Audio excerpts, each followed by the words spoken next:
在我还是人类的时候，我从没想过自己能够见证一个新文明的诞生，更不敢相信人类会在一夜之间灭绝。但地上那些随处可见的残肢断臂，好像时刻都在提醒我正处于末日之中。现在的我早已经想不起蓝星最初的样貌了，只记得那些年的空气好像变得越来越浑浊，各种传染疾病层出不穷，就连神圣的海洋也被当作排污的垃圾堆。似乎所有人都在敷衍自己赖以生存的家园。后来在一夜之间，几乎整个蓝星都陷入了诡异之中。虽然昏暗的星空开始变得璀璨明亮，曾经被污染的空气也恢复得清新，但代价也同样让人不敢相信。所有生物都在那个晚上变得残忍嗜血，大部分人类也沦为没有理智的行尸走肉，而全球的庞大武器库也都在同一时间发生爆炸。也是从那天开始，一群名为进化者的人成为蓝星的守护者。虽然他们的外貌和普通人一样，但却可以通过吞服变异生物体内的晶体不断进化。而我正是进化者队伍中的一员，可只有我自己知道，我跟其他的进化者都不一样。请尾号为3的进化者尽快去寻找食物，范围方圆1公里，记得活着回来。腰间突然传来的电流声打断了我的回忆，闻言我却并没有起身，而是将目光落在那头刚才被我斩杀不久的变异犬身上，割下一条前腿放在我面前的火堆里，然后将剩下的尸体甩到队伍的最中间，说道：“大家吃吧，不要浪费。”见状，队伍内顿时传出阵阵喧哗。在这个异兽横行的时代，这些普通人能填饱肚子就是他们每天的愿望，哪怕那头变异犬嘴角还挂着人类的骨头残渣也没有关系。曾经占食物链顶端的猎人，如今却沦为蝼蚁。如果没有进化者的保护，他们随时都会被野怪撕碎。就在众人大快朵颐的时候，突然一声绝望的惨叫声响起来。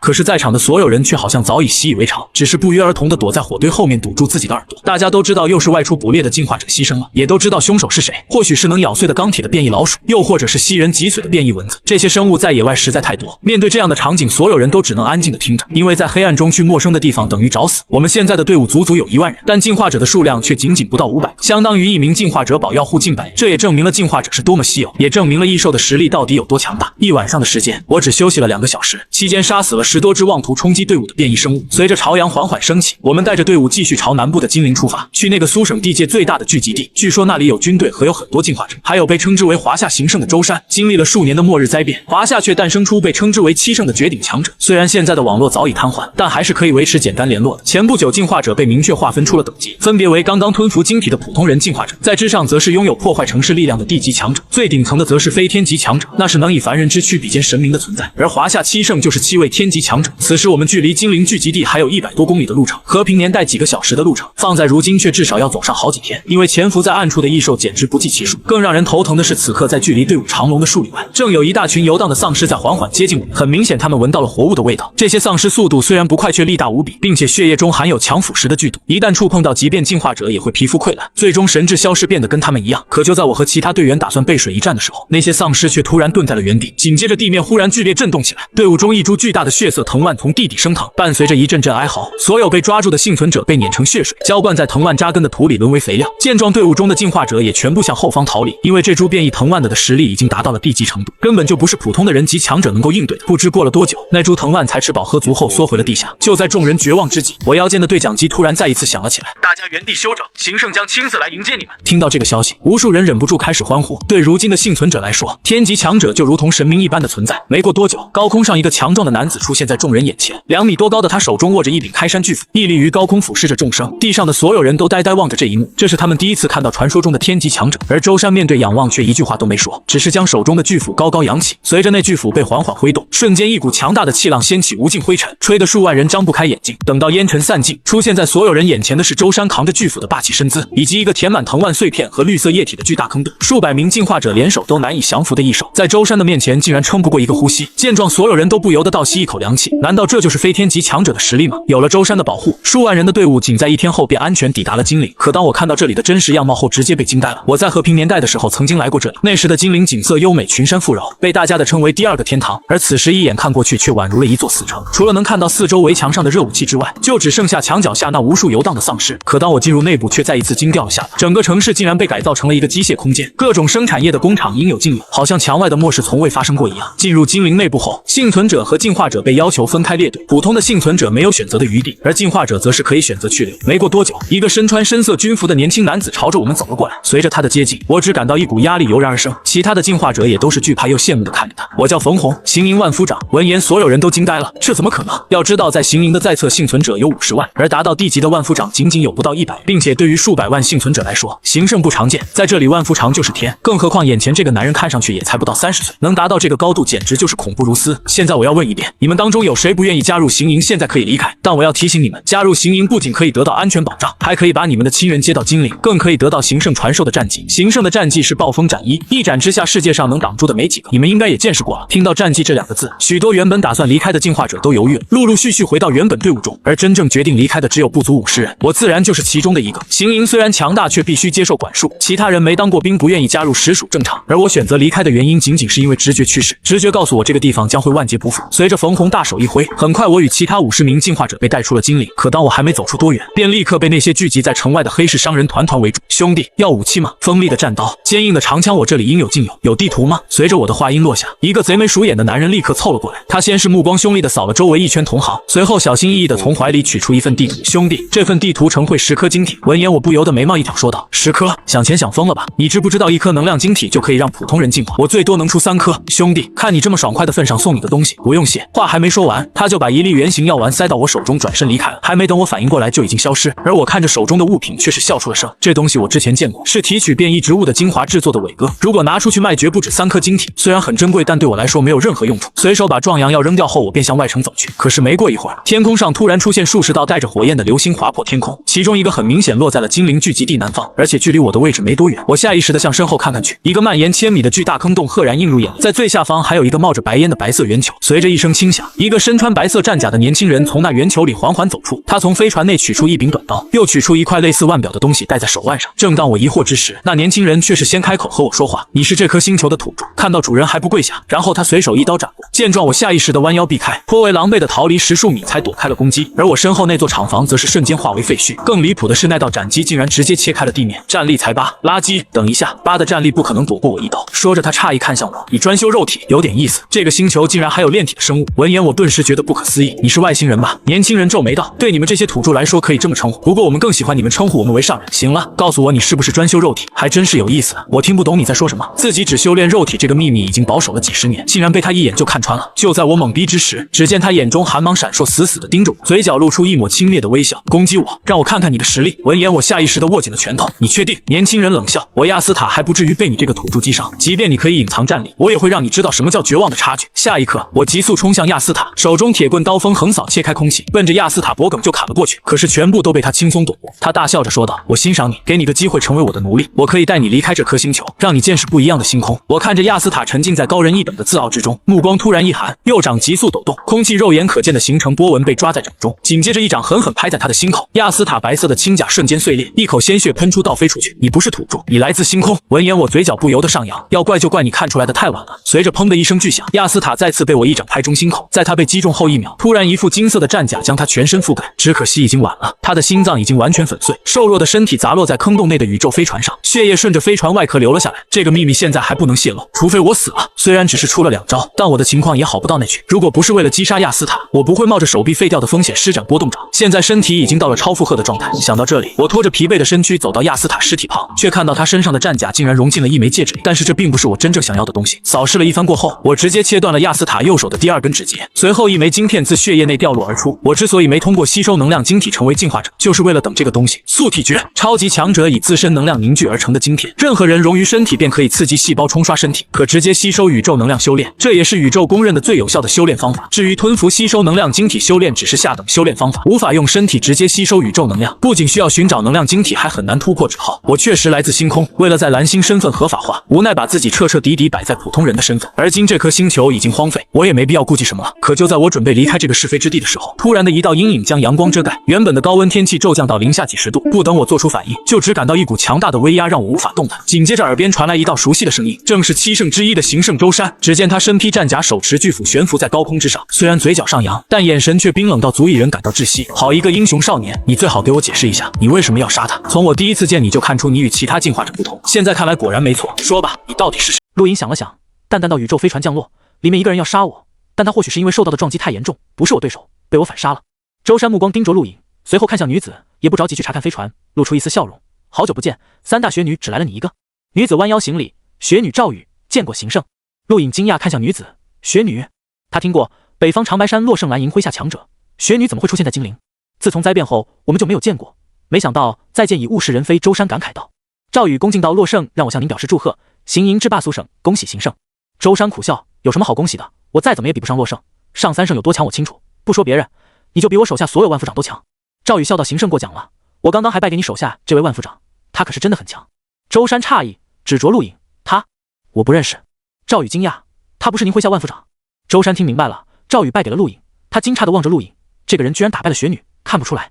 陆颖低着头，目光思索，听周山的口气，他们末日前就认识，而且末日后没见过面。这么说，所谓上三圣的强大，他是在末日前见识到的。果然，七圣早在末日前就修炼了。他曾听过传闻，当初探索海王星并非一无所获，而是得到了一柄战刀和一具尸体。据说因为这件事差点引发世界大战，最终还是华夏妥协，给了其他国家一些东西才罢休。那么七圣之所以可以修炼，凭的就是得自那具尸体身上的东西。陆颖握了握拳，自己没有猜错，一直以来寻找的方向也不错。七圣不可能知道素体诀，那么如果那具尸体是绝代强者，他体内或许还残存着可以使用的素体诀，那才是自己的目标。很快，行营军队到达，领头者是一个戴着眼镜、容貌靓丽的女子。周山让军队封锁四周，看着几名身穿白大褂的研究员探索那艘宇宙飞船，随后看向陆颖，小兄弟，对这个外星人你还知道什么吗？雪女赵宇也看向陆颖，陆颖想了想，道我听他说过几句话，学院考核、原始星球进化试炼、任务。周山目光一闪，就这些。陆颖点点头，他没跟我多说，只是想让我做他的奴隶，称呼我们为野人。野人？周山嗤笑，抬头望向星空，看来地球很快就不平静了。刚刚足有数十艘宇宙飞船降落，也就代表数十名外星人，没想到跟外星人接触的一天这么快到来。陆颖看着周山，他好像并不惊讶。报告行圣，宇宙飞船即将运回精灵解析，外星人被人打碎心脏而亡。据探测，他应该有武器，但搜遍四周，什么都没找到。眼镜女向周山汇报道。陆颖在查找亚斯塔尸体的时候，已经毁了战斗现场，他们连战斗现场都无法还原。周山看向陆颖，小兄弟，外星人身上的东西有助于研究，能请你交出来吗？放心，如果研究结束后会还给你的。陆颖沉吟了一下，抽出短刀，这是他的武器，其他我什么都没拿。说着，陆颖特意撕开上衣，让周山等人看。他所有东西都存放在凝空界中，凝空界根本不是周山等人可以辨认出来的，他们也无法想象有可以储存空间的戒指，当然不会在意。周山接过短刀，随手一挥，斩击横扫而过，切开了大地。好锋利，这种材质果然不是出自地球。说完，周山把短刀扔给眼镜女，凌厉的目光扫视着陆颖，见他身上真的什么都没有，上前几步拍拍陆颖肩膀，赞赏道：既能斩杀外星人，还能击败雪女，小兄弟，你很不错，叫什么名字？有没有兴趣加入行营，成为万夫长？陆颖没有犹豫，立刻答应，实在是他没办法不答应。周山看似平和，但对自己的怀疑绝对没有放下。不只是他，所有人都会猜测自己是不是藏着外星人身上的东西。这种情况下不会放自己离开，还不如痛快答应，避免产生矛盾。天级强者不是如今的自己可以对付的。亚斯塔如果不是太大意，也不可能被杀。陆颖可以确定同样的方法对付不了周山，何况周围还有那么多进化者，光一个赵宇就很强。另一边，赵宇皱紧眉头，对周山道：我联系不上洛圣，所有通信线路在外星人降临的一刻全部中断。周山点点头，凝重到外星飞船降临，摧毁了所有通信线路，我会尽快派人抢修。你放心，就算有外星人出现在东北蓝营也没事，洛圣很强。赵宇默默点头，对外星飞船的研究不是一朝一夕的，还好宇宙飞船不大，军队很顺利把飞船秘密运回了精灵。而陆颖被授权居住在中山，成为行营第14位万夫长。行营军队8万，他这个万夫长只是职称，麾下并没有军队。陆颖也不在意，如今他最想做的就是素体，成为真正的修炼者。中山顶峰，周山望向南方，身后眼镜女到来，行圣，天坑周围全部探查过了，没有任何东西隐藏，那个人没有说谎。周山叹口气，知道了，你下去吧，有件事需要汇报。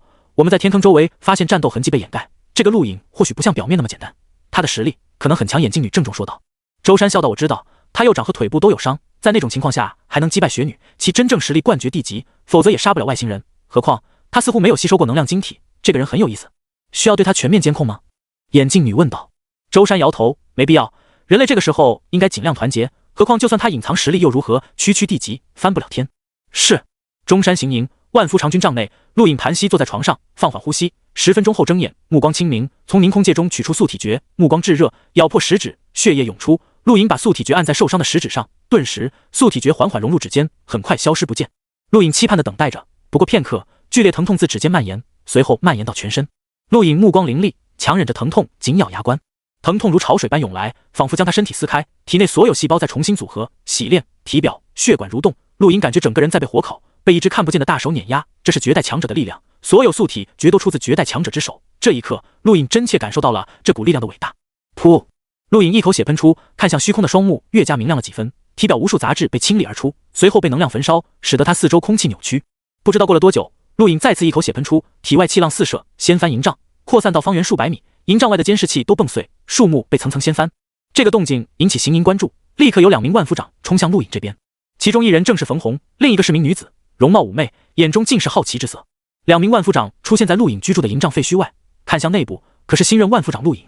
冯洪大声问道：“后方进化者军队谨慎以待。”很快，陆颖走出营帐废墟，面色苍白，脚步都有些虚晃。抱歉，打扰2位了，我正是陆颖。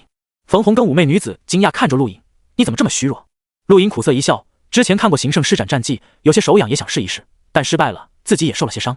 冯洪了然，笑道：“陆兄弟太心急了，战绩不是什么人都可以掌控的，而且也不是短时间可以摸索出来的。我们行营万夫长都有机会得到行胜亲自教导，你不用急。”陆颖深以为然地点点头，明白了，多谢冯兄教导。冯洪摆手，没有一点白天当教官的架子，不用客气，都是行营兄弟，未来一起面对末日，互相依靠的战友。行了，我让人给你重新安排地方，你先养伤吧。对了，需不需医生过来？陆颖道：“不用了，只是皮外伤，过于劳累罢了，没必要喊医生。”冯洪点点头，好，那我们先走了，陆兄先休息吧。说完，对妩媚女子使了个眼色，女子点点头，再次瞥了眼陆颖，随后离开。陆颖跟随士兵来到就近的营帐，我先告退，陆军长有什么吩咐，直接喊我就可以。士兵对陆颖行了个军礼退下。陆颖点点头，步入军帐内，目光变得无比兴奋，还有一丝忐忑与期盼。素体成功了，不仅成功，还给他带来了极大的惊喜。想着，陆颖抬手，一颗手掌大小的骰子缓缓浮现而出，散发着朦胧星光，6面跟普通骰子一样，每一面代表一种点数，一共6点。这是天赋，极少数修炼者素体后才能诞生的天赋。天赋很神奇，没人知道来自哪里。宇宙中很多学者认为天赋是人类最深处的秘密，代表一个人远古的出身。然而这种说法只是猜测，没人可以真正研究出天赋。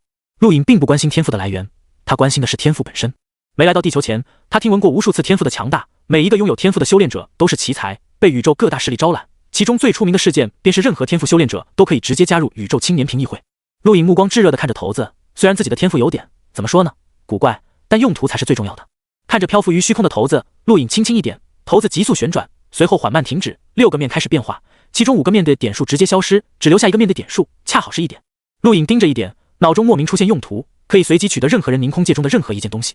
陆颖还没反应过来，骰子发出一道光束射入虚空，转瞬消失，仿佛打开一条通道，然后一枚晶片掉落在地，骰子变得暗淡无光，随后直接消失。陆颖愣愣看着掉落在地的晶片，这就是他帮我偷回来不拿回来的东西。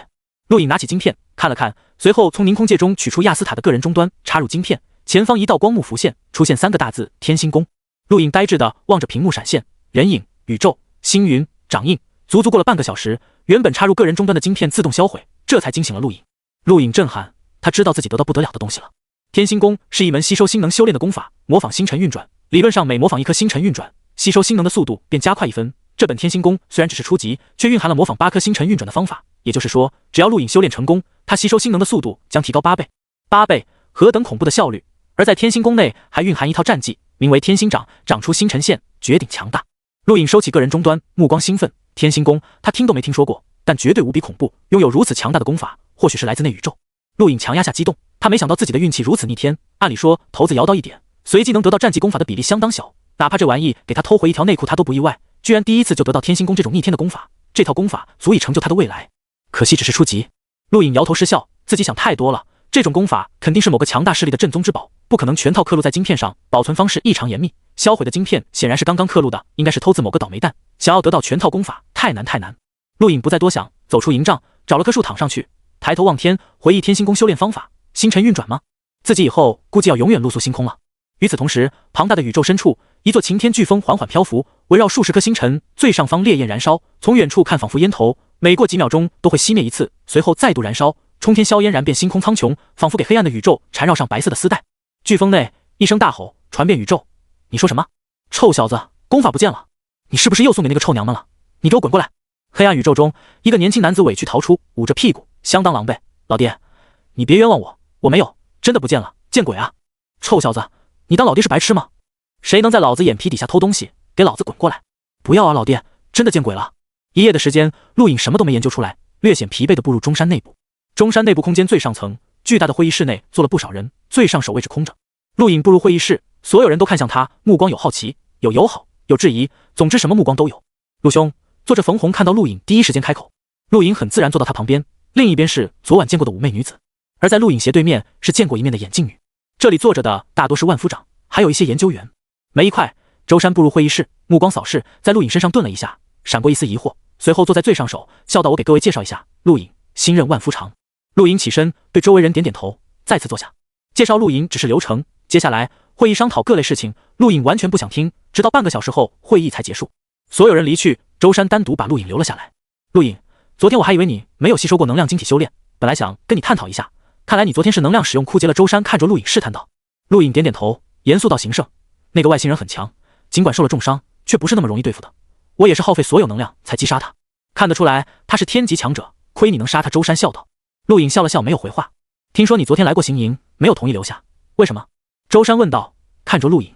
陆颖道：我喜欢自由，受不了军营的气氛。周山点点头，叹口气道：很多人都是这种想法，其实末日诞生，人类应该团结一致，能舍弃的还是要舍弃。我知道了。行胜。陆颖回道。周山嗯了一声，你的伤怎么样了？没关系，很快会恢复。进化者就是这点好，恢复力强。其实相比普通人，进化者更危险，体验过强大的滋味就绝不想落后，越想强大就越要拼命。无数人倒在这条路上，连我都不知道什么时候会死。周山感慨道。陆颖看了眼周山，他说的是真的，所谓华夏7圣天级强者，相对茫茫宇宙只是蝼蚁，随便一个学生都拥有天级实力。天级在宇宙中被称为探境，仅仅只是修炼第二步，第一步为望境，寓意为只会观望的雏鸟，它就处于望境，其后就是探境，学着探究人体强大，第三步为融境，初步变得强大，触摸到人体极限，第四步为极境，突破人体极限，可虚空跨越，在之上就是可以漫步虚空的探索者。那种级别的人物太遥远，一旦出现在地球，挥手可令山河大地倒卷，大陆崩裂。而探索者依然未能达到可以制作素体诀的程度，修炼意图漫长浩瀚。周山这种利用能量晶体修炼的游兵，想要达到探索者几乎不可能，越变得强大，越能感觉到自己的渺小。啊，我跟你说这些干什么？我们出去看看。这个时候，赵宇应该跟我手下的万夫长对上了。周山洒脱一笑，带着陆颖走出会议室。陆颖默默跟随，很快来到之前出现过的广场上方，透过玻璃正好看到一名万夫长被赵宇击败，狼狈倒在地上。赵宇身穿劲装，出手凌厉果断，这点陆颖早就见识到。此刻他正压着冯红打。周山居高临下看着，摇摇头，地级也有强弱之分，而且差距很大。赵宇连战技都没用，就可以轻易击败我手下的万夫长。陆颖看着下方，沉声道：他的战技是利用一种植物催发出来的。周山笑道：当然如此，不管是女还是洛圣，他们施展能冻结人体的寒冰掌，都必须借用外物，人体本身是无法产生这种效果的。陆颖眼睛眯起，无法产生吗？错了，强大的功法战技还有天赋都可以改变天象，只是地球接触不到而已。他的天星功甚至模仿星辰运转，这些说出来都没人信。下方冯红很快败阵，紧接着连续2名万夫长都败阵，没人愿意上了。赵宇高昂起头，扫视四周，听说行营万夫长都是铁血战士，怎么没人愿意跟我切磋一下？冯红等人脸色难看。上方周山失笑，洛圣麾下3位雪女被他称为地级无敌，果然有点本事。这时赵宇目光看向上方，直盯着陆颖，抬手勾了勾手指，颇有股英姿飒爽的味道。冯红等人诧异看向上方，陆颖眉毛一挑，这是挑衅。周山笑道：看来你昨天击败他，他不服气。昨天未分胜负。陆颖道。周山道：那就去打一场吧，总不能让我们行营太丢脸。陆颖点点头，转身离去。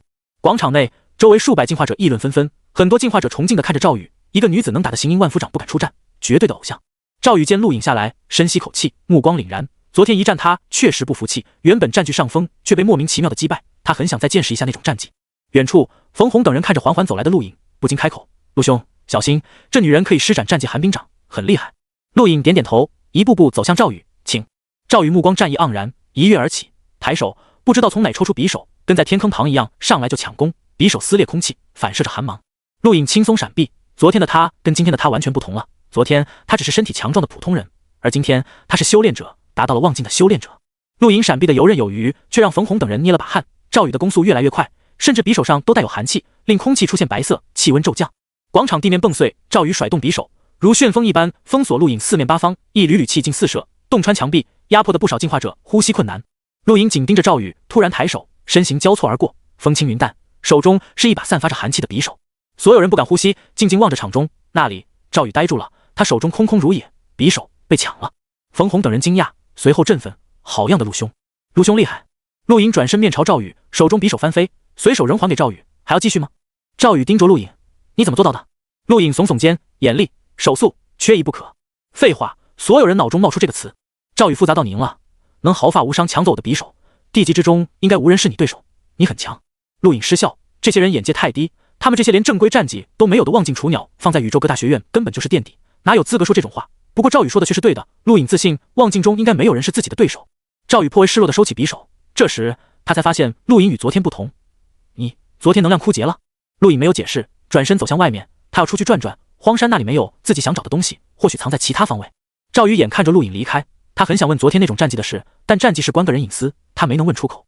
冯红等人颇为惊讶，没想到新加入的万夫长如此厉害，传闻外星人就是他杀的，应该是真的，要知道，那个外星人可是天级强者，虽然是重伤的天级强者。陆颖成为万夫长，虽然没有实权，但行营还是分配给了他一队100人士兵，供他调遣。走出中山，陆颖招招手，身后一个年轻进化者士兵上前：“军长，请下命令。”陆颖淡淡道：“精灵曾经的热武器库在哪里，知道吗？”士兵应声道：“西北方向。”陆颖取出地图，标给我看。士兵拿出笔，在地图上画了个圈。陆颖看了看：“你们回去吧，我自己走走。”士兵为难道：“军长，武器库在末日之初就炸毁了，剩余少许热武器已经转移，您如果需要，可以向行胜申请。”陆颖点点头：“行了，知道了，你们回去吧。”说完，陆颖一个人走向西北方位。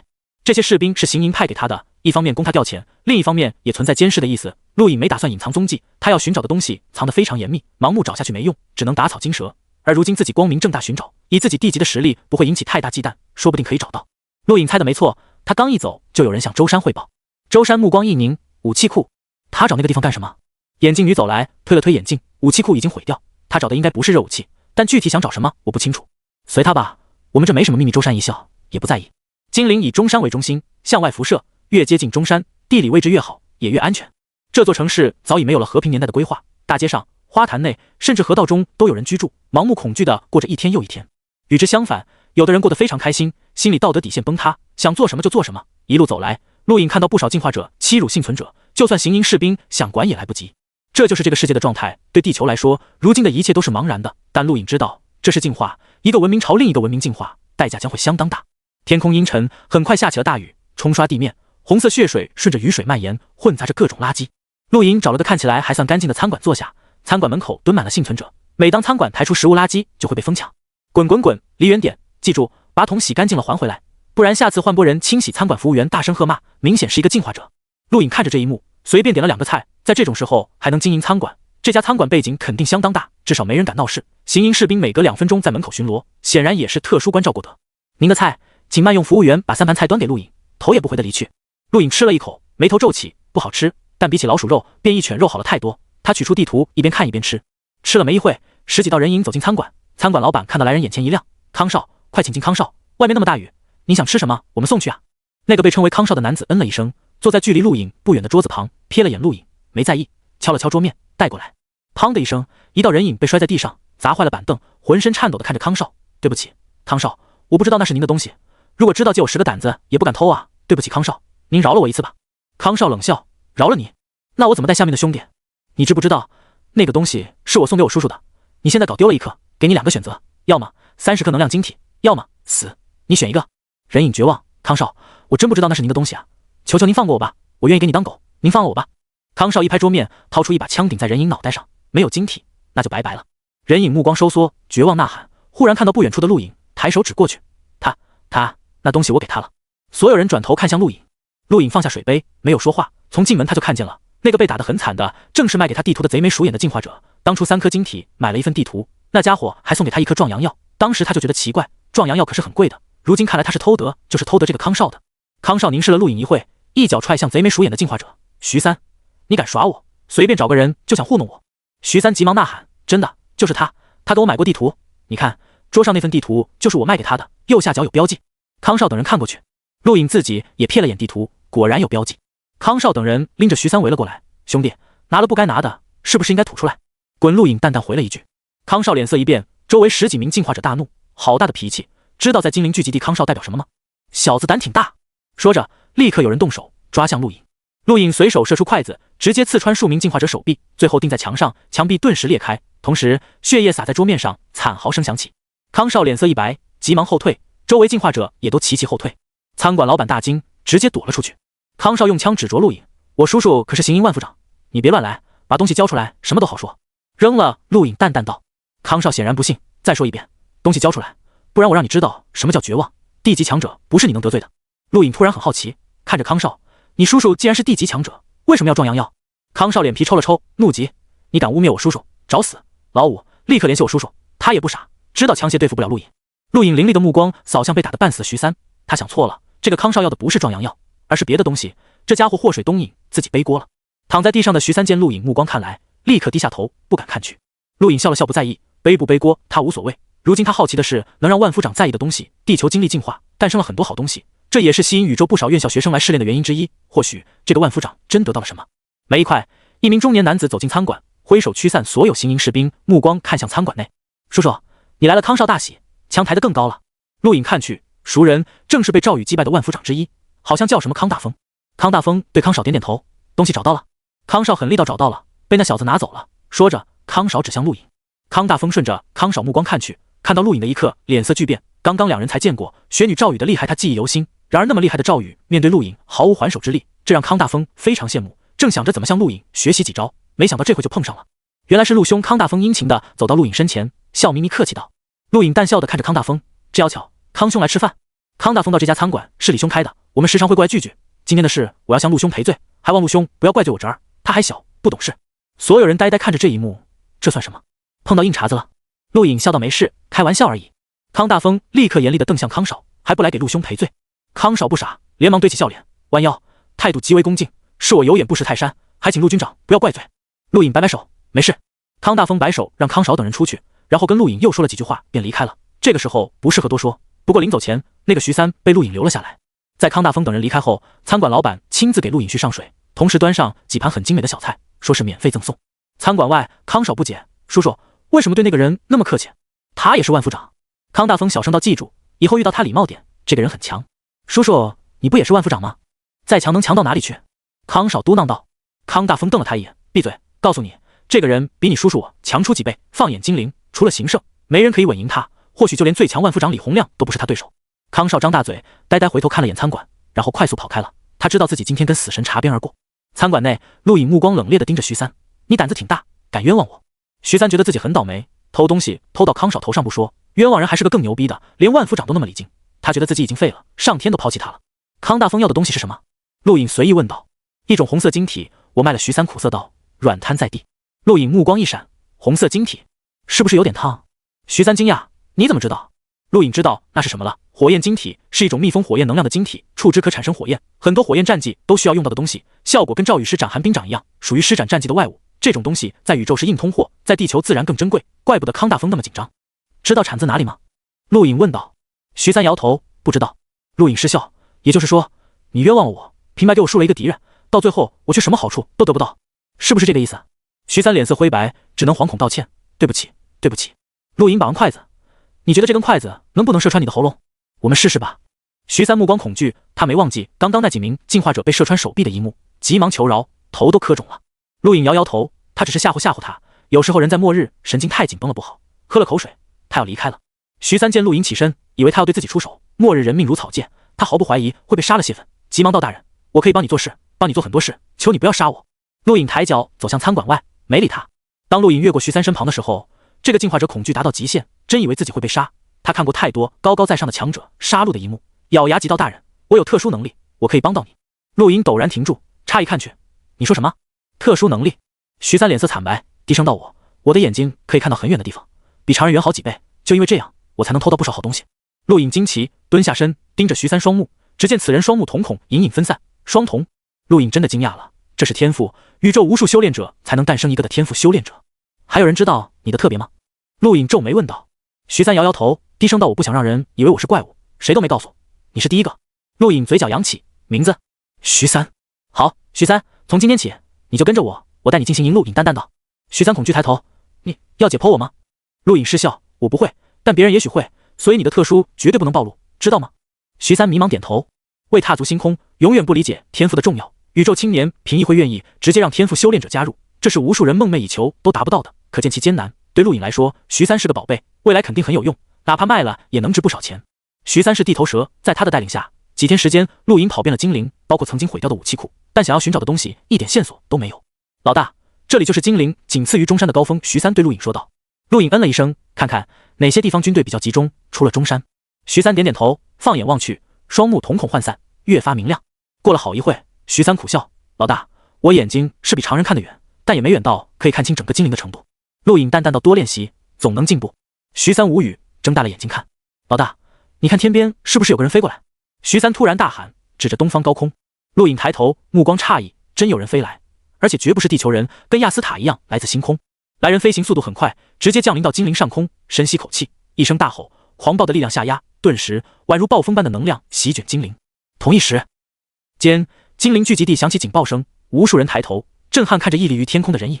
中山冯洪等万夫长急速冲出，脸色煞白地望着高空。天级强者，无数人呆呆望着上空，能飞行正是非天级强者的标志。华夏什么时候多了一个天级强者？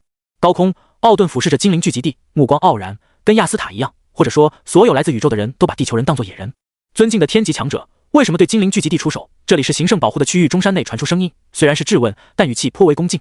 奥顿冷笑：行圣，是你们这些土著自封的吗？好大的胆子！圣这个字也是你们可以驾驭的，让你们所谓的行圣滚出来！精灵聚集地数百万人惊惧，陌生的天级强者带来强烈的敌意，这是敌人。冯洪等人脸色难看，别人不清楚，他们却知道来人绝对是外星人，跟前几天被杀的那个人一样，都拥有天级实力。精灵不妙！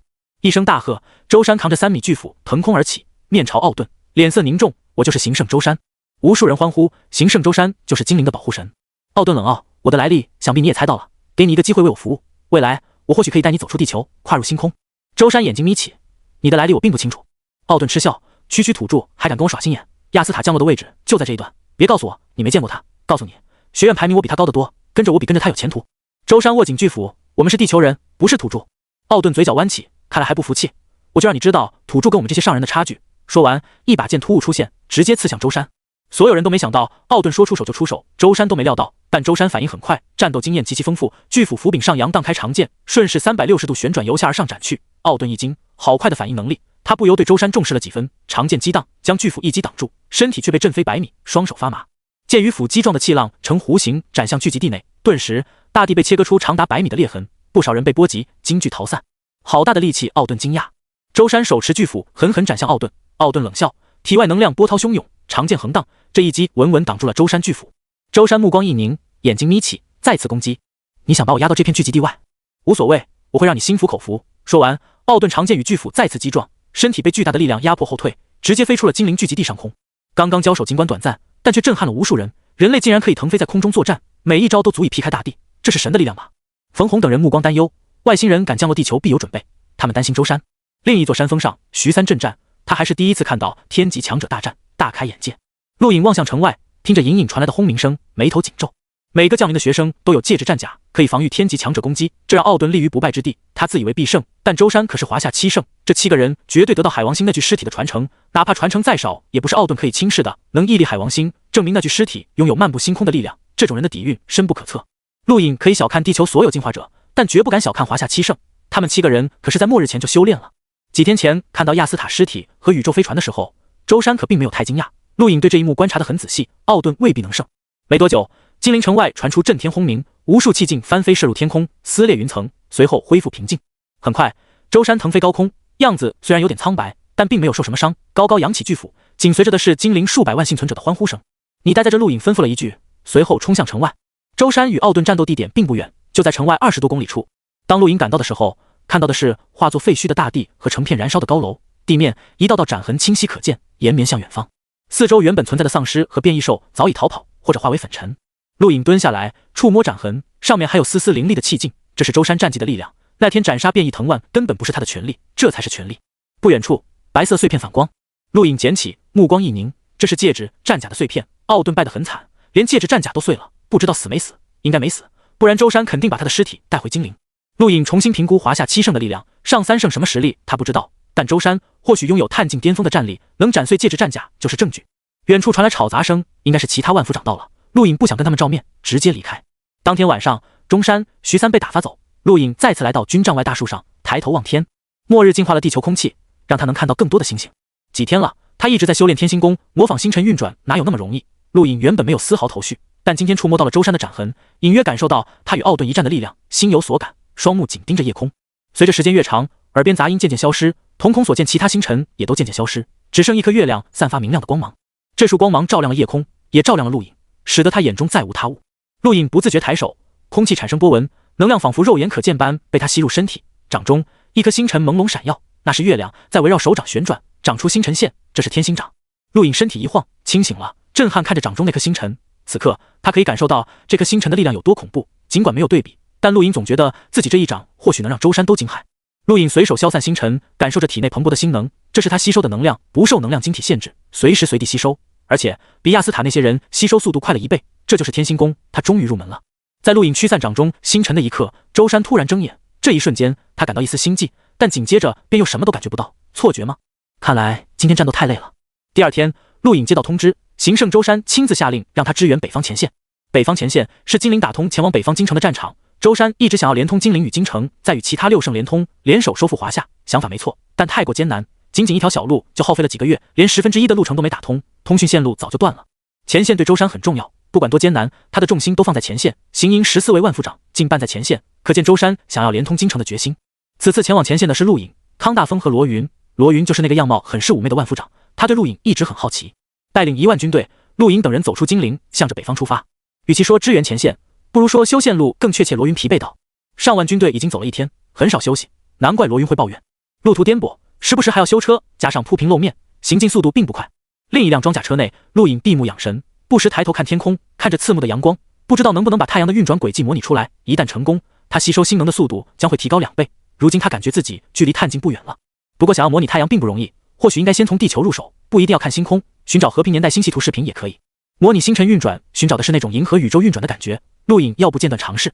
途径一座城市，两旁燃烧着火焰，丧尸游荡，不时冲击车队，被军队枪械扫荡。你们收敛点，一共就那么点子弹。康大风喝骂，顿时枪械扫荡的频率降低了不少。装甲车内，徐三嗤笑，末日越长，热武器作用越低，现在不用什么时候用？等过段时间，这些枪械连废铁都不如。陆颖看向窗户外面，越来越多的丧尸聚集，皱起眉头，吩咐下去，加快速度，别在城市里被尸潮包围，浪费时间。好，老大徐三应了一声，走出装甲车。很快，车队速度加快。陆颖击败了赵宇，在万夫长中地位很高，康大风和罗云根本不敢反驳他。说起赵宇，陆颖倒真心佩服他，居然敢一个人横穿地狱，还安全来到金陵，这份勇气不是什么人都有的。没多久，车队停了下来，前方道路被毁，正在抢修。陆颖闭上眼睛，手指虚空敲击，不时转动，模仿星辰运转轨迹。突然一声大喊，康大风出手了，斩杀丧尸，骂骂咧咧。陆颖不耐烦看了一眼，没有在意。徐三赞叹道：“不愧是万夫长，那些丧尸直接被吓跑，让康大风回来继续前进。丧尸那么多，根本杀不完。”陆颖语气渐冷道。徐三点点头，刚要再次下车，无奈回头，老大，康大风追着丧尸跑进那幢废弃大厦了。陆颖抬眼望去，看了一会，走下装甲车，脸色凝重。老大，怎么了？徐三问道。陆颖眯起双眼，没有声音。徐三想了想，对啊，那幢大厦没有打斗声。陆兄，康大风去哪了？罗云这时走来问道。陆颖沉声道：“你们留在这，我去看看。”说完，抽出铁棍向废弃大厦走去。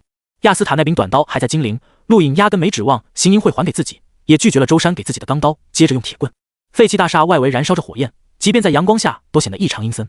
陆颖缓缓步入大厦，看到的是康大风的刀，而他本人却不见了。陆颖一步步跨入大厦内，从凝空剑内取出亚斯塔的个人终端，点了几下，测算战力，只见终端上一道箭头指向右后方，出现一组数字900。陆颖身体突然侧让，白色丝线洞穿空气，狠狠轰击在墙壁上，将墙壁打出巨大的裂痕。陆颖定睛望去，居然是一只巨大的变异蜘蛛，6对猩红双目相当瘆人，嘴角还有一块染血的布料，出自行营。陆颖叹口气，康大风死了，被这只变异蜘蛛吃了，他还是来晚了。变异蜘蛛拥有900战力，相当于地级顶峰，康大风不过刚刚跨入地级，自然不是对手。陆颖握紧铁棍，身体猛地冲出，铁棍横扫，变异蜘蛛8条腿弹起，妄图避开，但下一瞬，陆颖身体消失，再出现已经来到蜘蛛后方，铁棍下劈，直接斩断变异蜘蛛身体，从他腹中掉落出未被消化的康大风。这一幕很恶心，陆颖皱眉，转身离去。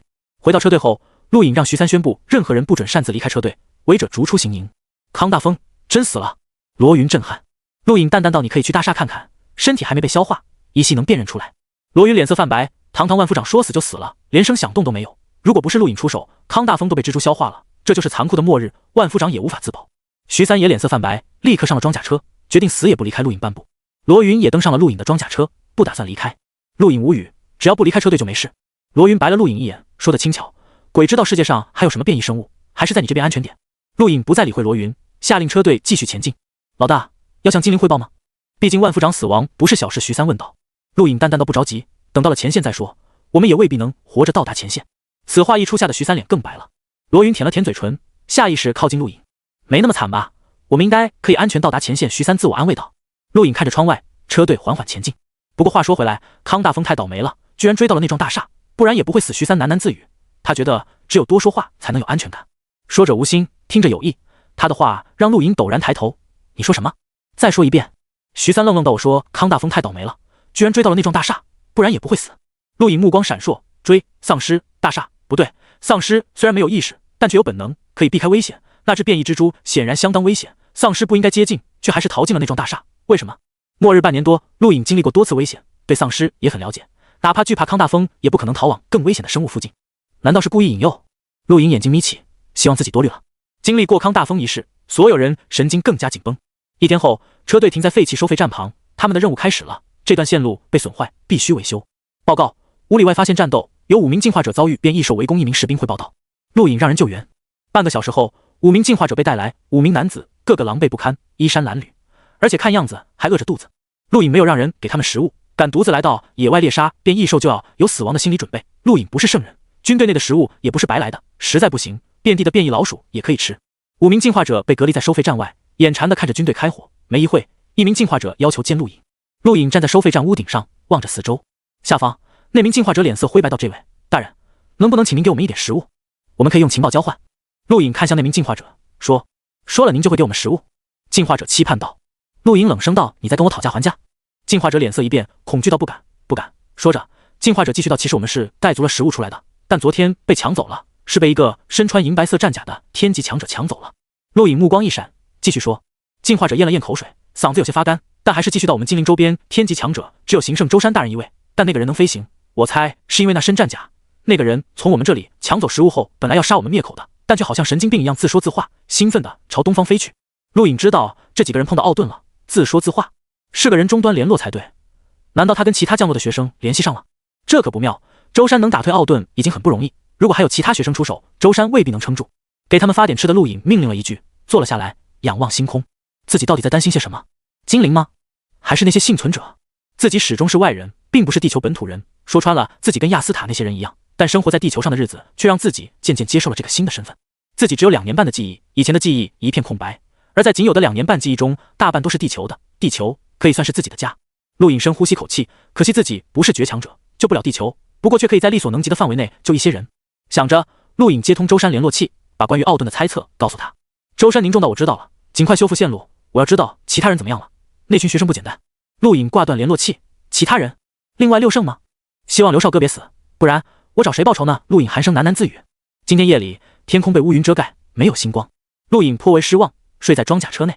半夜，一声惊呼，所有人被惊醒。老大，尸潮！发现尸潮，徐三焦急大喊。陆颖走出装甲车，跳到收费站屋顶看去，黑暗的大地上，无数游荡的丧尸接近，四面八方全都是。所有人立刻开启防护，点燃火焰扔出去。罗云大喊。莫一会，尸潮开始冲击收费站，大地被焚烧，无数点燃火焰的物体砸在大地上，火焰燃烧，热浪铺天盖地而来。小心点，别让火焰接近收费站，不然把你们全烧了！罗云大喊。击！枪扫射四方，原本应该寂静的黑夜发出震天声响。近万士兵在最外围屠杀丧尸，机枪子弹扫光，唯有钢刀上，不时有士兵被抓伤，甚至被拖进丧尸群中，转眼消失不见。那5名被救下的进化者骇然看着四周，这就是军队作战，惨烈程度远超他们的想象。罗云挥舞着钢刀，地级强者不是普通进化者可以媲美的，一刀下去，凌厉的气劲足以撕掉10数头丧尸。他虽然胆子小点，但作战还是很勇猛的。陆颖同样挥舞着铁棍冲入丧尸群，往往一棍子下去扫荡一片。对付这种尸潮，最好的办法其实是热武器，但可惜精灵残存的热武器数量太少，如果那些武器库没被毁，导弹成片的扫荡，多少丧尸都不够杀的。陆颖屠杀丧尸，腰间对讲机发出惊慌的声音：“老大，西南方向快崩溃了！”陆颖一惊，一跃而起，踩着丧尸头颅冲向西南方向。果然，那里无数士兵被残杀，怎么回事？老大，有头奇怪的丧尸很厉害，人级队长都挡不住徐三汇报，他一直站在高处观望。陆颖降落在地，对准士兵与丧尸交汇处，铁棍狠狠斩下，肉眼可见的斩击划破长空，切开空气，将大地撕裂，同时斩杀数十头丧尸，将地面划分出一条明显的分界线。分界线内，无数士兵后退，恐惧地望着前方。就在刚刚，他们死亡不下50人。砰的一声，陆颖手中铁棍断成2半。随着陆颖实力增强，铁棍自然承受不住他一击。万夫长小心！有人惊呼。四周围潮水般的丧尸涌来，数量根本数不清，至少10万，漫山遍野都是。陆颖体表天星宫运转，星能形成气浪震荡开来，方圆10米空无一物，所有丧尸都被震退，唯有一头长发丧尸承受住了陆颖的能量冲击，稳稳站在地面，死盯着陆颖。老大，就是他，他杀了不少士兵。徐三的声音从对讲机内传来。陆颖惊讶望着眼前的丧尸，这绝不是普通丧尸，这头丧尸有智慧。丧尸产生智慧，天方夜谭，但确实出现了。陆颖惊讶地望着距离自己不过2米远的丧尸，那对猩红双目给他的感觉不是呆滞，而是思考。这头丧尸在思考。还没等陆颖多想，长发丧尸猛地冲来，双爪探前抓向陆颖。陆颖避开，爪风划过，将10米远丧尸都撕开。地级实力，而且远超康大风和罗云，跟赵宇相当。陆颖紧盯着长发丧尸攻击轨迹，有章法，虽然乱，但却密不透风。如果不是亲眼所见，陆颖绝不相信攻击自己的是一头丧尸。连续攻击数次无果，长发丧尸低吼，转身就走，竟然逃离。陆颖盯着长发丧尸后背上的白色丝线，这是蛛丝？蓦然，陆颖想到自己白天猜测的可能，就是这头丧尸吸引康大风去那座大厦。这头丧尸绝对有智慧。陆颖来不及多想，把断掉一半的铁棍狠狠甩出，刺破虚空，插入长发丧尸腹部。长发丧尸咆哮一声，回头盯了眼陆颖，随后朝着南方逃去。四周围尸潮忽然咆哮，仿佛被刺激了一般，全都挡在陆颖前面。陆颖大喊：“徐三，告诉我那头丧尸的方位。”徐三的声音从对讲机内传出：“老大，他在百米远转向了，朝西方逃去，就是我们来的那条路。”陆颖双腿肌肉用力，身形直接消失，原地一缕残影被无数丧尸淹没。徐三震撼望着这一幕，这是战绩吗？太神奇了吧！陆颖全速冲出尸潮包围，顺着来时的路追出去，然而已经没有了长发丧尸的踪迹。老大，看不见了。徐三道。陆颖停在原地，背对着收费站，取出个人终端测试战力，终端上不停闪烁，距离他最近的有不少战力显示都是来自周围变异兽，然而有一股战力很强大，990，已经到达地级顶端，肯定是那头长发丧尸。陆颖顺着个人终端方向追去，只要解决了那头长发丧尸，尸潮应该可以结束。如果没猜错，那头丧尸应该是尸王，正是他指挥尸潮包围，也正是他想解决自己这支军队。康大风就是第一个。亚斯塔的个人终端探测范围有多广，陆颖不知道，但覆盖方圆10里应该还是可以的。陆颖顺着战力指示方向追去，逐渐远离收费站。而随着长发丧尸的离开，原本被刺激的尸潮竟缓缓平息，再次恢复成漫无目的游荡状态，这让徐三等人松口气。发臭的沟渠蜿蜒向远方，黑叶草丛中不时出现绿色眼珠抬起，随后再次消失。陆颖行走在草丛内，不时看向个人终端，上面显示的位置就在这里。如果不解决这头长发丧尸，未来精灵军队经过这条路将非常危险，一头有智慧的狮王甚至可能给精灵带去灾难。咔嚓咔嚓咔嚓，咀嚼声在陆颖耳畔响起，顺着声音来源，陆颖望向沟渠下方，那里闪烁着暗红色，天空乌云飘散，月光洒下，一抹红色闪耀，伴随着的是2道猩红双目。陆颖目光一缩，火焰晶体，这头狮王在吞吃火焰晶体。吼！一声咆哮，长发狮王高高跃起，一爪子抓向陆颖，手臂呈现暗红色，散发着灼热之气。陆颖惊讶避开，草丛被狮王一击撕开，同时产生焦糊味。下一刻，数颗火焰晶体从狮王身上掉落，砸在草丛内，顿时火焰燃烧，照亮这片大地。陆颖施展游身步，直接绕到狮王背后，抽出还插在狮王背上的铁棍，狠狠刺入狮王后脑。狮王呆滞不动，随后身体颤抖，缓缓倒下，身体内部涌出暗红色火焰，自内而外将狮王吞噬。陆颖真没想到，狮王居然可以通过吞吃各种能量晶体产生天赋。人类想要得到天赋万中无一，而狮王竟可以吞吃得来，究竟谁才是进化的高等产物？陆颖有些迷茫了。狮王很快被燃尽，四周围火焰逐渐熄灭。陆颖走到刚刚狮王吞吃火焰晶体的渠道下，那里有个洞。陆颖打开灯光照亮，入眼一片暗红色，这是火焰晶体矿。陆颖震惊，随后兴奋。能量晶体在宇宙相当畅销，不管是纯粹的星能晶体，还是火焰、水流等自然能量晶体都很值钱。他没想到这里居然有火焰晶体矿，虽然不知道有多少，但绝对是一处宝藏。陆颖颇为兴奋，没想到追杀狮王能有这种收获。想着，陆颖取走一些，随后把洞口重新覆盖，并且做了一番处理，确保不会有人发现。这个地方跟徐三一样都是宝贝，都是陆颖为未来留下的资本。陆颖刚要离开，脚下出现一道暗红色，他低下身拨开土，看到了一只猩红树眼，并非真的眼睛，而是由奇特材质打造而成的猩红树眼。陆颖拿起树眼，后背有点发寒，转过来，背面是一个鬼笑的骷髅头，直勾勾盯着他。看到骷髅头的一刻，陆颖头皮发麻，下意识想扔掉这东西，但还是没有扔掉，直接放进了凝空界。收起后，陆颖才回过神，目光不可置信，究竟是什么东西？为什么在这？明显是人造产物，有人来过了。一件东西却能让如今的自己发寒，陆颖感觉自己捡到了不得了的东西。呼出口气，陆颖快速离开。回到收费站后，发现尸潮退了很多，还有很多陆续退去。1个小时后，尸潮才全部退去。收费站外堆满了尸体，发出阵阵恶臭，引来不少变异老鼠啃咬，让人发瘆。陆兄，你去哪了？罗云看到陆颖立刻责怪。陆颖淡淡道发现了一头有智慧的狮王，尸潮就是他引来的。什么？真的假的？罗云惊讶。陆颖对罗云道立刻向行胜汇报，这种狮王的出现意味着丧尸不再是光凭数量，也可以诞生强者。今晚我们至少50个士兵死在那头狮王手下。罗云知道事态严重，立刻向上汇报。老大，你怎么样？徐三问道。他倒不是关心陆颖，只是没有陆颖，他在行营根本没地位。陆颖淡漠道剩下的事处理一下，我休息了。知道了老大。徐三应了一声。一场尸潮带来了近百伤亡，看似残酷，但所有人都已经麻木。末日那一天到如今死了多少人没人知道，身边的战友一个接一个的换，士兵都已经习惯。躺在收费站屋顶，陆颖忍不住摸了摸凝空界，里面那枚骷髅树眼让他无法安心。那种材质，那种感觉肯定不是地球的东西，是那些学生带下来的吗？什么学生会带这种东西？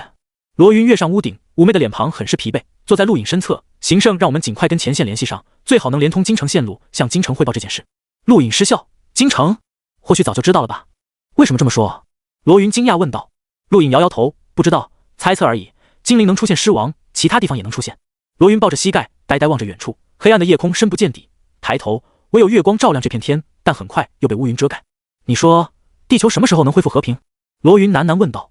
陆颖没有回答。黑夜让人孤单，这个时候的罗云跟白天的罗云完全不同。但那又如何？末日不会因为一个人孤单害怕就结束。星球进化还有很久，而试炼才刚刚开始。这一切唯有他知道。或许七圣也知道，那群学生才是未来决定地球命运的人。亚斯塔、奥顿只是大禹帝国普通学院的学生，或许是精英，但放在真正的顶级院校根本称不上精英。顶级院校的精英任何一个都拥有强悍的战绩，远非这些人可比。所谓试炼，他们才是主角。想到这些，陆颖摸了摸凝空剑，看向罗云，去休息吧，今晚我值班。罗云点点头，对着陆颖一笑，其实你刚刚如果安慰一下我，或许我们能发生点什么。陆颖笑了笑，不在意，这个女人不是他喜欢的。罗云离开屋顶，四周围士兵麻木的收拾，徐三在远处吆喝。陆颖取出亚斯塔个人终端，点开。尽管他把亚斯塔个人终端上的定位装置拆掉，但还是不放心，一直以来都不敢进入宇宙网络，如今离开了精灵，可以看看了。个人终端是一个人的身份证明，比如亚斯塔的个人终端含有他所有的信息，同时也包括他的亲朋好友以及家庭情况。陆颖点开个人终端，连接网络，却看到网络无法连接的字样。尽管有所猜测，但陆颖还是有些失望。这些参加星球进化试炼的学生都经过登记，死亡，他们的个人终端会被驱离网络，同时也代表着亚斯塔死亡讯息早已被发现。陆颖呼出口气，抬头望向星空，他不担心自己杀亚斯塔的事情暴露。星球进化试炼非常重要，由大禹帝国青年评议会监管，任何人不得插手试炼。对大禹帝国来说，地球虽然是未登上太空的土著星球，但也是大禹帝国一份子。这场试炼不仅针对那些学生，也在针对地球人。这是公平的试炼。陆颖杀了亚斯塔，对大禹帝国青年评议会来说不足为奇，相反，或许会得到赞赏。这才是陆颖毫不犹豫击杀亚斯塔的原因之一。他要进入某些人的眼中。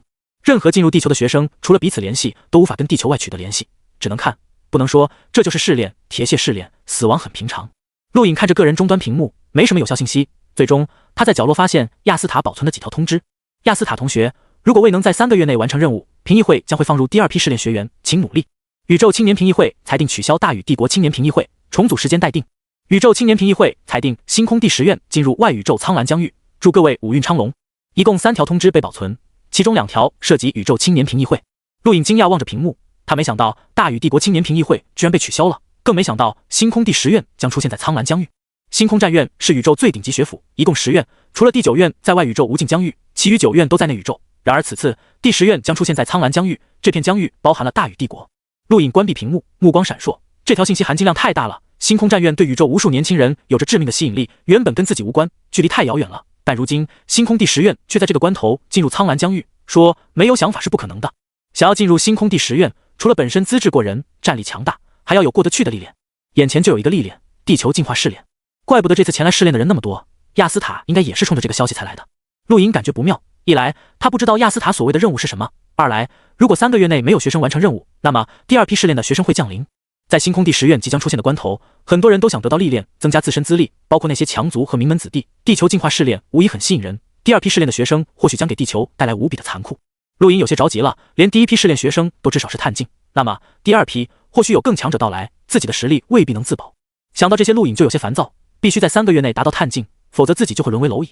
一夜时间过去，第2天军队再次启程，向着北方而去。陆颖变得更沉默了，没有待在装甲车内，而是躺在车顶。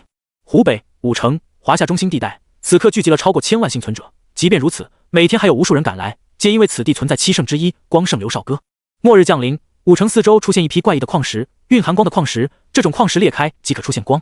刘少哥以此矿石为基础，配合自身战绩，守护着1000万武城幸存者，所以才被奉为光圣。武城四周道道光柱冲天起，将整座武城包围。正因为如此，武城又被称为光之城，也有人称之为不夜城。武城中央，一块陆地被光柱托起，悬浮于高空，这里是光圣所在地，很多人称为天之都。天之都下方便是光营，10万进化者守护光圣天之都，逐渐向外辐射。天之都上没有恢宏的宫殿，只是秀丽的庭院，没有任何遮盖。任何人站在天之都都可以仰望星空。此刻，天之都庭院内，一个样貌英俊、举止潇洒的年轻人站在边界，遥望远方，端起酒杯，轻轻抿了一口，嘴角上扬起古怪的笑容。他正是光圣刘少哥。距离刘少哥不远处，同样有一个年轻人，虽不如刘少哥样貌英俊，但目光却无比傲然，看向刘少哥的眼神宛如看蝼蚁。这里的一切都是你的资源，尤其是那些光明晶体，可以让你领先同类人10年。你太浪费了。刘少哥身后的年轻人不满道。刘少哥转头微笑看着年轻人，别这样说，溥仪，这里的一切是我们共有的，并非我一个人的。被称为溥仪的男子听后脸色稍缓，撤掉这些光柱吧，你在挥霍资源。刘少哥点点头，好，听你的。对了，你刚刚说区域划分是怎么回事？能说清楚吗？溥仪淡淡道：试炼有试炼的潜规则，我们这批学员只要控制了某个地域，就可以在网络上将这片地域标注为蓝色。一般在试炼初期，没人会对蓝色区域出手，除非是敌人。这么说，5城已经被标注为蓝色区域了？刘少哥问道。溥仪嗯了一声，当然，不然你以为这几天就我一个接近这里吗？试炼非常残酷，一般而言，初期没人会生死相拼，当然还要顾及每位学员的背景，恰好我的背景不弱，标注后没人会打扰我们。刘少哥淡笑点点头，原来如此。行了，我问你，让你查的是怎么样了？溥仪不耐烦问道，随后瞥了眼光柱，眼中闪过一丝肉疼，快关掉那些光柱，太浪费了。刘少哥微笑的给溥仪倒上酒，你让我查的是有眉目了。溥仪目光一亮，真的？说。刘少哥把酒杯递给溥仪，看看这杯酒。溥仪疑惑，下意识看去，并没有什么特别，只有酒水荡起涟漪，一圈一圈又一圈，一圈一圈又一圈，永无止境。刘少哥面带微笑，等了一会，淡淡开口，把个人终端给我。溥仪目光呆滞，取下自己的个人终端递给刘少哥。没多久，刘少哥关闭个人终端，揉了揉脑袋，麻烦了，居然关闭了宇宙网络。这么说，是发现我控制他吗？算了。说完，刘少哥带上个人终端，嘴角含笑，目光睿智的抬眼看向天空。2天后，行营军队接近前线，如果不是沿途修复通信线路，早就到了。这2天，陆颖呆了一样，晚上盯着月亮，让罗云以为陆颖傻了。车队突然停下，徐三对陆颖道：“老大，不对，昨天开始就没看到幸存者，而且前线应该有士兵沿途监控，走了近1天，一个人都没看到。”陆颖起身，望着远处，军队停下休息，避开众人。陆颖点开个人终端，测算战力，方圆1里、2里，直至10里。陆颖屏蔽了探境以下战力，最终在距离此地37公里外发现探境战力1800，这就是发现的战力强度。陆颖脸色凝重，取出地图，37公里外正好是一处废弃县城，而那里距离前线只有不足20公里，恰好位于前线与他们车队之间。陆颖让军队原地驻扎，他自己前往北方而去。他要知道探境战力是变异兽还是人。前进了不足10公里，陆颖知道自己不需要去了。前方一支进化者军队走过，有军队代表前方那座废弃县城是聚集地，也就是说，那个侦测出来的探境强者是降临地球的学生之一。陆颖沉吟片刻，重新把亚斯塔的个人终端定位装置装上。就在定位装置恢复的一刻，距离陆颖10几公里外，一个身穿白色战甲、长发齐腰的女子面色一变，看向自己的个人终端，冷哼一声，朝着南方飞去。不过片刻，天空白色人影出现，悬浮高空，冷眼盯着下方的陆颖。同学，这里已经被我标注为蓝色，请你离开。陆颖看向女子，目光一亮，长得不错呀。同学你好，我叫亚塔，来自大宇帝国塔塔星球第1军事学院。我没兴趣知道，立刻离开。女子淡漠道，体外能量荡起涟漪，压迫下来。陆颖急忙道，同学别急，我受了伤，本身也不强，对你没危险，而且我可以给你资源，很多很多的资源。女子目光冷漠，区区望境，居然也敢加入星球进化试炼？你怎么进来的？我爷爷是校长。陆颖直接开口，语气傲然。女子厌恶，滚！陆颖立刻从凝空界内取出几块火焰晶体，扔给女子，帮我顺利在试炼中活下来，出去后这种晶体给你1箩筐。女子惊讶接过，感受着火焰晶体温热的触感，降落下地。你哪来的？陆颖装作得意，当然是我爷爷给我的，我爷爷可是漫步星空的强者，这种东西要多少有多少。女子眼睛眯起，握了握拳，散发出一丝杀意。陆颖警惕退后，瞪着女子，你别乱来，虽然没人可以插手试炼，但谁生谁死，被谁所杀还是查得到的。你不想被我爷爷追杀吧？女子想了想，松开手，冷漠道，我可以帮你活着走出这颗星球，但试炼成绩与你无关。陆颖呼出口气，无所谓，不管怎么样，我爷爷都能把我送进星空第10院，成绩全给你了。女子越加厌恶，同时也非常不屑，星空第10院岂是旁人可以插手的？就算是漫步星空的强者又如何？宇宙中可以漫步星空的强者多了去了。等等，我怎么确定你不是土著人？女子盯着陆颖说道。陆颖抬手，右掌急速抖动，空气宛如幕布被抓紧，狠狠轰击在大地上，顿时大地被轰出巨大的坑洞。波动掌！女子惊讶望着陆颖。陆颖得意，怎么样？这个可以证明吧？女子眼睛眯起，波动掌不是寻常人可以掌握的，虽然是大众战技，但身体强度达不到一定水准，也用不出来。女子自认自己都用不出来，没想到一个小小的望境居然可以使用。一时间，女子对陆颖有些忌惮。能用出波动掌，证明你还有点用，帮我夺取精灵，成绩可以加上你。女子语气稍缓，淡淡道。陆颖惊讶，你要夺取精灵？听说那里有个行圣很厉害，是探境强者。我知道，奥顿也败在他手下了，不过我不是奥顿那个废物，你我联手足以镇压那个土著。女子冷冽道。你怎么知道有学生败给了土著？陆颖问道。女子淡淡道，试炼前同一个学院的学生会互相约定，一旦降落到就近区域可以联手，没人找你。也对，你那么弱。陆颖心里暗暗庆幸，幸亏没有冒充亚斯塔，这个女人认识奥顿，说不定就认识亚斯塔。既然这个女人认识奥顿，那么一开始奥顿败给舟山，往北方逃走，就是为了找这个女人。但为什么中途去了东面？陆颖没有多问，问得越多越容易暴露。这个女人如今找自己联手，说明跟奥顿有了矛盾，也有可能奥顿找到了别人。不管怎么说，精灵危险了。好，我帮你，不过我必须提升实力。陆颖说道。女子皱眉，不需要。陆颖无奈，那我总要恢复伤势吧？女子盯着陆影，随后抓起他朝聚集地飞去。亚斯塔的素体绝只够使用3次，他自己使用了2次，从普通人突破到望境，然后再突破探境，最后一次被陆影用来突破望境。想要突破探境，必须有新的素体诀，所以他才想办法接近这个女人，必须得到素体诀，他才能突破。县城小型聚集地幸存者不多，只有20多万，但军队不少，其中大部分士兵穿着行营军服，这些人应该是前线士兵，被这个女人控制。精灵那个叫行胜的也算有本事，麾下8万进化者，其中2万放到了前线，想要打通跟其他地域的联系。望境实力的也来了6个，被我杀了2个，一个死在变异兽嘴里，还剩3个。女子把陆影带到聚集地高楼顶，介绍道。陆影问道：“我还不知道你名字。”格兰妮女子淡淡道。这时，一道人影来到高楼，恭敬道：“大人，30公里外发现行营军队。”陆影转头，一眼看到来人，目光一变，来人也看到了陆影，目光疑惑。陆影突然冲向来人，波动掌探出，在格兰妮还没反应过来的时候，印在来人胸口。来人一口血喷出，身体被巨大的力道轰出了楼顶，狠狠砸在地上，引起大片惊呼。格兰妮盯向陆影，厉声道：“你干什么？”陆影愤怒道：“就是他，我刚降落在这片地上，就是这个混蛋带人偷袭我，如果不是他，我也不会受伤。”格兰妮冷声道：“什么时候？”我们降临的那一天。陆影毫不犹豫回道：“在哪？”往南100公里左右。陆影道，随后看向格兰妮：“你怀疑我，还是你舍不得这个土著？”格兰妮哼了一声：“注意你的用词，区区一个土著我不在乎，但你不能随便杀我的人。”陆影不在乎，不就一个土著吗？那也是我的人。格兰妮愤怒说了一句。陆影无奈：“好好，我知道了，下次不会了。对了，30公里外的军队是我的人，要不要带过来？”格兰妮转过身望向精灵的方向，随后看向个人终端，没理他。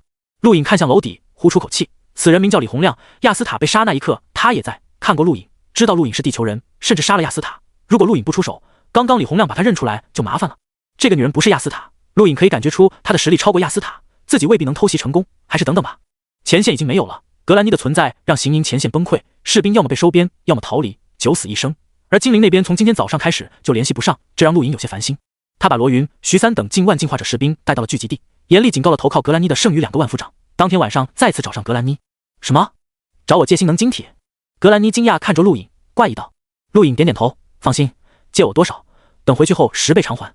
格兰妮打量着陆影，你有火焰晶体，却没有星能晶体，用完了。陆影道。格兰妮迟疑，星能晶体可不是地球变异兽体内的能量晶体，每个星球或者说生态圈都有各自的能量，跟星能并非完全一样，所以诞生了无数种修炼方式，但到最后终归要修炼到宇宙。而星能晶体则蕴含着可供吸收的星能，这种能量晶体可以让任何人吸收并修炼，一般唯有跟宇宙生态圈融合的生态体系才能出产。目前的地球可以出产火焰晶体、寒冰晶体等奇特晶体，却无法诞生星能晶体，这种晶体也是他们这些学生最需要的。不相信我？这样，我可以换。陆影道。格兰妮望着陆影，怎么换？陆影从凝空界内倒出一堆火焰晶体，用这些换。格兰妮目光发亮，脑中回忆着宇宙各种能量晶体的兑换比例，但发现没有统一的，宇宙方位不同，兑换比例自然也不同。而如今更是在地球，面对陆影这个急缺星能晶体的大户，兑换比例自然更得调整。我可以给你5颗星能晶体。格兰妮淡淡道。陆影瞪大了眼睛，你也太黑了吧，这些火焰晶体最起码可以兑换20颗星能晶体，你居然只给5颗，压缩了4倍价格，愿不愿随你？格兰妮冷傲。陆影无奈，咬牙道行，但我有个条件，让我试试战绩威力。格兰妮不屑，随时可以。陆影接过5颗拇指大小的透明的星能晶体，转身离开。在陆影离开后，格兰妮兴奋地收起火焰晶体，这种奇特的晶体既可以辅助修炼战绩，也可以在施展战绩时增强威力，是无数人梦寐以求的至宝，特别是对他来说比星能晶体还要珍贵，因为他的战绩需要这种火焰晶体。赚大了，塔塔星球怎么没听过？难道是专出产这种奇特矿藏的星球？格兰妮疑惑。离开格兰妮住处，陆影嘴角上扬，虽然兑换很吃亏，但都是空手套白狼。重要的是，地球上除了这些学生，没人有星能晶体。亚斯塔连凝空界都没有，根本无法携带这些晶体。这个格兰妮的家境比亚斯塔强多了，或许还可以从他这得到什么。回到自己的住处，其实也就是一幢废弃别墅。陆影在别墅外围埋好火焰晶体，防止被人偷摸进来。回到客厅，挥手把废弃的家具全部扔掉，然后取出1颗能量晶体，直接碾碎。顿时，汹涌的星能澎湃，充斥着客厅。利用素体诀修炼，可以直接吸收游离在虚空中的星能，但吸收速度跟功法有关。而很多强大势力为了加快吸收速度，便收集这些星能晶体，让星能在狭小的空间爆发，提升吸收速度。这也是各大势力抢夺星能晶体的原因之一。陆影没想到自己在地球可以用这种方法修炼，再加上天星宫增强1倍的修炼速度，他吸收能量的速度远远超过格兰妮等学生，放眼大禹帝国应该都名列前茅。没多久，一整颗星能晶体被消耗光，陆影体内吸收的星能增加了很多。随后，陆影又碾碎1颗，开始吸收。星能晶体足够，并不代表可以修炼当前境界到顶峰，其中还蕴含能量杂质，需要凝缩。这点唯有通过素体诀修炼的人可以做到。直接吸收星能晶体修炼的人，唯有达到融境才可以驱除杂质，所以那些人的能量强度不高，战力不稳，而且修炼必须依靠星能晶体，但这些星能晶体却又很难得到，形成恶性循环，这才是游兵还有战奴称呼的由来。一共5颗星能晶体，陆颖全部吸收，这才感受到体内澎湃的能量。他达到了望境巅峰，也就是地球上的地级顶峰，只差一步就可以达到碳境，而这一步需要素体诀。陆颖躺在别墅房顶休息了一夜，第二天直接找上格兰妮切磋吧。格兰妮无语，你一大早找我切磋？我虽然是修炼者，但也是女人，哪有男人一大早找女人打架的？陆颖也感觉不太对，但他太想知道自己跟学院精英碳境修炼者的差距。那我下午再来找你。不用了，想打就打吧。格兰妮道，他压根没把陆颖放眼里，如果不是那手波动掌过得去，他都不会找陆颖合作。两人找了个空地，距离10米，两旁隐隐传来兽吼，淡淡血腥气随着狂风飘散。出手吧，我不会还手。格兰妮淡淡道，目光傲然。陆颖右掌紧握，随后松开，空气如幕布被掀开，双腿猛地蹬出，气浪裂开大地，身体直接冲到格兰妮身前，一掌拍出，这是纯正的波动掌。陆颖的全力一击，一式波动掌让格兰妮惊讶，原本打算一只手抵挡，却最终2只手全部抬起。砰！气浪横扫而过，庞大的气压碾过地面，震碎大地。陆颖一掌把格兰妮双腿压入地底，地面出现数米方圆坑洞。格兰妮讶然，不错的威力，哪怕我们学院碳境学员都未必能有这么刚猛的一掌，如果偷袭，足以杀死战力2000以内的碳境修炼者。陆颖咧嘴，他确实凭着波动掌拍死了亚斯塔，虽然那时并没有如今这么大威力，但亚斯塔也没达到2000战力。还没完，继续。说完，又一掌拍出，还是波动掌，这一掌威力跟刚刚相差无几，把格兰妮再次往土地拍深了一点。格兰妮皱眉，双手发麻，够了，你的攻击对我无效，我战力超过2000，你应该知道，战力每上涨1000，能量强度不同，实力也不同。陆颖大喝，最后一掌。说着，右手表面隐隐闪过星光，月亮围绕手掌旋转，最外围则是跟波动掌一样的空气流动，这是天星掌。当陆颖最后一掌拍下的一刻，格兰妮心跳加速，身体化作残影消失，原地被陆颖一掌拍碎，方圆100米大地粉碎，气劲四射，逐渐蔓延，发出巨大声响，连半空都被气浪震荡，使得空气扭曲。格兰妮身影从数米外出现，震惊望着这一幕。你这是？陆颖得意，这是我爷爷教的极限波动掌。格兰妮眼睛眯起，以他的见识根本看不出天星掌，但要说波动掌威力也太强了吧，竟能让他感觉到危机。我听人说过，波动掌可以叠加，刚刚那掌应该是双倍波动掌。格兰妮严肃道。陆颖耸耸肩，可能吧，叫法不一样。格兰妮看着陆颖，目光不再傲慢，而是带着郑重，语气平和。双倍波动掌对肉体要求极高，即便碳境修炼者也没几个能达到，我们学院一个都没有。你很厉害，一旦达到碳境，足以跟任何精英较量，甚至可能进入帝国最高学府雨堂。陆颖惊讶，雨堂？我？格兰妮道，可能吧，以你的肉体强度不是没希望。好了，我累了，走吧。说完，格兰妮离去。陆颖望着格兰妮离开的背影，抬手看了看，切磋是一方面，更重要的是他想看看自己有没有可能击败她。这个女人反应很快，关键时刻以步法战绩躲了过去，不愧是学院精英。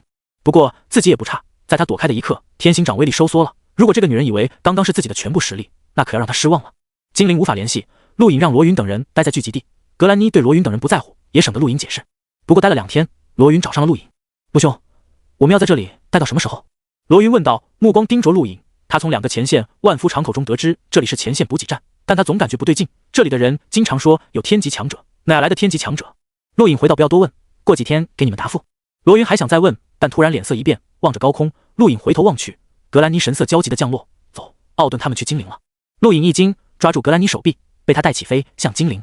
罗云惊讶，如没看错，那个女人身上穿的战甲跟前段时间袭击精灵的外星人穿的一模一样。不远处，徐三也走来，一样的惊讶。天空气流划过，格兰妮以最快的速度飞向精灵，不过他带着陆颖，速度也快不到哪里去。你怎么知道奥顿去了精灵？陆颖问道。格兰妮冷声道，跟你无关，记住，到了精灵见机行事，我们的目标是抢夺精灵，奥顿绝不是一个人去的，他的帮手绝对不弱，你自己小心。陆颖目光凝重，奥顿既然敢舍弃格兰妮，证明他选择的人肯定比格兰妮强大。按照推算，亚斯塔战力在1500左右，奥顿可能达到了接近2000，格兰妮超过2000，那么跟奥顿联手的人肯定远超2000战力，而且未必是一个人。希望舟山能撑住。陆颖看向南方。半个小时后，格兰妮带着陆颖快速接近精灵，而在精灵上空，2道人影悬浮，其中之一正是奥顿，他体表戒指战甲都碎了一大块，旁边站着一名年轻男子，背着双手，目光傲然。精灵所有幸存者抬头，惊惧望着高空，2位天级强者。中山发出强烈警报，舟山腾空而起，距离奥顿2人100米，脸色肃穆。又是你？奥顿冷笑，上次没杀了我是不是很可惜？舟山眼睛眯起，非常可惜。哼，可惜你永远没机会了。这位是我的学长特雷斯。奥顿得意道。舟山目光看向奥顿身旁，感受着特雷斯体表蔓延的能量波动，心中一沉，此人远比奥顿强大。特雷斯看着舟山，冷傲道，没想到土著中也有你这种强人，我可以帮你踏足星空，跟随我吧。特雷斯学长不用跟他多说了，这种土著脑子一根筋，不会答应的。奥顿说道。特雷斯冷眼瞥向奥顿，我说话的时候轮不到你插嘴。奥顿连忙应了一声，咬牙怒盯着舟山，眼中闪过愤恨之色。舟山握紧巨斧，冷声道，让我跟随你不可能，你们这些外星人是想抢夺精灵吧？先战胜我再说。说着，周山飞向精灵城北，他不想在精灵上空开战。可惜事情轮不到他做主。周山刚刚飞离不足1000米，奥顿一剑斩向中山，类似剑气的斩击将中山一脚削断，带来无数哀嚎。周山怒吼：“你找死！”说着一斧头看向奥顿。奥顿冷笑，提剑攻击。另一边，数分钟后，格兰妮抓着陆影来到精灵，一眼看到被破坏的中山和哀嚎遍野的精灵聚集地，无数人逃亡城外，大地裂开数条缝隙，吞噬一切，虚空能量震荡，摧毁无数建筑，高空云层都被吹散。精灵城内，周山一口血喷出，艰难拄着巨斧瞪向高空。特雷斯和奥顿冷眼看下去，不错的实力，足以排进军事学院前15，可惜遇到了我。特雷斯冷漠道。突然的，精灵城吸一缕光束射向天空，奥顿一剑斩出，斩击与光束对撞于高空爆炸。科技武器！奥顿冷笑，他们之所以不在城外战斗，就是因为忌惮科技武器，即便是这颗土著星球，也拥有跨入星空的科技，足以诞生威胁他们的科技武器。城外，格兰妮跟陆影降落在地，居然是特雷斯！麻烦了，格兰妮惊讶道。陆影疑惑，特雷斯，第一军事学院前3的强者，战力达到2500。格兰妮凝重道。陆影心中一沉，只要你能拖住他，我会尽快解决奥顿。格兰妮想了想，可以，但时间不能长。陆影点点头，顺着地面冲向周山的方位。天空出现一道又一道光束射向奥顿，奥顿不耐烦，等我宰了这个土著再去找你们算账。说着冲向地面，一剑刺向周山。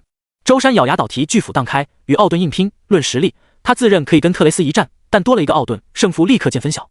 特雷斯同样降落在地，尽管他有信心可以躲开科技武器的攻击，但他为人谨慎。陆影在接近周山与奥顿的战场的时候，取出火焰晶体扔向高空，红色晶体相当醒目。奥顿和周山处于战斗中，没有在意，但特雷斯却一眼看到，目光炙热，还来不及反应为什么天空会有火焰晶体，后背一阵剧痛。特雷斯身体快速扭转，身形宛如风中树叶晃动，避开了格兰妮第2击。是你！格兰妮一言不发，从凝空界中取出火焰晶体，一把捏碎，炙热火焰焚烧大地。炎火掌！格兰妮低喝，探掌击出，掌心凝聚火焰，化作更深沉的颜色，攻向特雷斯。特雷斯震怒，可出口血，你找死！说着，右掌急速抖动，抓取空气，这是波动掌。砰！双掌击撞，火焰与气流席卷大地，方圆100米，一切建筑被摧毁。巨大的火焰被气流席卷，逆空而上，宛如火蛇飞舞。格兰妮后退数步，脸色苍白。特雷斯的波动掌比陆影的强太多了，即便他施展战技都很难抵挡。特雷斯也不好受，火焰战技原本就威力刚猛，破坏性十足，而格兰妮更是借助了火焰晶体，这一掌绝不次于他。格兰妮，这是我的地盘！特雷斯怒吼。格兰妮没说话。体表戒指战甲在火焰映照下反射着红光。特雷斯咬牙，体表蔓延戒指战甲。从刚刚开始他一直没穿战甲，如今感觉到了压力，更重要的是他受伤了。远处，奥顿回头，震惊：格兰妮，你怎么在这？周山怒吼，巨斧狠狠砸向奥顿。奥顿不敢大意，抬剑斩向周山，凌厉的气劲扫荡四周，切开大地。陆影突然出手，由身部急速冲到奥顿身旁，一掌击出，掌出星辰线，这是天星掌。奥顿和周山都没想到还有人躲在旁边。看到陆影的一刻，奥顿一愣，周山疑惑。然而下一刻，当陆影天星掌印在奥顿胸口的一刻，他连惨叫都没来得及发出，便被震碎了心脏。磅礴的能量甚至贯穿胸口，轰到了一幢住宅内，将住宅粉碎。地面第一时间承受不住这股压力而爆碎。周山骇然望着陆影，你！陆影转身一腿扫向周山，背对着格兰妮和特雷斯，低声道：“攻击我！”周山目光闪烁，但还是攻向陆影，而且一出手就不留情，直接暴风斩。陆影施展游身步避开暴风斩，虽然没受伤，但衣服还是被撕裂。把我推过去！陆影低喝。周山大吼一声，巨斧横砸。陆影借助巨斧之力，被狠狠甩向特雷斯与格兰妮的战场。轰！剧烈震动蔓延向远方，格兰妮脸色煞白，右掌颤抖，她被特雷斯重创。特雷斯也不好受，体表战甲都被火焰灼烧开裂。恰巧此时，陆影被砸在距离特雷斯不远的墙壁内，缓缓跌落。特雷斯看了眼陆影，随后望向远处，看到了已经死去的奥顿，目光一变，刚要说什么，周山飞起向远处逃跑。你逃不了！特雷斯一跃而起，追向周山，正好背对陆影。陆影借助废弃房屋，一跃来到半空，对着特雷斯就是一掌，毫不掩饰的天星掌宛如星辰旋转，狠狠印在特雷斯后背。特雷斯原本不在意陆影，但这一掌让他产生强烈危机，下意识避开，却已经晚了。星辰爆裂，特雷斯被陆影一掌击落下地，砸在大地上，将大地砸出巨大的坑洞。陆影也被特雷斯反应过来的一击重创，吐着血倒飞出去，再次陷入墙壁内，体表戒指战甲直接崩开，亚斯塔的戒指战甲彻底粉碎。格兰妮捂住手臂，走到坑洞旁，看向底部。特雷斯仰面躺倒，脸色苍白，不停咳血。格兰妮惊讶望向陆影，他无法想象陆影凭什么一掌重创特雷斯。还不容他多想，原本垂死的特雷斯突然睁眼，取出一把造型古怪的枪，对准格兰妮一枪射出，一缕能量光束洞穿格兰妮肩膀。格兰妮反手就是一击炎火掌，再次印在特雷斯被陆影天星掌拍中的地方。这一掌彻底震碎特雷斯内脏，将他毙命。格兰妮软瘫在地，惊讶望着特雷斯尸体，后背发寒。星球进化试炼虽然不限死亡人数，但如果造成的死伤太多，会引起某些人的反感。这一役，奥顿和特雷斯都死了，尤其是特雷斯，军事学院前3的高材生，被军事学院寄予厚望。如今他死了，格兰妮有些紧张。陆颖拖着重伤身体来到格兰妮身旁，虚弱到不用担心，大不了我请爷爷把你转到我们塔塔星球学院。格兰妮目光冷冽盯着陆颖，你打特雷斯的一掌是怎么回事？即便双倍波动掌都不可能重伤特雷斯。你想多了，他被你重伤，我只是恰好打在同样的位置。陆颖回道。格兰妮明显不信，堂堂战力2500的特雷斯居然被望境修炼者重伤，哪怕是巧合也没那么容易。突然的后方一声暴喝，原本以为逃走的周山再次出现，一斧头斩向格兰妮跟陆颖。格兰妮下意识抓住陆颖挡在前面，周山看到陆颖被推出来，连忙偏移方向，一斧头并没有劈中陆颖，而是顺着陆颖耳畔砍在地上。陆颖则回过身，一掌轰在格兰妮身上。他本身受伤太重，这一掌还没有打奥顿的重，但重伤格兰妮还是没问题的。格兰妮脸色一白，强忍着剧痛，下意识一脚踹向陆颖，将他踹飞了出去，自己则跌落在特雷斯身侧。周山再次大吼，一斧头砍向格兰妮。格兰妮拿起特雷斯手边的枪，一枪射出，光束洞穿周山巨斧，同时洞穿他肩膀，把他整个人轰出去10多米，掉落在地生死不知。场面一时寂静，唯有火焰在大地燃烧。4名探镜加上1名望境战斗，粉碎了小半个精灵，使小半个精灵沉浸在火海中。格兰妮从凝空界内取出疗伤药，一口吞下，恢复伤势。数分钟后，四周围渐渐出现声音。格兰妮脸色一变，爬出坑洞。她身体重伤，肩膀更是被光束洞穿，很艰难才来到周山身旁。周山此刻晕倒在地，生死不知。很快，冯红、眼镜女秦轩等人将四周包围，盯着格兰妮，立刻投降。我们可以饶你不死。格兰妮不屑，就凭你们这些土著妄想饶我不死？怎么，不想要这个土著的命吗？说着，把枪口对准周山的脑袋。冯红大喝，放开行胜，退后10里，否则立刻杀了他。格兰妮厉声道。冯红等人对视，没有动。格兰妮目光寒芒一闪，随手拿起身旁的石头，狠狠砸在周山头上，顿时血流如注。冯红立刻住手，我们可以退开，但必须给行胜治疗，不然他死定了。格兰妮同意。很快，一名医生走到格兰妮和周山身旁，检查了周山身体，随后应急治疗。足足过了20分钟才给周山止血。行胜伤势太重，不能耽误，必须尽快综合治疗。医生道。格兰妮没理会他们，立刻退后10里。3个小时后我会离开，不然我杀了这个土著。行胜能撑3个小时吗？秦轩瞪着医生问道。医生点点头，可以。很快，四周围行营军队全部后退，四周空无一人。格兰妮松口气，3个小时只是保险数字，其实他只需要2个小时就能恢复部分伤势，没有探镜修炼者，其余人也挡不住他。想着，格兰妮看了眼特雷斯，随后又看向奥顿。等等，奥顿呢？格兰妮脸色一变，想要起身看去，但动一下便剧痛席卷全身，无奈坐下来，不用急，等2个小时再说。就算奥顿没死，伤势绝对比自己严重。对了，还有那个亚塔，居然敢对自己出手，也得教训。距离格兰妮1000米外的废墟下，奥顿的尸体静静躺在地上，陆颖喘着粗气，他伤势也很重，但此刻最重要的是素体诀，素体一定程度上可以疗伤。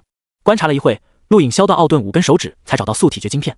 就是这一刻，陆颖兴奋，将素体诀融于体内，顿时剧痛席卷全身，他再次体会到了那股无上的力量，体内所有细胞在重新组合、洗炼，澎湃的伟力宛如俯视星空，将他这个小小的蝼蚁带出了地球这方天地。噗！陆颖吐出口血，细胞重塑是痛苦的，却又是幸福的，他可以感受到自身进化，跟这片星空越发契合。1个小时过去了，格兰妮脸色恢复了一些，伤势有了好转。再给我1个小时，我就可以动了。格兰妮兴奋，他可没打算离开，掌控精灵，未来就有了跟更强者谈判的筹码。蓝色区域虽然在一定程度上受到保护，但并非所有人都遵循这个规矩。普通星球进化试炼还好说，但如今星空第10院即将出现，所有人都想在试炼中大放光彩，此次地球试炼注定残酷。而最让格兰妮担忧的就是2个多月后第2批试炼者降临。他们这批试炼者是早已确定好的，那个时候星空第10院的消息刚刚出现，临时加入这场试炼的人不多，但第2批就完全不同了。第2批试炼的学生完全是冲着星空第10院而来，到底会出现哪些人，格兰妮不知道，但他有预感，其中或许会出现无法想象的妖孽奇才。他并不打算独占精灵，那不现实，他希望利用精灵投靠某些人，换取更好的试炼成绩，这才是他的目的，应该也是特雷斯的目的。时间又过去半个小时，格兰妮感觉自己又恢复了一些，刚想起身寻找奥顿，不远处忽然传来澎湃的星能波动。格兰妮惊骇望去，这是1000米外，陆颖体内疼痛缓缓减去，握了握手掌，感受着自身力量。如今的自己才算真正踏足修炼界，有了一丝仰望星空的资本。格兰妮点击个人终端测试战力，滴滴滴滴，声音不停响起，最终战力显示1080。格兰妮疑惑，1080，刚刚突破探镜，谁？亚塔。1000米外废墟内，陆颖推开乱石，走了出来，看向格兰妮。格兰妮目光惊讶，心中一沉，眼神闪烁，你突破探镜了？陆颖一步步接近格兰妮，淡笑，你不是探测到了吗？格兰妮皱眉，语气柔和，对不起，亚塔，刚刚我不应该把你推出来挡敌人的攻击，但你要相信我，这是我的本能反应，不是故意的。陆颖走到距离格兰妮10多米处，笑道，我当然相信你，学院精英，经历过生死考验，有这种本能反应太正常了。格兰妮露出一丝笑容，那就好，亚塔，特雷斯和奥顿都死了，这个土著也重伤，从现在起，精灵是我们的，我们合作，没有人可以抢走精灵。说得不错，在这之前，我能向你借点东西吗？陆颖淡笑看着格兰妮道。格兰妮脸色一变，勉强笑道什么东西。陆颖道没什么，各种能量晶体而已。格兰妮目光凌厉，你说什么？陆颖盯着格兰妮，淡淡道这么说吧，把你的凝空戒交出来。你要抢劫？格兰妮大喝。陆颖耸耸肩，别说的那么黑暗，只是看看而已。格兰妮起身紧盯着陆颖，狠力道亚塔，别以为素体成功治疗了部分伤势就可以压制我，你还没完全恢复，何况我也治疗了部分伤势，真打起来谁胜谁负还不好说，别忘了你才刚刚达到探境区1080的战力。陆颖嘴角弯起，是吗？如果真的相信战力，你会跟我说这么多废话？格兰妮目光闪烁，没有回答。陆颖继续道，战斗力只是个体星能对外造成的影响，单纯的只是星能影响而已，不能代表真正实力。学院课本第一句话就是这个吧？错，课本只是不想打击平民学生而已。战力越强，个体星能强度越高，对低等战力的人拥有压制效果。否则你以为特雷斯为什么比我强？你我战力几乎相差1倍，差距不是任何战绩可以弥补的。格兰妮冷声道。陆颖抬脚再次接近格兰妮，出手吧，如果你有把握的话。格兰妮目光狠厉，紧盯着步步走来的陆颖，从凝空界内取出火焰晶体捏碎，火焰腾空而起，炎火掌。格兰妮被逼出手，一掌下去，即便能击败陆颖，她自身也会再次受创，但没办法，格兰妮只能如此。眼看格兰妮一掌袭来，掌心沉积着深沉的火焰，陆颖抬手，月亮围绕掌心旋转，天星掌毫不犹豫地打出，接触的一刻，月亮爆发，恐怖的力量顺着掌力完全摧毁火焰，一掌把格兰妮打出去100米远，手臂都折断，狼狈砸在地上，不可置信望着陆颖。他怎么也没想到陆颖居然一掌将他重创，那究竟是什么战绩？绝不可能是波动掌，波动掌根本不是炎火掌的对手，他们战力几乎相差1倍啊，寻常战绩很难弥补的差距。陆颖目光炙热地望向自己的右掌，这就是天星掌。达到探境后，天星掌威力再次上升，长出星辰线，星辰爆开，足以碾压一切。这还只是一颗星辰，如果是2颗、10颗、20颗，其威力会如何？陆颖根本不敢想，这种战绩绝不能透露出去。这边的动静吸引了秦轩等人，当军队再次出现，看到的唯有陆颖站在大地上。陆兄，冯红惊讶，秦轩等人也都惊讶，战斗时他们都退得远远的，根本没看到。陆颖倒把那个女人关押起来，救治行胜。很快，格兰妮被军队押走，周山也被医生紧急送往治疗室。等等，周山虚弱的声音响起，所有人围过来。周山看向陆颖，我治疗期间，精灵有你保护，拜托了。陆颖点点头，放心吧。谢谢。周山说了一句，直接昏迷。今天这一战让精灵损失巨大，陆颖命令军队重建被摧毁的精灵聚集地，安抚幸存者，同时命令罗云等人赶回精灵。很多事不需要陆颖操心，行营自有一套处理方法。他则来到了精灵关押进化者的大牢最底层，看到了格兰妮。此时的格兰妮被四肢捆绑，周围隐藏不少科技武器，只要他稍有异动，直接射击。陆颖平退守卫，来到格兰妮身前，取下他的凝空戒，割破他手指，利用血液内的基因密码解开凝空戒，把所有东西倒出。凝空戒非常珍贵，能买得起的人不多，亚斯塔、奥顿都没有，唯有格兰妮和特雷斯有。特雷斯的凝空戒被陆颖收走，得到不少好东西。如今轮到格兰妮，你到底是什么人？格兰妮问道。陆颖笑道，你说呢？你肯定来自宇宙，绝不是地球人。格兰妮谋定道，咬牙瞪着陆颖。陆颖点点头，把所有能量晶体全部收走，其余内衣什么的被放入凝空戒，又还给了格兰妮。没有基因密码，凝空戒就没用，他没必要抢一枚没用的凝空戒。我叫陆颖，别叫错了。陆颖道，这是你地球上的名字？格兰妮问道。陆颖没有回答，而是盯着格兰妮登入宇宙网络，把精灵改为蓝色。格兰妮冷笑，没理会。陆颖叹口气，其实我这个人不喜欢用刑，但这里是行营，你懂得，他们有的是手段让你屈服。格兰妮愤怒，这些土著会付出代价的，在这之前你会付出更恐怖的代价。陆颖寒声盯着格兰妮。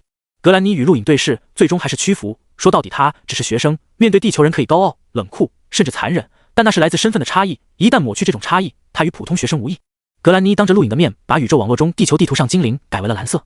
陆颖看去，地球已经有一部分变为了蓝色，也就意味着那些地方完全被这些学生掌控。当然也不是全部如此，或许其中也有学生被控制被迫改为蓝色的情况，但这种情况应该不多。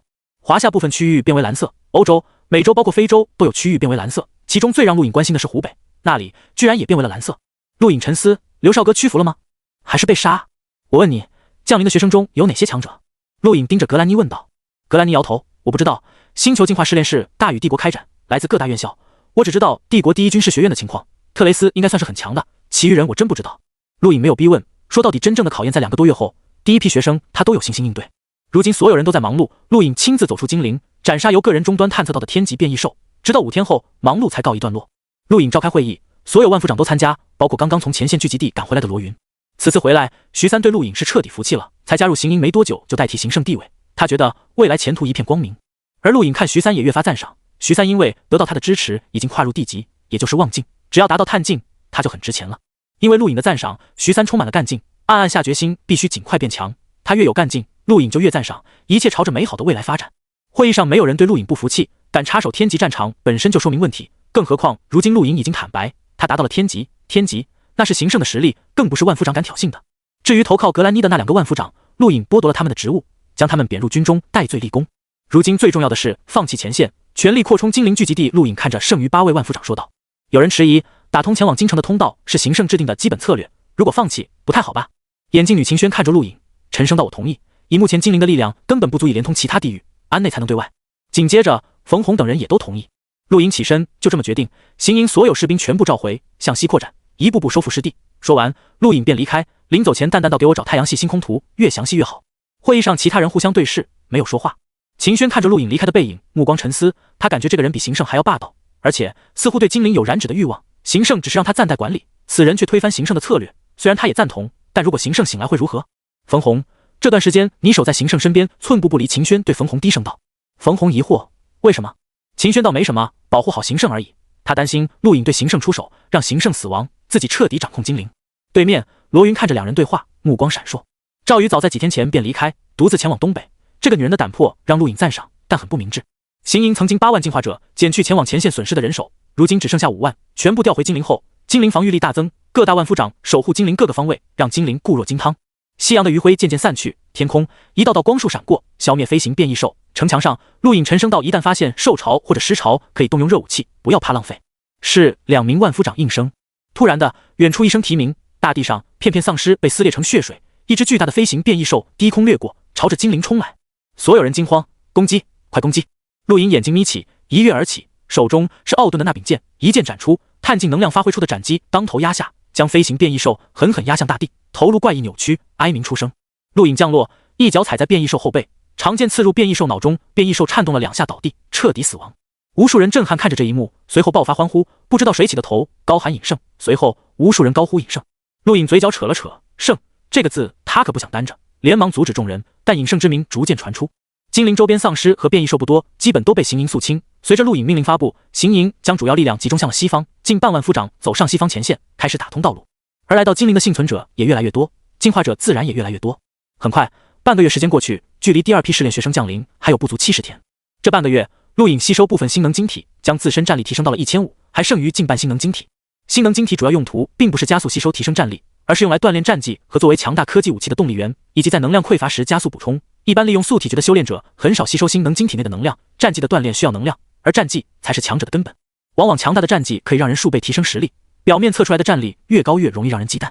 当然，战力越高代表体内能量越强，同样的攻击当然可以造成更强的效果。就像特雷斯波动掌可以跟格兰妮的战技硬拼，但特雷斯依然保留了相当一部分星能晶体用来锻炼战技，可惜没有成功，否则半个月前的一战结果又会不一样。陆颖想要用剩余的星能晶体锻炼天星掌，还有做一个尝试。半个月的时间，格兰妮屈服了，他主动要求见陆颖。陆颖对格兰妮并不仁慈，虽然没有动刑，但把他一个人关在暗无天日的地牢内，没有人说话，没有人相伴，虽然管饭，但吃得很差，都是变异鼠肉。这半个月是格兰妮人生中最黑暗的日子，他终于承受不住。我愿意帮你，你放了我。格兰妮脸色苍白，目光浑浊，身上弥漫着难闻的气味，祈求地看向陆颖。陆颖淡漠道：“你可以帮我什么？”格兰妮虚弱地帮你保护精灵，你让我做什么都可以，放了我受不了了。陆颖盯着格兰妮，我问你，你们这次试炼最终任务是什么？格兰妮目光一闪，你真的不是学生？那你怎么进入地球的？这里早就在大禹帝国监控范围，不可能随意进入。陆颖转身就走。格兰妮连忙大喊：“等等，我只是好奇，我不问了。我说，我们的任务是追捕逃犯。”陆颖好奇转过身，逃犯？格兰妮点点头。试炼前一天，我们才得到通知，一名逃犯穿过监控网进入地球，并为地球带来了进化。帝国原本并没有打算让我们来这颗星球试炼，但地球已经进化，帝国无奈临时改变地点，这才延误了好几个月，不然我们几个月前就应该来到地球了。地球进化不是你们带来的？陆颖惊讶。格兰妮摇摇头，不是，我们原本应该试炼的星球距离地球相当遥远。陆颖没想到得到这么个情报，地球进化居然不是大禹帝国带来的，而是内部产生逃犯海王星，难道是那具尸体？逃犯什么身份？陆颖问道。格兰妮咳嗽几声，不知道，他的身份是绝密，不管是样貌还是姓名都没人知道。那你们怎么找？陆颖问道。格兰妮道：“这就是任务，试炼任务不可能简单，就算让你们找到逃犯，凭你们这些学生的实力能抓住他？”陆颖奇怪道：“他从内宇宙逃到外宇宙，早已重伤，绝不可能还保留超过融镜的实力，而且身上所有的一切都被摧毁，丧失了保命手段。”格兰妮回道。10分钟后，格兰妮被放出，陆颖让人带她洗澡，给她治疗。整整1天时间，格兰妮都没有出现在陆颖面前，直到第2天下午，格兰妮与陆颖才见面。半个月的时间虽然让格兰妮很痛苦，但他的伤除了右肩，其余都好了。这就是宇宙特效疗伤药的强大。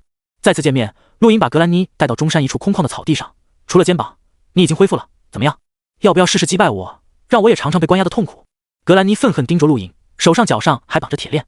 陆颖笑道：“别装了，以你的实力，这些东西绑不住你。”砰的一声，格兰妮挣脱铁链，右臂突然传来刺骨的疼痛，她脸色一白，呼出口气：“我说过会帮你。”陆颖从腰间掏出特雷斯的那柄枪，扔到地上。没有了这把能量枪，你应该不忌惮了吧？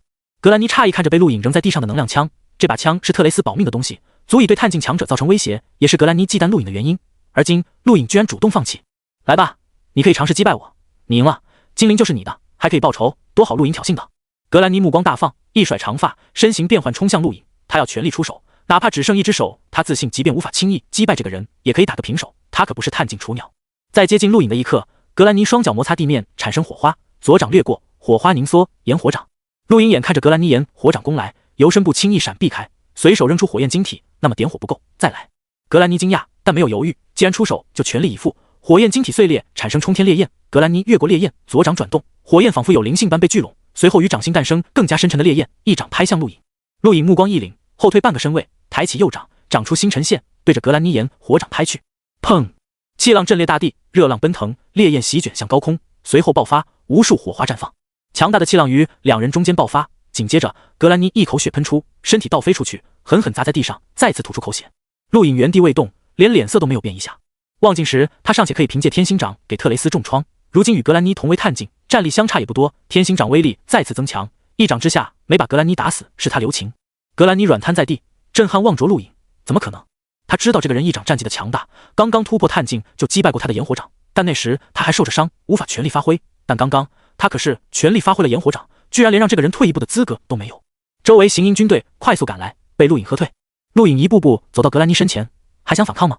格兰妮嘴角流血，美丽的面容煞白，什么战绩？陆颖冷笑：3倍波动掌。怎么可能？根本不是波动掌。格兰妮虚弱道。陆颖笑着捡起能量枪，倒没听过一个传说吗？一位强者曾凭100倍波动掌震碎星辰，3倍波动掌击败你轻而易举。格兰妮依然沉浸在震撼与不可思议中，一个曾经可以轻易镇压的人，如今反过来轻易击败他，让他很难接受。自己去疗伤，从现在起，你是我的贴身护卫。陆颖笑眯眯看了眼格兰妮，转身离去。格兰妮苦涩，再次吐出口血，怪不得这混蛋让自己出手，原来想收服自己。返回自己住处，陆颖内心兴奋，自己虽然战力才1500，但有了天星掌，即便特雷斯全力出手，也不是自己的对手，终于有自保资本了。陆颖让徐三守护在外，宣布闭关，在中山内部封闭训练室内取出星能晶体，直接捏碎。他并没有吸收，而是取出了头子。自从上次使用后，头子一直暗淡无光。陆颖随后观察过好几次，发现它的光芒在逐渐恢复，但速度极慢。他就猜测或许需要星能。头子刚刚取出，弥漫在训练室内的星能汹涌而去被他吸收，表面暗淡的光芒逐渐恢复。陆颖一块接一块取出星能晶体，头子表面的光芒也持续恢复。终于，当还剩最后一块星能晶体的时候，它恢复了当初第一次出现时的样子，笼罩朦胧星辰光辉。陆颖擦了擦额头，这玩意对星能的需求也太多了。他算了算，格兰妮加上特雷斯储存的星能晶体，加上这么多天他自己恢复吸收的星能，如果换算成星能晶体的话，接近半个方。这还不算自己突破探境带给他的爆发能量，如果全部算上，或许需要一个立方的星能晶体。要知道，特雷斯为了试炼所带的星能晶体已经是他的最后5个面的点数消失，只剩1个面4点。陆颖疑惑，还没等他多想，身体四周环境大变，训练室没了，中山没了，他看到的是无尽的灰白空间，没有尽头。抬头是无尽远的黑暗，脚下踩着的是不知道什么材质的地面，相当坚固的样子。后方一组数字缓缓变动：259200、259199、259198。陆颖脑中莫名出现这方空间的用途，这里是时间静止空间。陆颖震撼，简直见鬼了！时间静止这个名字只在传说中听过，自己的头子居然有这种功能。4点可以在时间静止空间内待3天，后面那组数字就是秒数，也就是说自己在这里待到最后1秒，外界时间未变。看着缓缓变动的数字，陆颖呼出口气，自己的天赋是不是有点过于恐怖了？摇摇头，他甩开杂念，抬手，头子再次出现，不过此次他又变得暗淡无光。陆颖这时理解为什么用这个东西需要消耗那么多星能了。此刻他觉得消耗的星能或许少了，相对得到的这方空间而言。陆颖又取出最后1枚星能晶体，扔向那组数字，顿时星能晶体化为流光消失，而数字增加了5秒。陆颖脸皮抽了抽，5秒太少了吧？他颇为无语。初始空间为3天，想要再利用星能晶体增加时间，代价就大了。1枚拳头大小的星能晶体不过增加5秒，一立方星能晶体估计只能增加80分钟的时间，也就是1个小时带20分钟。修炼、战绩、武器、能源供给、头子、时间等等，陆颖发现自己的一切都要用到星能晶体，他的预感越来越强烈，自己未来或许要为星能晶体干一些不好的事，比如打劫。或许星际海倒是个不错的职业。陆颖打量着四周，他要在这里待3天，这个时间挺尴尬，修炼天星掌完全不够，而且也没有星能晶体可以吸收。至于别的，陆颖想了想，只能修炼一种战技裂空掌。裂空掌是波动掌的进阶版，同样是大众战技，对肉体要求远远超过波动掌。即便融进修炼者中能用出裂空掌的也不多，他对肉体要求太高了，而这正适合陆颖。没有能量，只能修炼这个。对于肉体，陆颖还是很自信的。裂空掌相比波动掌威力更强，更重要的是，它是远距离攻击，可以弥补陆颖的短板。一直以来，陆颖虽然没有修炼，但对身体的锻炼从未放下过，也幸亏波动掌对星能要求不高，否则他当初也无法凭此击杀亚斯塔。星能虽然充斥着整个宇宙，但每个星球都有各自的生态系统，跟星能并非一样。如此，波动掌这种依赖肉体的战技更为难得，可惜很多人看不到，都在追求威力强大的战技，殊不知在很多时候，那种战技根本无法施展。时间静止空间的数字越来越少，陆颖单指引体向上，挥汗如雨，3天时间很快过去。当数字最后1秒走完，陆颖眼前场景变换，再度出现在了训练室内，四周围一切未变。陆颖急忙看了看时间，果然时间没有变，他苦练了3天，只过去了1秒而已。陆颖洗了个澡，好好休息了1天。第2天，他再次见到了格兰妮。此时的格兰妮看向陆颖的目光带着忌惮与一丝畏惧。知道自己的职责吗？陆颖随意问道。格兰妮低声道：“你的护卫。”陆颖笑了笑：“走吧，行胜应该快醒了。”周山一直被深度治疗，他受的伤远远超过格兰妮。当时如果不是陆颖出手，他就被奥顿杀了。在此之前，更是受了特雷斯的攻击。半个月的治疗让周山瘦了一圈。当陆颖带着格兰妮来到病房外的时候，冯红连忙起身：“陆兄，不，尹胜，行胜醒了。”陆颖无奈，他不想被人称为尹胜，尤其第2批试炼学生即将降临的关头，很容易成为打击目标。但如今精灵已经叫开了，他也已经成为天级强者，想反驳都反驳不了。知道了，你们留在外面，我进去。陆颖淡淡说了一句，越过冯红等人，跨入病房。冯红目光警惕地看向格兰妮，这个女人是外星人。格兰妮不在乎冯红，准确地说，除了陆颖，她谁都不在乎。如果陆颖不是来自星空，以她的尊严，想要屈服还要一段时间。病房内除了周山，秦轩也在。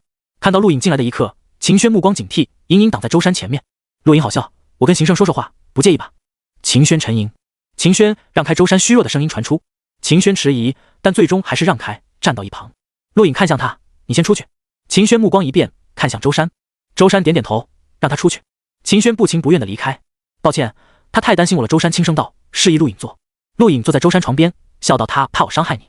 周山笑道，如果你要伤害我，我也活不到现在。听说你否定了北方前线，想要把重点放在精灵和西方。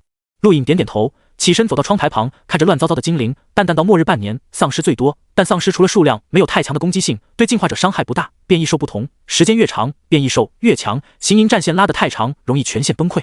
正因为末日才半年，我才希望尽快跟其他人联通，联手收复华夏，这也是赵宇冒险来到精灵的原因。周山道。陆颖回头看向他，行营每天伤亡人数多少？又能打通多长的道路？我让罗云跟你汇报过，你所谓的安全通道上出现了狮王，狮王有智慧，可以进化，甚至可以通过吞噬奇特的东西产生另类的攻击手段，不是万夫长可以匹敌的。你能亲自去前线吗？你又能去多远？你能保证不会出现天级变异兽吗？周山沉默，苦涩道，我知道，但我必须打通京城。我想知道当初究竟发生了什么事，或许可以找到末日根源。陆颖目光眯起，末日根源。周山郑重看着陆颖，当初华夏从海王星带回了一具尸体，得到一些信息，我们正是凭借这些信息领先所有人，末日后更是成为7圣。但那具尸体有问题，科技院从那具尸体身上探测到非一般的物质，那些物质能引起细胞异变，我猜测末日就是来自那具尸体。后来呢？陆颖问道。周山苦涩道，那些非一般的物质根本不是科技院可以控制的，所以当初1号下令运走那具尸体，同时把我们7个人分散开，守护华夏各地。或许那个时候1号就已经猜到了什么，但就在运走的当天，末日降临了。陆颖目光紧盯着周山。周山望着天花板，迷茫到我们不知道发生了什么，只知道一瞬间天地大变。科技院研究员1号还有很多人都死在了一场大爆炸中，后来我们想尽办法联系，都不知道发生了什么，就连在京城的张顶天都不知道。那具尸体呢？陆颖急忙问道。他最看重的就是那具尸体，那具尸体蕴含素体诀，而且有可能就是学生试炼寻找的逃犯，来自那宇宙。周山摇摇头，不知道，现场只有一个天坑，弥漫了岩浆，所有的信息在那场爆炸中都消失了，带来的是末日。陆颖转过头去，看得出来周山没有撒谎，他努力寻找那具尸体，为此从湖北来到了金陵，但就连7圣都不知道那具尸体的所在，看来应该去趟京城了。你好好休息吧，我先走了。陆颖淡淡道。周山对陆颖道，你要离开金陵？陆颖看向周山，你希望我离开？当然不希望，你留下金陵才能守住。我可以感觉到你的实力很强大，D级就能伤害那个最强的外星人，如今你已经达到天级，实力绝对在我之上，我希望你留下来，行营可以听你的命令，甚至我也可以听你的命令。周山郑重道。陆颖诧异，为什么？我走了，金陵依然是你的天下，你还是万人敬仰的行胜。周山失笑，苦涩道，你以为我们想要这个称号吗？我之所以守护金陵，是1号对我下的命令，我是军人，不管荣耀是否存在，我都会执行命令。金陵数百万人的存亡比一切都重要，我希望你留下来保护他们。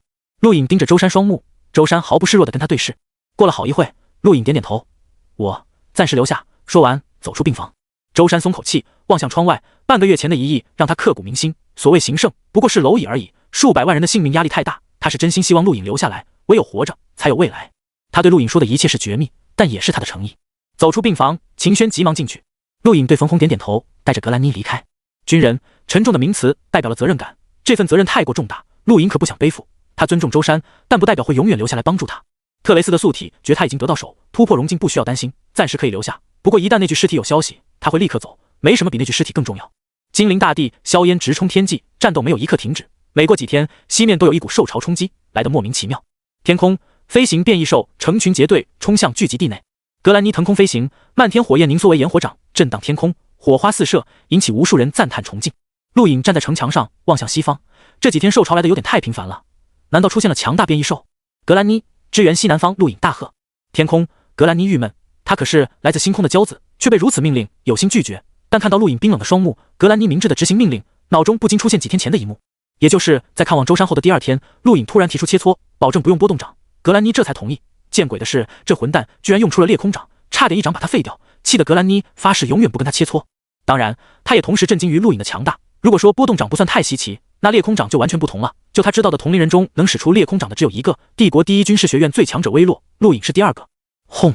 炎火掌狠狠拍在大地上，震碎了数只强大的变异兽。格兰妮喘口气，他也觉得奇怪，末日后变异兽虽多，但并非所有变异兽都会袭击人类，兽有兽的天性，只要没人侵犯他们的领地，他们很少出来，这也是能存活这么多幸存者的关键原因。但此刻兽潮有些频繁了。吼！巨大的嘶吼声响彻，前方两头变异兽冲来袭击向格兰妮。格兰妮再次施展炎火掌，一掌毙掉两头变异兽。城墙上，陆颖皱眉，这女人太依赖战技了，反而限制她的发展。一旦不使用炎火掌，这个女人的战力立刻下降一半。估计在学院中，这个女人只能算中上，跟特雷斯比差远了，也就比奥顿强一些。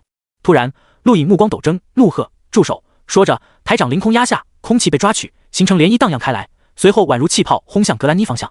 格兰妮惊讶转头，眼看着陆颖的裂空掌袭来，目光巨变，这混蛋疯了，居然袭击我！突然的，格兰妮感觉后背一凉，有人偷袭。格兰妮反应不慢，下意识弯腰，裂空掌掠过格兰妮，直接轰在她背后，砰的一声，空气震荡，格兰妮被巨大的推力横扫开，后方一名男子吐出口血刀飞出去，砸在地底。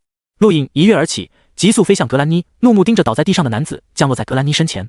格兰妮呼出口气，庆幸看着陆颖，刚刚如果不是陆颖，他就被偷袭了。偷袭者同样是探镜实力，一旦被偷袭成功，他不知道会受多重的伤，甚至可能被杀。地面裂开巨大的缝隙，男子捂住胸口，震撼望向陆颖，裂空掌，怎么可能？陆颖冷冷盯着男子，双目余光却扫过四周，随后目光一凝，由身部消失，冲向兽潮中。男子大喊：“快逃！”然而晚了，一头变异兽腹部，一名年轻男子惊讶望着陆颖，单掌抓来，抽出长刀砍去，砰的一声，长刀应声而断。陆颖一掌粉碎长刀，轰在男子身上，方圆数十米大地崩裂，气浪旋转飞射，无数变异兽被撕碎。陆颖出手仅仅2击就击败了2名探镜，让格兰妮看得目瞪口呆。他确定这2人是学生，虽然不是帝国第一军事学院的学生，但能参加试炼绝对不弱，居然如此轻易就败了。这就是陆颖如今的实力，真实战力远远超过战斗数值本身。随着2人被击败，兽潮居然诡异的退去了。陆颖立刻知晓这段时间的兽潮来自这2人。你们是什么人？格兰妮大喝问道。他差点被偷袭。2名男子忌惮望了眼陆颖，没有回答。陆颖挥手赶走士兵，冷冷盯着2人，不说把你们砍了为变异兽。我们都是学生，你不能那么残忍。一名男子恐惧道，脸色有些苍白。陆颖耸耸肩，抱歉，我不是学生，我是地球人。不可能！2人惊呼，同时看向格兰妮。格兰妮沉默。2人震撼，区区土著怎么可能那么容易击败我们？还会裂空掌？行了，不用废话，要么说，要么死！陆颖冷声道。10几分钟后，陆颖命人把这2人关押起来，目光沉思。这2人来自大禹帝国蓝山学院，蓝山学院位于布满野兽的星球，所以这2人懂一些御兽术，但也只能驱使很弱的变异兽。至于袭击精灵，跟格兰妮他们一样，都想占据精灵。不过跟格兰妮不同，这2人背后有人，而且距离精灵不远，就在安徽。格兰妮愤恨到为什么不杀了他们？他们要谋夺精灵。陆颖看向格兰妮，你去杀。格兰妮一惊，转过头去，我下不了手。陆颖冷声道，试炼虽然不经生死，但如果杀戮太多也不好，以后在我面前少耍小聪明，这是第一次，也是最后一次。说完，陆颖转身离开。格兰妮看着陆颖背影，撇撇嘴，暗道可惜，他是想把陆颖推上所有人敌视的位置，这样他就可以脱离掌控，但没成功。这混蛋比想象的聪明。老大，兽潮退了。徐三对陆颖兴奋道，小眼睛直发光。陆颖看了他一眼，就知道他在想什么。给你的能量晶体用完了。徐三不好意思道，用完了，我便强了很多。陆颖道，不用着急突破天际，暂时你没那个能力，尽量沉静下来，洗炼体内能量。好的，老大。徐三感受到了陆颖的关心。至于陆颖，他可不希望这个人因为吸收太多杂质而消磨潜力，那样就没价值了。很多大势力都有办法重新散去一身能量，然后重新修炼。如今的徐三值得那些势力这么做，但实力越高，付出的代价就越多，价格相应的就越少。所以徐三实力越强，陆颖将来能得到的价格就越少。地级正好，能保命就好。周山伤势恢复了不少，陆颖给他用了格兰妮的疗伤药。那2个外星人打算怎么办？周山问道。陆颖道先关着，肯定有用。你也可以审审，多知道一些外星情况也好。周山点点头，听说他们来自安徽。陆颖道正好在我们前进的方向上，索性一起除了。前进的方向？我一直很好奇，你为什么总想往西方去？周山疑惑道。陆颖看着周山，想听实话。废话，我要去湖北看一个人。陆颖淡淡道。湖北？你亲戚？周山疑惑。陆颖笑道，算是吧。周山点点头，好，金陵是你救的，你说去西方就去西方。对了，如果真到了湖北也不错，可以跟刘少哥的5城联通，一起联手对付外星人。陆颖目光一闪，刘少哥？光胜？他怎么样？周山道，什么怎么样？实力还是性格？我都好奇。陆颖笑道。周山道，其实我也不是很了解他，当初虽然一起共事过，但接触的不多，对刘少哥最了解的应该是洛胜白雪，就我听说的，2人似乎有一腿。陆颖皱眉，随后松开，有一腿？结婚了？没有，互相有好感吧。周山不确定道，随后笑着看向陆颖，咧嘴道，你见过白雪吗？陆颖摇头。周山抬起头看着高空，指了指云层，白雪就是那个样子。陆颖抬头顺着周山目光看去，颇为迷茫。白雪，清水出芙蓉，天然去雕饰，落水之神，绝美如画。周山感慨道。陆颖见鬼似的盯着周山，你还会用成语？周山白了陆颖一眼，这不是我说的，是所有人公认的。白雪被称为华夏最美的女人，没有之一，什么明星、网红、名媛、校花都赶不上她一根手指。说到这里，周山怪笑道，起初我也不信，但看过她之后，我信了。这个女人天生就是用来膜拜的，女神这个词用在她身上一点不为过。陆颖失笑，有那么夸张吗？女神？好大的口气，土著就是土著，如果让你见到彩星女还不跪舔？格兰妮突然插嘴，嘲讽道。陆颖冷冽道，以后我不希望再从你嘴里听到土著这2个字，下去守门。格兰妮哼了一声，不敢跟陆颖叫板，转身离开。周山尴尬，谈论女人被另一个女人听到了，不太好。周兄继续。陆颖道。周山咳嗽几声，其实没什么可说的，刘少哥英俊，白雪美丽，2人绝配。实力呢？陆颖好奇问道，目光明亮。周山耸耸肩，我跟刘少哥都处于下4胜，白雪是上3胜。虽然有传闻刘少哥为人谨慎，善于隐藏，但就算他比我强也强不到哪去。陆颖点点头，表示了解。周山话里话外虽然表示对刘少哥不了解，但陆颖听得出他对刘少哥印象不错。光胜原本就是极度的赞扬，刘少哥对外表现出的形象相当完美，除了他这个偶然活下来的人，只有死人才了解刘少哥的黑暗。原本陆颖以为敌人就只有刘少哥一个，如果洛胜白雪真跟他有染，敌人可能会再增加。社会就是这样，牵一发而动全身。陆颖手指敲击墙壁，陷入沉思，直到傍晚，受潮才全部退去。天黑之后，陆颖离开了精灵，他身上带着的火焰晶体不多了，要再挖一点。月光洒下，照亮了清冷的大地，除了暗处传来令人头皮发麻的咀嚼声，这片大地上唯有狂风传来怒吼。当陆颖赶到火焰晶体矿那道沟渠旁的时候，看到了一道人影静静站立，是个男子，银发短发，抬头看着月光，目光有些迷茫。看到此人的瞬间，陆颖神色巨变，这个位置除了长发狮王、火焰晶体，还有那枚森然的骷髅树眼，这个人是巧合还是故意来此？陆颖并不知道此地有人，没有故意隐藏身形，银发男子自然也发现了他。你是什么人？陆颖目光凝重，神色戒备，他不知道此人实力如何，但总有种极度危险的感觉蔓延，让他不太想与此人接近，脑中一直徘徊着那枚骷髅树眼。银发男子看着陆颖，嘴角淡笑，恰巧此时月光被云层遮盖，令大地陷入黑暗。一瞬间，陆颖头皮发麻，黑暗中白光一闪，陆颖施展游身步急速后退，同时右掌轰出，长出星辰线，白光映照下，一双清凉的冷眸闪过惊讶，白光陡然间急速转动，与陆颖右掌碰撞。隐约间，陆颖看清楚，白光出自一把漂亮的蝴蝶刀，刀锋以肉眼难辨的速度撕裂空气，将天星掌爆发的威力完全弹开。砰的一声震动，空气扭曲，两人同时后退。月光再次探出，洒向大地，照亮了两人。陆颖目光凝重，这个人挡住了天星掌全力一击。对面，银发男子讶然，随后摸了摸脑袋，不好意思，我以为是丧尸，所以才出手，抱歉，哈哈。陆颖眼睛眯起，紧盯着男子，随后嘴角弯起，不用客气，我也以为是丧尸，所以才出手，幸亏没尽全力，只出了不到一半的掌力，没伤着你吧？银发男子眉毛一挑，没有，怎么可能伤到我？虽然我勉强用出了1/3的实力，但挡你一掌还是绰绰有余的，哈哈。陆颖看了看自己手掌，笑道抱歉，我记错了，刚刚只用了1/4掌力，幸亏没伤到你。银发男子大笑，那个什么，我也记错了，我只用了1/5的实力。是吗？我可不信，要不再试试？陆颖挑衅道。银发男子连忙摆手，不了，我可是优雅的美食家，从不跟人打架。对了，问你一个问题，你来这里是干什么的？陆颖淡淡道，找同学，我跟同学约好了，在这里见面。银发男子哦了一声，其实我也是，我记得这附近有个精灵，不过被标注蓝色了，不会就是你同学干的吧？陆颖点点头，是他。银发男子可惜，这样啊，本来我还想去玩玩，算了，你继续等吧，我走了。说完，银发男子转身离开，很快消失。陆颖看向个人终端，确定银发男子离开后，他才呼出口气，脸色前所未有的严肃。他的天星掌被挡住了，这可是他突破探境后全力一掌，大地黑暗的一刻，极度危机笼罩。他没有时间犹豫，那一掌确实是全力出手，却还是被挡住。这个人究竟什么来历？第一批试炼者中居然出现如此强人。陆颖走到沟渠旁，看着火焰晶体矿的位置，那个人一开始就站在这，而这里是陆颖捡到骷髅树眼的位置。这个人很可能是那枚骷髅树眼的主人。陆颖回忆着曾在宇宙中见过的所有标志，其中没有骷髅树眼。当初捡到的时候，陆颖就感觉可能接触了不得了的东西，而今这种感觉更强烈。那个银发男子虽然是探境实力，但陆颖通过一掌对轰感觉出此人真的没尽全力，深不可测。另一边，银发男子月光下飞行，脸色怪异，他的必杀一击被挡住了。探境学生中居然有人能挡住我那一击，有意思。本来以为只有第二批试炼者中才会出现这种人，没想到第一批中也有。呵呵。余乡、苏省与安徽交界处，自从行营将主要力量集中向西方后，这里就成了行营前线，常备万夫长5名，3万进化者，一路向西，不仅救了不少幸存者，还加入了不少进化者。现如今，余乡前线进化者总人数接近4万，同时也添加了1名万夫长。前线总指挥是冯红，陆颖熟悉的也就他了。原本前线一切安定，然而这一天，高空出现一道人影，凌空俯视余乡，数万进化者抬头仰望。金陵，陆颖看着地图，从金陵到武城相距太远，中间隔一个安徽，这可是一省之地，丧尸无数，变异兽无数，还有独霸一方的进化者，太过遥远。想要以行营打通前往武城的道路，没有几个月时间办不到。陆颖沉吟，武城如今被标注为蓝色，即便打到武城，面对的或许都是外星学生。就在这时，罗云急匆匆走来，尹胜，前线传来消息，行营溃败，所有人被控制，冯红等万夫长被抓。陆颖惊讶，有外星人出手了。罗云点点头，严肃到逃回来的士兵报告，出手的人留下6个字：蓝山学院野哥。让格兰妮过来。陆颖淡淡道。很快，格兰妮到来。去，通过蓝山学院学生的个人终端联系野哥，他控制了行营前线。陆颖淡淡道。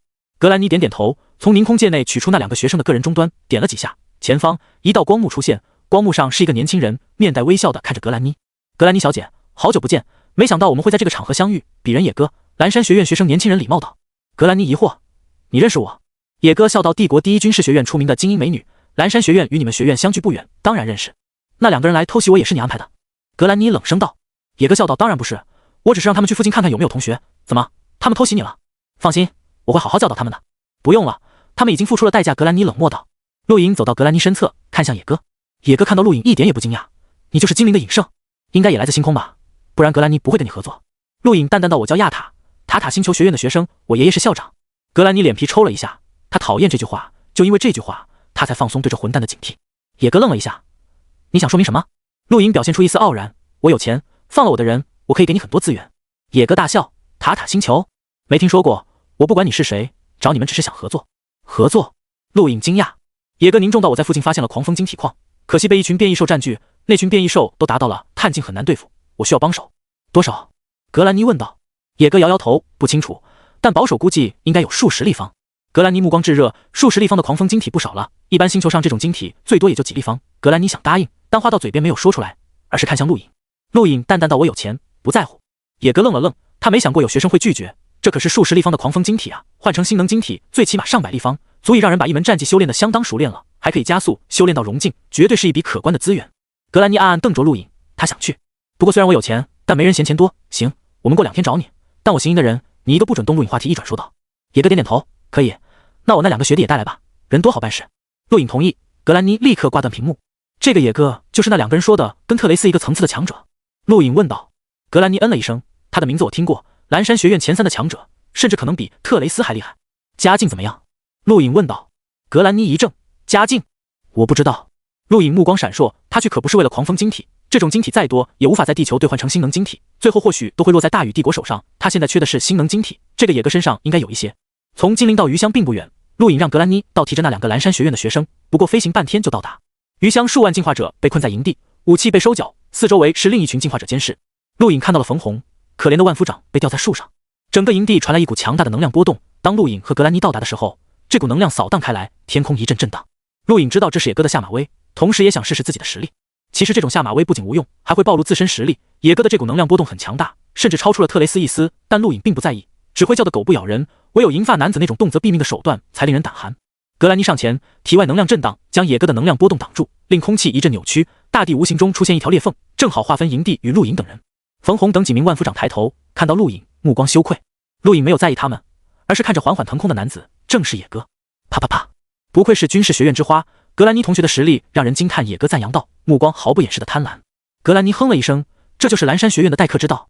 野哥笑道，是我鲁莽，我道歉。说着，目光看向陆颖，眼中闪过一丝轻蔑。陆颖突破探境不久，能量并不强，引不起野哥注意。两位是不是可以放了我那2个学弟了？野哥看向格兰妮说道，他以为2人中格兰妮为首。2个被抓的蓝山学院学生看到野哥想要说话，但嘴被封住，只能不停使眼色，想要提醒他陆颖的强悍，但野哥看不懂，放不放要看你的诚意。格兰妮冷淡道。野哥耸耸肩，好，请营地一叙。很快，营地内几人出现。野哥取出地图摊开，指着距离余乡100公里外的一处大山，狂风晶体就在那，不过被一群变异鸟类包围。这群鸟类中至少有5只拥有探境实力，也就是土著说的天级，还有一群望境实力的，数量很多。你打算怎么办？格兰妮看了眼陆颖，向野哥问道。野哥道，凭我们5个人可以解决这群鸟类，但太累，我想了个办法，让这群土著把鸟群吸引出来，然后用这颗星球的热武器轰掉，干脆利落。听到此话，陆颖目光一寒，格兰妮一惊，连忙道，这么做，那群土著也死定了吧？野哥笑道，土著的生死无所谓，重点是我们会很轻松，就算不让这些土著送死，我们也可以成功。陆颖淡淡道。野哥好笑地看着陆颖，亚塔兄弟，这群土著的生死根本不值得在意，试炼一旦结束，这群土著中的进化者将会被派去战场，有些修炼天赋的说不定可以成为某个权贵学生的奴隶，漂亮的可能成为侍女，剩下的只是一批批炮灰而已，不用在意，其实死在这他们更幸福，说不定会感谢我们呢，哈哈。陆颖没有说话，地球的命运其实早已注定，试炼开始的一刻，所有地球人都在大宇帝国和宇宙青年评议会观察下，唯有极少数有天赋的可以得到稍微公平点的待遇，其他人都是炮灰。野哥说的不错，好了，我的诚意已经表现，可以放人了。野哥看着格兰妮说道。格兰妮看向陆颖，陆颖淡淡道，再等一会，我还有个问题。野哥眼中闪过一丝寒意，什么问题？陆颖看着野哥，你也算是蓝山学院顶级强者，为什么不去完成任务，反而留在这里？野哥目光惊讶，看了看陆颖，随后又看了看格兰妮，失笑，我都忘了，你们这种层次接触不到一些情报很正常，好，我可以给你们普及一下。说着，野哥坐了下来，让人端上来几杯茶。陆颖和格兰妮也坐下，接过茶，看向野哥。野哥喝了口茶，陈升到学生中分为3个档次，第一个档次就是我这2个学弟，他们试炼的目的仅仅是为了表现给某些人看，相当于镀金，只要能成功在试炼中活下来，未来就是光辉的一笔。第2个档次是我们。我们？格兰妮惊讶，他以为野哥作为蓝山学院顶级强者，跟他不会是一个档次的。野哥点点头，我，包括你们军事学院的特雷斯都处于这个档次，目的是为了做一些成绩，比如占领地域，标注蓝色，比如发现珍贵矿藏等等。格兰妮，你从降落到现在，有人跟你说过一起完成任务吗？格兰妮摇摇头，脸色严肃。野哥笑道，那就是了，因为我们都不够资格，只有一种人够资格，那就是你们学院的威洛，我们学院的帕里斯，学院最强者。格兰妮惊讶。野哥点点头，认真道，这个宇宙不存在公平，试炼的消息对于我们来说需要得到通知，但对于他们来说早已知晓，并且每个学院最强者都有联系方式，这是他们的圈子，我们够不着。试炼开始之前，他们已经互相联合，为的就是完成任务。威洛并不在这片区域吧？格兰妮目光苦涩，试炼开始前我就没看过他。野哥笑道，我比你知道的多一些，勉强能探听到那个圈子的消息。威洛跟我们学院最强者帕利斯还有拜列联合了，现在应该在探查这颗星球进化的起因，或许已经去了京城，那个地方不是我们可以踏足的，我只要占据一片区域，发现一个矿藏就满足了，没必要跟那些怪物拼。拜列，第3重力星球的拜列。格兰妮惊呼，脸色煞白。野哥目光凝重，没错，拜列，名扬大宇帝国青年1辈，差点加入大宇青年评议会的那个拜列，战力为3000，探境巅峰。陆颖惊讶，没想到这群学生不是没有准备，早已默默分配好了，最顶层强者才会去完成任务。亚斯塔、奥顿都属于最底层，格兰妮勉强算在特雷斯、野哥这一层，顶层强者根本不在苏省，而是接近京城，那里才是最残酷的试炼场。据我所知，这颗星球华夏地狱有3支顶尖队伍，一支是拜列他们，另外2支我不知道具体是谁，但肯定也是来自各大学院最顶尖强者，他们是足以跟即将降临的第2批试炼学生争锋的怪物。这些怪物的目标根本不是星球试炼，而是传说中的疆域试炼，目前只能算热身。野哥严肃道。格兰妮沉默，他知道的太少了，档次太低。行了，该告诉你们的都告诉你们了，时间也到了。野哥突然道。格兰妮疑惑，什么时间？野哥怪笑，让你快乐的时间。格兰妮看着野哥的笑容，心中一沉，看向茶杯，你在茶里下毒了？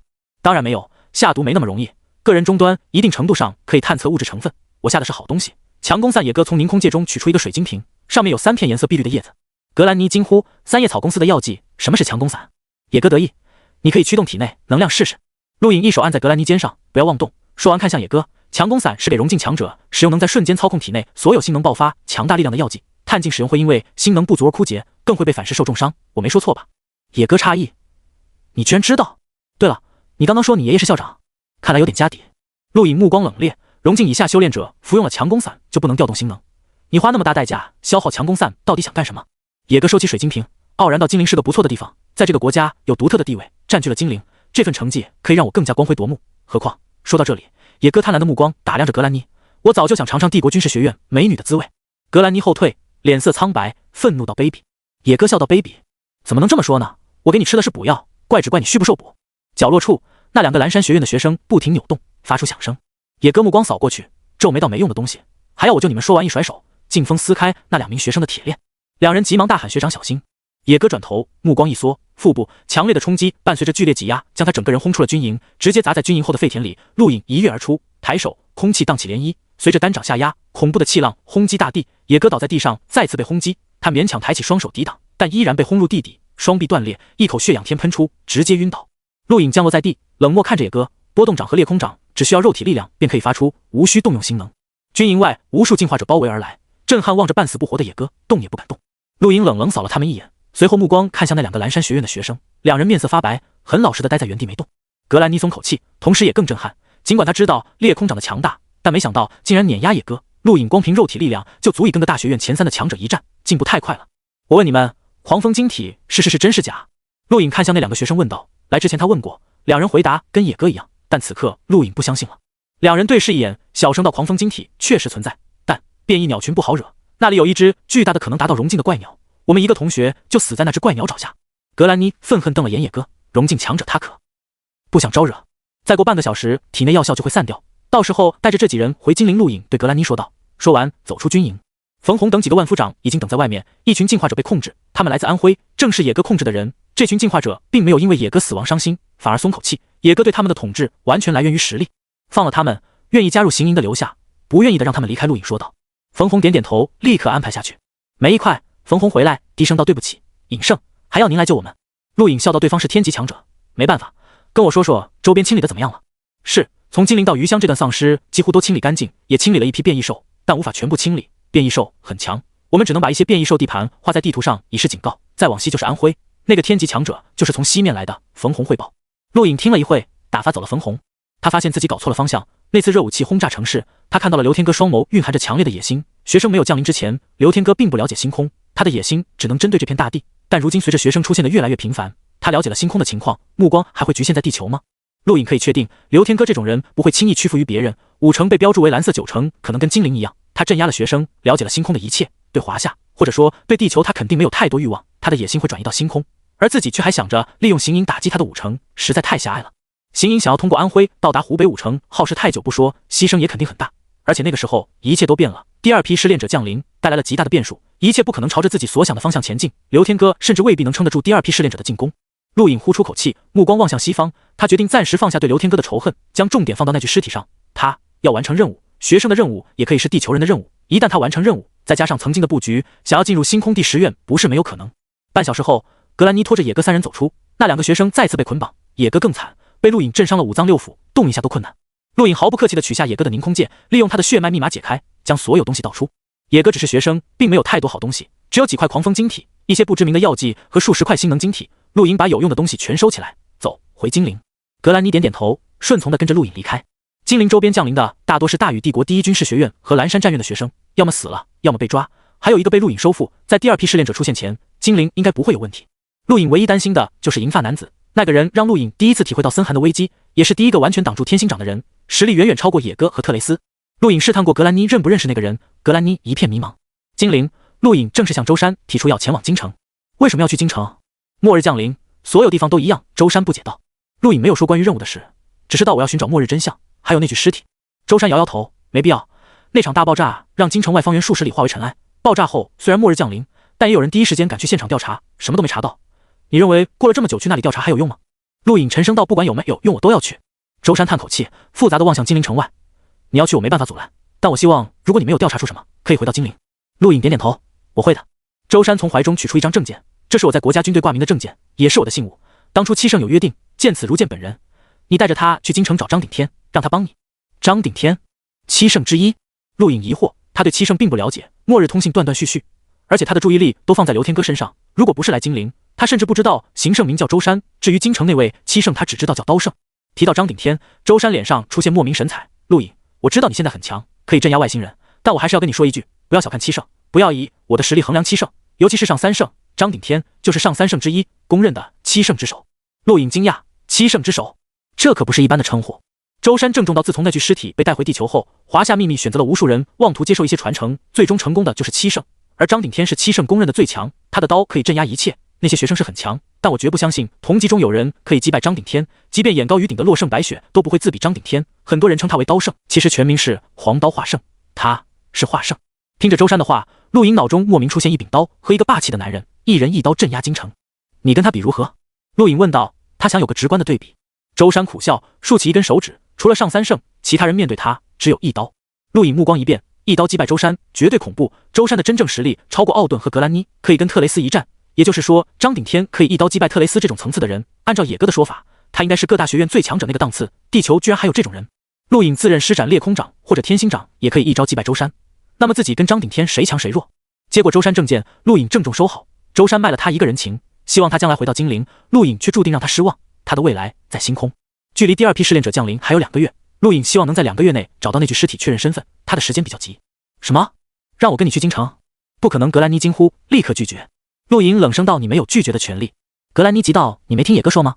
去京城的都是那些学院最强者，那些人强的变态。我亲眼看过威洛碾压特雷斯，他不是偷袭可以击败的。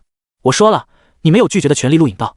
格兰妮无语，无奈哀求：“亚塔，不，陆颖，你根本不清楚学院最强者代表了什么。当初学院大比，特雷斯挑战威洛被一掌重伤，差距太大了。野哥也被我一掌重伤。”陆颖淡淡道。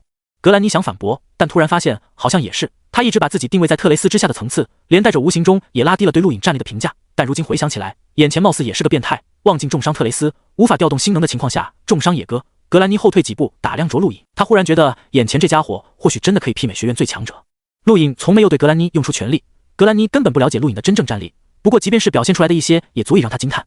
今晚就走，去京城。陆颖淡淡说了一句离开，没有给格兰妮拒绝的余地。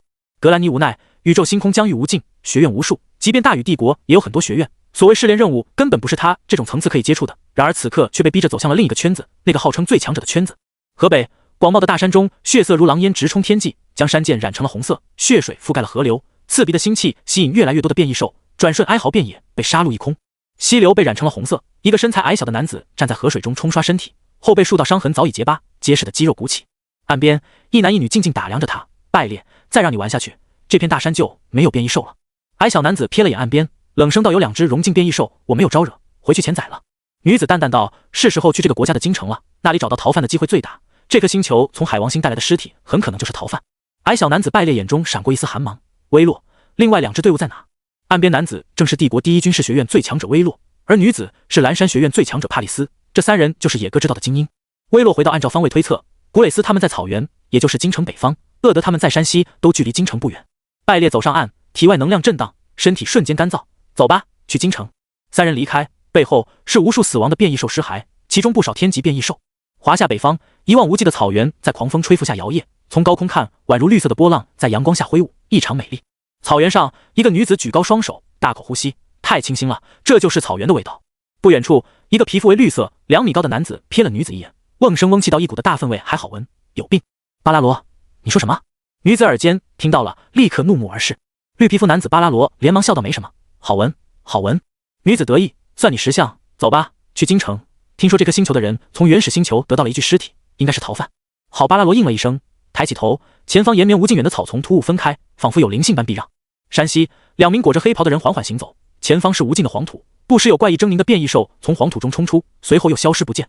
黑袍下，其中一个额头带有鳞片的男子目光冰寒，每走一步，黄土都变得无比干燥，仿佛水分全部被吸走了一般。100米后，之前走过的土地全部崩裂化为粉尘，内部变异兽全部只剩皮囊，身体内的水分都被抽走。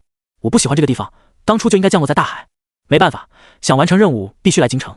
我知道你出生在海底，克服一下吧，要不了多久就可以离开了。我牺牲了那么多，谁敢阻拦我完成任务，全部杀光。哪怕这颗星球所有土著都死了，也不能阻碍我。当然，没有人可以阻碍我们。东北，漫天冰雪遮盖视线，白色天地一望无际。在这抹无尽的白色中，一双红色长靴缓缓踏步，背对着风雪，露出一张倾国倾城的绝美面容，如星辰般璀璨的双眸几乎融化这片冰冻的天地。她是白雪，华夏洛圣，洛水之畔，一一倾城。这里是蓝营，洛圣的蓝营。雪地上3道人影跪伏在地，面色扭曲，看上去极其痛苦。其中一人勉强抬头，恐惧望着眼前绝美丽人，嘴唇站立：“你区区土著，怎么会那么强？”白雪背对着风雪，平静地望着3人，来自星空的学生，战绩不错。你究竟是谁？不可能是土著，土著绝不可能碾压我们3人。我们可都是个大学院的精英啊！那人难以置信道。白雪双眸明亮，比钻石还晶莹。麻烦把东北标注为蓝色，我不希望这里被打扰。那名学生痛苦闭上双眼，认命般启动个人终端。没一会，网络上东北这片地域变为了蓝色。陆颖带着格兰妮当天晚上便出发，在金陵以北100公里外休息了一段时间，随后继续朝着北方而去。此刻他们来到了山东威县。咦，东北变为蓝色了？格兰妮惊讶道。陆颖诧异，白雪被击败了吗？没容陆颖多想，前方天地间出现一株巨大无比的树木，看起来像柳树，伸展超过1000米的树枝，无数条树枝遮盖一方天空，席卷整个威县，甚至将周边公路、山村都覆盖。陆颖和格兰妮立刻停下，下意识探测战力。4290，两人惊呼，这是溶镜战力，眼前那棵变异巨树是溶镜生物。绕开它，陆颖当机立断要避开。突然的，下方河流中伸出几条树枝，抽向陆颖和格兰妮。陆颖一把推开格兰妮，自己也避开，树枝抽向高空，撕裂了空气，发出巨大声响。格兰妮后怕，刚刚要不是陆颖把他推开，他就要承受溶镜生物的攻击了。绕开，避过去！陆颖大喝。说话间，四面八方出现无数条树枝抽打而来。明明两人距离变异巨树还有相当一段距离，但依然在其攻击范围。此刻想要绕开巨树很难，如果以巨树攻击他们的范围作为半径，他们想要绕过去最起码10秒钟，这还是保守估计，巨树不可能让他们顺利通过，尤其是格兰妮，以他的速度想要绕过去很难。陆颖在半空腾挪，眼看格兰妮支撑不住，一掌击出，裂空掌将树枝打偏，身体急速冲到格兰妮身侧，一把抱住，直接冲向变异巨树。你疯了！格兰妮大惊，眼看着前方巨树越来越近，无数枝条如巨蟒腾空，隐约可见大地上白骨累累，极其恐怖。陆颖沉声道：“你看后面。”格兰妮回头望去，脸色煞白，他们的后路被封住了，无边绿色枝条组成墙壁封堵，让他们退无可退。完了，溶镜生物，我们死定了！格兰妮悲哀道。陆颖目光冷冽，扫视着四周，一条又一条枝干抽过来，陆颖灵巧躲避，偶尔可以借助枝干的力量前进一大段距离。此刻他距离那棵变异巨树本体只有不足3000米，离得越近越能感受到这株巨树的庞大与恐怖，能量令虚空扭曲，遮天蔽日。陆颖庆幸面对的不是智慧生物，这株变异巨树虽然强悍，但攻击完全凭本能，这才让他带着格兰妮还能安全生存。不过时间一长，肯定坚持不住。格兰妮从凝空剑内取出10多颗火焰晶体砸落，火焰从大地燃烧。陆颖无语，你还想把它烧了？格兰妮苦涩，试试吧，说不定他怕火呢。这话没问题，植物怕火天经地义，但看着眼前这株遮蔽天空的巨树，想把它点燃，至少火山喷发才有希望。金陵城外那些火焰晶体矿藏都不够的。陆颖没工夫跟格兰妮废话，他目光一凝，那是人。变异巨树下一道黑点左右腾挪，然后越来越大，跟陆颖他们一样是人。那个人比他们还接近巨树，此刻不停后退，躲避着树干的攻击。好强！格兰妮惊讶，他自认撑不住树干的攻击，如果不是陆颖他已经死了，但远处那个人显然游刃有余，很轻松的样子。当陆颖看清那个人的一刻，目光冰冷，是那个银发男子。月光下，全力天星掌被一把漂亮的蝴蝶刀化解，这一幕陆颖一辈子都忘不了。他可以再望尽凭天星掌重伤特雷斯，达到探尽施展全力的天星掌后，竟然被化解，而且当时并非他主动，而是对方的杀机逼得他主动全力出手。那一刻，他完全被动，甚至摸不清对手的底。哟，同学，又见面了！银发男子看到陆颖，目光一亮，笑眯眯打招呼。格兰妮疑惑，两人认识？陆颖避开树干抽打，淡淡道：“巧啊。”银发男子轻巧避开树干，不巧，我被困有一段时间了。如果你们往北有，很大几率碰到我，缘分呐。你知道我们要往北？陆颖眉毛一挑，疑惑道。银发男子理所当然道：“当然，我还知道你们的目的地肯定是京城，对不对？”陆颖眼睛眯起，猜测此人是谁，是不是野哥说的某个学院最强者？小心！格兰妮惊呼，前方数十条枝干四面八方抽向银发男子。银发男子对格兰妮友好笑了笑，右手莫名出现一把漂亮的蝴蝶刀，甩出绚丽的花式，迎面冲向树干。咻的一声轻响，树干被洞穿，银发男子毫发无损的冲出，回头再次对格兰妮一笑，然后挑衅似的看向陆颖。陆颖抱紧格兰妮，在格兰妮惊惧的目光中，抬掌拍向袭击而来的树干，长出星辰线，一掌下树干爆裂，陆颖同样毫发无损的走出。昨晚没睡好，用了3分力。陆颖淡淡道。银发男子嘴角撇了撇，我用了2分力。记错了，我用了1分力。陆颖毫不示弱。银发男子哼了一声，我用了半分力。格兰妮无语，这两人在较劲。在这关头，不知道为什么，面对银发男子，陆颖总有种说不出的危机感，如同那把蝴蝶刀悬在头顶，随时会落下一般。不自觉的他就想让此人忌惮，唯有摸不清才不会擅自出手。四面八方再次出现无数枝干，封闭了空间。陆颖对银发男子淡淡道：“联手吧，攻击本体，不然没完没了。”银发男子点点头，前几天玩得太累，不然我一个人也可以解决他。陆颖淡淡道：“如果不是着急赶路，我倒想用他试试掌力。”银发男子嘴角弯起，一脚踩在抽打过来的枝干上，冲向巨树本体。陆颖把格兰妮扔向地面火焰处，自己小心。说完，同样冲向巨树本体。两人离巨树本体都不远，眨眼即至。融镜超越探镜是修炼上一个重要的跨步，达到融镜，证明已初步变得强大，触摸人体极限。在此境界的修炼者将会停留很久，直到突破人体极限才能跨入下一个境界。一般的学生精英都是探镜，少有达到融镜的。而能在探境对抗融境生物的学生更是少之又少。巨树虽然不是智慧生物，但其太庞大了，能量也非常浩瀚，击败它比击败普通融境生物还要难。银发男子一把弧，叠刀闪烁白光，化作流星冲向巨树。陆隐天星掌全力施展，隐约间又一颗星辰雏形出现，这是第二颗星辰，一旦形成，威力将再次暴涨。两人几乎同一时间攻击到巨树本体，弧、叠刀加上天星掌攻击在同一个位置，巨树坚固的表面逐渐崩裂，随后砰的一声，两人洞穿巨树，冲出去数百米，悬浮在半空中，回头望去，庞大的变异巨树缓缓倒下，无数枝干砸落，碾压大地，河流都被覆盖。陆隐和银发男子同时转头望向对方，刚刚攻击的一瞬间，他们都感觉到对方的强大，这一次比上次更清晰。这个人变得更强大了，这句话在两人脑中同时出现。另一边，格兰妮才是最震撼的，变异植物好躲不好杀，因为防御太强，尽管他没跟威洛交过手，但可以确定威洛绝没有能力伤害这株巨树，那两个人居然可以做到，他们堪比甚至超过学院最强者。那个人是谁？格兰妮望着银发男子，此人他一点印象都没有。弧、叠刀、银发都是稀少的特征，却毫无印象，不会是土著吧？哎，刀锋钝了，没时间打磨，勉强发挥5成战力吧。银发男子故作遗憾道，说着还瞥向陆隐。陆隐目光一闪，抬手看了看手掌，手脏，勉强发挥4成战力。银发男子无语，这也算理由？同学，我们都第2次见面了，自报门户，我叫银发男子对陆隐笑眯眯道，笑得像个狐狸。陆隐淡笑，我叫亚塔，来自塔塔星球，我爷爷是校长。银惊叹，校长啊，学2代，不，学3代，恭喜恭喜。陆隐笑道客气，我喜欢你的银发。哈哈哈哈，我也喜欢。对了，我还有事先走了，有缘再见。亚塔同学银客气道。陆隐笑道有缘再见。银。很快，银消失在天际。格兰妮飞到陆隐身后，疑惑道他是哪个学校的？陆隐摇摇头，不知道，走吧。等等，你不要能量晶体了。格兰妮探出手，掌中一枚手指大小的白色晶体在阳光照耀下反射光芒。这种能量晶体虽然不适合吸收，但却可以用来当科技武器的能源，价格还是不错的，毕竟是融境生物。陆隐不客气地拿走，走吧，继续赶路。说完，带着格兰妮向北方飞去。地球进化生物体内的能量晶体在宇宙中属于次等能量晶体，哪怕是直接吸收能量晶体修炼的游兵都不会使用，杂质太多，很影响修炼进度，对陆隐自身也没什么用。头子也很挑食，次等能量晶体他不吸收，陆隐打算积存多了，然后卖掉换取新能晶体。银朝着东方飞去，一段距离后停下，回头望去，目光疑惑，到底什么战绩？刚刚突破探境，居然可以挡住我，陌生的战绩，但很强，回去必须查查。末日降临，京城内无数普通人变为丧尸，国家管理层在一场大爆炸中全部丧生，京城群龙无首，幸好7圣之首张顶天出面压制了混乱，驱散丧尸，这才保住京城。尽管如此，京城只剩下不到1/3面积，外围全部沦陷在无尽尸潮中。京城人口太多，丧尸近1000万，远远超过精灵，即便半年多过去了，以张顶天联合京城10多万进化者的实力，依然无法消灭这些丧尸。京城就像一只被无数蝼蚁包围的巨兽，明明拥有碾压蝼蚁的实力，却被困得无法动弹。京城聚集地4周被10米高钢铁加固，钢铁城墙上密密麻麻站着很多进化者守卫，平静地望着远方游荡的狮群。城门不时打开，进化者乘坐从军队租赁的装甲车冲出，想要搜集城外有用的物资。没多久，城门再次打开，一辆装甲车冲入城内。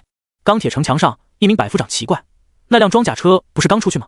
旁边另一名百夫长道正常，碰到强大变异兽，死了几个人，剩下的回来重整旗鼓。靠近钢铁城墙的地方汇集了很多幸存者，衣衫褴褛，大部分都饿得皮包骨头。眼看装甲车冲进来，连忙围过去，但装甲车丝毫未停，差点撞到人。车内，帕里斯目光发亮，这种原始热武器只在教科书上看到过，没想到还有操作的一天，真有意思。威洛笑道：“喜欢就带一个回去。”后方，拜列面色严肃，望着京城内部，那里有股凌冽的能量不时散发而出，连他都心悸。威洛，京城最强者是谁？拜列问道。原本他并不在意，但如今他感觉到不同。威洛到一个叫张顶天的人，人称狂刀化圣，是7圣之首。拜列目光凝重，威洛看了眼拜列，不用理会。这颗星球最强的7圣不过探境，勉强超过一些精英学生，比起你我还差得远。拜列没有理会威洛，3人中唯有他感觉到了那股凌冽的力量，似有似无，明明很远，却又很近。装甲车一路横冲直撞，无视士兵的警告，直接冲向城南，那里是发生大爆炸的地点。城南发生爆炸的地方早已被封锁，还有一名万夫长镇守。当装甲车出现的时候，立刻被阻拦。帕里斯兴奋地开车撞过去，大胆一声大喝，一名地级万夫长出手，高高跃起，攻向装甲车。威洛抬眼，随意弹了下手指，劲风撕裂空气，将万夫长击穿，重伤倒地，四周士兵骇然。装甲车停下，拜列3人走出，看着不远处火红色岩浆弥漫坑洞，上方空气都被扭曲。就是这里，一场大爆炸给这颗星球带来了进化，但那具尸体不见了。威洛沉声道。拜列目光沉思，坑洞里布满了岩浆，就算有线索也被焚尽，他们不可能从这里得到消息，看来只能找京城主事人了，那个7圣第一。威洛淡笑，我去把他抓来。拜列刚要说话，突然目光一凝，抬头。同一时间，威洛和帕利斯也抬头。不知什么时候，天空一名男子静静站立，冷眼盯着他们。看到这一幕，拜列目光一缩，脸色前所未有的凝重。这个人什么时候出现的？帕里斯惊讶。高空，男子右手握刀，缓缓降落，四周围士兵齐齐行礼，参见华圣。拜列三人目光惊讶，这个人就是张顶天。全部退下。张顶天淡淡说了一句，四周围包围的所有士兵立刻后退，井然有序。拜列三人仔细打量张顶天，样貌寻常，不算太强壮，身上也没有太过明显的伤痕，看上去没什么出奇。但有一点，这个人整体给人一种很霸道的感觉，不知道怎么出现的，三人就感觉此人霸道，或许是因为那柄刀。你们来自星空？张顶天平静看着三人，淡淡道。威洛上前几步，没错，我们来自星空，有话问你。张顶天目光越过威洛，看向拜列，离开京城不准踏入。拜列眼睛眯起，威洛愤怒，这个人居然无视他，我有话问你，你没听到吗？张顶天目光扫向威洛，离开前作为扰乱京城的惩罚，每人受我一刀。说完没等三人回答，抬手就是一刀，第一刀斩向威洛。滴滴滴滴，帕利斯个人终端突然巨响，他低头一看，脸色巨变。威洛小心，他是跨境强者。威洛脸色一变，眼前明明很平常的一刀却变得无比恐怖，天地间的一切都消失了，他眼中只有那柄刀，越来越近，越来越近。威洛瞳孔一缩，抬掌，裂空掌一声低吼，空气荡起涟漪，形成气浪轰向前方。张顶天一刀斩在半空，被裂空掌阻挡，强烈的气压陡然爆发，向四周扩散，大地都被粉碎。帕里斯呼吸一滞，急忙后退，狂暴气压席卷向高空，驱散云层，令不远处坑洞内的岩浆都被掀起。远方无数士兵震撼望着这一幕，每次华圣出手都这么震撼人心。威洛咬牙，不可置信地望着眼前不过数米之遥的张顶天，一个土著，区区一个土著怎么会这么强？跨境强者，土著中居然有这种妖孽。后方拜列出手，一拳轰向张顶天。张顶天目光一凝，长刀横移，刀背斩在拜列拳锋之上，弧形气浪射出，摧毁远方废墟，将大地撕开，澎湃的气浪轰然震荡。威洛第一时间被震退，一口血喷出，拜列借助这股力量倒退。张顶天原地不动，还保持着挥刀的姿态，目光看向帕利斯，刀锋再次翻转，一刀斩出。帕利斯瞳孔一缩，急速后退。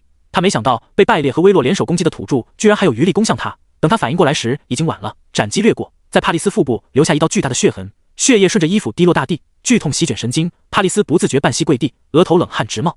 一人一刀镇压京城，七圣第一，狂刀化圣。此刻拜列三人深切体会到了何为七圣第一，此人或许就是地球最强者。他们想不通，区区半年进化，地球怎么会诞生如此恐怖的人物？放眼大禹帝国都很难出现跨境强者。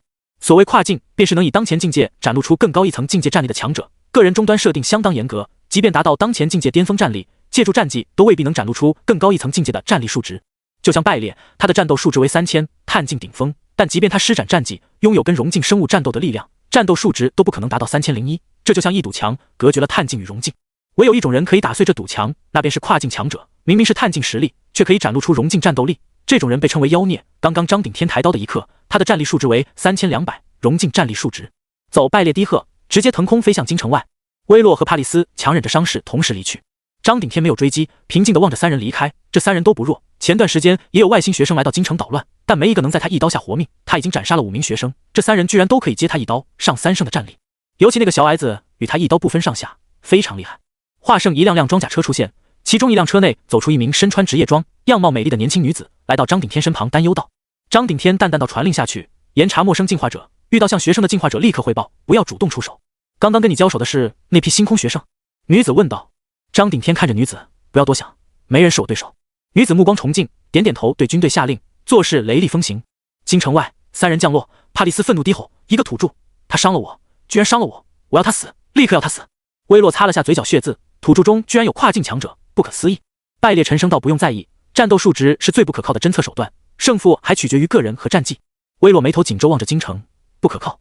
没错，一般而言，战斗数值确实不可靠，很多强者压根没打算提升战斗数值，一心扑在战绩上，这种人相当强大，但突破当前境界的战斗数值可不同。大禹帝国甚至曾下令，跨境强者可直接加入黄庭13队，那可是帝国最高权力机构，跨境强者跟天父一样备受尊崇。刚刚他就体会到了跨境强者的可怕，那个土著似乎并没有用战技，只是一刀就让他难以招架，这就是跨境强者。拜列虽然说得轻松，但难言语气中的羡慕与嫉妒。他很强，出身第3重力星球，战力3000，碳境巅峰，利用战技甚至击败过融境生物，但那又如何？依然突破不了那层壁障，无法将战力提升到3001。那个困住了无数天才，而今居然在土著身上看到了。我不会放过他，一个土著居然敢伤我！帕利斯沉浸在仇恨中，目光闪过刻骨的憎恨，我要诱发受潮。拜列目光一凝，没有说话。一旁威洛赞同，逃犯线索肯定藏在京城，那个张顶天或许知道，正面碰撞不明智。帕利斯立刻诱发受潮，把张顶天牵制在城外，我跟拜列去找线索。帕利斯点点头，舔了下嘴角，冲向远处。一天后，当陆颖带着格兰妮来到河北的时候，听闻京城被兽潮冲击，整个京城外充满了变异兽和丧尸。京城外有近1000万丧尸，不应该出现兽潮。我记得野哥说过，他们学院最强者帕利斯也来了京城，会不会是他出手了？陆隐猜测道。格兰妮倒有可能，蓝山学院的学生或多或少会点御兽手段，帕利斯作为学院最强者，手段肯定不一般。陆隐目光冷冽，如果真是这个人出手，此人不能留。其实这是好事，兽潮跟尸潮碰撞，只要京城内的人不出来，应该无恙。格兰妮道。陆隐沉吟，格兰妮能想到，那个帕利斯也能想到，为什么还是驱动兽潮？京城内无数士兵奔跑换防，兽潮与尸潮冲击，对京城也造成了一定的影响。偶尔有飞天疾便异兽掠过，引起惊呼。一幢高楼上，2道人隐望着城外，远方一道斩击掠过天空，将一头飞行便异兽斩断，血水在高空喷洒。那就是7胜第1的张顶天，果然厉害。古蕾斯惊讶。一旁巴拉罗凝重到这个人的实力在我之上。废话，他可是跨境强者，你我加一起都未必够他打的。古蕾斯道。巴拉罗不服气，捏了捏绿色的拳头，我不需要跟他正面作战，我可以耗死他。这场兽潮应该是帕利斯那个女人引发的，那个女人很恶毒，看来在张顶天手下吃过亏，不然不会这么发疯，诱发如此规模的兽潮，他付出的代价可不轻。古蕾斯沉吟道。兽潮吸引张顶天，城内无人，败劣跟微弱或许就在城里寻找逃犯的线索。巴拉罗道。古蕾斯立刻点开个人终端，惊呼：哇塞，5个探境强者，其中1个达到融境战力是张顶天，另外4个应该是败劣、微弱还有厄德和海迪安，居然都混进来了，这可热闹了。巴拉罗脸色凝重，厄德也来了，那可麻烦了，这个人非常强。古蕾斯道破格进入雨堂，曾击败30所学院最强者，这就是厄德的战绩，是有点麻烦，不过没关系。你说如果我们把消息透露给张顶天，他会怎么样？巴拉罗皱眉道。出卖自己人？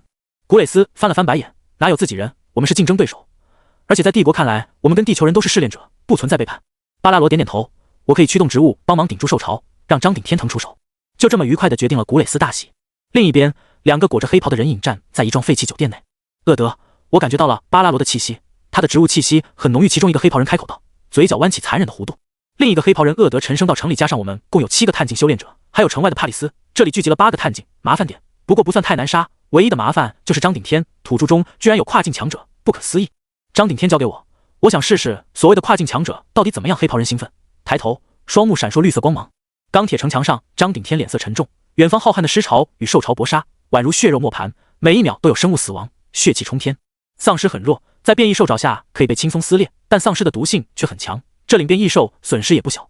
东面10多公里外，帕利斯脸色苍白，兴奋看着远处，去吧，再多点，再多点，我要用兽潮埋葬这座城市。区区土著居然敢伤我，我要你付出代价。帕利斯没发现，他脚下不知何时出现了寒气，明明气温不低，但空气中却出现了雪白冰莹的寒霜。帕利斯依然盯着远处厮杀的战场，收了收衣服，怎么有点冷？莫名的，帕利斯心脏一紧，后背发凉，他陡然转身，入眼是一个绝美女子，正平静地看着他。红色长靴踏在暗红色大地上，身穿雪白素裙，蓝色长发垂腰，面色冷漠。你是谁？帕利斯惊骇，有人如此接近自己，自己却不知道，太大意了，受伤的后遗症吗？绝美女子淡漠地看着帕利斯，这场兽潮是你引起的。帕利斯紧盯着女子，眼中闪过嫉妒，这女人太美了，在他见过的人中，唯有彩星女能媲美，这种美不含世间杂质，纯洁无瑕，怎么会有这种人？再问你一遍，兽潮是你引发的？绝美女子再次问道。你是谁？帕利斯低喝问道，目光警惕。绝美女子看着帕利斯，我叫白雪，7胜之一，洛圣白雪。帕利斯惊讶，白雪目光越过帕利斯，看着血色战场，目光冰寒，引发兽潮，你想做什么？帕利斯冷笑，区区土著没资格跟我对话，等我抓住你，撕烂你的脸。说着探手抓向白雪，掌中传出野兽嘶吼，让人头皮发麻。白雪退后，眼前层层坚冰出现，被帕利斯轻易震碎，区区植物带出的寒冰还想阻挡我？土著就是土著。白雪停下，抬掌拍向帕利斯，帕利斯冷笑，找死。说着跟白雪单掌对碰，森寒气流席卷四方，冻结地面，白雪的寒冰蔓延向帕利斯。帕利斯不在意，虽然他伤势还没好，但压根没把白雪放眼里。我说过，植物引起的寒气根本没用帕利斯低喝，寒冰爆碎，连带白雪衣袖都被震碎，几颗冰寒的小草掉落，跟当初赵宇身上的草一模一样，正是这种草带出寒气，可以让赵宇施展冰掌，效果跟火焰晶体一样。帕利斯狂傲看着白雪，他想看看白雪绝望的表情。然而下一刻，极度森寒笼罩四方，大地顷刻间冰冻，四周一层白色冰层突兀浮现，凝结了空气。帕利斯瞳孔急剧收缩，脸上血色尽退，不可能，这是天赋，寒冰天赋，你拥有天赋。白雪目光不变，无尽森寒再次笼罩向帕利斯，转眼冻结帕利斯右臂。帕利斯惊叫中妄图退开，然而晚了，不过2秒钟，他整个身体被冻结，然后崩碎。堂堂蓝山学院最强者死亡。随着帕利斯死亡，血色战场的兽潮恢复清醒，不少已经开始退去。白雪呼出口气，这个女人很强，如果不是受伤，或许可以挣脱出去。她太小看自己了，不过即便如此，她还是逼出了自己的寒冰天赋。城内威洛跟拜列搜寻过张顶天住的地方，也搜寻了曾经1号的办公室等等，但都没有发现。陆颖和格兰妮到达京城外，随后穿过战场来到城内。此刻的京城气氛凝重，但并没有乱。所有幸存者脸上虽然惶恐，却还保持着对华营的信心。不管和平年代多繁华的城市，末日后都一样，桥梁断裂，大厦废弃，房屋倒塌，能有个住的地方已经很不错了。陆颖找了份京城地图，带着格兰妮直接前往张顶天的住处。他跟威洛他们想的一样，京城如果有人知道那具尸体的下落，最有可能的就是张顶天。钢铁城墙上，张顶天目光望向远处高空升起的白色，那是冻气，白雪的冻气。华圣，您看！有人惊呼。所有人看向远处，战场上无数变异兽跟丧尸搏杀，将大地染成了红色。然而此刻，一抹白色突兀出现，冻结地面。绝美女子缓步越过战场，所过之处，不管是变异兽还是丧尸皆冻结。是洛圣，洛圣！白雪有人狂喜，随后无数人欢呼。七圣是末日的保护神，而白雪是七圣的招牌，她是七圣中唯一的女性，同时也是华夏最美的女人。她的出现让无数进化者士兵犹如打了鸡血一般亢奋。美是一种力量，可以激发潜能，让人忽略肉体上的痛苦与磨难。白雪无疑拥有这种力量。当白雪出现在城墙上的一刻，华营所有人低吼，令战场上的无数变异兽惧怕。张顶天淡淡看着战场，握紧长刀。白雪走到张顶天身侧，引发兽潮的人我已经解决了，是外星学生。谢谢。张顶天淡淡道。白雪冷漠道：你太仁慈了，就算不杀了他们，也应该抓住。这些人根本不把我们当人看。张顶天沉声道：我杀了5个，这几个很难。白雪惊讶：很难？连你都杀不了？张顶天看向白雪，7圣也分上3圣和下4圣，外星学生自然也分。你刚刚杀的人不简单吧？白雪沉默。那个女人逼她用出了天赋，这是下4圣都做不到的。那个女人拥有跟上3圣战斗的实力。你刚刚说几个？也就是说，这次出现的外星学生不是一个人？另外几个呢？白雪突然问道。张顶天眼睛眯起，不知道。白雪取出抢来的个人终端，点了几下，屏幕上发出滴滴的声响。8个，城里有8个天级强者。白雪惊讶。张顶天双目圆瞪，怒意滔天，一下子出现8个天级强者，足以把京城彻底摧毁，他们找死。另一边，当陆颖跟格兰妮来到距离张顶天住处数公里外时，格兰妮突然停住，惊讶地望向前方。陆颖顺着他目光看去，一眼便看到一高一矮2个男子，实在是太显眼了。幸存者很少能穿得那么干净，最重要的是那个矮个子男子长得非常奇特，1米左右身高，粗壮的身材，这种体型在大街上一眼便能认出。两人正是威洛和拜列，他们刚从张顶天住处出来，一无所获，刚要去别的地方，正好跟陆颖还有格兰妮相遇。威洛两人很显眼，陆颖两人也不差，尤其是格兰妮，末日后很多女子生存都得不到保障，更不用说外貌了。格兰妮外貌美丽，在人群中宛如会发光一样，立刻被威洛发现并认出。威洛、格兰妮惊呼，下意识靠近陆颖。陆颖目光一凝，威洛这个名字他听过好几次，帝国第1军事学院最强者，够资格完成任务的精英人物，这妖巧居然在这碰见。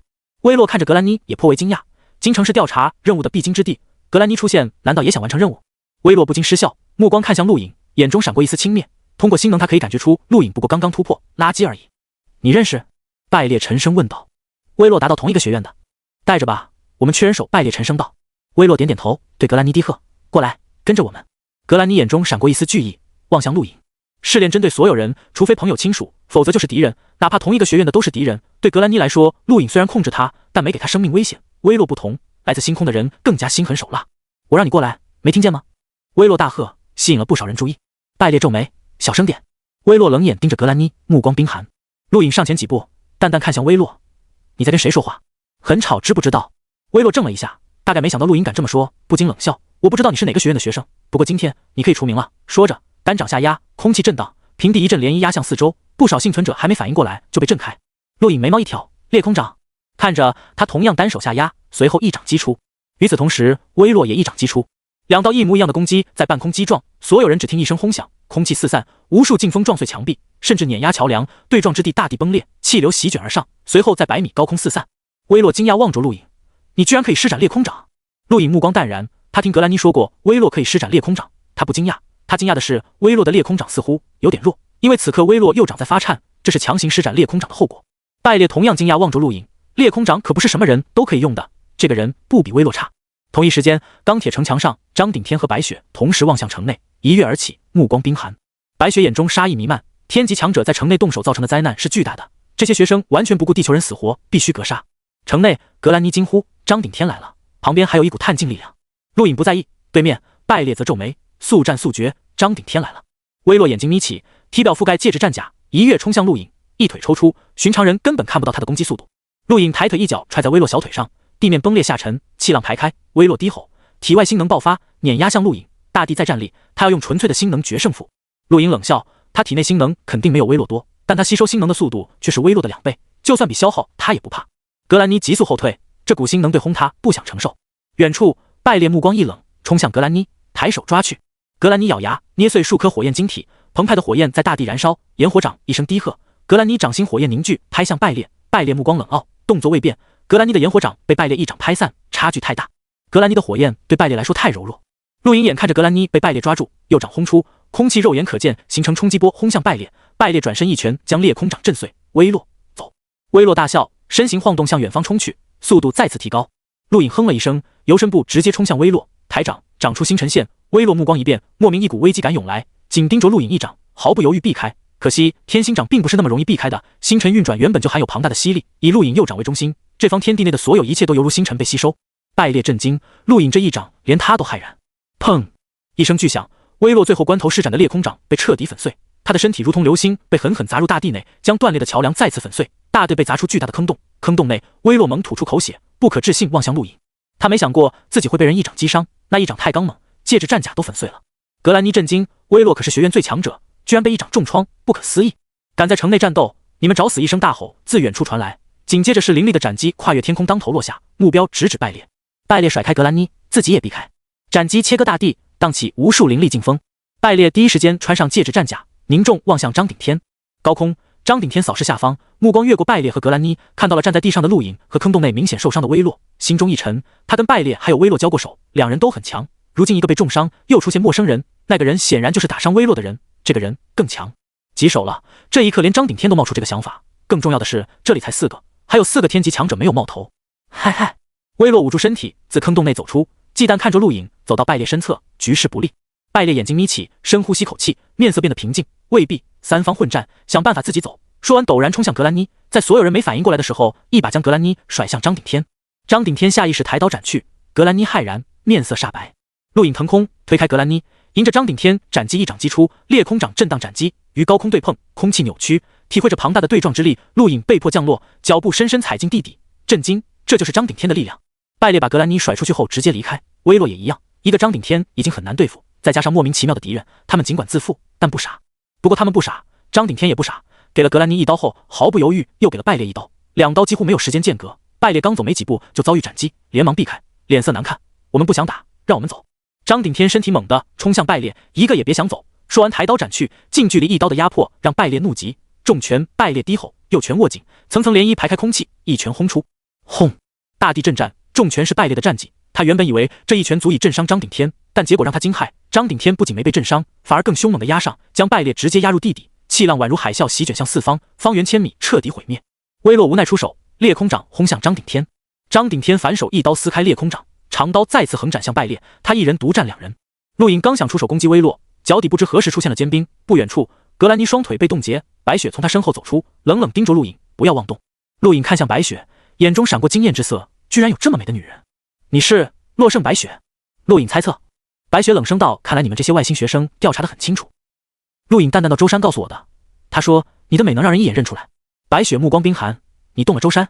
陆颖刚要解释，一道斩击划过，张顶天妄图把他也拉入战场，陆颖避开，余光看到白雪直接冻结格兰妮，他眉头一皱，游身步出现在格兰妮身侧，一把抓住白雪手掌，入手滑腻却很冰凉。你想杀了他？白雪冷声道，那又如何？说着体外传出极度森寒。陆颖目光一变，天赋，你拥有寒冰天赋。白雪没有说话，跟陆颖紧紧抓在一起的手掌直接冻结，蔓延向陆颖手臂，他要把陆颖跟格兰妮全部冻结。陆颖目光凛然，被冻结的手掌爆发星能，隐约可见星辰运转，长出星辰线，天星掌一出，坚冰碎裂，陆颖天星掌稍微用力便震开了白雪，将他震退10多米。白雪手臂生疼，心中震撼，第一次有人如此轻易震碎他的坚冰。也许是看到白雪被击退，张顶天舍弃败裂跟微洛，一刀斩向陆颖。陆颖不耐烦，避开张顶天一刀，取出周山的证件扔给他，我是周山的朋友，不是外星人。张顶天接过证件，目光惊讶，你是地球人？陆颖点点头，余光扫过，面色一变，不好，那2人要跑，追。说完游身步追向距离自己最近的微洛。张顶天没空多想，一刀斩向败裂。如今几人中明面上张顶天最强，跨境强者连败裂都落入下风。陆颖的天星掌虽然刚猛，但却依然没有让他突破融进战斗力，一来是因为他本身战力过低，才1000多，二来也是因为天星掌才运转2颗星辰，如果是3颗，或许可以把陆颖提升到跨境实力。微洛原本就不是陆颖对手，跟张顶天一战中又被重伤，很轻易被陆颖抓住。败裂也在张顶天无止境的攻击中落败，被一刀砍中，胸口跌落。这一战范围不广，却相当震撼人心，几人都拥有学院最强者战力，大禹帝国各大学院都很难爆发如此战斗。格兰妮这种学院精英根本插不上手。这一役让陆颖认清了自己的实力，他拥有压制威洛这种学院最强者的战力。看着躺倒在地的败劣和威洛，张顶天抬刀打算直接砍了。陆颖连忙阻止，这些人未来可以作为谈判筹码。张顶天疑惑，筹码？谈判？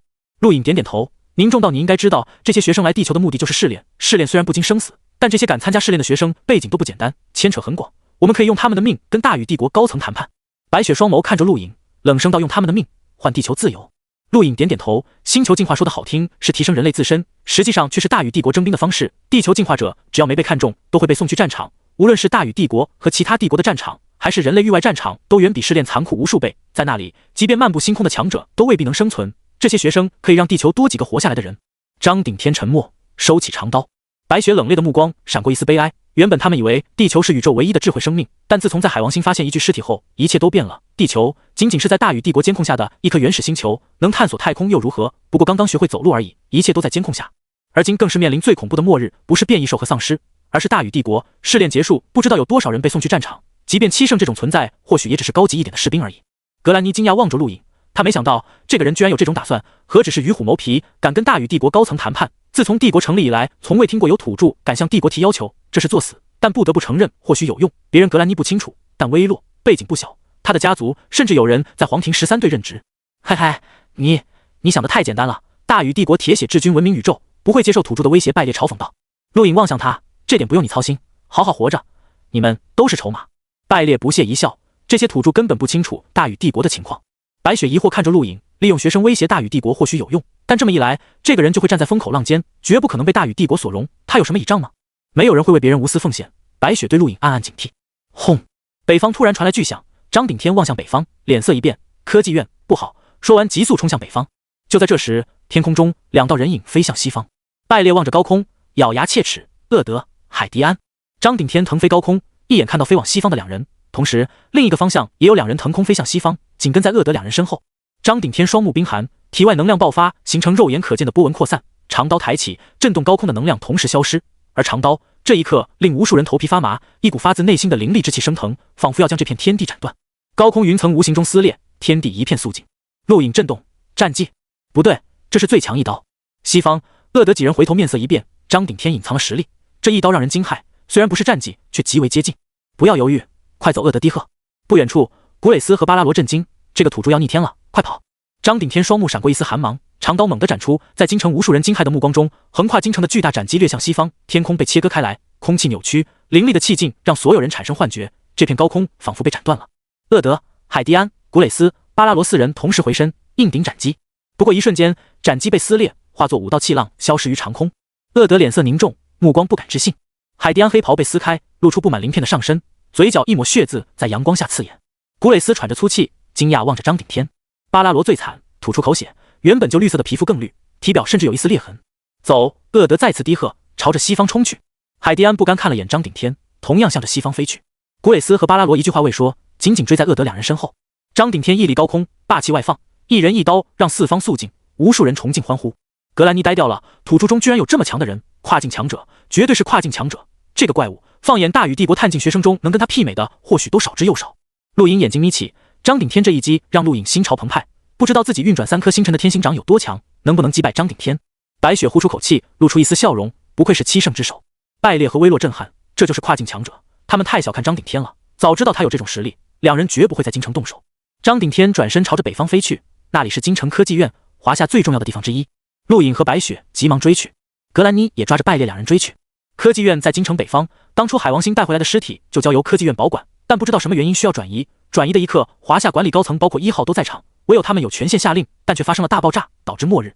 可以说，科技院才是一切的起源。败劣和威洛光想着去张顶天的住处，还有1号办公地寻找，压根没想到科技院，只有厄德想到了。当几人赶到科技院的时候，看到的是满地残骸，还有不少人的尸体。张顶天握紧双拳，让军队封锁周边，寻找幸存者。华盛，连院长要见您一名士兵汇报。张顶天惊喜，院长活着。说完让士兵带路。科技院废墟数公里外有一片凹地，这里是科技院地下入口，同样被军队封锁。一名身穿白色大褂的老者疲惫地倚靠在废墟墙壁上，喝着水，身边是一名身穿黑衣职业装的美丽女子。浣纱，院长怎么样了？张顶天到来，急忙问道。名叫浣纱的女子倒没事，只是受了些惊吓。什么惊吓？就是崴了下脚而已。我可没受惊吓，老人不开心道。浣纱笑道：是，只是崴了下脚而已。张顶天看着老者，院长，发生什么事了？陆颖几人同时出现。白雪看陆颖眼神怪怪的，就在刚刚，陆颖当着他的面把败裂和微弱的凝空戒搜了个遍，能拿走的都拿走了，让他颇为怪异。陆颖理所当然，这一战他也是出了力的，而且他很穷，绝不能浪费。败裂和微弱的星能晶体加一起凑够了1立方，又可以摇头子了。想到这里，陆颖就激动，不知道会摇到什么，真期待啊！连院长让张顶天驱散军队，张顶天挥手，浣纱也被赶走，只剩下白雪和陆颖还有格兰妮。陆颖让格兰妮离开，格兰妮颇为不情愿。厄德从这里离开后就冲向西方，明显发现了什么，他也想知道。陆颖狠狠瞪了他一眼，格兰妮这才不情不愿地离开。一旁白雪盯着陆颖，看那意思，估计想要陆颖离开。陆颖根本不理他，而是好奇地看向连院长。这位是？连院长看着陆颖问道。陆颖道：我代表周山来听听。白雪无语。张顶天也愣了一下，道他是周山的朋友，也是天级强者。连院长惊叹：天级？地球人？陆颖点点头。连院长更惊讶了，没想到除了你们7个和天竺苦僧，还有人能在这个时候达到天级，不可思议。小伙子，你怎么做到的？陆颖淡淡回了2个字：天赋。连院长接受了，貌似除了这个解释也没别的了。院长，到底发生了什么事？白雪问道。连院长叹口气：科技院被攻破，一切信息都被那个外星小子取走了。他得到什么信息了？好像科技院并没有能让他在意的信息。张顶天疑惑道。连院长摇摇头，皱眉道：我也不知道。他把手腕上那个东西连接科技院的光脑，没多久就狂喜。个人终端白雪凝重道：这是外星科技，远超地球科技，或许科技院无法识别的信息被他识别了出来，怪不得他要毁掉科技院，看来是不想让我们知道。不，科技院是我毁掉的。连院长说道。几人惊讶。连院长苦笑：那个人一进来就杀了所有研究员，探寻光脑，我必须毁掉科技院，不然就暴露了地下，而且只有这个办法能通知你们来。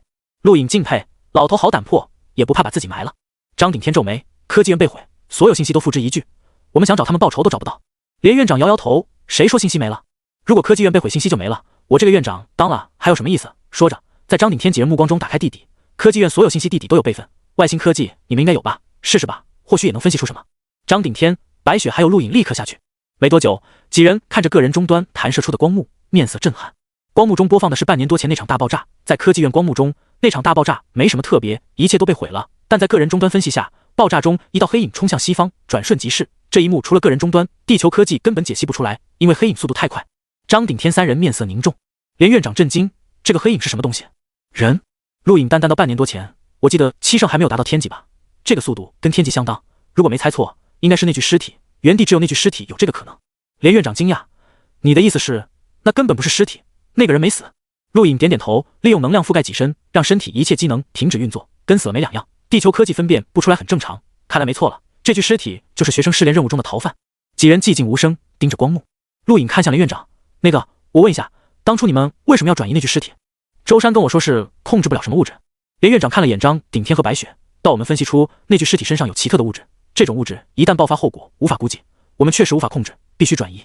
当初1号担心转移途中物质爆发，所以把我们7个人分散开来，以防万一。没想到果然应验了，末日降临，幸亏我们7个人镇守一方，这才能保护幸存者。白雪沉声道。陆颖感慨到1号还真是伟大的人，当初如果他让你们7个保护，未必会死。连院长叹口气，没办法，谁也没料到会这样。如今看来，一切罪魁祸首就是那具尸体，是他引发了爆炸，制造了末日。陆颖皱眉，感觉不对劲，那具尸体为什么要制造末日？末日对于地球来说就是进化，他不怕把大禹帝国吸引过来吗？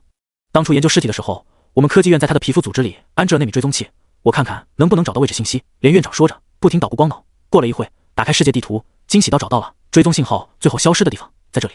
众人看去，欧洲地中海，那个外星学生就是要去西方地中海。张顶天沉声道：我们要不要去？白雪问道。张顶天盯着屏幕，不去。陆颖淡淡到那具尸体曾经是漫步星空的强者，如今即便重伤垂死，肯定也有保命的能力，我们去太危险了。连院长都放心吧，如果那些外星学生没能抓住他，他肯定还会回来。陆颖疑惑看向连院长，连院长道他的东西放在科技院，绝不会放弃。什么东西？陆颖问道。当初那具尸体被带回地球，谁也不知道同时带回来的还有什么，只知道有一柄战刀。连院长刚要说话，却被白雪阻止，这是国家机密，不能泄露。陆颖好笑，末日都降临了，国家最高管理者就是你们7圣，还有什么机密？白雪盯着陆颖，你的底细我们不清楚，谁知道你是不是外星学生？周山可以给我作证，当初试炼学生降临前，我就在行营路。颖皱眉道。白雪嘴角弯起绝美的弧度，我记得那些学生说过，地球早在大禹帝国监控下，提前进入不是不可能。强词夺理，什么话都让你说了。陆颖不爽，这个女人好像处处跟他作对，听说跟刘少哥有一腿，欠抽。白雪淡淡道，我只是实话实说。我必须告诉你们，刚刚那些学生只是第一批试炼者，第二批试炼者即将到来，绝对会出现你们应付不了的敌人。我可以帮你们，别不识好人心。陆隐道。白雪哼了一声，如果你是地球人就应该帮我们，不然就是汉奸。如果不是地球人，我们求你也没用。陆隐牙疼，这女人分析的还挺有道理。张顶天看向陆隐，沉声道：“你身份未明，舟山只能代表他自己。如果想要了解国家机密，必须七圣表决。”陆隐摆摆手，算了，现在通信都中断了，去拿表决。而且这女人号召力应该不差，表决吃亏的是我。说完直接离去。张顶天看着陆隐，背影沉思。白雪说到这个人实力很强，想不明白，除了我们7个，还有当初国家妥协接受传承的那几个老外，怎么会有人能在这时候突破天际？不是没可能，天竺苦僧才是第一个未接受传承却突破天际的人，他只能算第二个。张顶天道。白雪点点头，他倒不是针对陆隐，而是确实觉得陆隐可疑，强的有点奇怪，而且有点贪婪。想起陆隐当他面抢走那2个外星学生凝空戒一事，他就不舒服。走出地底，陆隐面色凝重，现如今地球陷入末日，外星学生肆意妄为，还有一个不确定实力的逃犯隐藏，再加上即将降临的第二批试炼者，地球越来越热闹了，自己的实力提升的还是有点慢。大禹帝国只是苍蓝疆域内的一个帝国，外宇宙有很多的疆域，诞生无数天才，自己连大禹帝国普通学院学生都搞不定，更不用说大禹帝国最顶级学府宇堂和出身帝国皇庭13队的青年强者，必须加快进度。格兰妮，过来！陆隐大喝。远处，格兰妮走来。什么事？放出消息，逃犯在地球欧洲地中海。陆隐淡淡道。格兰妮一惊，真的？陆隐点点头，去吧。格兰妮皱眉，你既然知道，为什么自己不去？让你做就做，哪那么多为什么？陆隐不耐烦说道。格兰妮气闷，点开个人终端，向星空网络发送信息。对陆隐来说，如今最重要的是星能晶体，其次就是那个逃犯，他拥有特雷斯的素体诀，可以让自己进行第3次素体，达到融境，但融境之上就麻烦了。一般的素体诀只能素体3次，唯有更强的素体诀才能进行第4次素体，这种素体诀哪怕微弱败裂都不可能有，只能找更强者。地球上唯一的希望就是那个逃犯，尽管那个逃犯可能很强，但陆隐不确定那4个学生有什么手段，索性把水搅浑，把所有学生吸引过去争抢，越混乱对那个逃犯越有利。等自己第3颗星辰运转出来，第一批试炼者中绝没有人是自己对手，现在要拖延时间。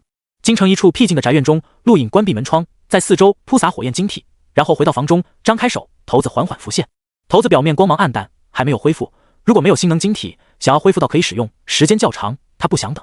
搓了搓手，陆隐双目放光地盯着骰子，把好不容易搜集的一立方星能晶体捏碎，澎湃的星能涌入骰子内，使骰子光芒越发明亮，最终恢复，星辰朦胧闪耀。陆隐舔了舔嘴唇，有些忐忑。这时候他的心情跟那些赌徒一样，来吧，给我一个好运，看看能摇到什么。说着，陆隐一指点在骰子上，骰子快速旋转，朦胧星辰极为美丽。陆隐睁大了双目盯着，最终骰子停止旋转，5面点数消失，剩下的一面是1点，又是1点。陆隐惊喜，1点可以随机从某个人凝空界中得到随机一样物品，第一次摇骰子就是1点，得到了让他崛起的天星宫和天星掌，这是第2次。陆隐眼看着骰子射出一道光束，洞穿虚空，仿佛打开了通道，随后一样东西掉落在地，发出啪的一声响。陆隐呆滞望着地面，不敢置信，这是零食。只见地面上一个包装很精美的零食包安静躺着，零食包上刻画着陆隐看不懂的文字，应该是广告语。陆隐呆呆捡起零食包，有种吐血的冲动。自己耗费一立方星能晶体就得到这么个玩意，零食哪怕是一把破匕首也好啊。骰子体表光芒暗淡，随后消失，房间一切恢复正常，只留下陆隐无语抓着一包零食，心里在滴血，太坑了。10天的时间，陆隐一直待在京城，这里安静了不少。城外尸潮自从跟兽潮碰撞后，数量少了很多，越来越多的进化者赶走出去。京城这边平静，欧洲却打翻了天。10天前，陆隐让格兰妮放出逃犯在地中海的消息，这个消息一出，起初没人相信，但随着厄德几人踪迹曝光，很多学生都相信了，赶往地中海。几天前，地中海发生大战，海面都被蒸发了一层，据传闻，逃犯拥有融境实力，斩杀数名学生逃离，其中厄德几人都受伤。学院最强者队伍并非只有厄德他们，划下来了3支，北方沙俄有2支，欧洲也有2支，再加上非洲等地，顶级学生组成的队伍人数不少，让整个欧洲都翻了天。陆隐听着格兰妮汇报的消息颇为满意，只要逃犯没被抓到就好，自己模拟星辰运转也很顺利，第3颗星辰隐约可见，最多半个月就可以成功，到时候就是自己出手的时候。京城外，无数丧尸游荡在道路旁，不时有丧尸从2旁商店走出，嘴里咬着不知名的东西。随着无数声枪响，一队车队行驶而来，速度不减，直接碾过丧尸，留下满地血水和刺鼻的臭味。突然一声爆响，平地无端刮起狂风，掀翻车队，车上所有进化者逃出，迷茫看着这阵狂风来得太诡异，怎么回事？一个身材高大的男子拍了拍身上灰尘叼着烟大喝：“队长，不知道哪来的狂风把车掀了，有人汇报。”男子皱眉看向远处，四周平静，哪来的狂风？就在这时，远处商店被无形的攻击削断，下一秒，所有进化者呆滞站在原地，上半身平整掉落，他们全部被无形的攻击抹杀。原本这些进化者死亡没什么稀奇的，但接下来几天，陆续有进化者被无形的攻击抹杀，引起华营注意。当华营一位地级强者被抹杀后，张顶天走出京城，那个被抹杀的地级强者是京城仅次于他们这些天级强者的高手，他不出手，华营无人敢出手。道路两旁丧尸咆哮着冲向张顶天，地底还有奇怪的变异兽蠕动。张顶天面色不变，随手一挥，能量劲风将所有丧尸斩杀。大概是感觉到张顶天的强大，道路两旁寂静无声。张顶天走了半天也没碰到袭击，想了想，带上白雪给他的个人终端。这个个人终端来自帕利斯，原本张顶天不屑使用，但这时候没有比这东西更合适的了。轻点个人终端，很快终端上传出滴滴声响。张顶天目光一凝，看向东北方，抬刀直接斩出，巨大的斩击切断大地，横扫而过。那里一道身影狼狈逃窜，左臂被斩击砍伤，发出低吼。张顶天猛地冲出，刀背横斩，人影转身，露出一张狰狞恐怖的面孔，是丧尸。砰的一声，丧尸被一刀压在地上，猩红双目发出残忍的光芒，双手挥舞，无形的狂风化作利刃斩向张顶天。张顶天随手一拍，将狂风利刃拍散，刀锋翻转，随手掠过，丧尸头颅滚向远方，被余波粉碎。张顶天皱眉看着丧尸，脸色怪异。在他认知中，丧尸仅仅是人类进化的失败品，不应该有强大的力量。但这头丧尸不仅拥有地级实力，双手甚至可以挥舞狂风，这就奇怪了。张顶天快速回到京城，找到连院长，把丧尸的情况跟连院长说了一下。连院长震动：“你说什么？丧尸拥有地级实力，甚至可以挥舞狂风？不可能，他们仅仅是人类基因变异的失败品。”张顶天沉声道：“事实就是如此。”连院长沉吟，目光凝重。如今地球丧尸数量比幸存者多得多，如果丧尸真的可以进化，那就麻烦了。人类不仅要面对强大的变异兽，还要面对丧尸。更重要的是，挥舞狂风，这可不是进化能出现的。现如今他们知道的可以施展超自然力量的人只有2个，连张顶天都没有超自然力量，丧尸怎么会有这种力量？能出现一个，就会出现第2个。那个陆影不是来自精灵吗？问问他有没有碰到过这种丧尸。连院长道。张顶天立刻命人喊陆影和白雪到来。当陆影听闻张顶天遭遇尸亡的一刻，目光一变。你知道？张顶天盯着陆影问道。陆影点点头，把长发尸亡的情况说了一下。当初他还猜测京城应该知道这件事，没想到他们如今才碰到。白雪不可置信，吞吃自然能量晶体可以产生超自然力量，怎么可能？人类都做不到。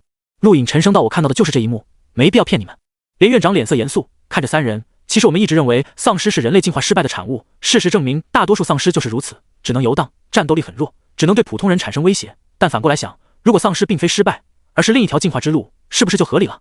张顶天目光一变，人类可以吸收变异兽体内的能量晶体变强，而丧尸同样可以，甚至可以吸收超自然能量晶体，获得更强的力量。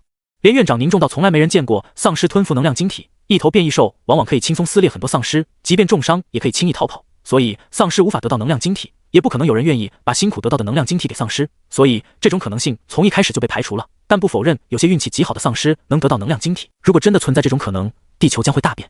我去抓个丧尸实验一下。张顶天说完立刻离开。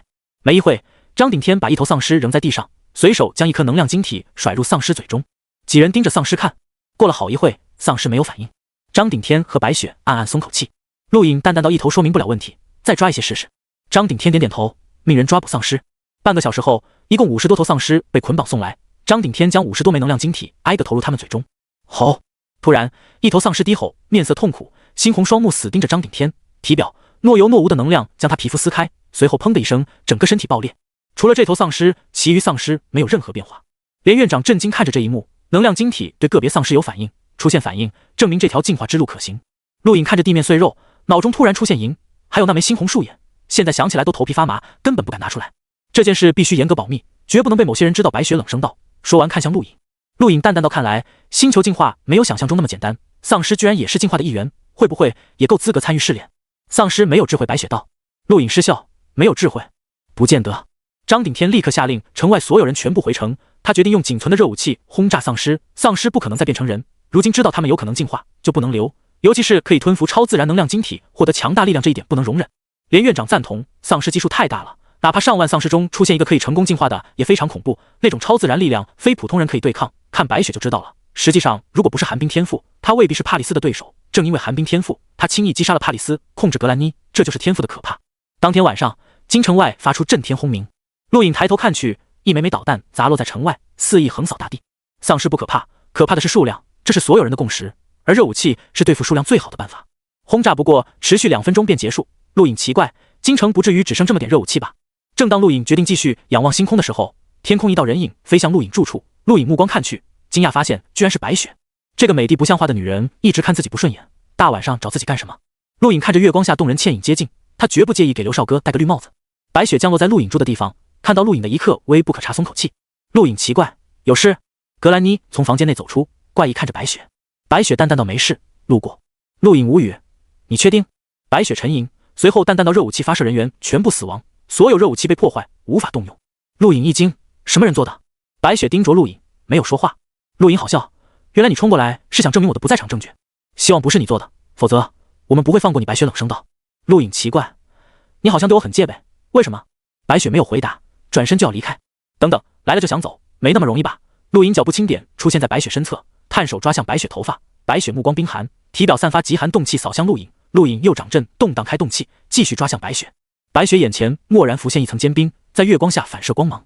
陆隐一掌拍在坚冰上，将坚冰震裂。而此时，白雪退出数米外，戒备盯着他。陆隐耸耸肩，开个玩笑而已，不好笑。白雪冷声道：“你大晚上闯进我家还威胁我，这也不好笑。”陆隐语气有些生了。白雪目光闪烁，对不起。说完腾空飞去，原地留下一阵幽香。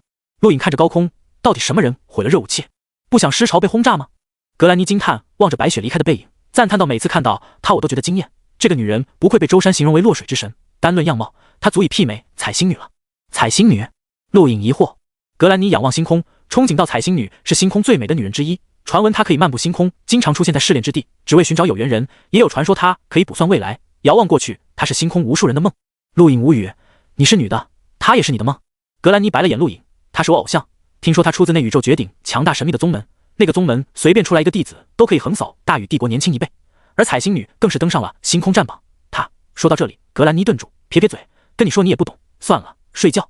陆隐没在意格兰妮的话，宇宙无边广大，一点小事都可能被传得神乎其神，还卜算未来。遥望过去，哪有这种人？想着，陆隐抬头望向夜空，右掌浮现2颗星辰运转，隐约间出现第3颗星辰。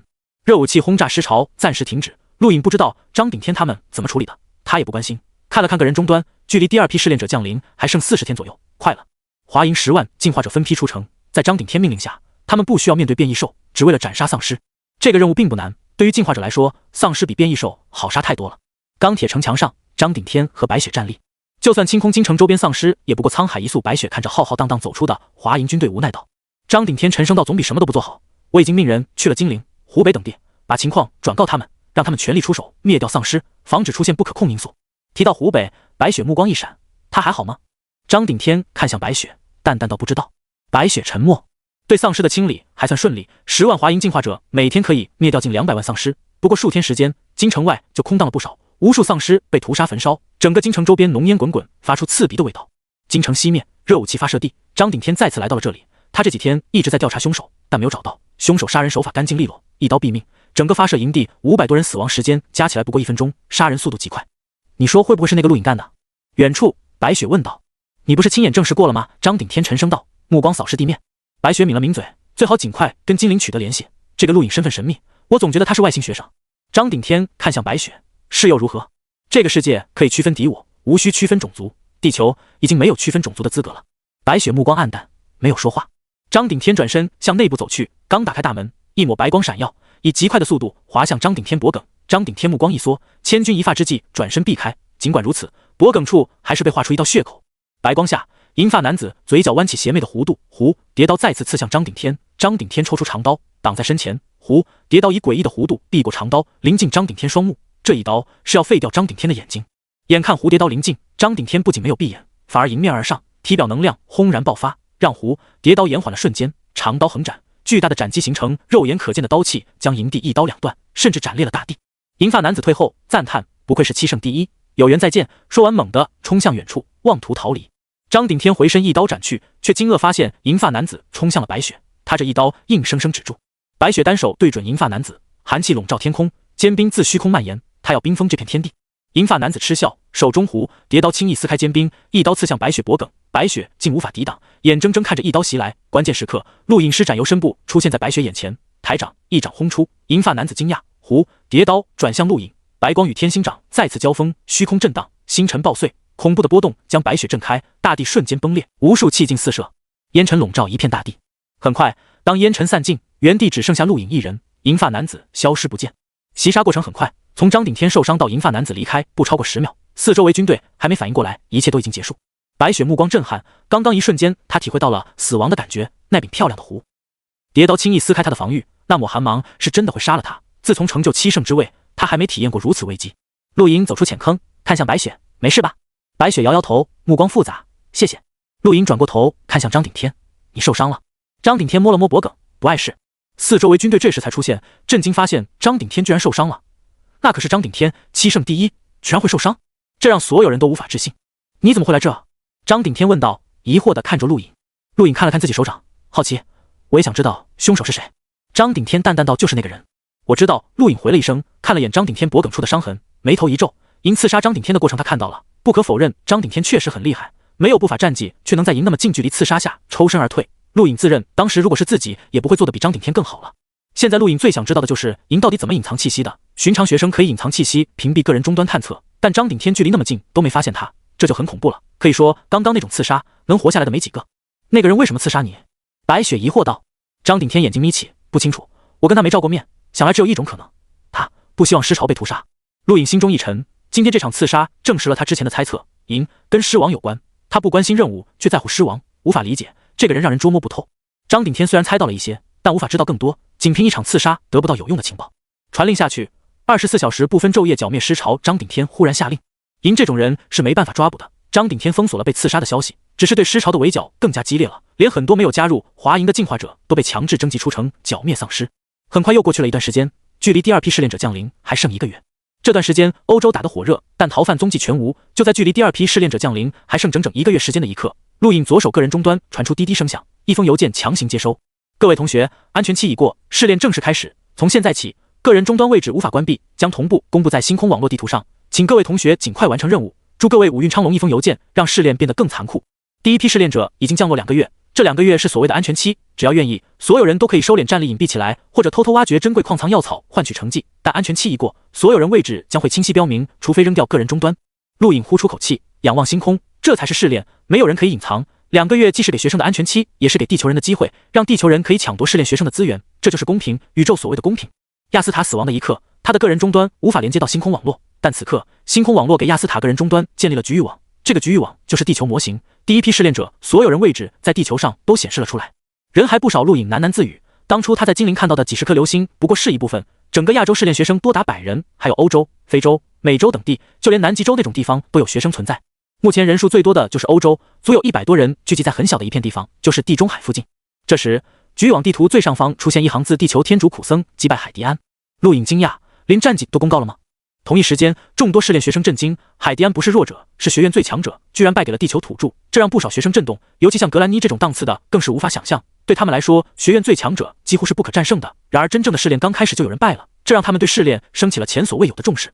大禹帝国每隔一段时间都会有试炼，但很少有学院最强者在试炼中被击败。地球如果是正常的星球进化，如今最强者绝对达不到碳境，更不用说战败了。所以海迪安的战败让很多人难以置信。不过很快又一条通知出现，厄德击败地球天竺苦僧。陆颖奇怪，厄德跟海迪安为什么出现在天竺？这时格兰妮急匆匆找到陆颖，试炼正式开启，局域网不仅可以看到各自的位置，还可以互相联络，这个你知道吧？陆颖心中一沉，可以联络。格兰妮点点头，试炼学生来自大禹帝国各个地方，大禹帝国太大，我们互相都不认识，所以前2个月很少有人联系，但局域网开启就可以互相联系了。就在刚刚，一条消息被放出，说逃犯有重要东西落在华夏京城，必回来寻找。陆颖目光一凛，谁放的消息？格兰妮摇摇头，不知道，局域网只能探测个人终端位置，谁使用的个人终端无法探测。陆颖脑中走马观花想了一遍，知道逃犯有东西落在京城的只有7圣，连院长还有自己，厄德也不知道。如今消息被放出去，张顶天和白雪肯定怀疑自己。突然澎湃的能量横扫大地，陆颖立刻腾空，一眼看到目光凌厉的张顶天和白雪。消息不是我放的，陆颖开口说道。张顶天紧盯着陆颖，让我相信。陆颖眼睛眯起，对格兰妮低喝道，匿名放消息，就说逃犯东西藏在天竺，所以厄德跟海迪安才会出现在天竺，天竺苦僧才有能力击败海迪安。格兰妮应了一声，连忙照做。张顶天沉声道，这种办法拖不了多久。陆颖盯着张顶天，我只是表现诚意，信不信由你。张顶天深呼吸口气，握紧长刀。陆颖是唯一一个知晓秘密的外人，他想控制这个人，但此人实力不弱，张顶天都没有把握。白雪开口，陆颖，让我们检查你的个人终端。陆颖大怒，冷傲道，你算什么东西，有本事自己过来抢。你白雪怒极，他只是好心想证明陆颖清白，毕竟此人救过他一命，但这家伙太气人了，一点不知道好歹。知道这个秘密的有9个人，我身处京城，说句不好听的，我就算有一心也藏在心里，白痴才把消息放出去。你们自己好好想想，别没脑子找我麻烦。陆颖冷冽道。听了陆颖的话，张顶天和白雪互相对视，此人说的不错，如果他也是试炼学生，不会干那种吃力不讨好的事。我倒是怀疑一个人。陆颖再次开口，盯向白雪，刘少哥。张顶天和白雪惊讶，为什么？他所在的湖北被标注了蓝色。你们应该知道，这意味着什么？陆颖淡淡道。白雪否认，我的东北包括舟山的精灵都是蓝色，不能说明问题。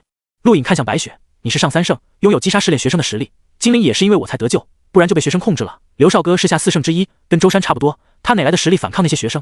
你们自己看看，湖北有不止一个试炼学生存在。白雪想反驳，但话到嘴边说不出来。陆颖说的不错，刘少哥并没有上3圣的实力，根本对抗不了那些学生。张顶天沉吟，收起刀，没有证据不能判一个人的罪。你是这样，刘少哥也一样。说完，他便离开。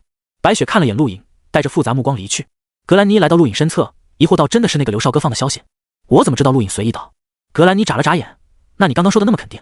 陆颖看白痴一样看着格兰妮，不说肯定一点，他们怎么相信？甩锅一定要稳很准，这都不明白。你这么多年学白上了。说完降落到自己的住处。格兰妮脸色难看，甩锅，这混蛋果然卑鄙。格兰妮匿名发的消息直接在局域网内传播开来，原本正在欧洲打得热锅朝天的众多学生立刻赶往天竺。厄德跟海迪安连忙澄清，说他们只是路过，恰好碰到天竺苦僧，所以才打了一场。但这种话没人相信，越来越多的学生出现在天竺。其后几天，陆颖看局域网就像看和平年代的电影，一条条通知不停出现，谁被谁击败了，谁死了等等。还有一些学生从大海另一侧的美洲冲向这边，但好几个被海中变异兽吃掉了。一时间局域网上的消息通知就没停过，直到5天后，厄德和海迪安才证实了清白，逃犯的东西并不在天竺。顿时，众多学生把目光投到了京城。陆颖叹口气，该来的终归要来，想混淆视线，毕竟拖不了多久。敢参加试炼的学生都不傻，京城才是最有可能的地方。就在这种情况下，厄德跟众多学生联通，提议控制京城，等待逃犯。如果逃犯在1个月内没出现，他们所有人就联手对抗第2批降临的试炼者。这一提议让不少学生响应。星空第10院即将来到苍蓝疆域，可想而知，第2批试炼者中肯定有绝强者，甚至可能第2批试炼就是为了那些人准备的。众多学生没把握单独应对，厄德的提议让他们看到希望，一时间响应者不少。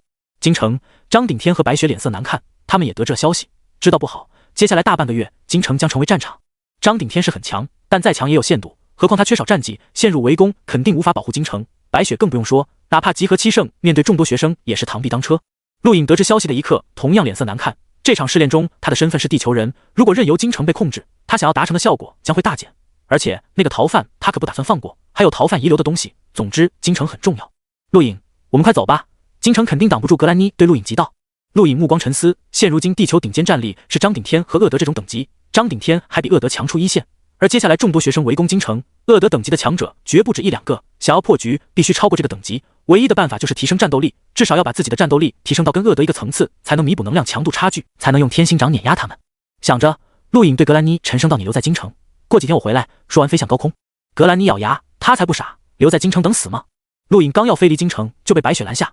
你要逃走？白雪看着陆颖质问道。陆颖沉声道：“学生对京城进攻前，我会回来。凭什么相信你？”白雪道，美丽面容充满了对陆颖的鄙视。陆颖淡漠，没必要让你相信，你拦不住我，还是说在跟学生开战前先跟我决一死战？白雪握拳，让他走。张顶天的声音传出，人没有露面。白雪无奈降落到京城。陆颖深深看了眼京城，随后飞离。离开京城没多久，陆颖看向个人终端，最近的一个就是你了。说完，陆颖猛地冲向西方。在陆颖离开后，格兰妮也离开了。他可不是陆颖的仆人，如果不是陆颖盯着他，他早溜了。此刻机会正好。然而想法很美好，却无法实现。格兰妮很悲哀地被白雪拦下。你凭什么阻拦我？格兰妮怒道。白雪冷冷盯着他，就凭你是陆颖的女人，他走了，你就必须留下。谁是他女人？你别乱说。格兰妮怒道。白雪面对陆颖无奈，但对付格兰妮还是很轻松的。不过一会就把他冰冻住，扔进了陆颖住的地方。格兰妮过了好一会才解冻。混蛋陆颖，混蛋冰女，混蛋土著，蛮不讲理！格兰妮咒骂，气疯了。山西距离京城最近，当初并没有7圣镇守山西，所以如今山西最强者不过地级。尽管如此，山西依然聚集了一批进化者在同城，成为整个山西最大的聚集地之一。拉瑟是个很乐天的人，也是个很容易满足的人。尽管作为大禹帝国盖鲁学院最强者之下第一人，但他丝毫没有要完成任务的野心，他只想占据一片地域好好采矿，稍微得到点成绩就可以交差，完全没有惹是生非的想法。安全期的2个月，拉瑟过得很开心，降临初始便以探镜，不是天级强者身份占据同城，成为同城的保护神，享受无数人的膜拜，偶尔帮这些可怜的幸存者打打怪兽。大部分时间他都过得非常惬意，尤其前段时间发现了奇特的矿藏，更是可以让他的成绩单加分不少。想到这个，拉瑟就很开心。迎着阳光，喝着小酒，拉瑟眯起眼睛，哼起了家乡的歌。还是这种原始星球好啊，空气清新，民风淳朴，没有人监视，想做什么就做什么，偶尔发现点珍贵矿藏镀镀金，滋滋，这日子绝了，哈哈哈哈。美了一会，拉瑟勾了勾手指，2个美貌的少女走来，一个给拉瑟捏肩，一个给他捶腿，顺便为他倒酒。拉瑟呼出口气，爽。就在拉瑟把酒杯端到嘴边的时候，头顶阳光被遮挡，拉瑟皱眉抬头，入眼是一个样貌普通，看起来很年轻的男子，正悬浮半空看着他。探镜。拉瑟脸色严肃，挥手把2个明显被吓到的少女赶走，冷眼盯着男子。什么人？打劫男子说了2个字。拉瑟呆呆看着男子，那个，你说什么？再说一遍。男子自然是陆颖，他想在最短时间内提升实力，只有一个办法，尽快吸收新能，而打劫是最快的办法。我说打劫。拉瑟气乐了，小子，看你也是试炼学生，这么没眼力见，知道老子是谁吗？就打劫，告诉你，老子。拉瑟话还没说完，腹部一阵剧痛，身体被恐怖的力道轰飞，直接砸在大地上，将大地砸出巨大的深坑。深坑内，拉瑟咳嗽几声，一口血喷出，脸色煞白，抬头，那是裂空掌。见鬼，哪来的变态？陆颖下降，走到拉瑟身前，把凝空界里的东西都倒出来吧，别逼我出手。拉瑟脸皮抽了抽，你是某个学院最强者吧？不去完成任务，跑来打劫我，会被扣分的。陆颖目光一寒，抬手，空气在扭曲，这是波动掌。拉瑟急忙道别出手，我倒。说着，拉瑟很委屈的把凝空界内所有东西都倒出来，杂七杂八的什么都有。陆颖把星能晶体和一些有用的东西收走，直接离开。喂，你叫什么名字？拉瑟大喊。陆颖没理他。拉瑟破口大骂，学生中还有这种混蛋。突然，拉瑟想起了什么，连忙打开个人终端局域网，只见地图最上方飘着一行字：拉瑟被击败。拉瑟再次吐血，没有报名字，只有一种可能，那个混蛋的个人终端不是他的，也是抢的。同城远处，陆颖看着局域网，满意点点头。大禹帝国监视地球试炼的那些人肯定知道自己的名字，却隐瞒了，还算公平。下一个是谁呢？陆颖盯着地图，就你了。说完，陆颖急速冲出。连续3天，陆颖抢劫了10多个安逸隐藏在华夏的学生，这些学生无一例外都是格兰妮那种层次，只想安安静静占据一地，收获点矿藏，活到试炼结束，没打算掺和别的，可惜却被陆颖盯上了。他如今很缺星能晶体，蚊子再小也是肉。云层内，陆颖整理凝空界，他的凝空界空间算大了，但还是不够，乱七八糟的矿藏草药太多了，陆颖无奈一件件扔掉，不然下面抢的东西都没地方放。这些学生根本搜不到什么好东西，扔了也不心疼。唯一让陆颖不爽的就是这些学生太穷了，抢了那么多只，凑出2立方星能晶体。实际上，敢参加试炼的学生都是各大学院精英，相比普通学生已经很富有了。如果是普通学生，就算陆颖抢劫100个甚至1000个，都未必能凑够1立方星能晶体。这种晶体在宇宙是硬通货，相当于地球的黄金，即便家境富裕的学生都舍不得用来提升修炼进度，宁愿关键时刻保命。所以，大多数学生修炼只是按部就班吸收宇宙中游离的星能，哪像陆颖这样想走捷径。看来必须抢劫威洛这种学院最强者，否则效率太差。陆颖喃喃自语，其实他就算不这么想也没用，周边能抢的早抢完了。现在局域网都流传出陆颖的事迹，说是试炼学生中混进了星际大盗，让人闻风丧胆。由于厄德的提议，越来越多的学生聚集向天竺。陆颖抢劫的期间，天竺已经聚齐了不下30名学生，其中学院最强者近10人，敢追踪逃犯的至少都是学院前3的强者。30名这种强者聚齐，让整个天竺瑟瑟发抖。第5天，厄德对外宣告开始远赴京城，让其他学生不用来天。局域网内炸开了锅，终于对京城宣战了。华夏藏锋，陆颖起身，开始了吗？我也要开始狩猎了。说完，陆颖腾空而起。2天后，局域网地图上飘过一行通知伊恩被击败，不少学生心一沉，这种通知他们见过不下10次，传闻都出自那个星际大盗之手，那个人的个人终端是抢的，无法确定身份。原本众多学生认为那个人只敢打劫普通学生，但伊恩被抢让不少人心脏一揪，伊恩是学院最强者。荒芜的大地上，一名男子咳血，面色铁青，瞪着不远处。那里，陆颖利用他的血很轻松打开凝空界，双目发亮的看着里面的东西。不错，好东西不少，不愧是学院最强者。你到底是什么人？哪个学院的？留下名号！伊恩怒吼。就在刚刚，他与这个人遭遇，此人二话没说上来就是裂空掌把他打懵了。等反应过来的时候，又受了一掌。裂空掌最多让他受伤，第2掌才是关键，一掌把他打落在地，直接重伤。陆颖把凝空界扔给伊恩，叫我7个。7你妹！伊恩怒极，眼看着陆颖离去。华夏最西方，青海。厄德跟海迪安还有不下10名学生脸色凝重，伊恩都被打劫了，那个人自称7哥。厄德，我们应该先解决这个隐患，再去京城，毕竟距离第2批试炼者降临还有15天，时间足够。有人提议，没错，放任这么个老鼠会坏事。另一人阴沉着脸说道，他的小学妹也被打劫了，那个混蛋连女人都打劫，他都气疯了。厄德跟海迪安对视一眼，好，2人一组行动，搜寻京城周边，范围逐渐拉近，寻找所有个人终端位置，碰到单独行动并拥有学院最强者战力的人立刻出手，宁可错杀不可放过。可惜局域网封闭了图像传送，不然早知道是什么人捣鬼了，有人不甘。说完，众人分散离去。陆颖看着地图上所有个人终端位置，居然2人一组行动，有意思，其中一个肯定是学院最强者。来吧。半天后，陆颖站在云层中，远处2名学生出现，看向个人终端，才1700的战力，拉及其中一人不屑说道，说着还瞪了眼陆颖。另一人对陆颖招招手，小子过来。陆颖平静地飞到2人身前，目光淡然。小子，我问你，见过抢劫你的人吗？其中一人问道。陆颖点点头，见过。把那个人图像画出来。那人道。陆颖摇摇头，没学过绘画。你小子白痴啊，连接个人终端可以直接绘出你所想的画面。那人怒道。陆颖淡淡道，其实不用，那个人就在这。啊！2人一惊。陆颖指了指自己，就是我。说完，双掌拍出，波动掌令空气扭曲，直接轰在2人身上。其中一人当场就不省人事，被震晕，另一人硬生生撑住，怒吼，原来是你你找死！说着抽出长刀斩向陆颖。此人是学院最强者，虽然比不上威洛等人，但却比特雷斯他们强多了。然而面对陆颖的天星掌还是不够看，不过一掌就将他长刀震断，身体也砸在地上。陆颖很轻松，再度抢劫成功。此次事件再次引爆了局域网。厄德脸色阴沉，这才多久，又有人被抢劫？这个混蛋哪来的？所有人记住，不要接近任何陌生人。厄德将通知发给所有人，其实不用他通知，所有学生都下意识远离任何人，不管战力如何。陆颖看着凝空界，加起来差不多有一个半立方的星能晶体，可以吸收了。说完，陆颖摘下个人终端，仍在山涧内，冲向另一边，找了个废弃农场，捏碎星能晶体，运转天星宫直接吸收。远在京城内，张顶天等人看着局域网，久久无语。我敢保证，就是陆颖干的。白雪谋定道。张顶天奇怪，为什么？白雪把陆颖抢劫败劣和微弱的事说了一遍，倒不是他还有谁？张顶天神色怪异，这个陆颖看起来平平淡淡，没想到做事这么偏激，算下来他都打劫超过15人了，其中有好几个学院最强者，他想干什么？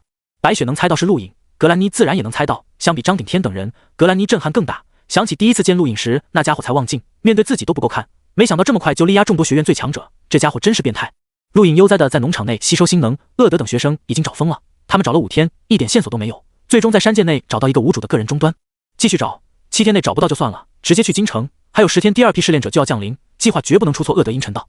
远处2道人影悬浮高空，正是当初追踪厄德2人的古蕾斯和巴拉罗，两人并没有跟厄德联手，按照古蕾斯的话说，他们是要做收渔人之利的。累死了，下去休息会。古蕾斯一甩长发，漂亮的脸蛋露出一丝疲惫。巴拉罗望着四周，这里是一片开阔的草地，是农场，绿油油的，他喜欢。滴滴滴滴，就在2人刚落地的一刻，个人终端发出轻响。咦，2100战力，这里有学生。古蕾斯惊讶望向农场内。巴拉罗淡淡道：学生？才2100战力，去看看。古蕾斯点点头，慢慢朝着农场走去。农场内，陆颖正在苦恼，从踏入望境到望境巅峰只需要几颗星能晶体就够了，但从探境初期到探境巅峰需要的星能是望境的几百倍。他如今吸收了大约1立方的星能，不过将战力提升到超越2000，其中相当一部分星能被当作杂质排除。想要达到探境巅峰战力，最起码还要吸收4个立方的星能晶体。这么多星能晶体，即便专门打劫学院最强者也未必能得到。看来短期是无法提升到探境巅峰了。还好，超越2000战力够用了。陆颖回忆着败劣的实力，喃喃道。这时，古蕾斯和巴拉罗正在接近。陆颖察觉到，望向农场外，惊讶看着巴拉罗，这是什么？植物成精了？里面的人出来。古蕾斯骄喝，一甩长发，颇为傲娇。陆颖走出农场，惊奇地盯着巴拉罗。古蕾斯不满，喂，你这家伙干嘛盯着男人？是我在叫你。陆颖指着巴拉罗，植物成精了。巴拉罗一听，眉毛竖起，大怒，放肆！说着一脚踹向陆颖。作为大禹帝国太空学院高材生，仅次于古蕾斯的强者，他战力高达2900，面对2100战力的陆颖，根本没放眼里。陆颖施展游身步，直接避开，身体出现在巴拉罗右侧，一手按在他腹部，声音冰冷，打劫。说完，掌中巨力轰出，空气宛如炮弹，将巴拉罗狠狠轰飞，裂空掌震裂巴拉罗体表。古蕾斯目光一缩，手中突兀出现一把造型别致的弓箭，瞄准陆颖，虚空雷电轰鸣。一瞬间，陆颖感觉到危机，游身步避让，耳畔箭矢撕裂空气，射向远方。下一刻，大地震动，惊雷直冲天际，狂暴的气浪席卷四方。陆颖没有看后面，因为古蕾斯下一箭再度瞄准了他。陆颖抬手抓向古蕾斯，古蕾斯不屑，体表雷电游走，玲珑曼妙的身躯被雷霆包围，狠狠震荡四周，扭曲了空气。陆颖蹙眉，长出星辰线，砰的一声，2颗星辰爆碎，庞大的冲击力勉强将雷霆撕开，直接攻击到古蕾斯本体。古蕾斯震惊，他没想到陆颖居然可以破开他的雷霆防御，这可是他哥哥给他的防御战甲，探境中少有人可以破开，没想到却被眼前男子撕裂。古蕾斯身体狼狈倒飞出去，同样砸在地上，弓箭掉落在一旁。不准动他！不远处一声大吼，巴拉罗半膝跪地，体表浮现出奇怪的绿色条纹，宛如海浪冲向四方。下一刻，四周围绿色植物蠕动了起来，陆颖脚下草地有灵性般捆绑住了他，四周围充满了无数敌意。陆颖惊讶，体表性能爆发，震碎植物，冲向巴拉罗，抬掌拍去。巴拉罗低吼，双臂缠绕杂草砸向陆颖，砰的一声，气浪扩散，掀开大地，扬起尘土。巴拉罗被陆颖一掌拍下地底，吐出口血，双臂呈不规则扭曲。我想起来了，你们2个也曾躲在京城。陆颖淡淡道，一把抓起巴拉罗扔向古蕾斯方向，身体出现在古蕾斯前方。同一时间，局域网通知，古蕾斯跟巴拉罗被击败。远方，厄德震惊，古蕾斯都败了。草地上，古蕾斯瞪着陆颖，你是那个星际大盗？陆颖皱眉，别乱说，我是好人。放屁！古蕾斯怒喝，言语粗俗不堪。陆颖惊奇，一个美女骂人骂得这么溜，脾气不小啊。古蕾斯哼了一声。巴拉罗盯着陆颖，小子，警告你不要动他，他哥哥是古尔巴赫，大禹帝国年轻一辈最强者之一，你敢伤害他，宇宙之大都没有你容身之处。陆颖抿了抿嘴，我说过我是好人，不伤害别人。一边说着，一边抢走古蕾斯凝空剑，从他嘴角抹了点血液，打开凝空剑，开始搜星能晶体。古蕾斯和巴拉罗呆呆看着这一幕，这是好人，动作太熟练了吧，练出来的吧？喂，你别乱动，你要什么我给你，别乱翻，女孩子的东西你不能动。古蕾斯大喊大叫，双脚不停踢着陆颖。陆颖翻了翻白眼，一堆没用的东西。突然，陆颖目光一亮，呼吸急促。他看到了什么？一堆星能晶体，至少得有2立方吧。陆颖诧异看向古蕾丝：“你好有钱。”古蕾丝咬牙，脸色气得通红：“你混蛋！”陆颖把凝空戒扔给古蕾丝，开始搜巴拉罗的。巴拉罗倒是安静，这个人只是抢劫，不杀人就行。巴拉罗凝空戒内的星能晶体虽然没有古蕾丝多，但也少不了太多，两人加起来足有2立方星能晶体。财主啊！陆颖很满意，你们很好，有缘再见。说着，陆颖就要离开。古蕾丝大叫：“混蛋，留下名字！叫我七哥！”陆颖摆摆手，开始腾空。古蕾丝气急，忽然眼珠一转：“等等，想不想要更多的星能晶体？”陆颖刚飞到半空，听到这句话立刻降落，看向古蕾丝：“什么意思？”古蕾丝狡猾一笑：“跟着我们，我带你去打劫。”陆颖惊讶，巴拉罗脸皮抽了抽，又开始了。古蕾丝永不吃亏的性子开始发作，这个女人哪都好，就是不肯吃亏，一旦吃亏肯定要找垫背的，反正绝不做最吃亏的一个。陆颖怪异看着古蕾丝：“你带我打劫？我像白痴吗？”古蕾丝哼了一声：“信不信由你。你没有个人终端，找不到别的学生，那些学生最多还有7天就进攻京城，7天内你碰运气能碰到几个？我带路，一碰一个准。”陆颖嗤笑：“你把我带去陷阱怎么办？”古蕾丝昂起头：“我古蕾丝才不是那种人，你去打听打听，谁不知道太空学院古蕾丝的人品和信用？我哥哥可是古尔巴赫，我会害你。”巴拉罗无语。陆颖眼睛眯起，想了想，以自己如今的实力，哪怕陷入包围圈也可以逃走。行，你带路，不过我要没收你的凝空戒，完事后还给你。古蕾丝咬牙：“行。”半天后，3人飞向北方，天空中，陆颖道：“我一直想问，这个人是植物成精吗？”巴拉罗气急：“我出生在纯植物星球，我们星球的人全都这样，你有意见？”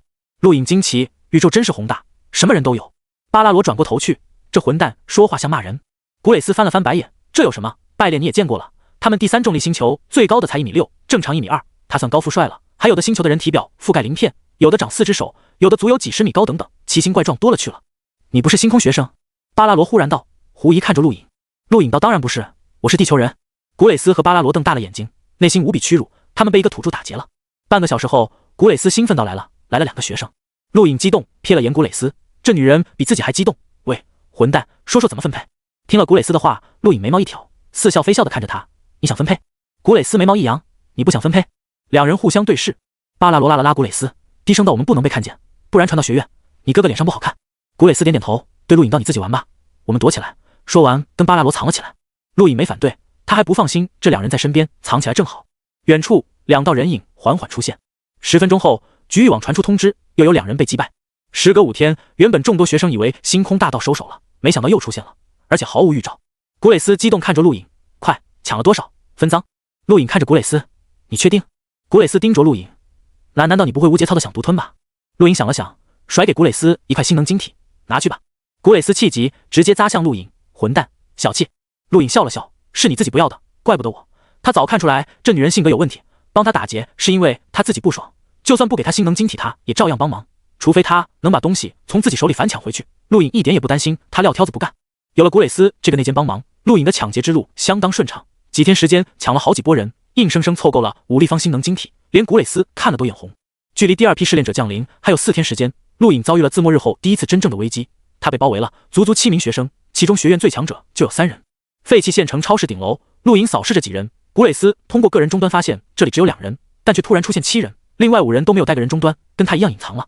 这些人为了抓自己也算下了血本，连个人终端都扔了。星空大道就是你。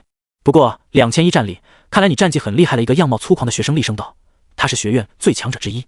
旁边一名样貌普通但身材火辣的女子娇笑道：“不少人得到星能晶体不用于修炼，而是用于锻炼战绩。学弟，你也是这样吗？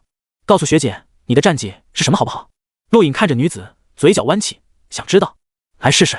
女子娇笑，抬手一把能量枪对准陆颖：“学弟，知不知道有时候战斗不一定要靠自己，外物也很重要。”同一时间，另外几人也取出能量枪对准陆颖。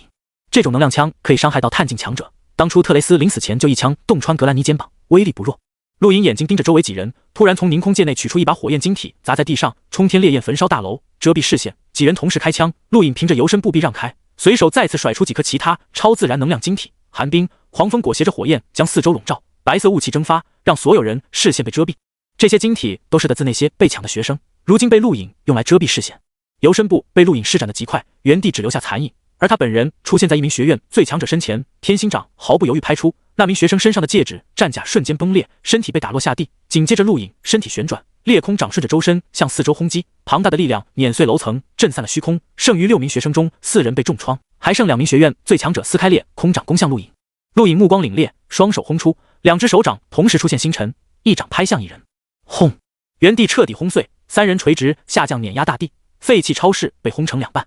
突然，陆颖后背一阵剧痛，之前那个被拍下地的学生一剑刺入他身体，鲜血染红衣衫。陆颖天星掌星辰爆裂轰退两人，转身抓住那名学生手臂，抽出短剑斩出。那名学生瞳孔一缩，直接放开剑柄避退。陆颖一剑斩空，甩手将短剑向后砸出，剑锋掠过，将其中一名学生脸颊划破，一抹血液洒在墙壁上，而短剑洞穿10几幢大楼，刺入一辆装甲车内。废墟大楼摇摇晃晃，四周烟尘飞扬。陆颖喘着粗气，后背的疼痛让他精神高度紧张。这3名学院最强者几乎都达到了败裂的水准，比薇洛强一些。3人将他包围，让他无处可躲。远处，古蕾斯和巴拉罗望着，目光闪烁。你说，我们要不要落井下石，反抢他一把？古蕾斯跃跃欲试。巴拉罗沉吟，可以，但要等他重伤。古蕾斯得意道，总算厄德那家伙不笨，知道埋，否则本小姐就真的白帮忙了。巴拉罗惊讶，你知道这里是陷阱？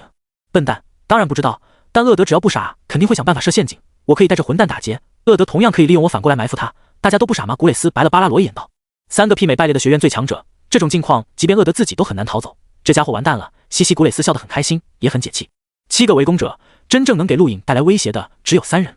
陆颖呼出口气，从凝空界中取出一件东西，让围攻他的3人神色巨变。这是远处，古蕾斯呆住了，气得脸色通红。这个卑鄙无耻的混蛋！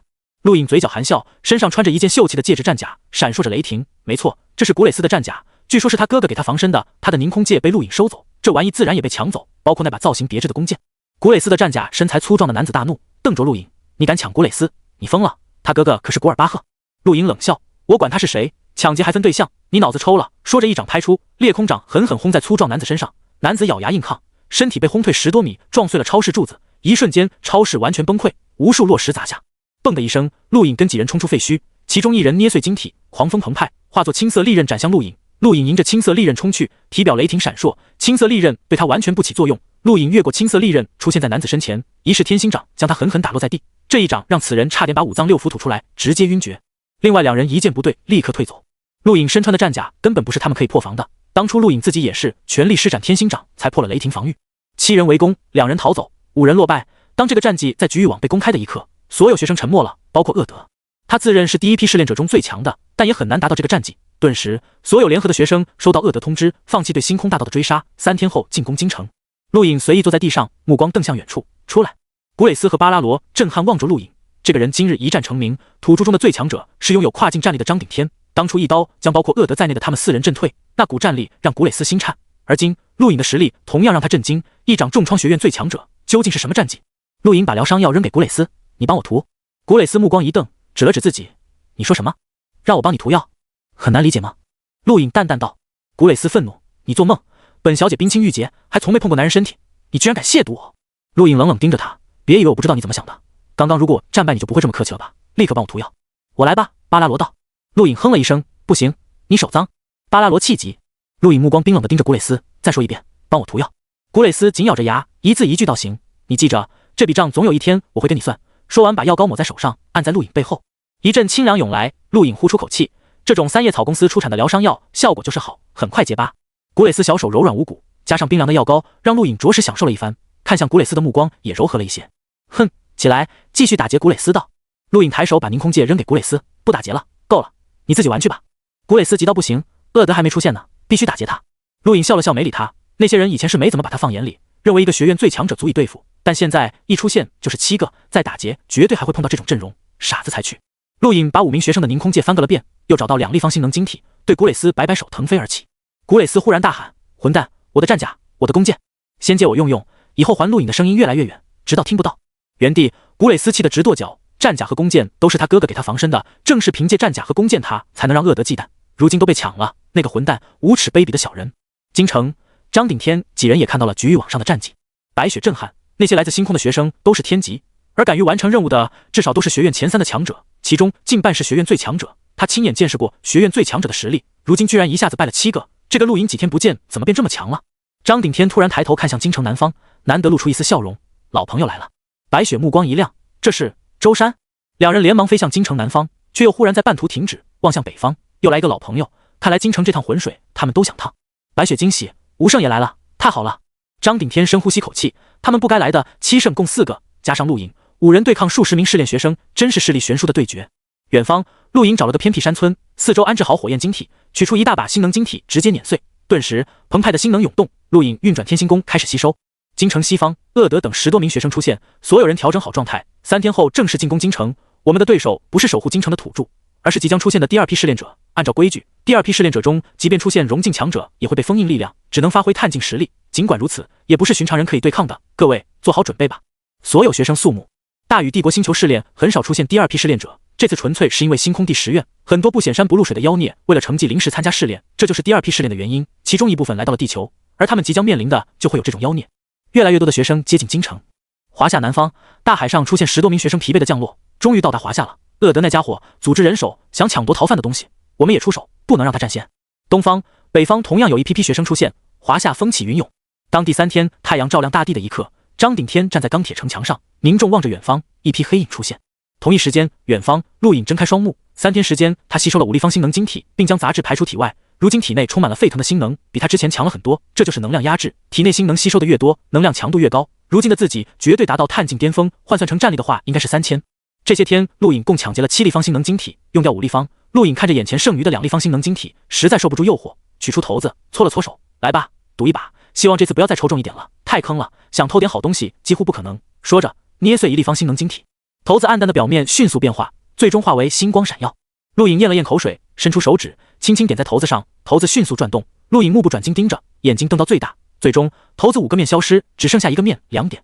陆颖激动，2点，陌生的点数。陆颖死盯着骰子，骰子下方突然出现一个黑洞旋转，陆颖脑中莫名出现用途，分解，分解一切。陆颖诧异，这是什么意思？看着那个缓缓旋转的黑洞，陆颖想了想，随手把一块废铁扔了进去。不过一瞬间，废铁透过黑洞掉落而出，不再是废铁，而是一块完整的铁块，表面光滑坚硬，体积比废铁小了很多。陆颖看着铁块，知道所谓的分解什么意思了，任何丢进去的死物都会被分解为初始材料。这个用途不错，陆颖想了想，扔进去一个凝空戒，这是抢的学生的，他抢了好几个学生的凝空戒没还，因为这几个学生做的过分了。凝空戒穿过黑洞，掉落出一块指甲盖大小的暗红色金属，陆颖惊喜，这是球晶，制作凝空戒的金属是珍贵矿藏之一。收起球晶，陆颖把所有抢劫的凝空戒全扔了进去，一共得到拇指大小球晶。陆颖想了想，又把球晶扔进了黑洞，啪的一声，掉落一粒闪烁暗金色光芒的金属。陆颖瞪大了眼睛，这是球晶精华，价格远超球晶，是制作超大型凝空戒的必需品，价格昂贵。陆颖小心收起球晶精华，目光兴奋，以后是不是应该找个垃圾场专门分解东西？5分钟时间，黑洞消失。这个黑洞存在的时间跟时间静止空间一样，可以用星能晶体换取。陆颖猜测换取比例估计都一样，他颇为头疼，感觉再多的星能晶体都不够用。算了，以后再想办法吧。陆颖喃喃自语，动了动身体，发出啪嗒的声响，抬头望向京城方向，是时候回去了。说完，砰的一声飞向远处。陆颖赶往京城，而此刻的京城已经大乱，数百万幸存者恐惧望着天空，不时一道余波横扫大地，带来灾难。厄德联合20多名学生进攻京城。当这个消息传开的时候，战争已经开始。钢铁城墙第一时间被毁坏，白雪喘着粗气站在废墟城墙外，眼前是神色傲然的海迪安与2名学生。区区土著妄想挡住我们，自不量力！一名学生语气不屑，双目炙热地盯着白雪，这个女人长得也太漂亮了。另一名学生同样目光炙热，他们都是学院最强者，只需出动1人就可以对付白雪，但却因为白雪的容貌引来了3人。如果不是人数太多，远处还有不少学生目光扫来。海迪安皱眉看着白雪，女人，给你个机会臣服我们，我可以带你走出这颗垃圾星球，真正探索星空。海迪安，你不会想独吞吧？旁边学生立刻不满。海迪安冷傲，学院与学院也有差距，他的实力超过另外2人，在场能击败他的只有厄德和张顶天，其他人他都不在乎。白雪握紧双拳，缓缓呼出口气，蓝色发丝飘扬，紧接着大地冰冻，四周围温度陡降。对面3名学生不在意，这个女人最多媲美学院最强者，1挑3，不现实。远处周山愤怒咆哮，与1名学生同时砸落在地，他的实力勉强能应付1人。天空还有10数道身影悬浮，冷傲望着下方，他们从不担心会失败，土著的城市而已。浪费时间，动手！其中1名学生傲然抬手压向京城，天空气压降落，无数人被碾压的吐血，绝望看着高空。突然，虚空一阵扭曲，巨大的斩击划破长空，斩向10多名学生，10多人震撼，同时出手粉碎斩击。远方，张顶天腾空，握紧长刀，目光冰寒。尽管有所听闻，但真正面对张顶天的时候，所有学生都一阵发麻。土著中居然真的有跨境强者，简直变态！咻的一声，箭矢掠过天空，射中1名学生，正是刚刚对京城出手的那名学生，血液从高空洒落。这是吴胜，7胜之一的狼胜，原本坐镇草原，通过抢来的个人终端得知京城遭遇围攻，前几天便到来准备帮忙。4胜战20多名学生，悬殊的差距，即便张顶天都弥补不了。不过一刻钟，周山喷血，身体多出数条血痕，吴胜也被1名学生刺穿腹部，挑了起来，血染大地。华营数万进化者出战，却如草芥一般被屠杀，他们连接近这些学生都做不到。格兰妮躲在一旁，惊惧地望着这一幕。他不是地球人，不会送死，而且以他的实力，甚至阻拦不了任何一名学生。狂风刮过，天地一片冰寒，不少学生诧异望向城墙废墟，那里2名学生被冰冻。海迪安目光震撼：天赋，你居然有天赋！天赋2个字一出，震动四方，所有学生不可思议望向白雪。原本就绝美容颜，此刻更是被印在所有人心上。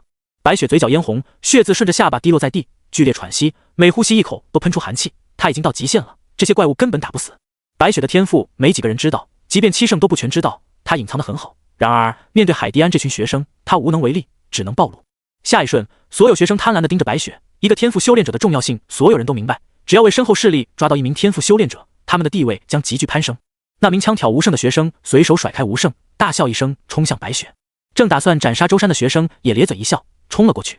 天空10多名无所事事的学生同时出手。这一刻，白雪比京城，甚至比逃犯还重要。格兰妮叹息，这就是弱者的悲哀。白雪暴露了天赋，只能被抓捕。没有人会浪费天赋修炼者，她会被安排嫁给某个权贵人物，提高诞生天赋修炼者的几率，这是悲哀。张鼎天对面的鄂德都贪婪盯着白雪，猛地冲去。不过张鼎天比他还快一步，都给我滚！张鼎天一声大吼，无数斩击挥舞，四面八方充斥着恐怖的斩击。20多名学生被轰退，震撼张鼎天的实力。不过即便如此，依然泯灭不了他们抢夺白雪的决心。天赋修炼者太重要了。鄂德撕开斩击，一拳轰在张鼎天腹部，张鼎天被轰退10多米，依然挺立，长刀横斩。鄂德急速后退，身前被划出一道血痕。海迪安捏碎水流晶体，水龙卷一声低喝，澎湃的水流化作龙卷轰向张鼎天。同一时间，四面八方各种各样的攻击轰来。张鼎天目光瞪大，牙龈咬出血，一声低吼，长刀插入地面，随后猛地斩出，由下而上，无数碎石射向四面八方，大地震颤，巨大的裂缝自城外蔓延向城内，埋葬了无数幸存者。四面八方的攻击被张鼎天抵消，而他本人也到达极限。数名学生刚刚没有出手，此刻突然冲出，两人攻向张鼎天，一人抓向白雪。天赋修炼者是我们的，哈哈！张鼎天被击中，身体压入地底，长刀都险些握不住。白雪盯着抓向他的学生，抬手寒冰掌，砰！一阵气浪席卷天空，冻结地面，抓向白雪的学生被直接冻结。他太小看白雪了，上3圣足以媲美学院最强者，连海迪安一时都拿不下。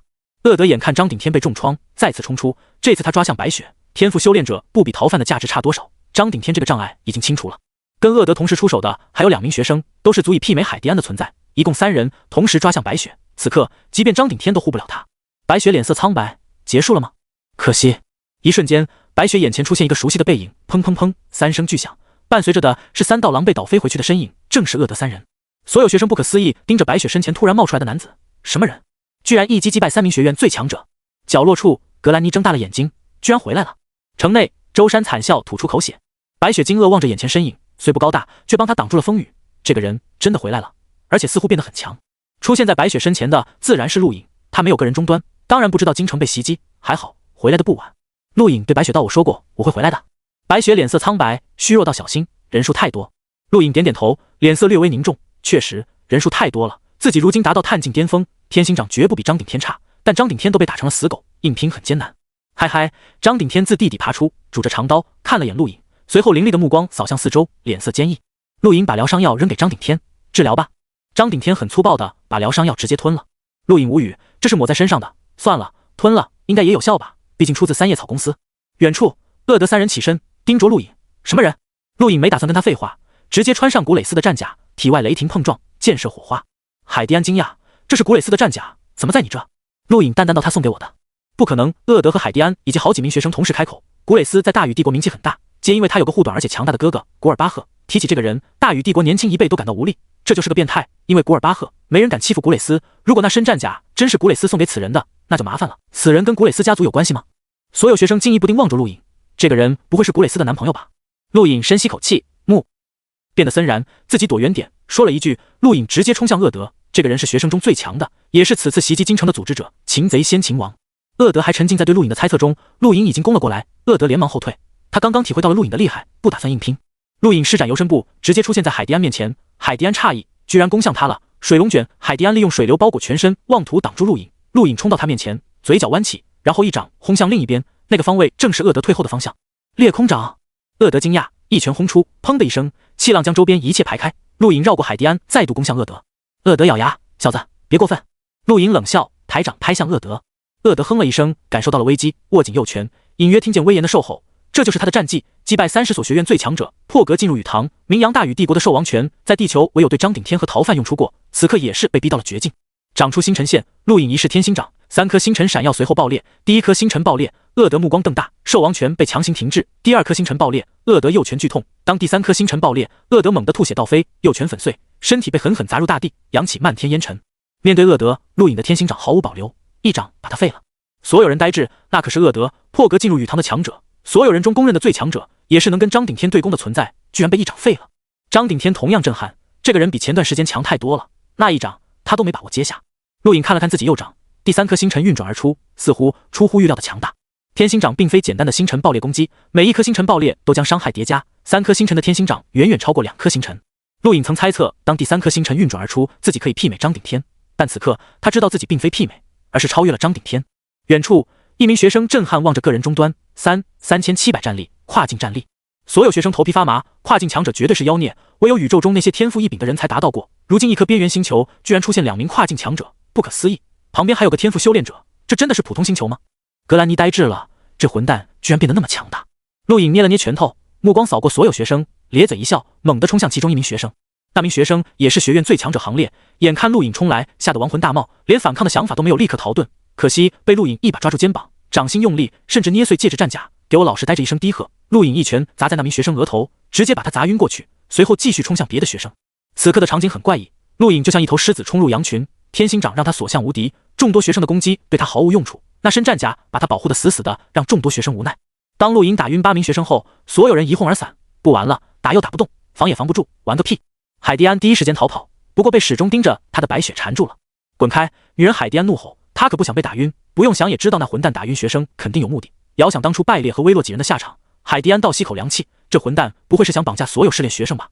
咻的一声，当海迪安破开坚冰要逃走的时候，恐怖的斩击划过大地，把他硬生生截停。前方，张顶天手持长刀，冷冷盯着海迪安，让你走了吗？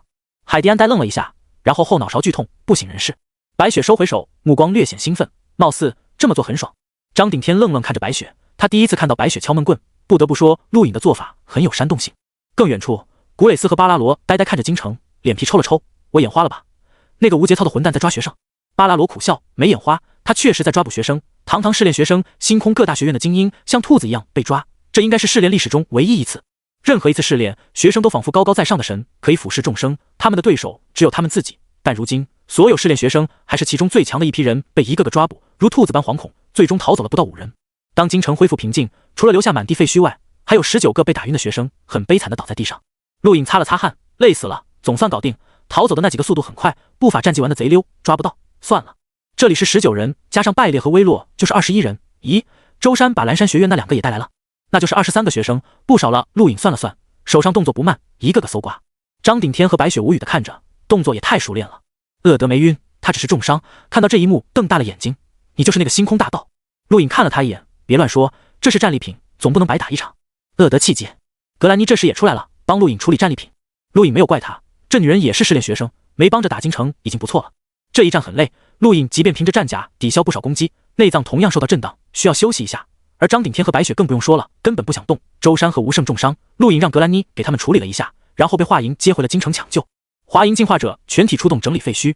2个小时后，所有被打晕的学生陆续醒来，发现自己被捆绑在一起，愤怒瞪向陆隐。尤其当他们发现自己被抢劫后，更是气得吐血。你就是那个星空大盗，抢劫伊恩的那个！有人大喊。他旁边就是伊恩，喂，别拿我做例子，丢人！肯定就是你抢劫伊恩的，现在还敢打劫我们，你个强盗土匪！又有人大喊。伊恩无语。陆隐冷笑，走到这些人面前，抬起手掌，众多学生吓了一跳，赶紧闭嘴。陆隐收回手，刚要对张顶天他们说什么，目光突然一缩，看向天空。同一时间，地球各地无数人抬头，天空流星滑落，一道道流星越过天际。陆隐震惊，这是第2批试炼者降临，怎么会这么早？陆隐疑惑看向格兰妮。格兰妮到试炼很少出现第2批，我也不知道，应该是从接收通知那一刻算起。白雪走来，脸色凝重道。张顶天望着高空，目光一缩，他看到3颗流星飞向这边。陆隐立刻大喊，把这些人全带回京城，快！没一会，远方传来轰响，京城内无数幸存者恐惧，今天面临的绝望堪比末日当天，不仅出现数十位天级强者混战，如今连陨石都砸落了，人类真的到绝境了吗？钢铁城墙化为废墟，陆隐几人就站在废墟上，看着前方一道流星砸落，距离京城聚集地不过数千米远，他们甚至可以看到被火焰包围的外星飞船。轰！大地再次震动，巨大的裂缝蔓延向京城。张顶天随手一挥，气劲撕开大地，将裂缝阻拦。下一刻，灼热的气浪横扫而来，带着无边灰尘掠过京城，所有人都感觉到压力降临。很快，当烟尘散尽，出现在众人眼前的是一艘直径3米、圆形的宇宙飞船，很小，跟当初亚斯塔的一模一样。这是个体宇宙飞船，只能乘坐1人。大地被砸出巨大的锥形坑洞，远处再次传出轰响。陆莹眼睛眯起，3颗流星砸落，全部降临。这是第2批试炼者冲着星空第10院而来，想要在试炼中取得成绩的试炼者。厄德被抓在一旁，眼睛紧紧盯着宇宙飞船，目光兴奋。来吧，让这群土著见识见识什么叫妖孽，什么才是强大。咔嚓，圆形宇宙飞船舱门打开，热气喷涌，形成白烟，一只手探出，浮在飞船边缘。随后，一道人影迎着阳光走出，抬起头。出现在所有人眼前的是一个样貌英俊、目光带着一丝笑意的男子。男子走出飞船，缓缓悬浮，踏上地面，没有看向陆莹等人，而是扫视四周，目光带着几分探索。看着男子，陆莹目光一缩，危险，极度危险。此人给他相当危险的感觉，低头看向个人终端，战力3000，探境巅峰，明明是同等战力，但为什么这个人给自己如此危险的感觉？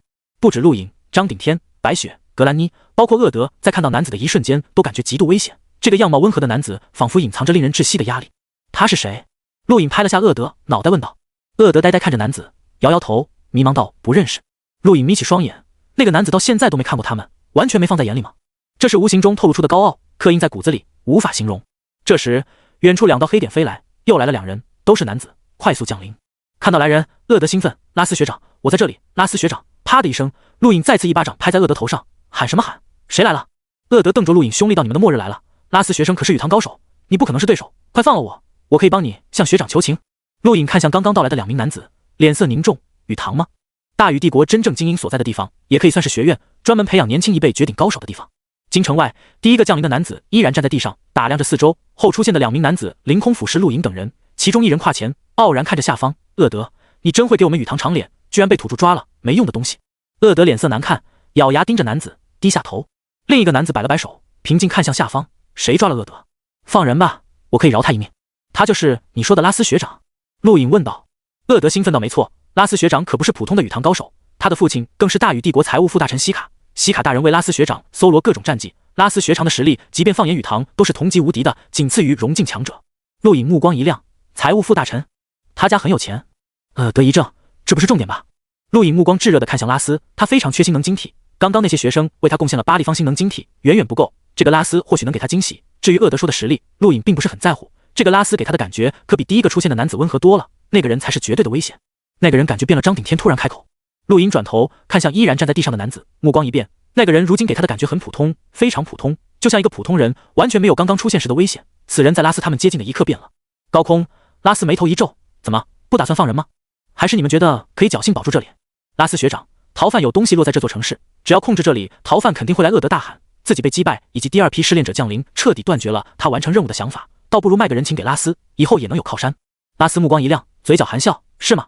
看来我运气不错，随即降落都能碰到好地方。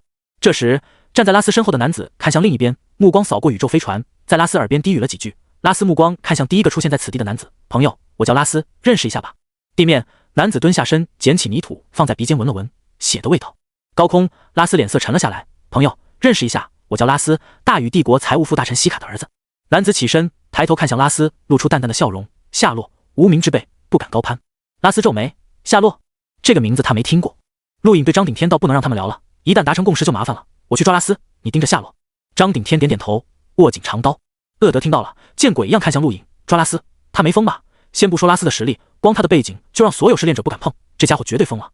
陆颖望了眼星空，这才是开始，自己等了那么久，终于接近了。想着，陆颖砰的一声飞向拉斯，在所有人惊骇的目光中，抬掌拍去，空气直接扭曲。拉斯正思考夏洛的身份，没想到陆颖直接攻过来，他也没动手。他身后男子跨前大怒，大胆，居然敢对拉斯公子出手！说着，探掌变爪，无形的兽吼于虚空咆哮。陆颖仿佛见到一只巨爪遮蔽星空，这种感觉跟厄德的兽王拳差不多，却比兽王拳多了一种威势。陆颖没有大意，长出星辰线，2颗星辰运转直接爆发，砰的一声，2人于高空碰撞，气浪呈弧形扩散，随后无形的力量碾压大地。那名男子被陆颖一掌震退100米，一口血吐出，震撼看向陆颖。他的实力跟厄德差不多，陆颖全力爆发的天星掌废了厄德，2颗星辰的天星掌足以打伤他。拉斯眯起双眼，怪不得能抓住厄德，有点实力。说着，抬起右掌，同样探掌变爪。不过比起刚刚那人，拉斯这一爪强了太多，虚空真的出现巨爪虚影，宛如从宇宙踏空而来，抓向陆颖。陆颖目光一变，厄德，刚刚那人还有拉斯用的战绩同出一源，却一个比一个强。下方，夏洛目光一亮，禹堂绝顶战绩天兽爪，传承108式。这个人虽然只掌握了5式，却足以碾压大部分探境修炼者，不错的战绩。后方，张鼎天目光大睁，白雪、格兰妮等人震撼，这种战绩他们听都没听过，太恐怖了，这就是大禹帝国的底蕴。陆营掌中2颗星辰运转，随后出现第3颗星辰，跟拉斯一爪击撞，众人目光巨变，庞大的气浪横扫四方，3颗星辰同时爆炸，一瞬间叠加的恐怖冲击力让拉斯震撼，右爪之上的虚影直接崩碎，拉斯目光一缩，身形消失，陆影同时施展游身步，两人身影在高空瞬间消失。下一刻，两人同时出现，陆影再次一掌击出，拉斯忌惮，他的天兽爪被破，无法抵挡，侧身避让，捏碎一枚狂风晶体，左手食指缠绕灰色旋风，一直点向陆影，这才是他最强的战技阴风指，西卡为他耗费巨大代价换来的战绩。陆影感觉到危机，拉斯一指令他周身冰寒，不同于寒冰的冷，这是彻骨的阴冷，仿佛能冻僵心能。陆影目光凛然，天星宫运转，周身隐约出现3颗星辰，拉斯阴风指上的灰色飓风在接近陆影身体的一刻被持续削弱，拉斯震惊，怎么可能？陆影轻易避开阴风指，左掌按在拉斯腹部，裂空掌，说着，庞大的力道将拉斯狠狠砸在地上，他连戒指战甲都没来得及穿。不远处跟着拉斯的男子厉声呐喊，再次冲向陆影，一爪袭来，陆影目光一闪，周身天星宫再次运转，男子一爪接近陆影身体的一刻突然变得缓慢，慢到能让陆影看清他这一式战绩的所有变化。陆影施展游身步避让开来，抬起右掌，探掌变爪，然后在所有人惊愕的目光中一爪抓向男子，砰的一声，男子右肩被抓伤，身体砸落在地。厄德呆呆看着这一幕，他看到了什么？那个人居然用出了天兽爪，那可是禹堂传承的绝顶战技，必须加入禹堂才可以通过实臂学习，那个人居然用出来了，怎么可能？不止厄德一人惊讶，所有人都震惊，包括陆影自己。之前他击败厄德后，抓捕众多学生，自身遭受了无数次攻击，虽然有古蕾斯的战甲防御，但身体依然遭受创伤。也就是在那时他运转天星宫恢复星能的一刻，无意中发现了天星宫的另一个用途，不只可以加速吸收星能，更能在周身形成一种奇特的防御力场，削弱敌人的攻击。原本他以为这就是天星宫最强大的一面，但此刻他才发现自己依然不了解这套功法。这套功法不仅可以防御，而且可以将敌人的战绩完美呈现在他面前，只要他愿意，可以学习，这连他自己都没想到。陆影握紧双拳，目光兴奋。天星宫，当初他刚得到这种功法的时候，知道很逆天，但此刻他觉得自己还是低估了这套功法，何止逆天，简直不应该存在。这是一套模仿宇宙运转的功法，极度强大。大地上，夏洛目光惊讶，随后嘴角弯起，有意思。不远处，拉斯嘴角含血，不可置信的艰难起身，裂空掌毫无遮挡的击中了他，而且在那种距离让他受了重伤。不过这种伤比起陆影带给他的震撼要小得多。这个人怎么会天兽爪的？你到底是谁？拉斯大喝。陆影降落，一步来到拉斯身前，抓你的人，说着一把按在拉斯肩膀上，手掌用力，咔嚓一声，拉斯惨嚎，他的肩膀被捏碎。抱歉，不这么做你很容易反抗。说完，把拉斯扔向了京城。另一人厉声呐喊：你死定了！他可是拉斯公子，西卡大人的儿子，西卡大人不会放过你的，皇庭12队不会放过你的，大禹帝国不会放过你的。陆影皱眉舔造，说着同样捏碎了他肩膀，把他扔去京城。处理完两人，陆影转头看向夏洛，夏洛同样盯着他。放心，我对你们没兴趣。夏洛温和的笑道，平静看着陆影。陆影点点头，多谢。夏洛淡笑，我叫夏洛，认识一下吧。陆影，夏洛惊讶，这个姓氏在星空可不容易见。陆影目光眯起，没错，在地球，陆这个姓氏很普通，但在星空，这代表着另一类人群，远古毒性，这是对他们这类人群的总称。在宇宙中，对于远古毒性之人的审查相当严密，不知道从何时开始的，也不知道会在什么时候结束。陆影之所以来地球，其中一个原因就是想要获得合法身份。地球拥有相当多的远古毒性之人，这颗星球被大禹帝国审查监控了无数年，才终于可以合法，而陆影要的就是合法身份。夏这个姓氏在星空同样不多见。说完，陆影一跃而起，飞回京城。夏洛嘴角含笑，远古毒性的人群，他自己也是其中之一。地球外，一艘庞大的宇宙飞船静静悬浮在太空，宛如一只巨兽俯视地球，灯火通明。就在拉斯被抓的一刻，宇宙飞船内的人全都轰动了，庞大的监控室内围了数十人，全都望着光幕，光幕上播放的正是拉斯被击败的一幕，还有陆影碾碎拉斯肩膀的一幕。有人大怒，好大的胆子，居然敢伤害拉斯公子，死刑，一定要处以死刑。这个土著死定了，3个月前的亚斯塔就是被他杀死的，他是第一个杀死试炼学生的土著。前段时间抢劫那么多学生，连古蕾斯都被抢了，后来又抓了23名试炼学生，如今居然敢伤害拉斯公子，这个土著必须处死，不然无法向西卡大人交代。有人大喊，这土著说了什么？听不到声音，可恶！不少人群情激愤。当然，其中也有几人赞赏陆影的行为。所谓试炼原本就不仅仅是针对学生，也有试炼土著的意思。帝国很多精英都来自各种土著星球，这是帝国挖掘人才的方法。这个人绝对是人才，可惜得罪了拉斯，就是得罪了西卡。西卡在大禹帝国权势滔天，这个土著即便再优秀也死定了。咚咚咚，脚步声响起，明明很轻，但却在所有人耳边炸响，让原本吵杂的监控室寂静无声。所有人让开条路，恭敬望着逐渐走来的3名男子。为首是一名中年男子，脸色肃穆，身穿战甲，目光深沉如海，他叫西肯马尔多，大禹帝国将军，也是此次地球试炼的总负责人。右边是一个面色苍白的年轻男子，脚步虚浮，浑身散发着寒气，看似柔弱，实际上他是帝国皇庭13队第9队副队长托勒奥纳。而在西肯马尔多左手边，则是一个面色阴沉、目光冰寒的男子，脸上烙印着奇怪的纹路，身材修长，足有2米高，双臂的长度也超过普通人。他叫沙罗树，皇庭第12队副队长，而他也是此次拉斯试炼的保护者。这3人是此次试炼最高负责人，都是可以漫步星空的强者。3人到来，所有人避退，恭敬站在两旁。3人径直走到光幕前，看着光幕内场景回放。听西肯马尔多低喝一声，画面停止，画面中正是录影施展天兽爪的一幕。西肯马尔多惊讶，没有观看石壁，却可以施展天兽爪，而且不仅仅是模仿，更像完美呈现。这个人天赋奇才。沙罗树眼睛眯起，目光森寒，继续播放。很快，画面停止，而最后一幕画面正是录影捏碎拉斯肩膀的场景。沙罗树咧嘴，残忍舔了舔嘴唇，够狠，也够胆。查清楚没有？此人来自哪里？西肯马尔多低喝问道。一人上前，恭敬汇报，报告将军，试炼学生名单没有此人。废话，他能在第一时间杀了亚斯塔，绝不可能是此次试炼学生。往前推10年，看看有没有人越过封锁线进入地球。西肯马尔多大喝道。报告将军，查过了，时间向前推30年都没有。西肯马尔多皱眉，看来帝国监测站要重新梳理了。此人施展了波动掌和裂空掌，明显来自星空，年纪也不大，居然说没有发现。四周寂静无声，所有人忐忑，他们大多数是监控站的人。记录下这个人的一切，等试炼结束后抓捕沙罗树。突然开口，阴沉道。另一边，托勒奥纳眉毛扬了扬，抓捕？为什么？沙罗树目光阴冷，擅自进入试炼星球，难道不应该抓捕吗？托勒奥纳嗤笑，地球虽然被帝国监控，但却是自由的，谁都可以进入，没有发现只能怪监控站无能。难道你走路摔了一跤，还能怪地板不好？沙罗树盯向托勒奥纳，你什么意思？阻拦12队执行任务？没听说过12队可以插手试炼。托勒奥纳不屑道。周围人忐忑看着这一幕，两人同属皇庭13队这个权力机构，而且都是副队长，他们说话，别人连喘息都不敢。西肯马尔多挥手，好了，沙罗树，我知道你奉命保护拉斯，但试炼就是试炼，一切结果由成绩说话。沙罗树冷笑，好，您是试炼总负责人，拥有决定权，我只能上报队中，由队长决定。西肯马尔多目光一寒，冰冷了几分。这时，轻微的脚步声响起，一如刚刚西肯马尔多3人出现时那样，脚步很轻微，却在众人耳畔炸响。所有人看向通道，那里出现了一个人，一个女子。最先映入眼帘的是一头白发，披散到脚裸，衬托雪白玉足。女子容貌清纯，双目明亮，瞳孔隐隐露出红色，身穿清凉夏装，皮肤晶莹，额头扎起了一小簇头发，显得很可爱。而最吸引人的并非女子容貌装束，而是她手上那枚戒指，黑色镶边，白银中空，内部雕刻飞翔的翅膀与剑，周边是10道黑影，这是宇宙青年评议会的权力戒指。女子名叫米拉，来自宇宙青年评议会，代表评议会审查星球进化试炼。看到米拉到来，西肯马尔多3人脸色凝重，尤其是沙罗树，因为此刻米拉隐隐露出红色的双瞳正盯着他，庞大的压力让沙罗树几乎跪下。听说有人妄图插手试炼，马尔多将军，有这回事吗？米拉目光转向西肯马尔多，露出一丝淡淡的笑容问道。沙罗树心中一颤，低下头。作为大禹帝国皇庭13队副队长，漫步星空的强者，此刻却在一个年轻女子面前低下头，这是米拉的强大，也是宇宙青年评议会的强大。西肯马尔多沉声道，多谢米拉小姐监督，暂时还没有这回事。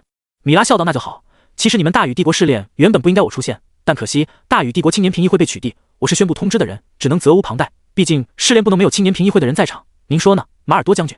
西肯马尔多点点头，淡淡道，辛苦米拉小姐了。米拉淡笑，目光看向光幕，不错的人，希望他有个好成绩。说完，米拉转身离开了监控室，留下一阵幽香。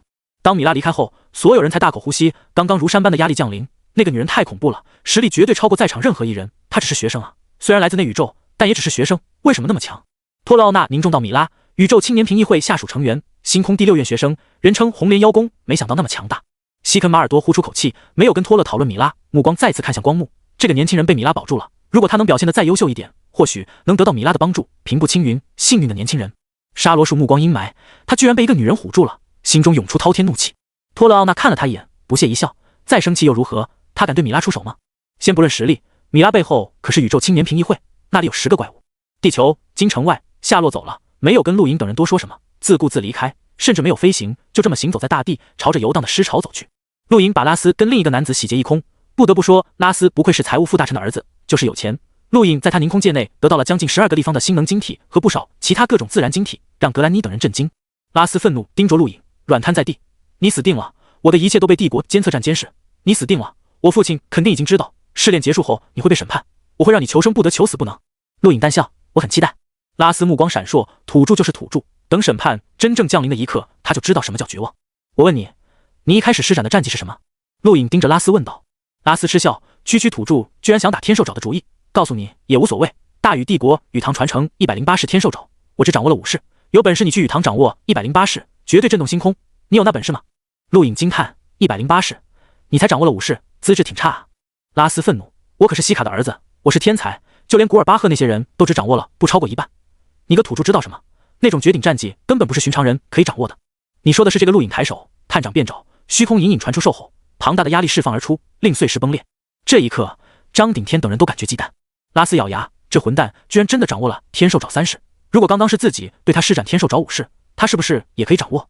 想到这个，拉斯就心寒，这种人必须扼杀。京城在录影的帮助下，已经抓了25名学生，其中包括拉斯这个权贵子弟，让局域网震动。格兰妮看着局域网，数了数，到第2批试炼者一共62人，其中降落到华夏的有15人。62人数量虽然比第1批试炼者少很多，但质量完全不同。随便出现一个都拥有探境巅峰战力，7胜中唯有上3胜可以一战，还未必能胜。如果遇到像拉斯这种高手，即便张顶天都没把握可以轻松击败。有时候战技能弥补很多差距，很多战技的威能是战力数值无法表现出来的。北欧风雪连天，和平年代美丽如画的地狱如今被一片冰雪覆盖，无数丧尸都被冻结，整个北欧白茫茫，没有血腥，宛如世外桃源。数颗流星砸落北欧，其中一颗砸落在奥托岛上。奥托岛是北欧尼亚湾内的岛屿，尼亚湾被冰封，奥托岛周围方圆100里看不到人影。宇宙飞船砸在奥托岛内，将地面砸出锥形坑洞。随着舱门打开，一名年轻男子走出，呼出口气，白色气流在半空结冰，掉落在地。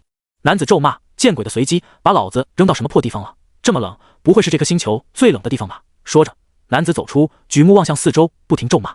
点开个人终端，男子目光突变，距离他数公里外有战力显示，男子立刻腾空飞去。很快，他看到了远处一个人影坐在雪峰上，呆呆望着高空，跟傻了一般。男子凌空而立，望着下方：“喂，这里是哪？”下方那人目光看向男子：“不知道。”男子目光一寒：“你说什么？不知道？你怎么在这？”躲人人影淡淡道。男子降落，走到人影身后：“你战力不弱，2300，没有个人终端，土著。”人影转身看向男子：“能帮我个忙吗？在局域网内发布一个消息。”男子疑惑：“什么消息？”人影嘴角弯起，就说：“你看到了逃犯？”什么？男子一惊，立刻出手，下一刻身体力气流失，眼前原本只有2300战力的人影突然爆发无可比拟的实力碾压他。这是融进战力，个人终端不停爆响。谢谢了，人影淡淡说了一句，转身望向远处。数分钟后，地球局域网炸锅，所有人都收到一条消息：逃犯藏在北欧，并且拥有融进战力，请求帮助。一开始众人并不相信谁会把逃犯的踪迹公开，这可是任务。但当那条消息详细描述过逃犯样貌后，被印证了。毕竟厄德等人曾在欧洲地中海跟逃犯交过手，立刻这条消息被证实是真的，不少学生连忙飞向北欧。京城、陆莹等人惊讶，逃犯藏在北欧，还被公开踪迹，怎么听怎么不对劲。格兰妮道不是所有学生都在乎试炼任务，试炼中发生的任何事都可能为最终成绩带来影响，比如有人战败、有人战胜，都可以影响最终成绩。这个学生自认无法击败逃犯，索性公开逃犯踪迹，以此获得成绩，不是不可能。陆颖看向厄德：“你跟逃犯交过手，他实力怎么样？”自从陆颖抓捕了拉斯后，厄德老实多了，回到很强。漫步星空的强者，即便战力衰弱，对战技的领悟和对新能的运用也不会弱。我们一共10几个学生围攻他，被他瞬间杀了5个，然后就逃了。那个人说逃犯有融进战力，真的？格兰妮问道。厄德到跟我们交手的时候没有，不然我们根本不敢接近他。陆颖沉吟，他总感觉事情古怪，能从内宇宙逃到外宇宙的人，怎么会被学生轻易发现，还暴露了踪迹都不知道。快看，有学生接近北欧了！格兰妮惊呼，所有人看向局域网。北欧3名学生飞临，2人是第1批试炼者，1人为第2批试炼者，3人同时出现。第2批试炼学生明显远强于那2个第1批试炼学生，让那2个学生不敢靠近。逃犯呢？那名学生大喊。另外2名学生同样在寻找，突然身体无力掉落，砸在雪地上。而那名第2批试炼学生同样掉落在地。不远处，一名男子缓缓走来，脚步轻柔，但每一步都迸发无法形容的压力，让3名学生震颤。3人抬头看去，只见男子身穿戒指战甲，居高临下看着他们，眼中的轻蔑无法掩饰，一头黑色短发，中间夹杂着白色发丝，看起来很怪异，给人一种阴森之感。自我介绍一下，我叫青羽，就是你们所谓的逃犯。男子淡笑，然后在3名学生惊颤的目光中，心能爆发，将3人直接震晕。4个远远不够青羽喃喃自语，目光期待地看着远处。接下来2天时间，局域网震动，因为有不下12名学生被逃犯抓住，而逃犯的名字第一次暴露青羽。众多学生在试炼前接受任务的一刻，只知道有逃犯存在，但关于逃犯的一无所知。任务严明，让他们自己寻找，如今才得知逃犯姓名。第3天，北欧上空，所有学生因为一名女子的出现震惊。火小玲，大禹帝国火家继承人，拥有一头火红色长发垂到腰间，样貌绝美恬静，宛如精灵。此女在大禹帝国身份还在拉斯之上，因为火家是大禹帝国的庞大家族。当火小玲出现的一刻，10多名隐藏在北欧周边的学生齐齐出现，他们因为忌惮青羽的实力不敢露面，而今他们敢了，因为火小玲是融进强者，虽然因为试炼而被封印修为，但融进就是融进，不是探进可比的。看到火小玲，青羽起身，目光发亮，好精致的女人，没想到边缘疆域还有这种气质佳人，哈哈。火小玲望着下方，青羽随意站立，在他身后是12名被捆绑的学生，异常狼狈，身受重伤，即便保留融劲战力也发挥不出来，只能以心能震慑，自己投降吧。青羽火小玲冷漠道。青羽嘴角弯起，真高傲啊，我喜欢这种女人。说完脚踩大地，一根铁棍迸溅而出，被青羽随手砸向火小玲。火小玲皱眉避开，身后青羽不知何时出现，接住铁棍反手砸下。铁棍砸下的轨迹明明很清晰，但却让火小玲有种避无可避的感觉，四周天地都暗淡。火小玲感觉到危机，体表火焰燃烧，化为凤鸣直冲云霄，燃尽八方，令所有看到的人骇然。大地积雪顷刻融化，天空都被烧成红色。青羽持棍后退，惊讶望着火小玲，随后兴奋，天赋居然是火焰天赋，女人，你有资格跟着我。火小玲目光冷漠，缓缓抬起玉指，一指点向青羽，火凤翱翔，凤灵指。滴滴滴滴，远处数名学生望向个人终端，脸色巨变，4100战力。青羽嘴角咧起，够劲，这一指可以让寻常融劲败退，可惜你遇到了我。青羽白夜说着，青羽铁棍旋转，霎时间无数铁棍出现，几乎遮蔽天空，令天地陷入黑暗。随后一根铁棍以刺破苍穹之势洞穿火凤，一棍抽打在火小玲肩上，将火小玲砸入大地。砰的一声，大地震动，被融化的积雪形成河流，而火小玲正是砸入河流内。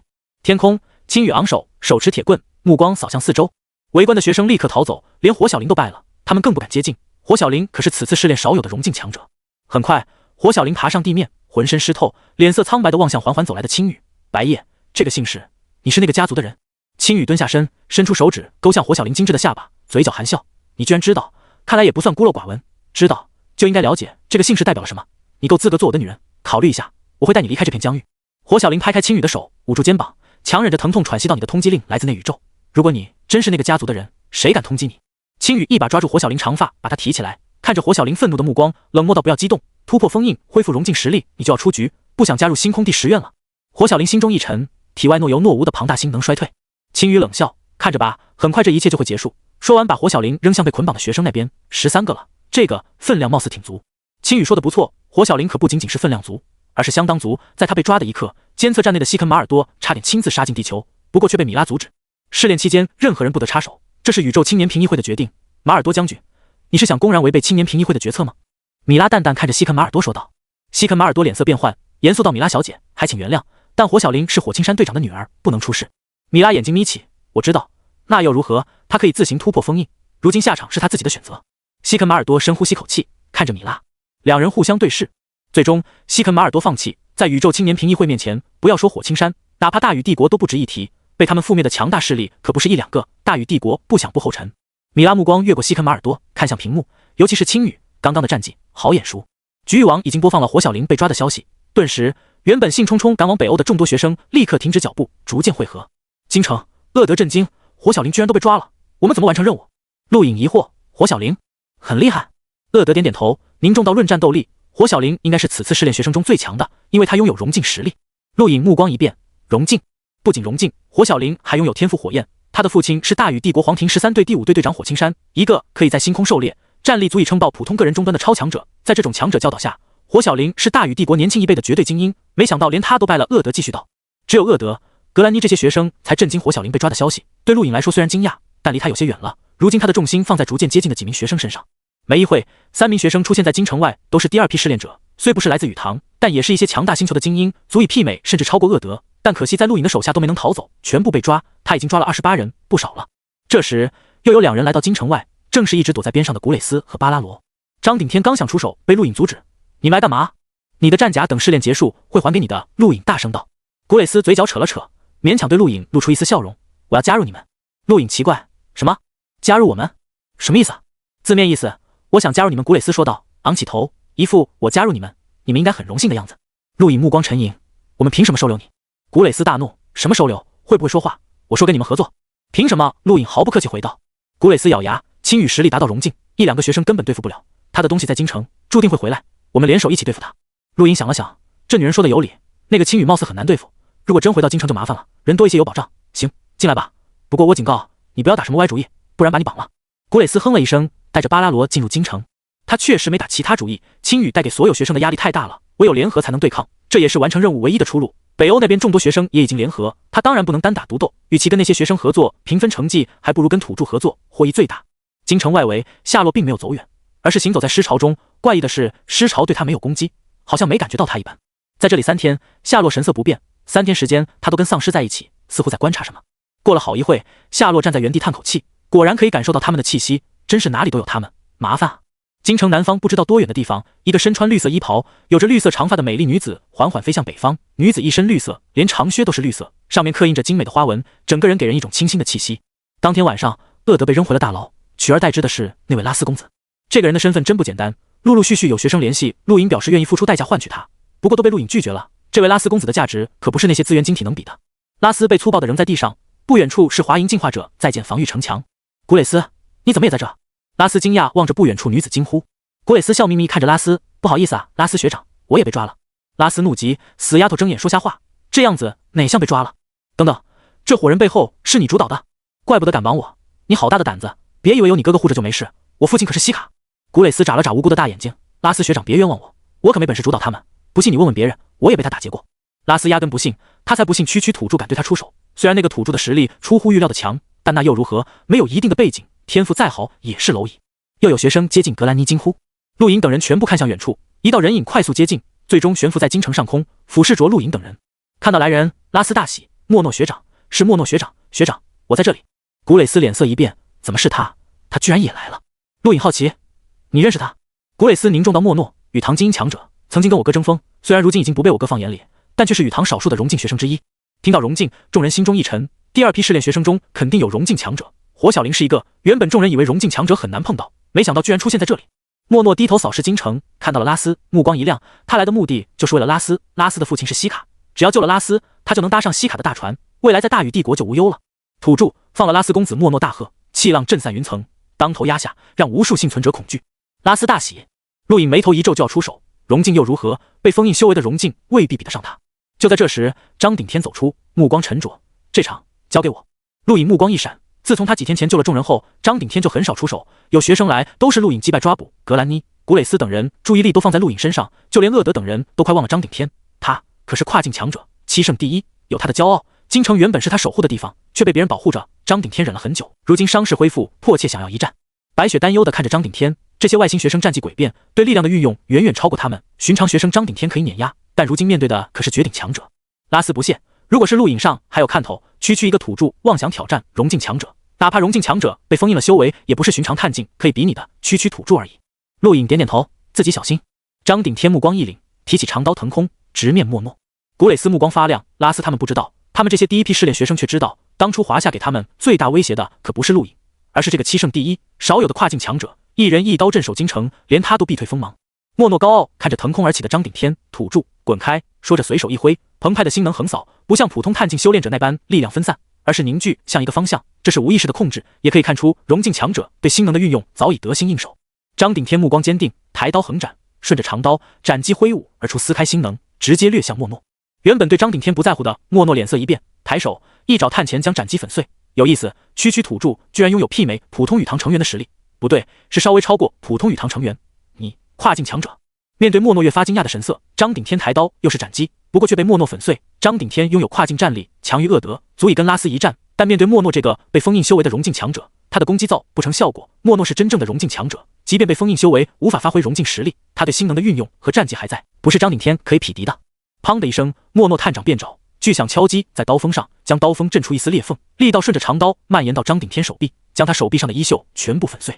原本这一击莫诺打算粉碎长刀的，但未能成功，关键时刻张顶天奇迹般卸去了部分力道，既保住了长刀，也让自己避免更重的伤势。张顶天吐出口血倒退，长刀高高扬起，一声大吼，恐怖的斩击吞吐不定，身体莫名消息，原地只留下残影。游身步。陆颖惊讶，张顶天居然把游身步学去了。所有人呆呆望着高空，两个张顶天。拉斯张大了嘴，不是吧，一个土著居然跟莫诺打得有声有色，莫诺可是施展了天兽爪都没能击溃他，怎么可能？土著什么时候这么疯狂了？跨境强者，土著星球居然有跨境强者。高空，莫诺目光一冷，挥手驱散残影，反身一腿扫出，狂暴的劲风肆意而出，扭曲空气，余波轰在大地上，将大地震碎。就在此时，张顶天从莫诺身侧出现，一刀斩出，在所有人目光中斩在莫诺身上。无数人心都提起来，震撼看着这一幕，包括古蕾斯等人。这就是跨境战力，可以对抗莫诺，这个张顶天真要逆天了。长刀掠过，没有触感，张顶天瞳孔一缩，眼前莫诺身影消散，他下意识长刀挡在后方，砰的一声，长刀碎裂，恐怖的力量轰在张顶天身上，将他砸入大地。所有人寂静无声。天空中，莫诺出现，面色阴沉，区区一个土著不仅逼出了天兽爪，还逼出了他的步法战绩，不可思议。众人看向城外大地，烟尘直冲天际。古磊斯呼出口气，这才对，如果这个土著击败了莫诺，那才颠覆三观，土著再怎么样也不可能逆天吧。该你上了。古磊斯对陆颖道。陆颖指了指城外，还没完，你想让他送死吗？土著不可能击败莫诺，连伤到他都不可能。古磊斯道。陆颖眼睛眯起，我很不喜欢土著这两个字。恨。古磊斯转过头去，周山和吴胜也出现了，担忧地望着城外。白雪双拳紧握，体外寒气逼人。拉斯怔怔望着白雪，先前他就注意到这个女人了，实在太美，原本打算把她带回去做个侍女，但这是什么？寒气，寒冰。下一刻，战甲覆盖全身，闪烁雷霆。看到这一幕，古磊斯直接抓狂，恶狠狠瞪着陆颖，混蛋，你居然随便把我的衣服给别人穿，你个无耻的卑劣小人！陆颖摆摆手，别介意，会还给你的。古磊斯气急，不要了，一身汗恶心死了，你拿去做棺材本吧。陆颖不理他。高空看着笼罩身体的雷霆，张鼎天感受到了澎湃的力量。他记得前几天陆颖就是凭借这副战甲抓了那么多学生，可见战甲防御之强悍。对面莫诺脸色沉了下来，古尔巴赫的东西。说着，阴冷目光扫向古磊斯，眼睛眯起。古尔巴赫的妹妹也在，正好教训一顿。说着猛地冲向下方。张鼎天冷哼，断刀斩出。明明是断刀，但却毫不影响斩击。凌厉的斩击掠过，截断莫诺去路。莫诺大怒，你找死！说着一爪拍向张鼎天，虚空兽吼，令人震颤。这一爪包含了气势，还要超过拉斯的天兽爪，一般而言足以斩杀张鼎天。面对如此恐怖的战绩，张鼎天低吼，血丝顺着嘴角流淌，断刀急速抖动，空气扭曲，一股奇怪的力场顺着断刀汇聚，天空莫名压抑。随后，张鼎天断刀斩出，与天兽爪对碰。砰！高空震荡风云，庞大的气浪横扫京城，掀开大地。一道斩击顺着京城外墙切开大地，斩出不知道多深的距离。猩红血液高空挥洒，洒落在废墟上。张鼎天战甲碎裂，身体被轰向大地。关键时刻，陆颖出手接住了他。即便如此，张鼎天受伤太重，也无法出手，而断刀更是粉碎。不过此刻没人敢小看张鼎天，因为他一刀伤了莫诺。高空，莫诺震撼看着张鼎天，右臂鲜血滴落，手指颤动。他，堂堂荣境强者，羽堂精英，当初跟古尔巴赫等人争锋过的存在，居然被土著击伤了，还被打退100米，这是不可思议的事。哪怕被封印修为也不可能，说出去都没人信，但此刻却是如此。他的七式天兽爪都没能杀死那个土著。地面，陆颖同样震撼，张鼎天居然没被那一爪击杀，而且那一刀更是融入了波动掌，简直奇才。他那一刀足以媲美自己全力的天星掌。当初第一次遇到张鼎天时，自己的天星掌可以运转2颗星辰，比他差一丝，但自从运转3颗星辰后，就超越了他。而3颗星辰的天星掌与拉斯5式天兽爪相当，这个莫诺刚刚的天兽爪明显强于拉斯。张鼎天没死真是幸运，还要多亏这副战甲，否则他死定了。拉斯都呆住了，哪来的变态土著？白雪等人赶紧把张鼎天接走治疗，他能打到这个程度相当了不起，对方可是大禹帝国精英，而他们才修炼多久？陆颖腾空望着莫诺，接下来你的对手换我。莫诺盯向陆颖，眼中是刻骨的冰寒，刚刚的耻辱，他要在这个土著身上找回来。地球外，巨大的宇宙飞船监控室内，所有人同样震撼地望着光幕。莫诺是谁？他们都知道。此次星球进化试炼达到荣境的就那么几个人，莫诺可以说是最强者之一，居然被击伤了，还是被一个土著。他们的震动一点不比莫诺本人少。砰！一声巨响，众人转头望去，是西肯马尔多。此刻，这位将军目光兴奋，跨境战力。没想到这颗星球居然有此等人物，莫不是缺少战绩，绝对可以跟莫诺打得更精彩。这种人，我们军队要了，哈哈。一旁，沙罗树舔了舔嘴唇，抱歉了，马尔多将军，我们黄庭12队要了。西肯马尔多愤怒，黄庭12队主责不是战斗，此人明显具有极高的战斗天赋，短时间模仿战绩游身步，并将波动掌融于刀锋之内，绝对是战斗奇才。另一边，托勒奥纳道马尔多将军说的不错，此人确实是战斗奇才，我们奥纳家族愿意为他重新塑体，这种人还是给我们第9队吧。很快，三人争论声越来越大，众人羡慕地看向光幕那个目光依然坚定的重伤男子，此人只要是练不死，未来一片光明，跨境强者就代表了天才。如果没记错，这群人中还有一个寒冰天赋修炼者，再加上那个神奇的抓了拉斯的人，这群人不简单啊。就在三人争吵的时候，米拉目光看着光幕，光幕内陆颖与莫诺交上手了。因为张鼎天的爆发使莫诺受了伤，此刻他就跟野兽一样，妄图把所有的伤害倾覆在所有土著身上。陆颖就是第一个，所以他出手就是7式天兽爪。原本以为很轻易可以击败陆颖，但陆颖的表现却比张鼎天还妖孽，他居然躲过去了。天兽爪覆盖一方空间，哪怕只有7式，也不是探镜可以躲避的，但陆颖就是从容的避开。莫诺惊讶望着陆颖，此人比刚刚那个人还难对付。陆颖目光凝重，运转天星功，莫诺再次袭来，身影消失，陆颖立刻施展游身步，同样消失。下一瞬，四周爪影闪烁，将陆颖生生逼了出来，天兽爪直接降临，距离陆颖只有不足20厘米。陆颖感受着天兽爪的强大，目光却将天兽爪所有变化看在眼中，身体侧移，再度避开，同时一掌拍向莫诺。这只是裂空掌，这种战绩莫诺根本不屑躲避，天兽爪所向披靡，将裂空掌撕裂，再度攻出。陆颖目光陡睁，看了3遍，足够了。他一掌拍出，莫诺原本以为还是裂空掌，一个探镜能如此熟练使用裂空掌极为难得，但这种战绩根本伤不到他。然而陡然间，极大的危机降临。莫诺头皮发麻，瞳孔剧烈收缩，眼前陆隐探掌便爪，这是七式天兽爪。砰！莫诺如流星砸落在地，半空血液喷洒，随后染红了地面。所有人呆呆望着这一幕，莫诺居然被重创。拉斯心中一沉，他都忘了那个土著可以模仿天兽爪。白雪等人震撼望着陆隐，这个人越来越恐怖了，遇强则强。地面，莫诺脸色苍白，目光震撼，腹部血液逐渐扩大，染红了外衣。但此刻他注意力根本不在伤势上，而是此人施展的战绩，绝对没错。刚刚那是七式天兽爪。你怎么会天兽爪？莫诺大喊，紧盯着陆隐。陆隐降落在地，淡淡道：跟你学的。不可能，没有人能这么快学成天兽爪。我在雨堂待了9个月才学成七式天兽爪，你怎么可能那么快？莫诺质问。你到底是谁？在哪头学了天兽爪？已经告诉你了，不信我也没办法。陆隐淡淡回道，一跃再度冲向莫诺，七式天兽爪当头压下，虚空兽吼，令空气震动扭曲。莫诺咬牙，他修为被封印，七式天兽爪是他当前能施展的最强攻击，原本应该所向披靡，但却遭遇同样的攻击。更重要的是，自己的攻击对此人没用，他可以从容避开，这一战无胜算。轰！大地震动，地表出现巨大的爪印，深深印入地下，而莫诺直接飞走了。他认栽，除非突破封印，恢复融境实力，否则绝对无法击败此人。这个人同样拥有跨境战力。这群变态的土著，不对，此人绝不是土著，否则不可能施展裂空掌。到底是什么人？陆隐站在地面，望着莫诺飞离的背影，松口气。融境强者给人的压力很大，一旦他受不了破开封印，一瞬间就可以重创，甚至杀死自己。即便他被驱离试炼，也换不回自己的命。对于这种人，陆隐可不想逼得太狠。今天最大的收获就是七式天兽爪，这门雨堂传承的战绩真的很厉害，一共108式吗？不知道全部学成有多强的威力，陆隐很期待。京城内，拉斯心如死灰，连莫诺都败了，没人能救他，他的试炼注定垫底。格兰妮不可置信望着陆隐，回忆起第一次见他的场景，区区望境，到如今几乎探尽无敌。此人到底什么背景？亚塔星球学院，爷爷是院长，难道他爷爷是不世出的绝顶强者？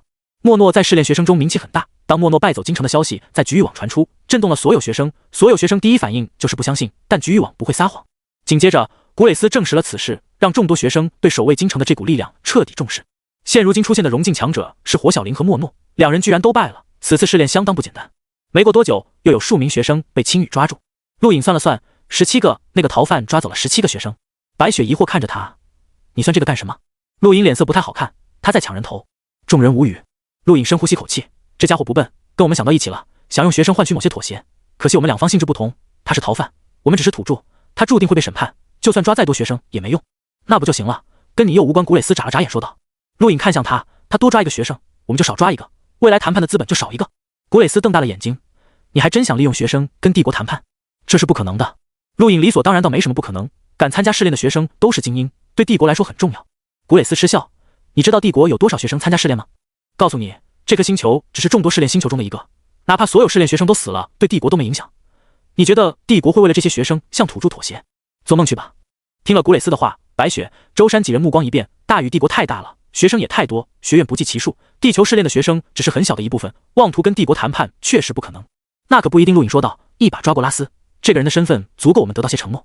拉斯愤怒，放开我！陆隐甩开他，嘴角含笑，帝国财务副大臣，很高的地位，听说跟皇庭12队还有联系，更完美了。他的背景越大，我们谈判成功的可能性就越高，不是吗？古蕾斯沉吟，看了看拉斯，这倒也是，这家伙可是西卡唯一的儿子，为了这个儿子，西卡可能会拼了老命的。拉斯愤怒瞪着陆隐，这个混账东西居然用他威胁帝国，不管成不成功，他都会成为帝国年轻一辈的笑柄。混账！北欧同样有一群学生愤怒，足有20多名学生从世界各地赶来，联合在一起找到青羽，为首之人名叫严刚，并非大禹帝国的人，而是苍蓝疆域炼炎星的年轻强者。炼炎星是跟大禹帝国齐名的强大势力，虽然只是一颗星球，但体积极为庞大，而且星球上燃烧火海，传闻炼炎星上的所有生物对火焰都有极大的抗性，更能用出强大的燃烧火焰的战绩，是一股恐怖势力。严刚跟火小玲一样是融境强者，同样被封印修为，但在不少学生看来，他的实力还要超过火小玲。青羽放了火小玲，严刚屹立高空，冷眼盯着下方，体表呈现暗红色，即便在寒冷的北欧都散发灼热之气，令地面积雪融化。青羽悠闲地坐在地上，后面是17名被抓的学生，火小玲也在列，人不少啊，小子，你以为能从我手里抢人？青羽调笑地看着严刚，目光蔑视，他曾经可是漫步星空的探索者，区区学生根本不放在他眼里。严刚冷声道，我警告你，火小玲可是我们炼炎星炎风少族长的未婚妻，敢动她就要承受炼炎星的怒火。青羽不屑，蛮荒边境疆域而已，真当自己了不起。不过我可以给你一次机会，从我手里把她带走，就看你能不能做到。你说严刚低喝？青羽嘴角弯起，去华夏京城，把我的东西拿来，交换这个女人。严刚目光一闪，你先放了火小玲，我去给你拿。青羽大笑，你是白痴还是当我是白痴？先放人。你脑子被火烧没了吧？严刚怒极，握紧双拳，体表四周空气都被焚烧扭曲。好，我会把东西拿来，但你要保证不能伤害火小玲。青羽耸耸肩，那要看你多长时间能得到东西了，时间久了我可不敢保证。这女人很漂亮。严刚大怒，火小玲是荣境强者，你如果敢动她，我们就算破开封印也会宰了你。这么做，你们就不可能加入星空第10院了吧？连探境试炼任务都搞不定，星空战院可不会收这种废物，到时候你怎么跟你家少族长交代？青羽调笑地看着严刚，严刚哼了一声，对身后学生低声道，盯着他，我去华夏。莫诺刚刚败走华夏，你一个人可以吗？有学生说道，他来自火家，不在乎严刚，但在乎火小玲。严刚不屑，别把我跟那种废物比。说完腾飞而去，途经之地空气为之扭曲，形成一条白色的空气匹链。从北欧到华夏京城，以探境强者的飞行速度至少需要2天，这还是没有变异兽阻拦的情况，一旦碰到强大变异兽，耽误的时间就不好预算了。黑夜的京城唯有少部分地方有光，唯恐吸引变异生物出现。陆颖来到地底科技院，在连院长引导下看到了逃犯青羽留下的东西，一块人头大小的石头。石头类似圆形，但却有16面，每一面都光滑平整，中间有着看不懂的印记，整块石头散发着岁月沧桑的气息，宛如自远古而来。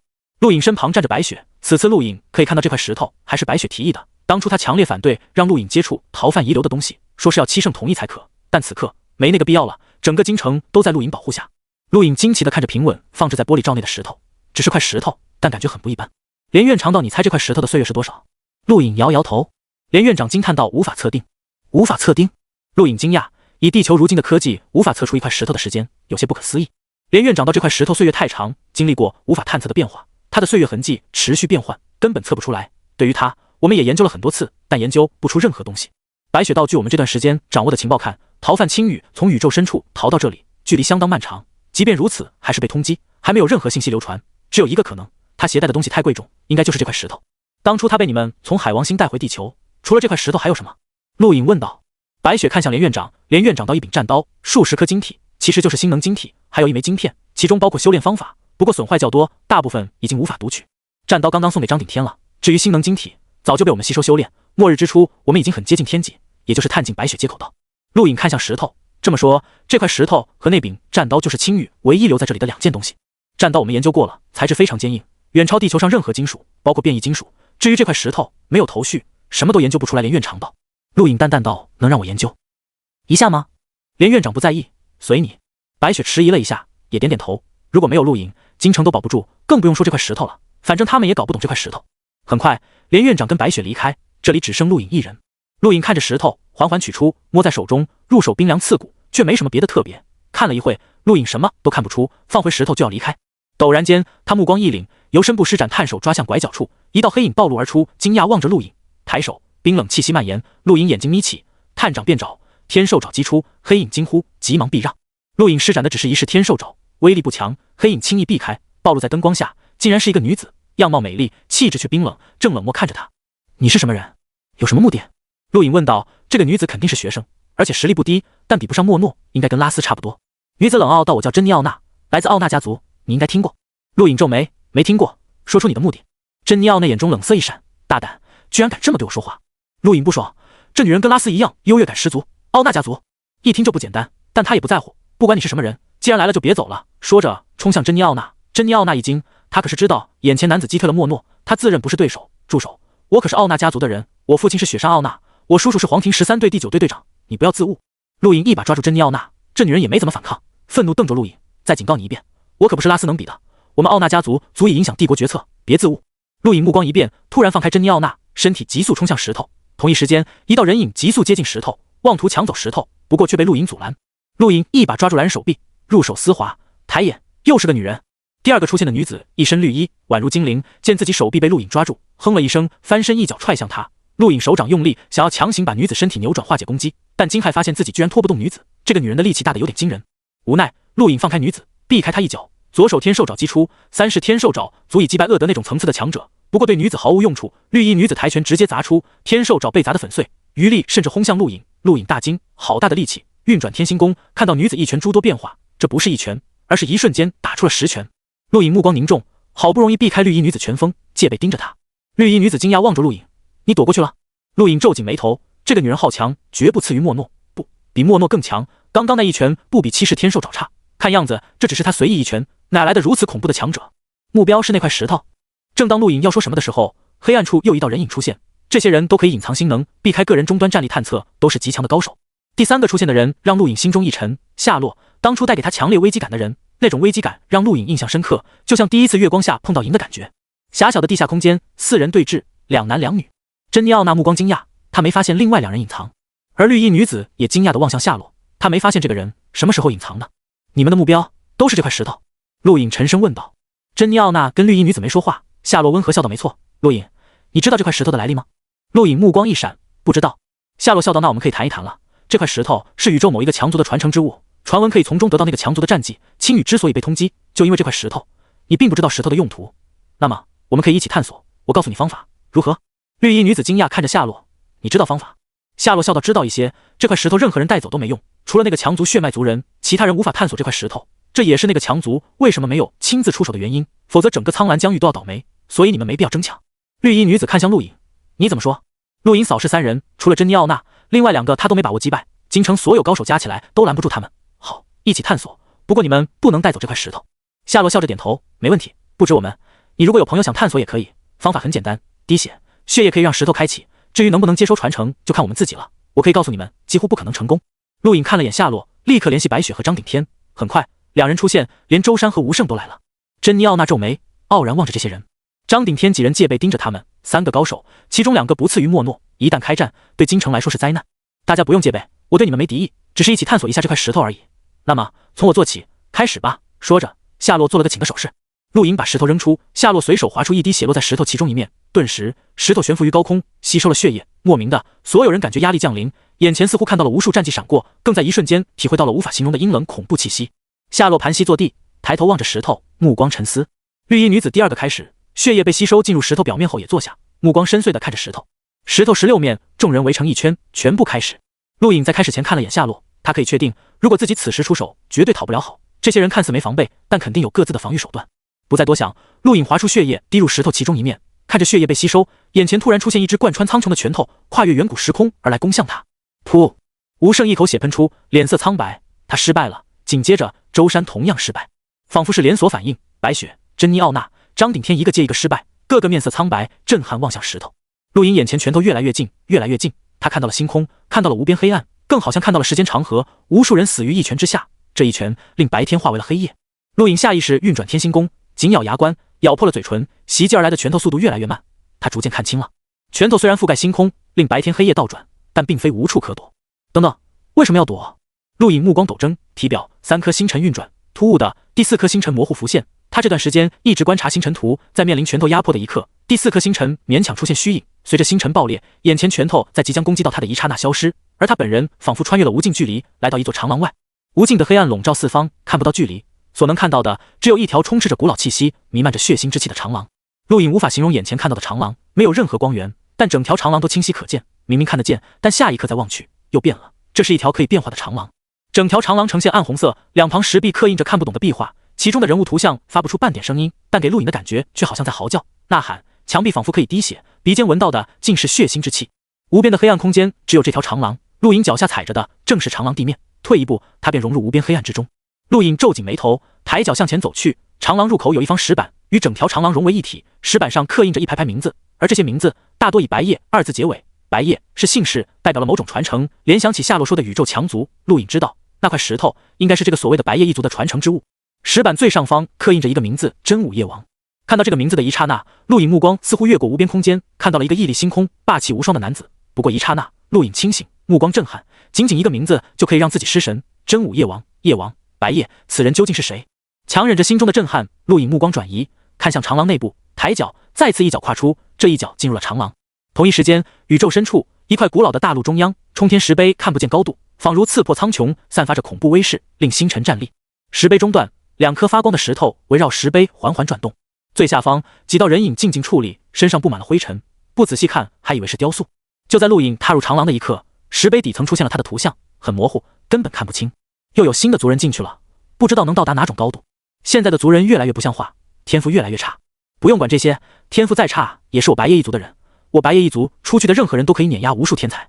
说起来，被盗的远古石为什么还没追回来？办事效率太差。不用急，宇宙中没有人敢打我白夜一族传承远古石的主意，很快会回来的。不过那个盗取远古石的族人必须严惩。那个族人天赋奇特，杀之可惜。无所谓，这一带出现了那个孩子，其他人都不重要，那个孩子才是我白夜一族未来的希望。说着，几人不自觉抬头，目光越过遥远距离看向石碑最上方，一道人影图像闪烁光芒，惟妙惟肖，跟真的一模一样，登临顶端，俯视众生。突然的，石碑底层录影的图像消失，几人目光看去，失望叹口气，连样貌都无法显现，太差了，这一代气运难道都被那个孩子占据了吗？对其他人来说太残忍了。也不全是，刚刚还有2个孩子攀登了上去，不算差。长廊内，陆影在踏出第一步的时候就感受到无尽的压迫，这不是身体的压迫，而是精神上的。黑夜的孤寂几乎将他吞噬，越往里，这种孤寂绝望的感觉越浓郁。而在3米处，黑夜中出现了拳头，闪烁着白光，将他直接打出了长廊，掉落黑暗中。一瞬间他清醒了，入眼所见是张顶天几人惊愕的目光。你们看着我干什么？陆影问道。珍妮奥娜看怪物一样看着陆影。你成功了？陆影摇摇头，没有，骗人，你身上刚刚弥漫着远古的气息，绝对成功了。珍妮奥娜不信道，她好像知道点什么。陆影淡淡道，我没必要跟你解释。珍妮奥娜怒了，她无意中从她父亲那里得知逃犯居然是那个传说中恐怖大族的族人，还带着那个种族的传承石，便来碰碰运气。他父亲也没有阻止，因为除了那个种族的血脉，无人可以成功接收传承。但现在怎么回事？不只有人成功了，还一出现就是3个。他感觉人生观受到了挑衅。青羽的身份只有高层人士知道，学生几乎都不知道，而有的学生即便听到他的全名也不知道这代表了什么。这就是眼界，也是宇宙边缘疆域的悲哀。否则来的就不是珍妮奥娜一人，所有学生都会来碰运气。眼界决定一个人的未来。莫诺空有融进实力，是所有试炼学生中最强的阶层，但那又如何？即便这枚传承石放在他眼前，他都不知道。陆影扫视了眼众人，发现周山和吴胜已经离开，只有张顶天和白雪还在。看他们的样子就知道没有成功，剩下的只有那个绿衣女子和夏洛。很快，绿衣女子睁眼，呼出口气，看了眼众人，目光得意，随后看到了依然静坐的夏洛，脸色一下子就变了，变得有些不爽，好像夏洛胜过他一般。珍妮奥娜看绿衣女子不爽，开口道：“别以为就你们2个成功，那小子也成功了。”绿衣女子惊讶，顺着珍妮奥娜目光看向陆影：“你成功了？”陆影没回答，他并不清楚成功进入传承意味着什么，所以也不想多说。绿衣女子怪异打量着陆影：“你不会是那个种族的人吧？”陆影依然没搭理他。绿衣女子不爽了，还想开口，这时夏洛睁眼，同一时间石头掉落，砸在地上，发出碰碰的声响。“喂，你学到了什么？”绿衣女子好奇对夏洛问道。夏洛笑道：“没学到。”“不可能，你时间比我长。”绿衣女子不相信。夏洛笑了笑，目光看向陆影：“你怎么样？”陆影摇摇头：“没成功。”“骗人！”绿衣女子大喊，盯着陆影：“你也成功了对不对？你肯定也学到了什么？”“肯定是。”陆影看了眼绿衣女子，又看了眼夏洛，随后目光看向珍妮奥娜。珍妮奥娜顿时感觉不妙：“你想干什么？”陆影嘴角上扬：“我都把你忘了，投降吧，从现在起，你也是光荣的谈判大军中的一员。”“什么谈判大军？”珍妮奥娜迷茫，还没反应过来就被陆影抓了。他的实力跟拉斯差不多，陆影很轻松就制住他。“混蛋，你放开我！你知道我是谁吗？你个土著恶棍，我可是珍妮奥娜，奥娜家族的继承人，你敢抓我，谁都保不住你！”珍妮奥娜大喊，愤怒瞪着陆影。陆影冷笑：“管你是谁，只要对谈判有帮助就行。一个拉斯，一个你，谈判成功的可能性很高啊！”珍妮奥娜大喊大叫，却没用。陆影把他扔给了白雪：“好好看着，这可是筹码。”白雪蹙起漂亮的眉毛，想了想，点点头，拉着珍妮奥娜走出。绿衣女子和夏洛没插手，他们来只为了那枚石头。如果可能，陆影也想把他们抓起来，但实在没把握。这2人都深不可测，尤其是夏洛，看似平平无奇，但陆影绝不会忘记第一次看到他时带给所有人的危机感。“陆兄，劝你一句，最好把这块石头扔掉，否则会给你带来无法想象的灾难。”夏洛要走了，临走前对陆影说了一句，随后不等陆影回答，直接离开。绿衣女子连忙追了上去，她很想知道夏洛从传承石内得到了什么。陆影眯起双眼，夏洛说的正是他刚刚考虑的，这枚石头很珍贵，但却是灾难的源头，保留着肯定会引来无法想象的恐怖大敌，根本不是目前的自己可以掌控的。别说自己，哪怕大禹帝国都不敢触碰。想起长廊石板上那一连串白夜姓氏的名字，陆影就头皮发麻，绝对是恐怖强族。陆影自认不是什么运气逆天的奇才，不可能面对这种强族还能保住石头，暗下决定必须扔掉，但扔给谁，这是个技术活。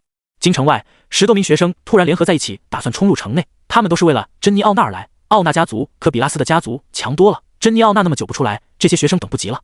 周山立刻命人拉响警报。陆影和张顶天都在地下科技院，古蕾斯和巴拉罗还有格兰妮都在休息。有一个周山面对10多名学生，连反抗都做不到。突然，一道绿色身影划破长空，越过周山，冲入那10多名学生中，一拳一个。不过10多秒，10多名学生全部被打晕，掉落在地。这一幕相当震撼人心，尤其是周山，那可是第2批试炼学生，都拥有各大学院最强者的实力，面对那个绿衣女子，连反抗都做不到，怎么可能？而且那绿衣女子速度也太快了吧！远处高空，陆影等人刚刚腾空，恰好看到这一幕，目光同样震撼。一开始抢夺石头的时候，绿衣女子绝对没这么快，否则自己也拦不住。如今居然这么快，应该是从石头内得到的传承。京城外，绿衣女子皱紧眉头，这就是白闪，还是慢了一些。果然应该白天用才最快，明天试试。10多名学生立刻被进化者抓入城内，连带珍妮奥娜。此刻京城抓捕的学生有42人。陆莹很不客气的搜刮，原本搜刮之前被抓的那批人，他就有20立方晶体，珍妮奥娜一个人就贡献了将近15立方，还要超过拉斯，是所有抓捕学生中最多的。再加上这10多名学生，立刻陆莹手中星能晶体的数量达到42立方，跟抓捕的人数一模一样。这可是相当可观的一笔财富了。珍妮奥娜作为奥纳家族继承人，不过15立方，陆莹手中的星能晶体总数可是他的3倍。果然打劫才是最有前途的。陆颖兴奋，又可以摇头子了。跟张顶天打了声招呼，陆颖闭关，他不得不消耗星能晶体，不然凝空界的空间根本不够放。在四周埋下火焰晶体，陆颖抬手，骰子浮现出，表面并非暗淡无光，而是恢复了一些。陆颖不想等它慢慢恢复，很豪气地拧碎了1立方星能晶体，立刻骰子疯狂吸收，表面快速恢复，笼罩朦胧星光。每当这个时候，陆颖都是兴奋且忐忑的，缓缓伸出手指，朝圣般轻点了一下，骰子快速旋转，最终出现在陆颖面前的是1点，又是1点。陆颖目光期待会偷到什么呢？很快，一块拳头大小的星能晶体从虚空掉落，砸在地上，发出啪啪的声响。陆颖无语地看着1立方星能晶体换到了这玩意，上千倍的差距，赌博果然害死人，1点真可怕。想着，陆颖重拾心情，无所谓，钱多继续消耗。他再次捏碎1立方星能晶体，骰子再度恢复原样，轻点了一下，还是1点。陆颖无语，这运气太差了吧？1点得到好东西的几率可是相当低啊。果然，这次得到了。陆颖瞪大了眼睛，这是卫生纸。陆颖气急，谁把卫生纸放凝空界，谁这么禽兽。陆颖怒极，他都想跨越黑洞把那个混蛋揍一顿，谁会在凝空界里放这玩意？你妹的！气了好一会，陆颖才缓缓平复，钱再多也不是这么花的，2立方星能晶体啊，足足2立方，却换来了拳头大小的星能晶体和1卷卫生纸。如果让格兰妮知道，还不得哭死。他全部家当不过几10颗星能晶体，亏了2000倍。陆颖此时才知道自己第一次得到天星宫有多好运，那天估计全宇宙的气运都集中在自己身上了。是不是等一等，今天运气不好？当陆颖第3次捏碎星能晶体的时候，不禁想到，随后摇摇头，不管了，继续，有钱。陆颖忐忑地点了一下骰子，当骰子缓缓停止，出现在眼前的是4点。陆颖呼出口气，4点，时间静止空间，还好，这波不亏。下一瞬，陆颖出现在了灰白的时间静止空间内，后方是1秒1秒消失的数字。时间静止空间初始时间为3天，陆颖要在这方空间待3天。他在思考怎么使用这3天时间。3天时间说长不长，想锻炼天星掌肯定不可能。天兽爪自己只有7式，那么只有一条路了。传承石内看到的那一拳，那一拳把自己轰出了传承石，但运转天星宫的刹那，自己还是看清楚了那一拳的奥义。绿衣女子得到了那种急速，那么自己就得到了那一拳。想着，陆颖调整呼吸，脑中浮现出闪烁着黑白色的一拳，白夜拳。3天后，当最后1秒消失，陆颖出了时间静止空间，颇为疲惫。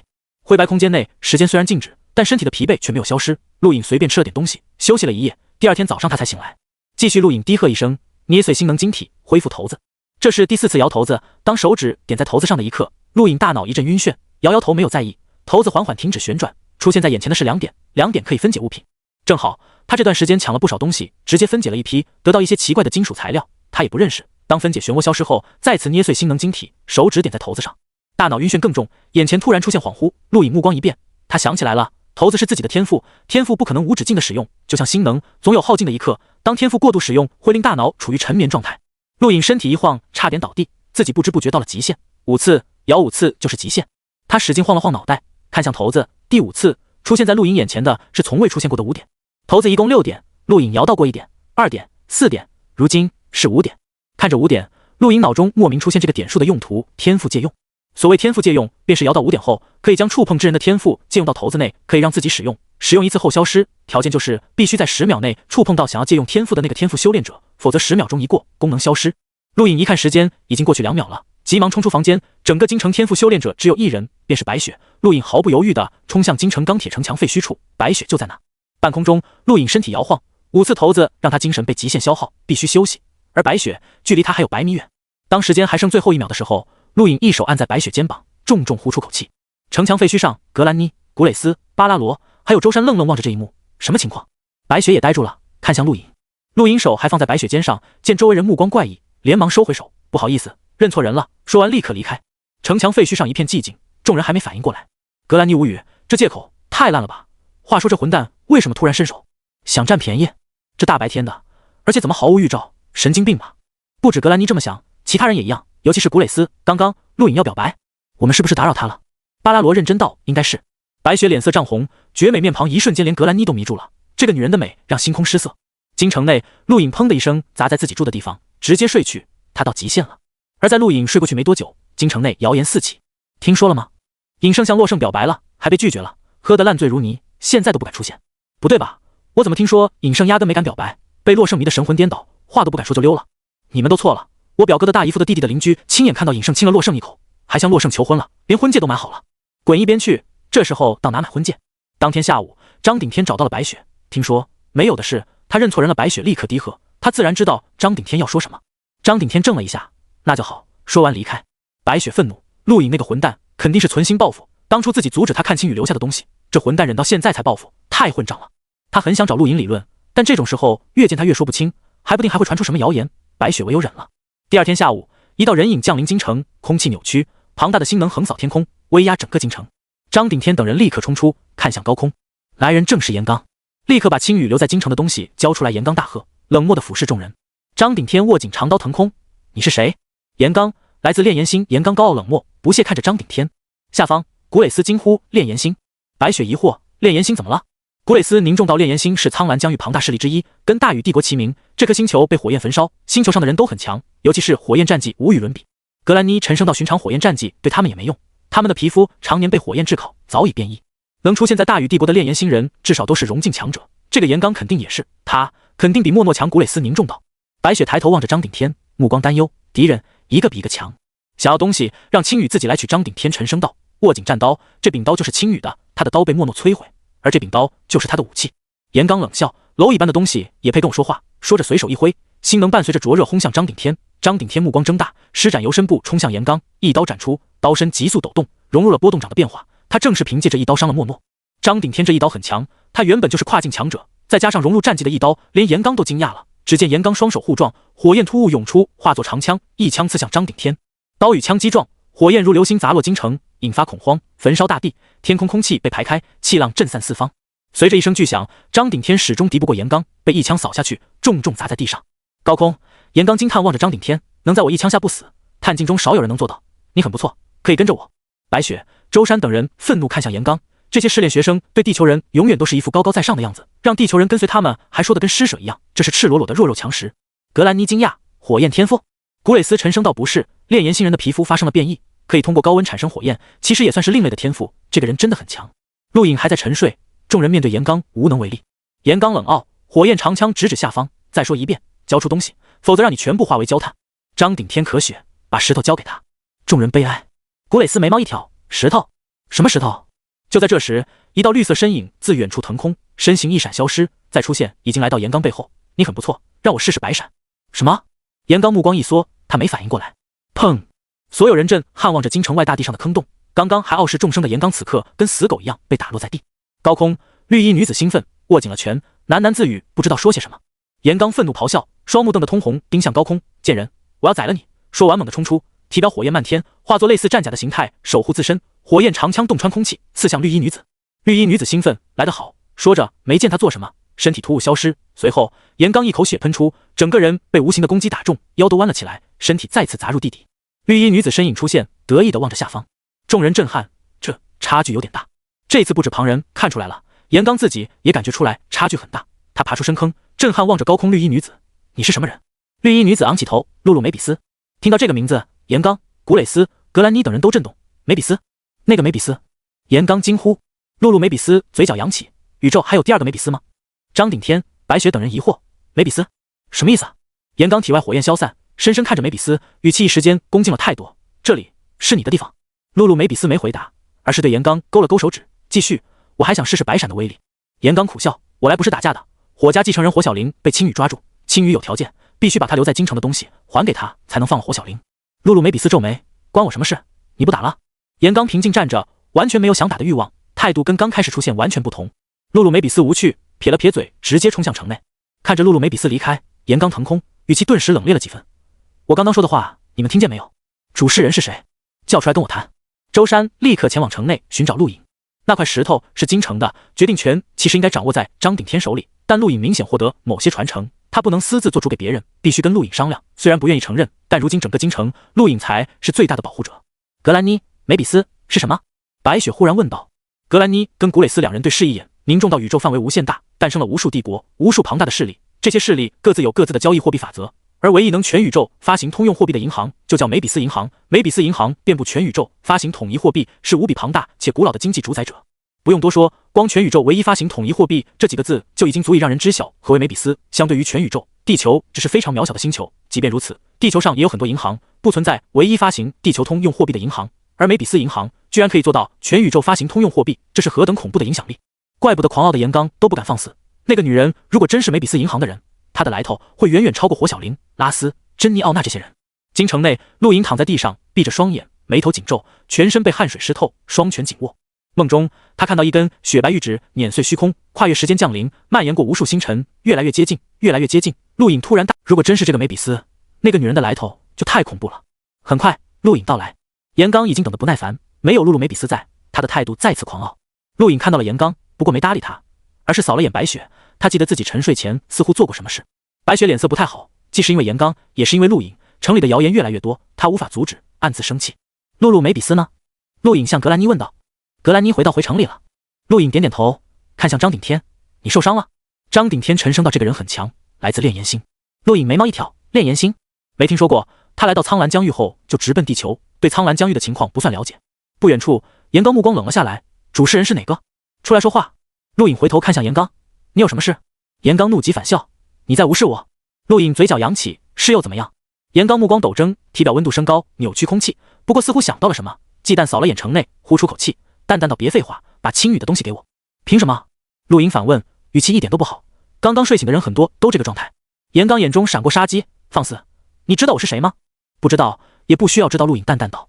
严刚愤怒，如果不是顾及露露梅比斯，他就直接出手了。区区土著根本拦不住他。说出你的条件，青羽的东西我必须带走。陆颖原本就没打算留着那块石头，哪怕下落没警告也一样。那块石头来头比天大，不是他可以拥有的，但即便给出去，也要换取足够的利益。你代表青羽，还是代表试炼学生？青羽严刚冷声道。陆颖淡淡道：“东西可以给他，但他抓捕的学生必须全部交给我。”众人惊讶，没想到陆颖会提出这个条件，联想到陆颖曾说过用这些学生向大禹帝国谈判。张顶天几人目光坚定了不少。实际上，陆颖在乎的是那些学生的心能晶体，谈判只是附带的。严刚皱眉：“你要学生干什么？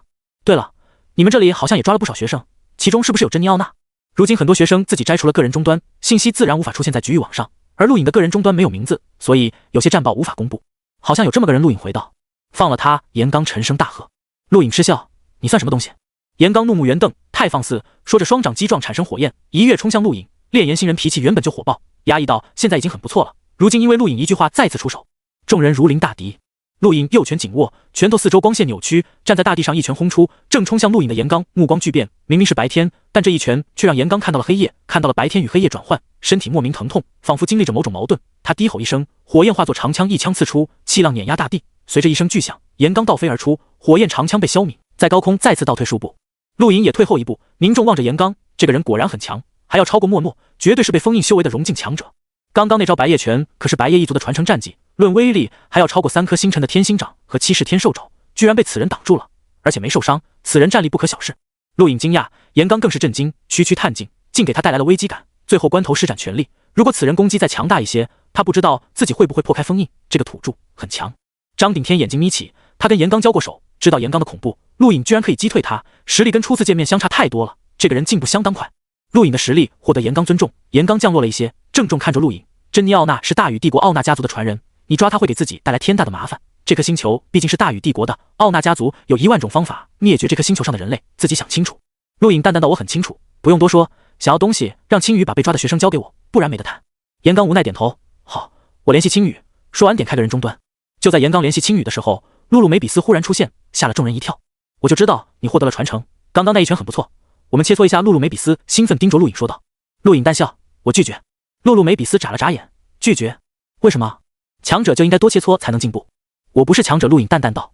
露露梅比斯摇头：“在探境中，你很不错了，够资格跟我打一场。别废话，来吧。”看着一个美少女对一个男人说：“来吧。”周山等人目光怪异，这女人缺心眼吧？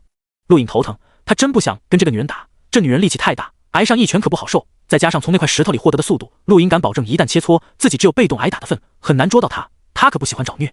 喂，你还是不是男人？来啊，快来啊！露露梅比斯大喊。陆颖无动于衷，看着严刚。露露梅比斯焦急，但陆颖不动，他也没办法，总不能偷袭吧？她可是淑女，不偷袭好人，只偷袭坏人。陆颖忽然心中一动，他想到了天星宫，天星宫运转可以看透7式天兽爪的变化，从而学习。那么能不能从露露梅比斯的移动中学习到他的速度？貌似有这种可能。陆颖目光闪烁，要不要切磋一下呢？突然的，白雪惊呼，众人看去，他在用个人终端与什么人通话。没一会，白雪抬头，脸色难看到蓝银被毁了。张顶天目光一冷，什么人做的？陆颖也看着白雪，东北蓝银，洛圣创建的势力，他还记得当初的赵宇就是蓝银3大雪女之一。白雪沉声道，不是被人毁的，而是变异兽，一头庞大的可以飞行的海龟。海龟？几人惊讶，目光怪异。白雪点点头，据蓝银使用的个人终端探测，那头海龟战力超过1万，无法具体探测。众人震惊，超过1万，破万战力，漫步星空的战力。探境极限战力为3000，在之上为融境，极限战力为6000，融境之上是极境，极限战力为1万。只要超过1万战力，就被称之为探索者，意思是可以探索宇宙的强者。这种强者可以漫步星空，不受宇宙束缚。青羽就是破万战力可以漫步星空的强者，否则也不可能在海王星存活。地球上居然有破万战力的变异兽，哪来的？这时，严刚似乎跟青羽通过话，高声喊道：“青羽已经……”话还没说完，无边恐怖的压力自东方而来，席卷天地。严刚被压力生生轰下地，保持着说话的姿势，一口咽下不少灰尘。此刻，东方的天空被遮蔽了。陆颖等人震撼望着东方，一头无比巨大、面积超过整个京城面积的海龟出现在所有人眼前。这一幕惊呆了数百万幸存者，世界上居然有那么大的海龟，而且散发着令所有人惊惧的气息，那就是破万战力的强者，可以漫步星空的强大实力。严刚愤怒起身就要怒骂，但抬头的一刻呆住了，哪来的变态乌龟？海龟速度很快，呼啸而过，庞大的阴影笼罩京城，不过1秒便消失，朝着西方而去。巨大的双目看也没看下方，对他来说，陆颖等人都是蝼蚁，可以轻易碾死的蝼蚁。地球外，巨大的宇宙飞船上，西肯马尔多等人紧盯着光幕，光幕上正是那头海龟。马尔多将军，破万战力生物已经不能算是练了，把这头生物抓起来吧。托勒奥纳急道，珍妮奥娜可是还在京城啊，如果这头生物攻击京城，谁都得死。西肯马尔多握紧双拳，目光看向米拉。米拉神色平淡，嘴角含笑，对于你们大禹帝国的青年精英来说，死亡是那么可怕吗？托勒奥纳脸色一变，没有说话。巨大的海龟快速消失，从头到尾都没人说话，没人敢引起那头海龟的注意，实在太恐怖了，不需要攻击，光身体就可以压死所有人。陆颖呼出口气，等等，露露梅比斯呢？陆颖再次望向西方，隐约看到绿色身影快速远离。那个疯女人不会去追海龟了吧？京城外，严刚咳嗽，他被烟尘呛到了，好不容易才缓过来。众人还沉浸在海龟的恐怖中，严刚开口，青羽同意了，可以跟你换。告诉我，局域网里哪一个是青羽？陆颖淡淡道。严刚告诉了陆颖，陆颖直接联系青羽。你是青羽？陆颖问道。北欧。青羽看着个人终端，嘴角含笑，你就是坐镇京城，抓了几十个学生的土著。你的东西在我手里，想交换，把你抓捕的学生交给我。陆颖道。刚刚那小子跟我谈过了，可以。火小玲你要吗？要的话也可以给你。青羽调笑。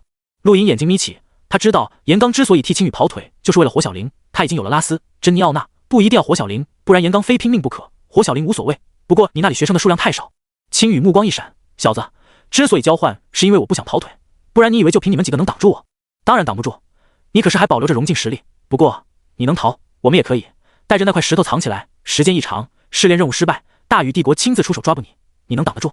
我知道你想利用那块石头获得逃生的机会，相比你自己的性命，我的条件可是相当优厚了。陆颖道。青羽笑了，很聪明，没错，我是想利用那块石头逃生。好，我可以再抓捕一些学生，这里有一批，加起来共32个，可以吗？可以。10天后，天竺地界藏风下，我们交换。青羽说道。陆颖同意，随后挂断个人终端。10天后吗？严刚紧盯着陆颖。陆颖对他道，你可以去北欧接走火小玲了。严刚目光一亮，你最好把珍妮奥娜交给我，你不知道奥娜家族的权势。不可能，你可以走了。陆颖不耐烦道。严刚眼中冷光一闪，没有多说，直接离去。在严刚离开后，陆颖把情况跟众人说了一下。张顶天沉声道，我跟你一起去。青羽是造成地球进化的罪魁祸首，因为他死了无数地球人，我要用他的命偿还。白雪也坚定道，我也去。陆颖看向格兰妮，放出消息，就说10天后天竺藏风下，青羽会出现。你想利用学生铲除青羽？古蕾斯道。陆颖点点头，这不是你们的任务吗？铲除他，试炼任务完成，对你有好处。你呢？你也想为这颗星球的人报仇？古蕾斯问道。陆颖深吸口气，试炼不仅仅是针对学生，也是针对我们。你们有成绩，我同样也有，完成任务也可以增加跟大禹帝国谈判的筹码。古蕾斯嗤笑，你真想跟大禹帝国谈判？疯了吧，不可能成功的。试试吧。陆颖耸耸肩不在意。很快，局域网炸锅，青羽疯狂出手，又抓捕了一些学生，让原本在北欧监视青羽的学生大半逃离。同一时间，青羽将会出现在天竺藏风下的消息疯狂蔓延，不少学生震动，赶往天竺。不管消息是真是假，大不了多赶一段路，又不会损失什么。青羽踪迹完全暴露，不少学生赶往天竺，这将是试炼最后一战，要么学生完成任务，要么任务失败，大禹帝国出手，只有这2个可能。陆颖再次闭关，手持星图，观察星辰运转，他希望能把第4颗星辰运转出来。天星掌很恐怖，每增加一颗星辰，威力成倍的增加，3颗星辰压制厄德、媲美拉斯，4颗星辰，陆颖猜测足以压制莫诺、严刚这种被封印修为的融境强者。天兽爪、白夜拳的威力暂时无法增强，想要增强战力，唯有天星掌。不过在此之前，陆颖找了张纸，闭上双眼，脑中回忆着梦中的一幕。沉睡中，他梦到了自己被跨越星空的玉指碾压，那种感觉很真实，真的被碾压了一般，心中有无穷怒火。那一幕让他记忆犹新，他抬起笔想画出来，但却迟迟无法下笔。那根洞穿星空的玉指明明很清晰，但就是画不出来。陆颖烦躁地扔掉纸张，他有种感觉自己应该画出来，但就是画不出来。想了好一会，叹口气，算了，只是个梦。陆颖抬起手，骰子出现，5点那一面上有丝丝冰寒，这就是白雪的天赋，自己可以借用，使用后便消失，下次想要用必须还抽到5点，并且在10秒内触碰到它。有意思的天赋，陆颖喃喃自语，从凝空界内取出一立方星能晶体捏碎，让骰子吸收，但此次骰子没有吸收。到极限了吗？看来必须等一段时间了。陆颖心中暗道，挥手消散骰子，开始观察星图。此次试炼对众多学生来说相当于噩梦。第一批试炼学生还好，除了学院最强者大多被抓，其余普通学生只想着占据一地，得到一些过得去的成绩，反而没什么事。第二批试炼者就倒霉了，不管是京城还是北欧，近半被抓，这在大禹帝国试炼史上从未发生过，让西肯马尔多等人脸面无光。更重要的是，连拉斯、珍妮奥娜这种大家族子弟都被抓，其中还有羽堂高手，让西肯马尔多等人都抬不起头。米拉倒是看得津津有味，不时赞扬一番，听在西肯马尔多等人耳中更像是讽刺。这才是真正的试炼，很多地方的试炼都是学生碾压土著，那不叫试炼，更像是排好的戏剧。马尔多将军，你们大禹帝国不愧是铁血强国。米拉赞扬道。西肯马尔多无语，这个女人刚刚还说他们大禹帝国青年精英怕死，现在又反过来说，这不是讽刺是什么？将军应该准备一下了，10天后就是最后一战。青羽给出了10天时间，目的就是让众多学生集结，看来他很有把握拖了奥纳。沉声道。那个陆颖根本不明白青羽融境实力的可怕，这场试炼9成可能失败。沙罗树在一旁冷声道。西肯马尔多看着光幕，陆颖的行为在他们看来就是与虎谋皮，妄想跟青羽交易就是找死。不要说融境实力，哪怕青羽只剩探境，白夜一族的实力也不是寻常精英可以匹敌的。米拉看着光幕，嘴角淡笑。融境？不，错了，他可以确定青羽绝不是融境，甚至连探境巅峰实力都很难发挥出来。他的伤太重，勉强能发挥探境一半的实力，即便这样，在外人看来也与融境实力无异。这就是白夜一族，希望10天后能看场好戏吧。2天后，严刚找到青羽，想要带走火小玲，青羽却拒绝了。你拿到我的东西了？青羽嘲讽。严刚愤怒，再有8天你就可以跟那些土著交易，先把火小玲放了。青羽冷傲，当初说的条件是你用我的东西换走火小玲，东西既然没带来，你凭什么让我放火小玲？滚！严刚大怒，不过面对青羽，他自认不是对手。眼看青羽目光越来越冷，严刚快速离开，他怕自己也被抓了。火小玲被捆绑坐在雪地上，看着青羽背影，目光闪烁。这个人如果真是白夜一族的人，试炼学生中不可能有人是他对手。8天后的交易根本就在他掌控中，他只是玩玩而已。天竺藏风下，一名又一名学生出现，几乎都是第2批试炼学生。这些学生大多摘除个人终端，避免位置被公布，隐藏起来。莫诺也出现了，隐藏了起来。被封印修为的融境强者，除了莫诺，还有1人同样隐藏了起来。如今敢出现在此地的，才是真正的精英。8天时间一会儿过，这8天内，陆颖一直在观察星图，看着星辰运转。第4颗星辰越加清晰，但还是没能完全出现。叹口气，越往后模拟星辰越困难。陆颖可以感觉到增加星辰没那么简单，天星功更像模仿宇宙创造一个星辰运转体系，这是恢宏的功法，仅仅4颗就如此困难。而自己如今所掌握的天星功，最多可以模仿8颗星辰运转，不知道要到什么时候才能完成。至于突破融境，短期内不太可能。想要突破融境，并非直接进行素体就可以的，每个人体质不同，突破融境面临的困难也不同，那需要一种感觉，这种感觉是身体对自身发出的信号，唯有得到那种感觉，才能证明身体可以突破，否则即便素体也会失败。而素体失败的后果，陆颖可不想尝试。融境如果那么容易突破，拉斯这种人不缺星能晶体，早就突破了。人体掌握的一切都将对突破融境产生影响，包括功法。陆颖看着自己的手掌，不知道天星功会给自己突破融境造成什么影响。翻转手掌，骰子出现，陆颖再度捏碎一立方星能晶体，骰子开始疯狂吸收，很快恢复正常。陆颖大喜，骰子恢复了，算一算时间，一旦使用5次，自己便会达到极限，从而沉睡。而骰子也将沉睡10天，也就是说，一般而言，自己一次性只可以使用4次，使用后最好休息几天。陆颖很想现在使用，他凝空界内星能晶体不少，但时间已经到了，是时候去天竺了。走出卧室，腾空而起，不远处，张顶天等人早已等着他，一共5个人，张顶天、白雪、格兰妮、古蕾斯和巴拉罗，再加上他是6个人，周山跟吴胜留守京城。在张顶天等人身后捆着一群学生，个个面黄肌瘦，显然被饿得不轻，虽然没有力气，但目光依然愤怒地瞪向陆颖，尤其是拉斯和珍妮奥娜，一个是财务副大臣之子，一个是奥纳家族继承人，何时吃过这种苦？威洛这种级别的，此刻已经很普通了。走吧，张顶天沉声说了一句，腾空而起，手上一根绳子拴着42名学生，像拖废酒瓶一样拖着一串飞向西面。他们都走了，这些学生不能留在这，不然平洲山和吴胜也守不住。陆颖愣了愣，这一幕挺壮观的，不知道别的学生看到怎么想。格兰妮已经呆住了，他只是试炼学生中最普通的一批，这些被抓的学生随便一个都能秒杀他，现在却被如此对待，他的三观受到了挑战。古蕾斯倒是很兴奋，一边挑衅厄德、拉斯几人，一边挑衅珍妮奥娜，气得珍妮奥娜想咬人。陆颖对白雪打了声招呼，白雪没给他好脸色。陆颖也知道为什么，他已经听到城内的谣言了，白雪生气很正常，连他都有些生气。什么叫被拒绝了？自己有那么差吗？另一边，天竺高空，无数天竺幸存者呆呆望着上方，青羽用一根绳子拴住所有被抓学生，拖着飞向藏风下，跟张顶天做的一模一样，让不少学生气得吐血。他们可是精英，如今面子全没了。火小玲气得脸色通红，不止恨青羽，连带着陆颖也恨上了，干脆交易不好吗？还用他们交换？混蛋！如果不是因为试炼，他真想破开封印，跟青羽决一死战。地球外，西肯马尔多等人脸色也相当难看，米拉倒是笑得很开心，看着光幕，最后切换到天竺藏风下，那里才是最后决战的地点。没人认为这会是一次普通的交易，战斗无法避免。青羽提前一天出发，当他到达藏风下的时候，陆颖等人还没到，不过却让一直等在此地的众多学生大饱眼福。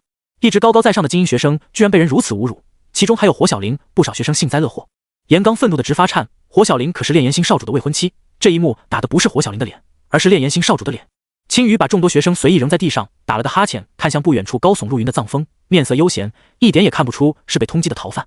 半天后，陆颖等到达，看到陆颖等人的一刻，众多隐藏的学生再次震惊。陆颖抓捕的学生数量比青羽还多，那一连串挂在半空，要多壮观有多壮观，连严刚都呆住了。紧接着又是一阵愤怒，他们炼炎星跟奥纳家族关系很好，他来到大禹帝国也是奥纳家族接待，没想到珍妮奥娜竟被如此对待，跟火小玲一个下场，气得他差点被自焚。暗中保护珍妮奥娜的学生同样气得直发颤，可以预见这一幕一旦传回大禹帝国，奥纳家族将颜面尽失。相比这两个女人，拉斯倒显得不是很重要。青羽目光发亮地看着陆颖等人，目光扫过，最后定格在陆颖身上。你就是跟我谈条件的人，何以见得？陆颖疑惑。青羽淡笑，直觉。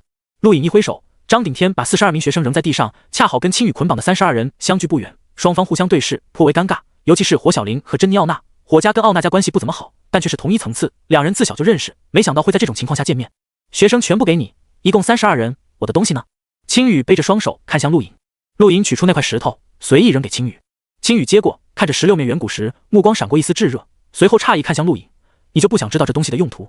不想。陆颖淡淡回了一句，面对此人，他不想暴露白夜拳，鬼知道会不会暴露给白夜一族，他可不想被追杀，这种东西还是早点脱手好。青羽赞赏，很聪明，也很识相，没有用假的糊弄我。可惜，如果你没有威胁我，我可以给你一个美好的前途。青羽的话让陆颖目光一冷，张顶天上前几步直面青羽，目光闪烁杀机。地球进化是不是你弄的？张顶天沉声道。青羽看了看张顶天，嗤笑，你算什么东西，也敢质问我？说着，目光落在张顶天的长刀上，嗤笑，我的刀居然被你这种垃圾得到，简直是侮辱，给我拿来。说完，身形消失，直接冲向张顶天。张顶天抬刀斩去，刀锋急速抖动，上来就是全力一击，斩击掠过长空，正面击向青羽。青羽诧异，跨境站立，有意思。说着，抽出铁棍砸去，张顶天的斩击被轻易碾碎，铁棍洞穿虚无，遮蔽了一方天空，当头压下。不止张顶天，包括陆颖、白雪、古蕾斯几人在内，全部笼罩在这一击中。青羽一棍砸下的时候，陆颖心中一跳，好熟悉，这种感觉跟白夜拳很像。他没有多想，探掌便找，七式天兽爪迎面而上。古蕾斯一箭射出，巴拉罗、白雪、格兰妮同时出手，所有人联手抗下青羽一击。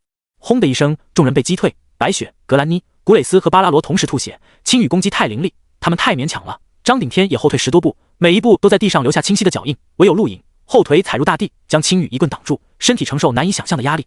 铁棍消失，青羽站在距离陆颖10米外，颇为诧异，你实力很不错，虽然我只保留了探镜的实力，但能挡下我一击，你相当不错。探镜？火小玲等少数学生惊呼，连藏在暗处的严刚等人也惊讶，他不是荣镜吗？青羽大笑，一群蠢货，别人说什么就信什么，如果真是荣镜，这个试炼还有什么意义？大禹帝国会派你们送死。探镜学生对应的自然是探镜试炼任务，只能怪你们太蠢，也太弱。暗处，严刚怒吼一声冲出，双掌击撞产生火焰，火焰化作长枪刺向青羽。古蕾斯大喊，逃犯在此，抓住他，试炼任务就可以完结。我们的表现会落在青年评议会和星空第10院校方眼中，大家一起上啊！古蕾斯的话立刻有了效果，凡是赶来到这里的学生都是为了完成任务，都是为了星空第10院，没人会放弃。尤其当严刚出手，众人不甘弱后，一个个学生冲出攻向青羽。青羽很狂妄，如果他不暴露探镜的实力，大多数学生是不敢出手的，但他太狂妄了，毫不掩饰，探镜再强又如何，同样可以击败。青羽狂笑，一群悲哀的垃圾，让你们知道什么才是强者，让你们领略白夜一族的可怕。说着，长棍横扫，闪烁着黑白之光，顷刻间数名学生被击中，其中2名学生被拦腰斩断，血洒大地，唯有严刚火焰长枪被粉碎，身体被砸重重倒退10多步，面色煞白的抬头，震惊到白夜一族。青羽持棍横扫，恐怖的气浪碾压大地，令大地出现无数条裂缝，火红的岩浆喷洒而出，溅落在地面，天空变得灼热。岩刚瞳孔收缩，白夜一族，他恐惧了。陆隐让张顶天几人不要出手，青羽敢暴露实力，证明他有绝对的把握。此人很可怕，自己即便全力出手也不是对手，探境差距竟也这么大，这就是那个白夜一族吗？在试炼之前，他根本没听过。一声惊呼，好几名被捆绑的学生掉落地缝，白雪立刻出手，冰封大地，这才保住了几人。青羽一棍砸在一名学生长刀上，将学生长刀轰碎，身体被轰飞，目光看向白雪，寒冰天赋，女人，你是我的。说完，身体直接消失，下一刻出现在白雪身前，探手抓去。陆隐施展游身步，勉强在白雪被抓的一刻出现，一掌击出，天星掌3颗星辰直接爆碎，恐怖的力道将青羽拦下，无法抵挡的排斥力将白雪震飞。青羽惊讶，这是什么战解？陆隐咬牙，急速后退，不是对手，绝对不是对手。这个青羽即便只有探境实力，也远远超过自己。青羽冷笑，立刻追击，天赋修炼者，奇特的战技，跨境战力。你们成功引起我的兴趣，有意思，哈哈。突然间，场中爆发一股恢宏的力量，直冲天际，扫荡云层，气流将所有人掀翻，包括陆隐。前方，一名陌生男子出现在青羽身前，双掌印在青羽腹部，去死吧！砰的一声，青羽被轰飞，身体深深砸入山壁内。所有人呆滞望着这一幕，这是融境强者，真正的融境强者。陆隐震惊望着，这才是融境实力，连青羽都反应不过来。突然出手的陌生男子在击飞青羽后，突然回身攻向陆隐，目光弥漫着冷冽的杀机。没人想到这一点，陆隐自己也没想到，这个人为什么会攻击他。面对融境强者必杀的一击，陆隐天星功运转，勉强看清楚了男子出手的轨迹，身体横移，险而又险避开。男子一击轰碎大地，余波更是将数名学生震出血。然而这一击落空，没有打到陆隐。男子惊讶，还想再出手，高空一道光束笼罩男子，男子的攻势被硬生生打断，星能回流击伤了他自己。所有人抬头，这是大禹帝国监测站出手了。试炼中，一旦有学生破开封印进入融境，就会被取消资格。此人明显是一名融境学生，如今被强制驱逐试炼地。陆隐大口喘息，目光扫向被抓的42名学生，最后集中在拉斯身上。拉斯目光怨毒，还有一丝遗憾，就是他。众多学生中够资格让融境强者听令的，只有几个人，最恨自己的肯定是拉斯。陆隐握紧拳头，想直接宰了这个祸患。忽然一声巨响，众人望向山壁，青羽走出烟尘，面色阴沉，嘴角一丝鲜血流淌。不少人心中一沉，融境强者全力一击都杀不死他吗？青羽擦了下嘴角的血渍，看了看，眼神冰冷，嘴角却在笑，很好，宁愿放弃成绩也要对付我，不错的觉悟。可惜不会再有第二次了。区区融境想杀了我，做梦！今天你们都去死吧！说完一棍甩出，长棍遮蔽天空，以无穷的压力横扫众人，数名学生当场被压死。古蕾斯大喊，他受伤了，趁现在出手还可以赢。严刚、莫诺等被封印修为的融境强者第一时间出手攻向青羽。青羽大笑，想赢？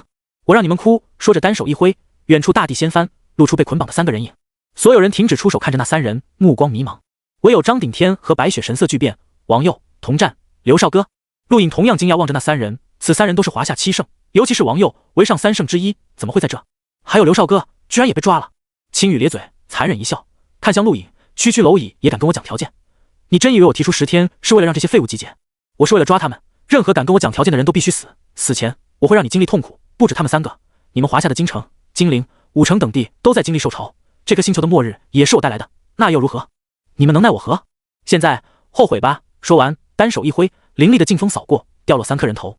白雪脸色瞬间惨白，张顶天目光陡睁，握紧长刀冲向青羽。青羽冷笑，黑白发丝飘扬，一指点出，无人看清这一指。张顶天被一指贯穿右胸，身体被甩飞了出去。青羽主动攻向众多学生，如虎入羊群，鲜血洒遍大地。白雪赤红双目，一掌拍向青羽，青羽屈指轻弹，将坚冰破碎，单手抓住白雪长发，深呼吸口气，真香啊，女人，你以后就是我的。这时，陆隐身影出现，左手天兽爪，右手天星掌，全部轰出。青羽目光凛然，此地所有人中，唯有少数几人真正让他重视，陆隐就是其中之一，不过只是稍微重视一点而已。白雪再次被震飞，陆隐天兽爪被青羽折断，天星掌与青羽一指击撞，星辰爆裂，却敌不过一指，被洞穿右掌，狼狈倒退。所有学生惊骇望着青羽，这个怪物。严刚一口血喷出，体表都被打裂，震撼，这就是白夜一族的强者，恐怖大族的子弟，超脱所有人之上。没意思，本来想多玩会，算了，带着他们结束吧。青羽站在地上淡淡说了一句，目光望向被抓住的那些学生的方向。被抓住的学生旁，古蕾斯和巴拉罗早已倒地，生死不知，取而代之的是一个面貌俊朗、目光温和的男子。陆隐捂住滴血的右掌，看到男子的一刻脸色巨变，刘少哥。张顶天、白雪同样无法置信地望着刘少哥，你没死？刘少哥嘴角含笑，恭敬地对青羽行了一礼，少主，我已经控制了所有被抓捕的学生，一共72人，足够了。青羽点点头，冷傲望向高空，你们的试炼结束了，想要这72个学生的命，放了我。刘少哥，为什么？白雪大喊，愤怒瞪着刘少哥。刘少哥淡笑，小雪，地球太小了，我向往星空。你背叛了我们，王佑呢？童战呢？白雪大喊。刘少哥耸耸肩，他们是真的死了，不识抬举的人不值得同情。说着，温和地望着白雪，其实以你的天赋，更应该去星空，放弃吧。寒冰天赋，天赋修炼者，你的未来不应该局限在地球上。张顶天瞪大了目光，咬破嘴唇。陆隐目光冰寒，青羽带给他的伤和带给地球的痛，远远比不上刘少哥带给他的伤害。末日之初，一座城市无数幸存者被刘少哥下令焚光，自己身上也留下了焚烧的痕迹，体验到了极致痛苦。那是陆隐第一次体验到如此滋味，他一辈子都忘不了。原本以为很难有机会报仇，没想到刘少哥不仅没死，还出现在眼前。青羽在等待星空答复，刘少哥面朝白雪。陆隐闭上双目，右掌骰子出现，捏碎星能晶体，骰子疯狂吸收，这是唯一的机会，希望能抽中。地球外，巨大的宇宙飞船内，西肯马尔多叹口气，结束了，试炼任务全体失败。没有人反驳，面对青羽同级无敌的实力，没有人可以击败他。托勒奥纳可惜，如果梅比斯家族那个女孩也过去就好了，凭梅比斯一族的恐怖，未必不是青羽的对手。沙罗树冷笑，梅比斯是梅比斯，我们大禹帝国是大禹帝国，即便梅比斯一族战胜了青羽又如何？那个女孩会成为大禹帝国的人吗？托勒奥纳没有反驳，这是事实。西肯马尔多转头看向米拉，米拉小姐，抱歉，让你看到一场失败的试炼。米拉嘴角含笑，双瞳隐约露出红色，看着光幕，失败，结束了吗？西肯马尔多无奈点头，抱歉。米拉笑道，等一等吧，说不定有转机呢。试炼就是要绝处逢生，不是吗？托勒奥纳苦涩道，青羽来自白夜一族，他是白夜一族下令追捕的逃犯，他的实力远超同龄人，更不用说面对一些探镜学生了。在地球上，他几乎是无敌的，哪怕他也只保留探镜实力。提到白夜一族，连米拉脸色都凝重了不少。你们打算怎么对付他？白夜一族传出消息，尽量活捉，死了尸体也要送回白夜一族。他们的远古传承时必须带回去。西肯马尔多说道。米拉点点头，也就是说，不论死活，对吧？几人沉默，他们确实在考虑要不要杀了青羽。青羽妄图以72名学生的命换取他逃走的机会，根本不可能。白夜一族的压力远远超过72个学生的命。再等一等吧。青年评议会规则是，只要还有试炼者没有失去战斗力，试炼便不算结束。你们看，那不是有人在努力吗？米拉盯着光幕，光幕上陆隐恰好捏碎第二个星能晶体。刘少哥张顶天怒吼，血染衣襟，吐着血一刀斩出。刘少哥诧异，你没死？说着缓缓抬手，一缕光芒绽放，随后轰向张顶天。沿途张顶天的斩击被轻易粉碎，白雪出现在张顶天身前，层层坚冰竖立，妄图挡住刘少哥一击。然而面对白雪上3胜的实力，刘少哥展现出了恐怖的力量，光芒碾压，将白雪和张顶天同时震退。古蕾斯和巴拉罗醒来起身，原本还想出手，立刻顿住了。这个地球土著似乎不是一般的强。那个女人别打坏了青羽，目光扫过，冷声道。刘少哥弯腰应了一声，随后淡淡看向张顶天和白雪，所谓7胜，不过笑话。王佑、同战都是被我抓的，他们太弱了。张顶天，如果你全盛时期可以跟我一战，如今的你算什么？我的实力你们从来不知道。张顶天吐出口血，连刀都握不住。白雪瞪着通红的双目，目光森寒。不远处，陆隐懊恼，第一次摇骰子摇到的是2点，可以分解东西。陆隐立刻捏碎第二立方星能晶体，摇到的是5点，瞥了眼得意的青羽和击溃张顶天2人的刘少哥，陆隐深吸口气，再来。当骰子停止旋转，5个面消失，最后露出一个数字4，陆隐兴奋，就是这个。下一瞬，陆隐进入了灰白色空间，时间静止空间。从凝空界内取出所有星能晶体，全部扔向数字，顿时数字从259200增加到436800。5天，他耗费了剩余所有星能晶体，增加了2天时间，随后开始治疗身上的伤势，同时取出星图，沉浸进去。5天时间足够模拟第4颗星辰了。4颗星辰的天星掌究竟有多强，能不能挡住青羽，只能拼一拼了。灰白色空间内5天时间是很长的，周围没有声音，没有景色，只有孤寂。第3天结束，陆隐手上的伤已经好了不少，而天星宫第4颗星辰越来越清晰。第4天结束，第4颗星辰已经出现。当第5天结束，数字变为0的一刻，陆隐眼前场景变换，离开了灰白空间，现实时间未变，青羽还是昂首对着天空，刘少哥依然那么淡然，目空一切。白雪等人愤恨，还有周围众多学生重伤倒地。不打算回答我吗？真想置我于死地？青羽大喝，身形消失，出现在被抓学生前方，抬起手抓起火小玲红色长发，冷笑道，让他为我陪葬。火小玲怒极，恐怖的力量盘旋，他要突破封印了。青羽冷傲，想突破？想清楚了，一个融境强者参与探境试炼任务还失败，你觉得可以加入星空战院？一句话让火小玲脸色苍白，这句话青羽已经对他说过数次，正因为如此，他才甘愿被抓住。堂堂融境强者，还是天赋修炼者，居然在探境试炼任务中失败，对星空战院来说，这种学生就是垃圾。不止星空战院，宇宙其他高等院校都不会接受这种学生，这将是他一辈子最大的污点。火小玲闭上双眼，收敛心能，死也不能突破。地球外，西肯马尔多急了，米拉小姐，不能等了，火小玲不能死。托勒奥纳和沙罗树也盯着光幕，火小玲一旦死在地球，大禹帝国必将迎来震动，火家可不是好惹的，他们都要倒霉。米拉没有关注火小玲，区区边缘星球权贵子弟还不值得他关注，他一直盯着陆隐。刚刚开始，这个人就不对劲，好像变了，最明显的就是手上的伤居然愈合了，这么快。天赋吗？是那个头子，他们都看到陆颖的天赋头子，一开始很古怪，但天赋这种东西什么都会出现，也没多想，现在看来可能不一般。米拉小姐西肯马尔多急道。米拉嘴角扬起，指了指光幕，众人再次看去，目光惊愕。地球上原本应该威胁火小林的青羽，此刻距离火小林10多米远。刚刚他被一道凶猛的掌力轰退，他居然被轰退。可笑！青羽抬头瞪向前方，不止青羽，所有人都呆滞地望向那边。陆颖站在火小林身前，收回手，你好像把我忘了。所有人都看向陆颖，这个人击退了青羽。古蕾斯咽了咽口水，格兰妮心神震撼，自从跟在这个人身边，完全被刷新了三观。青羽横扫所有学生，却被他击退。张顶天笑了，尽管重伤，但还是笑了。白雪期盼地望着陆颖，他从没有一刻像现在这般无助。青羽呼出口气，一直在隐藏实力。陆颖动了动肩膀，不算吧，人一旦被逼上绝路，可是会爆发潜能的。青羽大笑，蝼蚁一般的东西，爆发又如何？我先送你上路。说着一指点向陆颖，这一指击溃了张顶天、严刚、莫诺等人，横扫所有学生，同样击溃了陆颖之前的天星掌。面对这一指，陆颖目光凛然，抬手，4颗星辰运转，一掌拍出，找死！青羽大喝。在宇宙中，白夜一族代表了可怕，代表了同级无敌。白夜一族的战绩所向披靡，砰砰砰砰，连续4声爆发，前3声青羽不在意，当第4声爆发炸响的一刻，恐怖压力降临，无法抵挡的冲击力顷刻间掰弯了他的手指，同时一掌轰在他右胸，将他狠狠震飞了出去。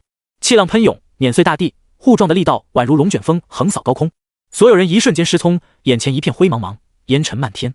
当狂风吹过，烟尘消散后，众人震惊，青羽被击溃了。陆颖喘着粗气，右掌疼痛，一丝血液破开皮肤流淌。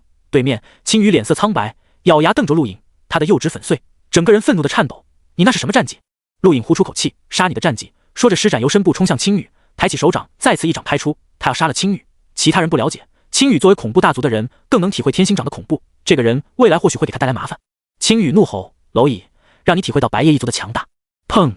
巨大的震动粉碎大地，陆颖倒退回去，在地上留下10多道脚印，抬头瞪向前方，青羽冲出烟尘。你以为我就会一时战绩吗？白夜一族别的不多，战绩无穷。说着，左手一爪抓向陆颖，陆颖强忍着吐血的冲动，左手同样抬爪，7式天兽爪。砰！大地再次震荡，恐怖气浪席卷地面，碎石溅射，洞穿山壁。所有人看着在烟尘中对轰的两人，真的被震动了。探镜可以达到这种程度。地球外，西肯马尔多等人也被震惊，这个人怎么这么厉害？那是天兽爪，应该达到7式了吧？那不是羽堂战绩吗？他真的学会了羽堂战绩。真正厉害的是挡住青羽一指的掌力，青羽最厉害的战绩就是那一指，却败了。这个人不简单，一定要调查。米拉目光发亮地看着陆颖，别人看陆颖的战绩，他看到的却是陆颖已经痊愈的手掌，明明之前被一指洞穿，现在却好了，这点很神奇。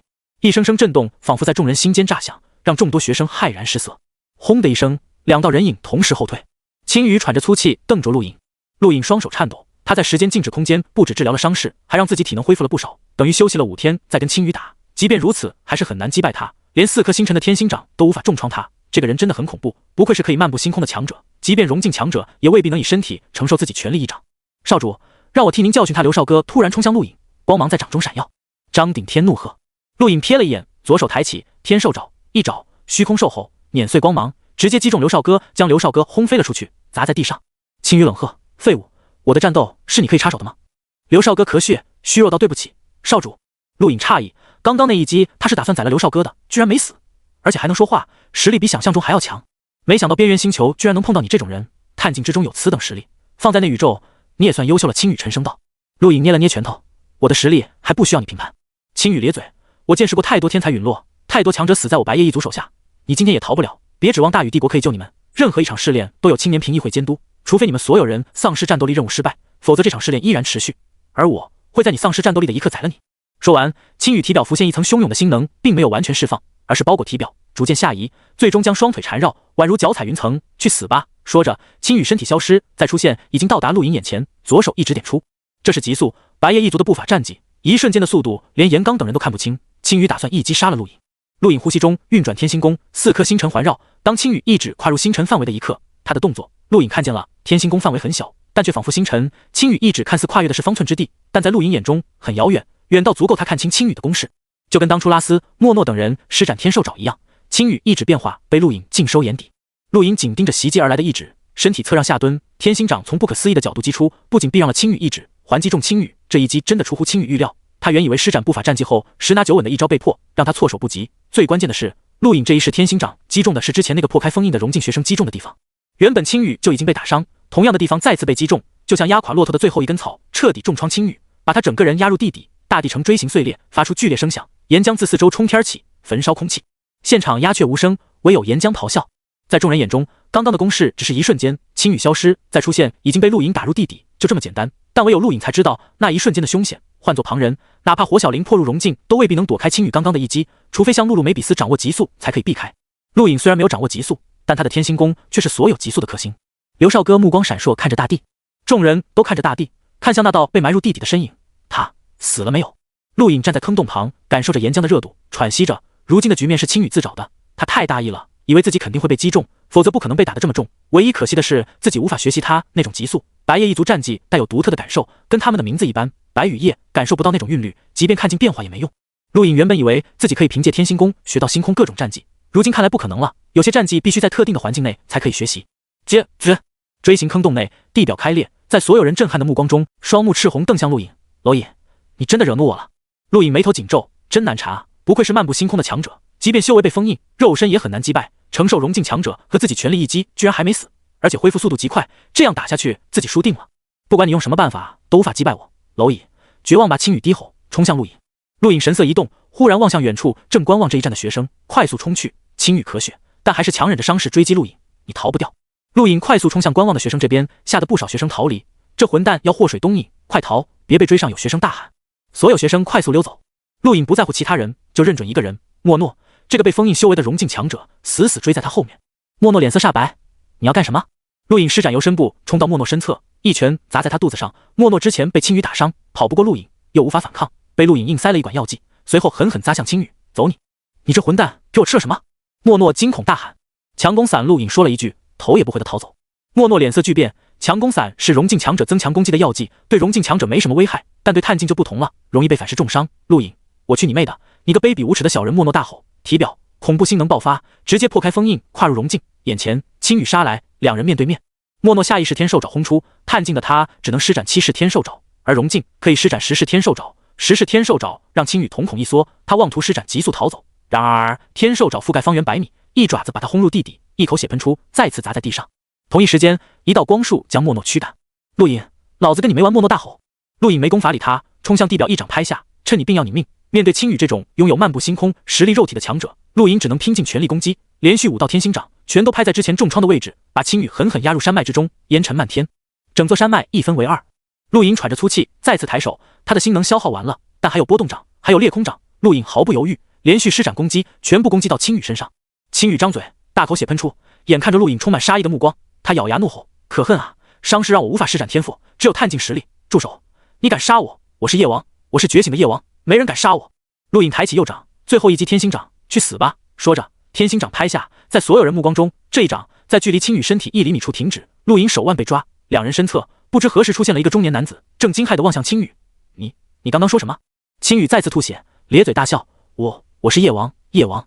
中年男子瞳孔急剧收缩，看向青羽头发那里，黑白发丝之间一根灰发不显眼，但却震撼中年男子的心神。中年男子脸色一白，甩手把陆隐扔了出去，从凝空界内取出药剂喂给青羽，神色紧张，更像是畏惧什么。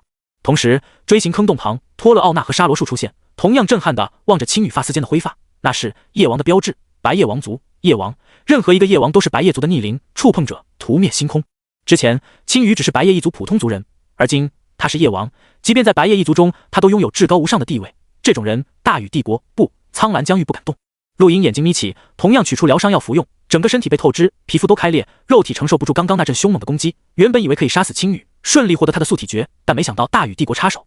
夜王，陆隐心神一震，他在接受那块石头传承的时候看到过这个姓氏，长廊石板最上方，真武夜王。天空不知何时出现了巨大的宇宙飞船，遮蔽阳光。所有学生请注意，试炼结束。再次重申，试炼结束。本次试炼成绩将由各方院校宣布。众多学生松口气，终于结束了。威洛、厄德、拉斯等人都松口气，他们不是没参加过试炼，但从没有一次像此次这般恐怖。原本应该纵横土著星球的他们，一开始就被绑，还可耻的成为了人质。最终决战，他们连插手的余地都没有。融境强者都出手了，这根本不是探境试炼，而是融境。刘少哥放了所有学生，青羽身份暴露，这些学生没用了。对青羽没用，但这些学生原本可是陆隐等人代表地球跟大禹帝国谈判用的，可惜全被放了。格兰妮可惜功亏一篑，如果陆隐能在决战中杀了青羽，他就是唯一一个完成任务的人，这份成绩足以让他参加星空第10院的选拔，太可惜了。火小林也看着陆隐，刚刚那一战真的让他惊讶，他自认即便施展融境实力，也只能这样了。青羽的肉身强度远超融境，他自认无法击败。这个人居然可以凭探境实力做到这一步，虽然有取巧的成分，但还是让人震撼。可惜身份差异太大。白雪始终盯着刘少哥，目光无比愤怒，却又无比的悲哀。张顶天拖着重伤的身体站起，紧盯着青羽，这个伤害地球无数人的罪魁祸首就这么被救了，他不甘心。回飞船上吧，我们会给你最好的治疗。西肯马尔多说道。他就是阻止陆影最后一掌的中年男子。嗨嗨，青羽可血，这一次他的伤真的太重了。漫步星空主要靠的是心能，肉体也要在心能保护之内。他的心能只能发挥探境实力，导致肉体防御力大降，被2位融境强者攻击，其中一个还服用了强攻伞，再加上承受那么多次陆影的攻击，没死算命大。青羽吐出口血，抬头望向陆影，咧嘴一笑：蝼蚁，是不是很可惜没能杀了我？哈哈哈哈！陆影眼睛眯起。西肯马尔多暗中叹息，如果只是白夜一族的族人，死了也就死了，毕竟通缉令就是来自白夜一族。但夜王族不同，即便白夜一族都不敢审判夜王，那是王族，唯有夜王族能审判青羽。可惜，谁让他居然在地球上觉醒了夜王？夜王族人口太过稀少，任何一个族人都被他们视若珍宝。一旦青羽在大禹帝国被杀，整个大禹帝国都将化为猩红色，没人能逃掉，连米拉都没有阻止西肯马尔多插手。可见夜王族的威势，任何时候都不存在绝对的公平，夜王族有打破公平的资格。马尔多将军，就是那个土著，差点杀了我，宰了他，立刻宰了他！拉斯跑到西肯马尔多身前大喊。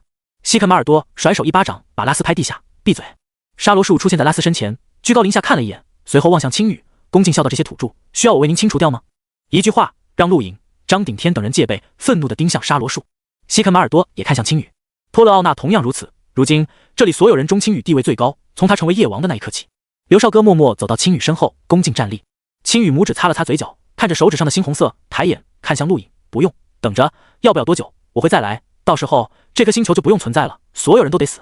张顶天目光冰寒，握紧双拳，他体会到了悲哀。青羽引发地球末日，害死无数地球人，亲手斩杀王佑和童战，让华夏各地爆发兽潮，死伤无数。如今竟宣布灭绝地球，此人是地球所有人的大敌，跟所有地球人都有血海深仇。他发誓，未来如果有可能，必斩此人，祭奠无数地球亡魂。您真是善良，如您所愿，这颗星球我们会给您保存着。沙罗树笑道。青羽完全不在意沙罗树，他也曾是漫步星空的强者，实力远超沙罗树。他在意的陆影，这个蝼蚁居然击败了他，这是他一辈子抹不去的污点，必须亲自抹去。不过不是现在，如前最重要的是带着传承石回归祖地，成为真正的夜王。走吧，青羽淡淡说了一句，对着陆影一笑，目光残忍。要不了多久我就回来了，蝼蚁，等着吧。说完，一道光束降临，把他跟刘少哥同时接引向宇宙飞船。从头到尾，陆影都没说话。这个时候说任何话都没用，宇宙充斥着弱肉强食，任何不甘的言语都会成为笑柄。唯一可惜的是，没能杀了刘少哥，这个人也是隐患。刘少哥一声怒喊，白雪颤抖着呐喊，目光赤红。刘少哥对他淡淡一笑，没有说话。青羽看了眼白雪，都把他忘了。记住，下次来的时候带着这个女人，寒冰天赋，长得又那么漂亮，这种女人才适合服侍我。现在不能带回去。刘少哥眼中闪过一丝冷芒，转瞬恢复，弯腰，是少主。很快，青羽跟刘少哥的身影消失，紧接着一艘银色宇宙飞船从巨大的宇宙飞船内腾空而起，飞向宇宙。巨大的宇宙飞船内，米拉眼睛眯起，居然诞生了新的夜王，真是麻烦的一族。就在所有人抬头望着青羽消失的一刻，陆影突然出手控制了火小玲和珍妮奥娜。这一幕惊呆了所有人，包括西肯马尔多几人。土著，你好大的胆子，快放手！托勒奥娜大怒，在他眼皮底下居然发生这种事，太大意了。沙罗树惊诧，没想到一个小小的探境土著居然敢当着漫步星空强者的面抓住火小玲和珍妮奥娜，胆子不可谓不大，让他都有些欣赏了。西肯马尔多冷冷盯着陆影，你知道自己在干什么吗？陆影一手一个抓住火小玲和珍妮奥娜，两只手上都有一把匕首，只要稍微用力就可以刺入两女脖颈。抱歉，用女子威胁别人不太好，但谁让这里就他们俩身份最重要，只能如此。马尔多将军对吧？我希望能跟你谈谈。西肯马尔多目光愤怒，他居然被一个土著要挟了。按照他的性子，哪怕牺牲两人也不会接受要挟，但陆影用来要挟的可是火小玲和珍妮奥娜，如果因为他死了，他的下场也不会好多少。你想谈什么？陆影躲在两女身后，淡淡到试炼后，地球上的进化者会被你们送去战场吧？我不希望这样，能否请马尔多将军帮帮忙？西肯马尔多沉声道，这是帝国的规定，我无权更改。陆影笑道，刚刚青羽说了，他会亲自降临灭绝地球，你可以用这个理由回复大禹帝国。如果我猜的没错，大禹帝国应该没人敢反驳夜王族的命令。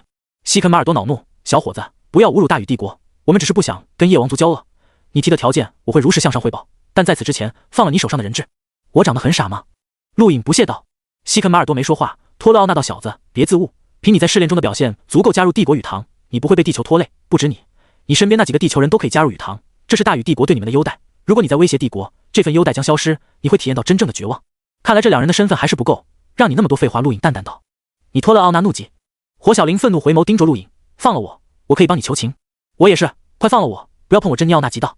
陆影威胁，再敢废话，一人嘴里塞只臭袜子。火小玲和珍妮奥娜气得咬牙。张顶天和白雪默默站到陆影身旁，对他们来说，这是地球唯一的机会。地球无数进化者是生是死就看他们的。古蕾斯吐了吐舌头，远远离开。这几个疯子。格兰妮复杂看着陆影，也退开。此次试炼让他终生难忘。场面一时僵住。陆影呼吸急促，他的身体在跟青羽一战的时候就已经到达极限，脸色都有些发白，不能被看出来。突然，恐怖的压力降临，陆影手一抖，身体被无法形容的庞大力量制住，无法动弹。地面无数碎石化为粉末。托勒奥纳突兀出现在陆影眼前，一脚踹出，将陆影踢飞100米，砸在地上。随手一挥，张顶天跟白雪被劲风扫飞。陆影咳血，五脏六腑剧痛，好像被碾碎，胸前被踢出深深的脚印，差点踢穿他身体。刚刚一瞬间，他感受到漫步星空强者的恐怖，那是一种无法抵御的力量，让他连动都无法动一下。托勒奥纳目光冰冷扫向陆影，区区蝼蚁居然敢向我们提条件，本来想把你的命留给青羽，胆大妄为，找死！珍妮奥娜同样怒瞪着陆影。火小玲叹息看过去，他对这个人还挺佩服，作为区区土著能做到这种程度，真的很不容易。但可惜他们的差距太远了，宇宙中天才多的是，不可否认，陆影绝对是奇才，可以击败探镜的青羽，但那又如何？宇宙太大了，不缺天才。陆影低着头，目光模糊，他身体到极限了。这时，西肯马尔多点开个人终端，在与什么人通话？托勒奥纳转头对西肯马尔多道：“马尔多将军，这个人我看还是杀了吧，桀骜不驯，来历不明，送上战场也会给帝国带来麻烦。”西肯马尔多没有理会托勒奥纳，对着个人终端目光渐渐不可思议。托勒奥纳见西肯马尔多没说话，缓缓抬手对准陆影：“别以为你真可以等到青羽来杀，他很难再来大禹帝国了。你等不到了，去死吧！”说着就要出手。张顶天怒吼，却无法起身。拉斯狼狈站着，冷笑看着这一幕。宇宙飞船上，米拉起身，刚要出手，西肯马尔多突然大吼：“住手！托勒奥纳！”托勒奥纳一怔，诧异看向西肯马尔多：“怎么了？”西肯马尔多脸色凝重，望向陆影，目光忐忑，还有一丝期盼。“来人，把他的血液搜集一些给我。”立刻，一名身穿大禹帝国军服的士兵走出，来到陆影身前，蹲下身，开始搜集陆影嘴角的血液。陆影睁开眼，看清士兵，瞳孔一缩：“你！”士兵嘘了一声，对陆影眨了眨眼：“家里托我向你问好，你的表现很好，血液给我。”陆没有迟疑，从凝空剑内取出一瓶血液，递给士兵。士兵对陆影笑了笑，转身恢复严肃的表情，回到西肯马尔多身前：“将军，血液。”西肯马尔多摊开手，血液样品飞向宇宙飞船。所有人都没说话，等待着什么？陆影目光紧盯着回到队列中的士兵，呼出口气，笑了，终于走出第一步了。当初他留在精灵行营的血液样品出成果了。大禹帝国对进化者检测很严格，陆影表现出的实力足以吸引他们，他们自然要搜集陆影的血液化验。当初他特意留在行营的血液，就是在等这一刻。一直以来特意表现，也是为了让大禹帝国能检测他留在精灵的血液，一切按照他设定的轨迹走。过了好一会，西肯马尔多听着个人终端内的回答，目光兴奋，望向陆影，身体直接出现在陆影身旁，把他扶起来，告诉我，你为什么在地球？你叫什么名字？家里还有什么人？多大了？其他人目光疑惑。沙罗树和托勒奥纳很快也与某些人取得联系，随后震惊望向陆影，大禹帝国要震荡了。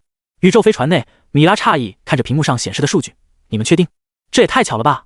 仪器前的人满脸紧张盯着数据，没错，绝对没错，这是紫杉一族的血脉，那个孩子是紫杉一族的后人，绝对没错。米拉无语，在来大禹帝国前，他也了解过这个国家，这个国家相当具有传奇性，原本只是很弱小的国家，但随着两个人的崛起，把这个国家硬生生提升到了苍蓝疆域最顶级势力的范畴。这两人一个名叫不死羽山，一个名叫不死紫山，外宇宙有名的不死二人组。不死羽山正是大禹帝国皇帝的名字，而不死紫山早就死了。紫山一族也随着不死紫山的死亡逐渐消亡，最终全族归隐消失。数百年前，紫山一族被确认彻底消亡，没有族人存活。没想到在这颗边缘星球，居然出现紫山一族的族人，太巧合了。紫山一族对大禹帝国有着无法忽视的影响力。当初不死羽山承诺过，紫山一族可永享紫山王的称号，其地位仅次于帝国皇帝。这个人如果真是紫山一族的后人，那就太可惜了。本来还想收服他。地球上，张顶天等人迷茫看着，不知道发生了什么。陆影艰难站起，身体一晃，差点再次倒下，但还是撑住。托勒奥纳那一脚太重，你要干什么？西肯马尔多凝重的孩子，告诉我，你来自哪里？陆影嗤笑，地球。西肯马尔多摇头，地球失恋，所有的一切都在我们观察之内，你绝对不是地球人，地球人没有战绩。陆影擦了下嘴角，我就是地球人，小时候就离开地球了，信不信由你。西肯马尔多还想再问什么，但看着陆影疲惫苍白的神色，立刻让人把陆影接上宇宙飞船治疗。等等，他们怎么办？陆影指着张顶天和白雪说道。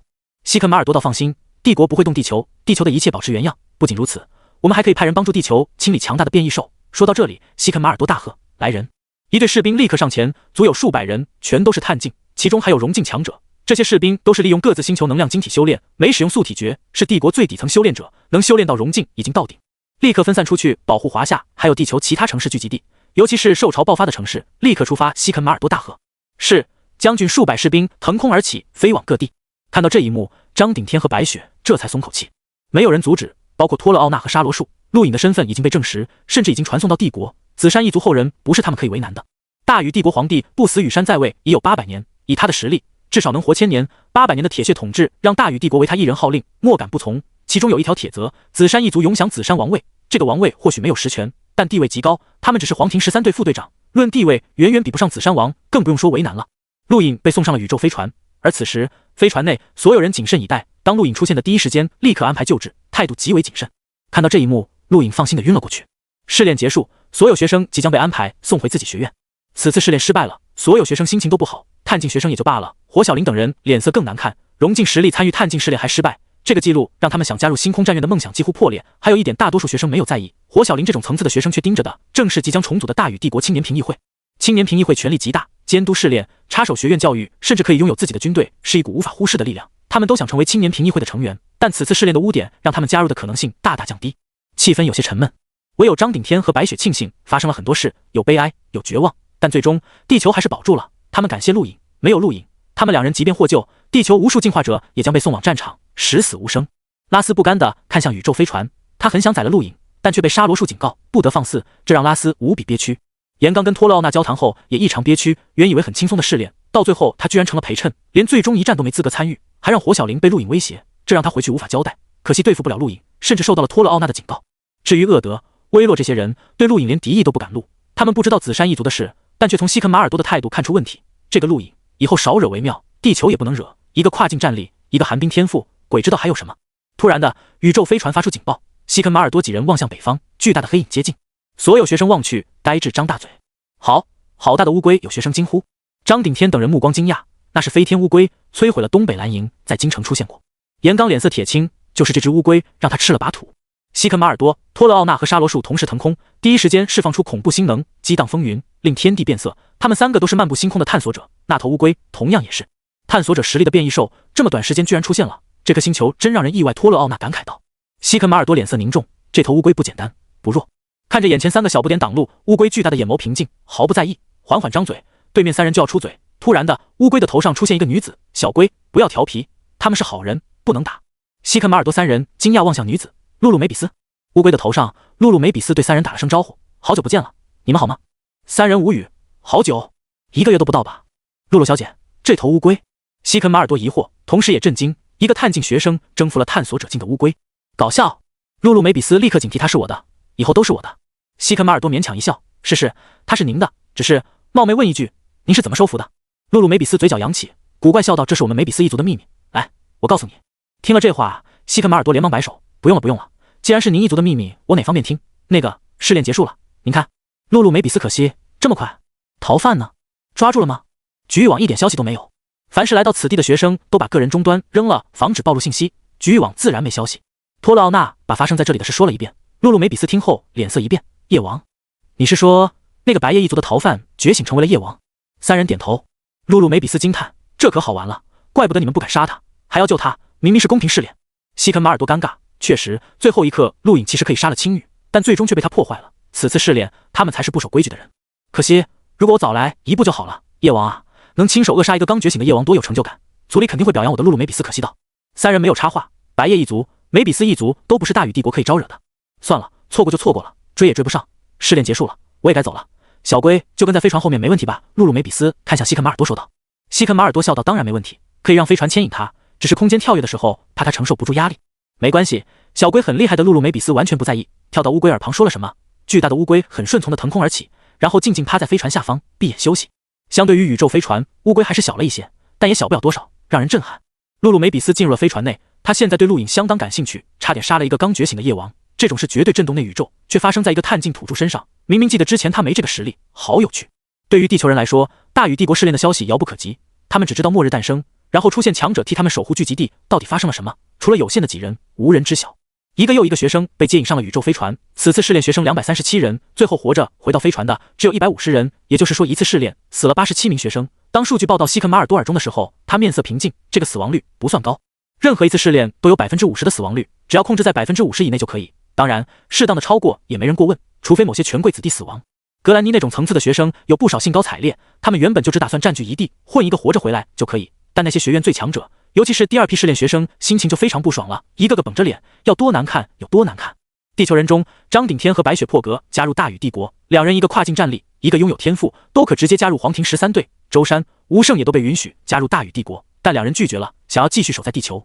西肯马尔多也没有在意，这两人比起张顶天和白雪差了太多，即便加入帝国，也只是普通士兵。除了他们，加入大禹帝国的地球人还有天竺苦僧释无障，他也是除张顶天他们外唯一一个破格加入大禹帝国的人。陆隐被治疗了2个小时，胸口的伤势才控制住。当他睁开眼，看到的是张顶天和白雪。怎么样了？陆隐虚弱问道。张顶天语气低沉，结束了，地球不变，大禹帝国会派人继续监控，也会派士兵清理地球上的丧尸。陆隐，谢谢你。谢谢你。白雪也感激道。陆隐咳嗽一声，走下地，看着外面白云飘过，是不是要离开了？张顶天点点头。周山跟吴胜决定留在地球，除了我们3个，还有一个加入大禹帝国的地球人是天竺苦僧释无障。陆隐诧异，天竺苦僧很厉害吗？张顶天钦佩道，这是个奇人，你自己看看吧，他就在外面，大禹帝国会安排我们加入禹堂。陆隐走出治疗室，一眼便看到天竺苦僧，实在太另类了，光脚，衣服只穿一半，整个身体呈古铜色，非常瘦，皮包骨一样，乍一看还以为是精致的铜人。更重要的是，此人右手高高举起，也不知道举了多久，早已干枯变形，变得不像手，更像树枝，胡子扎了起来，一圈又一圈绕在干枯的右手上。周围有人路过，都诧异看过去。陆隐愣了一下，这就是天竺苦僧释无障。张顶天这个意志坚定的人，看着释无障也有些怪异。白雪更不用说了，陆隐甚至觉得他都被吓到了。他就是释无障，地球上唯一一个没接收到青羽的东西而突破探境的人，击败过海迪安，拥有学院最强者战力。张顶天凝重道。陆隐怪异，他怎么成为修炼者的？释无障这副样子，打变异兽都困难吧？不要说变异兽了，对上普通人都没有优势。我不知道。他还没说过话，张顶天道。这个问题我可以回答你。西肯马尔多走来，周围人立刻行礼。张顶天和白雪无动于衷，他们加入大禹帝国是为了变强，对大禹帝国他们并没有好感，当然也不存在仇恨，毕竟星球进化是青羽带来的，跟大禹帝国无关。陆隐看向西肯马尔多，明知故问道，你对我似乎不一样，为什么？西肯马尔多笑了笑，我会跟你说明的，宇宙飞船就要离开地球了，你有什么要交代的吗？陆隐沉吟一下，盗取精灵，把一个叫徐3的人接过来，他是我小弟。西肯马尔多点点头，没有多问，对着个人终端吩咐了一句，随后道，关于刚刚的问题，我可以回答你。说着，西肯马尔多看了眼释无障，对陆隐道，这是个有大毅力的人，独自一人坐在2群厮杀的变异兽中间，浑身染血，面无惧色，兽群厮杀后捡起能量晶体吞服达到探境，这个人的毅力很少见，内心有着无法想象的坚持。陆隐3人惊讶望去，独自坐在兽群厮杀的战场上，还是普通人的时候，这家伙神经病吧，居然没被吃掉。这个人我破格让他加入大禹帝国，他的毅力引起了某些人的兴趣，或许会有广阔的前途。西肯马尔多对陆隐道。这时释无障抬眼，浑浊的目光看向陆隐，起身，光着脚踩在冰冷的金属地板上，来到陆隐身前，缓缓弯腰。陆隐不解，谢谢。释无障声音嘶哑，似乎很久没说过话，不注意听还真听不出来。陆隐道，不客气，你的样貌似乎不像天竺人。释无障直起身，出生在华夏藏锋，在天竺修行。说完，再次弯腰行礼，转身离开。西肯马尔多也离开了，他要负责善后，要做的事有很多。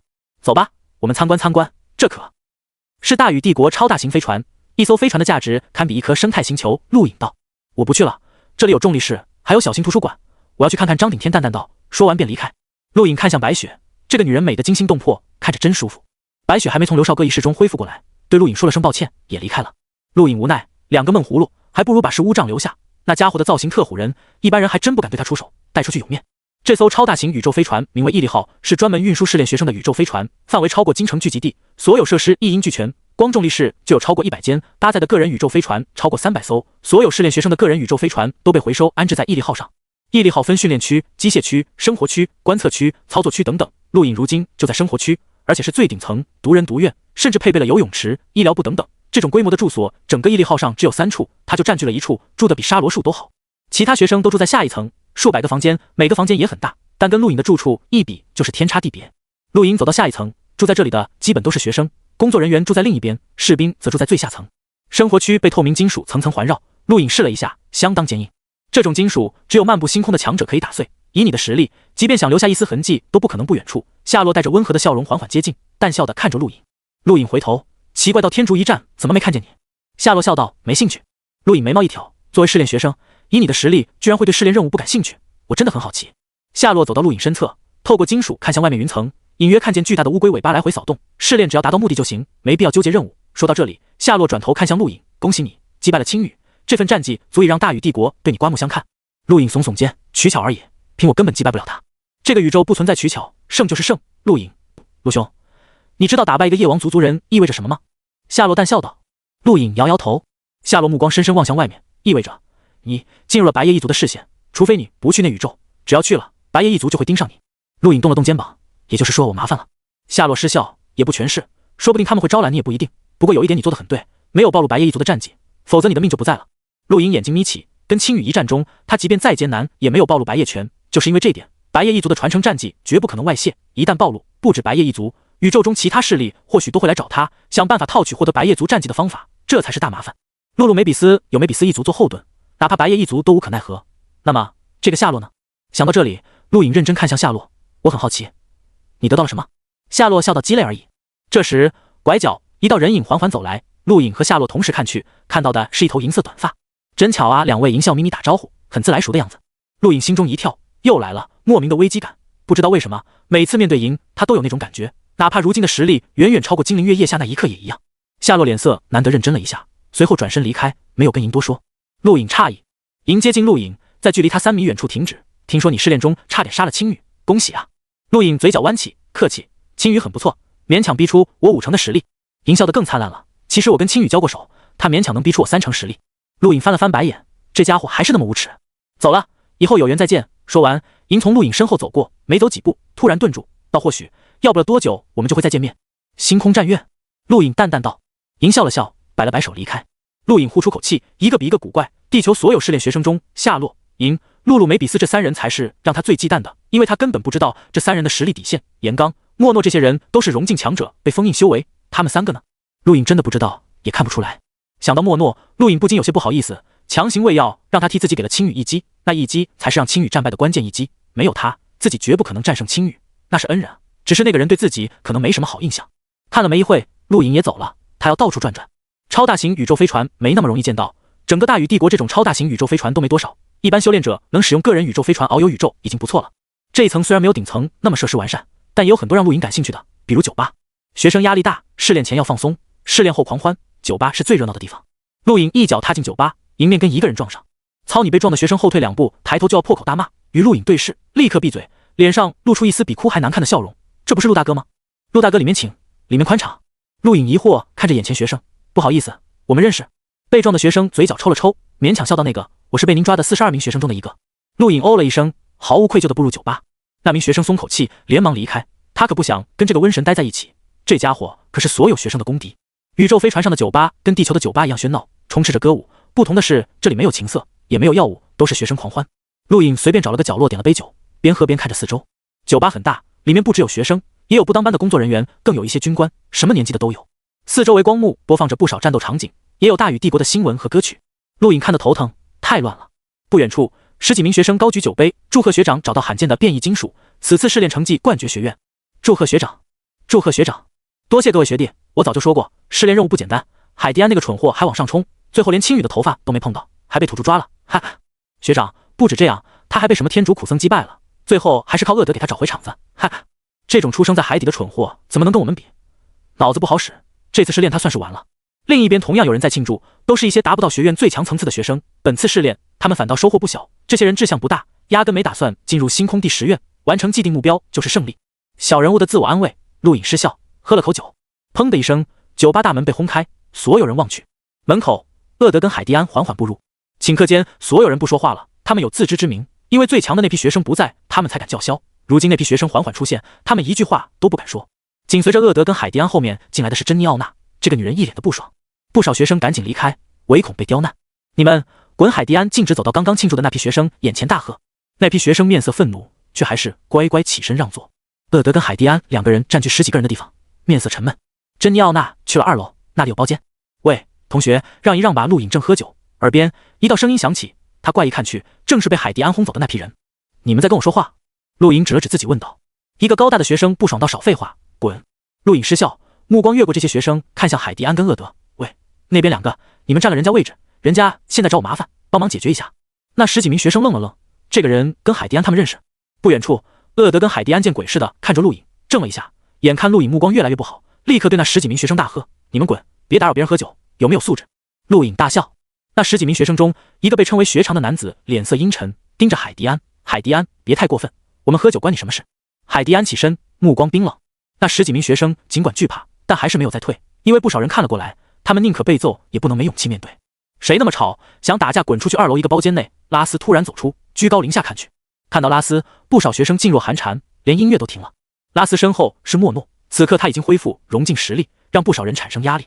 陆续有人从包间走出，都是第2批试炼学生，其中有严刚，这个炼岩新人一脸的傲然。原来是拉斯学长，对不起学长，吵到您了。高大的学生连忙恭敬道歉。拉斯傲慢，目光扫过众人，他很享受这种居高临下的感觉。这些人根本没有跟他说话的资格，一见他出来，所有学生都寂静无声，包括一些士兵，这才是他拉斯该有的气场。等等，拉斯目光一凝，正下方一个人还在喝酒。拉斯眉头皱起，他出来，还有人敢无视，这让拉斯无法容忍。起来！拉斯盯着下方大喝。所有人看去，正是陆颖。厄德跟海迪安目光怪异，那个高大的学生目光一亮，瞪向陆颖：“小子，说你呢？拉斯学长让你起来，没听到吗？”陆颖放下酒杯，喝杯酒都不安宁。说完，缓缓抬起头，对着拉斯一笑。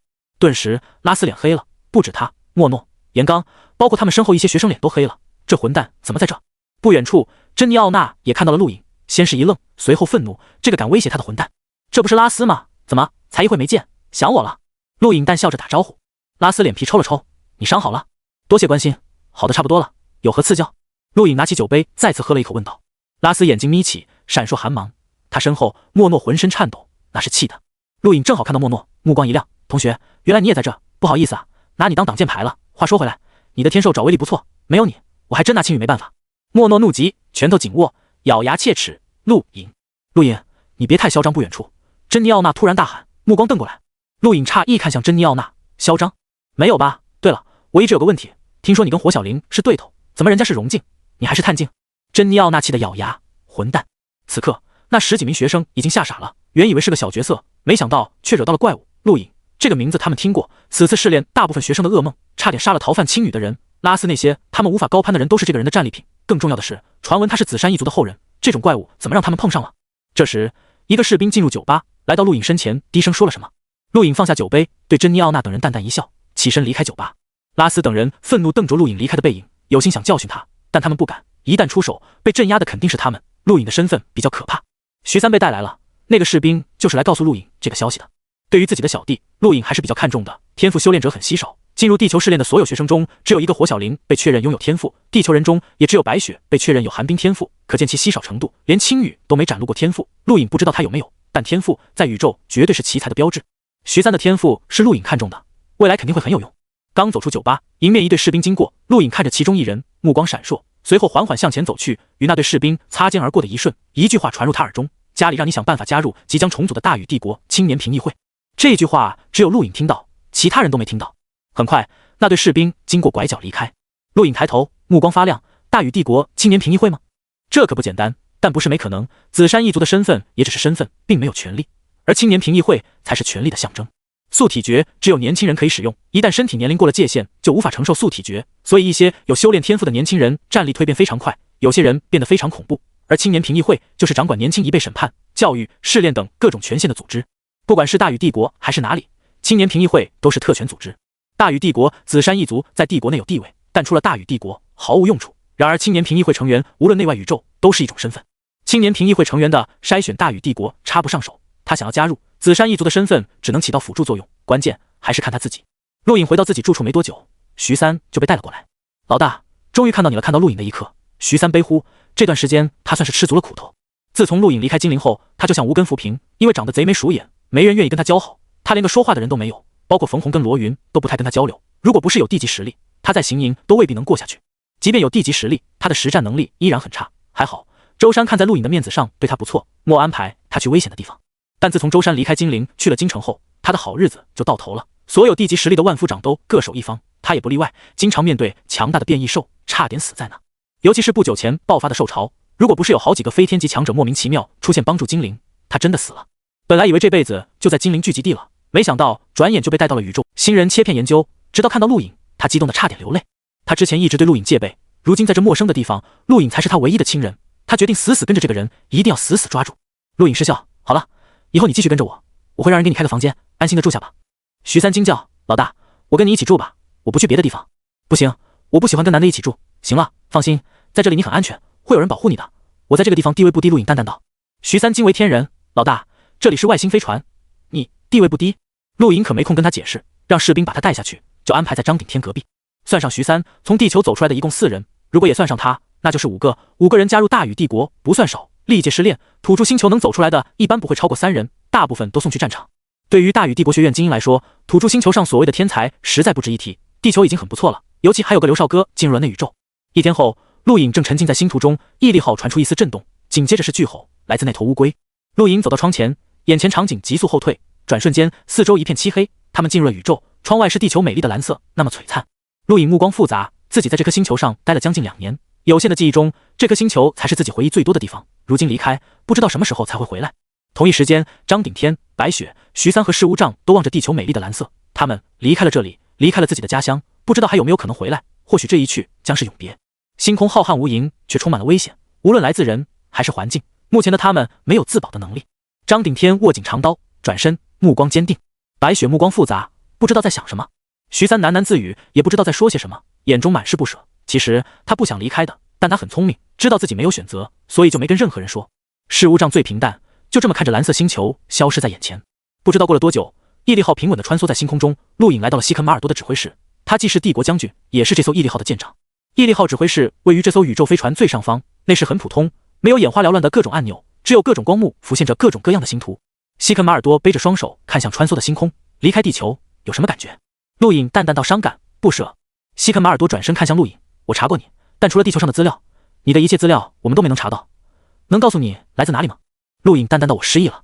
西肯马尔多眉毛一挑，陆颖笑道：不管你信不信，我确实失忆了，只有在地球的记忆。西肯马尔多点点头，这些不需要我管，找你来只是想告诉你一些事。紫山一族？陆颖问道。西肯马尔多道：看来你听到了些什么。紫山一族跟羽山一族是大禹帝国最重要的2个家族。800年前，不死羽山陛下继承大禹帝国，赐下王位于不死子山，可不死子山在一次冒险中死亡，紫山一族因为某些原因不得不隐退，逐渐消失，而你是紫山一族唯一的后人。陆颖目光闪烁，没有说话。西肯马尔多道：我知道你在想什么，不死子山不是陛下杀的，这点所有人都知道。陆颖诧异，为什么？西肯马尔多叹口气，陛下没有继承皇位前，大禹帝国只是苍兰疆域很弱小的势力，正是陛下跟不死子山2人费尽心力，才把大禹帝国带到了如今的程度。可是这还不够，陛下的愿望是带着大禹帝国进入内宇宙，这一点没有了不死子山，陛下一人很难做到。陛下目光远大，不会在那种时候害死不死子山。行了，我没工夫听大禹帝国的往事，我只想知道现在的我是什么身份。陆颖不耐烦道。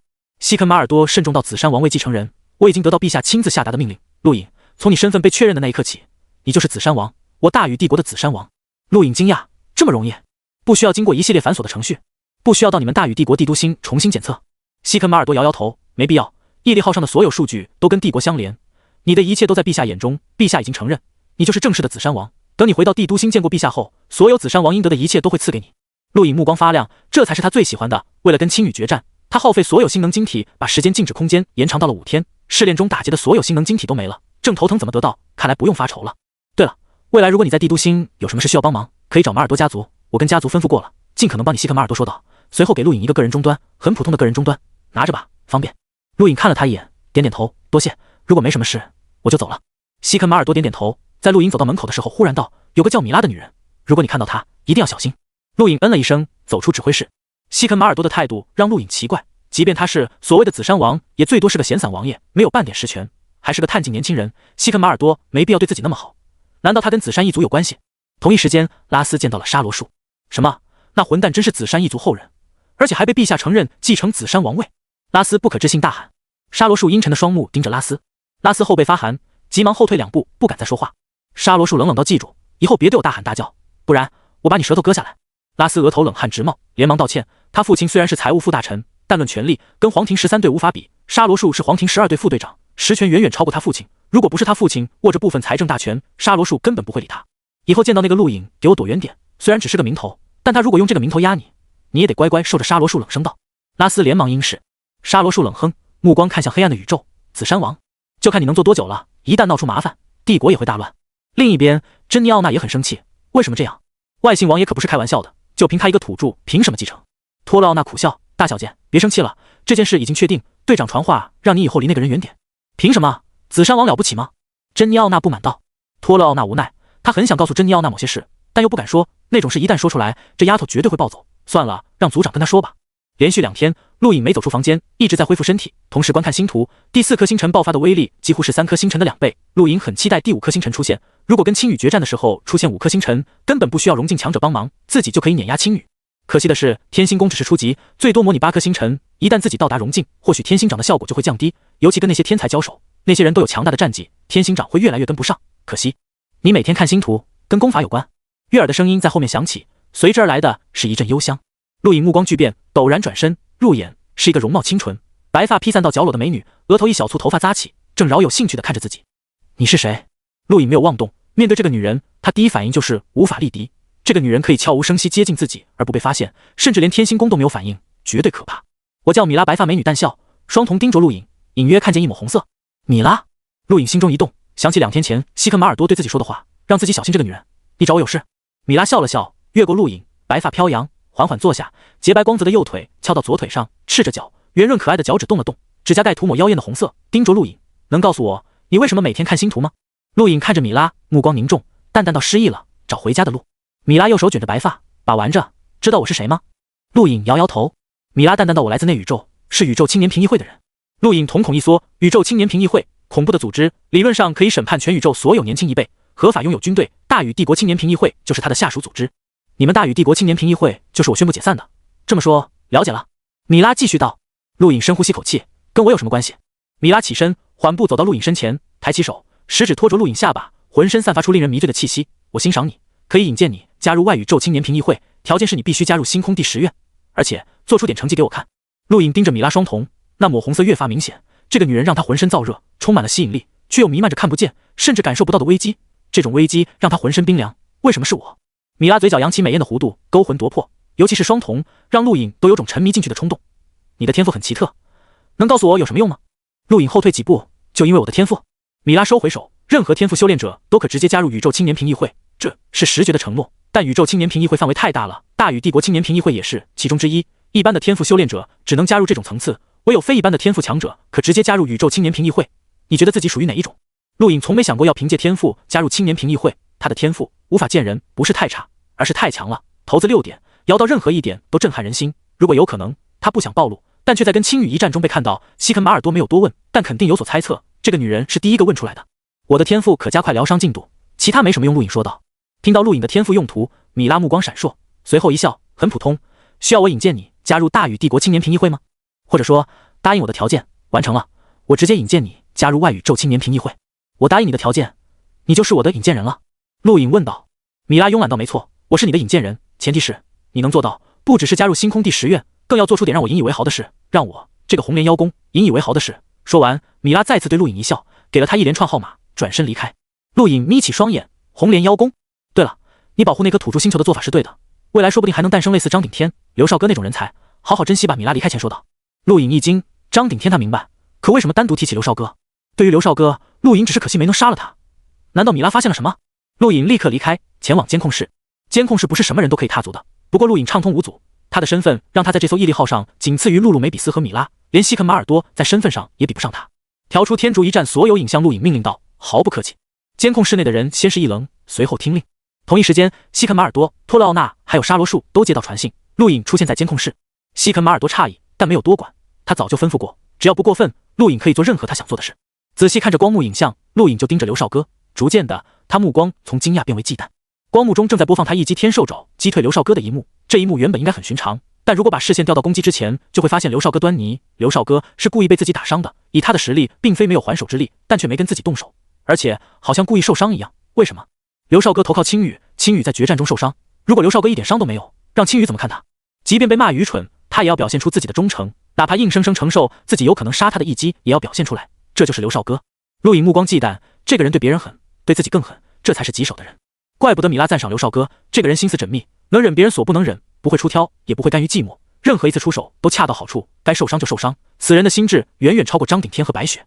陆颖有种感觉，这种人到哪都不会是弱者，未来他们必有交集。也好，来日方长。陆颖喃喃自语。监控室内的人不时偷看陆颖。试炼时，当他们看到陆颖抓了那么多学生，连拉斯和珍妮奥娜都敢抓，他们都以为这个人死定了。没想到摇身一变成了帝国王爷，这种经历太神奇，他们对陆颖一直很好奇。给我看看毅力号上各个地方的监控。陆颖淡淡道。一个稍微年长的军官问，难道毅力号上各处监控只有舰长同意才能看？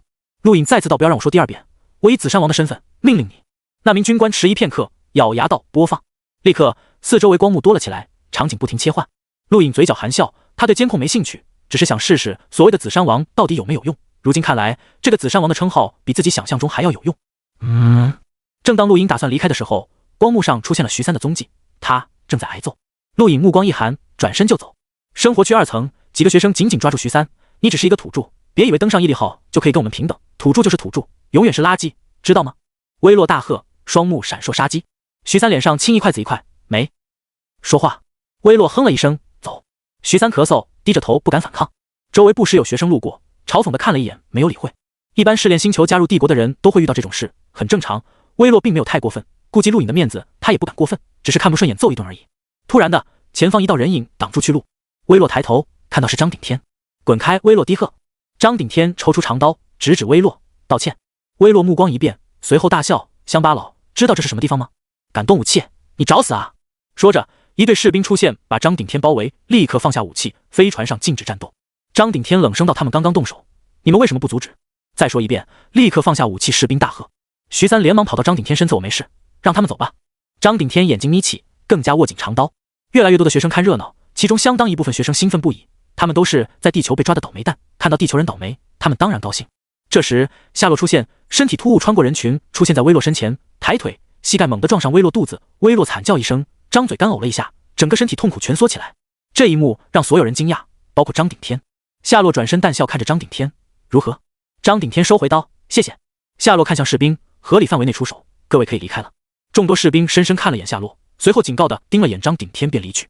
威洛不停咳嗽，抬头怒瞪向夏洛，不过面对夏洛冰寒的目光，不得不低头走。说完，带着几名学生立刻离开。张顶天再次看了眼夏洛，没有多说，也离开。就在几人离开后，陆颖才赶到。老大，是他帮了我们。徐三对陆颖道。陆颖点点头，谢谢夏兄。夏洛温和道：“不客气，我只是看那些人不顺眼，我还有事，先走了。”陆颖再次道谢，看着夏洛离开。在夏洛离开后，陆颖看向徐三：“他们为什么找你麻烦？”徐三摇摇头：“我也不知道，我只是出来找点吃的。那帮人就来了，理由是看我不顺眼。”陆颖目光一闪：“不顺眼？”威洛不可能不知道徐三是他的人，却还是敢出手，这算什么？他一个学生绝对没有胆子招惹自己这个紫山王。那么也就是说，大禹帝国某些争斗已经开始了吗？迫不及待想对付自己。陆颖可以确定，他如今的一举一动都会被记录下来，传回帝都星。任何一件小事都会被某些人无限放大，牵扯到性格、心智、善恶等等，这些都是未来攻击自己的筹码。威洛是第一波挑衅自己的人，接下来还会有第二波、第三波，直到那些人感觉足够了才会收手。听说刚刚发生了有意思的事，可惜我没看到银，不知道什么时候出现。笑眯眯说道。陆颖让徐三回去，看向银：“你想看什么？”银笑道：“看某个人纠结的表情，是出手被人诟病呢，还是隐忍被人一再挑衅？真有意思。你觉得我是哪种人？”陆颖淡淡道：“不知道。”银随意回道。陆颖没工夫跟他掰扯，他要回去想一想，紫山王这个身份在大禹帝国究竟如何，他还要查资料。不想聊聊吗？我知道不少关于紫山一族的事，或许对你有帮助。银笑着看向陆颖。陆颖回头：“你知道什么？”银耸耸肩：“没什么，也就是一些几百年前的旧闻，比如紫山一族的旧部、紫山一族独创的美食、紫山一族的战绩、紫山一族跟羽山一族的联姻承诺等等。”联姻？陆颖好像听到了不得了的名词。什么联姻？你说清楚。银嘴角弯起，羡慕地看着陆颖：“你小子真是好运，前人栽树，你去乘凉。”哈哈。陆颖盯着银，银笑了一会，到紫山一族当初有2个联姻承诺，第一是奥纳家族，前代奥纳家族族长跟紫山一族定下的；第二是羽山一族，也就是大禹帝国皇族，是不死大禹跟不死紫山2人的约定。原本2份联姻承诺早该实现，但却发生了不死紫山死亡的事，拖到了现在。按理说紫山一族已经泯灭，这份承诺自然消失，但你出现了，紫山一族唯一继承人，那么2份联姻承诺自然都是你的，真让人羡慕啊。陆颖眉毛挑了挑，皱眉道：“几百年前的联姻承诺早就不算数了。”银嗤笑：“几百年前？很遥远吗？漫步星空的强者寿命一般都在500岁以上，你知道不死大禹在位多少年？800年。几百年前的承诺对他来说也就是前半生的事，不算遥远。至少制定这份承诺的人，除了不死紫山，其他人都活得好好的。”陆颖目光沉吟，有些头疼了。原以为只是闲散王爷，没想到还挺麻烦，跟皇族都有婚约。他了解过不死羽山这个铁血帝王最重承诺，这份婚姻承诺或许可能大概不会取消吧。你要考虑的还不止那些。紫山一族曾经掌握大禹帝国近半兵权，虽然紫山一族消亡，但曾经的部下还有不少存活，比如西肯马尔多，马尔多家族曾经就归属于紫山一族。银说道。还有呢？陆颖道。银眼珠一转，还有不少，但我为什么告诉你？你都说了那么多了，有什么条件？说罢，陆颖淡淡道。银嘴角弯起，目光盯着陆颖：“你是不是捡到过什么东西？”陆颖目光一闪，没有。银淡淡道不用否认，我感觉到了，就在你的凝空界里。那你说说是什么东西？陆颖淡淡道。银笑着摇摇头，笑得很瘆人，指了指自己双眼，红色。陆颖眼睛眯起，你的东西？我们第一次见面并不是巧合，你我寻找的东西虽然不一样，但位置一样。银说道。我可以还给你。陆颖道。银转头望向远处，不用，你留着吧，未来会有用。这种东西对我没用，那是因为你不知道那代表了什么。你在京城刺杀张顶天，跟这东西有关。你真想知道？银看着陆颖，笑得像个狐狸。陆颖沉声道：第一次见你，我看到了狮王；第二次见你，也出现了狮王。你之所以杀张顶天，摧毁热武器库，就是因为张顶天下令用热武器剿灭狮朝。你跟狮王有什么关联？银做了个晋升的手势。你别乱说，我怎么会跟狮王有联系呢？那只是星球进化试炼失败的产物，跟我无关，我最多做做搬运工。陆颖不解，宇宙中有太多他无法了解的事。同学，你跟我其实是一类人，我可以感觉出来，所以我才找你。你放心，我会帮你的。银对陆颖笑道。等我到达某个位置，反过来帮你。陆颖淡淡道。银笑道，我就说你是聪明人，互惠互利，你我都不吃亏。陆颖嘲讽，我连你身份都不知道，凭什么跟你合作？银耸耸肩，你可以拒绝，但我相信未来你会是我最好的伙伴。说完，银转身离开，临走前扔给陆颖一张纸，上面是一连串号码和一些大禹帝国的人名以及植物背景事件。宇宙是很残忍的，如果没有你，地球的未来将一片灰暗。想想青羽吧，你到最后都没能杀了他，因为什么？在宇宙生存，永远只能考虑自己。银的声音越来越远。陆颖呼出口气，看了看纸条，收起。跟魔鬼做交易，永远不会占便宜。陆颖很相信这句话，但他跟银究竟谁是魔鬼，只有未来才能评判。陆颖现在想做的就是闹得越大越好。紫山王这个身份在大禹帝国究竟能做到什么程度？他要在未到达帝都星前就了解，否则在帝都星上将寸步难行。有些人既然敢出手，就要做好剁手的准备。砰！屹立号上酒吧大门再次粉碎，引得里面所有人看去。自从学生试炼归来后，酒吧大门几乎没有安全过。陆颖步入酒吧，直接看向坐在角落处的薇洛。薇洛看到陆颖神色一变，急忙起身想逃跑。陆颖抬手，裂空掌震荡，四周围众多学生被星能轰退，桌椅粉碎。下一刻，气浪轰向薇洛。薇洛骇然，抬手挡在身前，砰的一声，他整个人被砸入墙壁中，一口血喷出，咬牙盯着陆颖。没有人敢管，包括刚好巡逻至此的士兵。酒吧内众人立刻退开。2楼包厢打开，火小玲和严刚走出，看着下方，目光诧异，这家伙又发什么疯？陆颖缓缓接近薇洛，目光森然。薇洛恐惧望着接近自己的陆颖，大喊：你要干什么？这里是飞船，不是试炼，不能动武。陆颖一把抓住薇洛脖颈，将他举过头顶，声音冰寒：谁让你找我的人麻烦呢？说。薇洛脸色涨红，他怎么说也是学院最强者，但面对如今的陆颖，他根本没有还手之力，而且也不想还手。我不知道你说什么。陆颖冷笑，我知道你背后有人，你肯定认为我不敢杀你，那我就试试。你背后的人巴不得我杀了你，你自己想清楚。薇洛目光一变，他确实受人指使挑衅陆颖，让帝都星的人看看所谓的紫山王是什么样。如果此刻陆颖杀了他，效果绝对比不杀他好上1万倍，不止可以营造紫山王残暴愚蠢的事实，还可以让他的家族敌视紫山王，联合更多的人达成目的。对那个人来说再好不过，那个人绝不会救他。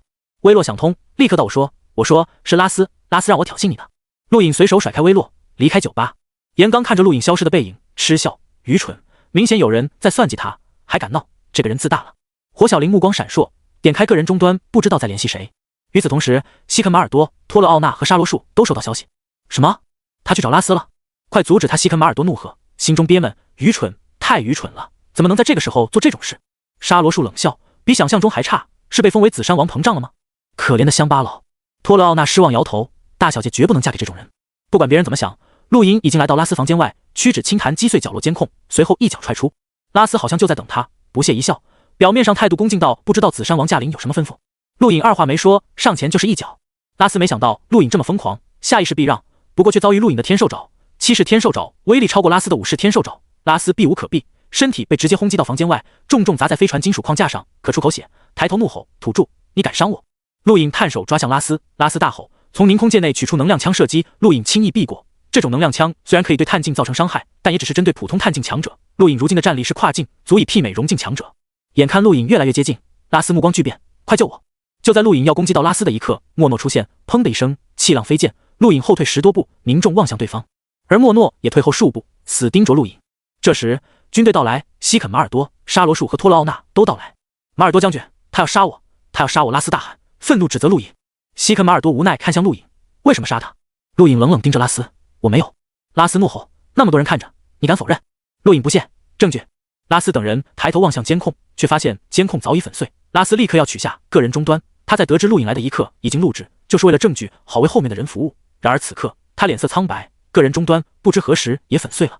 陆颖不屑，他又不是傻子，即便要试探，也不能太过，一个上得了台面的理由还是需要的，这是规矩。不管做什么，不能破了某些规矩，除非实力到达。沙罗树阴沉盯着拉斯，暗骂废物。拉斯愤怒指着陆影，是你，就是你，刚刚打伤我的。莫诺也看见了，对不对？莫诺，莫诺连忙道我看见了，如果不是我出手，拉斯公子已经被杀了。陆影冷笑，两个手下败将的正言白痴才信。你莫诺怒极，西肯马尔多暗暗松口气，冷眼盯着拉斯，你还有什么证据吗？拉斯脸色变幻，随后怒道，这是我的房间，他在我房间出手，这就是证据。众人看向陆影，陆影取出一直放在口袋里的个人终端，点开光幕，上面是威洛的供词，这个人收买威洛对付我，我找他算账，不过分吧。众人沉默，连拉斯都无可辩驳，他白挨揍了。这件事传回帝都星，帝都星的人不仅不会责怪陆影，甚至会赞赏他做事不冲动，有理有据有节，而他正好相反。西肯马尔多淡淡道，既然事情搞清楚就好办了，都散了吧。陆影淡淡道，等等。西肯马尔多看向陆影，还有什么要求？陆影目光扫过众人，最后定格在沙罗树身上。我想说，我这个人虽然来自偏远原始星球，但也不是好惹的，某些人最好收起你的狗爪，不然我早晚会剁了他。沙罗树目光冰寒，紧盯着陆影。陆影同样盯着他，一个漫步星空的强者，不是他这个刚上任的闲散王爷可以对付的，何况人家还是黄庭13队的人，哪怕他地位比对方高也没用，但警告还是必要的，这就是试探。奏财务副大臣之子，敲打黄庭12队副队长。陆影倒想看看这件事闹这么大，那个大禹帝国皇帝是什么态度，这取决于他将来在大禹帝国的行事作风。很快，众人散去，拉斯被带走治疗，沙罗树从头到尾一句话没说，西肯马尔多也没有多说，这件事好像就这么算了。毅力号继续航行在黑暗的宇宙中。数小时后，一则处罚通告全员：宇堂学员拉斯不遵纪律，违逆上官，返航期间贬为士兵，以儆效尤。所有人都被这则消息震动了，脑中立刻出现陆影的影子。这个紫山王似乎并不简单。陆影也惊讶了，帝国对他的重视还要超出想象，一个财务副大臣的子说贬就贬，还全员通报，毫无情面可言。看来未来自己的行事作风要好好定位了。沙罗叔面色阴沉，握紧右拳，他才是拉斯背后的人，这件事队里肯定会怪到他头上，混账。因为拉斯一事，毅力号安静了不少，没人在闹事。一天后，陆影正在观察星图，一个身穿帝国军服的中年男子求见。马尔多将军副官见过紫山王中年男子，对陆影郑重行礼。大禹帝国没有跪拜礼，军队行军礼，朝堂只需弯腰敬声。陆影笑道：“您好，怎么称呼？”中年男子道：“您叫我副官就可以了。毅力号上所有人都这么叫我。”陆影点点头：“你也别叫我紫山王，怪别扭的，叫我陆影或者陆同学也行。”副官沉声道：“是，将军让我过来给您说一下帝国情况，还有半个多月就到达帝都星。”陆影做了个请的手势。副官摊开星图，大禹帝国纵深13域，位于苍蓝疆域中部，南北相连，地域呈直线横跨苍蓝疆域，几乎把苍蓝疆域一分为二，同时连接浩源疆域和无尽的混沌疆域。对于大禹帝国，陆影这几天了解了一些，跟副官说的差不多。他好奇的是帝都星，大禹帝国范围太广了，想要了解详细根本不可能，他只想了解自己此行的目的地就是帝都星。然而个人终端内对于帝都星的叙述并不详细，只知道帝都星名为真宇星，面积是地球的万倍，外围环绕3片大陆，再具体的就没有了。副官指向星图其中一个位置，这里就是帝都真宇星所在。真宇星外环3片大陆，分别驻守帝国直属军队，从内到外被称为第1环军、第2环军和第3环军。随着副官的介绍，渐渐的，陆影脑中出现一颗巨大的生态星球，铁屑军队环绕，挥斥13域。过了好久，副官收起星图：“您还有什么要问的吗？”陆影道：“地宫，还有黄庭13队，这些我都想知道。”副官道：“抱歉，我的权限无法透露这些，如果您想知道，只能问马尔多将军。”陆影可惜，你之前说还有多久才能到达帝都星？大半个月。副官道。陆影无奈：“太慢了。”副官道：“普通宇宙飞船就是这个速度，这还是因为我们帝国将虫洞遍布13域，这才可以实行13域的跨度。往往一次虫洞跳跃可以跨过无尽遥远的距离，否则如果光靠飞船飞行，100倍、1000倍的时间都无法到达。”说起这个，陆影想起了当初在宇宙中家里跟他谈及的一种宇宙飞船，极光宇宙飞船，可以通过分解物质转换提升飞船性能。理论上，那种飞船可以无限升级。传说最顶级的极光宇宙飞船可以撕裂黑洞，防护超强者攻击，速度是普通宇宙飞船的100倍、1000倍，那才是男人的梦想。可惜那种宇宙飞船售价极其高昂，不是他可以买的。好了，多谢副官。陆影对男子道。副官再次行了一礼，转身离去。陆影看着星图，目光一凝。从全局看，大禹帝国的版图就像一柄利剑，剑锋直指内宇宙。黑暗的星空，一道道流光划过，可能是陨石，也可能是强者的星能攻击。一艘宇宙飞船航行在太空中，急速朝着远方而去。飞船上，青羽站在最高处，望着星空，晃了晃杯中酒，总感觉忘了什么东西。对了，想起来了，是彩星女的邀请函，可惜居然把她忘了。少主刘少哥来到青羽身侧，恭敬低语。青羽瞥了他一眼，回到组里，记住不要抬头，不要乱看，否则随便一个人都可以秒杀你。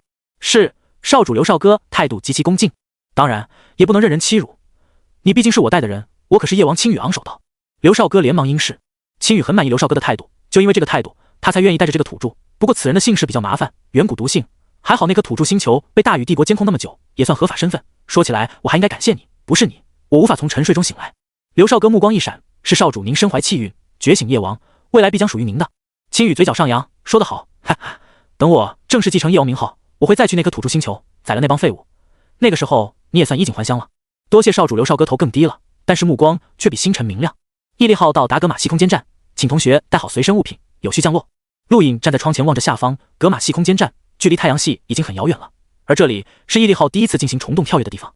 对于大多数人来说，格玛西空间站很寻常，但对于张顶天、徐三这种第一次步入太空的地球人来说，一切都显得非常震撼。格玛西空间站很庞大，比毅力号庞大数千倍，全都是不知名金属构件，悬浮在太空中，到处都是飞行器，乍一看宛如庞大的金属怪物，张牙舞爪。而在格玛西空间站正后方是由无数飞行器组成的防护网，即便相隔再远，张顶天都可以感觉到那里传出令人震撼的星能波动，那是漫步星空的强者。这个空间站内存在可以漫步星空的强者。毅力号被安置在巨大的框架上，下方一道道光束降落，出现的是一个个学生。大多数学生不需要到帝都星，这些学生来自大禹帝国各处，需要转站。降落在格玛空间站的学生足有20多个，离开了毅力号，他们明显放松不少。格兰妮也是其中之一，他终于离开陆影了。临走前，格兰妮回头望了眼毅力号，看到正对他挥手的陆影，狠狠白了一眼，嘴里嘟囔着什么，显然不是什么好话。陆影眉毛一挑，这丫头欠抽。除了格兰妮、威洛、拜列等人也都离开，他们的学院相距不远。让陆影惊讶的是，莹居然也离开了。陆影盯着莹的背影，目光沉思，这个人让人捉摸不透。合作，看谁玩得过谁了。在此之前，要先搞清楚他背后的势力。天空一道人影破空而去，正是西肯马尔多。陆影看了宇宙一眼，不在意的继续观察星图。置身宇宙，他才真切感受到宇宙的浩瀚。对于第5颗星辰，他有把握在1个月内运转而出，到时候有多强呢？一般来说，多1颗星辰，威力是之前的双倍。自己4颗星辰压制了探镜的青羽，所向无敌。5颗或许可以挑战宇堂荣进学生，诺诺这种人都未必是自己对手。格玛西空间站站长名为巴鲁达，是一位探索者，破万战力，可以游走星空，在格玛西空间站镇守了200多年，兢兢业业。像这种空间站站长并不需要亲自坐镇虫洞，但巴鲁达不同，200多年他一直亲自镇守虫洞，名传大禹帝国。西肯马尔多越过遥远距离出现在空间站后方，望着巨大的虫洞，随后看向不远处密密麻麻的飞行器组成防护网，正中央就是巴鲁达的飞行器。吱的一声，飞行器舱门打开，一个身穿战甲的中年男子走出，一脚跨出，飞越过数千米，出现在西肯马尔多身前。格玛西空间站站长巴鲁达见过马尔多将军。西肯马尔多对眼前这个人很尊重，笑道：巴鲁达站长，上次一别13年了，过得可好？巴鲁达严肃道：13年未发现敌军入侵。西肯马尔多道：那就好，陛下曾多次提到你，多谢你为大禹帝国镇守边疆。巴鲁达立刻行了军礼，属下是帝国军人，守护边疆是分内事。你应该得到通知，边缘一颗叫地球的星球刚刚经历过净化，麻烦巴鲁达站长严密监控，尽早派人消灭失败品，防止被敌人混进来。西肯马尔多严肃道。巴鲁达目光一凛，新人类联盟。西肯马尔多点点头，望向地球方向，进化失败的丧尸绝不能被新人类联盟发现，哪怕带走一个尸王，对我大禹帝国都是麻烦。你应该了解这件事的严重性。巴鲁达凛然，属下了解，立刻派军队前往地球消灭尸群。还有，消灭尸群的同时，不要伤害那颗星球，那颗星球暂时属于紫山王。西肯马尔多嘱咐了一句。巴鲁达应是，立刻离开。没多久，毅力号再起启动，腾空而起飞向空间站后方虫洞。进入虫洞的一刻，所有人都感觉身体失重，不过一瞬间，下一刻一切恢复正常。唯一不同的是，四周围星空变了，他们从格玛西空间站出现在了另一个星系空间站，停都没停，直接离开。徐三呼出口气，进入虫洞的一刻令他恐惧，那种黑暗深处真不是每个人都敢看的。虫洞跨越的距离相当遥远，他们已经从太阳系所在的域跨入到了另一域。宇宙范围划分以星系为最小单位，再往上就是星系团，每一个星系团拥有很多星系，更广阔的则是超星系团，每一个超星系团也包含了很多星系团，然后才是域。一般而言，宇宙庞大势力都以域为单位，一域有很多的超星系团，范围无限广。大禹帝国囊括13域，而这13域几乎将苍蓝疆域一分为2，在域之上就是疆域，整个外宇宙有72疆域，苍蓝疆域只是其中之一，平均每一个疆域都拥有100域。换句话说，大禹帝国范围相当于苍蓝疆域的1/10，因为苍蓝疆域有125域。太阳系所在为第4域，刚刚毅力号从第4域跨入到了第3域，他们要去的是第1域，也就是帝都星所在的位置，也是整个大禹帝国的中心地。走了一批学生，训练区空旷了不少。陆颖来到训练区，看到不少熟人，那些人一看到陆颖跟躲瘟神似的离开，陆颖也不在乎，他就没打算跟谁和平相处。紫山王身份一确定，立刻有人找麻烦，他可以预见自己在大禹帝国绝对是人见人厌的主，那又如何？反正身份是假的，自己需要的只是未来可以影响大禹帝国某一域的权利而已，当然现在还做不到。训练区模拟了不少环境，范围不小。陆颖晃晃悠悠走到了重力区，这倒是个好地方，可以锻炼身体。重力区有超过100间重力室，每一间重力室都很大，里面可以容纳不止一个人训练，都是开放的。陆颖找了个无人重力室，把重力直接提高到6倍，热身了一会，随后再次提高重力，逐渐的身体越来越沉重，五脏六腑压力变大。当重力达到30倍的时候，他浑身大汗。这个重力数值是探镜极限，一般探镜强者的肉身最多可承受30倍重力。可以了，先练练。陆颖喃喃自语，开始很普通的锻炼，都是些基本动作，却很有效。他就是凭这些动作将肉体锻炼的无需心能，便可施展波动掌。如今随着战绩增强，波动掌和裂空掌效果不大，但他可不想放弃这2种肉体战绩，所以在此时没有心能晶体的情况下，尽快加强这2种战绩的威力。重力室外，一个个学生惊讶看着数值30倍重力。哪个学长在锻炼？莫诺学长还是严刚？还是火小玲？有人猜测，或许是哪个老兵。士兵中也有融境强者，士兵的可能性最大。那些游兵得不到心能晶体吸收，只能锻炼身体。听说不少士兵探镜就可以到达融境肉身的力量，不过一帮废物而已，肉身再强有什么用？战奴有学生不屑。不远处，几个士兵脸色难看，但没有反驳。他们都是来自试炼星球，能被选上进入毅力号已经很不容易，但却没资格让大禹帝国替他们重新塑体。他们确实是战奴。行了，想知道是谁开门不就行了？一个学生不耐烦道。旁边立刻有人劝导，打扰别人锻炼会有麻烦的，30倍重力很有可能是融境强者，你确定能承受？那名学生脸色变幻，最终不再上前。这时旁边一间重力室打开，珍妮奥娜走出，得知情况好奇下打开门，一眼便看到陆颖，顿时脸色难看了很多，狠狠瞪了他一眼，狠狠关上门离去。周围学生愣神，怎么了？陆颖眨了眨眼，怎么回事？这女人神经病吧？看到自己至于那副表情吗？不就是威胁一下？难道他知道奥纳家族要跟紫杉一族联姻的事了？陆颖猜的没错，珍妮奥娜确实知道了，是托勒奥娜无意中说出来的。奥纳家族跟紫杉一族联姻虽然没指明是谁，但傻子都知道必须是继承人。紫杉一族当年可比奥纳家族辉煌多了，如今紫杉一族只有陆颖存活，而奥纳家族跟陆颖联姻的必然是珍妮奥娜。只要这份婚姻履行的话，原本珍妮奥娜对陆颖就没有好印象，得知这件事后立刻联系家族，得到的答案让他心冰凉，这份婚姻很有可能履行。顷刻间珍妮奥娜感觉整个人生灰暗了，所以才来了重力区发泄，没想到又碰到那个混蛋，他有种踩了狗屎的感觉。珍妮奥娜离开没多久，露露梅比斯很欢脱的跑来，认准陆颖的重力室，直接进入。陆颖诧异看去，露露梅比斯，咦，你啊，正好我手痒了，来练练吧。露露梅比斯挑衅道。陆颖没有拒绝，他也很好奇梅比斯一族的战绩。之前在京城，露露表现出了恐怖的怪力和急速，他想知道那种怪力究竟是战绩还是什么。如果是战绩，不知道可不可以偷学。露露梅比斯见陆颖没拒绝，兴奋地舔了舔嘴唇。他注意陆颖很久了，能击败夜王，虽然是刚觉醒的夜王也不容易。别留手，我想见识见识你从传承10里得到了什么。我来了，注意。说着，露露身体消失在30倍重力空间，她依然能保持如此恐怖的速度，而且只留下一道残影，仿佛融入白天。陆颖立刻运转天星功，眼前露露一掌袭来，速度极快，但却还无法突破天星功的极限。陆颖侧身避开，露露一掌轰在墙壁上，整个重力室晃了一下。露露惊喜盯着陆颖，很不错，再来。说着急速冲向陆颖，30倍重力对他来说好像没有一般。陆颖紧盯着露露袭来的拳头，抬手同样一拳轰出，白与黑的交替，白夜拳。砰！气浪翻飞，两人同时退后数步，一道气劲轰在门上，发出巨大声响，吓了外面学生一跳。重力室内，露露梅比斯惊讶，这就是你从传承时学到的战绩？不怎么样吗？陆颖捏了捏拳头，惊讶望着露露梅比斯，这个女人除了速度，那一拳没用战绩，纯凭蛮力挡住了白夜拳。难道梅比斯一族的天赋就是蛮力？继续！露露梅比斯一声大喝，速度再次提高，一腿扫向陆颖。陆颖再次避开，紧盯着露露双脚。下一刻，露露再次消失，从四面八方攻向陆颖。陆颖无法从青羽那里学到极速，但通过露露的施展，他看出了一些端倪，双脚不自觉模仿露露的移动步伐，逐渐带入游身步中，速度略微提高了一丝，但也仅仅是一丝，就跟猜想的一样。白夜一族战绩带有独特的韵律，传承10外无法学习，哪怕模仿也很有限。露露后空翻落地，惊讶望着陆颖：“你刚刚在模仿我的白闪对吧？”陆颖点点头：“模仿不了。”露露大笑：“你居然真的在模仿白闪，还模仿了一点点，太有趣了！你这个人好有趣。”陆颖迷茫：“很奇怪吗？”露露笑道：“当然奇怪。种族战绩无法模仿是宇宙常识，很多种族战绩需要在特定的环境下接受传承，即便利用强大功法模仿也无法成功，这才是大族屹立星空的根本。你居然模仿了一点点，你真是个奇怪的家伙！不仅接受了白夜一族的传承战绩，还模仿了白闪，太神奇了！哈哈。”陆颖搞不懂笑点在哪，你还打不打？打，继续。不过30倍重力太少了，不如提高一点吧。露露梅比斯狡黠提议道。陆颖眉毛一挑，可以提高到多少？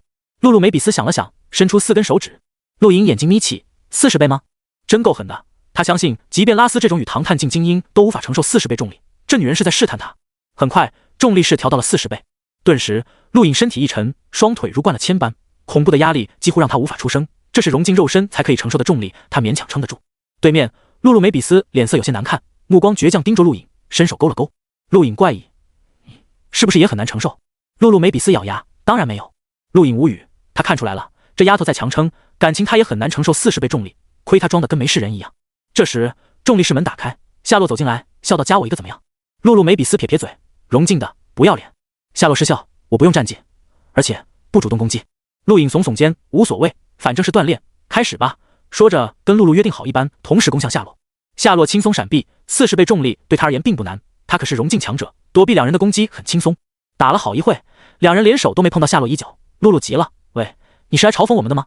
夏洛抬腿挡住陆颖天兽爪，另一条腿抽向露露：“我会留情的。”露露怒哼，右拳紧握，空气都在震动。陆颖下意识退开，原地一声闷响，夏洛被打退了一步，惊讶到好大的力气。露露得意，吹了吹拳头，挑衅似的斜了眼夏洛：“要打，封印修为再来。”夏洛嘴角带笑：“好，等我。”说完离开重力室。毅力号再次经过虫洞，他们进入了第2域，距离到达帝都星还有不足10天。重力室内，陆颖跟露露还有夏洛经常战斗，5天的时间打了不下100场。露露是个战斗狂，力气大的人都有些暴力倾向，他喜欢战斗，陆颖不意外。他意外的是夏洛，宁愿封印修为也要跟他们打，这种战斗对他应该没什么用，很奇怪的人，但这个人给陆颖的感觉很舒服。第6天，又有一个人加入，张顶天，他一般都在相隔很远的重力室锻炼，此次无意中跟陆颖撞见，便来到了这间重力室。张顶天是个怪物，这点陆颖一直都这么认为，即便如此，他也没想到张顶天可以承受40倍重力，哪怕体表开裂、血液迸溅都没有退却。身为地球人，没有战绩，却可以压着败劣等学院最强者打，他的实力足以跟拉斯一战，是少有的跨境强者，连西肯马尔多都赞扬，言明张顶天可破格加入黄庭13队，他的刀很坚定。夏洛对张顶天很欣赏，甚至甩开陆颖和露露，亲自跟张顶天对招，这对张顶天很有利，因为夏洛一直在引导张顶天开发属于他自己的战绩。随后2天又有人加入，是乌障，这个造型唬人的地球苦僧，他刚刚出现的时候，甚至吓得露露躲陆颖后面，可见其造型的威慑力，有种世外高人的感觉，正常人都不敢对他出手。是乌障无法承受40倍重力，所以他很干脆的把门打开，先是一只脚跨进来，适应了后再把另一只脚跨进来，让众人无语，导致陆颖他们这间重力室的大门始终半开着，而且因为是乌障的造型，每天都有不少人围观，相当吸引人。徐三也来了，是被陆颖拉来的，让徐三为他们送水送饮料。徐三倒是乐此不疲，他感觉自己还有点用。不少学生路过都怪异看着这间重力室，目光中带着惊讶，能在40倍重力下战斗，即便各大学院最强者都未必能办到。又有一批学生离开，这次是古蕾斯和巴拉罗、厄德和海迪安也离去。这些人一走，陆颖熟悉的学生真的少了。古蕾斯离开前特意找到陆颖，对他竖起拳头：“你给我小心点，抢劫我的账还没算。”陆颖傲然：“要不要再来一次？”古蕾斯吓得连忙跑了，临走前再次威吓陆颖：“别小看雨堂，现在不会有探镜学生跟你作战了，你的对手是荣境强者，小心我哥会揍你。”说完立刻跑了。陆颖失笑，脑中想起旁人对他哥哥古尔巴赫的介绍，脸色凝重了不少。古尔巴赫这种层次的才是雨堂精英，甚至加入了黄庭13队，自己的身份虽然高，但未必能对这种人起到威慑，还得努力，唯有到达荣境才有自保之力。虽然没有具体规则，但星空战院据传闻只招收荣境以上的年轻精英，不知是真是假。刚要赶回训练区，恰巧看到白雪孤独地仰望星空，以星空为背景，白雪的绝美侧颜真的震撼到了陆颖，好像在发光。不止他，周围不少学生都被白雪吸引，炙热地望着他。白雪已经习惯了这种目光，不管在地球还是宇宙，这种目光永远不会消失。陆颖走到白雪身侧，在想什么？为什么不跟我们一起练？白雪淡淡道：“宇宙真的很大，地球太渺小了，怪不得留不住人。你自己不也走出来了？刘少哥的事不用放在心上。”陆颖道。白雪摇摇头：“我不是说他，除了他还有谁？”陆颖疑惑。白雪转头看向陆颖：“青羽是谁发现的？”陆颖脑中突然划过一道闪电，脱口而出：“白浅。”白雪目光暗淡：“没错，白浅。”陆颖一直感觉少了点什么，没错，就是白浅，第一次踏入海王星带回青羽，第一个接触青羽。然而7圣中并没有此人，此人作为人类第一个踏足海王星的人，人类绝对的精英，但却一直没有消息，这个人在哪？姓白，跟你有什么关系？白雪苦涩：“她是我姐姐。”陆颖惊讶：“白浅是女的？”白雪点点头，看着陆颖惊讶的神色，不禁笑道：“是不是很不可思议？各大报纸新闻一直在刊登白浅登上海王星的消息，却把他个人信息完全屏蔽。在你们印象中，白浅一定是男的吧？跟张顶天一样霸气是不是？”陆颖苦笑点头：“我确实这么想的。你既然提到他，他怎么了？离开地球了？”白雪低下头，长发遮蔽眼眸，低沉道：“我姐姐白浅被称为拥有令彩虹失色的容颜，诸葛的韬略，女帝的心胸，剑道奇才，但她抛弃了我，抛弃了地球，独自去了星空。或许这辈子我都无法再见到她。她去了星空，怎么离开的？”陆颖奇怪。白雪低沉道：“当初青羽被带回来的时候，身上有一张皮质纸张，上面镌刻了文字，我们破译了很久才破译出3个字：邀请函。就是这张邀请函为我姐姐打开了踏上星空的大门，从此消失。那个时候，我姐姐刚刚踏入天级，也就是探境。你姐姐胆子不小啊，凭一张邀请函就敢踏入星空，也不怕被时空搅碎。”陆颖惊叹道。白雪望着黑暗的宇宙，憧憬到：“我姐姐从不做没把握的事，无论学业、运动、剑道还是探索星空，她都是最优秀的。这点张顶天他们都不得不服，没有人比得上我姐姐。或许就因为如此，她才会离开，地球已经无法满足她。”陆颖失笑：“这个女人对白浅的崇拜太过了，白浅或许可以在地球绽放光芒，但踏足星空就未必了。星空浩瀚无垠，人类也分很多种族，就像败裂的第三重力星球，也比如巴拉罗的植物星球，有的种族之人刚刚诞生就拥有探境甚至更强的实力，这种人普通人无法比。白夜一族已经很恐怖了，而夜王族更是白夜一族的王，天赋资源恐怖无边，跟这种怪物比，任何精英都会黯然失色。陆隐自认可以跟这些怪物争锋，因为头子他拥有无限可能。白浅呢？有一点白雪说的不错，他这辈子或许真的未必能再见到白浅，因为一般人无法跨越星空，令彩虹失色的容颜吗？真可惜，没能见上一面。对了，你有你姐姐的照片吗？陆隐问道，他很想看看。白雪摇摇头，规定不能保留照片。说着，他目光瞪向陆隐，防贼一样警惕道：“你想干什么？看看而已，没有就算了，有空就跟我们一起修炼吧。”一个人很容易憋出病。陆隐淡淡说了一句，转身离开。白雪收回目光，再次望向黑暗的宇宙，目光复杂。地球可真神奇，一个轻语，一次试炼带出了一批怪物。张顶天这个跨境强者，白雪和徐三是天赋修炼者，是巫障拥有无人可比的毅力，再加上刘少哥的隐忍与完美的白浅，陆隐不知道这批人将会在星空中经历什么，但未来或许会很精彩。对了，自己也算是从地球出来的。陆隐嘴角含笑，自己算不算一个怪物呢？接下来10天，毅力号都很平静，学生陆续离开。白雪加入了战斗训练中，她同样无法承受40倍重力，无奈学着是巫障的做法。不过跟是巫障不同，一个美得令人窒息，一个恐怖的让人做噩梦，两个完全相反的人待在重力室门口，让陆隐都无语。徐三看白雪目光怪怪的，他觉得这个女人肯定受刺激了，不然干嘛学识巫障适应40倍重力找虐？10天的时间，陆隐已经完全适应了40倍重力，这让夏洛很惊讶。一般刚刚突破到融境的强者都没那么容易适应，而露露梅比斯比陆隐还要更早适应。对于他，众人没什么惊讶的，梅比斯一族一切皆有可能。张顶天也可以在40倍重力下活动自如，是巫障耗费10天时间，终于迈进了一条腿，这才正常。探境能适应40倍重力原本就很夸张，白雪也一样，甚至比是巫障进步的还快，让众人侧目。这间重力室在毅力号上已经很有名了，连西肯马尔多也来看过，除了徐三，其他人都可以击败学院最强者，想不引人注目都难。就在此时，陆隐得到副官通知，大禹帝国此次进化试炼全部结束。小心，我来了！露露娇喝一声，掌风掠过陆隐耳畔，击中墙壁，随后收手，不满地看着陆隐，喂，能不能尊重人？我再打你！陆隐歉意道不好意思，走神了。刚得到通知，此次星球进化试炼成功的学生都将前往帝都星接受考核，考核成功可被帝国推荐给星空第10院。露露翻了翻白眼，关我什么事？夏洛也不在意。陆隐这才想起这两个都不简单，露露因为是梅比斯一族，不比白夜一族差，她能进入传承时得到传承，陆隐不意外。而夏洛也能得到传承，背景显然也不简单。大禹帝国的推荐对他们没用，我们是失败者。张顶天看着陆隐沉声问道。陆隐点点头，地球试炼全体失败，除了我，谁都无法被推荐去参加星空第10院的考核。我不需要推荐，自己可以去。张顶天道。露露翻白眼，自己去？你开玩笑呢？星空战院门朝哪开你都不知道？你以为是个人都能去星空战院？星空第10院降临苍蓝疆域，只有大禹帝国这种势力才会知道具体位置，也有办法接近，寻常人即便路过都看不到。张顶天目光沉重，握紧长刀。陆隐看向露露，你了解星空战院？听长辈提起过，你想知道？露露狡黠笑道。陆隐点点头，想知道。露露目光转了转，我可以告诉你，但你要答应我一个条件，只要你能加入星空第10院，帮我得到一件东西。陆隐转身就走。喂，别走啊，又不是了不起的东西，只是跟别人打架而已。我告诉你，星空战院的消息，即便那个马尔多将军都不知道，除了我，没人能告诉你。露露大喊。星空战院分10院，8院在内宇宙，第9院位于外宇宙无尽疆域，第10院即将降临苍蓝疆域。星空战院号称拥有自古传承的无上战绩，拥有无敌强者坐镇，制定星战榜，收录宇宙年轻1倍100强。对于宇宙所有人来说，星空战院真正吸引人的地方在于，唯有加入，才有资格进入传说中的3界6道。夏洛开口了，语气温和。露露气得咬牙。众人盯着夏洛，3界6道。夏洛淡笑，传说中的9大试炼界域，传闻这9大界域自远古传承，内含无上战绩，有让生灵长生的功法，不死的血脉，无敌的力量。当然，这些只是传闻，不过有一点已经被证实。说到这里，夏洛凝重到宇宙青年评议会10绝之中，竟半踏足过3界6道，甚至引起星空战院震撼。陆隐目光一变，10绝把宇宙青年评议会从一个默默无闻的组织发展到如今的恐怖怪物，10个凌驾于宇宙年轻1倍之上的鬼才。对于他们的力量，陆隐不了解，但曾经有庞大势力违逆10绝裁定，被其中之一灭绝。那个被灭绝的势力远远超过大禹帝国。宇宙青年评议会原本只是负责内外宇宙大赛与对年轻1倍赏罚，自从10绝登位，权力无限扩大，不仅拥有对年轻1倍仲裁、审判权，更拥有对学院监管、对教育、军队、监狱的审查权和直接执法权，被称为将权力年轻化。所以，宇宙青年评议会也被称为10绝评议会。米拉就是来自10绝评议会，通过他可以看出这个组织的恐怖。陆隐特意了解过10绝，但对于他们，他一个都没查到，他们的信息被掩盖，或者说凭外宇宙的资格无法查到。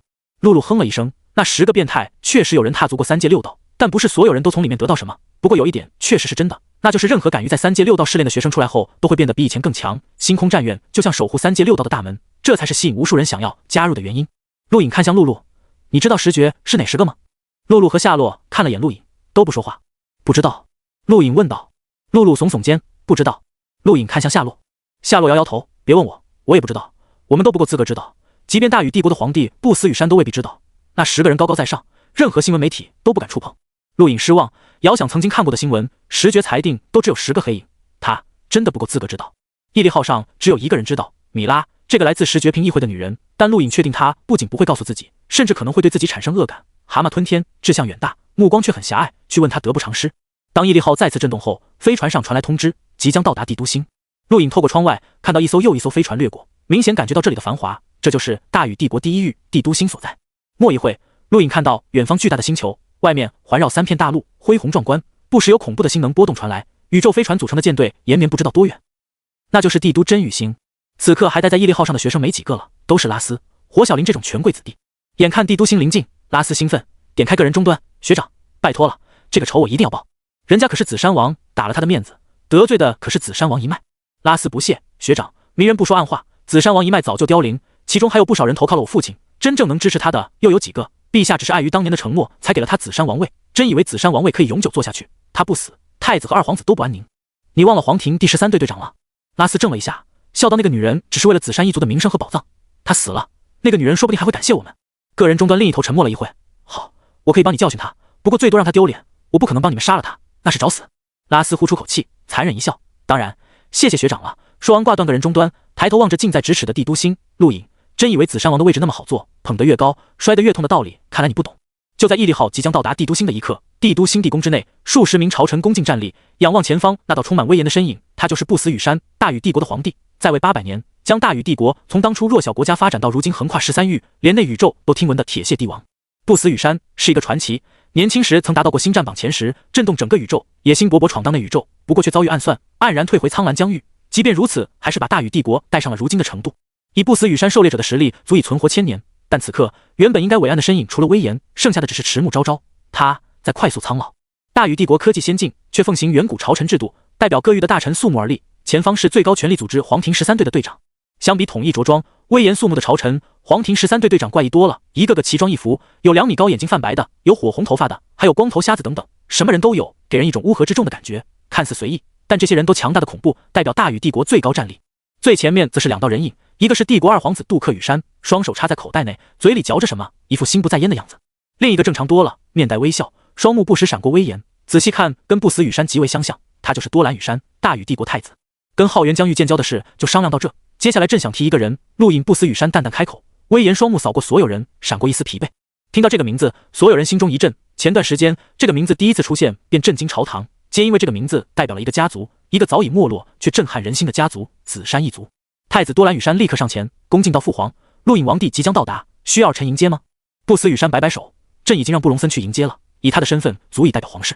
布隆森作为第1队3席，履行副队职务，确实够资格。多兰羽山恭敬回了一句，退回原位。二皇子杜克羽山瞥了他一眼，嘴里依然嚼着什么东西，满不在乎的样子。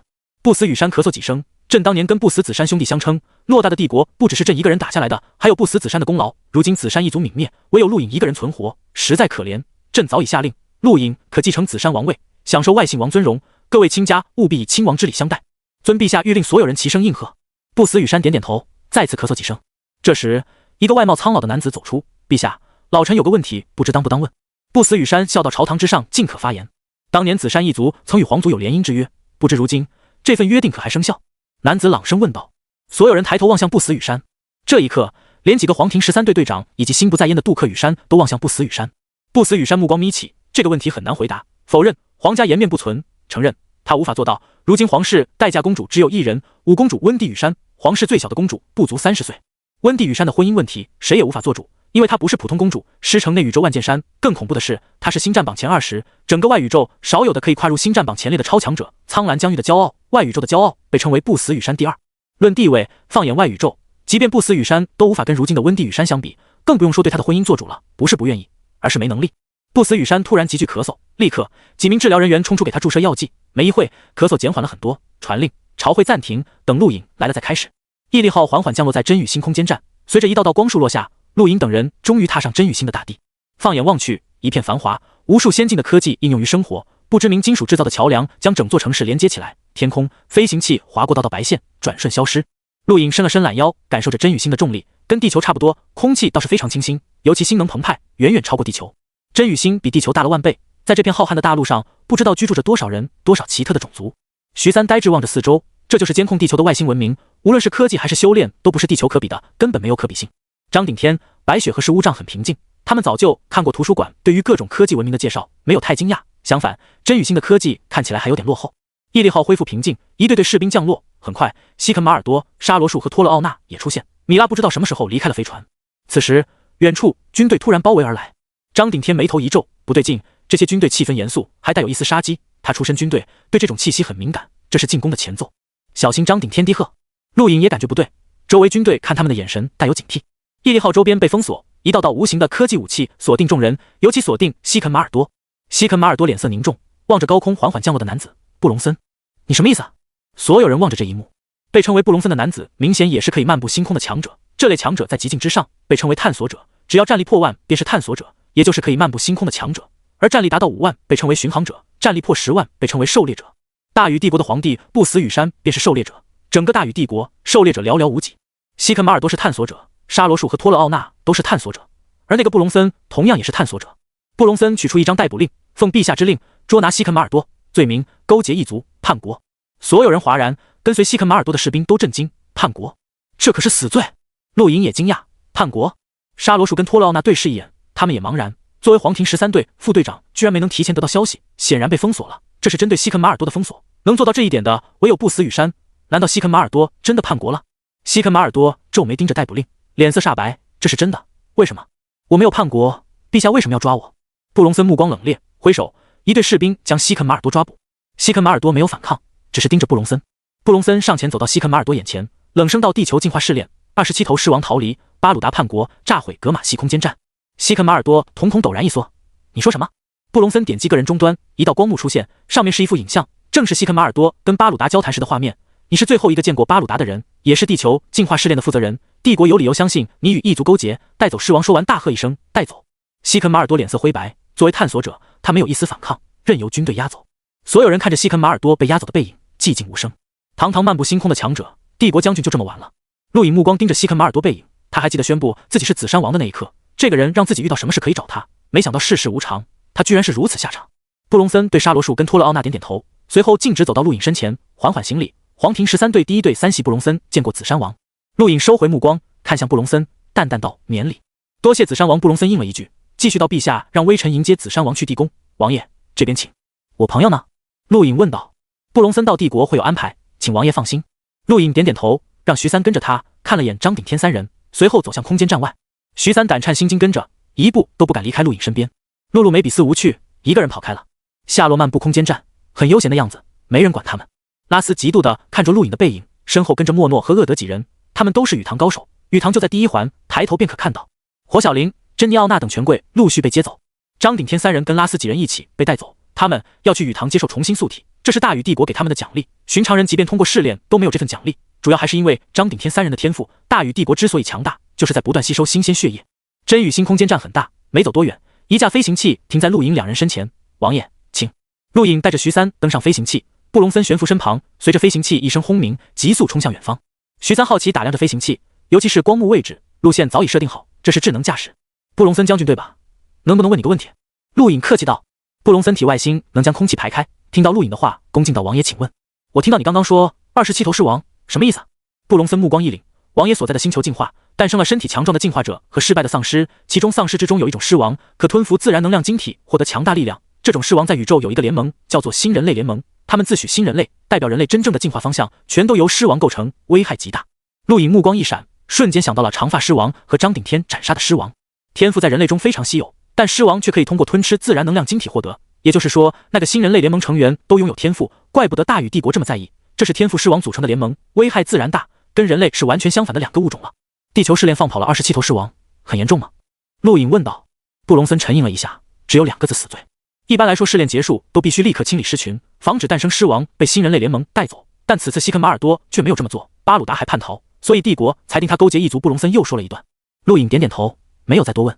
马尔多家族是紫杉一族旧部，但如今他初入帝都，脚都没站稳，根本不可能帮西肯马尔多，他只能自己祈祷了。陆颖想起了银，他可以确定银就是这个新人类联盟的成员。难道他是狮王？不像啊，银就是在格玛西空间站离开的，联想到巴鲁达叛逃，跟他应该有关。陆颖没有再多想，知道真相又如何？他一句话都不能说。西肯马尔多连一句解释都没有就被定了叛国罪，这其中会不会跟紫杉一族有关？他无法确定。这跟飞船上拉斯的试探不同，这是杀机，连探索者都无法避开的杀机。看着真雨星的环境，飞行器经过2个小时飞行，终于看到巍峨的大禹地宫。一片片高耸入云的建筑刺破苍穹，这就是大禹地宫，整个大禹帝国的权力中心。即便相隔如此遥远，其散发的威严也令人震撼。徐三嘴唇哆嗦，恐惧地看着远方，在他眼中，大禹地宫仿佛吞掉苍穹的怪兽压迫而来。大禹地宫以13门进入，由黄庭13队镇守，其中正门名为大兴门，对应第1队。王爷，陛下命我带您走大兴门，进入布隆森宫进道。陆颖默默点头，走下飞行器，抬头，地宫直冲云霄，肉眼可见的星能波动散发开来，令人战栗。徐三被留下了，以他的身份没资格进入，能接近已经是看在陆颖面子上了。大禹地宫很大，从大兴门入，走了20分钟才到达恢宏的大禹朝堂。一路上，陆颖看到了大禹帝国奇特的文化底蕴，雕栏玉栋，刻画着无数故事。地宫内少有科技，越向里走，看到的越复古。当看到朝堂的一刻，陆颖甚至怀疑走过了时间长河，来到远古。布隆森面对朝堂行礼，对陆颖做了个请的手势，自己待在殿外。陆颖深吸口气，感受着四周无数庞大的星能波动，一步步接近朝堂殿，最终在殿外停止。嗨嗨，不死羽山咳嗽2声，抬起头看向殿外，露出一丝笑容。进来吧。所有朝臣肃穆而立，唯有黄庭13队队长转头看向殿外，目光好奇。陆颖跨入朝殿，一步跨出，天地巨变，莫名的压力从天而降，令他眼前看到的一切都变为灰白色，大地隐隐震动，耳朵顷刻失聪。陆颖目光一缩，这是来自绝强者的威压，空气扭曲，竟如同丝线接天连地。陆颖五脏六腑开始剧痛，眼前一切模糊，体内星能被压制得无法动弹。众多朝臣缓缓转头看向殿门，各种目光都有，凝重、讥讽、傲然等等。一个土著摇身一变，变为凌驾于无数人之上的紫杉王，是个人都接受不了。这股压力不是来自某个人，而是所有人，不是故意释放，仅仅只是因为不满而产生的排斥。整个朝堂都要将陆颖排斥出去。陆颖大脑晕眩，手指颤抖，前方不死羽山的身影渐渐消失，他快承受不了了。呵，一声低喝，陆颖咬破舌尖，五指撕开手掌血肉，鲜血顺着掌心滴落，痛苦让他清醒，抬脚再次一步跨出，身体完全进入了朝殿。突然的压力潮水般退去，众人惊讶地看着他，一个探镜居然可以承受这股压力，很不容易。最前方，太子多兰羽山嘴角含笑，二皇子撇撇嘴。黄庭13队队长中，光头盲眼的男子微不可察点点头。最上方，不死羽山大笑，近前来。陆颖呼出口气，抬起头，跟不死羽山对视，目光郑重，抬脚向前方走去，路过一个个朝臣，甚至路过黄庭13队众队长，最终在太子与二皇子那一排停止。陆颖参见陛下。不死羽山面带笑意，刚要说话，再次咳嗽几声，立刻喝了口水，叫我皇叔。陆颖弯腰，皇叔。不死羽山点点头，这么多年在外面，你受苦了。陆颖恭敬道，多谢皇叔记挂。王帝，父皇一直都记挂着紫杉一族，这么多年你去哪了？为什么没有半点消息？而且陆颖这个名字是谁给你起的？太子多兰羽山问道。众人看着陆颖，自从陆颖的紫杉一族血脉被确认后，大禹帝国就在调查他，却什么都没调查出来，这很不可思议。大禹帝国在苍兰疆域可是首屈一指的势力，居然无法调查一个人的背景，让众人对陆颖很好奇。陆颖早已准备好了答案，说实话，我失忆了，记得的只有这个名字。如果诸位不信，可以探查我的大脑，绝无虚言。多兰羽山连忙摆手，笑道：王帝言重了，没那个必要。王帝是我大禹帝国紫杉一族后人的身份已经确定，不管曾经发生过什么，我大禹帝国都将是王帝最坚强的靠山。太子说的不错，小颖，以后你就安心待在帝国，接收紫杉王位，将紫杉一脉发扬光大。不死羽山朗声道。陆颖连忙应是。父皇，陆颖王帝的住处可安排好了？如果没有，儿臣愿意给王帝安排。二皇子杜克羽山第一次开口，淡淡道。不死羽山笑道：不用了，小颖的住处不需要别人安排，紫杉王府就是他的家。此话一出，众人大惊，陛下，不可呀！紫杉王府在帝都地位崇高，不仅代表了紫杉王位，更代表了我大禹帝国曾经的强者尊荣，代表了当年不死紫杉王爷的功绩。即便还给紫杉王，也要等紫杉王成长以后。是啊，陛下，请三思。陛下，请三思。陆颖怪异，不就一个住处吗？至于搞得跟冒死进谏一样，一群人脑子有病吧？砰的一声，不死羽山大怒，朕的话已经说出来了，你们想让朕出尔反尔吗？朕还没死，轮不到你们替朕做主。众多朝臣脸色煞白，请陛下赎罪。太子跟二皇子也弯腰行礼。陆颖瞥了眼四周，发现只有那几个造型怪异的人没动静。咦，怎么还有个罗列？其实他刚步入朝堂，就发现这批造型怪异的另类一共7个人，一个2米高，浑身乌黑，一个头发火红，面色严肃，一个浑身散发寒气，生人勿近，一个光头矮个子瞎子，一个身穿白大褂，搞得跟科学家一样，一个样貌英俊的过分，比夏洛看起来还温和，还有一个娇小萝莉。7个长得相当有个性的人站的位置很靠前，仅次于太子跟二皇子。陆颖猜测这几个人应该就是大禹帝国最具权势的黄庭13队队长了，真有个性。看什么看？没看过美女啊？娇小萝莉狠狠瞪了眼陆颖。陆颖无语，转过头去。这几个家伙的造型想不引人注目都难，尤其是光头矮个子瞎子，其造型唬人程度仅次于15丈。娇小萝莉见陆颖转过头去，傲娇的挺了挺胸脯，得意昂起头。行了，散朝吧，朕累了。太子、二皇子还有小颖留下不死羽山，疲惫摆摆手。众多朝臣陆续退下。娇小萝莉临走前狠狠瞪了眼陆颖。陆颖没理他，小丫头而已，这也算队长？不死羽山把陆颖3人带到花园，地宫的花园空气清新，栽种的植物都是陆颖从没见过的，还好他有在宇宙待过，还是那宇宙，并不是太稀奇。不死羽山或许是年纪大了，拉着陆颖就开始怀旧，带着他一路参观花园，一路回忆往事，让他很无奈。他压根就不是紫山一族的人，哪有闲工夫听老人啰嗦？但不死羽山就认准了他，连多兰羽山和杜克羽山都没能跑掉，硬生生听了3个小时。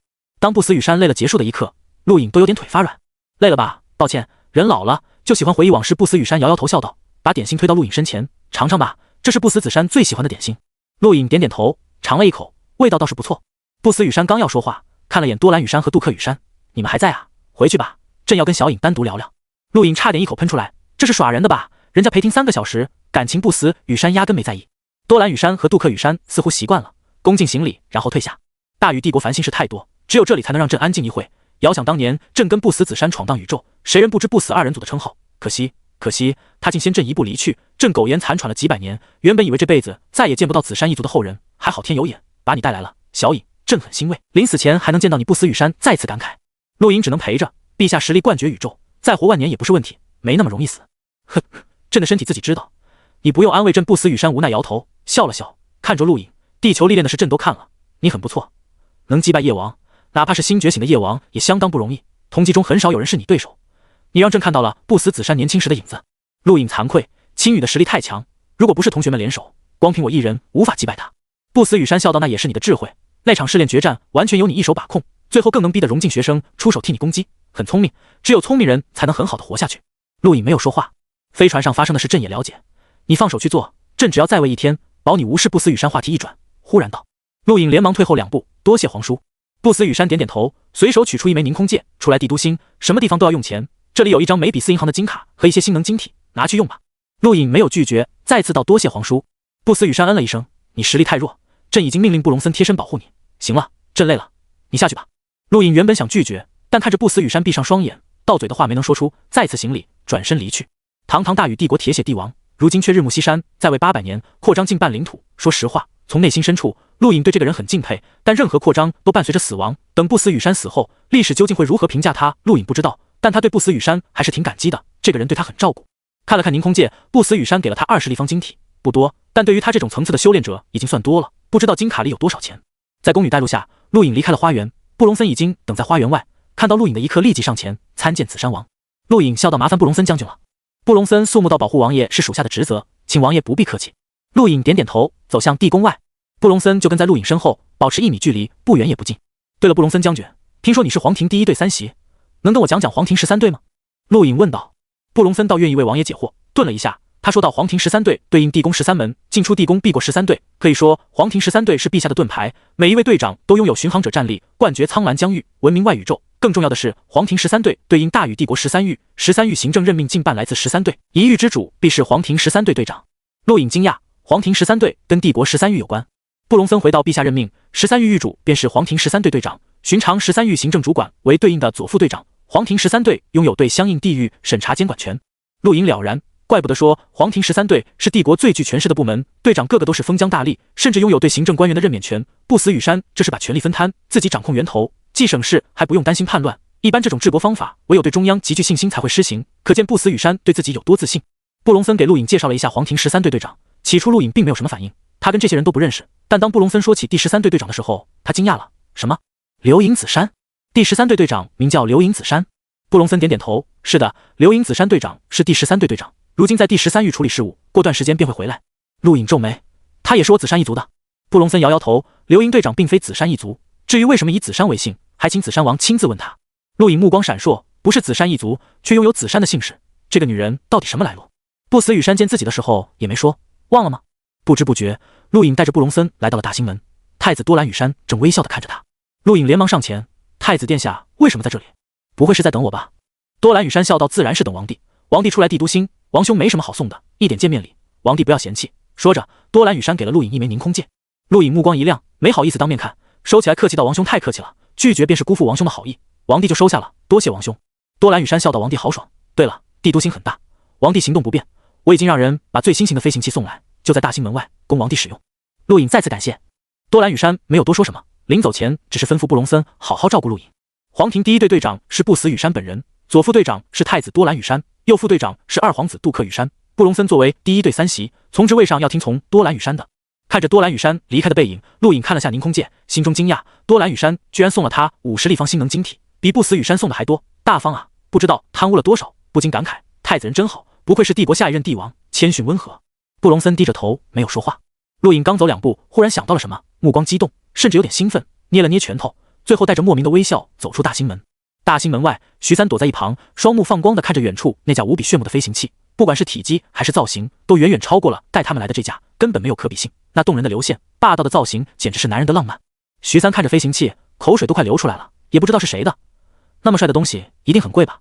很快，陆颖走出，对徐三招呼一声，径直走向那架很帅的飞行器。徐三连忙跑过去，老大别乱摸，这玩意一看就很贵，别让人以为我们是碰瓷的。陆颖无语，少丢人，上来。说着，陆颖打开舱门坐了进去。徐三呆愣，随后兴奋，老大这是我们的。废话，陆颖感觉这货有点丢人，该带他长长见识，不然都卖不出去好价钱。走了，去第一环大陆玉堂找张顶天他们。老大你怎么知道张顶天他们在第一环？徐三问道。重新宿体都在雨堂，走了。说完，陆颖启动飞行器，随着一阵气浪喷射，飞行器急速冲出，自动规划路线，设定轨道前往第一环。布隆森直接跨越虚空跟随。帝都真羽星被3环大陆包围，第一环距离真羽星最近，即便如此，中间也隔着相当一段距离，以这架飞行器的速度，足足过了2个小时才到达。要知道，这可是大禹帝国最新型飞行器，速度甚至超过极境强者，即便如此还要耗费2个小时。在陆颖看来，真羽星跟第一环之间的空间就像海洋，需要跨越，并非陆颖他们一架飞行器前往第一环，途中他看到了数十架飞行器，可惜都没有他快。3环大陆并非所有人都可以登陆，唯有经过特别申请才能进入，因为3环都是军事重地，尤其是第一环更是雨堂禁地。太子多兰羽山给陆颖的这架飞行器明显经过特别认证，畅通无阻，甚至可以无需降落在第一环飞行站台，直接前往宿体池。老大太帅了，你看那么多人接受检查，那些人一看就是帝国权贵，连他们都要停下接受检查，我们却可以直接通过，这才是贵族通道。徐三兴奋大喊。陆颖让他闭嘴，瞥了眼不时在远处浮现的布隆森。刚刚越过飞行站台的一刻，布隆森出现了，站台上所有士兵军官都向他行礼，尽管是第3席，但他的地位至少堪比其他队副队长，在大禹帝国的地位极高，这不是探索竟带给他的，而是地位。家里让自己继承紫珊一族名号，打入大禹帝国，是不是也想让自己进入皇庭13队？那么大禹帝国青年评议会呢？家里到底想怎么做？到现在没人跟自己联系。一想到这些，陆颖就有些烦躁。第一环大陆呈圆形包围真羽星，直径跟真羽星相当，面积远远超过真羽星，风景粗犷，漫天沙尘席卷，偶尔有接天连地的龙卷风咆哮而过，看得徐三面色苍白。这里是雨堂所在，也是雨堂精英历练之地，更是雨堂军驻扎之地。飞行器一直按照规划的安全路线飞行，并没有碰到危险，但就是10几分钟后，一阵嘶吼震动天空，令空气撕开，地面开裂，恐怖的气浪差点将飞行器掀翻。幸好布隆森出手才挡住。陆颖震撼，这是极境生物的嘶吼声，没有探索竟那般无可匹敌，但却让他心生战栗，绝对是极境生物。雨堂精英难道经常跟极境生物打交道？想了想拉斯，想了想厄德，陆颖摇摇头，应该不会。老大，我感觉还是真羽星安全点，要不我们回去吧。徐三小声胆颤道。陆颖莫理他。1个小时后，天色渐晚，远方一座庞大山脉映入眼帘，最引人注目的便是山脉中间被掏空，以不知名透明金属包围，无数士兵屹立在山脉上空，密密麻麻，气势惊人。这里就是雨堂宿体池。飞行器降落安置好，陆颖带着徐三进入，却被拦下，以布隆森的身份都无法直接进入，唯有出示通行证。你都无法随意进入雨堂？陆颖好奇。布隆森道雨堂是帝国精英储备最高等学院，即便陛下都不能干涉，这是陛下刚刚登位时下的命令。王爷，雨堂内发生的一切属下都不能干涉，除非危及王爷性命，还请王爷自己保重。陆颖点点头，不禁有些佩服不死羽山，最大限度给了年轻一辈自由，能很好的笼络人心。刚接近宿体池，陆颖便听到一声低吼，蕴含着极致的痛苦。他脸色一变，这是张顶天的声音。刚要冲进去，布隆森开口道：重新宿体非常痛苦，就像肉身被打碎了重组，不仅散去细胞内的能量，甚至会重新造血，坚持不了就是失败，失败就是死。陆颖顿住，恢复平静，向内走去。素体池被无数军队包围，众多羽堂高手守护，其中甚至有漫步星空的强者，皆因为素体池消耗资源太大，如果不是因为张顶天是跨境强者，即便他击败学院最强者也没资格重新素体。素体池被使用期间严禁进入，陆颖在素体池外看到了白雪和石无障。白雪看到陆颖目光一亮，张顶天进去多久了？陆颖问道。好几个小时了，白雪低声道。他就这么痛苦了几个小时？陆颖诧异。白雪点点头，脸色有点苍白。陆颖敬佩，重组肉体，这得多大的痛苦，以张顶天这种军人的毅力都很难承受。瞥了眼石无障，他忽然很想看看这个人什么样。这个唬人的苦僧不知道会不会叫。妈的，哪来的狗叫，吵死了！不和谐的声音从不远处传来。陆颖几人看去是几名年轻人，浑身衣服脏乱，一看就是从外面历练回来，能出现在这里应该都是羽堂精英，至少是恶德的层次。看什么看，垃圾，浪费帝国资源。素体池里的资源如果分给我们，我们早达到荣境了。一群土著废物，一个年轻人对陆颖挑衅辱骂，相当不爽。另外几人盯着白雪，眼珠都瞪出来了。而刚刚喝骂的年轻人也看到了白雪，嘴长得大大的，这也太美了。白雪厌恶，想要资源自己争取，重新素体的机会也是我们争取来的。哟，还挺辣，争取是吧？好，我就看看你有什么本事。其中一人显然对白雪很感兴趣，率先出手，并非要伤害白雪，而是摸向她脸蛋。陆颖皱眉，但没有出手。白雪冷哼一声，一掌击出。年轻人面色轻浮，但目光却很认真。能加入羽堂都不是泛泛之辈，他们自然也知道够资格重新素体代表了什么，没有轻视，立刻探掌变肘，一声兽吼，天兽肘。白雪脸色一变，但没有惧意，她的实力比在地球上的时候强了不少，毅力号上的修炼初显成效。面对天兽爪战技，白雪身体一晃躲避了过去，这是游身步，陆颖教给她的。白雪能比石无障更好的适应40倍重力，其速度已经超越了一般探镜。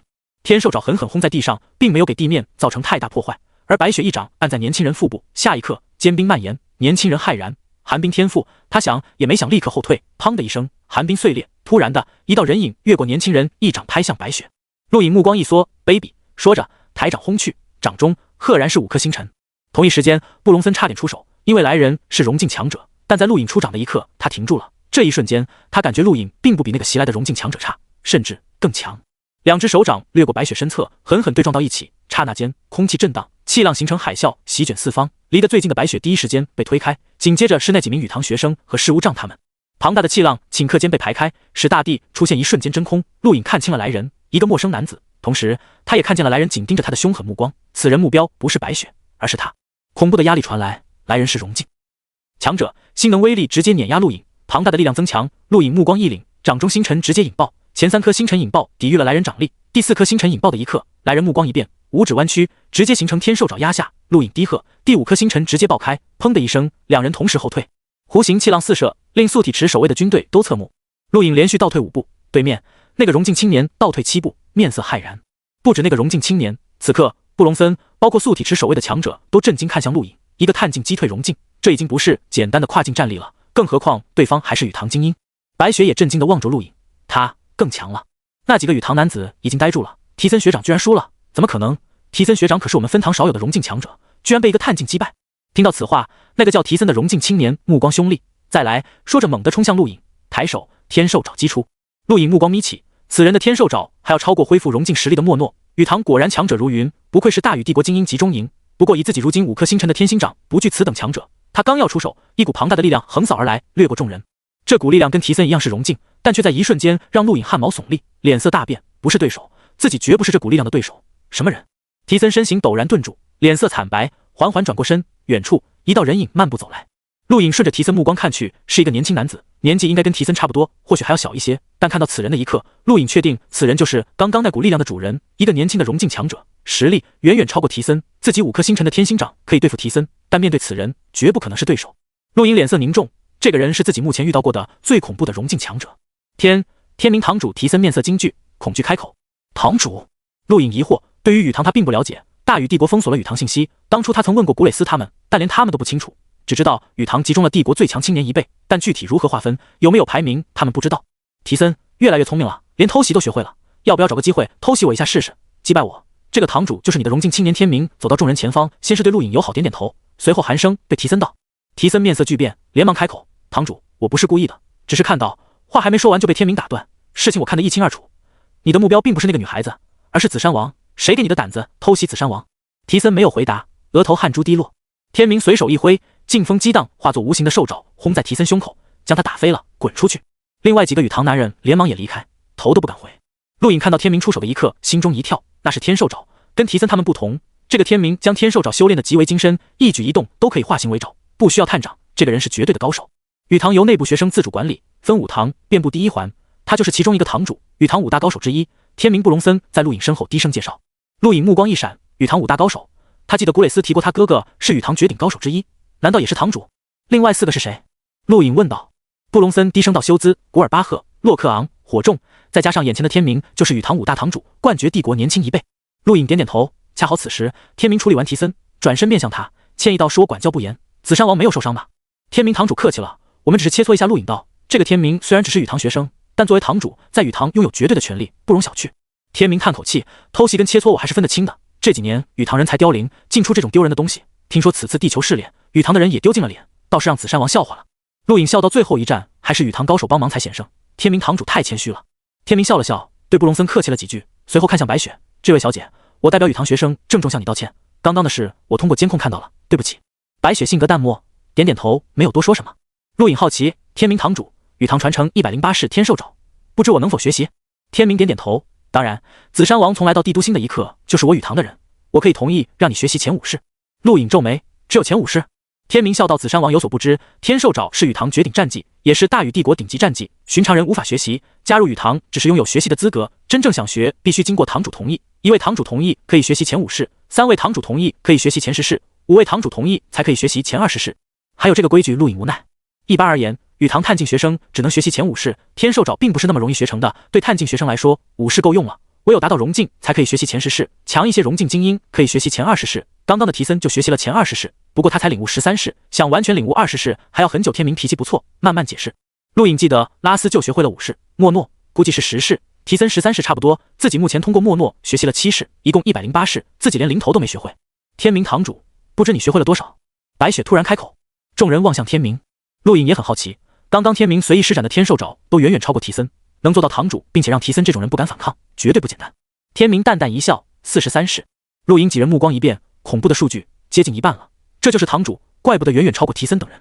其实5大堂主中，洛克昂领悟了最多，49式，是我们当中天兽爪最强的。天明道：如果我想学习全部天兽爪，应该如何？陆颖问道。天明耸耸肩，击败我们中的一人，成为堂主，羽堂资源尽可享用。说完，天明摆摆手，我还有事要走了，各位祝你们好运。对了，重新素体后的人都要加入羽堂，如果没什么选择，可以加入我这里，我会好好照顾你们的。我们已经被黄庭13队预定，还可以加入羽堂吗？白雪问道。天明笑道：黄庭13队跟羽堂并不冲突，羽堂是学习的地方，黄庭13队是战斗的地方。说完，天明便离开。而此时，张顶天的低吼也消失。没多久，白雪步入素体池。很快，白雪也传出痛苦的呻吟，她的声音可比张顶天好听多了，听得陆颖心烦气躁。布隆森是谁给他们素体？男的女的？布隆森淡淡道：没有人，自己承受。陆颖点点头，这还好，如果是个男的在里面为白雪素体，他就不爽了。虽然白雪不是他的女人，但他就是不想让白雪被别人占便宜。对了，事务长，你们被哪一队看中了？陆颖这时想起那个苦僧，问道。事务长缓缓抬起头，嘶哑道：张顶天被5队看中，白雪被6队看中，我将加入11队。陆颖沉吟，布隆森介绍过，5队队长名叫火青山，大禹帝国火家族长，也是火小林的父亲，就是朝殿之上火红色头发的中年人。6队队长名叫陶香，就是那个萝莉。11队队长是那个光头瞎子，名叫盲僧。火青山看上张顶天很正常，张顶天拥有跨境战力，可破格加入黄庭13队。是乌障被光头瞎子盲僧选中也正常，造型都一样唬人。当初西肯马尔多说过，是乌障的毅力引起了某些人兴趣，应该就是盲僧。但白雪为什么被陶香选中？那个萝莉让陆颖印象非常深。算了，跟自己没关系，既然走出地球，命运只能由他们自己掌控。有件事颇为可惜，星空战院即将到达苍蓝疆域，张顶天他们素体后要重新修炼，显然赶不上，可惜。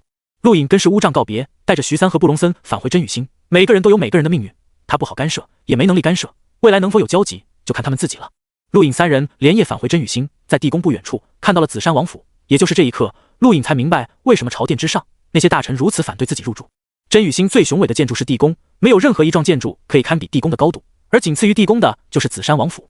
当年陛下跟紫山王结拜兄弟，继承皇位后将紫山王府拔高，成为仅次于地宫的标志性建筑。几百年过去了，即便紫山一族消失，紫山王府依然保留，而且任何人不允许进入。布隆森说道。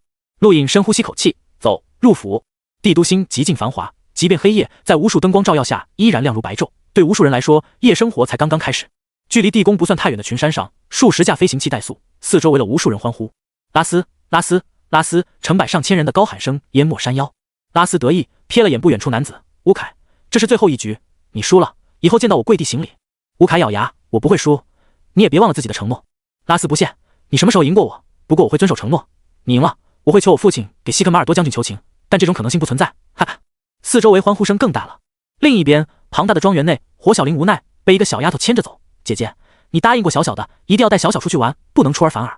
火小玲苦笑，是，小小，姐姐不会骗你的，先放开姐姐。小丫头瘪嘴，不要，上次姐姐就是这么骗我的，我追不上姐姐。火小玲叹息。小丫头忽然狡黠一笑，姐姐，小小在帮你。帮我？火小玲奇怪。小丫头嬉笑，练言星那帮蠢蛋一直缠着父亲让你嫁过去，我们趁这个机会溜吧。火小玲翻了翻白眼，想都别想，小丫头骗子，以为姐姐不知道你想什么。笨小丫头气呼呼撇嘴。另一边，喧嚣的酒吧内，一群人纵情歌舞，一个穿着暴露、脚踩黑色皮靴的女子兴奋大喊，不时狂灌酒，大吼出声。酒吧外，一个年轻男子步入酒吧，郁闷地坐在吧台前来杯烈酒。很快，一杯碧绿色烈酒出现，男子猛灌了一口，呛到了，剧烈咳嗽。男子的窘态引起不少人嘲笑，尤其是那个穿着暴露的女子，更是指着鼻子大笑。男子大怒，闭嘴！一群社会的蛆虫！一瞬间，酒吧寂静无声，所有人呆呆望着男子，目光并非愤怒，而是同情，还有一丝敬佩。男子感觉不对劲，但没在乎，他可是帝都军事学院最强者伊恩，论地位远远高于这些只会混迹在夜场的垃圾。衣着暴露的女子缓缓走到伊恩身旁，眯起双眼，露出漂亮的香肩，一手突然挽住伊恩肩膀，凑过去，小弟弟，你刚刚是在说姐姐吗？伊恩皱眉，鼻尖闻着女子诱人的体香，有些冲动，但一想到女子混迹夜场，他就没胃口，滚开。女子张嘴大笑，瞬间整个酒吧被狂笑淹没，所有人都在大笑，包括酒保。伊恩迷茫，怎么回事？戴娜小姐，有人骂你，在帝都居然有人敢骂你，值得庆贺啊！为蛆虫两个字干杯，一人狂笑，干杯！所有人大喊，酒吧莫名变得非常兴奋。伊恩更迷茫了，这群人脑子有病，被骂还这么高兴。那个叫戴娜的女子也很开心，不停拍打吧台，有意思，多少年没人敢骂我了，有意思，今天的账算我头上，多谢戴娜小姐！所有人举杯欢庆。伊恩大怒，够了！陡然间，一股令他窒息的力量降临，吧台出现丝丝裂缝，伊恩身上个人终端顷刻碎裂，整个人呼吸停滞。他不可置信望着戴娜，这股压力来自他。其他人没反应，感受到这股压力的只有伊恩，他无法理解这是什么层次的力量，融进、极静，还是漫步星空？戴娜探头接近伊恩，小弟弟，知道姐姐是谁吗？伊恩嘴角流血，他知道自己招惹了不得了的人，不知道。戴娜嘴角上扬，舔了舔嘴唇，极尽诱惑，姐姐是剑甲佣兵团团长齐金的女儿。伊恩先是迷茫，紧接着突然目光大变，剑甲佣兵团无人不知，无人不晓，大禹帝国高层都知道，这个佣兵团本身没什么，但佣兵团副团长却是皇庭13队第8队队长沙木。这一刻，伊恩感觉整个世界坍塌了，他骂了剑甲佣兵团团长的女儿，闯祸了。夜里会发生很多事，很多事也只能在夜里发生。真宇星的夜生活很丰富，权贵子弟、强者、追求刺激的人、逃犯等等，无数人都会在夜间出没，让帝都璀璨芳华。但就是这一片璀璨中，一抹黑色永远无法照亮，那就是紫山王府笼罩下的黑暗。紫山王府范围极广，高度仅次于地宫，在其阴影笼罩下，永远有一片黑暗，几百年了都是如此。但就在这一刻，这一瞬间，那一抹黑暗点亮。陆影跨入紫山王府，第一时间让紫山王府亮如白昼，不仅照亮了紫山王府，也照亮了帝都唯一一片黑暗之地。所有人同时抬头望向紫山王府，几百年的黑暗之地被点亮了。群山中飞行器比赛开始，紫山王府点亮的一瞬间，所有人都抬头望去，唯有乌凯马尔多一人不在意，他只希望赢得这场比赛，为的仅仅是西卡能在朝殿上为他父亲说一句话。这一刻，哪怕地宫焚毁，也无法分散他注意力。拉斯咒骂他被紫山王府吸引了，等反应过来的时候，乌凯马尔多已经消失，这一局是他输了。火家，火小玲正要带着小丫头火小小出门，恰好看到紫山王府被点亮，目光惊讶，脑中出现那名男子身影，还有那柄横在他脖颈的匕首。陆影。酒吧原本就位于紫山王府阴影笼罩下，紫山王府点亮的一刻，酒吧内众人明显感觉到，所有人走出，震撼望着不远处高大的建筑。那不是紫山王府吗？居然亮了！难道紫山一族后人出现？听说确实出现了，是一个年轻人，被陛下封为紫山王。伊恩呆呆望着，脑中出现陆影的身影，那个人轻易打劫了自己，让自己被帝都军事学院所有人嘲笑，被讽刺为史上最弱的学院最强者，那个混蛋紫山王。要不是他，自己不会那么惨，也不会来酒吧买醉，更不会得罪剑甲佣兵团那个卑鄙的混蛋。小弟弟，你骂姐姐这笔账该怎么算？戴娜没理会紫山王府，而是饶有兴趣盯着伊恩。伊恩低着头不发一言。戴娜冷笑，从今天起，你加入剑甲佣兵团，专门服侍姐姐我，为姐姐我洗衣做饭，就当赔罪。伊恩张了张嘴想拒绝，但面对戴娜的威吓，无奈同意。反正他也回不了军事学院了，那个地方剩下的只有嘲讽。地宫内，不死羽山望着远处紫山王府，目光怀念。老兄弟啊，如果你还在世，朕说什么也要跟你再闯一次内宇宙，把我大禹帝国带进去。紫山王府重开，有人喜，有人忧，有人怀念，也有人愤怒。这些暂时跟陆颖没关系，他此刻注意力都放在个人终端上，一个陌生人正联系他。布隆森被安排在王府外院，陆颖不可能让他接近自己，自己的秘密有点多，徐三也一样。点开光幕，熟悉的人影出现，同学你好啊。陆颖没想到联系自己的会是他。莹，你怎么知道我的个人终端号码？莹笑道，只要我想就可以知道。找我什么事？陆颖淡漠道。莹笑眯眯道，一段时间不见，想你了，顺便给你送个礼物。陆颖疑惑，礼物？银发送了一个位置到陆颖个人终端上，这个地方藏着几句诗王，或许你能用到。陆颖目光一变，凌厉万分。你果然跟新人类联盟有关，巴鲁达叛变是你搞的鬼吧？在地球上你暗杀张顶天就是为了尸潮，那些尸王都是你带走的，对不对？银掏了掏耳朵，别这么大声，会被人听到的，我可不是什么新人类联盟的人，只恰好知道这件事而已，别什么都推给我。陆颖目光闪烁，你告诉我位置想干什么？我说了我会帮你的，我也说了即便你帮了我，未来我也不会回报。哈，真无情啊！既然如此，就当我做个好人，送个人情给你吧。银笑道。陆颖盯着银，歼灭新人类联盟是所有人的义务，我知道位置肯定会解决，你也别想逃，我已经盯上你了，一旦让我发现你的位置，我会把你抓起来送给黄庭13队。银嘴角上扬，那就要看你的本事了，再见同学。说完光幕消失。陆颖抬头看向天空，新人类联盟，一个纵横内外宇宙的庞大组织，银在里面扮演什么角色？为什么帮他？因为紫山王的身份吗？这么看来，紫山王这个身份或许比想象中更有用。家里让自己成为紫山王，新人类联盟也因为这个身份主动靠近。大禹帝国不过是苍蓝疆域势力，紫山王怎么会有那么大吸引力？陆颖呼出口气，算了，不想了。如今自己要做的只有2件事，一是进入大禹帝国青年评议会，二是加入星空第10院。至于紫山王的一切，以后再说吧。看了看外院，陆颖关闭房间灯光，搓了搓手，是时候了。头子，这一刻永远这么值得期待，不知道会摇到什么。算了算，自己如今星能晶体有70立方，从没有过的富裕，足够摇70次。可惜一次性最多摇5次就会透支，4次正好。想要再摇，就必须休息一段时间。一旦休息时间短，摇一次可能就透支了。来吧，看运气的一刻来了。陆颖喃喃自语。这一刻，他就像个赌徒。张开手掌，骰子出现，不是暗淡无光，而是有朦胧星光闪耀。陆颖一拍脑袋，自己都忘了，即便不用星能晶体，他也能自我恢复。不过时间比较长，此次从地球来真宇星度过的时间足够恢复了。可惜早知道就摇掉了，浪费。看着骰子，陆颖伸手点了一下，当骰子转动逐渐停住，出现在陆颖眼前的是2、2点，还行。陆颖喃喃自语，看着分解漩涡，从凝空界内取出不少东西扔进去，其中有相当一些凝空界。分解出的材料，陆颖基本不认识，这些材料并非只分解一次，所有分解出的材料都会再次投入，直到无法再分解为止。此次他分解得到的材料能认出的唯有球晶精华，这次得到2粒，加上上次的1粒，一共有3粒，不算多，但也不错了。这东西毕竟价格昂贵，除了球晶精华，还有一批不认识的材料，应该都不错。陆颖全部收起。很快，5分钟时间结束，陆颖得到不少材料，种类多，但数量少，不过应该都是好东西。取出1立方星能晶体，很快骰子再度恢复。陆颖点了一下，骰子急速旋转，最终停止。5点。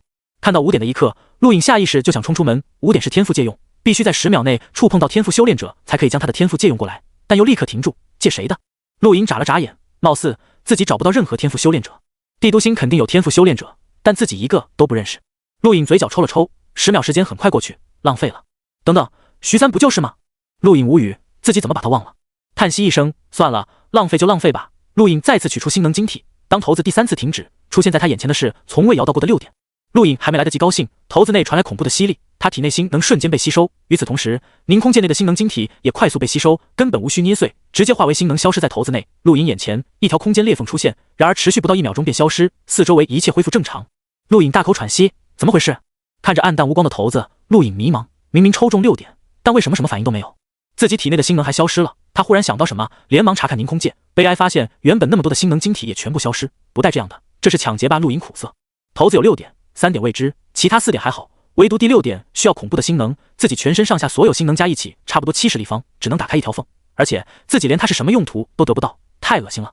陆颖忽然有种不好的预感，以后自己一旦抽到6点，是不是还会这样？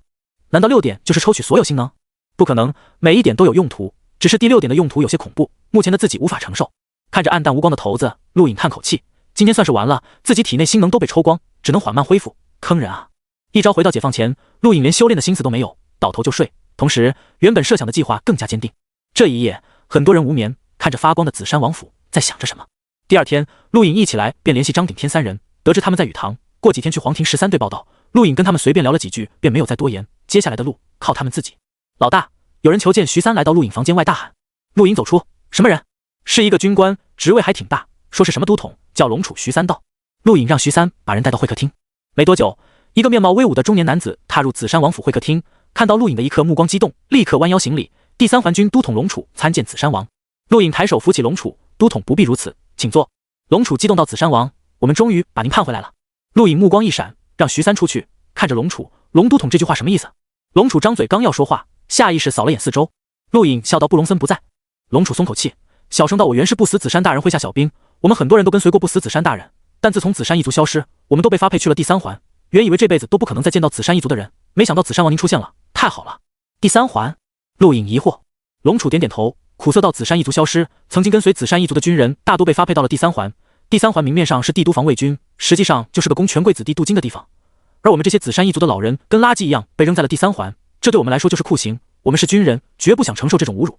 陆颖没有说话。龙楚继续道：紫山王，您知道第二环军被称作什么吗？陆颖看着龙楚，第二环军明面上共属黄庭13队，实际上就是监视我们的杀戮机器，他们被称为真正的防卫军，防的就是我们。龙楚愤怒道：你们想我做什么？陆颖问道。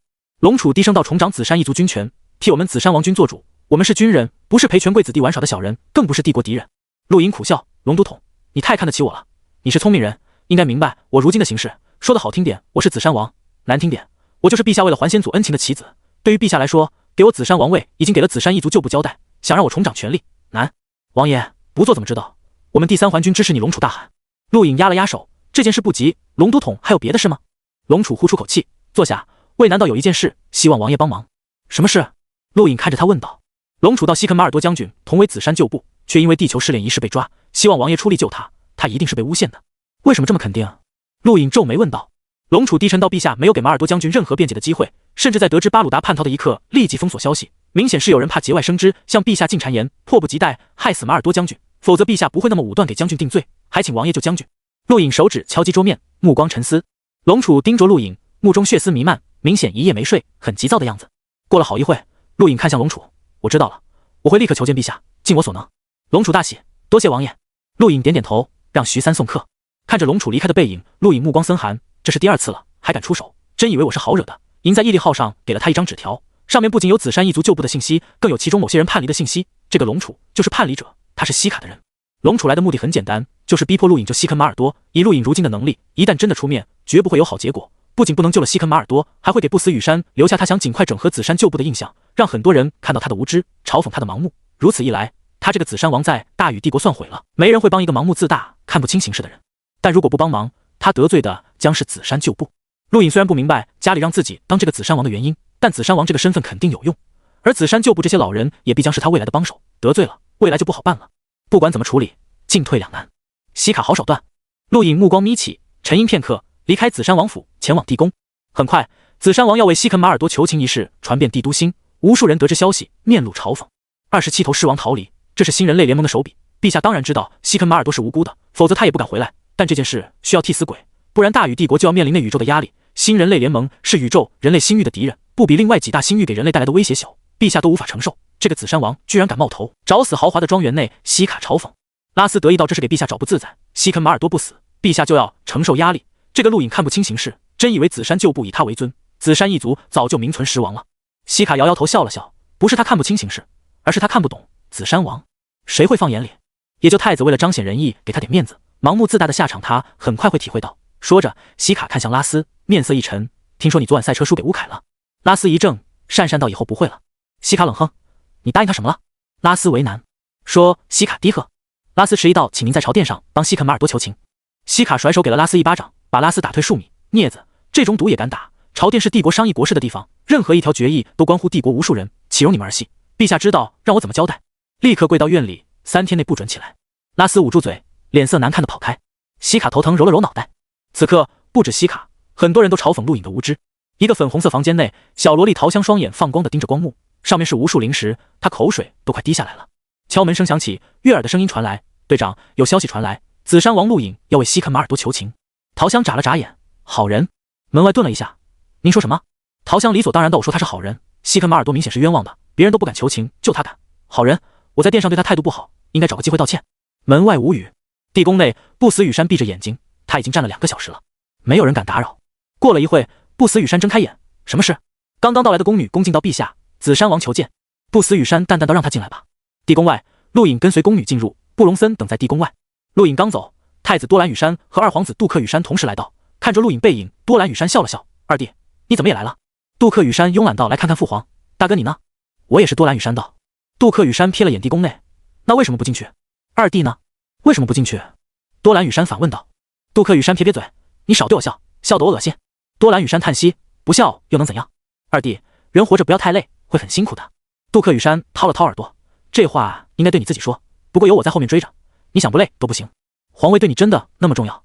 连我这个大哥都不认。”多兰羽山盯着杜克羽山低声道。杜克羽山没理他，径直步入地宫：“走吧，再慢，父皇就被那个紫山王气死了。我可不想还没当太子，父皇就驾崩，那皇位就是你的了。”多兰羽山叹息，步入地宫。布隆森面色平淡：“皇位争权，血腥无比，但大禹帝国是个例外。不死羽山只有5个孩子，老三和老四死在了内宇宙，只剩下太子和二皇子以及五公主，皇位必在3人中出现。五公主没兴趣，太子和二皇子便一直在争，不过争得有点太光明正大了，都敢在大庭广众说出来，他早已见怪不怪。”陆颖参见皇叔。不死羽山看着眼前一株紫色发光的植物，对陆颖招招手：“来看看，这株植物来自一个奇特的星球，还没有名字。”陆颖走近，看着这株紫色植物，圆形，一节一节向上攀升，散发着奇怪的波动，他无法分辨是强还是弱。“不要靠近！”现在的他很霸道。不死羽山笑道。陆颖迷茫：“霸道？”不死羽山点点头：“他可以绞杀探索境的强者。”陆颖目光一变，连忙退后，惊讶望着这株紫色植物，这么厉害！不死羽山大笑，看着紫色植物一步步靠近，随后在陆颖惊讶的目光中抬手摸去，转头看向陆颖：“想不想摸摸看？”“很舒服。”陆颖目光闪烁，抬脚跨前，伸手摸到了紫色植物，很软，确实很舒服，还有一种恢复的感觉，带着淡淡清香。不死羽山看着植物，感慨到大自然的生存法则很残酷，这株植物面对强者会收敛所有锋芒，不管对方怎么碰它，它都不会攻击，哪怕周围其他生物都反抗，它依然不动。所以那颗星球只有这株植物活了下来，并被带到朕面前。在朕面前，它永远都是一株可供观赏的植物，除此之外没有其他用处，哪怕它拥有探索境的实力也一样。陆颖眼睛眯起，不死羽山在警告他：“你来找朕什么事？”不死羽山问道。陆颖攻进到地球试炼的时候，我无意中探听到了一些事，听到了某个坐标方位，那里或许隐藏狮王。不死羽山一惊，看向陆颖：“你说什么？你知道狮王的位置？”陆颖倒不确定，可能会有，听得很模糊。不死羽山沉声道：“坐标呢？”陆颖把坐标发给不死羽山，不死羽山立刻将坐标发了出去，随后看着陆颖笑道：“坐吧，歇会，很快会有结果。”陆颖点点头，坐了下来。同时，多兰羽山跟杜克羽山也到来，诧异看着眼前一幕，这个紫山王没有替西肯马尔多求情，父皇怎么没有愤怒？你们两个怎么也来了？不死羽山奇怪道。两人连忙行礼。不死羽山点点头，既然来了，就一起坐吧。等等。两人疑惑，但没有多问，平静地坐在陆颖身侧。陆颖对两人点头，没有交流。宫女端上点心。时间很快过去了半个小时，不死羽山个人终端发出声响，他看了看，脸上露出一丝笑容，赞赏地看向陆颖：“做得好，一共3头狮王，你当即首功。”陆颖连忙起身，是皇叔军队所向无敌，才能顺利。恭敬行礼。皇叔，地球试炼时，西肯马尔多将军救过我一命。陆颖恳求皇叔对外宣布，提供狮王坐标的是马尔多将军。三人沉默。多兰羽山跟杜克羽山对视一眼，目光诧异，感情又绕回来了，不过不是求情，而是转移功劳。不死羽山面色肃穆，没有说话。陆颖就这么弯着腰，目光闪烁。3头狮王，他也知道是大功，一般能抓到1头外逃狮王已经很了不起了。新人类联盟可不是大禹帝国可以对抗的，所以这件功劳很大，他足以借此掌握一些权力。但他没有。西肯马尔多代表的不仅是他本人，更是紫山旧部，还有他陆颖知恩图报的名声。最后一点最重要，知恩图报，在这个舆论盛行的年代，好名声远远超过部分权力，这点他看得很明白。以他如今的实力，即便掌握一些权力，也是杯水车薪。陆颖从没高估自己，自己只是一个探镜蝼蚁，仅仅是探镜，没有人会在意。就算给了自己帝国军事大权又如何？没人会听自己的，自己如今需要的是底蕴和名声。过了好一会，不死羽山才开口：“你要想清楚，真的决定这么做？”陆颖坚定道：“请陛下成全。”不死羽山点点头：“可以，不过这个功劳不足以抵消西肯马尔多的罪，最多可以保他的命。”陆颖感激：“多谢陛下。”不死羽山点点头，深深看了眼陆颖，转头让多兰羽山跟杜克羽山离开，走到陆颖眼前，回答：“朕救西肯马尔多，真的是因为报他的救命之恩。”陆颖看着不死羽山双目，真诚道：“是的，陛下。”不死羽山盯着陆颖双目看了一会，随后笑了：“你跟不死紫山真的很像，他跟你一样知恩图报，不愧是紫山一族。好了，朕累了，你回去吧。”陆颖点点头，离开。不死羽山看着陆颖背影，感慨地望着高空：“你的后人跟你真的很像。”陆颖还没走到大兴门，不死羽山圣旨便已下达：西肯马尔多戴罪立功，赦免死罪，叛国罪证据不足，暂押。大禹帝国无数高官权贵收到命令，震惊。大多数人不明所以，唯有帝都星上的权贵知晓。紫山王去了地宫。西卡呆呆看着光幕上的圣旨，怎么可能？戴罪立功？立的什么功？紫山王做了什么？不止西卡，很多人都不解。地宫大兴门外，布隆森同样惊讶看着光幕，对于陆隐的一切，他从未多嘴，他的职责是保护紫山王安全。即便如此，对于陆隐要进宫替西肯马尔多求情，他内心也是不屑的。但此刻，布隆森觉得要重新认识这个紫山王了，他居然成功了，看来此人并非有勇无谋，也没有盲目自大。老大，你出来了。徐三兴奋。陆隐不满，说的跟出狱一样。布隆森，你知道财务副大臣西卡的住址吗？布隆森一愣，知道。带我去。陆隐淡淡道。布隆森点点头。乘上飞行器，布隆森设定了路线，很快飞行器冲上真宇星的空中跑道。对于帝都，陆隐第一次逛，跟想象中的差不多，充满了科技感。当然，其中也有一些建筑颇为复古，绿化面积相当大，到处都是绿色。一架架飞行器在身边掠过，不时有惊讶的目光看向陆隐。他的飞行器太引人注目了，可以说是最好的。不远处，巨大的光幕上是一个样貌清纯的少女放声歌唱，大地上、天桥上到处都挤满了人。高空，三环大陆清晰可见，如实质的云层环绕天地。老大，你看，好多美女。徐三惊呼，望着下面。陆隐没兴趣，他在内宇宙待过，大宇帝国跟内宇宙比起来差了太多。前方，一架飞行器突然急速冲来，一个急转弯跟陆隐并列，透过玻璃，陆隐看到一个靓丽女子对他抛媚眼。帅哥，比一场，看看谁的快。女子兴奋挑衅。陆隐嘴角弯起，可以加点赌注。女子目光一亮，说：武立方星能晶体。陆隐开口。女子张大了嘴，你疯了吧？武立方，你自己有吗？陆隐不屑，赌不起就别玩。女子哼了一声，拐弯直接离开。徐三可惜，多漂亮的女人。老大，你不该吓人家的。陆隐不在意笑了笑，科技发达，美女太多了，他不在乎，除非美到白雪那个层次。不过自己刚刚开价确实太狠了。地球试炼中，学院最强者平均也只有一立方星能晶体，唯有拉斯、珍妮奥娜那种权贵子弟多一些，寻常学生连一立方都没有。刚刚那个女子也只是寻常学生，身上有个几颗星能晶体顶天了。武立方确实吓到人家了。说起来，自己身上没有星能晶体太不方便，连钱都没有，应该找梅比斯银行看看不死羽山给自己多少钱，希望不要太小气。真宇星很大，不过一般权贵都住在距离地宫不远的地方。10分钟后，陆隐和徐三来到一幢豪华庄园外，这里就是西卡的家。同一时间，布隆森自虚空走出，陆隐带着两人走向庄园，被门卫拦下，告诉西卡，紫山王陆隐问候。陆隐淡淡道。门卫士兵一惊，连忙进去汇报。很快，西卡带着拉斯到来，混账东西，怎么不请王爷进去？西卡先是训斥了门卫一通，随后对陆隐恭敬道：王爷驾临，西卡有失远迎，请王爷赎罪。拉斯也低下头恭敬问候，目光闪烁憎恨。陆隐笑道：冒昧来访，还请西卡大人勿怪，打扰了。西卡道：紫山王能来我府上是西卡的荣幸，王爷里面请。陆隐点点头，也不客气，率先向内走去。西卡府邸豪华，但也仅限于一般的豪华，相对他财务副大臣的身份一点都不过，而且他为人谨慎，说话滴水不漏，面对陆隐这个没有实权的紫山王也恭敬有加，人前人后都表现得非常到位，连陆隐都有些佩服他。很多人面对帝王是一个态度，背后又是另一种态度，西卡不同，他就像生活在不死羽山的眼眸下，任何事都想着不死羽山，绝对挑不出半点毛病，这是个很厉害的人。陆隐不禁想起引给他的纸条上的介绍，西卡虽然是帝国财务副大臣，但却架空了财务大臣贝利，掌管帝国财政大权，不然皇庭12队也看不上他，此人城府极深。面对这种人，很多人都会觉得头疼，太难对付，但对于陆隐来说，他喜欢这种人，因为这种人聪明。王爷，小儿拉斯在试炼时对王爷多有得罪，还请王爷见谅。西卡第一时间赔罪，并让拉斯向陆隐道歉。陆隐笑道：西卡大人客气了，试炼就是战斗，我还想请西卡大人不要怪我对令公子出手太狠才好。哈哈，王爷教训的极是，不然这小子还以为待在雨堂多厉害，让他长长见识也好，知道天外有天，还有王爷这种天赋异禀的奇才。西卡大笑，陆隐也含笑看着他，两人都很虚伪。其实陆隐此次来让西卡很意外，他不知道陆隐的目的，毅力号上拉斯蛊惑威洛给陆隐下马威，想让陆隐难堪，这件事早已过去。而龙楚一事，西卡自认没有透露半点风声，没人知道龙楚是他的人，陆隐为什么会来？兴师问罪？不像。西卡大人，听说您出生的星球风景很美。陆隐好奇问道。西卡笑道：是啊，我出生在。很快，时间过去1个小时，徐三站在陆隐身后百无聊赖，他都不知道陆隐想干什么。拉斯也一样，就这么站在西卡身旁，看着两人天南海北闲聊。大禹帝国的一切对陆隐都是新鲜的，他可以问无数种问题，但西卡就不同了。作为财务副大臣，尤其是架空财务大臣的实权人物，他有很多事要处理，但面对陆隐各种问题，他又不能明着拒绝，无奈只能一一细说，从星球风景聊到风土人情，再聊到试炼的各种事，甚至聊起了八卦。时间就这么又过去了2个小时，拉斯受不了了。西卡咳嗽一声，端起茶杯，意思很简单，端茶送客。但陆隐就像没看到，同样也端起茶杯喝一口。当时间又过去1个小时，西卡咳嗽一声：王爷，不知道您此次找我有什么事？陆隐倒没事，就是想拜访一下西卡大人，通过大人的学识长点见识，毕竟之前跟令公子接触多了，知道大人是一个渊博的学者，想多了解了解。龙楚也对我说过，西卡大人知识渊博。西卡目光一闪，点点头，沉吟片刻，对拉斯小声说了几句。拉斯咬牙，脸色难看的离开。没一块，拉斯递给西卡一枚凝空剑。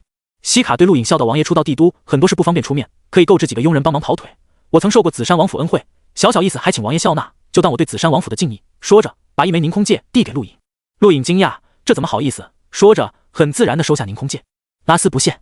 西卡笑道：“王爷不用客气。”陆颖起身：“既然如此，我就收下了。再次感谢西卡大人。”西卡起身恭敬道：“我送王爷。”门口，陆颖跨出西卡府邸，忽然回头：“西卡大人，什么时候有时间？我再来拜访一下。”西卡笑道：“抱歉了，王爷，最近太忙。如果有什么想知道的，可以在朝殿结束后大兴门外详聊。”陆颖嗯了一声：“好，再见。”看着陆颖的背影，西卡脸色沉了下来。父亲，这混蛋什么意思？还想来？拉斯愤怒。西卡冷声道：“他在试探我，也有警告的意思。他想告诉我，如果再对他出手，还会再来。就他，给点钱就打发了，真以为紫山王的身份能对我们怎么样？”拉斯嘲讽。西卡目光阴沉，他发现此人超出他的掌控，他是怎么知道龙楚是他的人的？这件事除了他和二皇子没人知道，连拉斯都不知道。刚刚还救了西肯马尔多，此人似乎并不简单。派人看看他去哪了。西卡命令：“报告大人，紫山王去了贝利大人府上，一名士兵立刻汇报。”西卡目光一变，握紧拳头，先来他府上，后去贝利府上，这是明摆着告诉他，知道他架空贝利权力一事，否则不可能搞错了顺序。紫山王背后肯定有人，否则不会对帝都星如此了解。这个人不简单。拉斯，记住，暂时不要招惹他。西卡沉声道。拉斯不解，但不敢反驳自己父亲。贝利府邸距离西卡府邸不远，都在同一个贵族圈子。陆颖被贝利恭敬请了进去，言谈半个小时后，贝利比西卡还爽快，直接给了凝空戒。西卡顾忌得多，贝利就不用了，他就是个傀儡，别的没有。钱多的是，给陆颖一张梅比斯银行的金卡，看样子比西卡给的那张还要精美。王爷能驾临是我的荣幸，以后还请王爷多多关照。贝利客气，笑着送陆颖出门。陆颖笑道：“贝利大人客气了，请回吧。”贝利点点头，一直目送陆颖离开。待看不到陆颖后，狠狠呸了一声：“什么东西，敲诈我！以后有你好果子吃，看你能得意到什么时候。”陆颖心情很好，非常好。当初太子多兰羽山送给他见面礼时，他就想到了，挨家挨户拜访朝臣，明着索要贿赂，不对，是见面礼，给就走，不给就不走。他有的是时间，反正是个闲散王爷，没有实权，什么都无所谓。被人告了又如何？谁能告他贿赂？谁会贿赂一个探尽闲散王爷？而且不死羽山给他承诺，再围一天就不会让人欺负他。这个承诺必须尽快使用，否则天知道不死羽山什么时候死。至于名声，他才不在乎这些朝臣怎么看他。这些人哪个不贪？但不死羽山为什么能容忍？就因为他们能做实事，而不是光会贪。贪不可怕，可怕的是贪而不为。西卡贪的绝对是天文数字，但他把帝国财政处理得井井有条，就不会有人敢说他。自己跟西卡完全相反，自己不掌权，无论如何贪都不会引起忌惮，反而降低很多人的戒心。何况自己贪的是朝臣，费那么大劲冒充紫山一族后人，不得到点什么，总觉得对不起自己。陆颖自我安慰。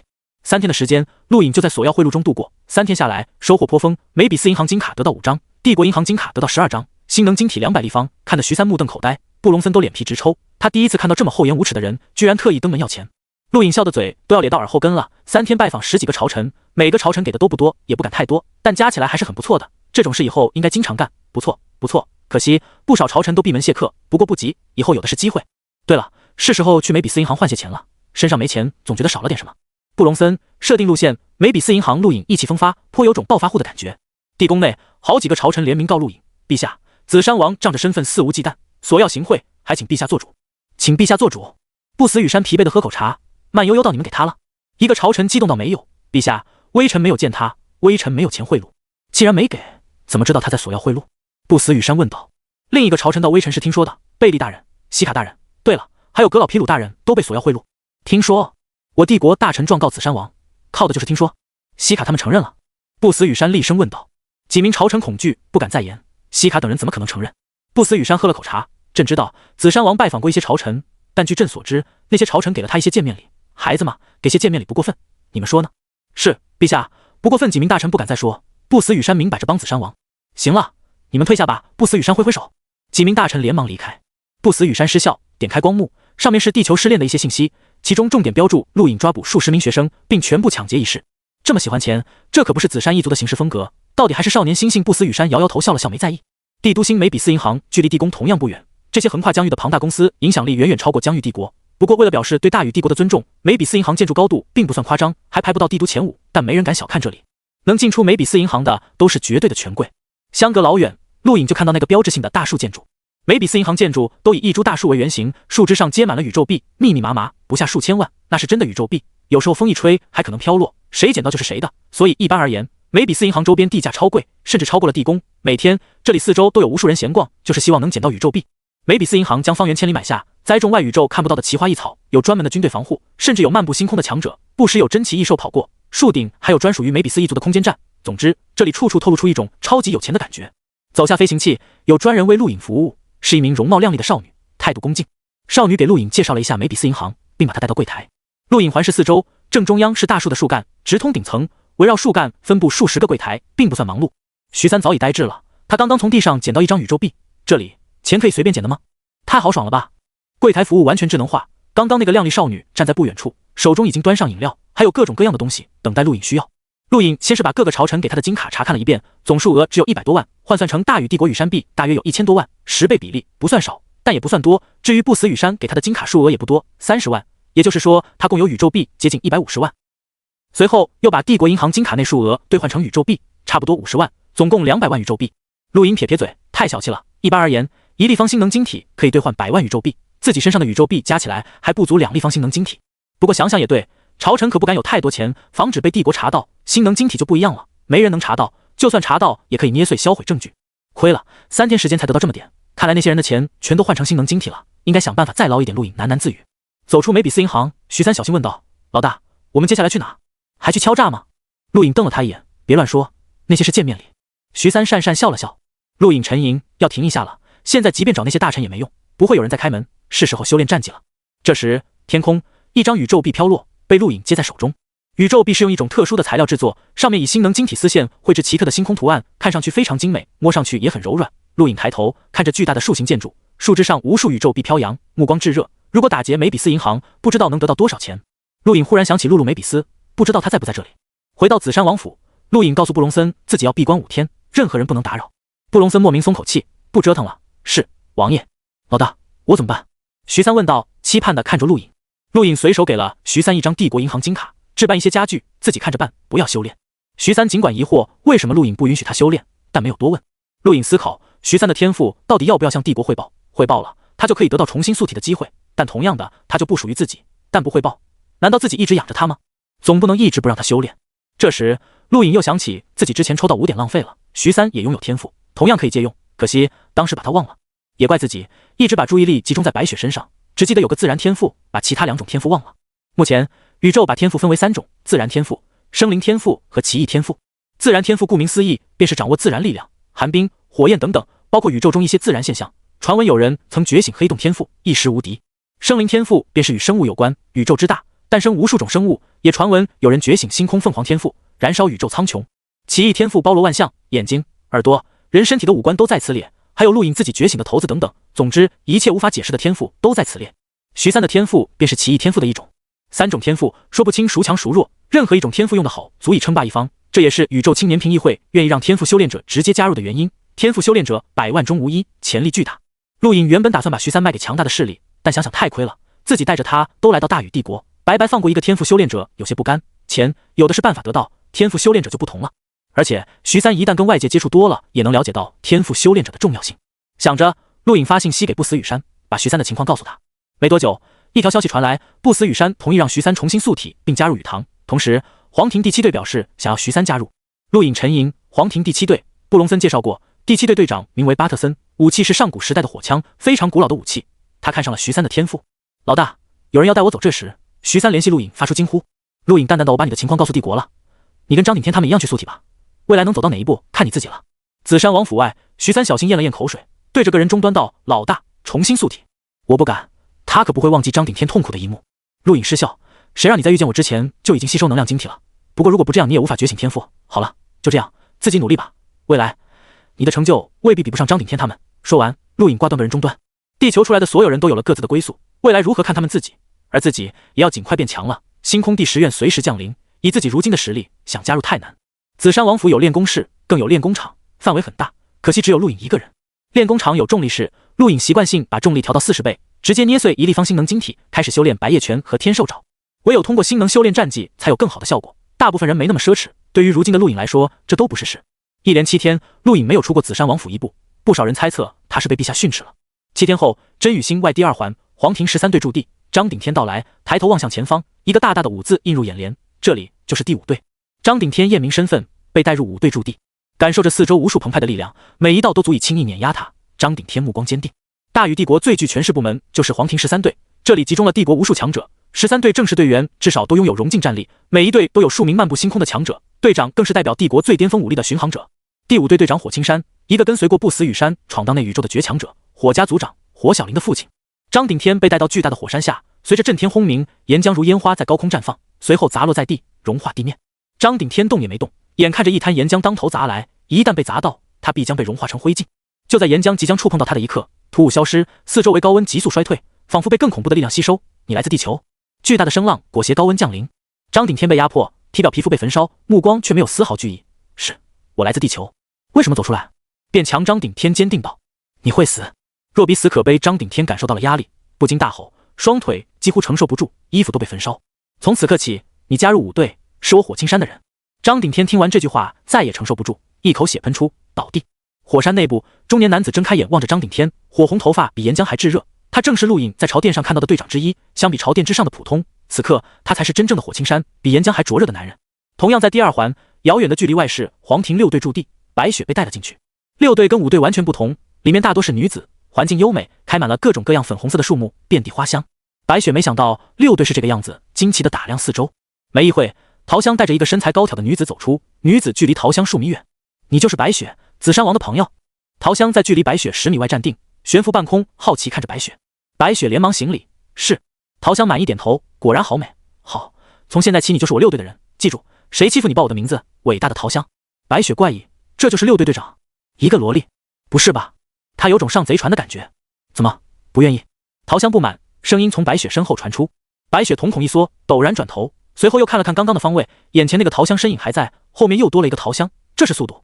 为什么残影还不消失啊？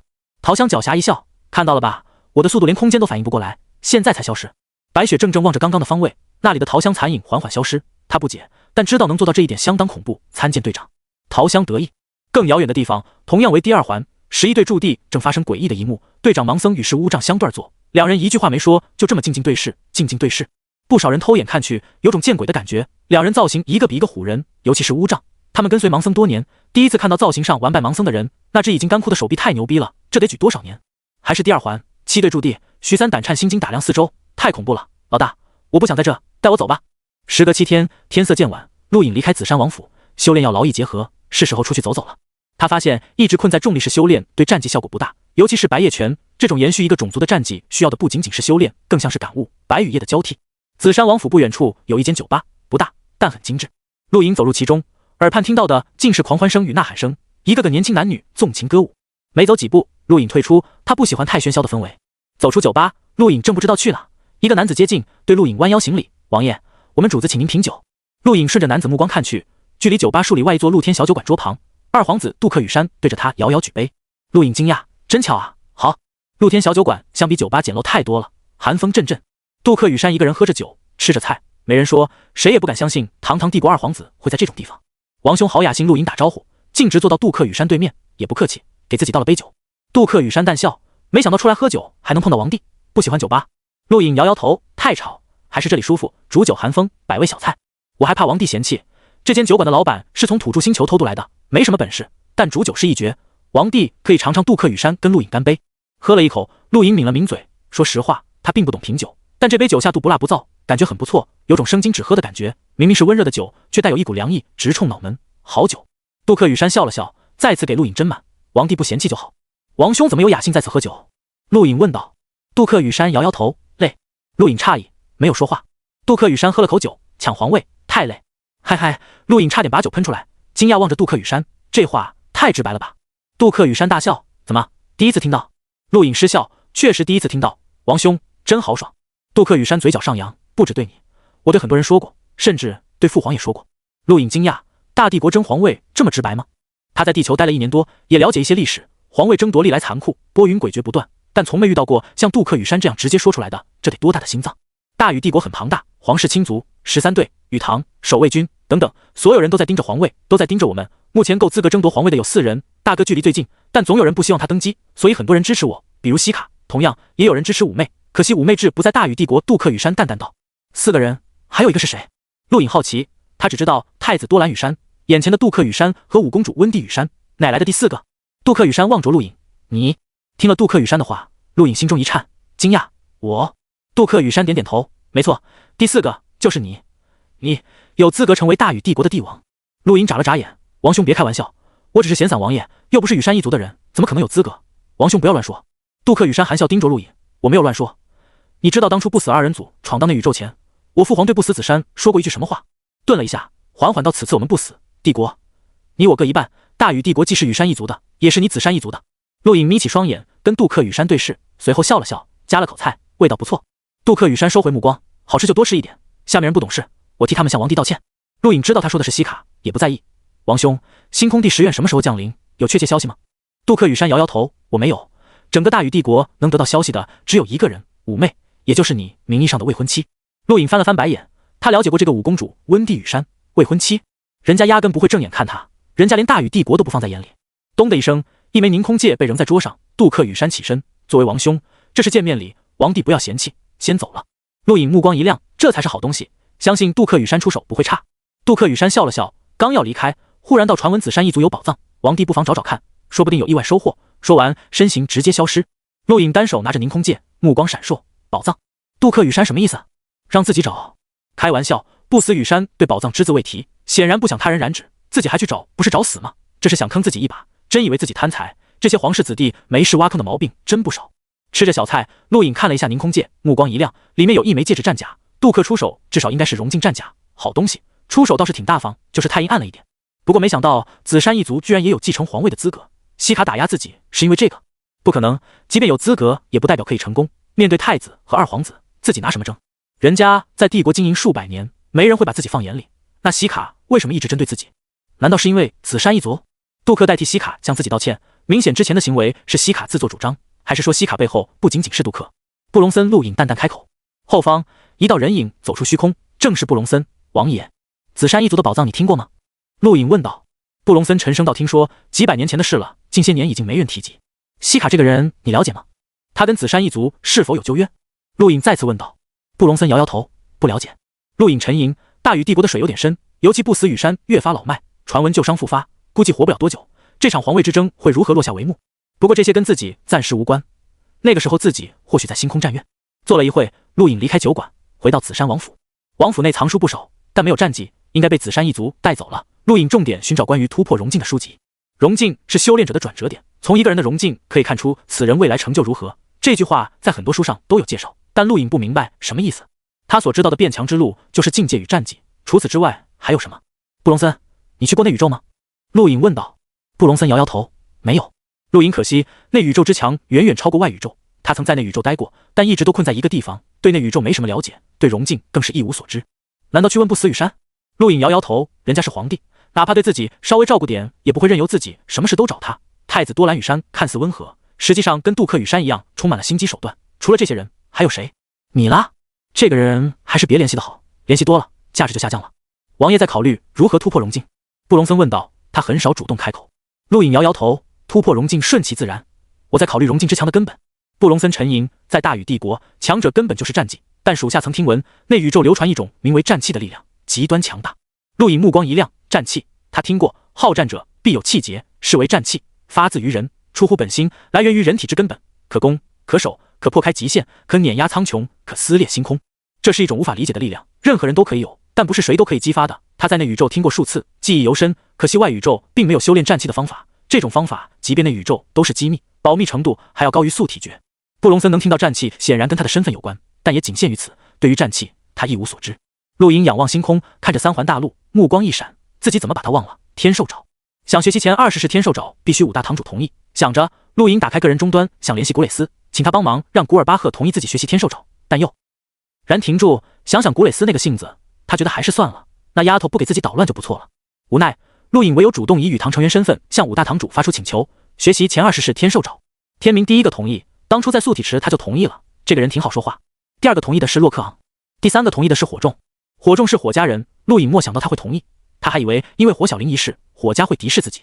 古尔巴赫跟修兹没同意，让陆隐可惜，其实也在意料之中，他只是碰运气试着申请，能有3个人同意不错了，怎么才能让剩下2人同意？这是个问题。就在这时，陆隐收到通知，古尔巴赫要跟他见面。陆隐惊讶，古尔巴赫要见自己，他第一时间想到古蕾斯，这丫头肯定告状了，不然古尔巴赫为什么见自己？也好，自己正愁怎么让他同意，见一面也能知道他的想法。陆隐没有耽误，大晚上的直接前往第一环。对于修炼者来说，白天黑夜分的并不是太清楚，连续几天不睡觉太正常了。古尔巴赫所在的分堂距离素体池比较远，从紫珊王府出发，足足9个小时后才到达。天已经亮了，这还是最新型飞行器的速度，一般人去最起码好几天时间。第一环有一片大湖，也可以算是大海，碧蓝色，在真与星都可以看到，范围远远超过地球总面积。在这片大海的中央，便是古尔巴赫所在分堂。巨大的高塔层层叠加，不时有人高空掠过。大海内生物游荡，偶尔对高塔发出攻击，却被瞬间泯灭。这里有漫步星空的强者坐镇。陆颖坐在飞行器内直冲高塔，向下望去，有宇堂学生在海面上猎杀生物。高塔顶层宽阔的石屋内，一个青年睁开双目，看向塔外，咧嘴一笑。布隆森被拦截在塔外，陆颖是宇堂成员，可以进入。这座塔非常高，穿透云层，里面来来往往不少宇堂学生，皆好奇看着陆颖。宇堂集中了大禹帝国年轻一辈精英，每一个加入的成员都不简单，未来都是竞争对手。陆颖走到塔中央，抬头看去，石梯呈螺旋式向上蔓延，想上去只能登梯，不能飞，这是规矩。陆颖刚要攀登，一名男子走出，拦在陆颖身前，好奇打量着他：“兄弟，想去哪层？古尔巴赫在哪层？”陆颖问道。所有人被惊动，诧异看着陆颖：“你找堂主？”男子惊讶。陆颖淡淡道：“是他找我。”众人打量着陆颖，目光多为探寻。而在人群中，一个身材略矮的男子瞪着陆颖，他是去地球试炼的宇堂精英之一，也是被陆颖打劫过的精英，对陆颖印象深刻，也是少数知道陆颖身份的人。他很想找陆颖麻烦，但面对紫山王这个身份，想想还是算了。堂主在最顶层拦住陆颖的男子说道：“谢谢。”陆颖回了一句，向上攀登而去。每隔一段距离都有一层巨大的空间，越往上人越少，也没人拦着他。当他看到外面云层的时候，距离塔顶已经很近了，这里一个人都没有。高塔顶层，古尔巴赫站在石窗旁，狂风吹拂。陆颖一跃而上，来到最顶层，一眼便看到站在不远处的青年，背影挺拔，浑身散发凌厉之意。这就是古尔巴赫，大禹帝国年轻一辈最顶级强者之一，宇堂堂主之一，无数学生口中的变态。陆颖打量着古尔巴赫，古尔巴赫忽然转身，目光凌厉地瞪向陆颖，宛如利剑刺破虚空，让陆颖后背发凉。此人样貌跟古蕾斯很像，他就是古蕾斯的哥哥。陆颖暗暗想到。同为宇堂堂主，天明温和有礼，古尔巴赫英气逼人，整个人就像一支箭，充满了咄咄逼人的感觉。我妹妹在试炼中承蒙你照顾了。古尔巴赫开口，目光紧盯着陆颖。陆颖眉头一皱，双目毫不示弱地盯着他，弱肉强食而已。古尔巴赫咧嘴，没错，你既然知道，为什么帮他？陆颖一愣，帮他？什么时候？自己不是把他抢了吗？古尔巴赫冷漠到地球试炼虽然没有成功，但在个人成绩上，古蕾斯遥遥领先，甚至超过了厄德。我不相信，我了解他，以他的实力得不到那种成绩，是你在帮他。你绑架了数十名学生，这份成绩足以让他领先别人。陆颖眉毛挑了挑，古蕾斯似乎没有跟古尔巴赫说他被自己打劫的事，想想也对，以他不肯吃亏的性子，怎么可能告诉古尔巴赫？古尔巴赫虽然在宇堂权力很大，但也仅限宇堂，无权插手试炼，所以也就无法得知试炼细节，不知道自己打劫过古蕾斯，美妙的误会。你就是因为这个才不同意我学习天兽爪前20式？陆颖问道。古尔巴赫目光扫向塔外，我只想见见你，虽然你是紫山王，但在此之前，你却是以土著的身份参加试炼，区区一个土著能击败数十名学生，其中还有宇堂精英，包括拉斯，我对你很好奇。说着，再次盯向陆颖，目光充满战意，更想领教一下你的实力。传闻你可以在实战中学习到天兽爪，我不相信。陆颖嘴角含笑，那就试试吧。古尔巴赫低喝一声好，随后将心能压制到碳境，小心了，只要进入战斗状态，我就不会留手。我也是。陆颖回了一句，两人同时启动冲向对方。砰！双拳对轰，气浪四射，两人同时后退，紧接着再度冲向对方。古尔巴赫真的没有留手，抬手，天兽爪轰出，远远超过之前交手的提森。这就是古尔巴赫，哪怕保持碳境实力，依然可以施展超越融境强者的战绩。陆颖双目内敛，陡然停止，目光紧盯着古尔巴赫的天兽爪，体外隐约出现5颗星辰运转，形成独特的防御力场。当古尔巴赫一爪探入天星功力场中，明明瞬间极致的距离变得无比遥远，遥远到陆颖可以看清天兽爪的每一式变化。1、2、3，直至15式。古尔巴赫一击天兽爪包含15式变化，威力恐怖，虚空兽吼震荡空气，令四周都仿佛冻结。陆颖瞳孔收缩，身体以不可思议的角度避开，天兽爪覆盖方圆100米，却被陆颖避过，一爪击在地面，将地面轰出巨大的爪印。古尔巴赫惊讶望着陆颖，你居然能避过？好。陆颖眼睛眯起，刚刚他学会了9式变化，不够，再来。古尔巴赫同样施展天兽爪，覆盖四方，妄图以天兽爪击败陆颖。可惜在陆颖眼中，天兽爪并非毫无破绽，每一击都被避开，直到古尔巴赫施展第5次天兽爪，陆颖双目明亮，成了15式变化，了然于胸。下一刻，陆颖抬手，探掌变爪，天兽爪。古尔巴赫震惊，同样一击天兽爪轰出，轰的一声震动，引起塔下不少人注意。陆颖跟古尔巴赫同时后退，在地面留下深深的痕迹。当烟尘散尽，露出古尔巴赫震惊的目光。你居然真可以模仿，是学会天兽爪？只看了5次，就将15式天兽爪发挥了出来。古尔巴赫惊讶。陆颖喘着粗气，手掌生疼。古尔巴赫是融境强者，哪怕压低境界，身体也是融境的，自己跟他硬碰太吃亏。没想到真有你这般奇才，天兽爪刻印在石壁上，即便与唐精英想学会，也耗费很久。有的人终其一生都无法学会15式天兽爪，你能在这么短时间学成，佩服。古尔巴赫赞叹。陆颖没有在他眼里看到嫉妒，对他好感提升了不少。刚好这门战技适合我。古尔巴赫点点头，感慨道：没错，遇到合适自己的战绩确实学得很快。还要打吗？陆颖问道。古尔巴赫嘴角扬起，天兽爪不是我擅长的，既然说了跟你一战就不能这么结束，小心了。接下来我会用适合我的战绩，死了不要怪我。陆颖目光凛然，古尔巴赫身为堂主，荣境巅峰，其战绩绝对恐怖，来吧。古尔巴赫咧嘴，掌中出现奇特的果实，上面有闪电图样，这种果实跟自然能量晶体一样，可以提供雷电。随着古尔巴赫捏碎果实，惊雷狂闪，高温灼烧地面，甚至透过石窗轰向外界，引起不少人震惊。堂主在战斗，跟谁？难道是刚刚上去的那个人？不可能，那个人才探境。陆颖感受着狂暴的雷霆，下意识后退，这一幕让他想起古蕾斯的战甲，不过比古蕾斯的战甲恐怖太多了。不能等，主动攻击。陆颖目光一凛，抬手，裂空掌狠狠轰出。古尔巴赫冷哼，单手一挥，掌中雷霆轰炸，将裂空掌的气浪直接撕开，随后化作箭矢射向陆颖。陆颖急忙避开，后方墙壁被洞穿，灼热气浪将他狠狠推开，体表出现一丝发麻，这是雷电的力量。这就是我的战绩，闪雷剑，让我看看你的实力。古尔巴赫低喝，单脚跨前，雷霆化作弓箭，直指陆颖。一瞬间，陆颖头皮发麻，在他眼中出现的不仅仅是雷霆，更有无法揣测的灵力气劲，整片天地都化为雷的海洋，整片天地都是敌人。高塔下，布隆森目光凝重，紧紧盯着高空。在雨堂，只要不是故意杀人，战斗生死他无法插手。希望紫山王不要死了。面对雨堂堂主，哪怕压制境界，也不是寻常荣境强者可比的。陆颖紧盯着无尽雷霆中的那一抹灵力气劲，这一刻的古尔巴赫给他的威胁还要超过当初的青羽。青羽因为受伤太重，不仅战力被压制到了探境，很多战绩还都无法施展。古尔巴赫不同，他没有限制，可以无限发挥，能将探境力量发挥到极致。眼看那抹灵力气劲射来，陆颖知道躲是躲不过去的。台掌5颗星辰运转，一式天星掌，长出星辰线。轰！气浪震裂墙壁，吹散云层，裹挟着惊雷扫射四方。塔顶，陆颖终究是挡住了古尔巴赫探境全力一击。不仅如此，当第5颗星辰爆开，甚至压制了古尔巴赫的闪雷剑，将所有雷霆轰散，让古尔巴赫战绩无功自破。古尔巴赫本人虽然没受伤，但战绩被破，等于败了。陆颖收回手掌，掌心一抹黑色映入眼帘，这是雷霆的力量，将掌心都烤焦了，不过不是太严重。你赢了。古尔巴赫道。陆颖深吸口气，平手，我受伤了。说着抬起手掌。古尔巴赫失笑，我利用外力施展战绩本身就算作弊，我相信你也没有出全力。我古尔巴赫不是输不起的人，赢就是赢。陆颖没有再争辩，他确实没有尽全力，至少白雪的天赋他没用，以天赋加上天星掌，威力还能更强。虽然压制境界一战不太痛快，不过也不错了，以你的实力足以在雨堂排入前10。古尔巴赫畅快道。陆颖惊讶，雨堂不止10位荣境强者吧？古尔巴赫嗤笑，荣境那又如何，知道吗？我刚当那一剑，雨堂能挡住的不超过10人，所以你足以排入雨堂前10。陆颖忽然想到素体池挑衅自己的提森，那个人也是荣境强者，不过被自己天星掌击败，还有莫诺，以自己如今的实力绝对可以击败荣境的他，想想也是，自己是可以越级击败荣境强者的。荣境强者很弱吗？不，荣境很强，不过大禹帝国的荣境很弱。古尔巴赫在雨堂很强，但如果放在那宇宙，远远达不到强的程度，这就是外宇宙跟内宇宙的区别。想到这些，陆颖不急着突破荣境了，他要多了解一些关于荣境的事，他可不想成为莫诺那种荣境底层。这时，陆颖看到自己发出的请求中，古尔巴赫同意。多谢。陆颖道。还剩修兹，你打算怎么让他同意？古尔巴赫问道。对于这个，陆颖没想到，修兹这个人他听说过，无可争议的大禹帝国年轻一辈最强者，雨堂第一高手，稳稳超过天明。古尔巴赫是前大禹帝国青年评议会成员，如此多光环加身，哪怕就是个普通人也被捧上了巅峰，这种人性情如何，陆颖还真不了解。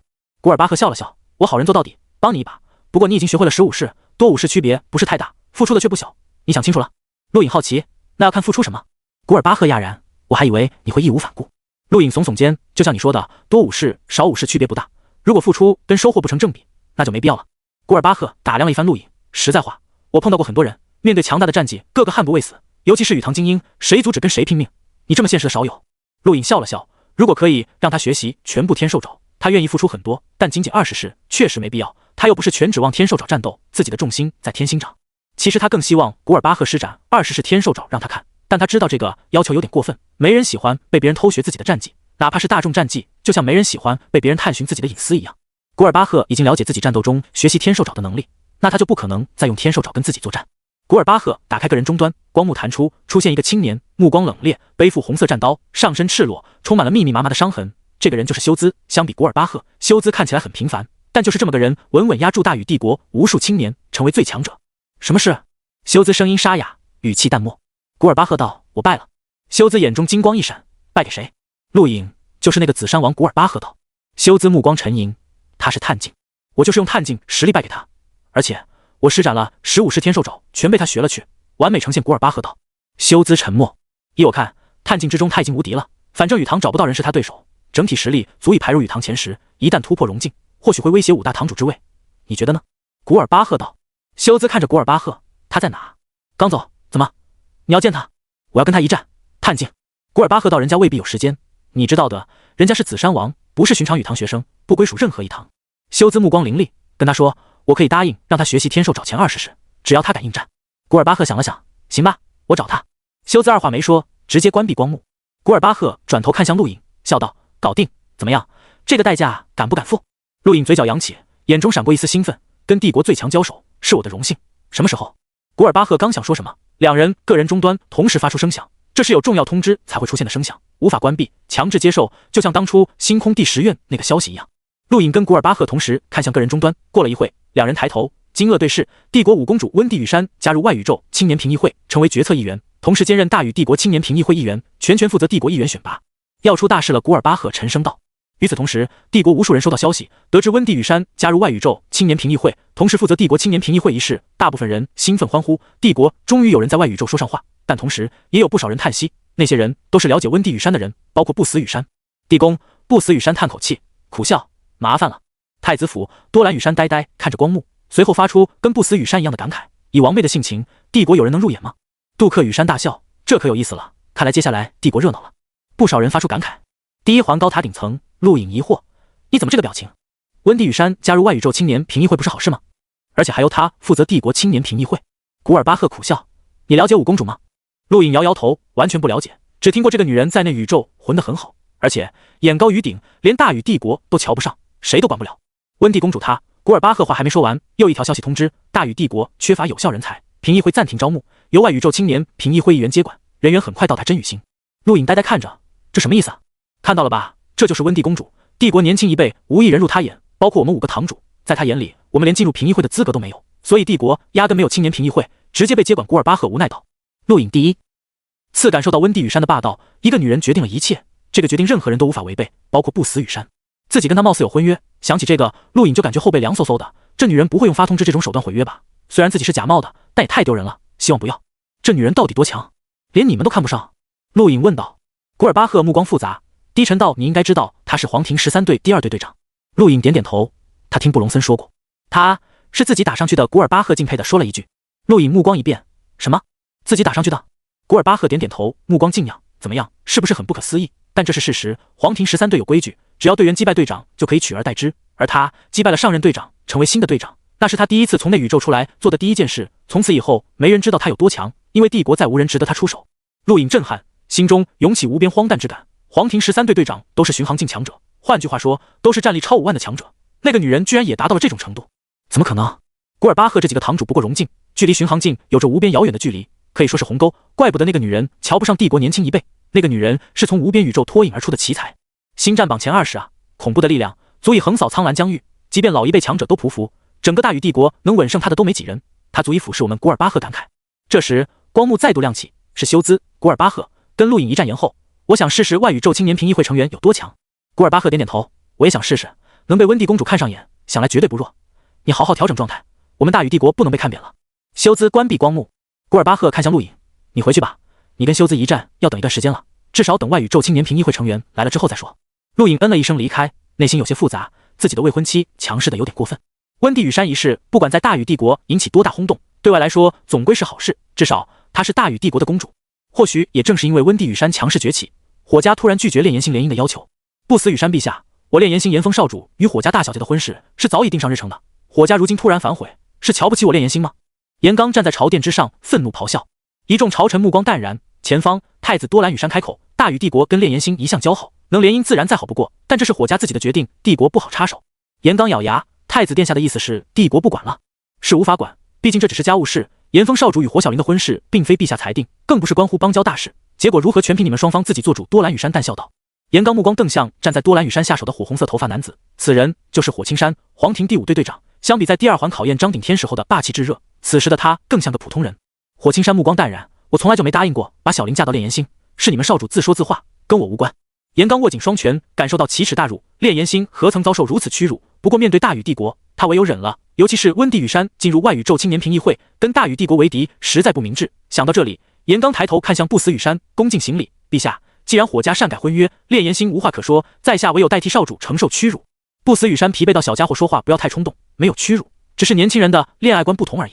严刚无奈，目光忽然看向站在火青山后方，浑身散发寒气的男子，眼前一亮，再次恭敬道：陛下，火家毁约，少主必会成为整个苍兰疆域的笑柄，不知在下可否代替少主另择婚事？众人诧异看向严刚，区区一个荣境修炼者，炼炎星少主严峰的侍卫，居然有这么大权力，敢替主子做主？杜克羽山望向严刚，听说你跟严峰从小相识，名为主仆，实际上是兄弟，看来传言不虚，居然敢替他另择婚事。严刚无奈，整个苍兰疆域，甚至连浩源疆域都知道我炼炎星向大禹帝国提亲，如果未完成，炼炎星将成为外宇宙的笑柄，相信陛下也不愿意看到这一幕。你想向谁提亲？不死羽山问道。严刚弯腰，珍妮奥娜小姐。所有人一惊，站在火青山后方的男子目光一冷，扫向严刚，不可以。严刚一愣，为什么？不死羽山等人也看向男子，此人名为罗克奥纳，皇庭13队第9队队长，也是珍妮奥娜的叔叔。珍妮早已跟别人定下婚约。严刚笑道：罗克队长想来记错了，我跟珍妮小姐参加过地球试炼，也算相识一场，曾问过她，并没有跟任何人定下婚约。罗克奥纳目光冰冷，那是之前我奥纳家族曾跟紫杉一族有婚约，这件事大禹帝国谁人不知，你可以打听。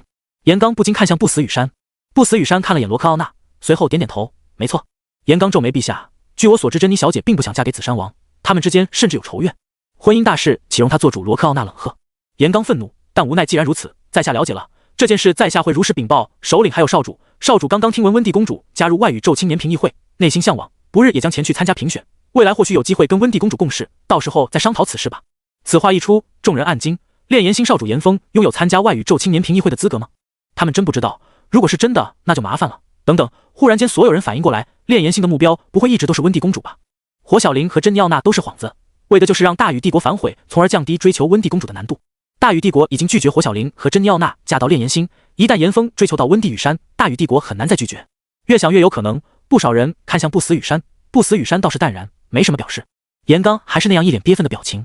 火青山跟罗克奥纳看着严刚，眼神冰冷，他们被当枪使了，这件事他们不会这么算了。行了，朕累了，散去吧。不死羽山疲惫挥挥手，众人退出朝殿。传令紫杉王来，地宫见朕。不死羽山淡淡道。没多久，陆颖驾驶飞行器出现在地宫外，紫杉王府距离地宫太近了，他到的时候，朝臣也刚走到大兴门。陆颖正好跟众人相遇，布隆森离他10米远站定，西卡对他淡笑，礼貌有加。不少朝臣不爽陆颖，他们都是被索要贿赂的，也有不少朝臣躲着他，防止被他盯上。陆颖等众人离开大兴门，才慢悠悠进入。紫杉王一道声音在陆颖耳边响起，陆颖转身看到罗克奥纳，罗克队长您好。罗克奥纳表情淡漠，他刚刚在朝殿上亲口说出珍妮奥娜与陆颖的婚约，不管是什么原因，这件事已成事实，眼前这个年轻人就是他奥纳家族的姑爷了，做事稳重一点，谨言慎行，不要相信任何人，有事可以找奥纳家族帮忙。说完转身就走，浑身冰寒。陆颖懵了，什么意思？紫杉王，陛下在等您宫女提醒。陆颖连忙跟随宫女进入。什么？跟奥纳家族联姻？地宫庭院，陆颖惊呼。眼前不死羽山微笑点头，是啊，这是当初紫杉一族跟奥纳家族定下的，今日朝堂上罗克奥纳亲口承认了，你准备一下，找个好日子就结婚吧，年纪也不小了。跟谁？陆颖问道。当然是直系继承人珍妮奥娜。不死羽山道。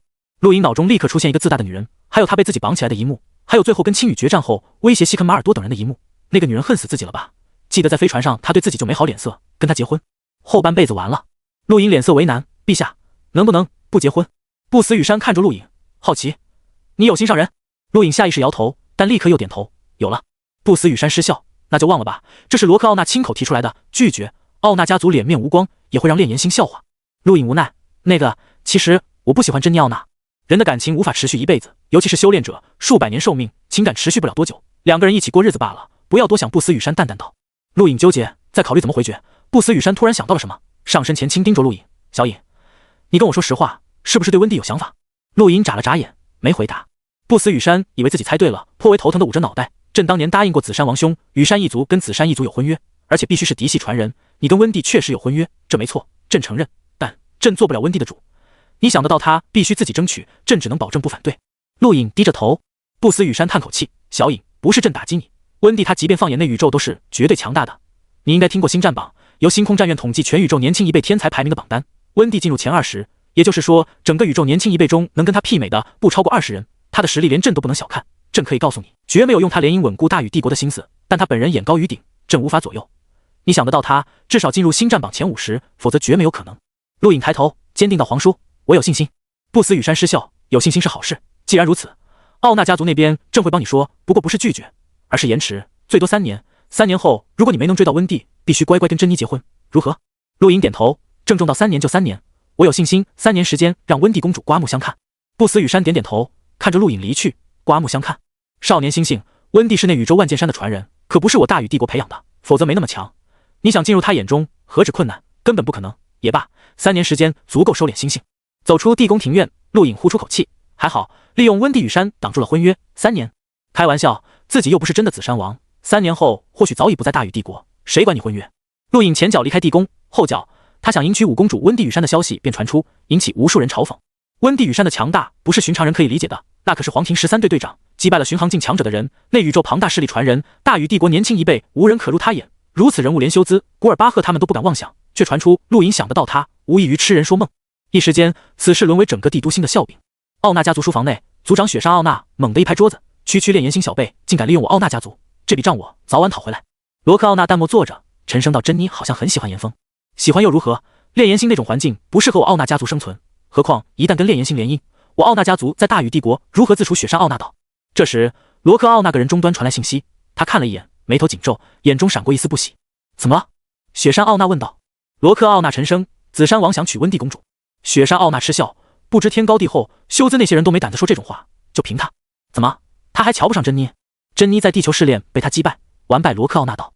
提到这个雪山奥纳就来气，不争气的东西连个土著都打不过，传令下去不突破融境，他别想出府。紫山王怎么办？罗克奥纳问道。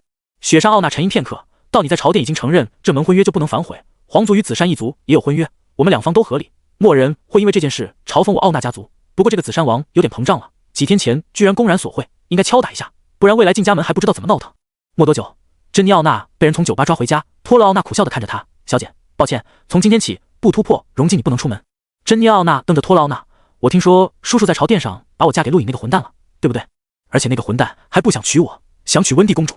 托勒奥纳无奈摊开手，不知道怎么回答。珍妮怒解：那个混蛋敢瞧不上我，不过区区一个落魄土著，我珍妮奥纳才不会嫁给那种人，抢劫犯，卑鄙无耻的小人，打死我也不会嫁给他。我这就修炼，早日突破融境，把他给我的羞辱通通还回去。说完愤怒走开。托勒奥纳叹口气，或许应该感谢陆颖，没有他，珍妮还沉浸在对炎风的崇拜中，哪会发奋修炼？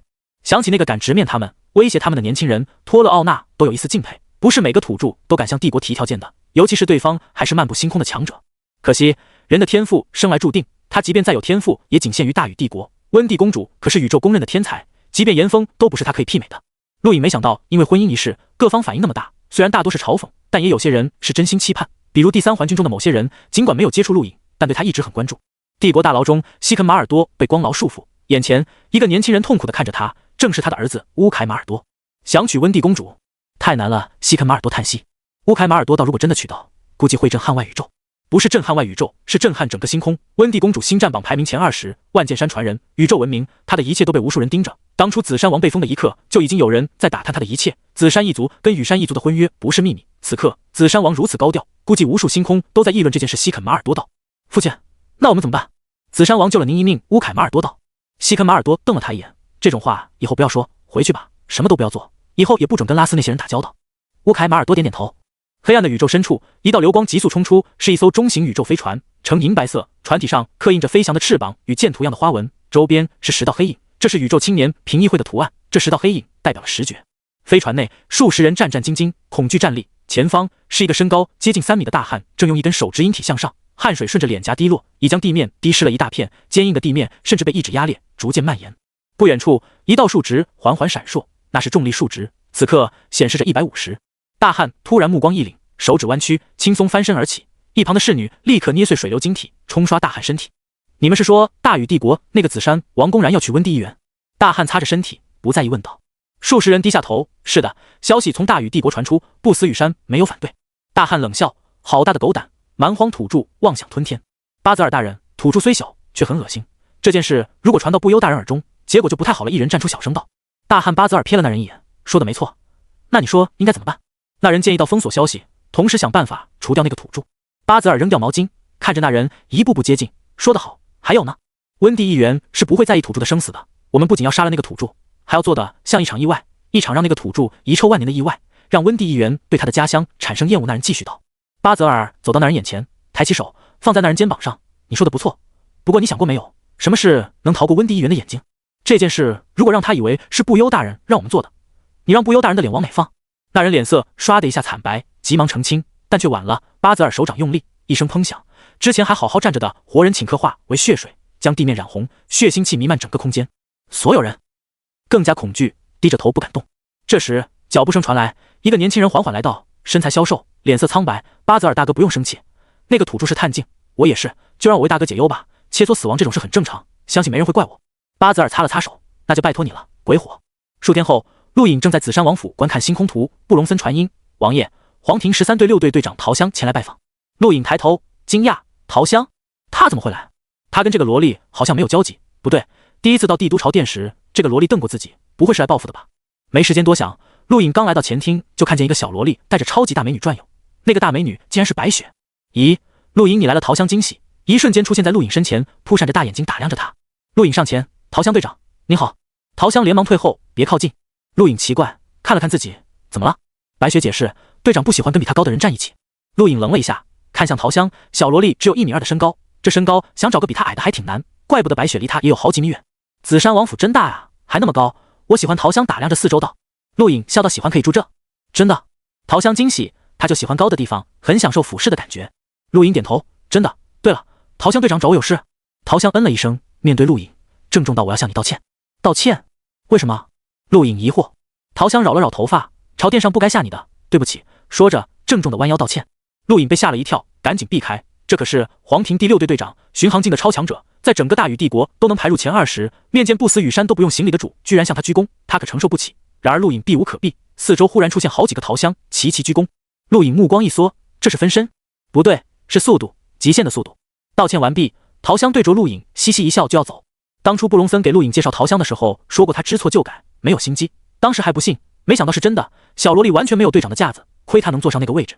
眼看陶香要走，陆颖连忙道，陶香队长，难得来一趟，喝口茶再走吧。陶香摇摇头，不了，我还有事。白雪对陆颖点点头，跟在陶香后面。陆颖从凝空界内取出一包零食，晃了晃，发出窸窣的声音。陶香停住，转身望向陆颖手中的零食，目光突然炙热。这是卡卡疆域大胖零食第3代珍藏，一共只生产了5万包的冰龙虾片。陆颖诧异，没想到这包零食这么大来头，这是通过头子一点偷来的零食。刚刚只是想试试看能不能吸引陶香，没想到效果这么好。您喜欢就好。陆颖笑了笑，把零食递给陶香。陶香瞬间出现在陆颖身前，炙热地望着他。你真是好人，真的愿意给我吗？这个很好吃的。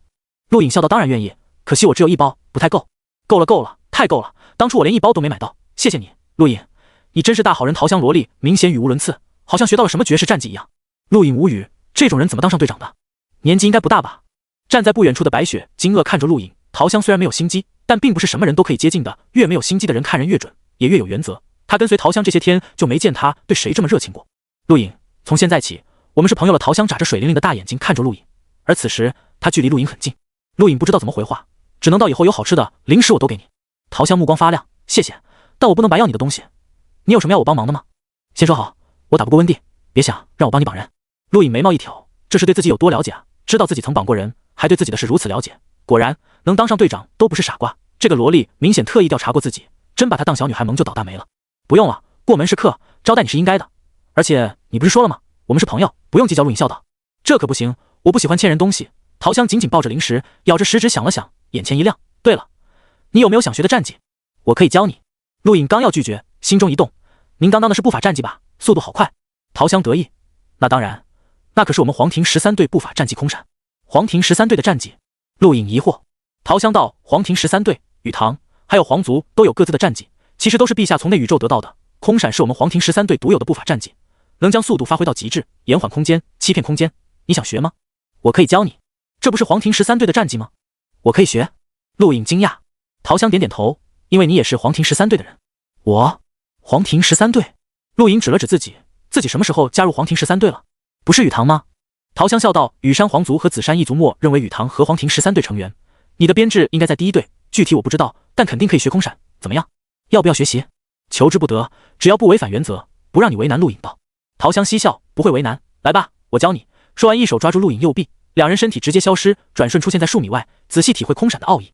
布隆森在陆颖学习空闪的一刻就退了出去，他会空闪，但每个人对空闪的定义都不同，他不能看。白雪羡慕地看着陆颖，他还没学习空闪。陶香速度极快，空闪跟游身步一样，对双腿发力要求极高。不过陆莹有游身步的底子，更体会过白夜一族急速战技的技巧，学习空闪不算难。尽管如此，他也耗费了2个小时才勉强施展。你真的很天才，一般人想学会空闪至少2个月，够资格学习空闪的都是黄庭13队精英，也是整个大禹帝国精英。你把那些人甩了一大截。陶香赞叹道。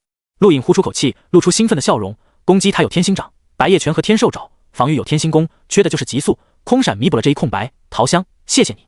陶香很大方地摆了摆手，不用客气。记住，我教你的只是发力技巧，真正能将空闪发挥到什么程度，取决于你自己。每个人对于空闪的理解都不一样，同一种战技在不同的人手里能发挥不同的力量。陆颖点头表示知道。陶香舔了舔嘴唇，那个，我要去享受冰龙虾片了，等会见。说完身体消失。陆颖压根没看到他是怎么离开的，这就是陶香的空闪，不知道在黄庭13队能排入第几。练习了2次空闪，陆颖看向白雪，在第6队过得怎么样？白雪倒还不错，队长对我很好。他们呢？陆颖问道。白雪想了想，张顶天在5队过得很艰难，从底层爬起，世无障跟11队队长对视了几天，动也没动。徐3不知道。陆颖看着白雪有些憔悴的面容，你天赋很好，尽量选择跟自己适合的战绩。白雪点点头，没有再说话。一个人到了新的环境是需要适应的，哪怕是白雪也一样。在陆颖看来，他们是埋在土里的金子，总有一天会发光，具体能有多高的光芒，还得看他们自己。没多久，陶香带着白雪离开了，临走前一脸的享受，还期盼地看了眼陆颖，意思不言而喻。陆颖抿了抿嘴，骰子摇到1点的概率是1/6，而1点能偷到0时的概率是无数分之一，太低了，他可不敢给陶香保证。说起来，是时候摇骰子了。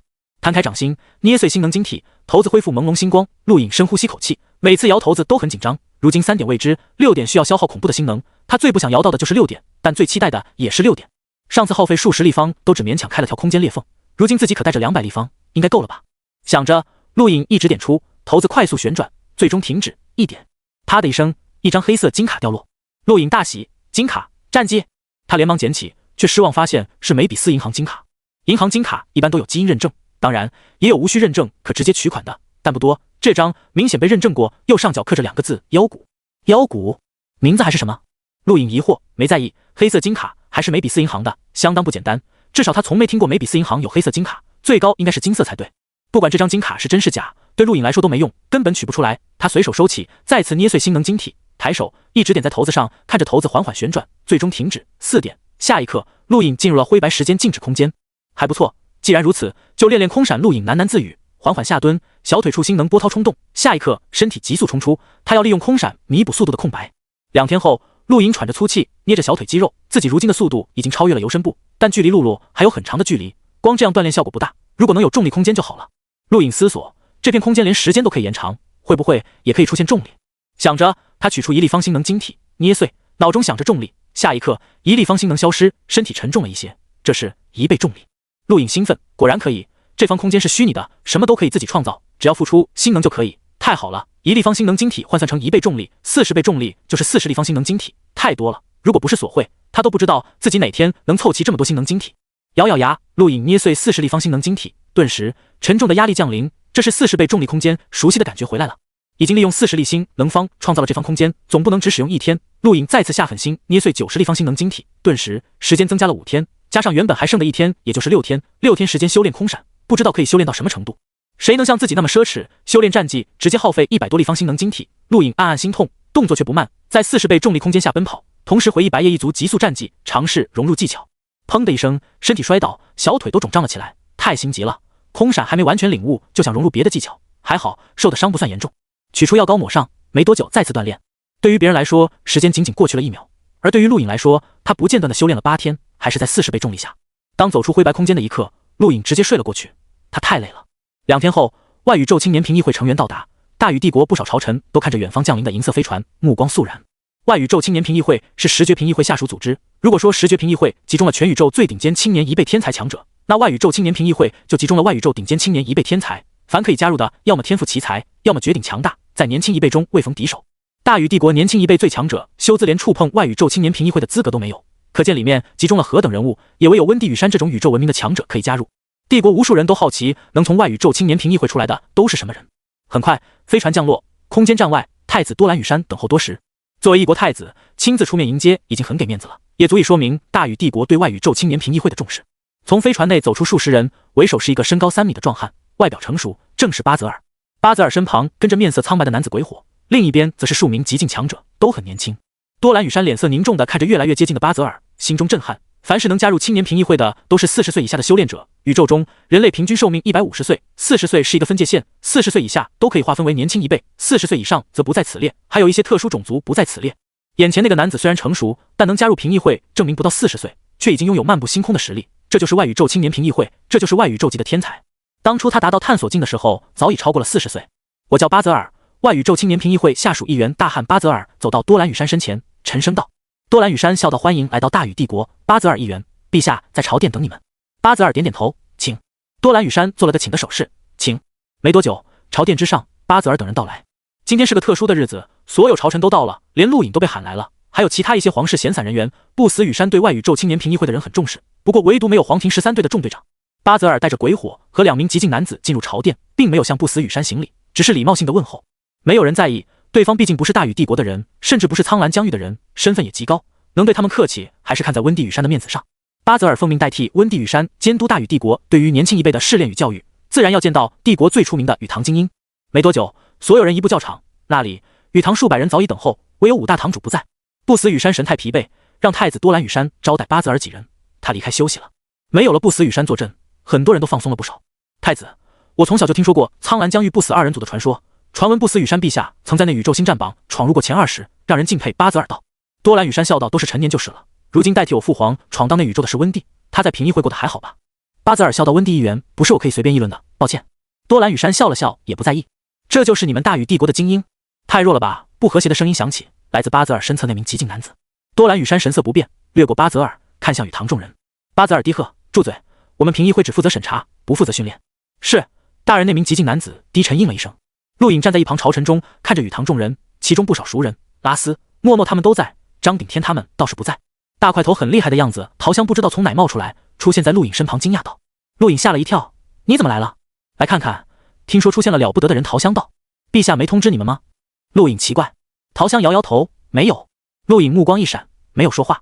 另一边，巴泽尔好奇：“多兰太子，听闻羽堂有5大堂主，为何没有见到？”多兰羽山尴尬，羽堂堂主很快就到，还请稍等一会。议会都是一帮学生，却独立于权力系统之外，甚至掌握大权，这是宇宙无数年发展下来的趋势，权力年轻化，没人敢小看这些学生。多兰羽山即便身为太子，也无法插手羽堂。素体诀的应用，使得年轻一辈掌权成为必然。年轻一辈凭借素体诀成长的太快，足以跟老一辈交手。实诀的出现是最明显的例子，尤其是最近这些年，不知什么原因，年轻一辈强者越发恐怖，远远超过历代，让无数人都看不懂。太子殿下，我们到了。修兹语气低沉，对多兰羽山说话，却盯着巴泽尔。多兰羽山笑道：“这几位就是外宇宙青年评议会的议员，未来监管帝国年轻一辈。”修兹、古尔巴赫几人看着巴泽尔，目光震撼。这个巴泽尔最多比他们大10岁，也在年轻一辈行列，却是漫步星空的强者，让他们有种无法呼吸的压力。巴泽尔淡淡扫过几人，在荣境中算不错了，但也仅仅是不错。怪不得温蒂议员不愿重组大宇帝国青年评议会，反而让巴泽尔大人您来监管，实在是没有人才了。一直没有说话的鬼火此时开口，语气充满了挑衅。此话一出，大宇帝国众人脸色难看，包括多兰羽山。温蒂羽山受命重组帝国青年评议会，却直言没有人才，这是大宇帝国的耻辱，被此人当着所有人面说出来，让帝国蒙羞。巴泽尔没有阻拦，这是事实。修兹目光盯向鬼火：“你是谁？”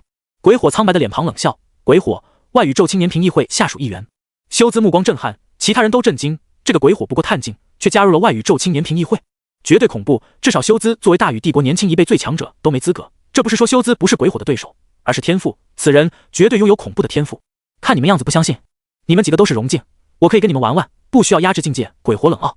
多兰羽山目光一闪，扫向巴泽尔。巴泽尔居然没有阻止，目光淡然。好大的口气！既然这样，我就代表羽堂跟你一战吧。天明走出，脸色郑重。修兹淡淡道：“压制境界，我说过不需要，境界也是实力的一种。难道你们国家战斗都必须同级吗？在外面可没人跟你讲什么公平。”鬼火不屑。远处，陆颖惊讶，天明他们5大堂主的实力他见识过，凭他的实力不是对手。毕竟那几人可是羽堂堂主，绝对的荣境巅峰。那个鬼火居然想凭探境挑战，如果真的赢了，那就太可怕了。所有人散开，天明脸色凝重地盯着鬼火，此人敢挑战他，必定做好准备。巴泽尔也不是白痴，同意让他出手证明有把握。凭什么？一个探境而已。你可以出手了。天明说道。鬼火冷笑，抬手，一团黑色火焰漂浮，众人惊讶，天赋，黑色火焰天赋。巴泽尔嘴角扬起，赞叹地看着鬼火，此人就是凭借这个天赋加入了他们，成为年轻一辈权力巅峰的存在。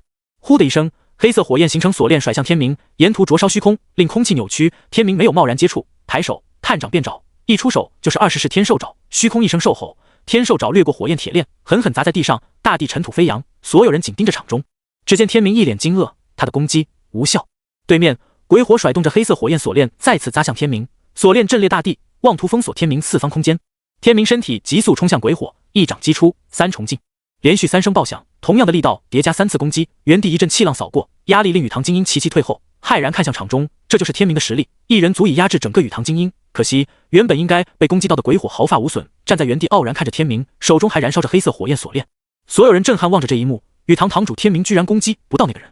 多兰羽山瞳孔收缩，这是物质与实体的转换，这个人的天赋可以让他将身体在一瞬间转换为特殊体质，避开实体攻击，对吧？巴泽尔议员。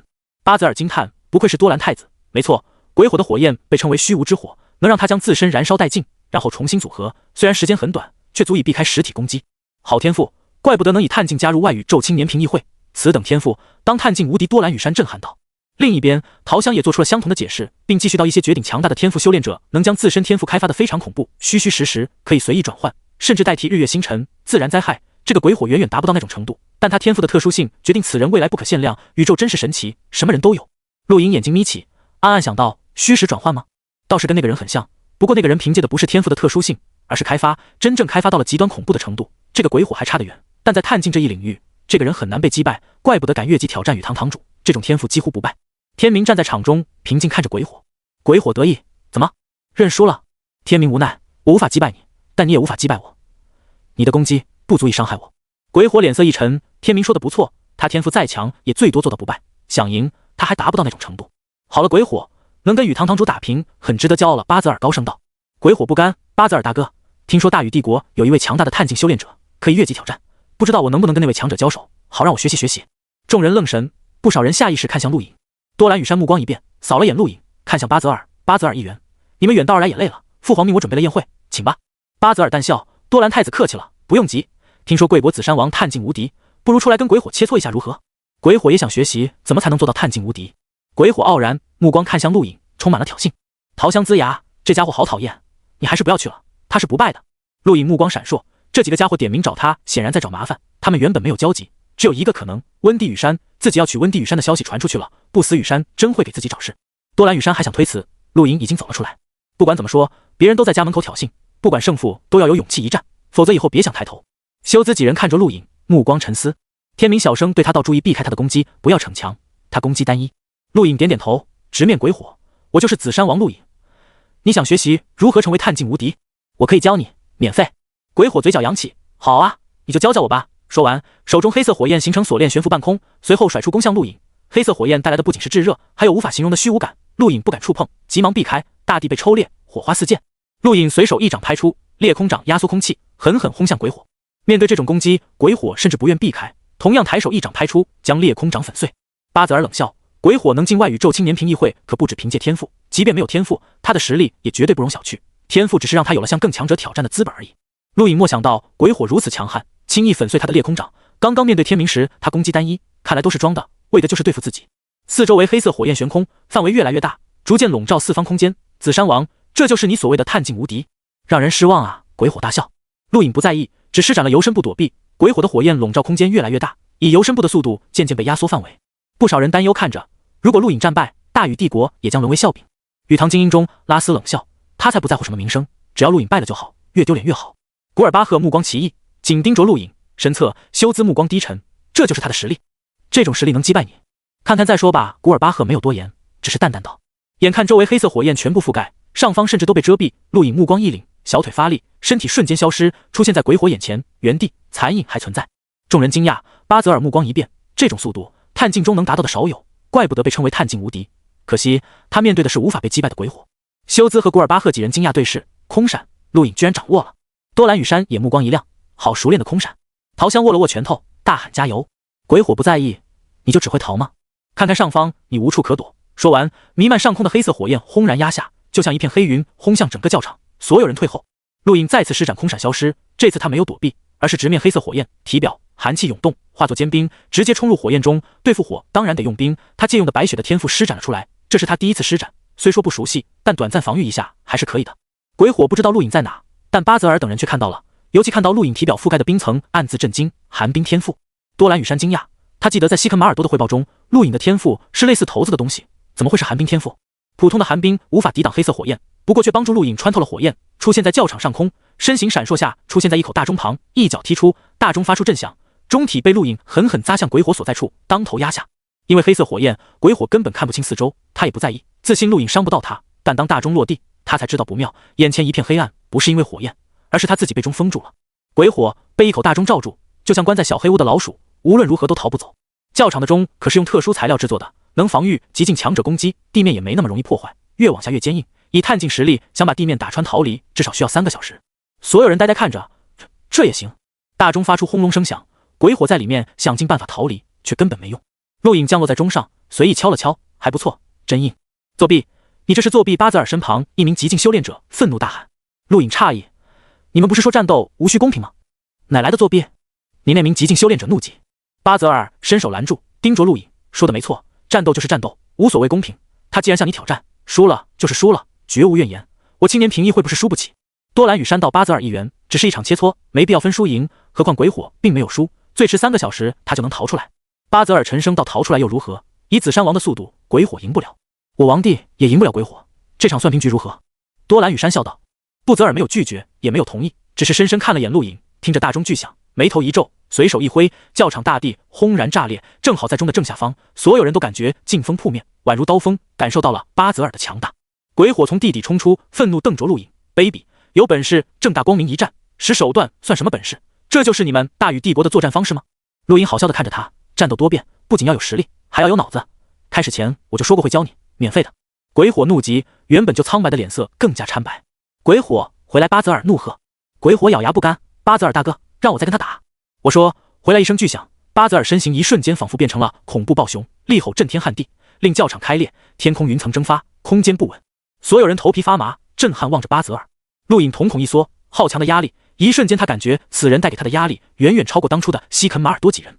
鬼火脸色巨变，连忙应声，不敢再反驳。巴泽尔平息怒火，淡淡看向多兰羽山，太子殿下，让你见笑了，走吧，我们也饿了，想尝尝大禹帝国的美食。多兰羽山笑了笑，做了个请的手势。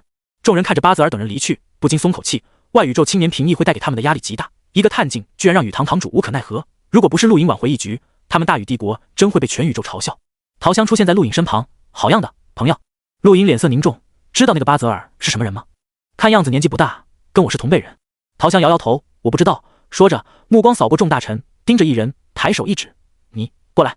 一个中年男子颤颤巍巍来到陶香面前。陶香队长，紫山王殿下，什么事？那个巴泽尔是什么人？陶香问道。此时，休兹、古尔巴赫和天明也到来，看着那名大臣。大臣恭敬道：巴泽尔是海姆疆域人，在外宇宙青年评议会中地位仅次于5大议员，人称暴熊。他的天赋是巨兽吞星熊。吞星熊？生灵天赋？陆颖诧异。大臣道是的，吞星熊是星空巨兽的一种，传闻最强大的吞星熊可以吞掉星球。巴泽尔是探索境强者，却曾经击败过巡航境。陆颖脸色郑重，怪不得那么恐怖。巡航境放在大禹帝国就是皇庭13队队长层次，那个人居然如此强。行了，没你事了，走吧。陶香挥挥手，大臣如蒙大赦，立刻跑开。陶香拍拍陆颖肩膀，不要多想，宇宙那么大，总会出现一些变态，你很厉害了，至少那个鬼火就赢不了你，他可是连天明都无法击败的强敌。一旁天明无语，陶香队长，能不能不要用我打比方？不对吗？刚刚是谁对人家无可奈何的？陶香斜了他一眼。陆颖笑道，虽说是同辈人，但他看样子也有30多岁了，我连20都不到，有的是时间追赶，相信等我到他那个年纪，肯定比他强。陶香一笑，说得不错，加油吧，我走了。陆颖点点头，看着陶香离去。陆颖，你什么时候跟陶香队长那么熟了？古尔巴赫奇怪问道。陆颖笑了笑，目光看向休兹。此时休兹也正看着他，多谢。不用，我是为我自己。陆颖道。休兹目光沉重，原本想挑战他们，却被一个鬼火生生打压了气焰。如果不是你，禹堂就成了笑话了。紫山王，我同意你学习天兽找前20试。陆颖大喜，真的？太好了。休兹点点头，转身离去，也没提跟陆颖交战的事。想来鬼火的话对他们有些触动，同辈人交战凭什么压制境界？境界也是实力的一种，这话没错。但如果不压制境界，陆颖绝不是他对手，这一战没意思。随着休兹的离去，古尔巴赫跟天明也走了。临走前，让陆颖直接前往第1环学习即可。天兽找石壁前20试可以在5堂学到，唯有20试之后才必须去指定的地方学习。多兰羽山等人招待巴泽尔跟陆颖无关，也没人通知他参加。他带着布隆森直接前往第1环，迫不及待想学天兽爪。前20试的威力足以把天兽爪提升到媲美5颗星辰天星掌的程度，天星掌能不暴露就不暴露。距离教场最近的是素体池，也就是天明所在的禹堂。陆颖直接前去，他跟天明也就前后脚到。天明亲自带陆颖去石壁处，前20世不算保密，雨堂学习过的不下50人，可惜能学成的没多少，以你的天赋，估计很快就可以学会。陆颖看着眼前一块石壁，上面是一式爪印，很快沉浸了进去。天明没有打扰，转身离开。石壁上爪印深深吸引了陆颖，运转天心功，爪印分毫毕现，每一式变化都很清晰。他原本就学会了15式，最后5式确实耗不了多少时间，也就半个小时。陆颖走出，天明惊讶望着陆颖：“你学成了？”陆颖笑道：“勉强。”天明目光一缩，赞叹道：“我都有些嫉妒你了，这种天赋超越了所有人，即便最擅长天兽爪的洛克昂当初学习20式也没这么快，差距甚至有点大。”陆颖没有在这个话题上多纠缠，而是道：“天明堂主，我记得你跟鬼火一战的时候用出了一种特殊战技，好像叫三重镜。”天明笑道：“对，三重镜，怎么有兴趣？”陆越狱是能让我看看吗？天明点点头。其实三重镜源自浩元疆域，浩元疆域有一种自古流传的强大战技，名为九重镜。我在浩元疆域待过一段时间，勉强学到了三重镜。说着，单掌对着虚空拍出，同样的力量轰击3次，一次比一次强，第3次的威力甚至是第1次的双倍乃至3倍，跟天星掌星辰爆裂一样，属于叠加攻击。陆颖眼睛发亮，我想试试。天明点点头，可以，小心。说着，一掌拍向陆颖。陆颖脸色凝重，抬手，同样一掌击出，掌出星辰线，3颗星辰隐约出现。砰的一声轻响，天明并没有用力，仅仅让陆颖体会到三重镜的攻势，陆颖也没有引爆星辰，静静体会着3重力量，同时天星功运转，将天明一掌的变化完全看在眼里。随着第3声轻响，陆颖被震退。如何？天明问道。陆颖甩甩发麻的右掌，赞叹道：“奇妙的发力方式，学会了。”天明淡笑。陆颖一惊，有些尴尬，一点点。天明不在意到早听闻紫山王可以通过战斗学习对方的战技，无需多想，这是你的本事。这片宇宙弱肉强食，看似是文明社会，实际上比远古还残酷，能学到是你的能力。不过有些远古强族的战技，你还是不要触碰为好。一来你很难学到，需要特定条件；二来他们不会允许外人学会。陆颖点点头，多谢天明堂主告知，我先走了。天明点点头，目送陆颖离去。陆颖回到紫山王府后没有停歇，立刻闭关，体会着三重镜的力道。过了1个多小时，他才算理解，不禁再次感慨天星功的强大，能将对方战技每一丝变化都展现出来。这仅仅是天星功初级，如果是全部会如何？会不会连某些强族的战技都可以学会？那就太恐怖了。掌握天星功的势力有多可怕？陆颖没有自满，这个宇宙充满了太多妖孽，他相信绝对有人学全了整套天星功，那个人的强大是他无法理解的，他才刚刚起步而已。宇宙深处有一片广袤的大陆，在广袤的大陆之上存在一座庞大的天空之城，这里是外宇宙青年评议会驻地。从天空之城俯瞰大陆，犹如神在主宰世间。高空9颗卫星悬挂，每一颗卫星都散发银色光芒，如同河流连接向大陆，跨越无尽距离。天空之城边缘，一个少女俯视，相貌绝美自然，身穿白色金丝镶边紧身外套，手持2米长剑，剑鞘银白，黑色长发垂直落到腰身，浑身散发着宁静古朴的气息，双目悠然，带着一丝凌厉之气，整个人犹如回鞘的利剑，虽掩盖，却依然锋芒毕露。少女就这么静静俯视下方，看着越来越多的人跪拜在地，目光平静，不知在想什么。身后，一名黑衣男子缓缓走来，容貌俊朗，目光谦和。温蒂，在看什么？对于他们来说，我们是神，那么对于我们来说，谁才是神？温蒂淡淡问道。男子淡笑，没有人可以当我们的神，我们的命运只会自己做主。温蒂目光明亮，神色平淡。你找我什么事？巴泽尔汇报，你们国家那个紫山王公然宣布要娶你。男子笑道，语气略显嘲讽。所以呢？温蒂毫不在意。你想怎么做？巴泽尔在等你的命令。男子微笑。温蒂转身，目光平淡，无所谓，随你。说完，缓缓离去。你不想知道他的情况吗？据说他可是击败了鬼火。男子问道。温蒂脚步依然，这则消息没让他露出丝毫异色。鬼火对于他来说只是蝼蚁而已，这些人不值得他浪费时间关注。男子看着温蒂消失，嘴角的笑容逐渐收敛，点开个人终端，随你玩。是，不忧议员巴泽尔声音传出。接下来半个月，陆颖没有离开紫山王府半步，一边体会着三重镜战技，想将三重镜加入到其他战技中，一方面观察星图。期间也摇了骰子，但他发现骰子最容易出现的始终是1点和4点，3点自始至终都没有出现过，6点也一样，2点也出现过1次，但用处不大。陆颖暂时不打算摇骰子，星能晶体不多了，而且他也感觉自己的精神有点差，应该是经常摇骰子的缘故，在星能晶体没有补充前，暂时停一停。就这样，当陆颖来到真宇星将近2个月左右，一则消息石破天惊，震动了整个外宇宙，星空第10院降临。承载着无数苍蓝疆域年轻一辈希望的星空第10院还是出现了。在宇宙中存在无数学院，但没有一所学院达到星空战院的层次，尤其是当初星空第9院降临无尽疆域，让无尽疆域诞生无数天才，使得整个外宇宙沸腾。这么多年了，外宇宙72疆域一直在想办法再拖出一个星空战院，而今终于实现，星空第10院出现。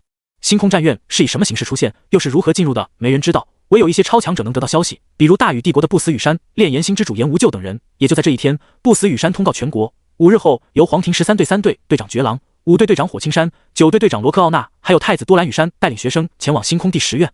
陆颖也得到了通知，他可以前往星空第10院参加考核。当初地球试炼失败，按理说那批人都没有资格前往，但其中有些人身份特殊，没人敢阻拦，比如陆颖，比如珍妮奥娜，比如露露梅比斯等人，这些人同样可以前去星空第10院。加上星球试炼成功的一批人和宇堂精英，一共近100人。大禹帝国就有近100人前去参加考核，整个苍蓝疆域加起来绝对有数十万人，再加上其他疆域甚至内宇宙出来的天才，星空第10院考核不知道会聚集多少天才。修兹他们5大堂主都去，还有火小玲、珍妮奥娜、拉斯、夏洛、露露。看着名单，陆颖颇为期待，100人里有相当一批熟人，真有意思。不知道其中有多少人可以加入星空第10院。居然还有鬼火，这个人也跟大禹帝国同行。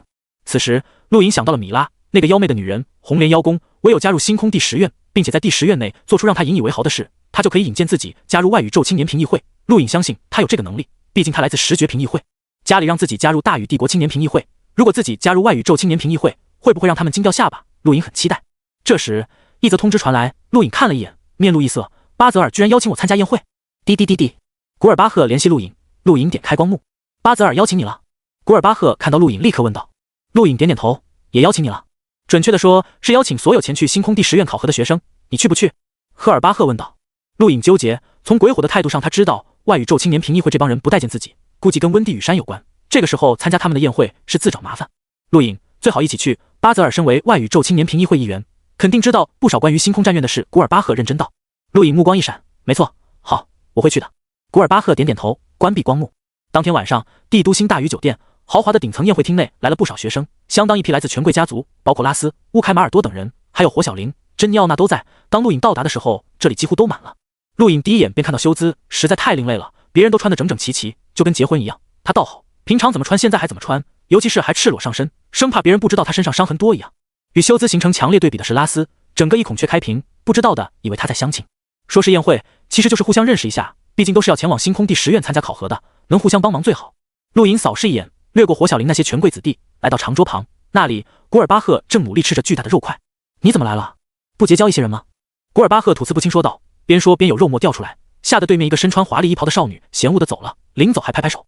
陆颖耸耸肩，没兴趣，怎么没人找你？毕竟是宇堂堂主，帝国排名前几的高手。古尔巴赫嗤笑，认识我的没几个，但所有人都听过你。陆颖笑道。砰的一声，古蕾斯不知道从哪冒出来，狠狠瞪着陆颖，你还敢出现？陆颖翻了翻白眼，怎么了？我可是在试炼上帮过你。古蕾斯一怒，你突然的，他不说话了，因为古尔巴赫看着他隐瞒了被陆颖打劫一事，不想丢脸。陆颖嘴角弯起，随手拿起一块肉揣进古蕾斯嘴里，吃吧，等去了星空战院未必有的吃了。古蕾斯狠狠瞪了眼陆颖，扔掉肉块，一转头走了。这丫头真没礼貌。古尔巴赫不满道。陆颖当女孩子嘛，就应该有点小脾气，相比别人，古蕾斯算好了。是吗？古尔巴赫不信。陆颖让他看着自己，慢慢走到珍妮奥娜身后。嗨，珍妮小姐。珍妮奥娜转头看到是陆颖，脸色一下子阴沉了下来，哼的一声走开。陆颖对古尔巴赫笑了，看吧，古蕾斯脾气不错。古尔巴赫点点头，看来是这样，我妹妹家教挺好。不远处看到这一幕的人脸皮抽了抽，无语的走开。远处火小玲正跟火仲说话，火仲看到陆颖，微笑点了点头，陆颖也点了点头，两人没有交集，点头也算打过招呼。小玲，这个紫山王很厉害，即便你以融尽实力出手，也未必能赢。火仲严肃道。火小玲嗯了一声，扫了眼陆颖，他跟珍妮奥娜一样，始终记挂着被陆颖威胁一事，但不得不说，此人进步太快了。他看到陆颖跟鬼火交手的一幕，那种急速让他无可奈何，还有临战经验也比他强。另一边，原本孔雀开屏的拉斯脸色愤怒，涨得通红。对面一个年轻人不屑，试炼失败还有脸来？如果不是因为你父亲拉斯，你连接近这里的资格都没有。艾克，别忘了，你是我手下败将拉斯蒂赫。艾克不屑，那是以前。再说了，试炼你终归失败，根本不可能加入星空战院，趁早滚蛋，把名额让给帝国有才能的人。哈哈！拉斯怒极，却无法反驳。宴会就是一场社交，尤其是即将面临星空战院的考核，他们更应该联手应对其他势力的年轻高手，甚至其他疆域乃至内宇宙。火家、奥纳家都被人团团围住，天明、洛克昂等人也被各种示好，只有陆颖、古尔巴赫等有限的几人无人接近。尤其是陆颖，谁都知道他得罪了太多人，而且本身只是探镜。此次大禹帝国参加星空战院考核的探镜，压根没几人，根本无人搭理。叮叮叮叮，所有人看向一个方向，那里鬼火在巴泽尔示意下走出，面对上百大禹帝国精英，苍白的脸色也露出一丝笑容。顿了一下，鬼火声音嘶哑道：“诸位，巴泽尔大哥出来帝国，未来相当一段时间内会跟在场的诸位打交道，没什么见面礼，愿意透露一些关于星空战院的事给诸位知道，也让诸位不至于太茫然。”所有人兴奋，终于开始了。他们来参加宴会，一方面是找合适的人联手，更重要的是想知道星空战院的情报，那对考核至关重要。巴泽尔走上前，目光扫视过所有人，严格来讲，他们都是同辈，但这些人在巴泽尔眼中都是蝼蚁。他不介意给蝼蚁分享一些唯有少部分顶尖精英才能知道的秘闻。星空战院自古传承，8院在内宇宙，2院在外宇宙。我们外宇宙青年评议会有1员就读星空第9院，所以我们对星空战院并非完全不了解。星空战院与其说是学院，倒不如说是拼搏之地，因为在那里，你想要的一切都要自己拼出来，而不是通过分配，因为那里没有专门的导师。巴泽尔淡淡道。所有人惊讶，没有导师？那还叫学院？巴泽尔嘴角含笑，其他学院什么情况我不清楚，但在第9院，想要学习必须自己争取，乃至战斗，想要请导师教导也必须付出代价。星空战院有导师，但那些导师可教可不教，所以在此提醒诸位，战斗永远是星空战院的主旋律，学习也要通过战斗获得，不要把星空战院当成学院，那里是战场。巴泽尔大人，传闻星空战院有远古试炼界域，是真的吗？有人问道。巴泽尔淡笑，这些属于机密，不方便透露。巴泽尔大人，您知道第10院为什么会降临苍蓝疆域？真的是实决裁定？又有人问道。巴泽尔同样敷衍过去，他知道一些消息，但这些蝼蚁不配知道，因为他们根本进不了星空战院，能进入星空战院的都是宇宙顶尖天才精英，这些人根本无法竞争。陆颖看着这一幕，巴泽尔的目光带着怜悯与傲然，这让他很不舒服，但无力改变。古尔巴赫带着古蕾斯要走了，没兴趣继续听。修兹早就走了，陆颖也打算离开。突然的，巴泽尔大声道：“各位，在此还有一个消息要宣布。”说着看向陆颖，紫山王留步。陆颖回头，目光疑惑。巴泽尔嘴角含笑，外宇宙青年评议会议员温蒂羽山阁下让我代为通知，取消与你的婚约，及时生效。陆颖瞳孔一变，无边愤怒涌出，双拳紧握。所有人愣住了，刚走到门口的古尔巴赫和古蕾斯也愣住了，火小林等人、珍妮奥娜等人同样愣住，谁也没想到会出现这一幕。巴泽尔居然当着所有人的面宣布，这是侮辱，赤裸裸的侮辱。顿时各种讽刺笑声传出，陆颖是紫山王，但也只是闲散王爷，没多少人在乎，尤其他想要迎娶温蒂羽山，更是被很多人讽刺过。此刻这种讽刺扩散到最大，所有人都露出嘲讽的目光。陆颖目光冰冷，紧盯着巴泽尔。这场宴会根本就是针对他的阴谋，为的就是这一刻。巴泽尔压根没想告诉这些人关于星空战院的事，仅仅是为了把他们吸引过来，然后在所有人面前宣布这件事，以外宇宙青年评议会的名义，这个名义足以把这件事扩散到全宇宙。原本陆颖想娶温蒂羽山只是在真宇星引起笑话，但从这一刻起，这个笑话将蔓延全宇宙，因为这是以外宇宙青年评议会的名义宣布的。拉斯得意冷笑，珍妮奥娜目光呆愣，闪过一丝不忍。火小林目光复杂，露出悲哀之色。天明等人皱紧眉头，太过分了，这个巴泽尔是想让陆颖成为全宇宙的笑柄，除非他能娶到温蒂羽山，否则这件事永远是他的污点。古蕾斯立刻走到陆颖身旁拉了拉他，走。古尔巴赫也拉住陆颖，对不起，没想到会这样。巴泽尔笑道，抱歉，这是温蒂羽山阁下的命令，作为补偿，我可以答应你，只要你顺利进入星空战院，未来我可以作为你的引荐人，帮你进入外宇宙青年评议会。众人神色再次变化，不知道如何想了，这句话太恶毒，未来即便陆颖凭着自己的本事进入外宇宙青年评议会，也会被打上补偿这2个字的标签。巴泽尔这是往死里整他。陆颖瞳孔弥漫血丝，他很少如此愤怒，自有记忆以来，第一次是因为刘少哥带给他极致的痛苦，第2次是梦中那枚碾压星空的玉指，第3次就是此刻。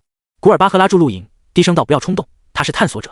陆颖紧紧盯着巴泽尔，目光中的冰寒让巴泽尔一瞬间后背发凉，他脸色微变，感觉冥冥中自己似乎做了足以后悔一生的事，但紧接着便不在意，笑了笑，区区一个探镜，即便再有天赋，还能超过鬼火？宇宙奇才太多了，这种人连星空战院都进不去，更不用说威胁自己了。最终，陆颖一句话没说，在所有人嘲讽怜悯的目光中离开。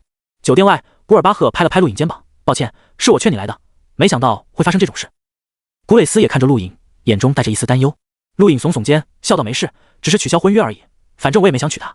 古尔巴赫叹口气，陆兄，宇宙是很残酷的，没有实力永远都是弱者，弱者没有维护尊严的利剑。这句话是温蒂公主对我们5个说的，在你没有利剑之前，不要多想。说完，带着古蕾斯离去。陆颖站在原地，他的内心远远不像表面那么平静，可以说刚刚发生的一切足以让他这辈子难忘。他体会到了极致的侮辱，巴泽尔还有温蒂羽山。没多久，这则消息便传开，很快蔓延了出去。陆颖成为所有人嘲笑讽刺的对象，他成了一个妄图吞天的蛤蟆。5日后，巨大的宇宙飞船穿过3环大陆，进入无边黑暗的太空。飞船上承载着大禹帝国年轻一辈精英，承载着大禹帝国对星空战院的期盼。此刻，连不死羽山都出现在空间站送别。没人知道有多少人能进入星空战院，他们只希望不要全军覆没。巴泽尔同样来了，鬼火登上了这艘宇宙飞船，他来送别。对于鬼火，他还是很有信心的。探境之中，没人能击败他，哪怕那宇宙的妖孽也未必做得到。要进入星空战院，应该不难。巴泽尔议员，听说前几天你们开了宴会，我大禹帝国的年轻一辈怎么样？不死羽山对巴泽尔道。巴泽尔笑了笑，不错，都很有干劲。不死羽山点点头，是吗？说着，咳嗽2声，抬手轻轻按在巴泽尔肩上，辛苦你了，特意对小颖宣布婚约取消。但是这是我大禹帝国内部事，还轮不到你来宣布。说着，不死羽山语气渐寒，拍在巴泽尔肩上的手越来越重。巴泽尔起初不在意，但当不死羽山手越来越重后，他脸色一变，想要反抗，但无论如何都摆脱不了不死羽山的右手，那只手就像一座大山，狠狠压在他肩上，让他无法动弹。陡然间，恐怖的压力降临，巴泽尔脸色煞白，一口血喷出，体表隐约浮现一只残暴的吞星熊，妄图反抗，然而出现不足1秒就被粉碎。不死羽山手掌缓缓拿走，对巴泽尔笑了笑，慢慢离开。从头到尾，巴泽尔都没有反抗能力，哪怕他用出了天赋，而四周围也没有任何变化，连地表都没裂开一丝。这就是不死羽山的实力。曾经傲视内宇宙，跟温地羽山一样进入过星战榜前20，如今更是达到狩猎者的实力，哪怕受过重伤命不久矣，他还是不死羽山铁血帝王，不是巴泽尔这个年轻人可以反抗的。巴泽尔重重喘息，脸色缓缓恢复，咬牙回头盯着不死羽山背影，目光不甘。飞船上，陆影跟夏洛还有露露梅比斯重逢，自从登上真羽星，几人一直都没见面。哈哈，陆影，听说你被悔婚了，真丢脸！哈哈，露露梅比斯开怀大笑。夏洛拍了拍陆影肩膀，别介意。陆影笑道没事，倒是你们巴泽尔宴会没邀请你们。露露梅比斯翻了翻白眼，你以为什么人都有资格邀请本小姐吗？夏洛耸耸肩，前2天才回来，不知道这次考核有多严格，内宇宙又会有什么人去？陆影望着星空，淡淡道：内宇宙吗？去的人应该不多。夏洛开口。陆影疑惑。夏洛看了眼露露梅比斯，你应该知道吧，星空第10院是被放逐的战院。露露梅比斯点点头，收敛笑容。星空战院排名以大比分先后，第10院在最后这个位置已经待了很多年了，否则也不会被发配到苍蓝疆域。传闻当第10院要搬到苍蓝疆域的消息传出后，曾经第10院的学生几乎走光了，也就是说，我们前去报考的是一所空荡荡的星空战院。夏洛道。陆影疑惑，为什么会这样？即便第10院搬到苍蓝疆域，你们之前提到的3届6道试炼界域也不会取消吧？为什么要离开？这就不知道了。我猜测此次去第10院考核的大部分是外宇宙的人，内宇宙几乎不会有人出现，凡是可以进入星空战院的天才基本被前8院垄断，第9院招收的也大多是外宇宙无尽疆域那边的学生，第10院也不会例外。夏洛道。尽管如此，星空战院对外宇宙的吸引力还是无比庞大的，通过你们大宇帝国就能看出，苍蓝疆域附近疆域的年轻精英肯定会来，这是唯一可以跟内宇宙精英争锋的地方。星空战院给外宇宙带来了赶超内宇宙的希望。露露道。无数天才会去争锋吗？陆影喃喃自语，星空战院的到来就像一条连接内外宇宙的线，把内外宇宙年轻精英连接了起来，到底有多大差距？陆影很想看看所谓内宇宙天才有多强。面对即将到来的考核，所有学生都闭门修炼，很少有外出攀谈的，包括古尔巴赫等人。时间快速流过，也就1天的时间，看到的飞船多了起来，全都朝着一个方向驶去。宇宙飞船并非统一样式，千奇百怪，什么都有。陆影就看到一艘跟棺材板一样的飞船驶过，也看到外形跟剑一样的飞船驶过。这些飞船都搭载着来自外宇宙各大势力的精英。对内宇宙来说，星空第10院是被放逐的战院，但对外宇宙来说却是唯一赶超内宇宙的希望，差距真不是一般大。时间又过去1天，当陆影从星图收回目光时，飞船停止。他看向窗外，整片星空密密麻麻都是宇宙飞船，大的小的都有，齐齐停住，朝着一个方向。陆影走出房间，来到最高层，这里已经有很多学生，所有人都看着前方。一块大陆平铺在星空中，延绵向无尽远方。大陆上方是散发炙热高温的恒星，每隔一段距离就有一颗，相距并不算太远，将整片大陆照耀成火红色。即便相隔如此远，陆影也能感受到陆地上的炎热，那是连空气都扭曲蒸发的高温，就像一道横跨星空的火焰。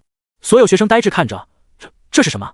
飞船最前方，太子多兰羽山转身，郑重地看着所有学生，这就是星空第10院对探境修炼者的考核，走过这条路就到达第10院，走不过，要么退，要么死。陆影脸色凝重，这是路，确实相比大陆窄了点，但怎么也不能算路吧，宽度已经赶上地球半径了。探境！露露惊呼，脸色苦了下来。面对露露梅比斯，多兰羽山目光柔和，没错，这条路针对的是探境修炼者，一共有10条路通往第10院，探境3条路，融境7条，所有探境修炼者立刻乘坐个人飞船前去考核。露露梅比斯苦涩，早知道把小龟带来了。多兰羽山诧异，小龟？陆影无语，小龟？小吗？那玩意可是漫步星空的怪兽。大宇帝国参加考核的探境学生只有不到20人，陆影只认识露露、拉斯等有限几人，其他人都是参加星球试炼成功的精英，除了宴会上那次，其余都没接触过。那些人也不想接触陆影，陆影也没打算跟他们套近乎。陆兄，加油吧！第10院见夏洛对陆影笑道。不远处，古尔巴赫也鼓励了陆影几句。古蕾斯没有来，他放弃了。陆影点点头。这时，鬼火走来，经过陆影身侧低声威胁：“最好别碰到我，我可不保证放过你。”说完冷笑着离去。陆影目光闪过一丝寒意，缓缓离开。多兰羽山看着陆影背影，不知道在想什么。珍妮奥娜走到罗克奥纳身侧，脸色有些发白：“叔叔，这种考核环境对我不利。”罗克奥纳皱眉：“环境随时会变。”那就好。珍妮奥娜松口气。罗克奥纳可惜，早知道不逼你突破融境就好了。以紫山王的实力，要通过考核很有希望，带着你也可以。但如今你却要参加融境考核，没人能帮你。珍妮奥娜咬牙，她有些惧怕，看着前方那条路，那只是探境考核，不知道融境会如何。当星空那条路出现的一刻，考核已经开始。大宇帝国不是最早到的，已经有不少势力的探境修炼者进入了那条路，其中包括炼炎星。一颗颗灼热太阳烘烤大地，温度令空气扭曲。行走在炙热的大地上，一个个探镜修炼者成群结队向远方飞去，不时有战斗声响传出，还有兽吼。这条路，学生面对的不仅仅是恶劣的环境和敌人，还有强大生物。这些生物都是探镜，他们也是学生必须面对的敌人。一行7人站在阴影处，望着高空。少主，大禹帝国的人很快就会到了。7人中，一个坐在地上的年轻人抬头，露出一丝厉笑。很好，我要让他们知道侮辱炼炎星的可怕后果。轰的一声，个人飞船砸落在大地上，溅起漫天烟尘。随着舱门打开，陆莹走出，第一时间感觉到炙热。抬头，一颗颗太阳就像另一条路蔓延向远方，越往里走越热。陆影腾空而起，感受着空气与星能，还不错。说完，猛地加速冲向前方。大禹帝国近20名探镜修炼者降落大地，其中好几个距离炼炎星7人很近。被称为少主的年轻人起身，开始狩猎，不要活口。说完，腾空而起，7人全部离开。炼炎星常年承受火焰烘烤，这种环境是他们最喜欢的。没人可以在高温环境中击败炼炎星强者，没有，这是他们的自信。砰的一声，个人飞船舱门被一脚踹开，艾克走出，阳光照耀，下意识闭眼。见鬼的考核！说着，腾空而起，看向个人终端，居然偏移了位置。还好，只有10几公里，很近。说着，艾克朝着西方飞去，他要跟别人会合。突然的，火红色长枪洞穿空气，狠狠刺向艾克。艾克目光巨变，反应不慢，急忙避开，长枪擦着他肩膀掠过，刺入石壁内。艾克大怒：“谁？”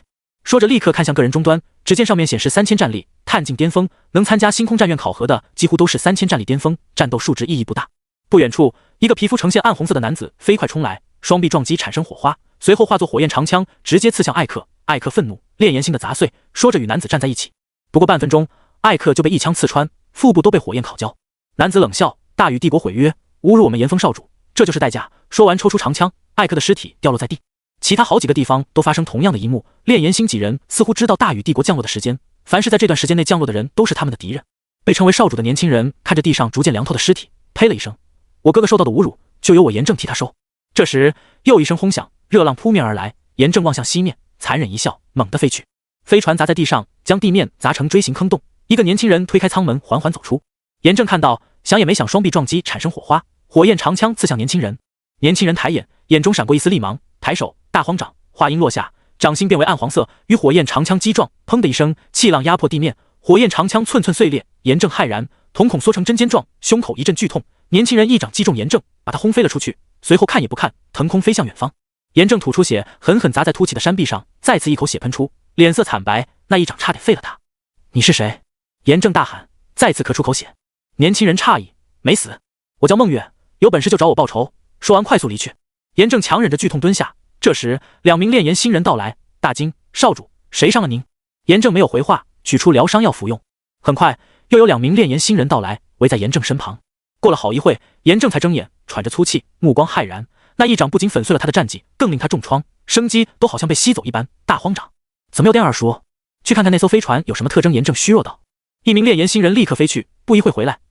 少主，飞船背面刻着2个字：洪荒。炎正脸色一变，他想起来了，洪荒宗。洪荒疆域主宰级势力跟苍兰疆域间隔好几个疆域，极为遥远，怪不得第一时间没想起来。洪荒宗大荒掌能一掌重创自己。孟月，对，那个人叫孟月，洪荒宗少宗孟月。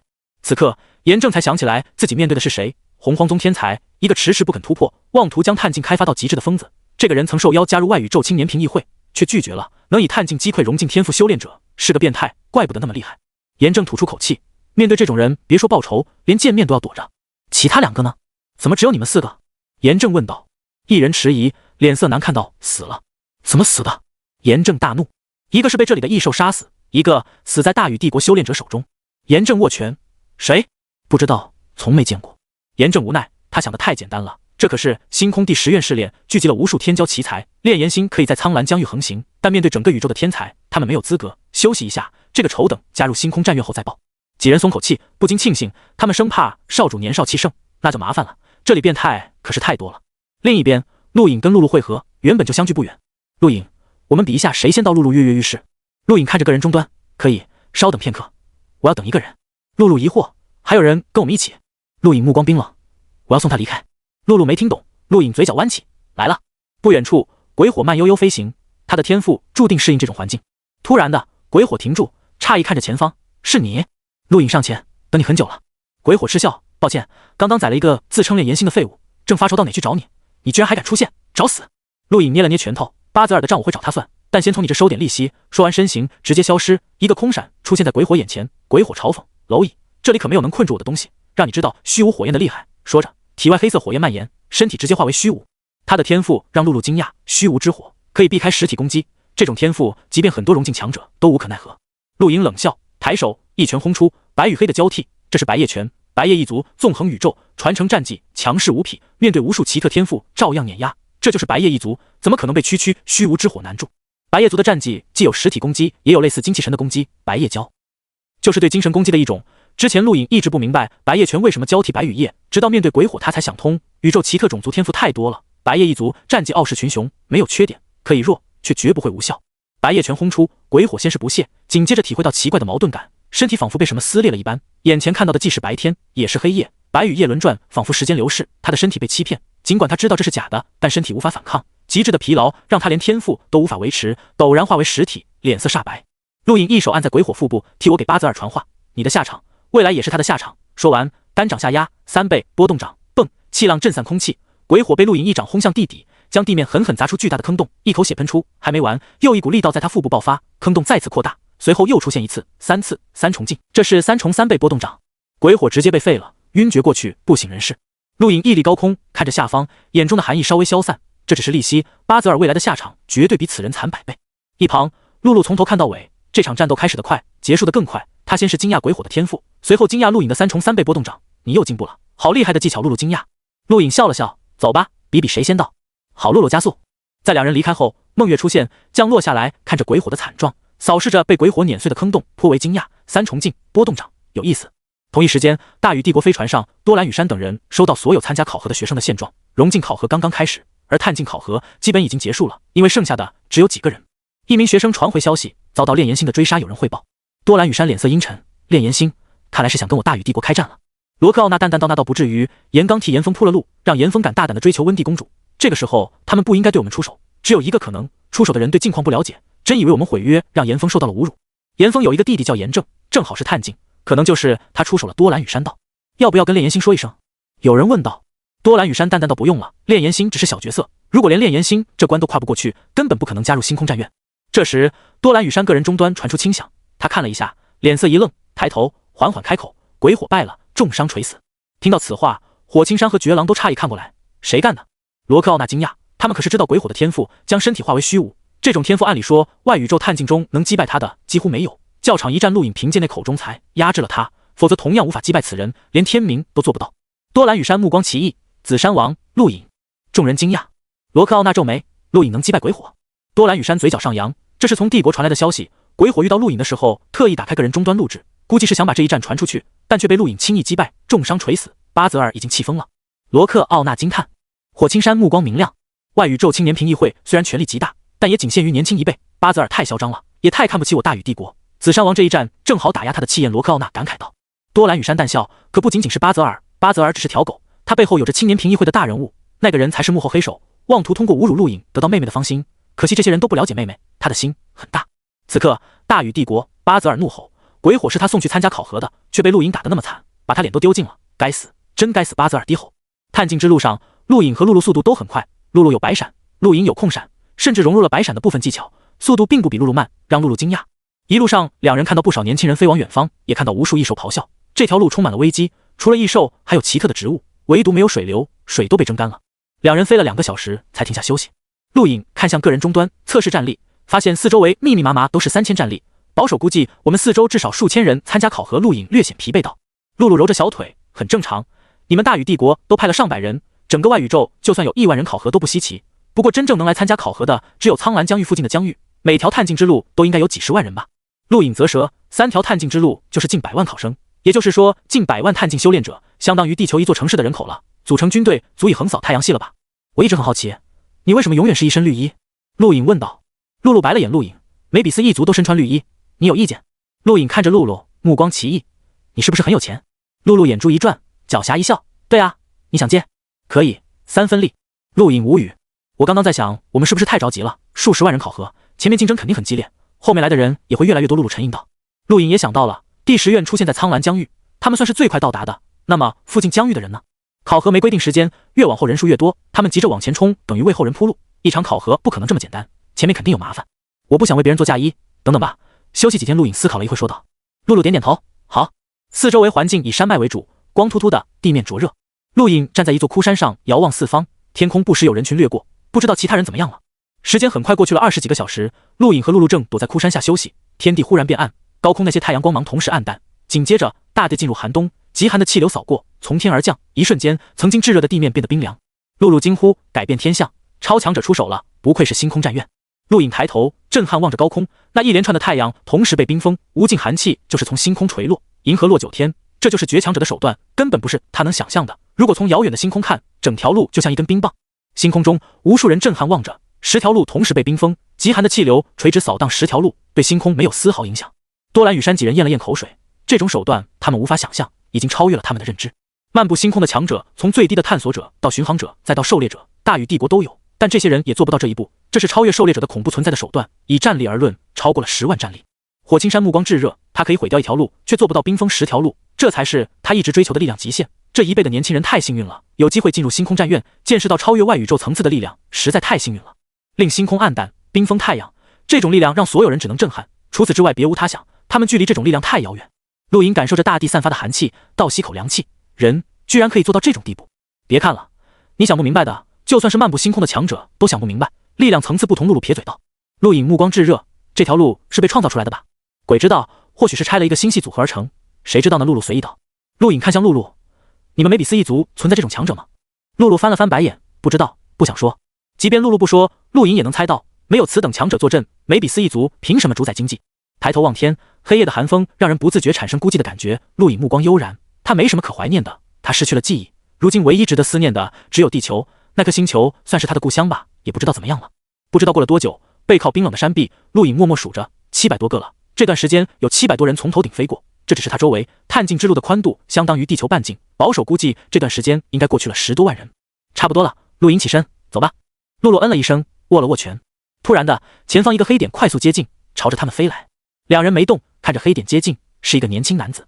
年轻人正是孟月，他看到鬼火的惨状，看到了3重镜的力道，大感兴趣，追逐陆隐两人而去。他没看清陆隐，但看到了露露，那一身绿色太显眼，可是追着追着两人就没了，速度太快，让孟月无奈。他绕了一大圈还没找到，耽误了很久，本以为追不上了，没想到在这里遇上。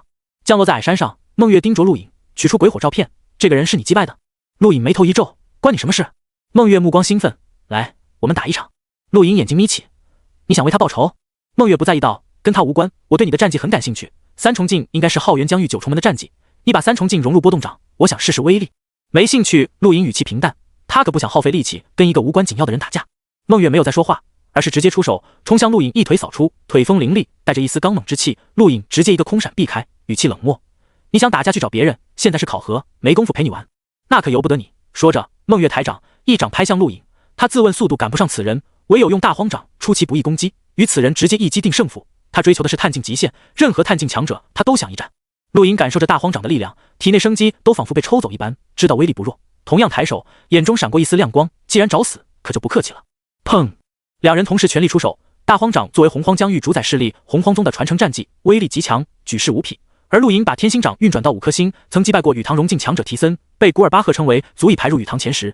随着一声巨响，气浪宛如风暴撕开大地，震散寒气，层层排开。一群探境修炼者刚好经过，被这股气流席卷，惨叫着重创，地面一分为2。陆路惊讶，立刻避开。两人对轰的一击还要超过普通融境强者。孟月震惊，大荒掌居然被挡住了，他可是凭借大荒掌击败多位融境强者的。陆隐与孟月同时后退，这一击几乎不分胜负。孟月的实力让陆隐惊讶，探境能击败融境的少之又少，何况眼前这个人还不是天赋修炼者。好，同级中能挡住大荒掌的没几个，你叫什么名字？孟月兴奋问道。陆隐皱眉，我没工夫跟你耗，让开。孟月沉思，看了陆隐一会，收敛心能。他想起陆隐的速度，以此人攻击强度加上速度，真要打起来，他不是对手。我叫孟月，记住。陆隐一惊，孟，难道是远古毒性？自己知道的远古毒性就那么几个，不确定是不是。喂，你想打架？我陪你。陆路盯着孟月跃跃欲试，他原本就好战。孟月瞥了他一眼，我对女人没兴趣。陆路蹙眉，小看我。说着，身体突兀消失，直接出现在孟月眼前，一脚踹出，很平常的一脚。孟月虽然速度不及他，但反应不慢，抬臂横荡，砰的一声，气浪震荡，孟月瞳孔一缩，右臂传来剧痛，无法抵挡的力量把他踹飞了出去，直接轰碎3座矮山，陷入地面。陆隐脸皮一抽，同情地看着孟月，他太小看露露了，那可是梅比斯一族的人，力气大的变态，那一脚应该不轻吧？敢瞧不起我？哼，走吧。露露昂首对陆隐招招手，一跃而起，飞向远方。陆隐再次瞥了眼漫天灰尘内的孟月，起身飞走。弟弟，孟月咬牙，他的手臂不自然弯曲，那一脚竟直接把他手臂踢断。好狠的女人！孟月连忙取出疗伤药治疗，走出地底，发现两人都离开了，吐出口气，苦涩的看了看右臂，小看她了，变态女人。露露，你出手，出脚是不是太重了？陆颖问道。露露哼了一声，谁让她瞧不起我，活该。陆颖失笑，暗自提醒自己以后不要惹她，这女人力气实在太大，天赋吧，应该是天赋。接下来的时间，陆颖两人没有碰到敌人。第10院考核只是走到路的尽头，又没规定人数，在这种考核条件下，很少有人主动惹麻烦。孟月这种算是奇葩了，没有敌人，但异兽数量越来越多。黑暗的夜空下，冰冷的狂风中，一头头奇怪的异兽行走在大地上，也有很多飞行空中，很多探境修炼者被异兽所杀。陆颖和露露就遭遇一头恐怖的异兽，虽然也是探境实力，但刀枪不入，还好最后被露露一击重拳粉碎内脏。即便如此，外表也没有丝毫伤痕，看得陆颖后背发凉，这种防御太强悍了。还有一只能吞吐闪电的异兽，速度快，攻击凌厉，远远超过古尔巴赫对陆颖施展的闪电剑。最终陆颖和露露避开了，因为那头异兽速度太快，很难被攻击到。庆幸的是，那头异兽也没有追击他们，好像在守护自己的地盘。除了异兽，还有很多奇怪的植物，加上恶劣的天气，每走一段距离，两人都会发现地上多出不少尸体。凡是能到达这里参加考核的，都是探境修炼者中的佼佼者，最差也有恶德那种层次。但面对这条路，死亡的阴影依然笼罩。位于陆颖两人后方遥远处，拉斯恐惧地躲藏起来，瑟瑟发抖。原本跟他一起的几人全部死亡，只剩下他一个，他不敢再走了，决定躲起来，等到考核结束。不知道过了多久，天空原本被冰封的太阳突然爆裂，炙热的高温伴随刺目阳光洒落，让不少人无法适应，其中更有处于战斗中的人因为疏忽而枉送性命。冷与热的交织，突如其来的刺目光芒，连陆颖都差点着了道，下意识空闪避开原地。大地砰的一声爆裂，奇怪的花朵从地底探出，对着陆颖释放无数白色物质。陆颖抬手，3×3倍波动掌直接粉碎一切，伴随着恐怖的劲风轰在花朵上，将花朵碾成碎片。抬头，陆颖呼出口气，又变了，高温至少持续48小时，越来越热了。你看，越往里，太阳高度越低，最内部几乎跟地面重合了。露露抱怨。陆颖望向远方，确实，太阳的高度在不断降低，入口还很遥远。虽然热，但身体强壮些的普通人也能承受，而这个地狱已经非常热了，唯有望境才能承受。再往里走，甚至到最深处，或许连探境都很难承受。再加上无边无际的异兽和无处不在的植物，包括敌人，考核真是相当残酷。探境之路竞争还不算激烈，融境之路上的竞争才真的残酷。珍妮奥娜、火小玲第一时间淘汰，他们降落后还没来得及汇合，就遭遇融境异兽。如果不是休兹出现，他们已经死了。即便如此，下面的考核也很难完成，不得不放弃。大禹帝国参加考核的融境修炼者将近80人，不过1天时间，大半淘汰，其中死亡者高达30人。这可是大禹帝国真正的精英，不止禹堂，还有来自大禹帝国各大学院的强者。如此损失，连不死羽山都脸色难看。更恐怖的是，5大堂主之一的洛克昂都淘汰，让多兰羽山几人面色沉重。禹堂堂主是大禹帝国年轻一辈真正站在巅峰的强者，他的淘汰给此次考核蒙上一层阴影。古尔巴赫跟严刚走到一起了，有人汇报。多兰羽山点点头，不算意外，探境之路上的袭击只是部分人无知。严峰如果真想取到温地，严刚就必须跟大禹帝国搞好关系。不过严刚的实力比古尔巴赫差得多，希望不要拖累古尔巴赫。时间缓慢流逝，10条路周围越来越多的宇宙飞船出现，星空中一名名漫步星空的强者屹立，望着远方10条路。探境之路上，同样距离陆颖两人遥远的后方，一个年轻人捂住左臂，痛苦低吼。他是乌凯马尔多，西肯马尔多之子，同样参加探境考核，就在刚刚被奇特的植物袭击，左臂粉碎，而那株植物也被他粉碎。乌凯马尔多是瞒着西肯马尔多来考核的，他的实力不弱，与拉斯差不多。此刻，拉斯躲在远处瑟瑟发抖，他却凭着惊人的毅力向前走，但最终却还是倒在这里，他无法前进了。乌凯马尔多苦涩，鲜血染红大地和山壁，结束了吗？忽然的，乌凯马尔多目光一凛，山壁上有奇特的纹路，他盯着看，逐渐沉浸了进去。这是一套拳法，没有名字，没有来历，一直被尘土掩埋，经历过不知道多久的岁月，伴随着乌凯马尔多一战复出，这是他的机缘。陆颖和露露朝着前方飞去，而在他们正前方数百公里外，一头巨大异兽咆哮，宛如远古恐龙，足有100米高，锋利的硬爪轻松撕开大地，面对数十名探境修炼者，围攻异常暴躁，张嘴，恐怖的心能凝聚，最后化作横贯长空的能量光束，摧毁一切。不行，我们的攻击对他不起作用，破不了防。联手试试。做不到，他很聪明，哪边人多攻击哪边，根本没有联手的空间。数公里外一棵巨树上，一个样貌可爱的女孩透过树枝看着战场，不时吐了吐舌头，好可怕，这里不安全，要不要再离远一点？不行，再远赶不及治疗。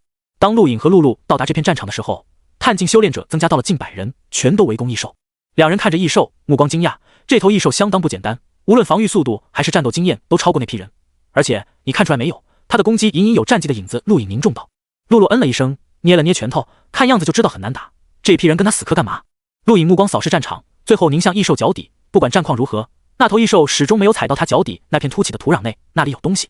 露露兴奋，我们也上，不知道这家伙能承受我几拳。说完猛地冲出。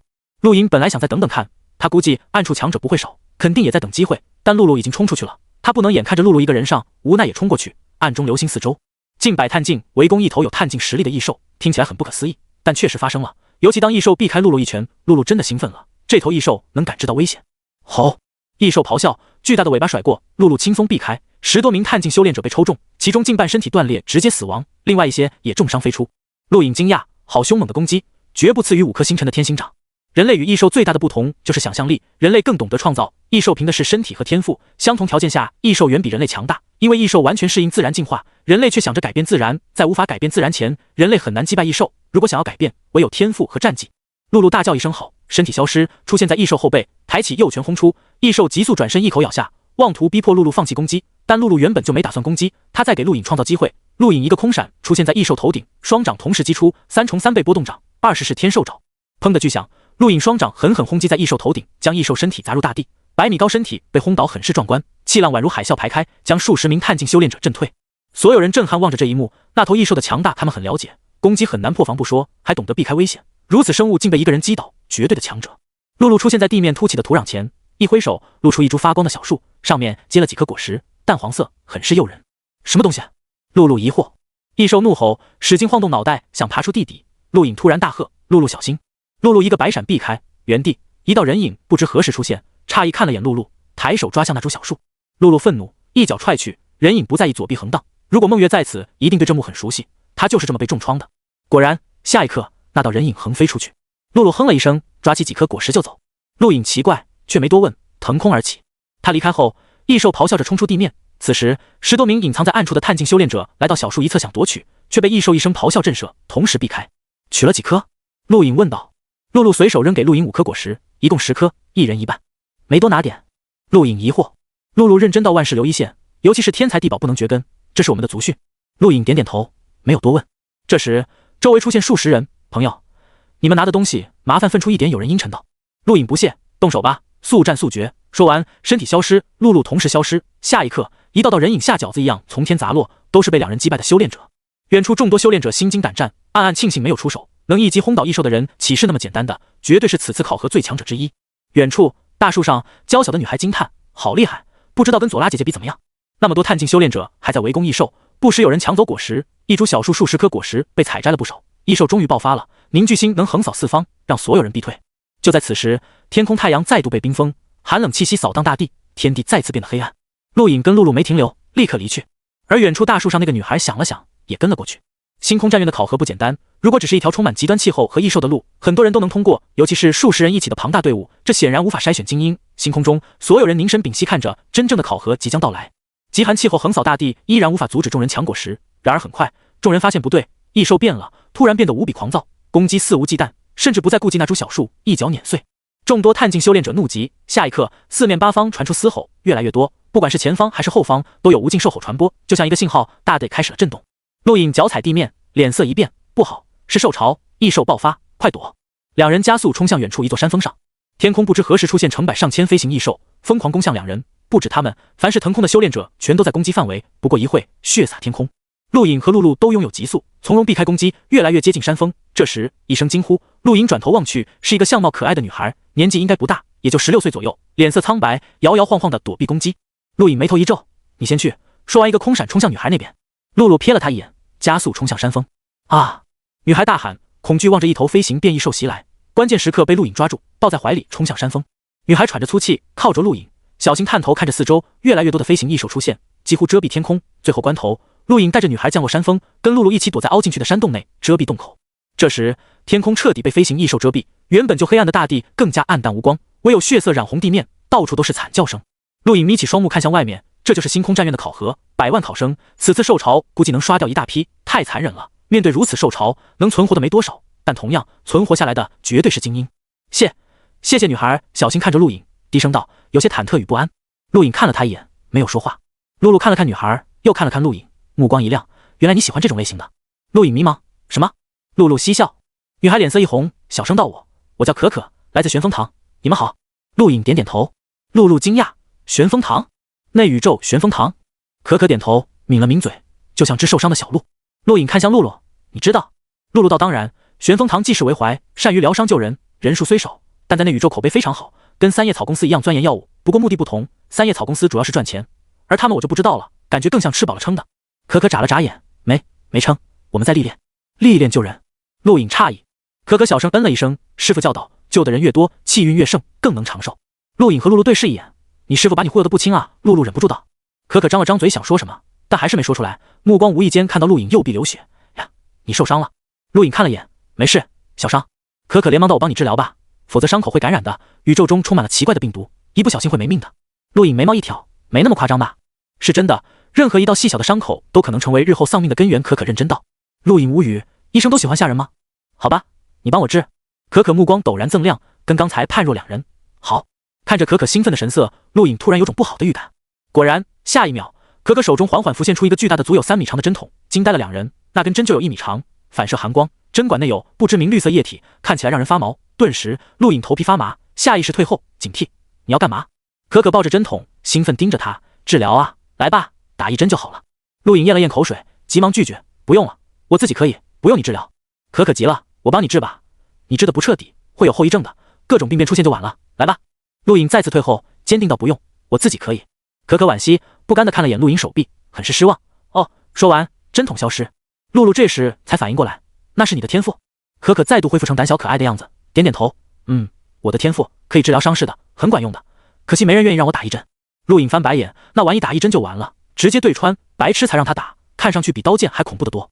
你的天赋真是另类啊！露露惊叹。可可腼腆笑了笑。洞外突然传出怒吼，一头异兽掠过，冲向远方。陆颖看着洞外，不知道修兹那群人在荣金路上怎么样了，还是古蕾斯那丫头聪明，明智的放弃考核，不然他们还要多带一个累赘。荣进之路同样遭遇兽潮，古尔巴赫运气不好，第一时间被异兽打伤，如果不是藏得好，他就成食物了。岩刚也一样，两人可以说已经失败了。远方一座凹谷被巨石遮挡，天明躲在下面，成功避开兽潮。不过他运气同样不好，遭遇一个人银虎，浩源疆域9重门年轻一辈第一高手，也是他的敌人。银虎兴奋盯着天明，没想到能在这遇到你。天明，听说你成了雨堂堂主，恭喜啊！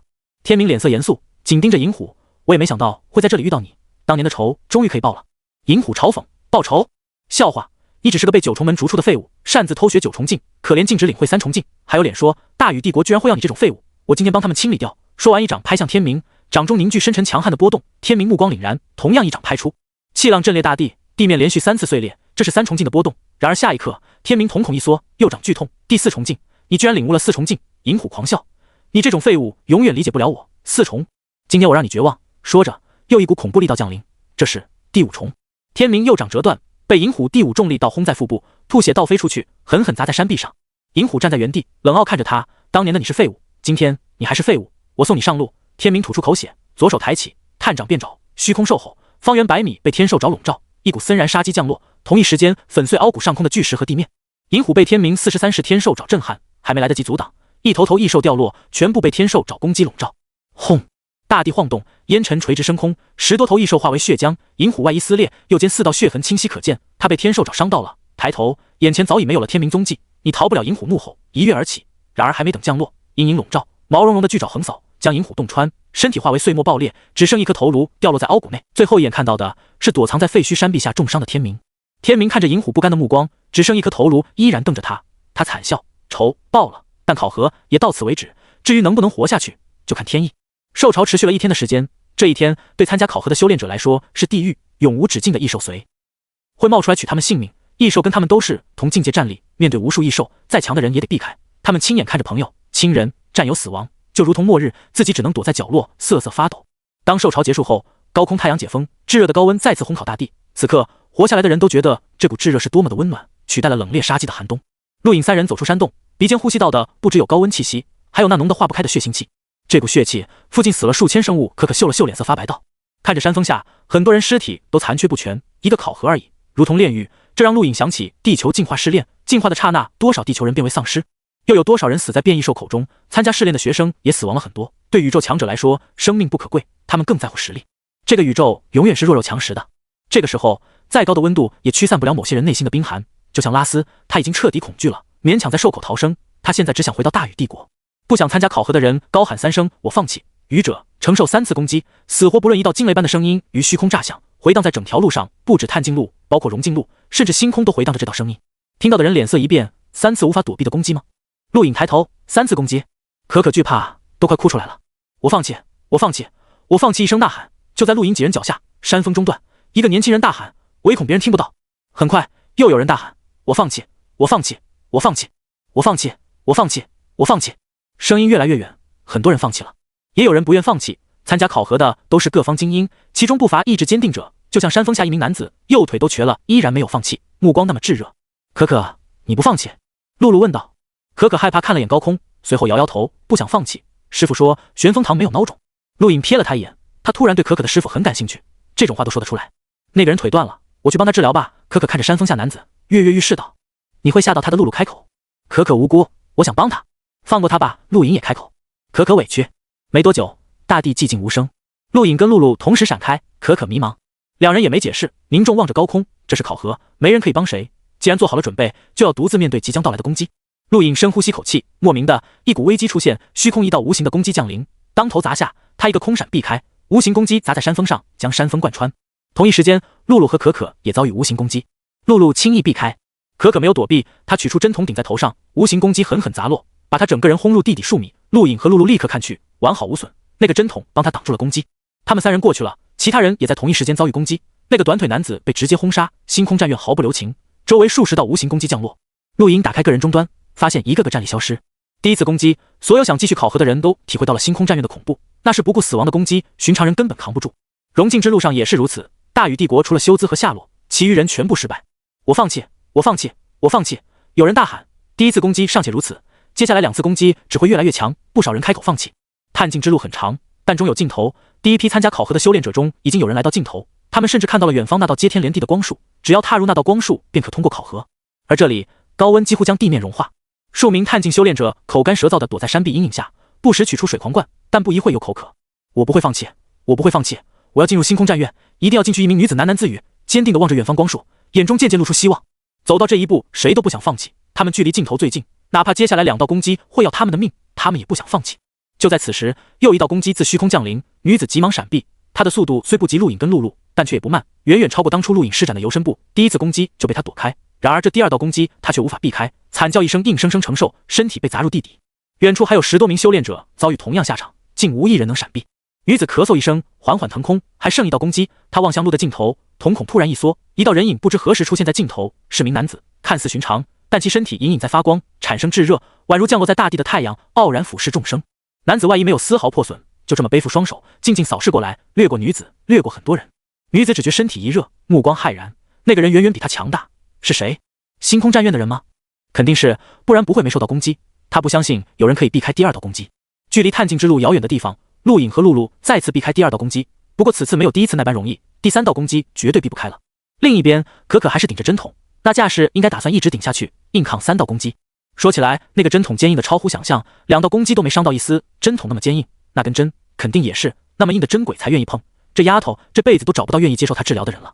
正当陆颖好奇看着那根针筒的时候，第3道攻击降临，一瞬间，陆颖知道自己避不开，第3道攻击无迹可寻，找不到就无法躲避。他运转天星功，依然看不到攻击轨迹，只觉身体瞬间被恐怖力道击中，重重砸在山壁内。露露也一样，被砸入地底。可可死死抱着大针筒，一副死也不放手的架势，身体被直接轰入山峰底部。这一刻，不知道多少人被轰杀，多少人淘汰。路的尽头，女子惨叫，脸色如纸一般苍白，剧烈疼痛席卷神经。第3道攻击力道刚猛，她勉强承受。而正前方，那个宛如太阳般的男子也在承受攻击，炙热高温化为火海，汹涌澎湃，转瞬即逝。女子咬牙半膝跪地，急忙取出药物治疗伤势，同时震撼望向远方那名男子。那个人承受了攻击，也就是说，他也是参加考核的修炼者。为什么待在那里不走？为什么不通过这条路？男子一挥手，炙热高温席卷向远方。他抬头看了看，这就是第3道攻击，真够刚猛的，能承受住的人确实有能耐。可惜一个都别想加入，第10院注定要消失。说完，看向个人终端，嘴角弯起，还有7个人吗？不错呀，既然如此，带给你们最后的绝望吧。说完，男子腾空而起。路的尽头，包括女子在内，一共有7人通过3道攻击。此刻，7人全都望向男子。男子嘴角上扬，昂起头，我叫阿奇诺，来自那宇宙火域，这条路没有人可以通过，你们全部都要失败。7个人震惊，那宇宙火域，那个庞然大物火域，为什么有弟子出现在这？女子惊颤，居然是火域的人，怪不得炙热如烈阳。火域可是那宇宙庞大势力，其传承无比古老，为什么有弟子出现，而且阻止他们进入？不管他们怎么思考，阿奇诺都不在乎，他的任务只有一个，阻止任何人通过这条路。不止他，10条路都有最后的镇守者，为的是让第10院招不到一个学生。星空中，多兰羽山脸色巨变，什么？那宇宙有庞大势力狙击此次考核？为什么现在才说？罗克奥纳苦涩道：陛下也是刚刚得到消息，是五公主传回来的。五公主通过万剑山得知内宇宙三大势力想取代第10院，得到进入试炼界域的权利，所以派弟子参加考核，镇守在最后，为的是让此次考核无一人通过。都有哪些势力？火青山沉声问道。罗克奥纳语气低沉：火域、罗斯帝国，还有大尾网龙一族。多兰羽山脸色一下子苍白，这3个势力都是内宇宙的庞然大物，大禹帝国跟他们相比，就像地球面对大禹帝国，毫无可比性。火青山目光震撼，火域，他曾去过内宇宙，经历过火域的恐怖，对这股势力印象极深。如果真是火域来人，外宇宙谁能通过？绝狼语气低沉，罗斯帝国就是那个据说得到上古科技文明遗产的庞大帝国。最恐怖的是大尾网龙一族，那是从星空巨兽星域叛逃来人类星域的恐怖大族，任何一头成年的大须网龙都无可匹敌。多兰羽山沉声道：3大势力犹如3座大山压在众人心头。此刻不止大禹帝国，不少外宇宙势力都得到消息，气氛一下子沉寂。星空第10院是外宇宙崛起的希望，然而却被3大势力狙击，他们为的不是外宇宙，而是第10院本身。外宇宙在他们看来没有任何狙击的必要，然而正因为如此，才更让各大势力愤恨，这是绝了他们攀登的阶梯。在10条路尽头有一道接天连地的光束，通过光束便可进入星空第10院。当3大势力的人现身后，第10院内有人开口：如此迫不及待想让我们消失吗？以考核者身份出现，不能驱逐他们，他们也没有作弊，附和一切要求，那就把他们当作最难的考核吧。原本对外宇宙考核难度就比较低，加上他们此次难度堪比前9个战院，恐怕外宇宙没几个人能通过，甚至可能一个没有。一切皆有定数，如果真的让第10院退出舞台，那就退出吧，毕竟这里对我们而言同样是囚笼。探境之路，陆莹走出山壁废墟，抬头，最后一击威力极强，不过还在承受范围内，转头看向一旁，露露也从地底走出，山峰最下面，可疼得龇牙咧嘴，但还是扛着针筒飞出。看到陆莹2人没事，先是失望，随后开心，你们没事就好。露露撇撇嘴，你刚刚希望我们有事吧？没有，可立刻摇头，小心把针筒收起来，他是真希望2人受点伤，好让他打一针，可惜。陆颖看了看四周，经历过兽潮，很多异兽都去网路的另一端，他们通往路尽头难度减小了不少，而且经过3次攻击，能参与接下来考核的修炼者应该没有多少了。走吧，我们离尽头应该不远了。露露点点头，跟可一起，3人朝着远方飞去。一路上露营点开个人终端，除了发现异兽，很少有修炼者前进，活下来的也都一脸绝望，没信心前进。当太阳再次经历寒冬与炙热后，陆颖3人终于看到那道接天连地的光束，到了，那就是尽头。可兴奋，小脸通红。陆颖目光炙热，星空战院，宇宙最伟大的学院，100万人生死考验，最终脱颖而出的能有几人？那些人有多强？他很期待。探境之路一共有3条，此时另一条探境之路尽头，太阳灼烤大地，接天连地的光束前方，数十名探境修炼者骇然望着眼前一头巨大的异兽，不是异兽，而是大尾网龙。宇宙中人类居住的为一个星域，星空巨兽同样有一个星域，常年与人类星域战斗。大尾网龙是星空巨兽星域龙族分支，在一场战争后背叛，投靠人类。大尾网龙外形为鹿角、蛇身、兔眼、牛耳，拥有锋利的巨爪，头颅两侧有2片巨大的薄翼，散发暗红色，尾部还有一颗肉球，包裹坚硬的铠甲，目光残忍，充满了凶厉之气，看一眼让人战栗。这是什么东西啊？有人惊颤，恐惧呐喊，其他人都一脸茫然。大尾网龙是内宇宙种族，还是星空巨兽叛逃而来的？外宇宙认识的没几个。感受着大尾网龙恐怖的气息，所有修炼者止步不前。突然的，2道人影冲向光束，妄图越过大尾网龙。大尾网龙凶厉残忍的目光陡然变得狰狞，庞大的身体忽然间一分为2，砰砰2声巨响，2名修炼者被轰飞了回去，其中1人直接被轰成2截，血洒大地。所有人倒吸口凉气，那是极速，绝对的速度。这头异兽看似庞大，但速度无比恐怖。蝼蚁般的人类，此路不通，滚回去！大尾网龙怒吼，掀起巨大的风暴。数十名探境修炼者不甘，好不容易来到尽头，承受恶劣天气、兽潮以及虚空3次攻击，他们不想放弃。所有人一起冲，他也是探境，我就不信他可以全部拦住。有人大喊，语气充满了煽动性。下一刻，数十名探境修炼者咬牙，以最快速度冲向光束。大尾网龙怒吼，庞大的身躯一分为2，随即分3道庞大身影将光束前的路完全隔绝。震天轰鸣伴随着剧烈轰击，一道道人影被击退。能来到这里的探境都不简单，每个人都有强大的战绩，然而面对大尾网龙毫无用处，他们的攻击根本不够击败他。大尾网龙仰天嘶吼，坚硬的龙爪燃泄，将所有探境修炼者全部击退，一己之力镇守尽头，无人可以通过。人类，你们过不去！大尾网龙高昂起头颅，龙爪撕裂地面，蔓延到前方，那里是数十名脸色苍白的探境修炼者。陡然间，一抹银色划过，大尾网龙怔了一下，等反应过来的时候，一道人影踏入光束，背对着他摆了摆手，直接消失。纣的高傲，他们看不起外宇宙。所有探境修炼者咬牙愤怒，看着前方被科技堆砌的堡垒，无可奈何。这时，远方高空一道人影急速划过，直接冲向尽头，脚踩古朴长剑，浑身散发凌厉之气。曼克原本打算阻拦，但看到人影的一刻，目光一变，硬生生忍住，让人影直接掠过，进入光束中。万剑山的人怎么会来第10院？陆颖三人来到路的尽头，感受着炙热高温，前方阿奇诺就像一堵墙，让所有在他们之前到达的探境修炼者无法越过。陆颖很快打听清楚，惊讶望着阿奇诺，火域，他听过内宇宙强大势力之一，为什么堵路？不想让第10院招生？蹦！露露双拳对撞，兴奋望着阿奇诺，火域，没想到这里能碰到火域的人，真有意思，这个交给我。说完一跃而起，掠过数十名探境修炼者，冲向阿奇诺，一拳轰出。阿奇诺正高傲地扫视众人，外宇宙的废物没资格接触试炼界域，他正打算说两句彰显一下火域的强大，眼前一道绿色身影突然出现，然后一拳砸了过来。哪个白痴敢挑衅火域？阿奇诺愤怒，出手毫不留情，大地顷刻间熊熊燃烧，火海焚天。火域战绩火海焚天，阿奇诺利用太阳炙热的高温将战绩威力提高了数倍，单手上挑，火海犹如有灵性一般横扫四方，弥漫整片空间，这是打算摧毁眼前的一切。面对令融境强者都骇然失色的高温火海，露露目光兴奋，依然一拳轰出，明明是普通的一拳，却将火海撕裂，直接轰到阿奇诺眼前。阿奇诺虽然高傲，但并不自大，在火海被撕裂的一刻急忙避开，大地被露露一拳轰碎，强烈劲风伴随着火焰席卷而上，弥漫天空，形成火焰雨砸落。阿奇诺瞳孔一缩，敌人棘手，他毫不犹豫全力爆发，大地火焰再度燃烧，方圆10米、100米、1000米，乃至无限向外蔓延。太阳炙热的高温正好为他点燃大地，所有探境修炼者全部被波及，包括陆颖和可可，两人同时退开。但火海蔓延的速度极快，一瞬间，除了有限的几人，其余人全部重伤，有人甚至被烧成灰烬。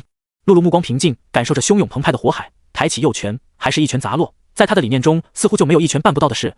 无论阿奇诺火海多恐怖，这一拳还是将他打落凡尘。无边火海被一拳熄灭，阿奇诺整个人被一拳砸入地底不知道多深的地方，彻底没有气息。陆颖惊讶，露露的拳头似乎有些恐怖，这就是梅比斯一族真正的庞然大物，根本没用战绩，只是拳头而已。好厉害！可可惊叹，双目充满了崇拜，比佐拉姐还厉害，她真是探境吗？陆颖带着可可腾空飞向尽头，露露屹立高空，看着下方，是不是出手太重了？走吧，我们通过了录影道。可可点头，崇拜望着露露，姐，我觉得你最好不要暴露自己力气大这件事，不然找不到男朋友的。露露哼了一声，姐天生丽质，追我的男人能从内宇宙排到外宇宙无所谓。可可信了，然后取出大针筒，姐受伤了没？打一针吧。露露立刻拒绝，她感觉可可的针筒比阿奇诺的火海焚天恐怖多了。此刻这条路的尽头，除了他们3个，其余人要么重伤，要么死亡。陆颖3人没说几句，便前往光束处，一脚跨入，消失在探境之路上。在陆颖消失的一刻，听到几个字：古灵合格，修为合格，试炼合格，批准进入星空第10院。星空中，多兰与山等人望着10条路，神情忐忑，不知道大禹帝国有没有人能通过。如果一个都没有，那就丢人了。第10院降临苍蓝疆域，可以说等于降临在大禹帝国，而大禹帝国却一个没能进入，会成为整个宇宙的笑柄的。但此事没人能帮他们，内宇宙3大势力狙击考核，之前无人知晓。面对3大势力的精英高手，多兰与山对考核成功并没有抱太大希望。看，每条路都竖起了光幕，通过者应该可以光幕留名罗克奥纳岛。多兰与山等人紧张望着光幕，握紧双拳。3条探境之路，3道光幕，一道光幕上已经有了名字营，后面备注的是大禹帝国；另一条探境之路的光幕上也有了名字赵翼龙，备注来自万剑山。多兰与山几人盯着营这个名字，神色茫然。营，我们带来的人中有这个人吗？一人拿出学生名单，太子殿下，没有，此人应该是自己来的。多兰与山目光一闪，查查此人能来到这里参加考核，很不简单。是，殿下。火青山望着赵翼龙的名字，惊讶到内宇宙万剑山也有人来，怪不得能通过3大势力镇守，这个赵翼龙在探境中应该很强。多兰与山点点头，五妹就是万剑山大师姐，她应该认识此人，我会问她。一共10条路，探境之路的战斗相对简单，而融境7条路的光幕一个名字都没有出现，不仅因为融境战斗更激烈，更因为融境之路比探境之路还要长。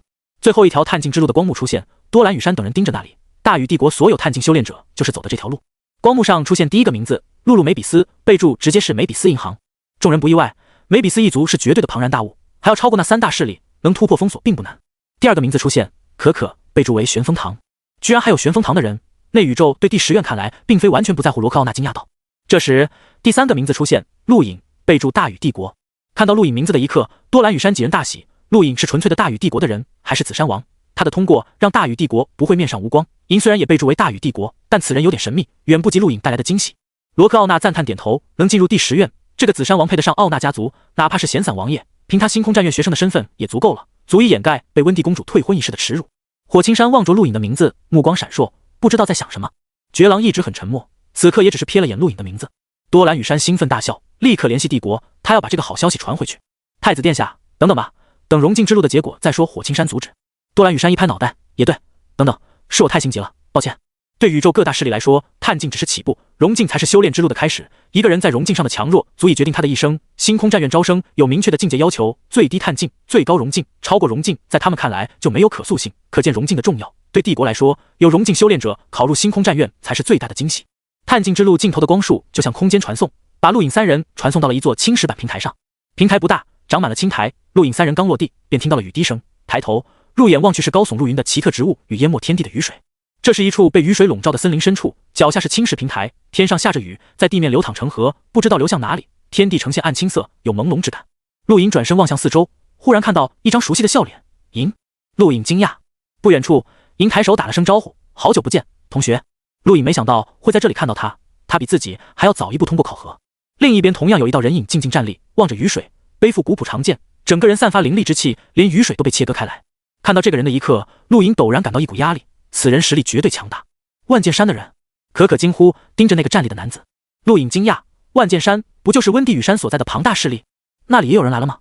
露露兴奋盯着那名男子，又看了看银，拳头发出咔嚓的声响，一副想打架的样子。可可连忙拉住他，有那宇宙恐怖势力坐镇，依然能快自己一步通过考核。陆影很好奇此刻银的实力，这个人跟自己一样进步极快，当初第一次见面半斤八两，此时再见感觉还是半斤八两，跟新人类联盟有关，此人不容易对付。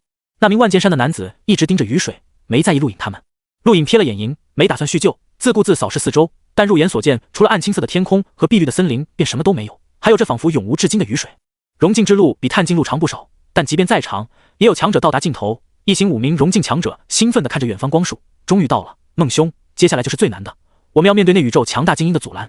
内宇宙3大势力派人狙击考核的消息已经传开，在考核路上的不少人都得到消息，一些人直接放弃，但大部分已经来到尽头的人不愿意，他们付出了太多，绝不会放弃。孟涛面色坚定，他来自洪荒宗，是洪荒宗年轻一辈前3的强者。洪荒宗称霸洪荒疆域，绝不允许不战而逃者出现，他要亲自领教一下所谓内宇宙强者的厉害。当孟涛几人来到光束前方的时候，这里已经有人等着，陆续还有人从另外几个方向赶到，加起来足有20多人。而前方一头庞大的大尾网龙俯视众人，散发着凶厉之气，星能宛如大海，深不可测，每一次星能澎湃都令大地开裂，吐出的气流就像利刃。大尾网龙巨大的双目扫过所有人，发出震天的声响：“我叫龙九，记住这个名字，这是阻断你们进入星空战院的强者的名字。”所有融境修炼者愤怒。孟涛一脚踏前，直面龙九，洪荒宗孟涛前来挑战。龙九低头俯视孟涛，咧嘴一笑，喷出强大的气流，满足你。不过半分钟，孟涛惨叫，身体被龙九一口咬住，直接咬断，血水顺着龙九庞大的身体滴落。堂堂洪荒宗强者就这么被咬死，所有人头皮发麻。孟涛的实力在众人中排名前列，他都如此，谁人敢挑衅龙九？大家一起上啊！这玩意叫大尾网龙，龙尾那颗大肉球就是他的弱点。一道声响传遍四周，是名女子发出的。所有人听到目光一亮，龙九震怒，谁敢诋毁我大尾网龙一族？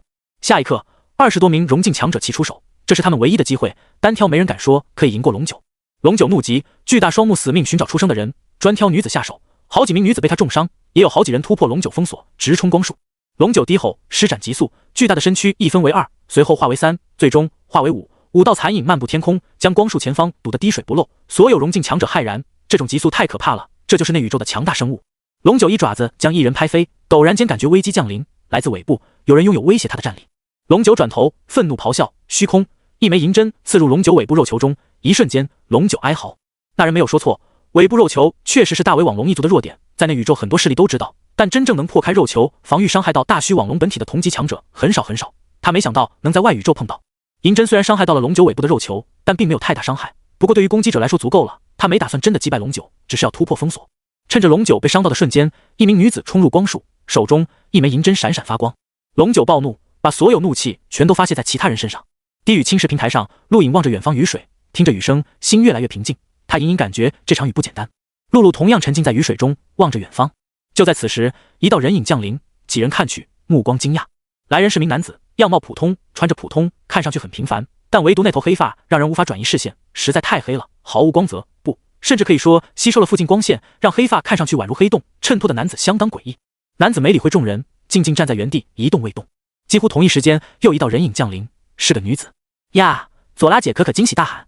女子看到可可，目光一亮：“可可，你没事吧？没受伤吧？”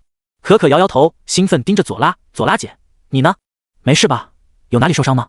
左拉连忙摇头：“没有，我没受伤。”哦，可可失望。左拉姐，我给你介绍，这位是陆影大哥，这位是露露姐，多亏他们我才能通过考核，不然都来不了。可可拉着左拉来到陆影和露露身前介绍。陆影对左拉点点头：“这个女人也来自玄风堂。露露态度就淡漠多了，但也算客气。佐拉说了一通感谢的话，随后把可可拉到一边说着什么。融进一条路的尽头，炙热高温下，一片死寂，大地仿佛被什么东西抹平了一般，没有活人，就连在光束前方镇守的罗斯帝国的高手都化为废铁，被血水包裹。这是条被杀绝的死寂之路，不得了啊！那个黑发少年的天赋不得了，可惜杀性太重。按他的经历来看，这点杀性是应该的，我们学院就缺这种人。星空中，无数人等候着，两条融进之路出现光幕，一道光幕上写着佐拉的名字，来自玄风堂；另一道光幕只有2个字，黑须，没有写明来历。时间慢慢度过，又过去了一天，一条融进之路的尽头，光束前，阿沙罗姆傲然而立，前方是数十名被他高温烘烤的融进强者。他来自火域，更是火域炼榜前5，不是这些废物可以媲美的。突然的，太阳全部被冰封，极寒冻气再度降临，横扫大地。所有被阿沙罗姆烘烤的融进强者狂喜，没有环境优势，他们自认可以挑战阿沙罗姆。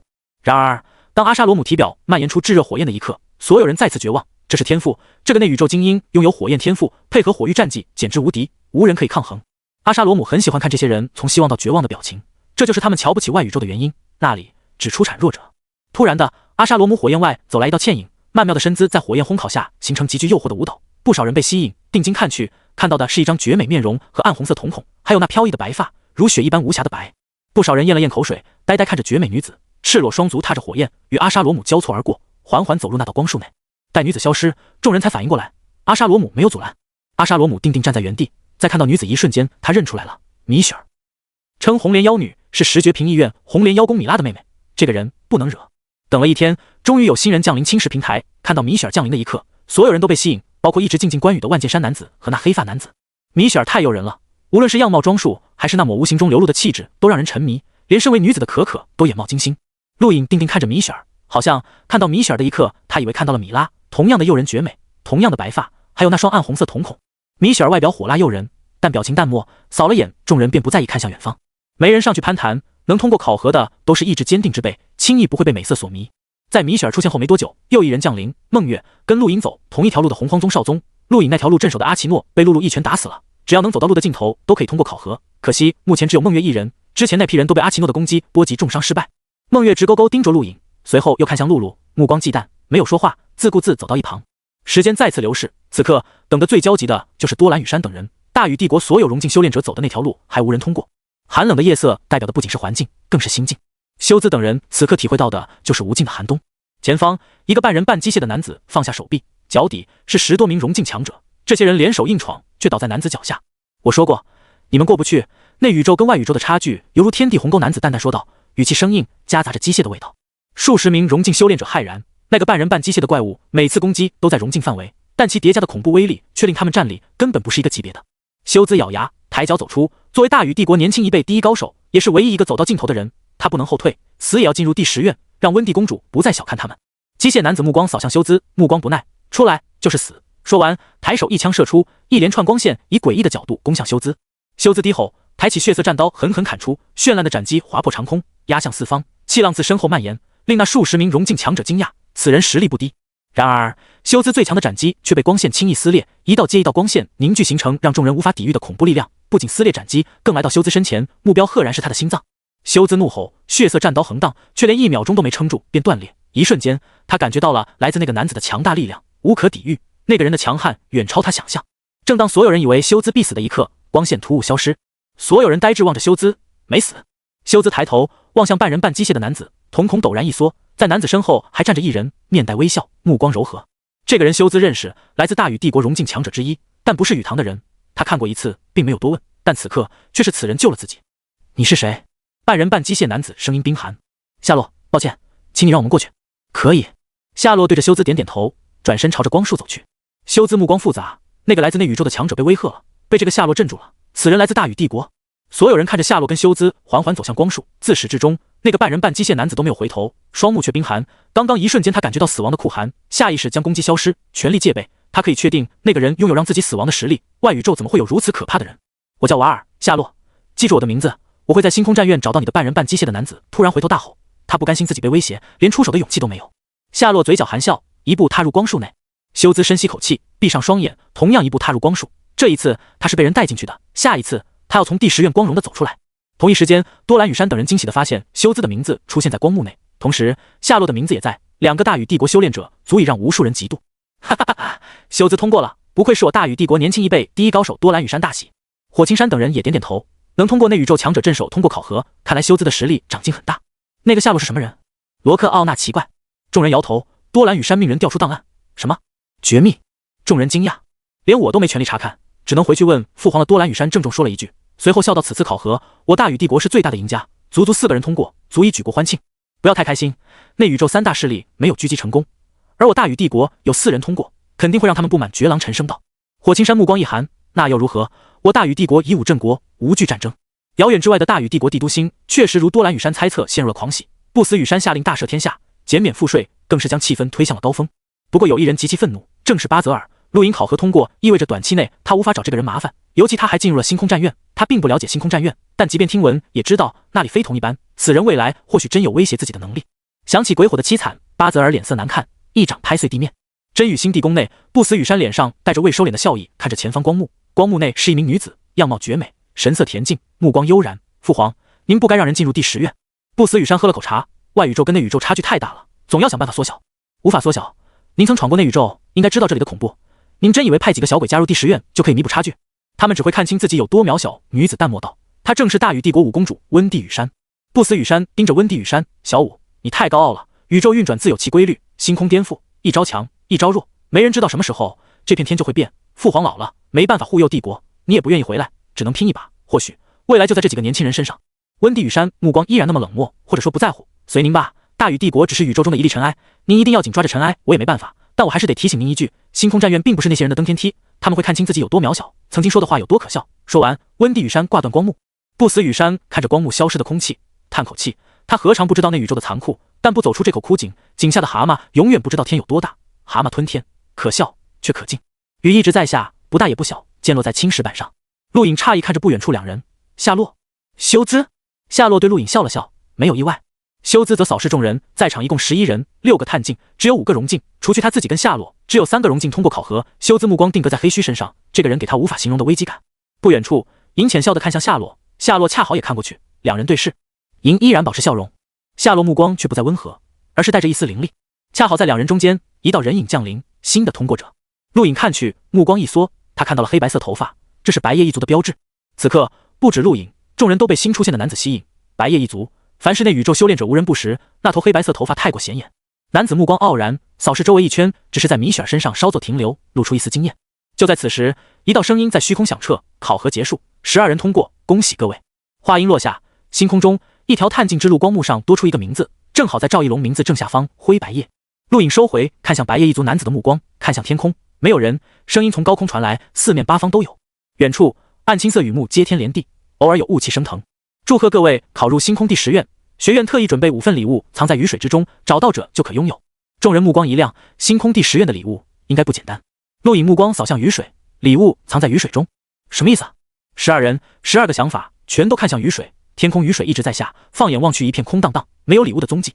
米雪儿走到青石平台一角，面朝东方，静静站立。夏洛也一样，白夜一族男子灰白夜同样如此。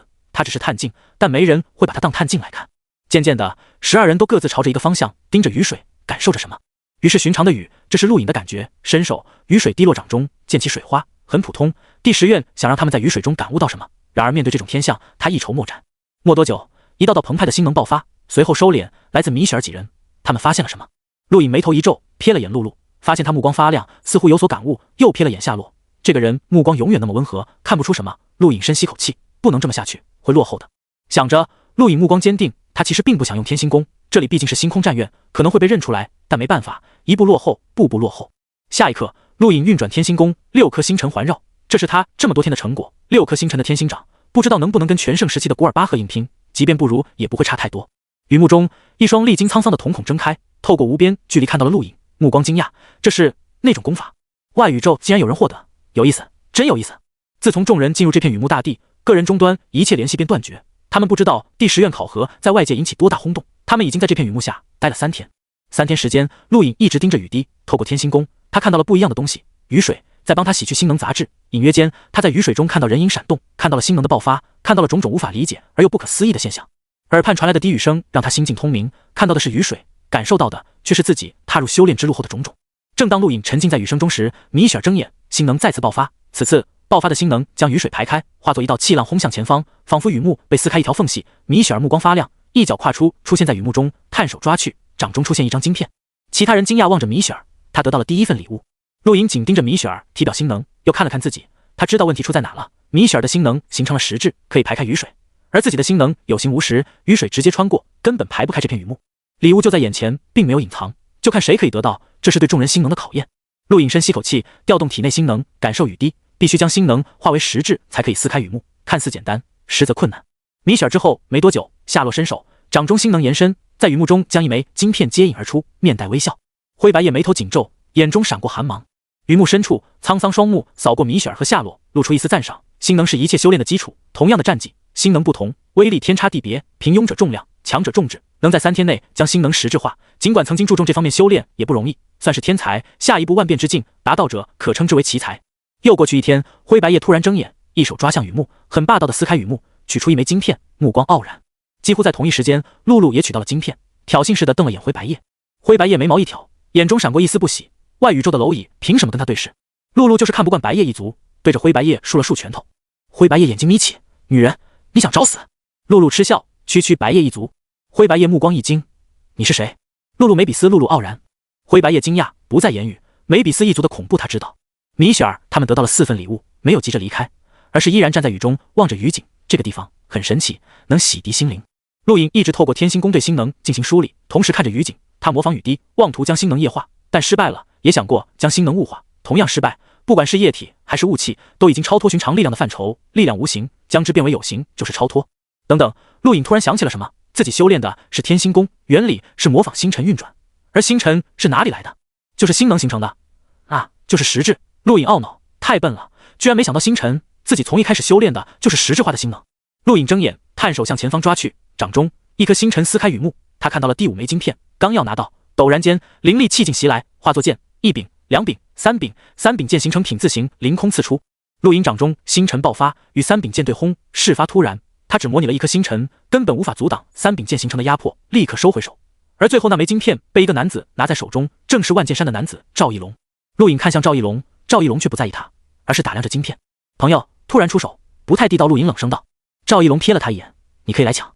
陆颖目光一凛，就要出手。这时一道阴影越过众人，降落在青石平台最北面的高地上。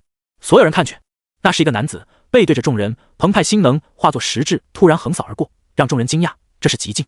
场面寂静无声。背对众人的男子身形潇洒，头发略长，在雨幕中飘动，颇有股高人风范。男子缓缓转身，边转身边说，恭喜各位学弟学。说到这里，男子眨了眨眼，愣愣看着众人。那个，请问通过考核的学生在哪？可可是个好孩子，立刻回答，我们就是。男子怔了怔，勉强一笑，小妹妹别闹，你们才多少人？我们学院招生至少1000人。左拉昂首，就是我们，你是这里的老生？男子脸皮抽了抽，突然大喊，关于导师是不是搞错了？怎么才这么点人？可爱的学弟呢？萌萌的学妹呢？哪去了？闭嘴！此次考核通过者12，就这么多。雨幕传来大喝。男子脸色悲苦，怎么会这样？难道我第10院真的落魄到这种程度？只有12个人过考核，悲哀啊！米雪儿眉头皱起，学长，请说正事。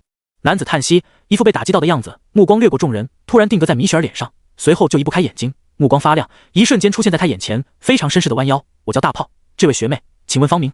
米雪儿不满，学长，请说正事。雨点突然变大，整片天都沉闷了下来。大炮，再敢丢脸，罚你进忘川沙海1年。男子一惊，连忙退回高地，咳嗽几声，脸色肃穆。各位学弟学妹好，我叫大炮，是第10院学生，就是你们的学长。现在由我给各位介绍一下第10院。说着，对米雪儿眨了下眼，继续道：众所周知，星空战院是宇宙最顶级学府，而我们第10院有悠久的历史文化传统，是宇宙文明的瑰宝，无数强者精英梦寐以求的学府圣地。学长，请不要说废话。灰白叶开口，语气冷漠。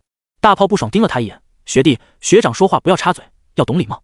灰白叶不屑，学长麻烦说正是。米雪儿第3次开口，语气有些不耐。大炮再次咳嗽一声，有点尴尬。好，我们第10院并没有专门教导你们的导师，都是自学，有3处闻名宇宙的修炼圣地，观雨台、摘星楼和忘川沙海。观雨台就是这里，雨水常年倾泻，无数年来从未断过，对各位修炼星能有好处。至于另外2个地方，到了就知道。介绍了一番，大炮忽然想到什么，友情提醒，要离开观雨台最好通过传送装置，否则学长可不保证你们要多久才能到另外2个地方。学长，学院很大吗？可可乖巧问道，一脸的好奇。大炮看着可可蠢萌可爱的样子，心都化了，笑得异常灿烂。是啊，很大。你们所在的观雨台并非全部，只是观雨台一角，整个观雨台由数万棵参天大树组成。数万？不算多呀。可可疑惑。大炮怪笑，不多吗？如果学长告诉你，你们所在的这个平台仅仅是一棵树的树顶，远方你们看到的无数绿色树木，其实是一棵树的树枝，你们怎么想？众人一惊，可可捂住嘴，惊讶望向远方，那些绿色树木是树枝，也就是说，他们看到的只是一棵树，如此庞大。要知道，他们可是修炼者，视野宽阔，竟然看不到第二棵树。以你们的速度想飞越观雨台，至少一天大炮竖起一根手指头。陆颖震惊，一天时间足够他从地球亚洲飞到欧洲最西部，也就是说，观雨台的范围相当于地球亚欧大陆，怎么会这么大？仅仅是观雨台而已，难道第10院有真雨星那么大？那还是学院吗？我们第10院有很多需要注意的地方，说是说不明白的，学长这就把信息转给你们，记住，在学院范围无法跟外界联络，你们只能自己互相联络。好了，来吧，都互相留一下联系方式。大炮建议。米雪儿等人动都没动，压根没理他，场面有点尴尬。大炮无语，这跟他想象的完全不一样，说好的可爱学弟学妹呢？都没有，只有一个小丫头，还算可爱，悲哀啊。学长，导师在哪？修兹问道。大炮已经没了兴致，无精打采到自己接收信息，自己看。陆莹等人立刻看向个人终端，果然一封信息传来，是关于第10院的。信息内容不多，除了大炮刚刚介绍的，还有关于藏宝阁、试炼界狱等信息。其中一条吸引陆颖注意，只要获得观雨台、忘川沙海的承认，就可拜入2地导师名下。第10院并非没有导师，而是想要导师教导，必须得到他们的承认。陆颖不知道其他战院是不是也这样，他感觉这种方法不对劲。米雪儿皱紧眉头看了一遍，抬眼看向大炮，这就是第10院的教导方法。其他9院有专门为学生解惑的导师，第10院为什么没有？大炮诧异瞥了眼米雪儿，这丫头知道的挺多啊。不知道，我只是学生，虽然帅了点，资格老了点，但无权插手学院的事。米雪儿收回目光，自顾自在个人终端记着什么。大炮看了看，忽然想到了什么，脸色一变，立刻对个人终端小声嘀咕：沙海导师，不好了，传闻可能是真的，石觉评议会派人监督学院，应该就是那个女人。什么？不管，那怎么行？死丫头会把我们的秘密说出去的。是，我知道我们没什么秘密，也就教育方针有问题。不过您的口头禅谁学谁白痴传出去不太好啊。好吧，不管就不管，到时候学院真被评议员取缔，别怪我。如何确认获得观雨台的承认？陆颖开口问道。很简单，只要把自己的名字以星能书写，跨越观雨台不碎，便可被承认。大炮道。赵一龙出手，屈指轻弹，指尖星能化作长剑，随后扭曲形成3个字：赵一龙。随后被他推向远方，然而没多远便被雨滴破坏，星能化为虚无。米雪儿声音冷冽，要获得承认，对星能的运用还要更进一步，太苛刻了，怪不得第10院数千年来没有优秀人才，你们的教育方法有问题，导师根本不想教。大炮翻了翻白眼，这女人虽然漂亮，但貌似是找茬的，这里的导师是不是真的很厉害？可可举手发问。米雪儿淡淡道：至少是狩猎境，否则没资格在星空战院当导师。可可惊呼：狩猎境，好厉害！陆莹眼睛眯起，狩猎境跟不死羽山一个等级，然而不死羽山是外宇宙强者，而这里的导师出自星空战院，想也不用想就知道远比不死羽山强大，导师都有此等实力吗？如果能请导师专门教导就好了。可可呢喃道。大炮笑道：当然可以，只要达到条件，甚至可以成为导师的亲传弟子，而且还能获得第10院自远古传承的强大战绩。众人目光一亮，什么条件？大炮怪笑，将自己的名字越过观雨台可获得承认，但自远古至今总有天赋绝顶妖孽，不仅可以将名字横穿观雨台，更能遗留数百年、数千年乃至数万年不灭，永远飘荡在雨幕中。这些名字形成了一份榜单，雨榜，只要踏入雨榜，皆可成为任意导师亲传弟子，并获得第10院远古传承战绩。众人目光发亮，雨榜吗？自远古传承，万年不灭的名字，雨榜哪里可看？赵一龙大声问道。大炮嘿嘿一笑，不知道，据说只有跨入雨榜的人才可以看到，其他人没资格看。米雪儿转身面朝雨幕，抬手以星能刻画米雪儿3个字推入雨幕中，所有人都看着。在场众人中虽然没有比较，但米雪儿应该是最强的，第一个得到礼物，对战院了解最多，她的来历让人好奇，而她的实力更让人好奇。赵一龙作为万界山探境强者，名字连100米远都没飞出，而米雪儿的名字推入雨幕，直接超过100米远，随后越来越远，所有人都盯着。没多久，米雪儿3个字破碎，可惜啊，没有飞出这棵大树。大炮道。米雪儿蹙眉。其他人陆续实验，陆莹此次以5颗星辰开路，推动名字进入雨幕，却在300米远左右破碎。灰白叶的名字破碎在500米远，夏洛的名字最接近米雪儿，同样也破碎。不用尝试了，学长我在第10院这么多年了都没做到，你们还差得远。传闻雨榜只留100人，你们如果够妖孽，试着把100人挤下去，但不是现在。大炮道。灰白叶不屑，如果是其他9院他没把握，第10院根本没什么强者诞生，他自信只要给他一段时间参悟，绝对可以进入雨榜。学长，我想去试炼界狱。露露开口，目光兴奋。其他人心中一动，齐齐看向大炮。星空战院最吸引人的莫过于9大试炼界狱，传闻在里面可以得到远古战技、功法、血脉等等，连石觉都曾进去过，对所有人都有极强的吸引力。大炮耸耸肩，抱歉了学妹，试炼界狱不能随便进。米雪儿目光一冷，星空战院掌握9大试炼界狱的钥匙，只要考入战院皆可进去，为什么第10院不可以？大炮摊开手，有条件。众人无奈，又有条件，这还是学院吗？学院不是应该敞开了让学生学习的吗？哪有学生想学，学院不教的道理？什么条件？灰白夜冷声问道。你们应该听说过传戒之战吧？只要传戒之战百胜，就可以进入试炼界域的6道大炮。淡淡道，目光有些同情。米雪儿大怒，岂有此理！我现在代表十绝评议会对你们提出抗议，任何考入战院的学生都有资格进入试炼界域，这是宇宙公认的，你们第10院凭什么违反？十绝评议会。其他人惊讶望向米雪儿，这女人居然来自十绝评议会。大炮无奈，果然这女人就是找茬的，可惜了一个美女。我说学妹，这不是我一个学长能决定的，要不你去见见界域导师。米雪儿冷哼，带路。观雨台距离试炼界域入口有多远，他们不知道，他们只是跟随大炮前往传送装置，直接传送去试炼界域入口。夏兄，什么是传戒之战？陆颖问道，他没听过。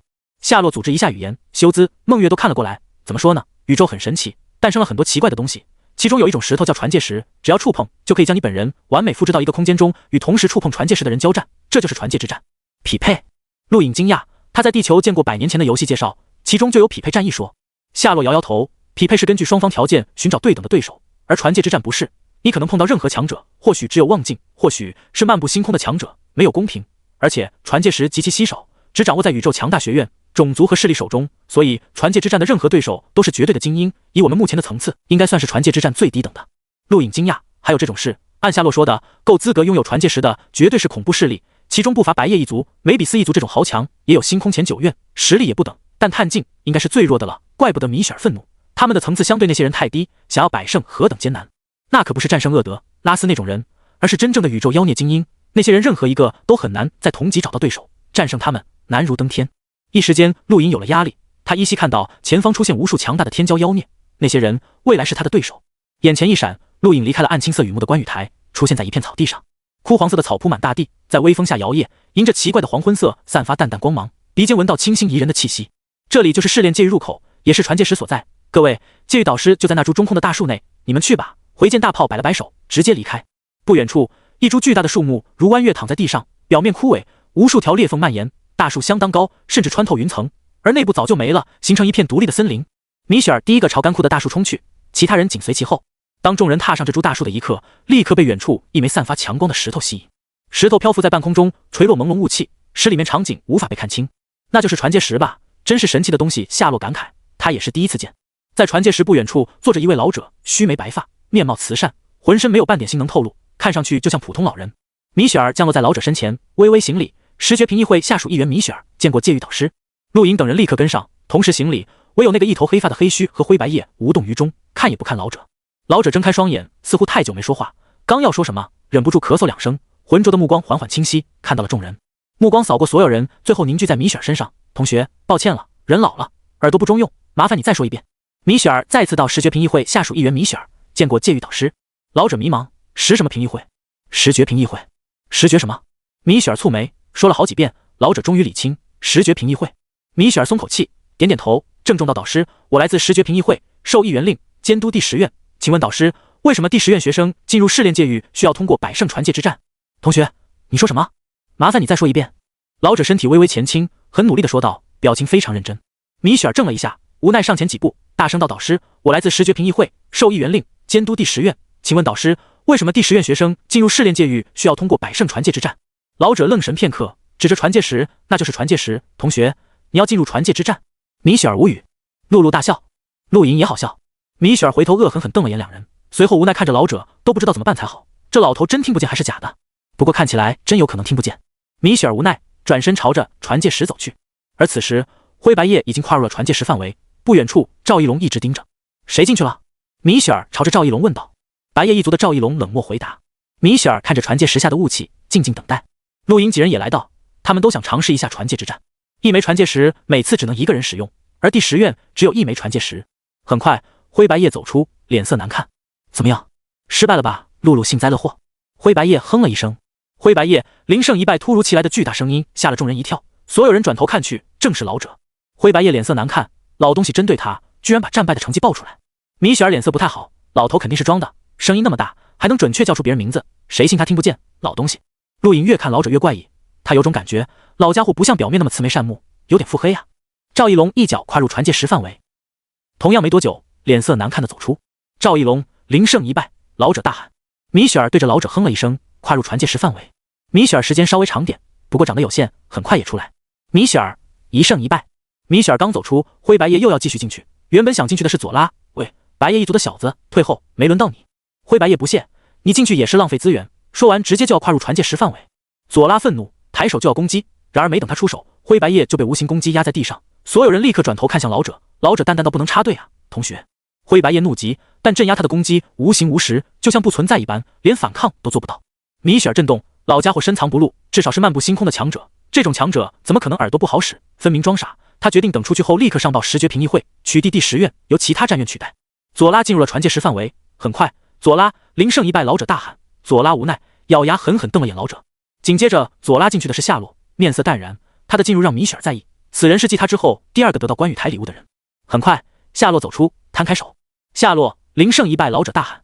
陆颖惊讶，连夏洛都败了。传戒之战真如他所言那般恐怖，米雪儿居然能取得1胜，相当不简单，怪不得能以融尽实力加入十绝评议会。修兹0胜1败，黑须1胜1败，老者语气有些诧异，显然没想到这群人中还有人可以胜。众人都看向黑须，那头黑发几乎吞噬光线，这个人面无表情，给人阴冷孤寂的感觉。融镜全部进去过，探镜中赵一龙也进去过，露露很欢脱的跳进去，又很快出来，岂有此理，居然碰到一头大须网龙，还是极境的大须网龙，欺人太甚。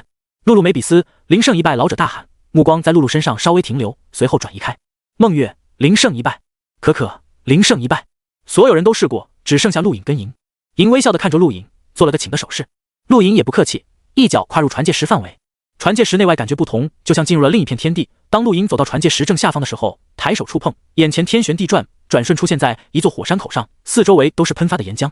传戒之战会把接触传戒石的人完全复制在虚拟空间中，空间不固定，可能是海洋，可能是火山，也可能是天空。此次陆颖就来到了火山口，炙热的岩浆喷发，陆颖看了看自己身体，这种复制体没有复制相貌，只是复制体型，也根本看不清样貌，脸上是一片黑暗。他运转天心功没有异常，不禁震撼，连功法都可以完美复制，这种传戒石太神奇了。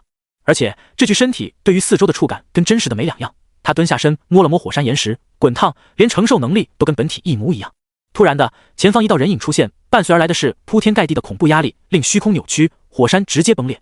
陆颖瞳孔一缩，还没来得及感受便被秒杀。离开这方空间前，他看到的除了那道人影，还有人影头上古怪的名字大风哥。擦，居然只是个探镜雏鸟，抱歉，应该收敛点的，可怜啊，连代号都没起就死了。哈哈，火山上空，大风哥心中暗笑，这里无法交流，只能自己想。传戒石下方，陆颖睁眼，额头一阵冷汗，刚刚一瞬间他真以为自己死了，那个人绝对是漫步星空的强者，太可怕了，连让自己反应的余地都没有，感觉远比西肯马尔多等人可怕，那就是可以参与传戒之战的天才精英的实力。走出传戒石范围，耳边传出老者大喊，陆颖0胜1败。众人没有意外，他胜了才奇怪。颖与陆颖擦身而过，笑眯眯跨入传戒石范围。陆颖大哥怎么样，碰到什么对手了？可可好奇问道。陆颖耸耸肩，不清楚，感觉应该是漫步星空的强者。可可吐了吐舌头，比我还惨，我碰到了极境。陆颖苦笑，他们太弱了，夏洛说的没错，传戒之战中他们只是最底层，100胜才可进入试炼界域，第10院条件太苛刻了，可惜米雪儿没能争取成功。对了，你们的代号是什么？传戒之战复制的虚拟人物可以用本名，也可以用代号。陆颖还没想到自己的代号就被秒了，秒他的那个人的代号就是大风哥。我叫大力神。露露握了握拳头，很彪悍的甩了3个字。陆颖嘴角一扯，看向可可，可可你呢？可可不好意思，我叫小天使。陆颖无语。我叫银针。佐拉凑过来说道。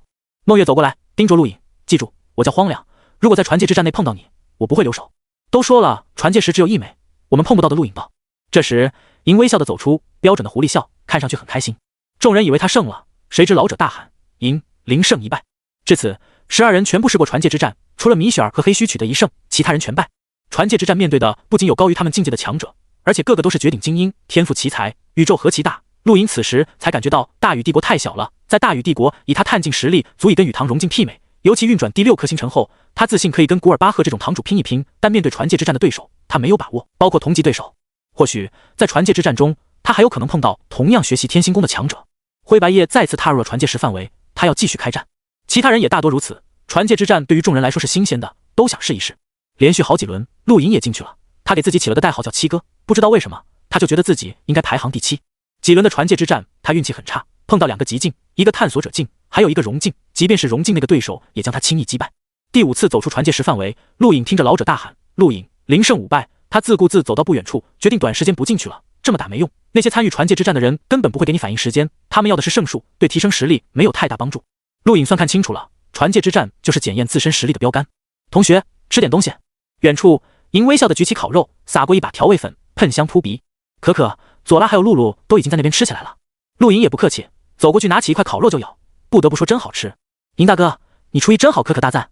银笑道喜欢就多吃点，我可是美食家。你打几场了？陆颖问道。银竖起一根手指，只有1场。陆颖诧异。银翻滚着烤肉，微笑看着陆颖，你打了5场，还准备继续吗？陆颖摇摇头。银随手把烤肉扔向老者，老者接过，闻了一口，不错，有悟性，好孩子。您喜欢就好。银笑道。老者脸上笑开了花，喜欢，喜欢。这一幕幸亏没让米雪儿看见，银说话声音不大，老者却听得清清楚楚，显然在对米雪儿装傻。那女人看见非爆发不可。随着时间推移，陆续有人离开，赵一龙、修兹、夏洛、左拉都离开了，去寻找自己感兴趣的地方。银也走了。陆颖在传界时不远处待了3天，他想知道最坚持的灰白叶跟黑须能有几胜。灰白叶1胜27败，老者大喊。没多久，黑须7胜22败。陆颖惊讶，7胜，那个人居然胜了7次。灰白叶也诧异盯向黑须，这个人远比他强，居然7胜，厉害啊！一个陌生男子出现在距离陆颖10米外，诧异看向黑须。陆颖看向男子，目光疑惑。男子对陆颖一笑，自我介绍一下，小炮，你叫我小炮学长就可以了。陆颖怪异，小炮，你跟大炮？那是家兄。小炮道。陆颖点点头，两兄弟起名字挺随意。小炮学长，有个问题想请教，我们来此地3天，为什么一个学长都没看到？小炮尴尬，都走了，整个第10院除了导师，就只有我们2兄弟。什么？都走了？陆颖惊讶。小炮点点头，唏嘘到第10院曾经在内宇宙，却被安置到了外宇宙，曾经的学生要么转去其他战院，要么离开，谁也不想来外宇宙。陆颖没想到第10院情况这么差，怪不得一个学生都没看到。没多久，陆颖跟小炮告辞，离开了界域入口，前往大炮介绍过的忘川沙海，而其他人基本都在3天内走光了。忘川沙海是第10院3大景观之一，与观雨台、摘星楼齐名，具体用途没有介绍，但观雨台能磨练心能。陆颖猜测忘川沙海要么磨练肉体，要么磨练战技。第10院传送装置只有很少的选项，陆颖直接点了忘川沙海。很快，一阵撕扯力传来，他离开了界域入口，出现在一片漫天黄沙中。出现在陆颖眼前的是一望无际的沙漠。他早有预料，也看过大炮传给他们关于忘川沙海的基本介绍。这里就是一片沙的海洋，无边无际，范围远远超过观雨台，不时有漫天沙暴席卷大地，这里有危险。陆颖没有进入忘川沙海，他只想看一眼，随后传送离开，前往摘星楼。3大景观中，摘星楼是最神秘的，因为它不止第10院拥有，其他9院同样拥有，而且名字都叫摘星楼。据大炮给的介绍信息，摘星楼上每个人看到的都不同，有人看到了自己的过去，有人看到了一抹星空，有人看到了强大战绩，甚至有人看到了一角未来。当然，最后一点陆颖不信，但也可以反映出摘星楼的神奇。摘星楼真的就是一幢木楼，不知名木头材料构建，呈8角形堆积而成，层层叠加，不足100米，最上方是一块平地，整幢木楼看上去平平无奇。然而，就是这幢楼有着太多的神奇。陆颖到达摘星楼的时候，恰好夏洛走出，两人迎面而过，尝试了几次传界之战。夏洛问道，他在第1次失败后就离开了。5次，陆颖回道。夏洛笑了笑，现在的我们太早，没有资格挑战那宇宙强者。陆颖深以为然地点点头，话题一转，你认识银？夏洛诧异，为什么这么问？陆颖失笑，我不瞎，你对他的态度跟对其他人态度完全不同。夏洛摇摇头，我不认识他，但我讨厌他身上的气息。陆颖第一时间想到了新人类联盟，那是由试炼进化的狮王构成，银怎么看也不像狮王。两人没有再多说，夏洛离开，不知道去了哪。陆颖则一步步踏上摘星楼。摘星楼很平凡，哪怕陆颖登顶，无论看到的景色还是体会到的感觉都很正常，没有任何异象。闭上双目，静心感悟，一道声音在耳边响起。陆颖知道来自导师，没有多想，缓缓闭上眼睛。也不知道过了多久，他似乎睡了过去，却又好像醒着，目光越过摘星楼，看到了一方星空，很陌生的星空，充斥着古老岁月荒凉的气息。再往深处看，他看到了巨大无比的古老战船航行在星空上，一艘接一艘，每一艘战船都无比巨大，看不到边际，甚至囊括星系。耳畔依稀听到古老的战歌，而在最前方那艘巨船侧方，他看到了2个字：无疆。陡然间，一切化为泡沫，一根玉指撕裂星空而来，将他碾压。顿时，陆颖心中涌现无边愤怒。大胆！陆颖突然怒吼，睁开双目，眼前一切恢复。他还在摘星楼，什么星空、战船、玉指都消失不见。陆颖瞳孔忽闪忽现，喘着粗气，又是那一幕，自己被碾压了。为什么自己第2次看到这一幕？究竟是真实还是虚幻？如果是真实，自己为何还活着？如果是虚幻，愤怒的情绪却又清晰体会到。汗渍湿透衣服，陆颖盯着地面，回忆刚刚看到的一幕：陌生的星空，巨大的远古战船，还有那根玉指。下去吧，摘星楼摘星，摘的是是非恩怨，摘的是古往今来，摘的是因果循环，摘的是属于你的一方。星空导师的声音再度传来。陆颖抬起头，缓缓弯腰，语气恭敬，敢问导师，摘星楼，摘古往今来，可否摘未来？导师淡淡回到，万事有因有果，你摘的因必有果。最后一句何解？何为属于我的一方星空？学生看到的明明是陌生的星空。陆颖问道。问你自己，摘的是古往今来，岁月变迁。下去吧，我不会再回答。陆颖疑惑着走下摘星楼，目光迷茫，任何人看到的都不一样，自己看到的代表什么？天赋透支和摘星楼都让自己看到了那根玉指，那是谁的手指？为什么要碾压自己？自己又为什么愤怒？来到第10院，陆颖如今感受到的只有一点：渺小，探尽无敌。笑话，那只是大禹帝国。一个人的强弱不仅体现在同级实力，更体现在境界。那宇宙有多少人比自己年纪小，却远比自己强大？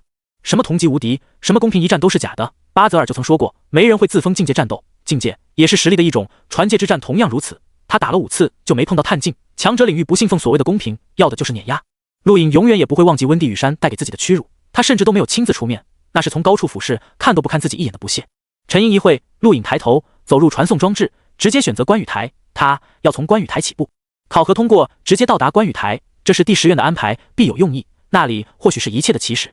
观雨台的雨让天地呈现暗青色，再次来到观雨台，陆颖突然有种熟悉的感觉。放眼望向四周，一跃而起冲向天空，数分钟后才飞出一棵大树的范围。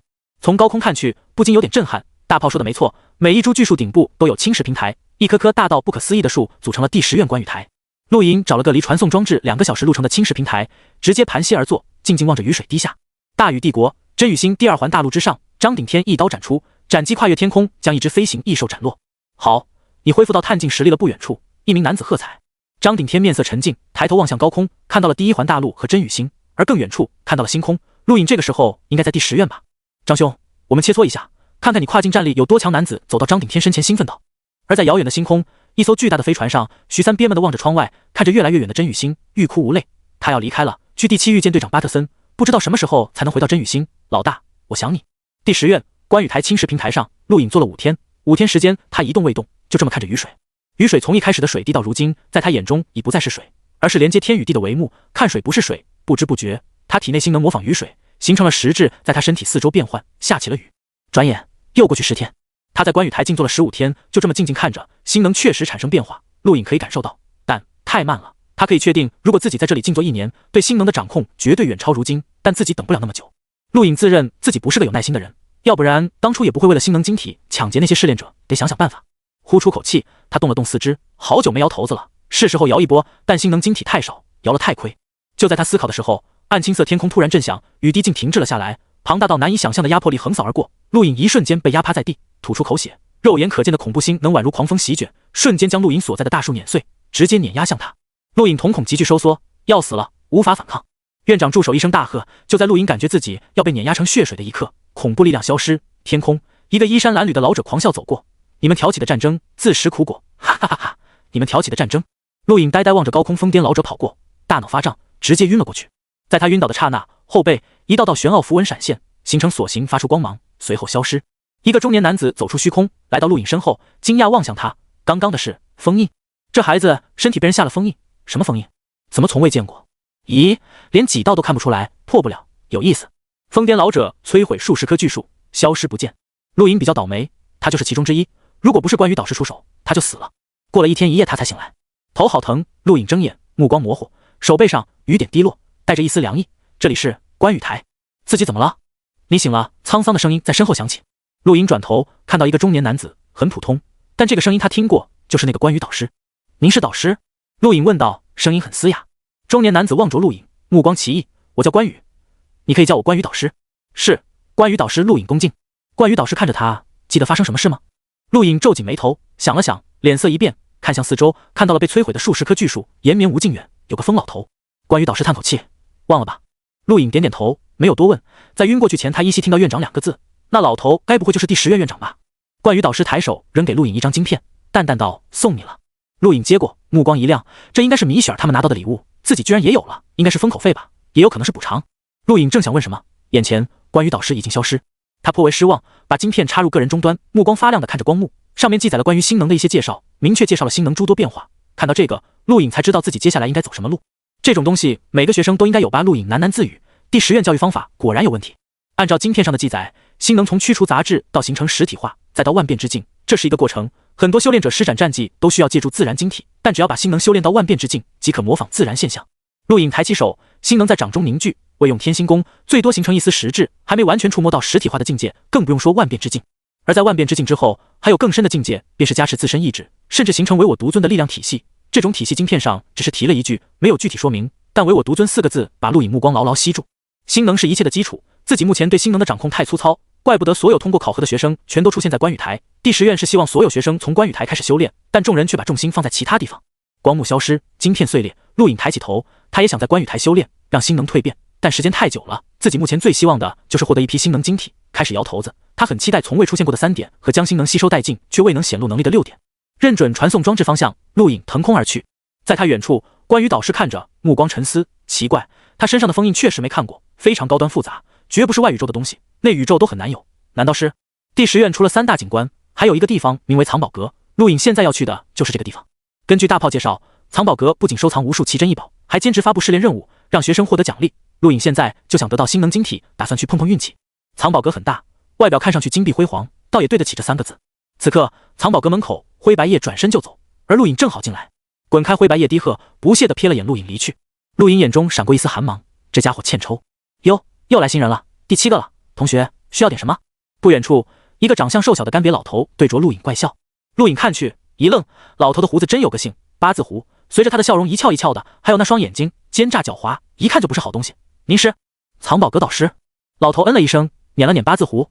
同学，到藏宝阁是想寻宝还是做任务？我能进去看看吗？陆颖问道。老者随手一挥，前方出现光幕，上面琳琅满目，什么东西都有。藏宝阁东西都在这，你可以看，但不能入内。陆颖惊讶望着光幕，上面的东西真不少，什么战甲、丹药、书籍、武器都有，连宇宙飞船都有。没一会，光幕消失，老者再次一挥手，又出现一道光幕。这次上面出现的不是物品，而是任务。想得到藏宝阁内的东西，必须完成任务，以对应的任务点换取。怎么样，同学，有没有兴趣？好像都是探镜任务。陆颖疑惑。老者捻了捻八字胡，敢向第10院发布任务的都是纵横宇宙的庞大势力财团，他们的任务都不简单，别想着越级挑战，你能完成探镜任务就不错了。看看最上面。陆颖看去，任务内容取得传界之战5连胜，任务奖励极光宇宙飞船和1万立方星能晶体。陆颖惊讶，5连胜？老者点点头，看清楚了，是5连胜，而不是5胜，这个难度可是天差地别的。怎么样？当然，奖励也非常丰厚。刚刚那个白夜一族的小子就去挑战了。陆颖失笑，如今的他们别说5连胜，5胜都很难。怪不得灰白叶一脸的难看，想着他往想下看，寻找有没有适合自己的任务，寻找木牙星传说中的紫蓝木牙，完成一次疆域试炼。结语，结语，结语，1年不说话。结语，帮助伊尔拓宇宙星系飞船公司分解废弃材料，奖励分解材料价值的1/3。什么任务都有，连1年不说话这种任务都有。陆颖也是长见识了。老师，这个结语是什么意思？老者瞥了他一眼，没听过结语者。陆颖摇摇头。老者不屑，现在的年轻人什么都不知道，连结语者都不知道，懒得跟你解释，自己去查。陆颖没在意，抬手指向一个任务，就他了。老者看了眼，伊尔拓宇宙星系飞船公司是我们第10院的老朋友了，你去了可别给我第10院丢脸，不然要受惩罚。陆颖一笑，丢脸？开玩笑，有头子在，分解这种事太简单了，他能把那个什么公司分解的怀疑人生。任务我已经转给你了，上面有地理位置，自己去吧。老者淡淡道。陆颖看了下位置，伊尔拓宇宙星系飞船公司最近的地方距离第10院有2天路程，中间需要穿过一次虫洞。他按照任务指示向藏宝阁借用了一艘个人宇宙飞船，用完要还，没了你就自己赔。老者把个人宇宙飞船交给陆颖，淡淡说了一句。陆颖将自己指纹录入，通过传送装置出现在第10院空间站，放眼望去不下100艘个人宇宙飞船，他随便找了一艘进入其中，没多久飞船升空冲入星空。第10院所在被遮掩，当陆颖乘坐的飞船出现在黑暗星空，回头望去根本看不到第10院。如此庞大的第10院被完全遮蔽，好像这片地狱不存在，他无法想象是如何办到的。历时半个多月，陆颖走出了第10院。此刻，他是以第10院学生的身份在宇宙穿梭。另一边，忘川沙海传送装置处，可可害怕地看着无边沙漠，小脸苦了下来。小炮哥，我不喜欢这里。小炮失笑，这里是很好的修炼之地，能将任何人的潜能激发。我不急的，真的。可可急忙道。那我祝你在接下来的新生大比中获胜。小炮道。可可惊讶，新生大比？什么新生大比？所有进入学院的新生都会有一次比武，确定在学院中的地位，最强者能得到很好的奖励。小炮道。可可抿了抿嘴，什么时候？小炮耸耸肩，不确定，有可能这几天，也有可能过几个月，看导师心情。不过最后一名肯定会受惩罚的。可可顿时无奈了，他回忆着所有新生，发现貌似他应该是最弱的吧？怎么会这样？小炮大笑，去修炼吧。黑暗的星空，一颗颗流星划过。2天后，一颗暗黄色星球出现在陆颖眼前，那里就是他的目的地伊尔拓公司掌握的垃圾处理星球之一。这颗暗黄色星球属于最普通的行星，掌握在伊尔拓公司手中，上面都是伊尔拓公司的人。陆颖的飞船经过确认允许降落。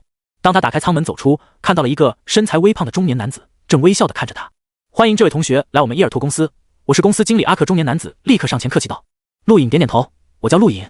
原来是陆同学，请我带您参观参观。阿克经理很热情，虽然听到陆颖的名字惊讶了一下，但很快遮掩过去，宇宙中陆星很少见。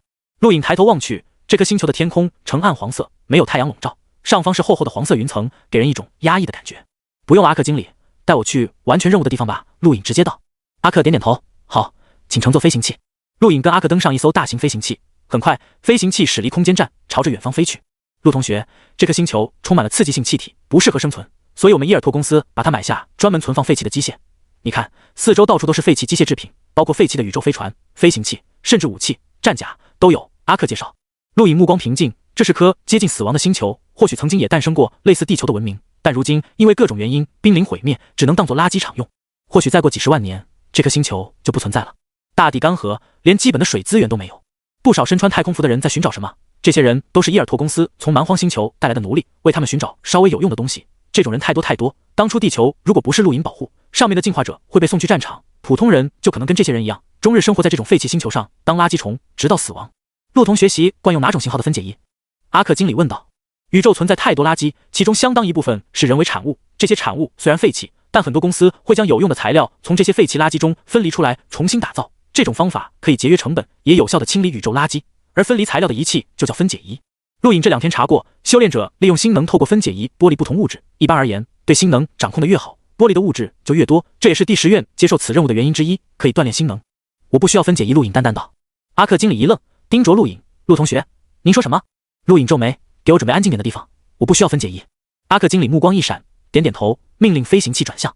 半小时后，一处山丘旁，飞行器停下。陆同学，这里没人，周围废弃机械也很多，您可以尽情施展，放心，不会有人监视。陆颖走下飞行器，呼吸着刺鼻性气体，这种气体对普通人无异于毒气，但对于他这种修炼者倒是无碍，只是有点难闻。我让人给您准备空气清新器。阿克经理连忙道。陆颖摆摆手，不用了，你们走吧，好了我会叫你们。阿克经理也没有再客套，乘上飞行器离开。刚刚离开，他便点开个人终端，总经理，第10院来的学生不需要分解仪，要么是靠星能，要么是靠天赋。应该是靠天赋，能光凭星能分解材料都可以考劫狱者了，不会接这种任务，不用管他，等结果出来再说。好听的女声传出。阿克经理连忙应是。山丘不高，陆颖腾空而起，望向四周，无数高耸入云的废弃机械被丢在地上，有大有小，最大的一个蔓延到远方，应该是大型宇宙飞船。天空暗黄色云层飘动，陆颖动了动四肢，可以开始了，希望能抽到2点。说完，取出骰子。此刻，骰子散发朦胧星光，无需以星能晶体补充，这么多天他也该还原了。咽了咽口水，每次摇骰子，陆颖都很紧张。一直点出，骰子急速旋转，最终摇到1点，啪的一声，一柄战刀掉落。陆颖捡起看了看，微微用力，还不错，适合融进使用，但对自己没用。从凝空界内取出一立方星能晶体捏碎，骰子再度恢复。陆颖继续一直点出，运气不错，直接点到了2点，分解漩涡出现。陆颖大喜，就是这个。他想也没想，立刻捏碎18立方星能晶体。这种分解漩涡跟时间静止空间一样，可以用星能增加时间。1立方星能晶体可增加160分钟，是时间静止空间的双倍。18立方星能晶体足以让这个漩涡持续1整天。不过就是有点小。陆颖喃喃自语，随手捡起旁边废弃仪器扔向漩涡，透过漩涡的一瞬，一些不知名材料掉落，速度很快。陆颖深呼吸口气，开始工作。说完，把如山的垃圾推向分解漩涡。分解漩涡虽然小，但透过它的范围就会被分解。陆颖只能来回推动，如山般的垃圾足足耗费了他2个小时才分解完毕。而地上已经堆积了相当多的材料，各种都有，反正他不认识。联想起之前分解凝空界的情况，陆颖猜测这些材料还可以分解，得到更珍贵的东西。但他想了想，没这么做。本来自己分解的速度就已经够惊人了，如果再分解出那些珍贵材料，鬼知道会发生什么。1天的时间就这样过去，陆颖耗费1天时间分解了相当一批废弃机械，山丘四周都空旷了一些，而分解出的材料堆积如山，不知道这些能有多少收入。陆颖想了想，再次捏碎18立方晶体，再来1天。2天后，阿克经理得到通知，连忙乘坐飞行器去往陆颖那。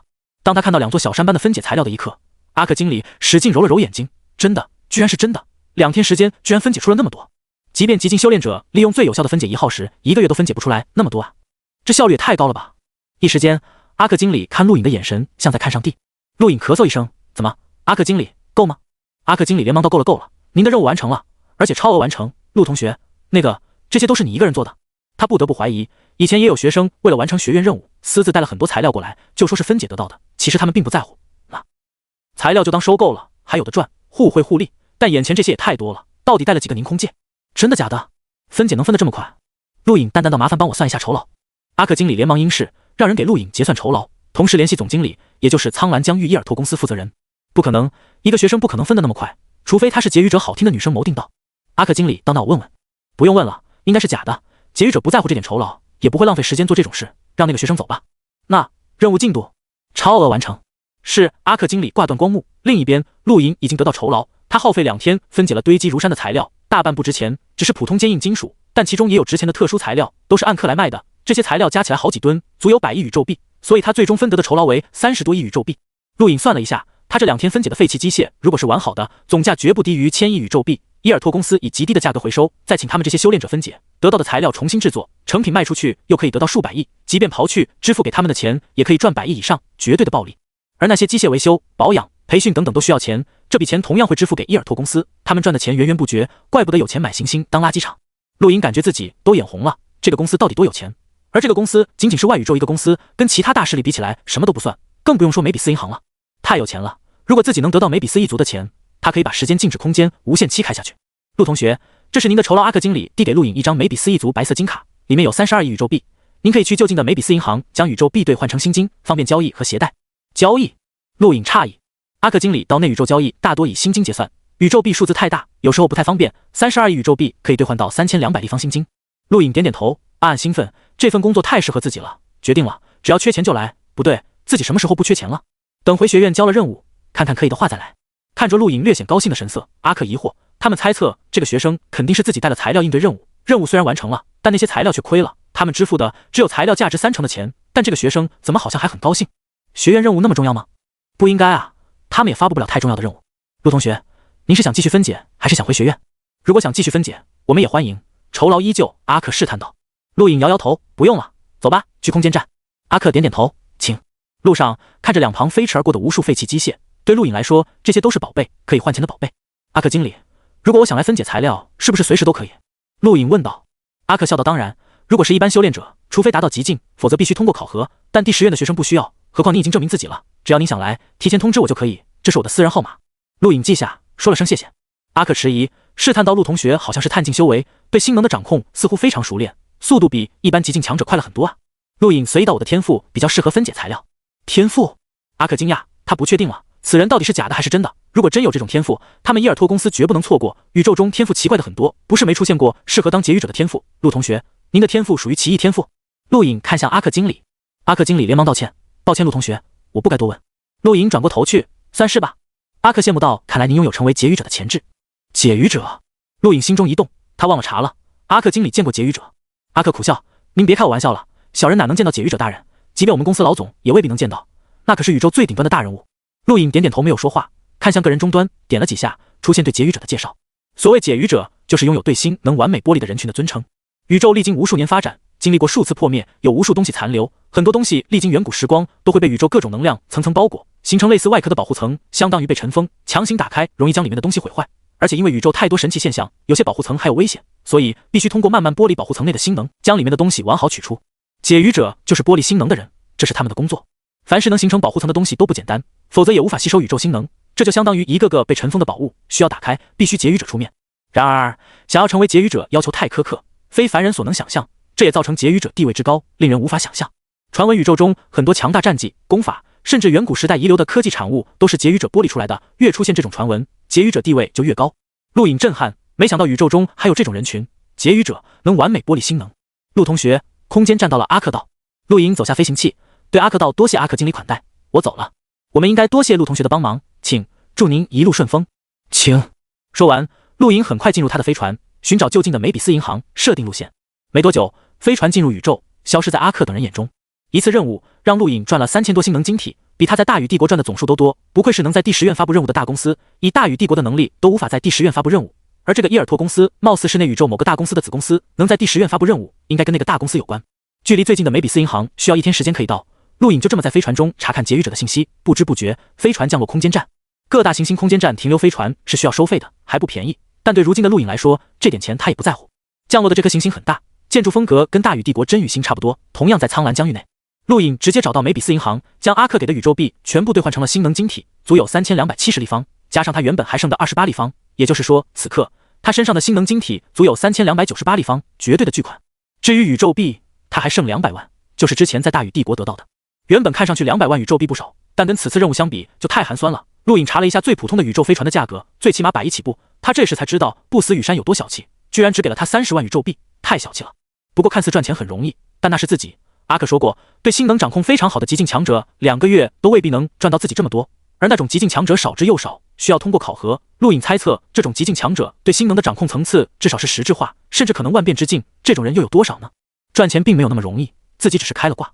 走出梅比斯银行，看着上方挂满了树枝的宇宙币，再次感慨梅比斯有钱。陆颖刚要离开，忽然想到了什么，从凝空界内取出一张黑色金卡。这张金卡是他摇头子摇到一点得到的，上面还有妖股2个字。原本猜测肯定被认证过，无法取钱，但既然已经来到梅比斯银行，不如试试。想着，陆颖返回银行，试探着想要取出金卡内的钱，一试之下居然成功了。他目光激动，成功了，没被认证？怎么可能？自己太幸运了。他急忙查看余额，12000立方星能晶体。陆颖大喜，这么多，是他如今身家的4倍。等等，这种黑色金卡直接以星能晶体作为单位，不是宇宙币。算了，不多想了，12000立方，太好了。陆颖直接取出所有晶体，却发现凝空界不够大，很豪气的购买了一个超大空间的凝空界，足耗费1000立方星能晶体，无所谓，值。这枚凝空界的空间足够存放1万多立方星能晶体。怀着无比激动兴奋的心情，陆颖离开了梅比斯银行。此刻他还有点忐忑，毕竟自己身上带着巨款15000多立方星能晶体，足够引起别人的贪婪，他看谁都想抢到。没有多停留，他直接前往空间站，乘坐个人飞船就离开了这颗行星，前往第10院坐标。2天后，陆颖距离第10院很近，而在遥远的陌生星空，一颗巨大的陨石粉碎恒星，继续朝着远方飞去。而在陨石上睁开了一双眼睛，无法形容那双眼睛，宛如黑洞，能将四周一切吞噬。有消息了，派人去人类星域外宇宙苍蓝疆域找，给我找到那个赶到我东西的人，我要让他知道偷我妖骨的东西要付出多惨重的代价。是，少主。第10院藏宝阁8字胡老者惊讶打量陆颖，可以呀，小家伙，超额完成，代价不小吧？陆颖疑惑，什么代价？老者怪笑，大家心里有数，无所谓了，反正对方确认你任务完成了，不用掩饰。陆颖奇怪，掩饰什么？老者不屑，2天时间就超额完成，当别人傻子，除非你是劫狱者。好了，看看还要接什么任务。陆颖没在意老者的话，也没有接取任务，领取奖励后直接离开。任务奖励也就是一些星能晶体，没多少，他都看不上眼。第10院没有固定住所，陆颖回到了空间站，他猜测只有这里才没有导师监视，他要摇头子了。在伊尔托公司垃圾行星摇了2次，又休息了几天，自己此次应该可以一下子摇3次，3次不知道能不能有所收获。抬手，骰子出现，陆颖捏碎1立方星能晶体，随后一指点在骰子上，眼看着骰子旋转速度越来越慢，陆颖呼吸急促，最终摇到2点。陆颖无语，又不是要分解东西，没用。他再次捏碎1立方星能晶体，此次骰子摇到了5点，陆颖暗骂一声，又没用。鬼知道这地方谁有天赋，而且就算知道又如何？10秒钟时间鬼都见不到一个。还有最后一次，他有些忐忑，一指点出，骰子缓缓旋转，最终5个面消失，只留下最后1个面6。陆颖瞳孔一缩，6点，他摇到过一次，当时把他身上所有星能晶体都吸收了，什么都没得到，记忆犹新。这次呢？还莫等他多想，骰子传来恐怖吸收，陆颖凝空界内星能晶体肉眼可见的减少，100立方、1000立方、2000立方、3000立方，直至1万立方。当1万立方星能晶体被骰子吸收的一瞬，陆颖眼前场景变换，出现在了一片陌生黑暗的空间。他的意识化为光团向前方飞去，速度越来越慢，四周还有无数的光团，有大有小，有普通的，也有宛如恒星一般炙热的。陆颖震撼，他知道第6点的用途了，体验一个人的一生。第6点可以让他跟宇宙中某个人融合，体验那个人的一生，想要开启必须上万立方，而上万立方仅仅是起步价。他如今看到的这些光团，就是以他如今实力可以感受到的最近的，却又不会对他形成伤害的人。陆颖自己也化为了光团，看着四周无数光团，他震撼了，还有这种用途。突然的一股拉扯力传来，陆颖暗道不好，自己身上的星能晶体不够了，一旦完全消耗，自己还没跟哪个光团融合，等于浪费一次机会。他没有多想，直接冲向前方炙热如太阳的光团。他猜测越是这种强大的光团，其主人实力越恐怖。然而莫等陆颖靠近，他感觉自己就要被烤成灰烬，这种光团不是他可以接触的。陆颖无奈，转向朝着就近一个比他大一些的光团冲去，瞬间融合。与此同时，他凝空界内原本存放的15000多立方晶体全部被骰子吸收。昏暗的草地上，美貌少女焦急呼唤：“大雷，大雷，你醒醒啊！”陆颖听着耳边呼唤，睁开双眼，这里是大雷，你醒了，太好了！少女激动，笑着看向陆颖。陆颖迷茫，大雷，等等，自己好像摇到6点骰子，然后跟某个人的意识融合了，就是此人。大雷，你怎么了？少女忐忑看着眼前男子，明明很熟悉，但目光却很陌生。陆颖揉了揉脑袋，一瞬间接收了此人所有信息，大脑有些昏沉。过了一会，转头看向少女，笑道：“没事，跟你开玩笑的。”少女呼出口气：“你吓死我了，以后不准开这样的玩笑。”陆颖，不是。大雷点点头：“阿雅，我肚子饿了，能帮我买点吃的吗？”少女嗯了一声：“那你在这好好的，我去买吃的。”陆颖眼看着少女离去，看了看自己身体，呼出口气，自己现在就是大雷了，不知道会融合多长时间，应该不会太长。想着，陆颖抬手感受着体内莫名强大的力量，这个大雷是极境强者。这就是极境强者的力量。不仅如此，陆隐目光狂喜，此人对星能的掌控层次竟然达到万变之境，是这颗星球有名的天才，正打算参加黄庭第13队的选拔。没想到这里是第13域，也就是苍蓝疆域边缘，10000立方星能晶体把自己送到了这里，如果再多，会不会直接送入内宇宙？陆隐掌心星能凝聚，逐渐从无形变为有形，最终形成火焰般的形态，与空气震动产生灼热，这就是万变之境的星能。没想到是这样的，万变之境，这就是万变之境。这个人还不到40岁吧，也算年轻一辈，居然能把星能掌控到这等层次，天才啊！同样的战绩，同样的境界，对星能掌控不同，威力就截然不同。可惜此人没什么战绩，只会一些大众战绩，不懂得找靠山，也不懂得赚钱，连心爱的女孩都不敢逾越，木头一个。啊一声惊呼，陆隐急忙起身，是那个女孩的呼声。远处阿雅晕倒在地，当陆隐赶到的时候，数名修炼者从暗处走出，一个年轻人得意望着他，大雷，好久不见。陆隐眼睛眯起，通过大雷记忆，他知道此人名叫拉莫斯，是这颗星球最有权势的人的儿子，一直嫉妒大雷的天赋，当初就想收买大雷，让他顶替参加黄庭13队考核，被大雷拒绝了，没想到现在出手。拉莫斯，我已经拒绝你了，放了阿雅。陆隐沉声道。拉莫斯冷笑，给你最后一次机会，放弃名额，我可以让你活下去，并且给你战绩，否则你还跟以前一样，永远得不到战绩。陆隐这才知道这个大雷不会战绩时被人封锁了，怪不得以极境的身份只会大众战绩，连这颗星球都出不去。我不会答应。陆隐再次说道。拉莫斯耸耸肩，木头就是木头，你以为自己真可以引起黄庭13队的注？他就是要看大雷绝望后悔的眼神，让这个天才在自己眼前陨落。陆隐喘气，随后失笑，这个大雷真幸运，如果不是他入主这具身体，今晚他就完了。大雷，你的小女友长得不错呀。拉莫斯声音从地面传来，他已经走到阿雅身旁，蹲下身，伸手摸去。陆隐胸中涌现强烈的愤怒，这是大雷的情绪，放心吧，我会帮你解决他的。说完，陆隐动了动小腿，身体一下子消失。几名极境强者震撼，少爷小心。陆隐直接出现在拉莫斯身后，从后面抓住他头发。拉莫斯只是融劲，面对大雷这个极境修为，根本没有反抗能力，脸色煞白。大雷，放了我！你知道我父亲是谁？他能让你生不如死。陆隐冷笑，他可不是大雷，不受危险，你可以去死了。拉莫斯瞳孔一缩，他不相信大雷敢杀他，这个木头不敢的，绝对不敢。砰的一声，陆隐一掌拍向地面，掠过拉莫斯耳畔。拉莫斯惊呆了，刚刚一瞬间，他确实感觉到了杀机，大雷真的敢杀他。住手，放了少爷！几名极境强者震怒，死盯着陆隐。陆隐取出个人终端，点了几下，一道光幕在前方出现。很快，光幕前出现一个女人，很漂亮的女人。而这个女人的出现，让拉莫斯在内所有人骇然失色。这是黄庭第13队队长刘影子珊。陆隐第一次联系刘影子珊，没想到是以大雷的身份。你是谁？刘影子珊冷漠看向陆隐。您好，刘影子珊队长，我叫大雷，是子珊王陆隐让我联系您的。陆隐开口。拉莫斯脸色一白，子珊王陆隐，大雷怎么会认识这个人？前方那几个极境强者也骇然，他们感觉事情不妙。刘影子珊目光闪过一丝惊讶，什么事？陆隐把此地发生的事说了一遍。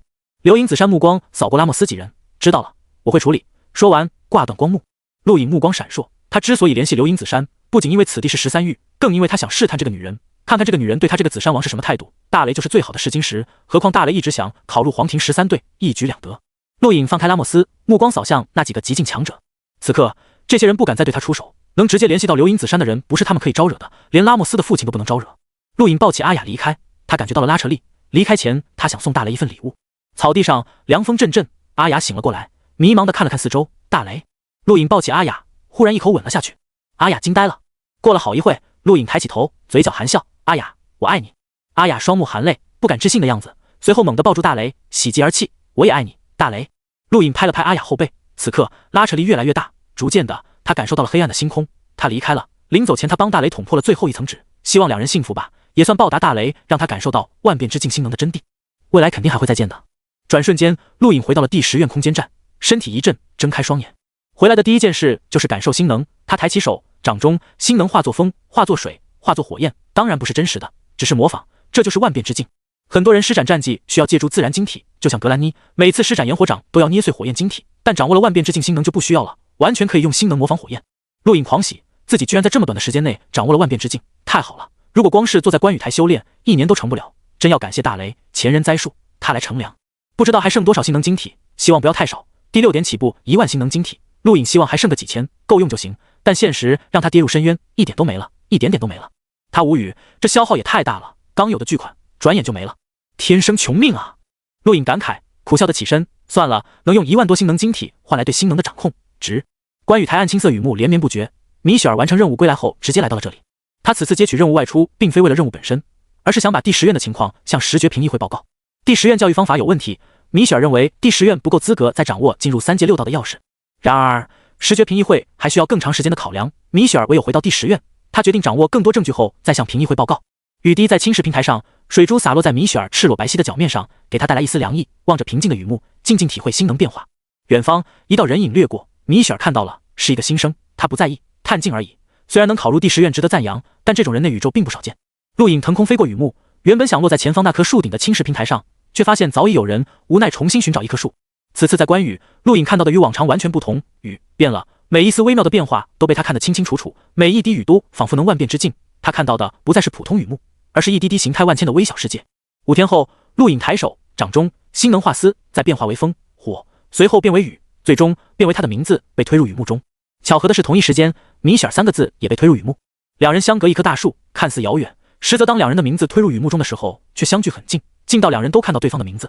陆影、米雪儿，2个名字排开雨幕，冲向远方。起初米雪儿并不在意，以为陆影2个字很快会消失。然而一段距离后，陆影2个字依然存在，紧接着又过去一段距离，米雪儿3个字濒临破碎，而陆影2个字却依然毫无变化。米雪儿神色变了，惊讶望着远方。不止他，雨幕深处，关羽导师也惊讶望着。小家伙才离开几天，怎么变化这么大？万变之境的星能掌控力超过所有新生，太快了吧！陆影平静望着自己的名字飞向远方，万变之境应该可以获得关羽台承认。陆影2字越来越远，而米雪儿3个字早已破裂。他对星能的掌控极其接近万变之境，但还未达到，远远比不上陆影。陆影可是完美体验了大雷的星能掌控，甚至感受到了极尽的星能。暗青色雨幕下，3个人都盯着陆影2字，直到他破碎。陆影可惜，还差一点，他的名字越过半个关羽台，还差一点就可以获得关羽台承认，还不熟练，就差一点点。想着，他盘膝坐下，盯着雨幕，他要在最短时间内获得承认。另一边，米雪儿收回目光，看向陆影的方向，沉吟片刻，腾空而起，直接飞去。陆影正认真看雨，一旁米雪儿走出，来到陆影身侧，幽香传来，让人迷醉。陆影吸了吸，转头看向米雪儿，目光惊艳，这女人真诱人。米雪儿习惯了这种目光，探寻的看着陆影，怎么办到的？什么？陆影疑惑。米雪儿询问，对星能的掌控，万变之境。陆影抬手，星能于掌中形成各种形态，非常绚丽，就这么办到的，很简单啊。怎么了？米雪儿眉毛一挑，我记得入学之初你办不到。陆影淡笑，谁说我办不到？只是做人要低调，不能太锋芒毕露，不然就像灰白叶，是个人就讨厌。米雪儿显然不信，第10院的礼物没人不动心，能做到却故意隐藏，放弃礼物？不可能，不愿说就算了。说完，米雪儿转身就要离开。看着米雪儿诱人的背影，陆影忽然道：听说你来自10决评议会，能告诉我10决是哪10个吗？米雪儿头也不回，只是淡淡说了一句：你不够资格知道。说完，身体消失。陆影脸色平静，果然如此。那10个人的身份就像一道坎，有的人终生跨不过去，永远不知道；有的人唯有跨过去才能知晓，仅仅是身份而已。10决，纵横宇宙的10决，年轻一辈真正毅力最巅峰的10个人。另一边，米雪儿腾飞在空中，感受着雨滴，到底怎么办到的？她可以确定，此人在入学之初绝对办不到。这才多久？从实质化的星能跨入万变之境，再天才也要好几个月。这个人竟办到了，真正的妖孽吗？陆影在观雨台待了10天，每过3天他就尝试一次。以他对星能的掌控，其实应该能做到名字不散，但就差一点点。这一点在于他自己的感悟。他体会到大雷对星能的掌控，体会到的只是大雷的感悟，他需要有自己的感悟。这一步已经耗去了他10天。第12天凌晨，天空还是暗青色。陆影抬手，星能化为名字被推入雨幕中。此次他有信心可以成功。陆影2字轻易越过之前到达的最远处，随后在雨幕中一路横冲，最终越过整个观雨台才破碎。陆影起身大喜，成功了，他得到了观雨台的承认。同一时间，一股奇异的感觉浮现，陆影目光一亮，他可以突破融境了。这时，雨幕中关羽导师缓缓走来，出现在陆影面前。陆影弯腰躬身，学生参见导师。关羽导师看着陆影，目光赞叹：1个月，你对星能的掌控发生了翻天覆地的变化，可称之为奇才。多谢导师夸奖。陆影回道。关羽导师点点头，第10院院规，获得关羽台承认，可得导师亲自教导。你可以选择一门战绩由我帮你推演，又或者可以从我这里得到一门战绩，你自己选择。陆影沉吟，从第10院得到战绩的奖励很诱人，但自己已经有不少战绩了，无论是天星掌、天兽爪还是白夜拳，亦或是空闪、3重镜，都是很适合自己的战绩，再多也没精力学。第10院导师的战绩肯定很厉害，但陆影绝不相信可以超过天星功，自己有了绝顶天星功，在天星功没到顶之前，也不需要再多的战绩。想着，陆影抬头认真道：导师，学生想麻烦导师帮学生推演自身的战绩。关羽导师嗯了一声，可以，施展吧。陆影深呼吸口气，面对空旷的雨幕，抬手一掌击出，3重力道爆发，连续3声轻响，这是3重镜。他分析了一下自己的战绩，天星功太绝顶，他不知道关羽导师能不能推演。白夜拳属于白夜一族战绩，不能随意暴露。天兽爪在雨堂中就有，没必要浪费机会。剩下的只有3重镜和空闪，相比空闪，3重镜有些跟不上，他需要更强的力道。关羽导师看着陆颖施展的三重镜，淡淡道：“这是力道叠加的战绩，我曾在那宇宙碰到过一位绝顶奇才，力道叠加令人惊叹。好，我帮你推演。”说着，一手按在陆颖还未收回的手臂上，手掌朝着陆颖手掌的方向推动。奇异的轻响出现，陆颖感受着关羽导师的力道，一重、两重、三重、四重、五重、六重。陆颖惊讶，已经6重镜了。此时，关羽导师手掌已经出现在陆颖手掌后，而力道叠加到了8重。我帮你推演的力道足够你使用到极境。说完，关羽导师一手掠过，掌击虚空，9声爆响震退雨幕，发出9道气浪。陆颖瞳孔一缩，9重镜，关羽导师竟将力道叠加到了9重。外宇宙同样有力道叠加的战绩，但差不多也是9重，9重镜足够你使用到极境了。暂时来说，你最多使用6重镜，不要太勉强。说完，关羽导师身影跨入雨幕，直接离去。陆颖对着雨幕微微鞠躬，眼中带有一丝疑惑：关羽导师真的是狩猎镜吗？传闻星空战院的导师至少都是狩猎镜，狩猎镜可以做到这点，能将3重镜轻易推演到9重镜。他记得天明说过，浩元疆域就流传9重镜，如果狩猎镜强者可以推演出来，那么9重镜就不可能只是浩元疆域的战绩，苍蓝疆域也可以学到，因为不死羽山就是狩猎镜。还是说，关羽导师并不仅仅是狩猎镜？这个疑惑只是一闪而过。对陆颖来说，想这些太早，他如今需要做的就是尽快熟悉9重镜的技巧。他有天星功，又亲自体会了关羽导师的9重镜技巧，想掌握并不算太难。但即便如此，以他如今的肉体，最多施展6重镜。关羽导师说的不错，9重镜足够自己使用到极境了。数天后，陆颖低喝，一掌击出，6声爆响，推开6重气浪，6重镜已经掌握。看着掌心的血丝，6重镜也都有些勉强，不过还好，可以施展，加上以自己肉体可以承受的6倍波动掌，6重6倍波动掌，威力肯定不小。又休息了半天，陆颖一直在思考是否可以把叠加力道融入天星掌。之前掌握3重镜的时候，他也想过，但没有尝试。此次他想尝试一下，如果真能叠加天星掌，那自己的实力可真的就天翻地覆了。越想越激动，陆颖抬掌，掌出星辰线，一掌就要击出，同时融入了2重镜。但就在他一掌要完全击出的时候，被阻止了。关羽导师抓住他手臂，厉喝：“你这只手不想要了？”陆颖疑惑：“导师？”关羽导师放开陆颖手臂，严肃道：“你是不是要把叠加力道融入刚刚那一掌？”陆颖目光一闪：“是。”“你这是找死！贸然将叠加力道融入战绩，只会伤到你自己。越强大的战绩越无法叠加攻击，否则谁都可以施展多倍攻击。叠加力道早就被捧为无上战绩了。”关羽导师冷声道。陆颖一想也是，自己太贪婪了。如果天星掌可以叠加攻击，那宇宙中什么战绩不能？到处都是叠加攻击了。未伤人，先伤己，这就是将战绩与叠加力道融合的结果。宇宙无数天才尝试过，但都没有成功，是不可能成功。任何一门强大战绩都有独特的运转方式，想要改变根本不是你这种小辈可以做到的。刚刚那一掌一旦击出，你这条手臂就废了。关羽导师继续道。陆颖连忙感激，多谢导师教诲。关羽导师嗯了一声，语气稍缓。有的人可以在一开始利用叠加力道增强战绩威力，但越往后对自身伤害越大。理论上来说，波动掌并不能算战绩，只是发力技巧。你可以融合叠加力道，但不要妄想融入真正的强大战绩中。是，导师。陆颖再次感激。关羽导师颇为满意陆颖的态度，看了看他的手掌，你刚刚的战绩很有意思。陆颖一惊，不动声色。导师见过？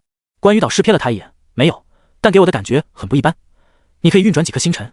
陆颖莫打算隐瞒，已经被看到了，再隐瞒只会显得小气，何况即便想瞒都瞒不住。这里是第10院，6颗。6颗啊，少了。这种战绩给我的感觉应该是圆满的，6颗无法达到圆满。9颗或许可以。关羽导师似无意说道。陆颖疑惑：圆满？学生不懂。关羽导师摆摆手：现在的你不需要懂，所谓圆满，即是指完美发挥战绩威力。你如今掌握的所有战绩都只能算初学，唯有刚刚那一掌，如果运转9颗星辰，可初步达到圆满。威力吗？不可想象。陆颖看着关羽导师，期望到导师可以帮学生推演到9颗星辰吗？关羽导师淡漠：等你鱼榜留名再说。说完转身消失。陆颖目光激动，天星功只能让他运转8颗星辰，第9颗肯定是下一步天星功。他知道自己这辈子可能都得不到，如果关羽导师可以帮他推演，那就太好了。但真的可以推演出来吗？陆颖总感觉不太可能，这可是天星功，即便他见识不多，也可以感受到这门功法的恐怖。鱼榜留名，只能等突破融境后再尝试了。陆颖喃喃自语，他可不打算在关羽台枯坐，还是得想办法赚钱，跟强者融合，体验强者的力量，这是捷径。现在他要去试炼界域入口，参加传界之战。陆颖离开后，雨幕中关羽导师喃喃自语，运转星辰的功法，结语者，呵呵。传界石下，一道人影走出，脸色难看，正是孟月。远处老者大喊：孟月83败。听了此话，孟月脸更难看了。不远处赵义龙进入传界石范围，很快也出来，赵义龙1胜58败。陆颖刚到，就听到义龙的战绩颇为惊讶，他居然有1胜，身为探境实在难得。传界石周围此刻只有孟月和赵义龙2人。孟月看到陆颖到来，目露战意，陆颖，我们打一场。陆颖好笑，在传界之战里还没被虐够。孟月冷哼，你不敢？等着，我要先进入传界之战。陆颖随意道。孟月目光一亮，没有阻止。这段时间他们打的并不多，但也有近100场，唯有少数几人几乎没来过，陆颖就是其中之一。1个月的时间，他也想看看陆颖有什么进步，毕竟他在忘川沙海也修炼了，进步不小，依然连输83场，太惨烈。对了，所有人中成绩最好的是谁？陆颖好奇问道。黑须13胜47败，其中有个4连胜。孟月羡慕道。陆颖点点头，一步跨入传界石范围。赵一龙对陆颖没太多兴趣，转身离开。与此同时，米雪儿到来，他的成绩是6胜29败，如今想再挑战几次。刚来正好看到陆颖进去的背影，目光一闪，站在不远处静静看着。上次来，陆颖挑战了5次，5次失败，让他记忆犹新。如今虽然实力涨了不少，但他不觉得自己可以做到多好。传界之战不限境界，只要是年轻一辈触碰传界时都可以踏入。米雪儿、黑须这种荣境都败得那么惨，陆颖只希望自己运气好点，能来个3连胜，让他完成藏宝阁探境最高的任务。眼前一闪，耳畔传来海浪的咆哮。陆颖打量四周，居然是海面上一股腥气扑面而来，居然是大海。陆颖喃喃自语。前方一道人影出现，随之出现的是狂暴的星能，肆无忌惮地碾压而来，令大海沸腾，横扫天地。在这股星能下，陆颖就像扁舟，随时可能倾覆。极境强者陆颖暗道倒霉，前方人影出现后没有停留，立刻出手攻击，身体急速出现在陆颖眼前，一拳轰出。透过天星宫，陆颖可以看到此人行动的轨迹，但他无法避开。此人的星能凝聚为实体，将周边封锁，想要避开唯有攻击。他如今有2个选择，一是攻击此人，封锁周边的星能；二是攻击那个人的本体。陆颖没有犹豫，抬掌6重6倍波动掌，砰！气浪狂暴的撕裂大海，陆颖被对方一拳轰碎，直接失败。而对方停顿了一刹那，海面上那个极境强者惊讶，探境居然能让我的攻击停顿，又是一个妖孽。陆颖6败老者声音在耳边响起。陆颖无奈走出，正好与米雪儿面对面。米雪儿没理他，直接进入传界石范围。孟月走到陆颖对面，轮到我们了。你不是我对手。陆颖道。孟月冷声道，不是是怎么知道？我出手了，说着就要攻击，突然的他被无形力量压趴在地，是远处那个老者，介于入口不得打架。陆颖不在乎孟月，一直看着传界石。没一块，米雪儿走出，面色平静。米雪儿6胜30败，孟月还被老者压在地上。陆颖紧接着米雪儿进入，米雪儿没有走远，依然等着。这次陆颖出现在一块巨大的碎石平台上，对面人影已经出现。陆颖看去惊喜，居然是探境。传界之战遇到探境的几率太小了，没想到被他碰到一个。遥远的陌生星空，幽暗的森林内，一枚枚传界石如星辰点缀在森林上空，其中一枚传界石下，一个年轻人静静坐着，传界石外零零散散有数人等待。按时间推算，哈特学弟已经获得1场或2场胜利了，今天他很有可能获得3连胜，完成探境最高的任务。一个年轻人淡淡道。那是当然，能以探境的身份获得传界之战3连胜的唯有哈特学弟，他可是那位大人的弟弟。不死鸟的血脉旁边立刻有人附和，即便碰到荣境强者都有很大希望战胜，除非极境。只要哈特学弟完成那个任务，我第5院名声便会更大，10院大比必将更进一步。碎石平台上，哈特惊讶，他已经获得2场胜利，没想到第3场碰到个探境，运气太好了。哈特菲尼克斯。陆颖望着对面人影头上的名字，这不是代号，是名字吧？这个人相当有自信，直接以本名开启传界之战。砰！两人同时出手，陆颖探掌便爪，上来就是20式天兽爪。任何进入传界之战的人都不可小看，尤其以本名出现，更是对自身有着强烈的信心。陆颖可以感受到对面之人带来的威胁。哈特抬手，炙热的高温火焰澎湃而出，淹没天兽爪。轰的一声，陆颖天兽爪被高温化为虚无。他惊讶，天赋，好强的天赋，这股高温连荣境都很难承受。哈特对天兽爪毫无反应，火焰咆哮着冲向陆颖。凡是探境，无人是他对手，这是来自他菲尼克斯家族的无敌信念，同级无敌。碎石平台被高温融化，陆颖空闪避开，然而火焰连虚空都扭曲。哈特浑身缠绕火焰，以急速攻向陆颖。两人速度都极快，陆颖的空闪融入一些白夜一族急速的技巧，而哈特的急速却仿佛给他一种在火中畅游的感觉，只要有火的地方他都可以转瞬即至。连续10数声对轰，陆颖一直在被动防御，他在感受对面之人的实力底线。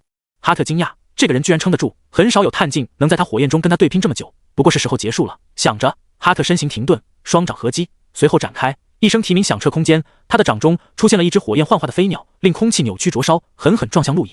陆颖空闪躲避，但飞鸟速度更快，仿佛能穿梭虚空。陆颖回身抬掌，6重6倍波动掌，砰！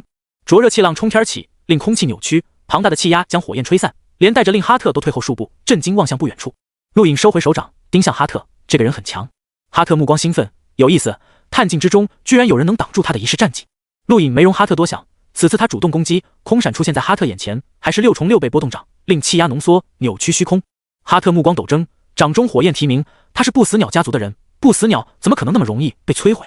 砰砰砰砰，数声惊爆，碎石平台完全粉碎，两人腾空而起，一个操控火焰飞鸟轰烤大地，一个压缩空气，6重力道狠狠对轰，刺目光芒闪耀。足足过了半分钟，两人才分开，同时喘着粗气。陆颖第一次感觉到面对探境打得那么辛苦，哈特也一样，可惜这片空间说话只有自己能听到，否则他都想问问这个人是哪的，居然能跟他哈特菲尼克斯打到这步，不过是时候结束了，没有人可以击败他不死鸟家族的人。轰的一声，金色火焰腾空，形成翱翔虚空的不死鸟。陆颖惊讶，那个人居然没用全力，此刻的他展露出了令人无法置信的澎湃力量，那股金色火焰令他震撼。随着一声高昂的提鸣，连带着碎石平台蒸发，天地间充斥着金色火焰，而哈特仿如火焰帝王般走出，双掌下压，金色烈焰轰然席卷向陆颖。陆颖目光郑重，抬掌，6颗星辰运转，不够。面对哈特的金色烈焰，6颗星辰的天星掌还是差了一些。陆颖低吼，四周围金色烈焰降临，最后一颗，第7颗星辰隐约出现，没有完全运转而出，但因为有了一丝虚影，令天星掌威力再次暴增。他猛地冲向哈特，一掌击出，7颗星辰撕开烈焰，降临到哈特眼前。哈特瞳孔一缩，本能以烈焰护身，四方火焰轰然砸落，轰！气浪喷射四方，两人的攻击令大地下沉。陆颖天星掌没能攻击到哈特，但却将他周身烈焰打散。左手抬起6重6倍波动掌，狠狠打在哈特腹部。哈特一口血喷出，低吼，转身一个侧踢将陆颖震退。陆颖后退数步，空闪消失，再次出现在哈特身后，抬手天星掌。哈特转身咬牙，体表浮现出火焰飞鸟，高昂提鸣，这是不死鸟，他哈特没那么容易被击败。陆颖这是天星掌稳稳轰在哈特身上，不仅将他体表火焰飞鸟打散，更将他本人打飞了出去。哈特怒吼，金色烈焰融入体表，身体竟快速恢复。陆颖震撼，这种感觉让他想到了青羽，一样的打不死，不行，绝不能让他有喘息的机会。想着，陆颖立刻空闪到他身前，双手同时天星掌。哈特掌中金色飞鸟冲出，与陆颖击撞，天星掌与金色飞鸟连续撞击10多次，陆颖都有些承受不住。而哈特也一样，他的天赋是很高，但天赋不是无止境使用的，太过频繁总会透支。当再一次金色飞鸟与天星掌撞击后，哈特承受不住，大脑晕厥，陆颖体内星能也耗得差不多了。眼看哈特露出破绽，再次6重6倍波动掌击出，将他整个人打散。胜！这一次战斗让陆颖真切感受到了那宇宙天才的可怕。那个人只是探镜，却可以把如今的他逼到这种程度。如果不是对星能的掌控大增，还有关羽导师帮他推演叠加力道，这一战凶多吉少。原以为自己真是探镜无敌，太自大了。也不知道那个人在那宇宙属于什么层次，应该是那宇宙的吧。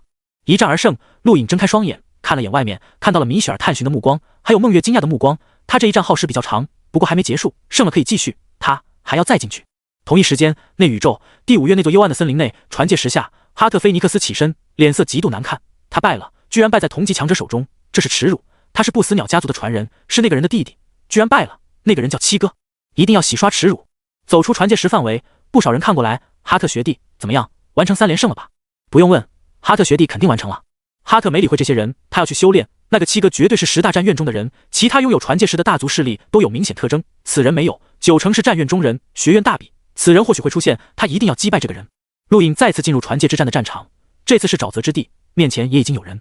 看到对方，陆颖心一沉，有种吐血的感觉。大风哥，他进入传戒之战遭遇的第一个对手，那个把他秒杀的绝顶强者，居然又遇到了。陆颖出现的瞬间，大风哥出手了，泯灭虚空的星能横扫，然后陆颖又被秒了，毫无意外的被秒了，他连一丝阻碍都做不到，郁闷。走出传戒石范围，耳边传来老者宣布的战绩，陆颖1胜7败。你居然胜了梦月，惊讶。陆颖没理他，而是看向米雪儿，你来自那宇宙，听过菲尼克斯这个姓氏吗？米雪儿惊讶，你碰到菲尼克斯家族的人了？陆颖点点头。米雪儿淡淡道，那是那宇宙强族之一，败了情有可原。说完，踏入传戒石范围。陆颖刚想告诉他自己赢了，但想了想，算了，菲尼克斯吗？确实担得起强族2字，一个探境族人让他打得那么辛苦，无法想象其融境甚至极境强者的族人有多恐怖。传戒之战100胜可以进入试炼界域，确实很诱人，但众人都认清自己，在没把握前，大多数人都安静修炼，唯有陆颖他们几个在界域入口。没多久，梦月也走了，他到现在连一次胜利都没拿到。界域入口只剩下陆颖跟米雪儿2个人挑战传戒之战。不知不觉，陆颖打了12场，胜2场，让米雪儿震惊，他的胜率也就这样了。一个探境在传戒之战中的胜率竟跟他差不多，让他无法相信。有时候人还是要靠运气的。陆颖打的第13场、第14场连续碰到探境，而且给他的感觉应该都是刚入学院的新生，这个运气算好到逆天了。不过第15场的对手很麻烦，大尾网龙。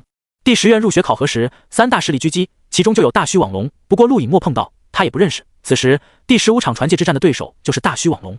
看着眼前巨大的怪兽，陆颖呆了呆，传戒之战里还有异兽。见鬼的是，这头异兽头顶上还有代号龙八。呼的一声，龙八冲向陆颖，一爪子压下，恐怖的融境星能扫荡，直接压迫空间，妄图让陆颖无法移动。如果是极境强者，陆颖确实无法移动，要么攻击星能，要么攻击对方本体，但面对融境，以陆颖对星能的掌控程度，轻易避开，脱离对方的压制。龙八似乎没想到陆颖可以避开，怔了一下，巨大的身体直立而起，随后一分为2，两头大尾网龙遮蔽天空，锋利的巨爪以诡异的路线封锁四方，逼得陆颖必须正面应接。陆颖抬掌，6重6倍波动掌，蹦！大地碎裂。这场战斗的环境是沼泽地，陆颖与龙八硬拼一击，身体被轰入地底。龙八后退数步，利爪颤动，他被这一击反震了，内心震撼，一个探镜竟可以伤到他，不可思议，难道是那宇宙最顶级大族的子弟？陆隐一跃冲出沼泽，凝重盯着龙八，掌中6颗星辰运转，这头异兽很强，绝不是普通荣境，不愧是传界之战的对手。陆隐做过猜测，自己6颗星辰足以对古尔巴赫造成威胁，而当自己对星能的掌控达到万变之境的时候，施展的6颗星辰的天星掌绝对超过古尔巴赫，甚至超过休兹，也就是说自己目前的实力放眼大禹帝国就是第一。即便如此，自己面对传界之战依然败多胜少，不是极少可以取胜。尤其让他印象深刻的是跟哈特菲尼克斯一战，相当艰苦。哈特菲尼克斯的实力肯定也超过休兹，他仅仅是探镜，这就是那宇宙奇才的可怕。眼前这头异兽即便达不到奇才的高度，也不是寻常荣境，自己想击败他有点难度，尤其是这头异兽可怕的急速。突然的，龙八身体一晃，1分2，又是急速。陆隐刚要出手，瞳孔陡然一缩，龙八身体再度分开，划分为5。看着5头大尾网龙出现，陆隐震撼，怎么可能？这肯定不是普通急速，是天赋。这头异兽拥有急速的天赋。5头大尾网龙从4面8方攻向陆隐，封锁他所有路线，同样逼得他只能硬拼。陆隐咬牙，体表天星宫运转，6颗星辰浮现，隐约出现第7颗星辰，目光透过天星宫看到了急速移动的龙八，虽然1分为5，但本体只有一个，说到底这就是急速，是急速，陆隐就不怕，他的天星宫可是急速的克星。天星掌高高举起，同样隐约浮现第7颗星辰，一掌拍出，龙八巨大的瞳孔巨变，怎么会？这个人类居然找到他的本体！蹦的一声，陆隐一掌拍在龙八巨大的头颅上，龙八哀嚎，随着7颗星辰巨爆，恐怖的威力直接把他震晕。陆隐胜，喘着粗气，陆隐大喜，3连胜了，他完成了探镜最高任务。眼前场景变换，陆隐出现在传界石下，转头看向外面，此刻外面不只有米雪儿一人，还有可可、灰白叶和小炮。陆隐没有走出，再次进入传界之战，试试能不能来个4连胜。以他如今中立刻出现那个巨大的针筒，连忙摇头，不用了，传界之战又不是真实的，不会受伤。可可失望，陆学弟，恭喜你完成探镜至高任务，传界之战3连胜。小炮开口恭贺，灰白叶脸色更难看了。陆隐笑到运气好，挡也挡不住。小炮淡笑，我可不相信运气一说，任何进入传界之战的对手都是绝对的精英，放眼外宇宙都是一遇最顶级天才，很多人甚至闻名宇宙，不是轻易可以战胜的，否则3连胜这个至高任务早就被完成了，还是要恭喜你，继续努力吧，争取早日连胜30场。可可疑惑，连胜30场？小炮学长有什么说法吗？难道学院给奖励？小炮笑道，连胜30场是挑战100强战榜的资格。陆隐目光一凛，100强战榜，全宇宙年轻一辈最顶级100人强者，星空战院制定，温地羽山就是100强战榜前20，凡是登入100强战榜的人立刻闻名全宇宙，轻易加入10绝评议会，一言可决定一个势力的兴衰，其含金量可比什么紫山王高太多了，无形中加持特权。可可吐了吐舌头，100强战榜啊，我是不指望了，那些人都是变态。小炮笑了笑，总得有一个目标，对你们来说短期内的目标是新生大比，我来就是要通知你们，新生大比将放在1个月后，大比头名获得的奖励很不一般。什么奖励？可可期待。小炮竖了竖手指，保密。可可失望。米雪儿瞥了眼陆隐，径直走向传界石范围。陆隐跟小炮还有可可告辞，前往藏宝阁，他有奖励要领取。星空战院发布的任务中，一批是各自战院的任务，还有一批是公共任务，也就是说10大战院都有。这种任务一般极难完成，但只要完成，立刻轰动10大战院。探镜至高任务，传界之战3连胜就是公共任务，哈特菲尼克斯的目标就是他，但可惜在第3场碰到陆隐被终结。而当陆隐完成任务后，这个任务自动取消。星空第9院居然有人完成了探镜至高任务，还是第10院的人，看来第10院要崛起了。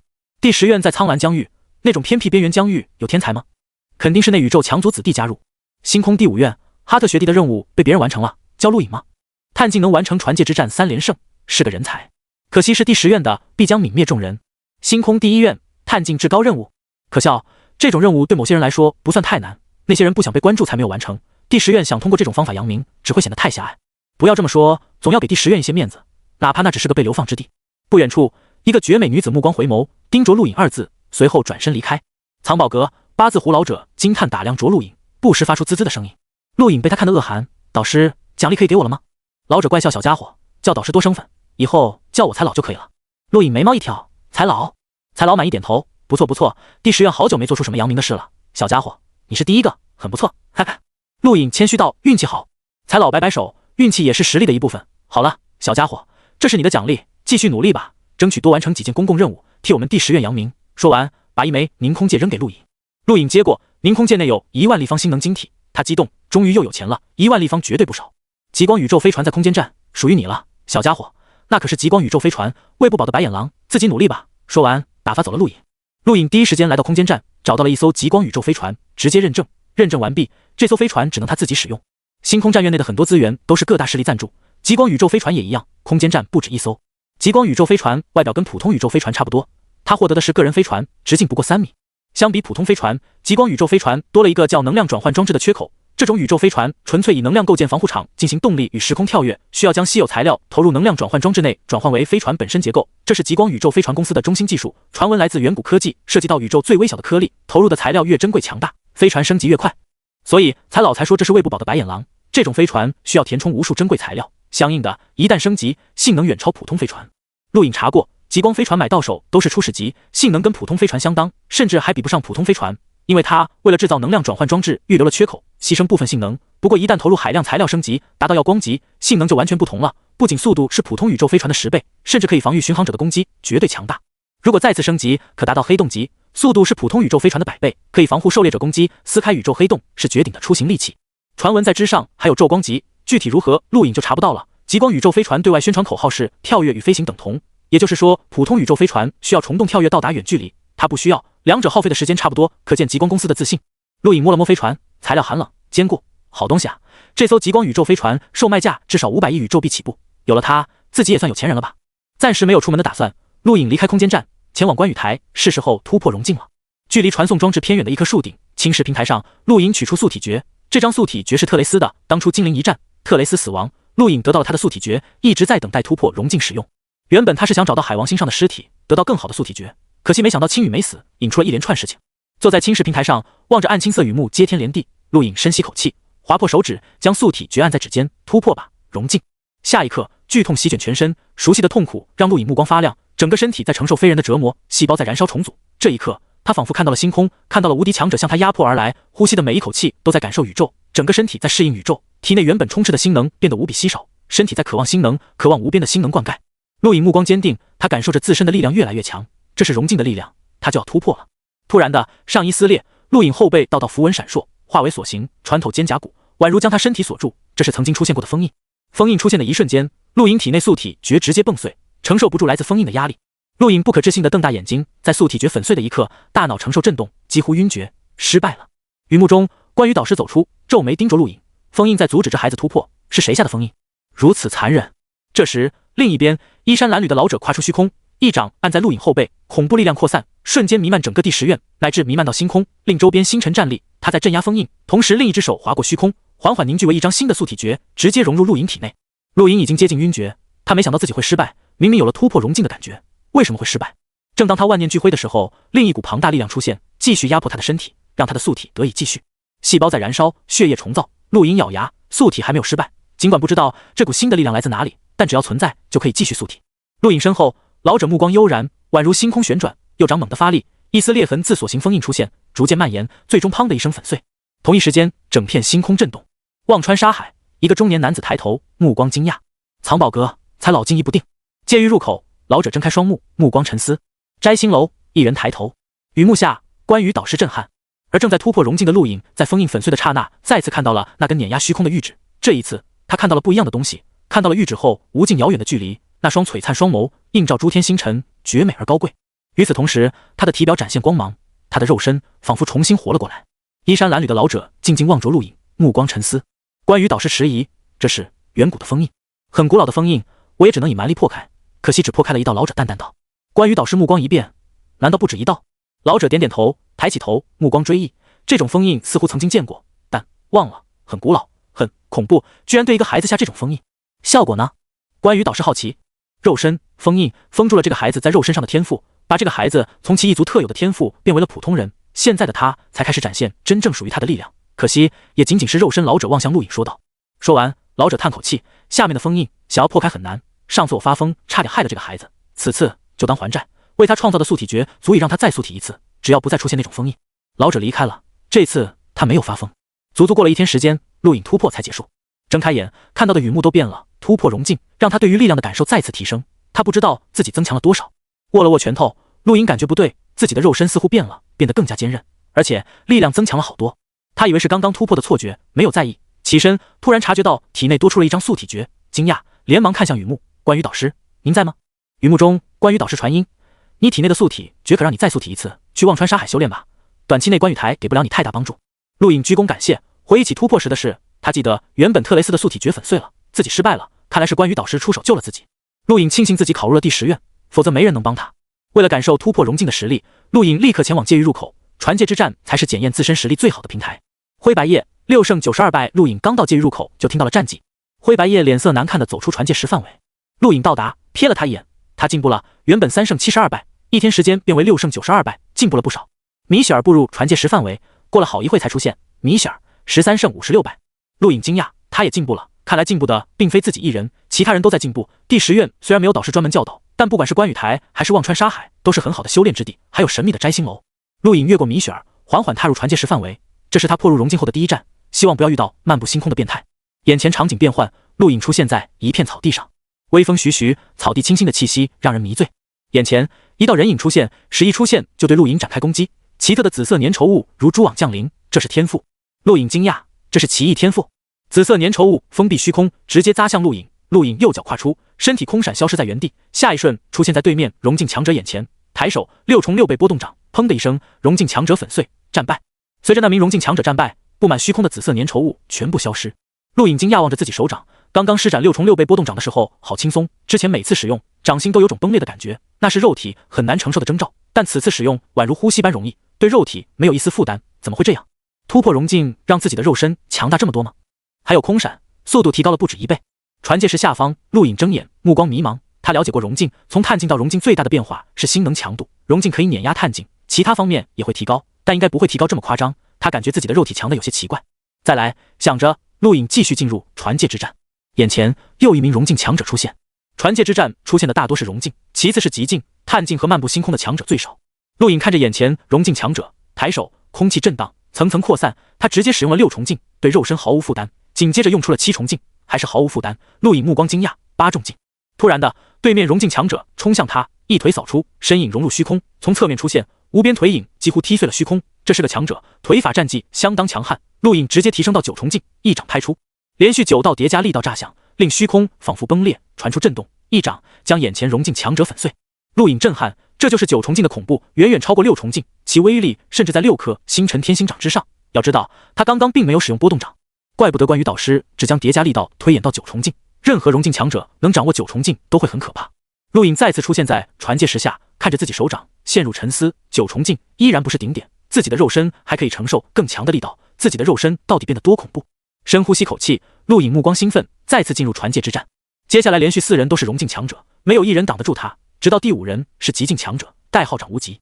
面对极境强者，陆颖不仅没有惧意，反而非常兴奋，他很想知道自己目前的底线。砰的一声，极境强者掌无极直接冲到陆颖身前，单掌下压，澎湃的星能令他窒息，而其右掌更是令陆颖感受到危机。陆颖毫不犹豫9重9倍波动掌对撼，蹦蹦蹦，9声爆响，大地粉碎，两人同时下沉。陆颖心中一闷，五脏六腑受到压迫，对方掌力让他震撼，绝顶恐怖。同样的，掌无极心中也同样震撼，他没想到有融境可以挡住他9掌。为了尽快结束战斗，他可是施展了第7院绝顶战技金刚掌，每一掌都可以调动全身星能，相当于全力一击，同时借用对方攻击将星能再次回流，可以说每一掌几乎不消耗星能，却拥有最强的掌力。如此9掌等于9次全力攻击，对方居然承受住了。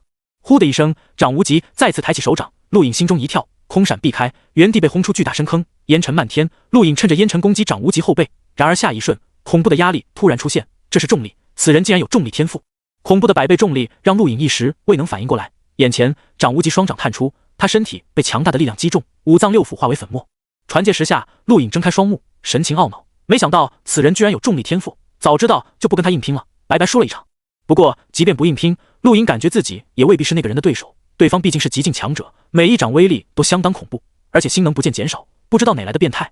星空第7院，戴奥睁开眼，眼中震撼还未散去，融境竟然逼出我的天赋，而且直到最后也因为内脏承受不住而败，总计承受我23级金刚掌，肉身不伤丝毫，绝对的妖孽奇才。可惜因为赶时间不得不尽快结束战斗，否则真想探探他肉身的极限。是叫七哥吗？希望下次可以遇到你，好好打一场。第10院界域入口，陆颖走出传界时，耳边传来战绩，陆颖13胜19败。不远处，米雪儿、灰白叶还有刚到来的赵一龙、露露都惊讶看着他。6连胜，你刚刚获得了6连胜。米雪儿震惊道，暗红色瞳孔在放大。陆颖淡淡点头，运气好。灰白叶上前几步盯着陆颖，你碰到的都是探境。陆颖皱眉，注意态度，我没必要回答你。说灰白叶低喝。陆颖眼中一冷，盯着灰白叶，你很欠揍。灰白叶冷笑，你肯定掌握了寻找弱者开启传界之战的方法，是不是？远处老者眨了眨眼，传界之战没有方法，唯强者胜。我不信，他一个外宇宙修炼者，凭什么6连胜？就连我们都达不到。灰白夜怒喝，明显有些暴躁。米歇尔皱眉，露露不爽。陆隐失笑，转头看向老者，可以让我们在此地打一场吗？很快结束。老者点了点头，不要破坏植物。陆隐嘴角上扬，看向灰白夜，放心吧，结束仅仅在一瞬间。灰白夜目光冰冷，盯着陆隐，亏你敢应战，我要让你知道，即便你是荣境，在我白夜一族面前什么也不是。陆隐抬手，来吧，让我看看所谓白夜一族的强大。灰白夜目光陡睁，他感受到了陆隐语气中的不屑，外宇宙土著竟敢瞧不起白夜一族。他身形一闪消失，仿如遁入虚空。白夜追灵指一声低喝，虚空中出现一根手指点向陆隐。刹那间，陆隐感觉体内有什么东西被撕开，这是一种无法形容的感觉。如果人真的有灵魂，灵魂被撕开，或许就是这种感觉。这一指攻击的不仅是他的肉体，不愧是白夜一族战绩。陆隐原本抬起的手掌直接横移，一把抓住虚空探出的手指，微微用力，传出骨折的声音。灰白夜骇然中被拖出虚空，身体被陆隐强行压在地上，半膝跪地，抬头，目光震撼。不仅是他，米雪儿几人都震撼。灰白夜虽然只有探境，但其实力绝对超过很多荣境强者。而且白夜一族战绩带有无法形容的攻势，不是寻常人可以抵御的。陆隐轻易化解白夜追灵指，在米雪儿几人看来相当不可思议。陆隐淡笑地看着灰白夜，他也是进入过白夜一族传承时长廊的人，白夜一族攻击中特有的攻势对他效果不大，尤其对方还只是探境。我说过，结束只在一瞬间。灰白夜瞳孔收缩，不可能，你完全不受追灵指的影响，为什么？陆隐右掌再次用力，灰白夜手指完全被掰断，你没资格向我发问。灰白夜痛苦咬牙，低吼一声，心能爆发形成实质，妄图推开陆隐。陆隐抓住他手指，直接把他整个人甩飞，庞大的力道令他无法避开，身体就像被巨力推动着，被扔向远处。处理完灰白夜，看向米雪儿，你要继续传界之战吗？米雪儿盯着陆隐，沉吟片刻，转身就走。赵一龙目光变幻，原本他对此人并不在意，就像荣境学生中的修兹，即便是荣境他也有把握击败，但如今他在看此人，感觉深沉如海，6连胜绝不是运气可以办到的，否则探境也没有至高任务3连胜，此人的实力肯定恐怖的超乎想象。赵一龙也走了，似乎下定了什么决心。灰白夜没有再回来。陆隐感觉自己是不是刺激到他们了？考入第10院的探境学生不是不可以突破，基本都是不想突破。如今自己突破荣境，这几个人不会受刺激全突破吧？那就有意思了。如今此地剩下的只有他跟露露2人，看着露露发光的眼神，陆隐知道这丫头手痒了。这段时间你变了好多，我们比露露跃跃欲试。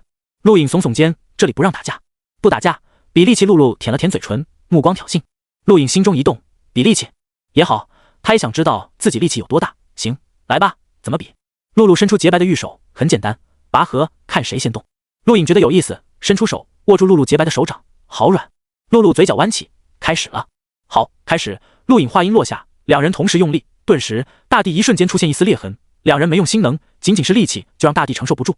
陆隐目光一凛，露露果然好大的力气，手掌虽软，但却跟钢筋铁骨一样，排山倒海的力量妄图把他拉动。而此刻露露心中的震撼远超陆隐，他可是梅比斯一族的人，梅比斯一族天生神力，他还没碰到力气比他大的。但此刻他从陆隐掌中感受到了深沉如海的力量，以他的感觉可以确定陆隐的力量比他还大，只是没有爆发而已。尤其通过手掌接触，他可以感受到眼前这个人肉身的可怕，那是一种内敛到极致的可怕。什么时候陆隐这么恐怖了？这种肉身绝不是普通人能修炼出来的，更像是远古传承而来的天赋。忽的一阵狂风将2人分开，远处老者开口，不要破坏植物。陆隐跟露露低头，大地上裂痕越来越深，植物都被连根拔起。抱歉了，导师。陆隐道歉。露露盯着陆隐，看得他发毛。你盯着我干什么？还没分胜负，想继续可以找别的地方。陆隐道。露露摇摇头，撇撇嘴，变态，不用了，你自己玩吧。说完自顾自走了。陆隐迷茫，这丫头怎么了？不过她走了，这里没人跟自己抢传界石，继续吧，把自己的实力底线探出来。想着，陆隐一脚跨入传界石范围。在他进入后，老者眼睛睁大了一丝，目光怪异。梅比斯天生神力，肉身强大，那个孩子居然超过了梅比斯，看不出种族，奇怪，奇怪，只是个普通人而已，为什么却可以超过梅比斯？陆姓。另一边，米雪儿行走在一片废墟大地上，第10院除了那几个有限的地方，其他地域全都化为废墟。米雪儿抬头，目光闪烁，沉吟了一会，似下定了决心。对不起了，姐姐，我要用天赋了。摘星楼外，夏洛静心盘坐，忽然收到传信，来自露露，看了一下，目光惊讶，竟然有如此大的变化，出乎意料。我也要努力了，不然可就跟不上脚步了。观雨台暗青色雨幕，延绵无尽远，而越过观雨台，则是一片残戈断壁。看得出来，此地原本辉煌，却一夕化为废墟，有些地方甚至燃烧火焰，经久不息。营站在高地，打量着废墟，真的全没了。第10院院长发疯，毁了整个第10院，这才让第10院始终垫底，连自古收罗的无数战绩都被焚毁。可惜啊，偌大的第10院只有10几个人，说出去都没人信，但事实就是如此。面对第10院，每个人就像大海中的一滴水，微不可察，极少能相互碰到。陆隐在界域入口待了半天，然后休息一夜，前往忘川沙海。关羽导师说过，目前观雨台给不了他太大帮助，能最大限度提升实力的唯有忘川沙海。在陆颖离开界域入口的时候，他的传界之战成绩为31胜46败，为所有新生中成绩最好的。这个成绩没有其他人知道。步入传送装置，陆颖选择了忘川沙海，目光凝重。原本他还打算再打几场，但最后一场给他带来了异样的震撼。对手同样为荣境强者，但却击败了他，靠的是他从未体验过却早已听闻的力量——战气。好战者必有气节，是为战气，发自于人，出乎本心，来源于人体之根本，可攻可守，可破开极限，可碾压苍穹，可撕裂星空。这是对战气的形容。有人说过，这句话包含了战气的强大与修炼方法，但陆颖不理解。当初失忆后，他被家里救起，在那宇宙待过一段时间，数次听闻战气，有人形容其为开天辟地的力量。那个时候，陆颖就很向往，可惜因为种种原因，他不能修炼，一直在地球等到试炼进化。传界之战打了近100场，最后一场碰到了战气强者，那种力量让他一眼就认出来，好像冥冥中这种力量很适合他，让他迫不及待想了解。但第10院究竟有没有修炼战气的方法，他不知道，只能去忘川沙海碰碰运气，能跟关羽台并列，想来不简单。而且听名字就知道跟肉体有关，或许有触碰战气的可能。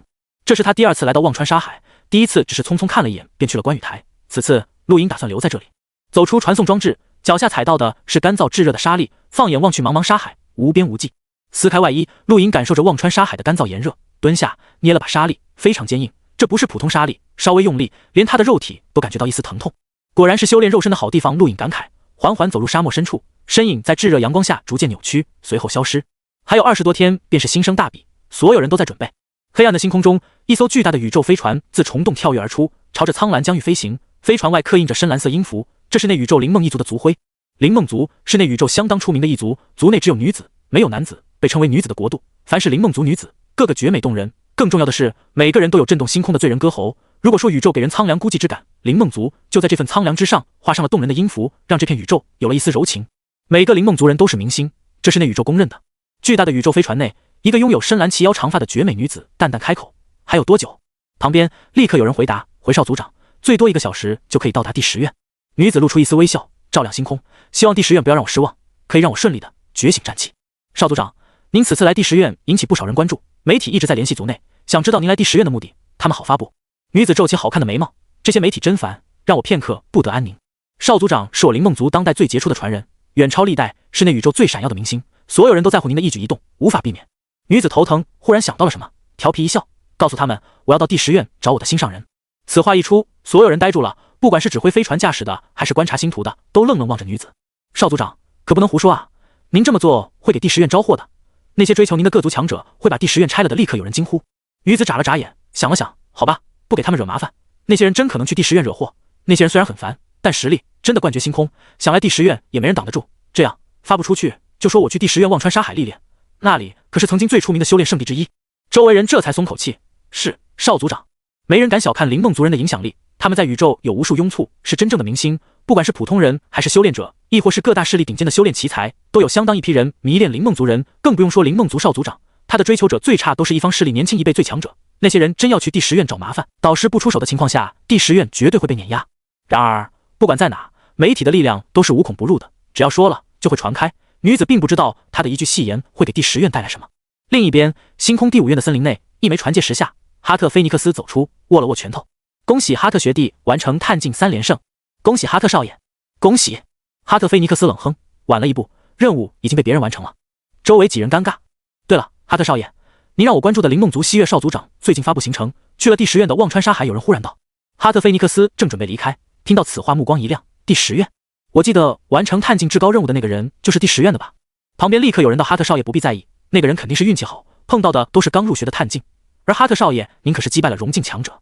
哈特皱眉，传戒之战没有运气，立刻安排，我要去第10院。周围几人惊讶，少爷，第5院规定不能随意出去。哈特不屑，跟学院说是我哥哥让我去第10院的，他一直希望我能取到西院，得到灵梦族的支持，这可是好机会。是，少爷。星空第8院，炙热的岩浆下，睁开一双眼睛，拉努克去第10院接西月回来，他不应该去那里，告诉他想要忘川沙海，等我火域接掌第10院随他玩，送给他都可以。岩浆外，一名荣境男子应声，体外澎湃着令人惊悚的星能，他是拉努克，火域练榜第2，仅次于榜首，远超当初狙击第10院考核的阿沙罗姆，毕竟阿沙罗姆只是练榜第5，跟他没有可比性。无尽疆域，星空第9院，低沉的声音回荡，波尼，去第10院看看，有没有可以威胁到我第9院的奇才。一个年轻人眼睛睁开，瞳孔黑色炎火熄灭，是导师。第10院，大炮小炮两兄弟聚在一起，兄弟，老实说，哥对你怎么样？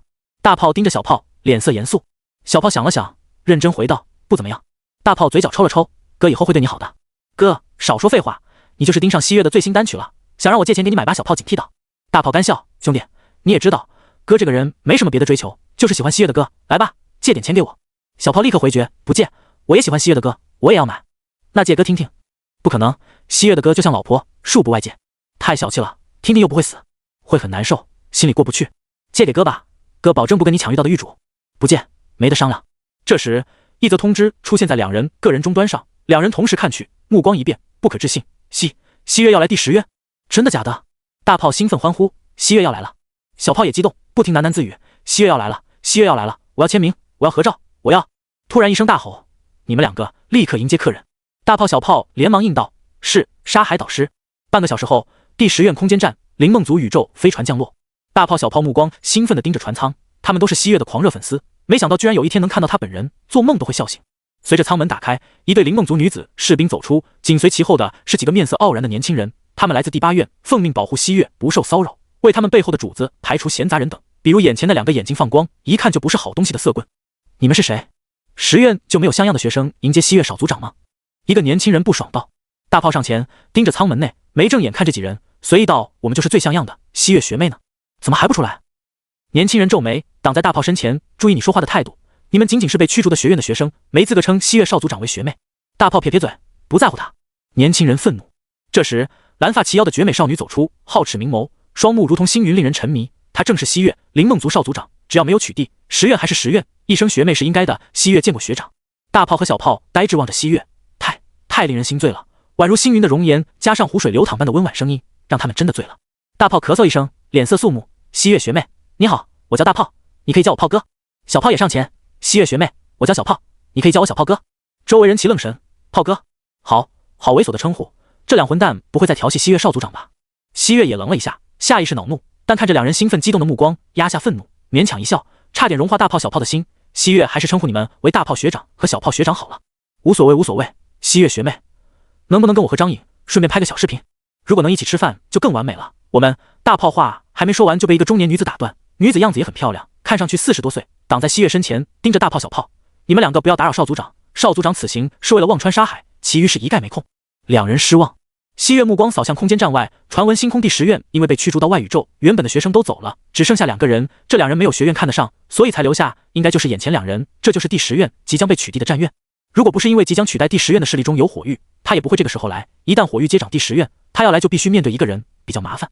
2位学长，第10院如今有多少学生？西月好奇问道。小炮回道，14个。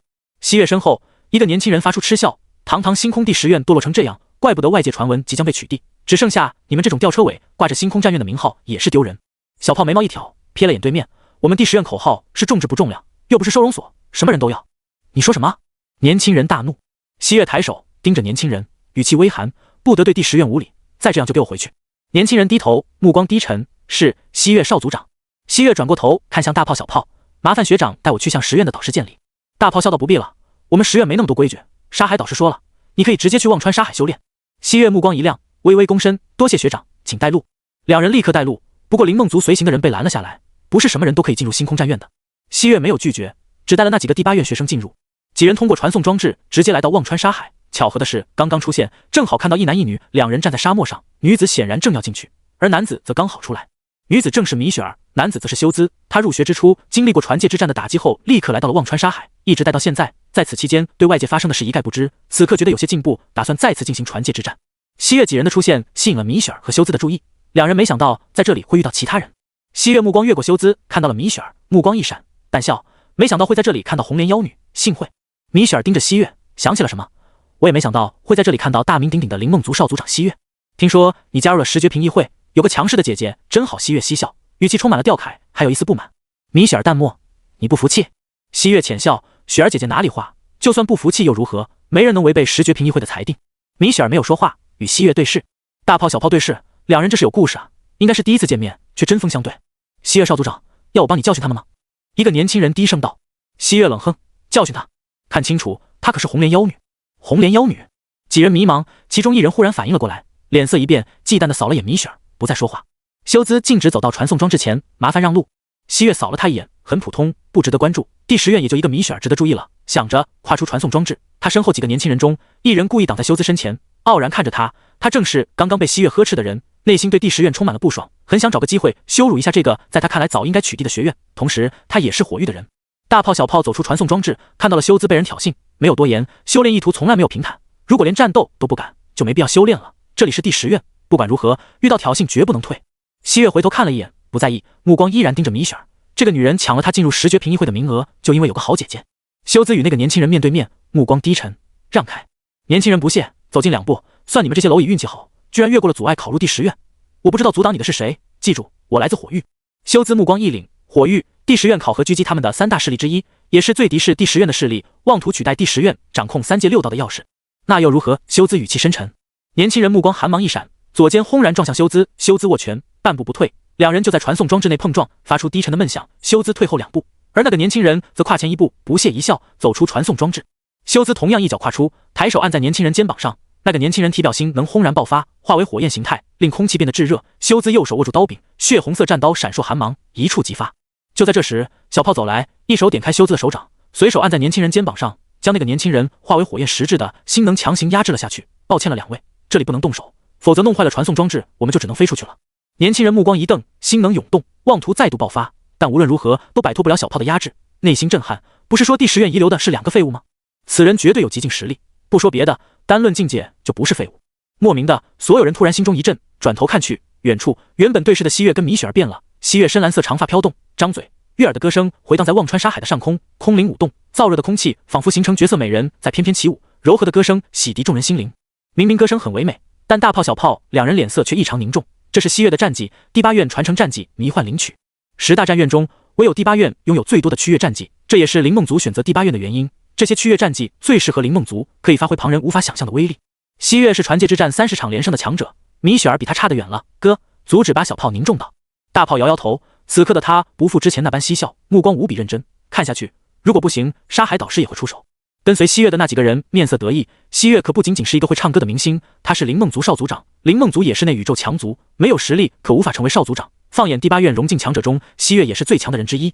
修兹目光震撼，听着唯美的歌声，却令沙海气候变幻。他可以从歌声中感受到无边危机。那个女人远远比他强，就连跟随他的那几个人都比他强，就像刚刚那个火域男子，心能实质化，那是他暂时无法达到的境界。这就是星空战院学生的实力，随便出来一个都震撼外宇宙。米雪儿皱紧眉头，耳畔听到的曲乐让他5脏6腑震动，大脑沉重，强烈的晕眩让他连站都站不稳。眼前看到的不再是忘川沙海，而是一幕幕闪现的曾经令他刻骨铭心的景象。他无法承受，咬牙，双目红瞳一闪，脚底一抹抹红色莲花绽放，那一抹红色震撼人心，点缀着无边沙海，令迷幻灵躯顷刻碎裂。所有人惊讶，这是米雪儿的天赋。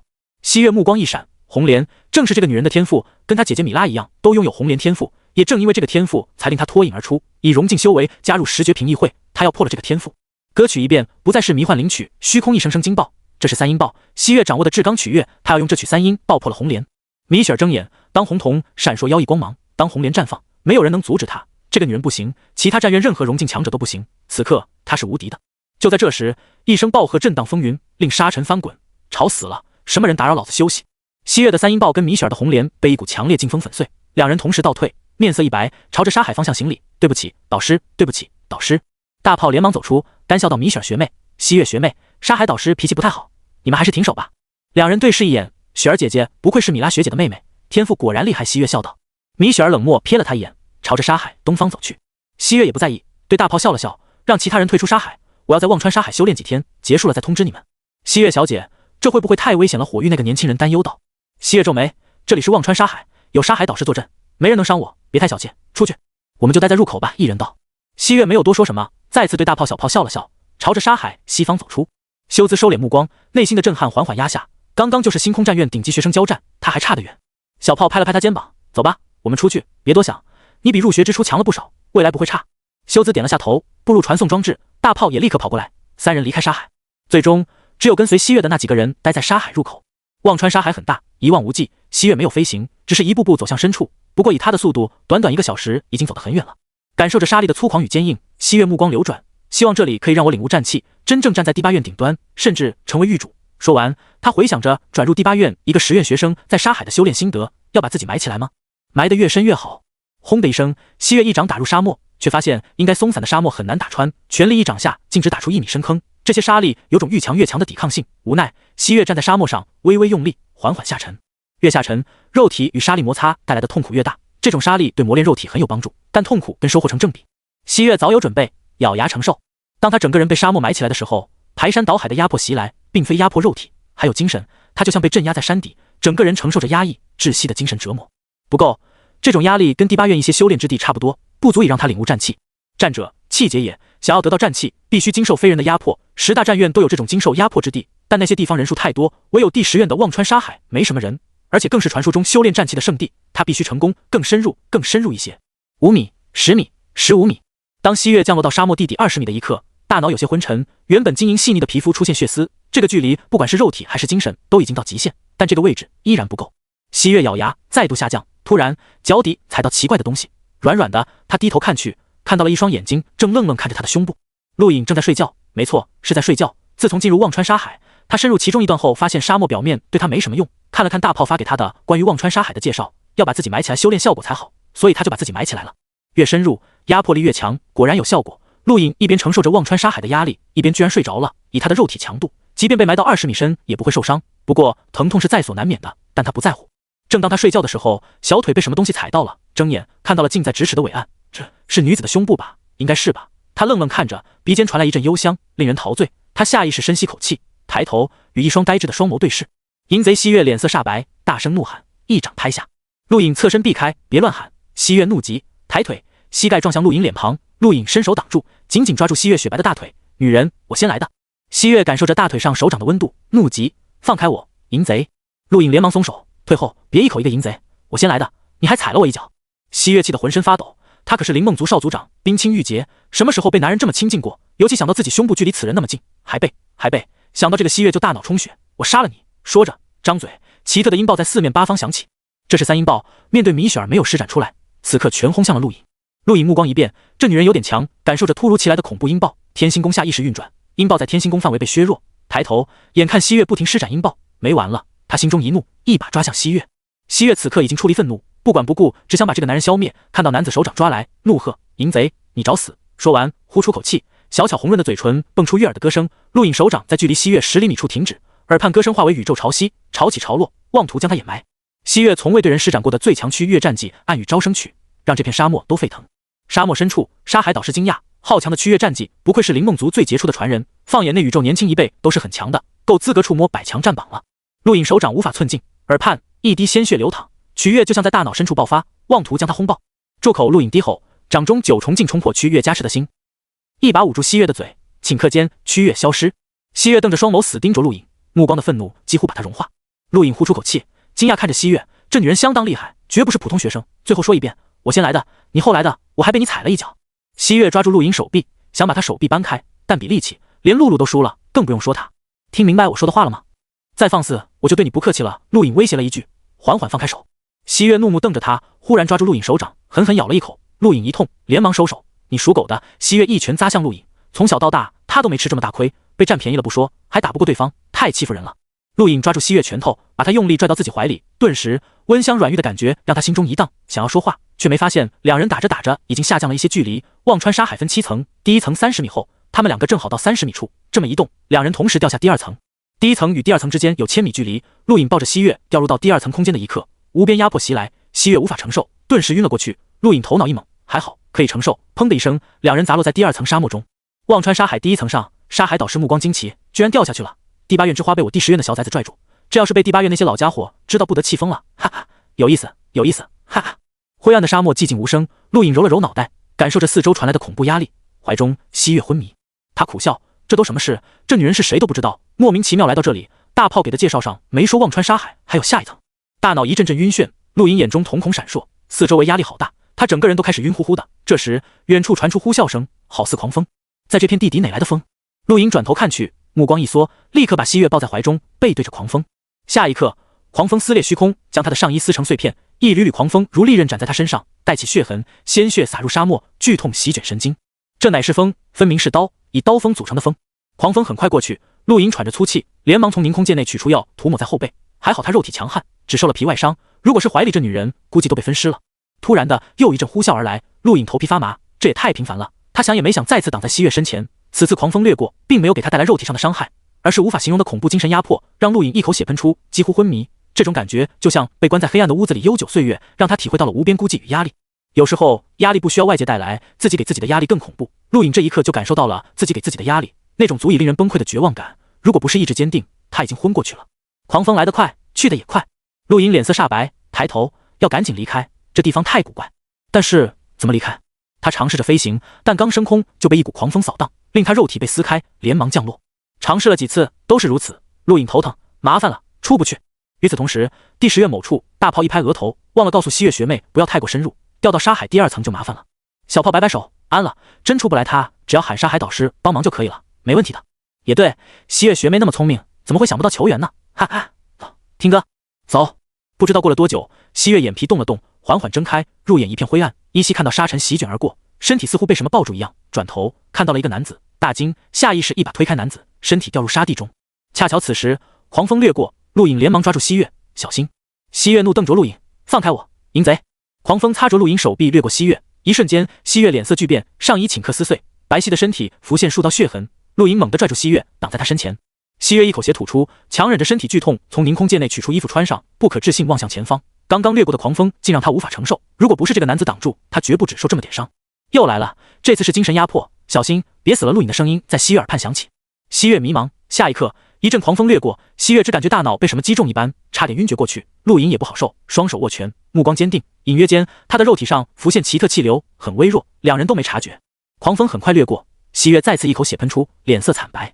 陆颖呼出口气，过去了。说完，看向西月，这丫头真惨，醒了就要承受精神压迫。西月喘着粗气，浑身香汗淋漓，下意识离陆颖远一点，扫视四周，最后把目光看向陆颖。你是谁？第10院学生陆颖。西月震撼，第10院学生。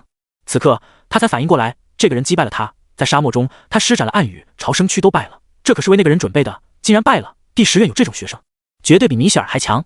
陆颖打量着西月，尽管光线灰暗，但他看是看清了，好美的女人，尤其现在狼狈的样子更添风韵。你是谁？西月语气冷漠，跟你无关。陆颖抿了抿嘴，没礼貌。西月大怒，淫贼，别乱说，说过多少遍了，我先来的，你后来的。陆颖道。西月张了张嘴，说不出话，只能哼了一声。过了一会，西月打量着四周，这是哪？不知道。陆颖随意回答。西月瞪了他一眼，你是第10院学生会不知道？陆颖翻了翻白眼，我是新生，不比你了解的多。西月惊讶，你是新生？不像吗？陆颖反问。西月目光闪烁，刚刚他以为此人是第10院老生，跟大炮小炮一样遗留在此，有如此实力还说得过去，竟然只是新生。第10院竟有如此人物。这时西月忽然想起了什么，陆颖，对了，完成探境至高任务的那个人。你盯着我干什么？陆颖警惕。西月收回目光，抬头看了看，我们在沙漠地底。陆颖没有回答，他在看个人终端上的时间，从他们掉下来已经过去了7个小时，平均每10分钟都有狂风吹过，一次针对肉体，一次针对精神，等下一次狂风到来还有几分钟。旁边西月目光闪烁，隐隐发亮，他刚想喊沙海导师救援，但突然想起忘川沙海的传说，这里可是战气修炼圣地之一，如果光凭之前感受到的压迫根本无法逼出战气，跟普通修炼之地一样，这里却不同，他可以感受到无时无刻都存在的压迫，还有狂风，或许这里才是真正的忘川沙海。他想领悟战气，这里才是最好的修炼之地，唯一麻烦的就是旁边这个淫贼。西月目光扫去，正好跟陆颖对视，哼了一声，转过头，脸色难看，更显得苍白。淫贼。陆颖无语，他是受害者，虽然占了点小便宜，但这种便宜他压根无所谓，这女人有病。你离我远点。西月冷声道。陆颖眉毛一挑，你确定？西月一怒，刚要说什么，忽然想起了那阵狂风，如果不是这个淫贼帮他，他必受重伤，但要他求这个淫贼帮忙，不如杀了他。西月很纠结，从小到大他都没碰过这种事，可恶的淫贼。抬头看着灰暗的沙层高空翻滚，西月在考虑要不要喊沙海导师帮忙。这时呼啸声传来，陆颖目光一变，狂风来了，你要自己承受。西月银牙一咬，靠近点陆颖，陆颖失效，挡在他前方。下一刻狂风掠过，在他后背刮出几道血痕，西月被陆颖挡住，只是手臂和小腿被击中，出现细密的伤痕，单薄的身体一颤，惹人怜爱。陆颖撇撇嘴，一把将他抱在怀中。西月目光睁大，怒极，淫贼，放开我！陆颖不爽，别一口一个淫贼，我有名字叫陆颖，你也可以叫我七哥。西月怒气攻心，再次一口血喷出，单掌拍向陆颖。此刻狂风完全掠过，陆颖后退让开，西月一掌击空，失足跌落，呼啸声再次传来。陆颖暗道不好，果然当狂风掠过，西月果断的晕了。陆颖脸色一白，承受着无尽的压迫，体表透明，气体更明显了一点。当狂风掠过，他大口喘息，随意坐在地上，这地方真不是人待的。想着看了眼晕倒的西月，自找苦吃。时间又过去了5个小时，西月第2次睁眼，揉了揉额头，忽然想起了什么，连忙查看自身，看到衣服还在，松口气。喂，女人，什么意思啊？真以为我是淫贼？就算是也看不上你个搓衣板。陆颖不爽开口。听了陆颖的话，西月怒瞪着他，淫贼，什么搓衣板，明明很大，呸！我在想什么？西月转过头去，暗自生闷气。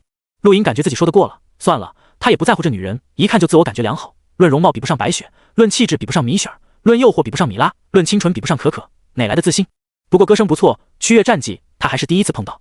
西月看了看自己的个人终端，应该是摔下来的时候被压坏了，抬起头，他想离这个淫贼远点，但没有他又挡不住狂风。可恶，堂堂灵梦族少族长居然要依靠别人。想着，西月看向陆颖，下一次狂风什么时候到？1分钟，陆颖随意答道。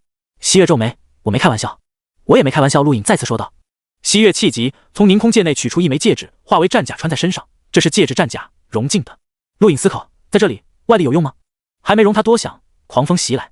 西月没指望陆颖帮忙，以为凭着融净战甲可以撑住，然而现实令他绝望。一阵狂风掠过，戒指战甲连带他的外衣全部粉碎，再次露出白皙的皮肤。陆颖立刻再次把他抱怀里，替他挡住狂风。西月急忙低喝，不准低头。那你自己扛。不行。凭什么？我可以给你报酬。听到报酬2字，陆颖目光一亮，抱得更紧了，差点没把西月脖子勒断。当狂风掠过，西月第一时间换上新衣服，紧盯着陆颖，见他目光没有看过来，才松口气。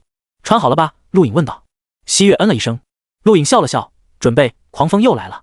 西月目光坚定，苍白的脸色直面黑暗沙漠地底。随着一阵狂风掠过，恐怖的精神压力差点让他崩溃，还好扛过来了。看向陆颖，瞳孔一缩，那是战气。两人掉落此地12个小时，经受144次狂风摧残，陆颖一直清醒着，也就是说他完全承受了过来，这才形成肉眼可见的丝丝战气。战气。陆颖疑惑，顺着西月目光看向自身，目光一变，此刻他才察觉到体表弥漫的丝丝气体，以他意志为转移，慢慢覆盖全身，这就是战气。陆颖没想到自己无意中修炼成了战气，这可是战气，内宇宙绝顶力量。自己虽然希望借助忘川沙海可以修成战气，但没想到这么快。西月震撼，战气是高端战斗力量，即便内宇宙都没多少人可以使用。第8院已知的战气高手不超过10人，在宇宙认知中，战气是跟天赋以及另一种强大力量并称的高端力量，居然被这个淫贼练成了。砰！陆颖一掌拍在沙地上，目光兴奋，掌中一丝气流环绕，若隐若现。战气的出现给陆颖一种一切尽在掌握中的感觉。以前他每一掌如果有8分力，预留2分回收，那么加持了战气，他每一掌可以发挥12分的力量，依然可以预留2分回收。战气不仅增强了防御，还增强了攻击，而且本身破坏性极强，极具穿透力。原来这就是战气，好东西！陆颖赞叹，语气兴奋。西月不可置信，还有一丝羞愤，自己没能做到的事，却被一个淫贼做到了，丢人，太丢人了！你会不会战气？陆颖问道，目光好奇。西月哼了一声，转过头不看那张可恶的脸。陆颖迷茫，又怎么了？这女人有病。沙漠表层，沙海导师惊讶，才12个小时就练成战气。关羽说的不错，小家伙被封印的肉身天赋超然，应该来自强族，是内宇宙，还是那个地方？介于入口，修兹走出传戒石范围，脸色难看。尽管这段时间他有进步，但相对传戒之战遇到的强人，他的战绩并没有提高多少。刚刚更是被一个探境修炼者击败。想到探境，修兹想起跟他一起考入学院的陆颖，不知道他怎么样了。大炮学长，如今学院中传戒之战成绩最好的是谁？修兹问道。大炮想了想，陆颖吧。修兹惊讶，陆颖，他不是探境吗？大炮笑道，突破了，不过他在探境时成绩就是最好的，取得了3连胜，如今更是达到6连胜，总成绩为31胜46败。修兹震惊，几乎持平的战绩，怎么可能？他的战绩是4胜76败，近乎20比1的胜率，跟陆颖的胜率比起来天差地别。到底发生了什么，让他胜率这么高？还是说他的战力真的如此恐怖？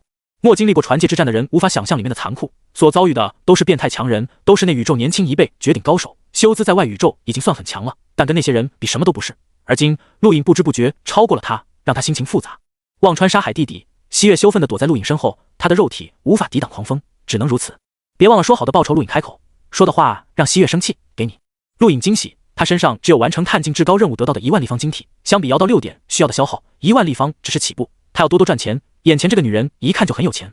西月给了陆颖一张梅比斯银行金卡，里面有2000立方性能晶体。陆颖大喜，多谢多谢，看不出来你挺大方的。西月不谢，保护我精瘦。话还没说完，又一阵狂风袭来，西月的话被硬生生噎住，整个人承受恐怖压迫。陆颖已经习惯了，体表覆盖战气，使得压力大减。狂风很快过去，西月喘着粗气，看了看陆颖，见他没事人一样，气得牙痒。你保护我领悟战气，结束后我再付给你2万立方性能晶体的酬劳。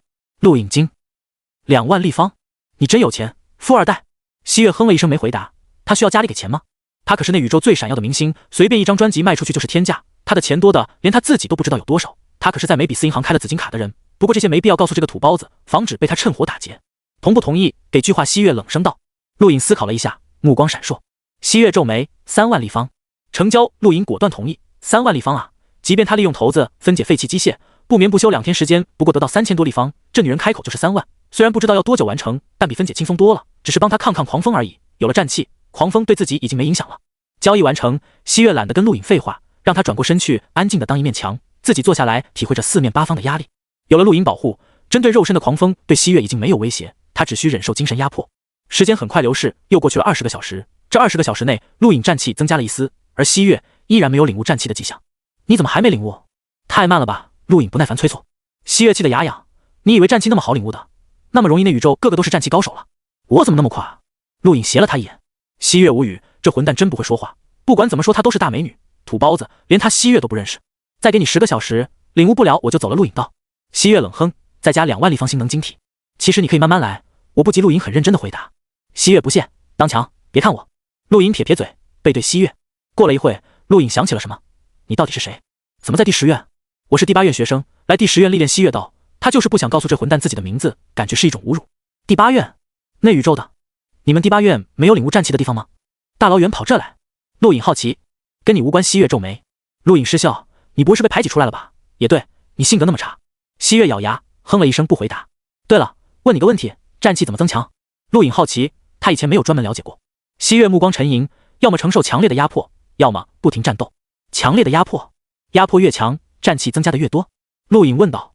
西月皱眉，从现在起不准多说一句话，作为回报，我告诉你一些关于战气的常识。好吧，你说。我不说了。陆颖无奈。西月舔了舔干燥的嘴唇，想起了什么，从凝空戒内取出一瓶饮料，喝了一口，目光思索。战气发自于人，出乎本心，来源于人体之根本。一般来说，人体潜力无限，受到的压迫越大，战气越强，人就像弹簧，要么崩溃，要么反抗，而战斗才是增强战气最好的方法。你刚刚觉醒战气，被称为初始战气。战气以纹络划分，目前已知最高战气为9纹战气，最低就是你这种初始战气。陆颖目光闪亮，9纹战气，传闻战气绝顶强者可碾压苍穹，就是9纹战气吗？我所知道的就是这些，想知道更多问你的导师。西月说道。陆颖陷入思考。狂风适时出现，沙漠地底一片寂静，除了西月不时传出的痛苦声。黑暗的环境容易让人崩溃，尤其面临强大的压迫，即便西月这种星空第8院精英学生都很难承受。2天后，也就是时间又过去将近50个小时，西月整个人都崩溃了一般，深蓝色长发开始枯黄，体表不再如一开始那般细腻白皙，瞳孔涣散，偶尔还会出现幻觉。陆颖皱眉，这么下去，这女人要完蛋，但她又无法帮忙。呼啸声传来，西月下意识站立，她如今已经恐惧这种声音了，双手抱住臂膀，浑身发抖。陆颖叹口气，忽然抱住西月，凑到她耳边低声说了3个字：搓衣板。下一刻，西月目光大变，脸色顿时潮红，气急攻心，淫贼！随着他一声大喝，带给他们精神压迫的狂风恰好席卷而来，呼啸而过。西月怒气攻心，加上无边压力，一阵气流自体表盘旋而出，这是战气。经历数10个小时非人的折磨，西月终于也领悟了战气。不过此刻他没工夫管，只想咬死眼前这个混蛋，这个淫贼。陆颖失笑，指了指他，恭喜，你成功了。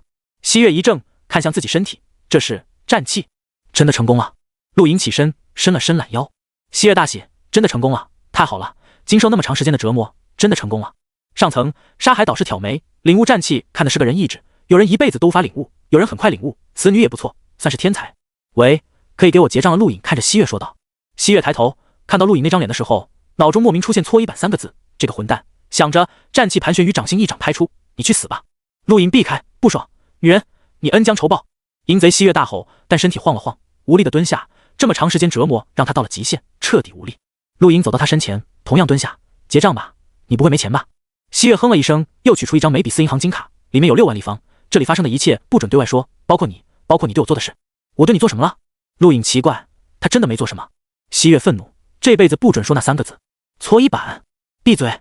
陆颖收起金卡，里面真有6万立方，自己查。西月不想跟他废话。陆颖耸耸肩，好，如果没有，我就把这里发生的一切全爆出去。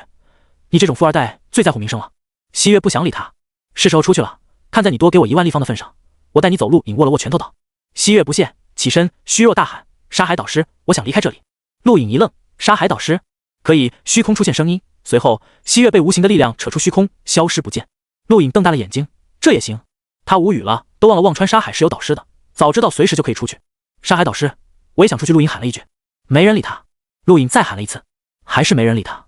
陆颖无语，太偏心了，想着腾空而起，四周围狂风席卷，他体表战气激荡，对抗狂风，无边压力降临，但已经不足以让他难受。这么长时间，西月领悟了战气，而他战气增强了一些，尤其对这种压力已经习惯。很快，陆颖触碰到上层沙地，猛地冲进去，30米沙层很快越过，随着一声轻响，陆影冲出沙漠，看到了久违的阳光。刺目光芒让他一时没有适应，待看清四周，西月已经不在。他也不在意，那女人对他态度太恶劣，再遇到说不定又是一场恶斗，折磨了这么多天，他现在只想好好休息一下，然后摇头子。另一边，西月狼狈走出忘川沙海，出现在传送装置处，等候他的几名第8院学生惊讶望着他，实在太狼狈了，衣衫褴褛。发生了什么？西月小姐，您……走西月一个字都不想多说，冷漠地步入传送装置，临走前看向沙漠深处，混蛋，我要你好看。西月走得很急，都没跟大炮小炮他们打招呼，直接乘坐林梦族飞船离开。林梦族那个中年女子看着西月，目光担忧。过了好一会，西月梳洗完毕，再度恢复成那副绝美的样子。少族长，您受苦了。中年女子躬声道。西月深呼吸口气，看着外面黑暗的星空，没什么。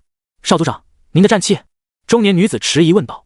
西月抬手，一缕气流环绕，并非星能，也不是空气，给人一种强悍的感觉，仿佛可以穿透一切。不少人看到这一幕，目光惊讶，这是战气。少族长，您成功了，仅仅几天时间，您就领悟了战气，太好了！放眼第8院，您肯定是最快领悟战气的人。中年女子大喜。听到最快2个字，西月就想起陆影，那个混蛋10几个小时就领悟了，而且他能这么快领悟，就是那混蛋对他说的那3个字，让他气急攻心。混蛋，混蛋，死仇不报，他就不叫西月。对外宣布，第10院陆影轻薄了我。西月突然道，目光得意。中年女子等人大惊，什么？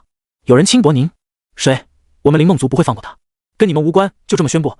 第10院陆影轻薄我，调戏我。西月道，嘴角弯起，他要让那个混蛋知道，他西月不是好惹的。搓衣板明明很大。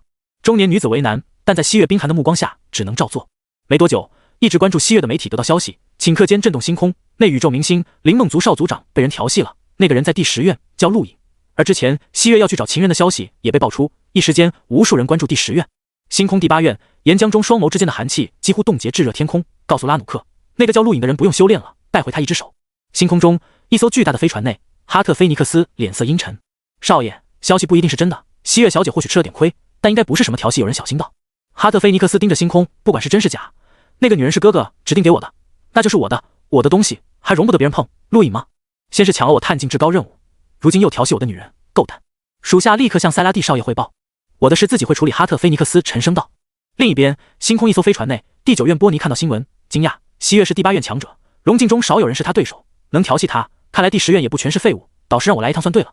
因为西月发布的消息，内宇宙陆续有飞船进入太空，朝着外宇宙而来，目的正是第10院。西月很清楚自己的号召力，林梦族每一个族人都是明星，更不用说他这个少族长了，何况他还是星空第8院的精英学生，最强的荣境学生之一，他可以确定发布的消息足以让陆影接下来相当长一段时间陷入麻烦。此刻他似乎看到了陆影头疼无语的一幕，嘴角上扬，让你说我是搓衣板。关注西月的不仅有内宇宙的人，外宇宙也有相当一批人关注他，其中大炮小炮就是典型的粉丝。看到消息的一刻，两人不敢置信，再三确认才相信，震撼对视。老弟，陆影是我们学院的陆影，除了他还有谁？哥，我们有麻烦了。小炮怪异。大炮苦涩，我的女神被调戏了。小炮无奈，重点不是这个，估计这时候很多人在来我们第10院的路上，快去找陆影，这家伙惹祸了都不知道。话说他能调戏西月，那女人绝对不弱呀。第10院除了修炼之地，其他地方都算无主。陆影在传送装置内随意找了个地方，美美睡了一觉，醒来发现上百条消息找他，全是大炮小炮发的。看到这么多消息，陆影感觉出事了，立刻回复。没多久，大炮小炮出现，看到陆影的一刻，大炮立马抓住他，咬牙切齿：你小子说哪只手调戏人家了？陆影迷茫，什么调戏？小炮把西月发布的新闻给陆影看，陆影这时才知道那个女人的来历。看到新闻内容后，表情怪异，无话可说。调戏没那么夸张，但该做的都做过了，也算调戏吧。不过那女人真有病，明明不让他把弟弟的事说出去，他却自己爆料，脑子有问题。看到陆影的表情，大炮小炮对视一眼，这混蛋真调戏人家了。完了，想办法吧，现在肯定有很多人在来我们第10院的路上。大炮无奈道。小炮看着陆影，你还是出去躲躲吧，能追求西月的都是年轻一辈绝对的高手，西月的实力你领教过，很强对不对？放眼第8院荣境一列都是绝顶，但绝不是最强的，而且他的追求者有相当一批超过荣境的强者。超过荣境？极境？不会是探索境吧？陆影惊讶。小炮摇摇头，探索境不可能，一旦达到探索境就可以申请毕业，那种人不可以随意跟人动手，但极境绝不会少。别把那些人当普通的极境强者，他们也是从荣境过渡的，也是参与了传界之战甚至3届6道试炼的强者，越级挑战对他们来说都是有可能的。你还是荣境，想越级跟那些人对战很难，躲躲吧。陆影沉吟，他的修炼刚刚步入正轨，领悟战气，他可以在传界之战走得更远，百胜对于他来说很近了，下一步就是3届6道，他不想离开。而且西月也说过，增强战气的方法就是战斗，他既然为自己吸引了那么多强者过来，那就打吧。学长，麻烦你们了，我不想出去，就在忘川沙海修炼，如果有人找我麻烦可以直接过来，我不会躲。陆影坚定道。大炮目光一亮，拍了拍陆颖肩膀，有志气。其实我也不赞成你躲出去，我第10院没那么怕事，连这关都过不了，怎么在3届6道跟别人争？好，你去修炼吧。小炮也点点头，第一次正视自己这个学弟，这次的事件或许并非坏事，就看他能走到哪一步了。这时，大炮个人终端收到通知，脸色一变，这么快？陆颖和小炮看向他，他正中到找麻烦的来了，第8院强者拉努克。什么人？陆颖疑惑。大炮陈升到第8院荣境之列的强者，不比西月差，同时也是那宇宙火域炼榜第2，仅次于炼榜榜首加2。火域陆颖脸色一沉，这个势力的人不是第一次碰到，第10院考核挡在他们面前的就是火域强者，不过被陆路解决了，这次他倒要试试所谓的炼榜第2。你去忘川沙海吧，真是找麻烦的，我们让他去找你小炮道。陆颖点点头，进入传送装置，直接前往忘川沙海。第10院空间站，飞船舱门打开，一队火域弟子走出，拉努克走下飞船，打量四周，要不了多久，这里就是他们火域的了。小炮来到空间站，直面拉努克。拉努克看向小炮，你是第10院的学生，陆颖呢？让他滚出来。小炮皱眉，想了想，抬手以星能为笔，在一旁高大的墙壁上刻上几个字：陆颖在忘川沙海。随后不屑瞥了眼拉努克，一句话没说，转身就走。拉努克怒了，居然敢藐视他！忘川沙海，好，学生之间切磋，希望第10院导师不要插手。小炮缓缓离去。拉努克哼了一声，抬脚向传送装置走去，身旁火域弟子想跟去，被拉努克阻止。学生可以出入，不是学生不可以进。星空10大战院其实都是星空战院分支，合起来就叫星空战院。不过因为宇宙实在太大，待在一个位置无法囊括，所以才分为10院。拉努克名义上是第8院学生，其实也算第10院学生。尽管他看不起第10院，但第10院就是第10院，火域弟子不可以入内，否则就是藐视整个星空战院，这是很恐怖的。步入传送装置，拉努克目光深沉。那个人说过，带回陆颖一只手，让他无法修炼，那么就打断4只好了。不过在此之前，要确保第10院导师不插手。此刻沙漠上，陆颖思考，以西月的身份，应该可以招来很多强敌。如果光是战斗，太浪费时间了。莫名的，他想起在地球试炼发生的事，嘴角弯起，这样也不错。拉努克看着眼前一望无际的沙漠，这就是第10院闻名宇宙的忘川沙海，传闻曾经是战气修炼圣地。不过因为第10院院长发疯，导致沙海巨变，曾经的修炼圣地一去不返。第8院学生拉努克求见10院沙海导师。拉努克大喊。陆颖抬头望向远处，终于来了。什么事？说沙海导师的声音回荡在沙漠中。拉努克沉声，学生想跟贵院陆颖切磋，还望沙海导师成全。我不会插手。拉努克嘴角上扬，在一方未认输前，希望沙海导师不要插手。说过不插手就不插手，废什么话？再废话就滚！沙海导师脾气比关羽导师差太多了。拉努克被骂了一句，并没有生气，反而得意。他要的就是这句话，已经记录下来了。只要在陆颖认输前废了他，谁也挑不出毛病。陆颖起身，静静望着远处走来的男子，这就是火域炼榜第2的拉努克。拉努克看到陆颖，目光一闪，语气微寒：“陆颖学弟，久仰大名。”陆颖淡漠道：“想找麻烦。”拉努克淡笑：“学弟哪里话，只是切磋一下而已。学弟作为第10院精英学生，不会不敢吧？”陆颖眼睛眯起：“不用激我，切磋可以，有条件。”拉努克疑惑：“条件？”陆颖淡笑：“我在修炼，你莫名其妙来打扰，还说什么切磋，耽误我时间，不能没有回报。”拉努克大笑，不屑道：“可以，学弟想怎么样？”陆颖竖起2根手指：“2万立方星能晶体，我陪你打。”拉努克脸色一变：“2万立方？你穷疯了？你知道2万立方是多少钱吗？”学长没有。陆颖嘲讽。拉努克冷哼：“有是有，但你不值这个价。我可以给学长另一条选择，你输了，凌空借给我，赢了，分文不要，如何？”陆颖又道，语气充满了诱惑。拉努克咧嘴一笑：“好，学弟说话算话，就这么办。”陆颖目光一亮，痛快，不愧是火域强者，学长可以出手了。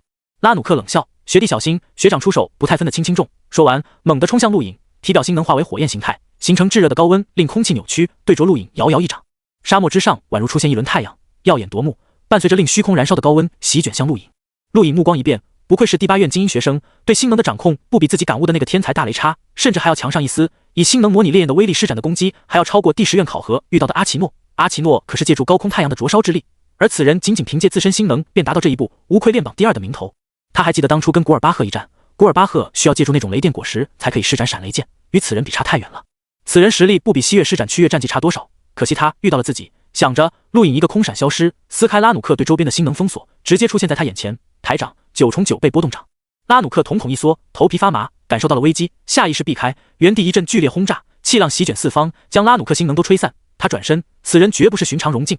他想错了，原以为调戏西月只是戏言，他不认为第10院有人可以媲美西月，以实力压制他。但如今看来，此人的恐怖还要超出想象。陆颖没有停息，一把抓向拉努克。拉努克低喝，戒指战甲套在身上，星能化为火焰席卷四方，他要爆发。陆颖不屑，再次一击9重9倍波动掌，狠狠轰在拉努克体表。拉努克一口血喷出，戒指战甲直接崩碎，身体被压入沙漠内。9重9倍波动掌是可以跟极境强者掌无极硬汉的，更不用说拉努克。此人虽强，但给陆颖造成的麻烦远远不如西月。西月的区月战绩虽柔却内刚，给他的威胁更大。陆颖一把抓住拉努克，此人已经重伤，他也不客气，摘下他的凝空剑，拉努克本人被他直接扔在沙地上。住手！拉努克艰难嘶喊，瞪着陆颖。陆颖蹲下身，淡漠看着他，你想耍赖？拉努克咬牙，里面有我火域的战绩，你抢走必将遭受火域无尽追杀。陆颖不屑，我从没打算要你所谓的火域战绩，不过你这话一出，我如果不要就显得太胆小了。拉努克目光一变，你想怎样？陆颖把他凝空剑内所有东西都倒出来，大多数是星能晶体，足有1万多立方，还有一些美比斯银行金卡、药品、戒指、战甲，连热武器都有，还有很多他不认识的东西，产生灼热感，应该跟他修炼的战绩有关。陆颖没工夫慢慢询问，把星能晶体还有美比斯银行金卡拿走，取了他一瓶血液当做基因认证的密码，最后拿着一张红色金卡，上面有火域标志，应该就是火域战绩。拉努克脸色苍白，紧盯着陆颖。一旦陆颖学习火域战绩，尽管会遭受火域追杀，他也逃不了责任。我对你们火域战绩没兴趣，但如果卖出去也能得不少钱，对吧？陆颖嘴角弯起。拉努克语气低沉，你想怎么样？陆颖目光冷冽，我想知道第8院绝顶高手的情况，以及你效忠的人的情况。拉努克暗暗松口气，这个要求不过分。好，我告诉你。顿了一下，见陆颖直勾勾盯着自己，拉努克组织一下语言，陈升到我星空第8院存在1位界主和3位域主，我效忠的正是域主之一，火域炼榜榜首加尔。等等，什么界主域主的？什么意思？陆颖皱眉。拉努克奇怪，你不知道界主和域主的意思？陆颖冷哼，少废话，让你说就说。拉努克咳嗽一声，擦了下嘴角血渍，微微喘息道，星空战院掌握着3界6道试炼界域的钥匙，而3界6道存在很多神奇的试炼之地，强大的学生可以掌控这些试炼地，获得巨大好处，其中能掌控一整个试炼界域的就是界主，而能掌控界域内某个知名试炼地的就是域主。你没去过3界6道？陆颖目光沉吟，原来所谓的3界6道是这个样子的，域主很强吗？拉努克嗤笑，强不足以形容，每一个试炼界域知名试炼地也就几个，唯有掌控这几个试炼地的强者才够资格被称为域主。任何一个试炼界域都有上千精英学生争霸，这些学生可不仅仅是荣境，相当一批是极境强者，能从这些强人手中夺过域主之位，你说强不强？你是火域炼榜第2，那个炼榜榜首居然能成为域主，比你强那么多。陆颖怪异。拉努克无语，这也是他一直郁闷的事，加尔比他强太多了，不仅是极境，更击败众多强者夺得域主之位，他根本不清楚加尔的战斗底线。界主呢？是谁？陆颖好奇，能掌控一整个试炼界域，那得多恐怖？他可是连进入试炼界域的资格都没得到。提到界主，拉努克眼中闪过一丝恐惧。界主名为风上，是我第8院在校生中的最强者，也是星空战院学生会成员之一，自创大风门，凌驾换到巅峰。星空战院学生会？陆颖疑惑。拉努克憧憬到星空战院分10院，却有一个总管整个战院的学生会，唯有达到界主才可加入。星空战院学生会是10决评议会下属组织，拥有请求10决评议会裁定的权利，可面见10决。陆颖目光一亮。拉努克点点头，理论上可以。怎么加入？陆颖问道。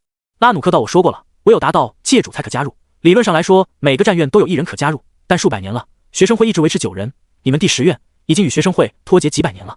陆颖沉默。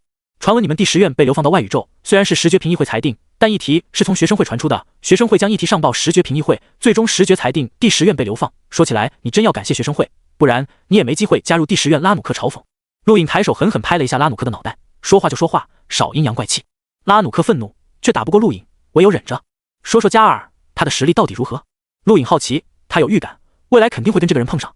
拉努克摇摇头，我不知道，加尔是我火域最强传人，火域将所有修炼资源都用在他身上，我只知道他肯定学会了火域远古传承战技结火炎剑，至于他在第8院得到了什么，我就不知道了。何况他还是域主，在幻道内得到了什么也没人知道，从来没人逼出他真正实力。陆颖脸色凝重，此人比想象的还麻烦，结火炎剑一听就不简单，火域能在那宇宙传承无数年，这门战技肯定起到很强的作用，还有6道之一的幻道，不知道他在里面得到了什么。你们第8院封上是幻道界主，也就是说幻道都是你们第8院的人？陆颖问道。拉努克摇摇头，除了3界，其他6道都有各自学院的人，只不过我第8院把主要精力放在了幻道，这也是6大战院的默契，每个战院主攻一道，敢多抢必会引起众目。陆颖不爽，3界被前3院瓜分，剩余6道被6大战院瓜分，没第10院什么事了，分得够清楚的，怪不得第10院规定传界之战100胜才可进入试炼界域，其他9大战院都瓜分完毕，第10院学生进去肯定倒霉，要么被嗤笑，要么直接被驱逐，没点实力还是别进去，丢脸了。我说了这么多，东西可以还给我了吧？拉努克道。陆颖随手把红色金卡扔给拉努克，他真不在乎火域战技，自己的战技都没学透，除非是真正绝顶战技，否则他不在乎。如果是那个结火炎剑，说什么他都不想轻易归还。你这些银行卡里有多少钱？陆颖问道。拉努克咬牙，脸色难看，7万立方星能晶体。陆颖目光大亮，没忍住，笑了，又有钱了，加上西月的，他身上一共有将近15万立方星能晶体，好大一笔数目，还是抢劫来的快。尤其这种内宇宙大势力精英学生就是有钱，哪像大禹帝国那些学生，一个个加起来都没几立方，差得太远了。不错不错，欢迎下次继续挑战陆营鼓励。一边说着，取出一块牌子，把切磋规矩写好，跟拉努克一样，要么2万立方，要么战败交出凝空剑。他知道接下来肯定有不少闲得蛋疼的学生来找麻烦，写好懒得说。这个规矩看得拉努克一阵胸闷，再次咳嗽一声，甚至带出血丝，狠狠瞪了眼陆颖，扭头就走。欢迎再来！陆颖笑着大喊。拉努克再次咳嗽，迫不及待跑了。今天对他来说就是噩梦。他没想到第10院有这种强人，实力冠绝荣境一列，除非那个人出手，否则荣境之中真没几个是这个人的对手。看着拉努克消失，陆颖脸上笑容退下，神色凝重。其他战院强者出乎预料，原以为突破荣境，以自己的肉身加上战气足以纵横，但通过拉努克的描述，他还差得远，连狱主都未必能赢，更不用说界主了。还有霸占3界的前3院，那里只会有更多的强人，速度还是太慢，必须尽快变强。陆颖暗道。在他身后，一个高大的身影不知何时出现，赤裸身上精壮的肌肉高高隆起，浑身密密麻麻，伤痕遍布，静静看着陆颖。陆颖转身看到人影，脸色一变，随后想起了什么，微微弯腰，见过沙海导师。高大人引证是沙海导师。小家伙，你领悟了战气，勉强被忘川沙海认可，可以选择一门战技，我帮你推演。陆颖眼中金光一闪，他都忘了还有这茬。关羽台可以获得承认，忘川沙海自然也可以，战气就是承认的标志，要求远比关羽台高啊，多谢导师。说吧，什么战绩？沙海导师脸色严肃，静静望着陆颖。陆颖沉默良久，抬头郑重道：空闪。沙海导师眼睛眯起，给我看看。陆颖小腿发力，身体消失，正是空闪。此刻他的空闪跟陶香教导的不太一样，里面融入了一点点白闪的技巧，速度提高了一些。如果应对寻常荣境强者足够了，甚至可以面对极境强者。但陆颖不会忘记自己在传界之战中被别人心能禁锢的一幕，他不想重复这点，想再度提高空闪的速度。沙海导师目光惊讶，他看到了白夜一族步法战技的技巧，这小家伙真让他意外，恐怖的肉身天赋，被封印的身体，还有关羽提到的那种功法，如今还有白夜一族战技技巧，很好，很聪明，可惜太杂乱。小家伙，你知道当肉体突破某种极限，能带来不一样的变化吗？沙海导师淡淡说了一句，一手按在陆颖肩上，让我看看你的极限。说完，单手用力，陆颖只感觉肩膀剧痛，眼前场景变换，沙漠走马观花般消失，好像在瞬移，不是沙漠瞬移，而是他在瞬移，眼睛根本跟不上变化，速度太快，身后一连串残影缓慢消失，两旁甚至出现一丝空间裂缝。陆颖瞳孔一缩，空间裂缝，这不是荣境可以达到的效果吧？速度可以令虚空开裂，这是什么速度？一旁沙海导师也惊讶，小家伙到现在肉体都没到极限，够劲，他喜欢，想着速度更快。陆颖体表痛楚蔓延，皮肤缓缓开裂，两旁空间裂缝如水流划过，他惊鸿一瞥，似乎看到了米雪儿，转瞬消失。突兀的，眼前静止，陆颖直接呕吐，他晕了，速度太快，身体跟不上。沙海导师目光惊奇，姐，除了封印，肉身变得如此恐怖，荣境之中少有人能比，此人家族或许无比强大，来自哪里？看不出来，没有明显特征，那几个肉体强大的家族特征都很明显。吐了好一会，陆颖才缓过来，脸色有点白，苦笑，沙海导师速度太快了。沙海导师淡淡道，刚刚是你大脑可以承受的极限，自己体会，顺便说一句，你的肉身极限还没到。陆颖惊讶，我可以做到刚刚那般？沙海导师望向沙漠深处，步法战技对肉身要求极高，你的肉体很强，合理运用可以达到，自己体会吧。说完，他身体消失。陆颖沉吟，随后干脆坐下，仔细体会刚刚的急速和肉体反应。沙海导师刚刚离开，脸色一动，望向远方，沉吟一番，抬脚步入虚空。同一时间，关羽台雨幕中，关羽导师睁开双目，叹息一声，步入虚空。藏宝阁，嬴政无聊的翻看任务列表，才老手一挥，身体消失，只留下嬴茫然的看着眼前，人呢？试炼界域入口，可下定决心再次挑战，咬牙想要踏入传界时范围，莫名的被看不见的力道阻挡，远处界域导师没了。第10院无尽远高空，有一处凹陷之地，遍布黑色的化石，封院长背着双手遥望星空，目光复杂。身旁沙海导师几人陆续出现，一共5人，正好将封院长包围在中间。封院长收回望向星空的目光，扫过几人，缓缓弯腰，脸色郑重，这么多年辛苦几位了。5人同时后退。院长不用这样，我们担当不起。关羽导师低沉道。封院长叹口气，目光黯然，想我战院经历过无尽辉煌，却因为我濒临崩溃，我愧对先人，也愧对几位历经千年对我的看护。沙海导师目光沉重，囚禁就是囚禁，我们几个老不死只是狱卒，这是我们的使命，有什么事趁你不疯的时候说清楚。封院长目光一改之前的浑浊，异常明亮，我想以院长的名义，请求几位履行导师之责，帮我战院重塑辉煌。才老翻白眼，别说笑，我们又不是真的导师，没空帮你。戒狱导师目光睁大了一丝，无能为力。沙海导师哼了一声，没有说话。摘星导师表情不变。关羽导师摇摇头。封院长再次弯腰，千年前，因为本人的过失，导致战院藏书被焚毁，大半学院崩溃，导师走的走，死的死，学生更是流失大半，这是我的过失，我会弥补，但请各位看在吴江的份上，帮我一次，帮吴江一次。5人身体一震，吴江2字让他们慎重，还有尊重。封院长弯着腰，语气低沉，5位在这里已有1000年，看到的、感受到的、听到的都不比我少，应该知道吴江前辈热血铸就阴魂，传承千古，这份情还请几位担待，哪怕只有一次机会也好，不能让吴江蒙羞。吴江是曾经的领航舰，这份骄傲足以跨越历史，传承到这些孩子身上。戒狱导师叹口气，抬起头，目光完全睁开，不负开始的垂垂老矣。看在吴江的份上，我可以履行一次导师之责。关羽导师点点头，可以。沙海导师目光看着封院长，过了好一会，可以。蔡老翻翻白眼，赔本买卖，算了，就当玩玩，说清楚，只有一次。摘星导师也点点头，吴江啊，可以。封院长感激，多谢五位，还有半个多月就是新生大比，大比之后，五位可挑选良才培育，为接下来的10院大比做准备，老朽在此感谢了。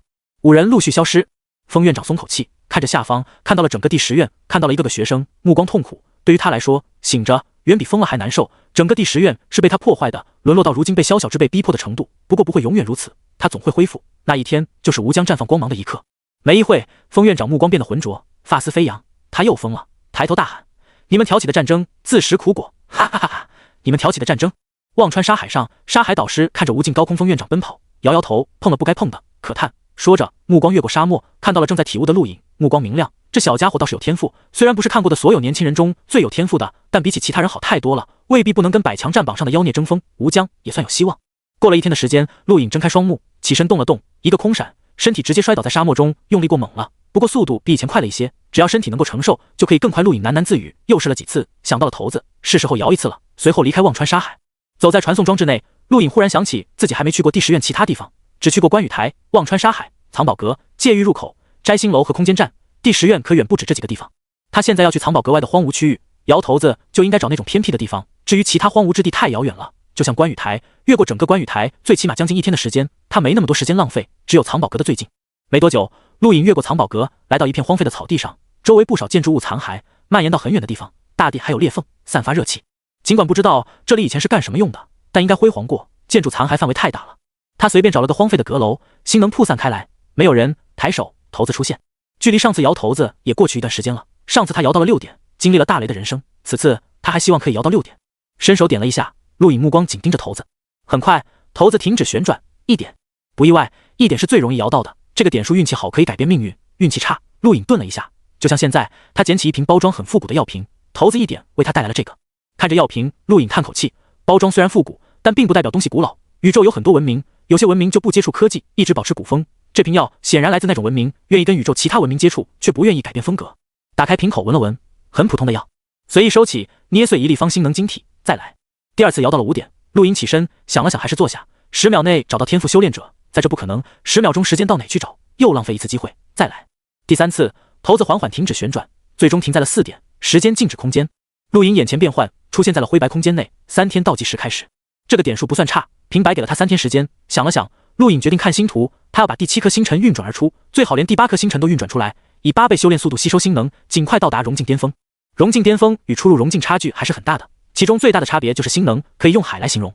拉努克作为火域炼榜第2、第8院精英学生，他就是融境巅峰。陆影跟他交战的时候就感受到星能压迫，不过被他以强大的肉体力量抵消。如果2人实力差不多，那种压迫就是决定最终胜负的关键，他可不想输在这点上。想着，陆影取出600立方星能晶体甩出，顿时时间增加了，不过不是跟他想象中一样增加33天，而是只增加了16天，时间少了近半。也就是说，越往后需要消耗的星能晶体越多，而不是一直都是18立方一天。陆影呼出口气，他就知道没那么便宜的事。如果一直都是18立方星能晶体一天，他身上的数量足够撑将近3年。算了，不管怎么变，自己又改变不了。想着，他再次取出50立方晶体，增加了50倍重力，同时取出星图观看。19天的时间过得并不快，陆影在时间静止空间内也没有太急切，看看星图，偶尔练练战绩，每过一段时间都休息。当时间过去10天后，他的第7颗星辰完美运转而出。7颗星辰的天星掌威力远超6颗星辰，如果他探境时可以如现在这般运转出来，足以跟修兹一战，加上空闪等战绩，未必不能胜。而融境施展出来，光凭天星掌他就可以击败拉努克这种精英学生，不需要用9重境波动掌。自己如今最强的攻击就是9重境配合倍数波动掌，9重9倍波动掌的威力还要超过7颗星辰天星掌。7颗星辰不足以成为自己的杀手锏，必须再增加。随后9天，陆影沉浸在星图中，随着时间倒数，他再次甩出了100多立方星能晶体，这次又增加了8天。17天时间，第8颗星辰杳无踪迹。陆影皱眉，抬头看看四周，这地方他待够了，都要吐了。在一个地方待了将近1个月，是个人都受不了。休息了几个小时，直到时间完全消失，陆影也没有增加，必须出去。眼前场景变换，1个月时间过去，而现实中不过过去了1秒。抬手，7颗星辰围绕掌心旋转，如果不是9重9倍波动掌，天星掌就是自己最大的攻击手段。消散星辰，掌中头子再次出现，继续摇。他摇了3次，还有一次机会。当骰子停止旋转，又出现了一点。陆颖无语，他其实最想看看3点，但总就是摇不到，天注定，运气，没办法。此次骰子1点给他带来了不一样的东西，一张坚韧的皮，看不出来是什么生物的皮，上面刻画了奇怪的文字，篇幅很长。当陆颖看到文字的一刻，大脑被重重轰击了一下，眼睛、耳朵、嘴、鼻子都流出血丝，他急忙收好，瞳孔忽大忽小。什么人书写的文字？仅凭文字差点让他重伤，绝对是相当恐怖的强者。那些文字应该也不简单。陆颖擦了擦血渍，不知不觉额头布满汗珠，忌惮的扫了眼凝空剑，他决定轻易不碰这张皮，除非达到极境，甚至更强。滴的一声，个人终端传来通知。陆颖看去，惊讶，又有人找麻烦了。哈特菲尼克斯，好熟悉的名字。陆颖目光一闪，不就是之前传界之战碰到的那个探境强者吗？记得此人有天赋，相当强悍。这个人怎么会找到这？难道知道自己是七哥？陆颖没有多想，立刻赶回忘川沙海。与此同时，第10院空间站，大炮小炮惊讶望着眼前男子，居然是那宇宙菲尼克斯家族的人。哈特菲尼克斯的名字他们听过，第5院绝对的精英，尽管只是探境，却击败了不少融境强者。不过如果只是这样，不足以引起他们震动，真正让他们忌惮乃至震惊的是他的哥哥塞拉蒂菲尼克斯，那才是绝对的变态。忘川沙海，第10院曾经的战气修炼圣地，如今已经落魄。那个叫陆颖的就在那里。哈特冷漠问道。大炮咳嗽一声，没错。哈特目光闪烁，抬脚跨入传送装置内。沙漠气候干燥，高温炎热，对很多人来说不是什么好地方，但对于哈特来说，这个地方很适合他，因为它就代表了炙热，代表了火焰。陆颖先哈特一步到达，切磋规矩的牌子很醒目的插在传送装置旁边，颇有几分期待。探境时，这个哈特能跟他打得半斤八两，如今以自己的实力能做到哪一步，不知道可不可以秒杀他。哈特走出传送装置，一眼便看到牌子，目光嘲弄，瞥了眼远处的陆颖，随手甩出一张银行金卡，扔在沙地上，抬眼傲然扫向他。钱我有的是，就看你有没有本事拿。陆颖眉毛一挑，比拉努克傲气多了，在传界之战内都用真名，这个人傲气冲天，不错，他喜欢，但可惜不像拉努克那么冲动，不然那枚凝空界内的钱都是他的，那才完美。你是为了西月？哈特目光一冷，盯着陆颖，这2个字你不配叫，她是我未婚妻，动她就是动我菲尼克斯家族，你做好承受菲尼克斯家族怒火的准备了吗？陆颖呆了呆，这话说的太装逼了吧？你多大？陆颖不自觉问了一句。哈特眼中闪过寒芒，猛地冲向陆颖，舔造。说着，体外金色烈焰冲天而起，化为火鸟咆哮，震荡沙漠。沙漠深处，沙海导师惊讶，居然是不死鸟家族的人，越来越热闹了。看着金色火鸟铺天盖地压来，当初传界之战内，面对这招，陆颖是以天心掌硬抗，而今他缓缓抬手，9重9倍波动掌，蹦！金色火焰气浪席卷四方，燃烧虚空，将沙漠表面都灼烧为黑色。陆颖一掌撕开金色火鸟，降临到哈特头顶，距离他脑袋只有1厘米距离。恐怖的气压将哈特脚底沙漠分开，形成锥形深坑，而哈特本人待在原地动都没动，眼中是无边的震撼。哈特少爷，哈特少爷！跟随哈特来第10院的几个学生在传送装置内惊呼，见哈特没被攻击到，这才松口气，惊讶望向陆颖。第10院居然有这种强者，放眼第5院，能一招碾压哈特的融境强者都不超过10人，此人实力即便进入第5院都可以排入融境前10。陆颖嘴角弯起，收回手掌，看向传送装置，把金卡捡过来给我。装置内，一名融境学生连忙跑去捡起掉在沙地中的金卡，恭敬递给陆颖。不管是第10院还是第5院，强者才是一切的根本。哈特紧盯着陆颖，此刻面色才逐渐苍白，他刚刚连反应时间都没有就被击败了。我们是不是交过手？哈特一字一句问道。陆颖收起金卡，或许吧，不记得了。哈特握紧双拳，他被碾压了，这是耻辱。菲尼克斯家族的人不会被碾压，我很快回来。说了一句，哈特走向沙海深处，他要突破融境，唯有融境才能跟此人一战。另外几人连忙跟过去保护。陆颖失笑，这家伙真不客气。另一边，第10院空间站又有一艘飞船降落，这艘飞船表面刻印着第9院标志。小炮惊讶，第9院来人。随着舱门打开，波尼走出，身穿黑色外套，外套后面印着黑色凤凰图案。看到这个图案，小炮目光怪异，这是暗皇族，有意思了。菲尼克斯家族的人还在，暗皇族居然到了，一个不死鸟，一个堕落不死鸟，死敌家族子弟碰到一起，热闹了。波尼目光看向一旁墙壁，目光一闪，直接走向传送装置，选择忘川沙海。小炮连忙跟去。沙漠之上，陆颖看了一下自己凝空界，里面梅比斯银行金卡内的晶体加起来已经有15万立方，相当多了，再加上现存的2万立方晶体，自己也算有钱人了。这时，沙漠深处，浩瀚的金色火焰席卷天空，将原本就明亮的沙漠映出了金色。陆颖颇为期待，哈特是探境中少有能给他带来威胁的人，如今突破融境，实力肯定会发生巨大变化，不知道能不能赶上拉努克。他天赋虽然奇高，但应该差不多，拉努克毕竟是火域炼榜第2。随着金色火焰澎湃席卷沙漠，忘川沙海的心能都在沸腾。不死鸟提名令陆颖心中一震，这是一种无形的压迫。突然的，一道人影腾空，目光自恋地盯着远方。菲尼克斯是菲尼克斯，无耻的家族。说完，黑色火焰腾空，铺天盖地席卷向远方。陆颖惊讶，什么情况？小炮站在传送装置内，目光发亮，果然热闹了。沙漠深处，沙海导师怪异，暗皇族。这妖巧。另一边，正在突破融进素体的哈特目光陡睁，看向远处，神色愤怒。是那群叛徒，去给我把他抓来！是，少爷。第5院几名学生应和，冲向远方。沙漠之上很快传出惊人的战斗波动，黑色火焰蔓延，带来无边炙热，但接触却又感受到阴寒，侵蚀心能。第5院几名学生虽然很强，但却被波尼一人压制。他是暗皇族天才，与菲尼克斯齐名。陆颖站在沙漠上抬头看着，高空各种战绩让他眼花缭乱，波尼的黑色不死鸟也让他惊讶，好厉害的天赋。远方金色火焰更加灿烂，伴随而来的是恐怖高温。哈特虽然刚刚突破，但却能以金色火焰与黑色火焰分庭抗礼。正因为如此，那几个第5院学生才撑得住。滋滋，那么多年的恩怨流淌在骨子里，还没见面就要分生死，真热闹。小炮惊叹。陆颖奇怪，那个人是谁？暗皇族堕落的不死鸟。之前跟你交手的那小子叫哈特菲尼克斯，是那宇宙菲尼克斯家族，也是金色的不死鸟。这两个家族不知道从多久远开始分开，然后就是漫长的对立，只要碰到必有一场血战。小炮道。陆颖点点头，怪不得那么像。可惜暗皇族始终不敌菲尼克斯家族，否则也不会被驱赶到无尽疆域。这个波尼是第9院学生，来我们学院应该是探查敌情的，却遇到这种事，哈哈。小炮幸灾乐祸。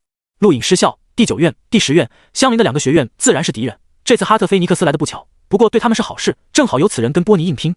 没多久，那几个第5院学生被击败。菲尼克斯，给我滚出来！波尼大吼。远方金色火焰收敛，随之出现的是恐怖不死鸟翱翔，燃烧虚空，令虚空出现扭曲。哈特突破融进，立刻展现恐怖的实力，远超修兹那种层次，甚至超过了拉努克，让陆颖惊讶，天赋竟然这么强。金色不死鸟扇动翅膀，哈特菲尼克斯屹立于不死鸟火焰内，冷傲看向波尼，谁给你的胆子，敢对主人龇牙？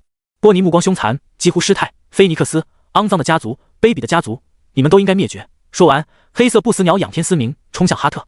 哈特冷笑，堕落的血脉，奴才永远是奴才。说着，金色不死鸟同样冲去。一金一黑2只庞大的不死鸟于沙漠之上对轰，产生剧烈声响，蒸发空气，令虚空产生扭曲，几乎崩溃。沙漠掀起黄色暴风，伴随着金色与黑色烈焰席卷天地。那几个第5院学生骇然，连忙躲避。陆颖很直接，站到小炮身后。小炮无语，学弟，你这样很不可爱。说着，抬手，心能化为无形的墙壁阻挡。这可是2只不死鸟对撞，余波可以令寻常融进强者化为灰烬，却被小炮轻易阻挡。这一幕看得陆颖惊讶。第10院被驱逐到外宇宙，所有学生都离开，唯有大炮、小炮2人留下。传闻2人实在太差，没有学院要，但陆颖却不相信，他一直感觉这2人不简单。看热闹不嫌事大，小炮就是这种感觉，陆颖也一样。直到他收到沙海导师的警告，无奈走出，身形消失。高空2只不死鸟还在对轰，陆颖直接出现在哈特眼前，在他震撼的目光中，抬手下压9重9倍波动掌，砰的一声，恐怖的掌力震散金色不死鸟，将哈特直接压入地面。同时，陆颖回身另一掌拍向波尼，波尼瞳孔一缩，黑色烈焰轰出，却依然被陆颖一掌震散。9重9倍波动掌蕴含9重劲，联合9倍波动掌，威力不可揣度。至少哈特、波尼还有阿努克这种层次的挡不住，同样被压入地底。一次震撼的不死鸟对轰就这么被陆颖瓦解。那几个第5院学生惊骇，他们很清楚哈特突破融进后的强大，可以说即便放眼第5院融进一列都可排入前10，却依然被击败。此人实力还要超过他们预估。沙漠地底，哈特嘴角流血，愤怒抬头望去，他又败了。即便突破融进还是败了，这个人为什么这么强？难道可以跟那几个变态争锋？不远处，波尼吐出口血，震惊抬头，第10院居然有同级强者碾压他。他虽不是第9院融进最强，但也排行前5，居然打不过此人，怪不得导师让他来考察，第10院隐藏得这么深。陆颖俯视下方，第10院不是你们解决个人恩怨的地方，想打架可以找我，不想就请回。哈特擦了下血渍，起身走。不远处，波尼起身，不甘盯了眼哈特，最后目光扫向陆颖，同样离开。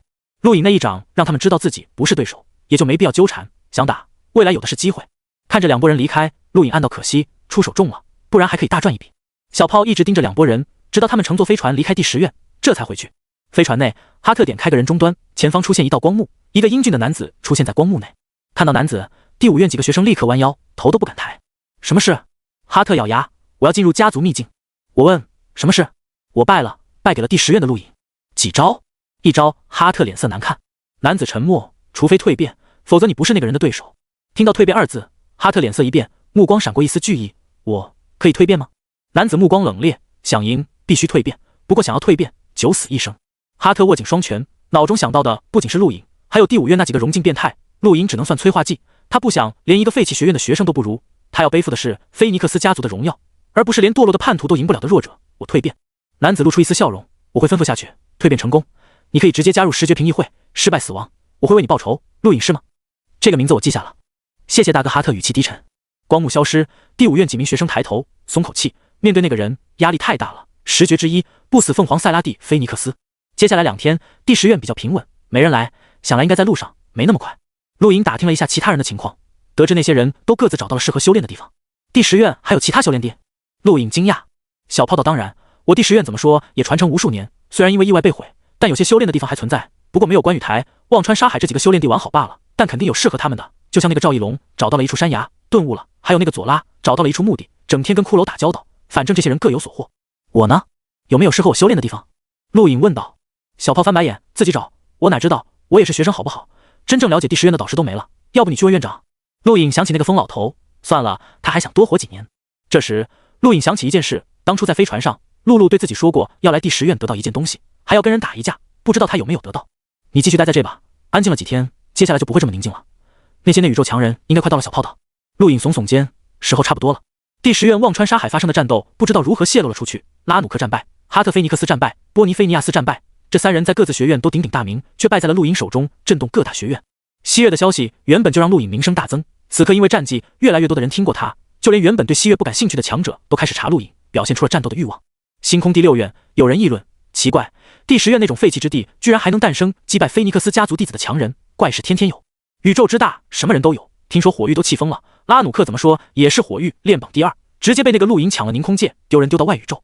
他们活该，当初第10院考核火域狙击失败，此次又派人找麻烦，还被揍了一顿，火域那些人的脸都黑了，哈哈。嘘，你找死啊，你也是在换道混的，别碰到加尔，不然有你倒霉的。怕什么，大不了不去换道，那里又死不了人，但被格杀对精神伤害很大，加尔可是狱主，真要找你麻烦，你跑哪都没用。闭嘴，你们看那是谁？讨论的学生看向不远处，倒吸口凉气，入眼是一个妩媚动人的绝美女子，白发披散到脚裸，身穿清凉夏装，皮肤晶莹，手指上戴着一枚黑色镶边白银中空的戒指，正是米拉。居然是米拉学姐，米拉学姐回来了！学生狂热呼喊，其他人目光兴奋，都盯着米拉。第6院沸腾，米拉在第6院是当之无愧的明星，因为跨入探索境无法留校，但她依然是第6院学生，兼任10绝评议会下属一员，地位仅次于10绝。米拉淡笑，红色瞳孔扫过众人，让不少人呼吸急促，太诱人了。陆颖吗？小看你了，还没进入试炼界域就闯出这么大名声，算起来雪儿也在第10院，有意思。米拉暗暗想到，走得很慢，但却消失得很快，转眼不见，留下一阵香风。时间又过去1天，哈特等人离开4天后，找麻烦的人陆续出现，都是为了西岳而来，一波接一波，哪里的都有，其中相当一批不属于星空战院。面对这些人，陆颖是来者不拒，按照他的规矩来，很是赚了一笔，没人是他对手。真正的强者不会因为西岳一句话跑到外宇宙，这些人都属于2流，连哈特都比不上，在陆颖看来都是送钱的。短短10几天，他赚了将近30万粒方星能晶体，连他自己都觉得是不是太黑了。直到2个星期后，他的名声越来越大，才没人找麻烦。各大战院算是注意到了他，陆颖2个字已经不算太陌生，至少相当一批人听说了。名声大却不太好，调戏西岳、抢劫同学、视财如命等等，一系列污水全泼到他身上。西岳回到了灵梦族，听说此事气得牙痒痒，就没人能教训那个混蛋吗？星空第8院，炙热岩浆翻滚，拉努克忐忑站立，不敢说话。他站在这里已经10几天了。岩浆上方，灼热的红色气流宛如海洋流向远方。你失败了，沉闷的声音响起。拉努克低头，是，师兄，对不起，我失败了。废物！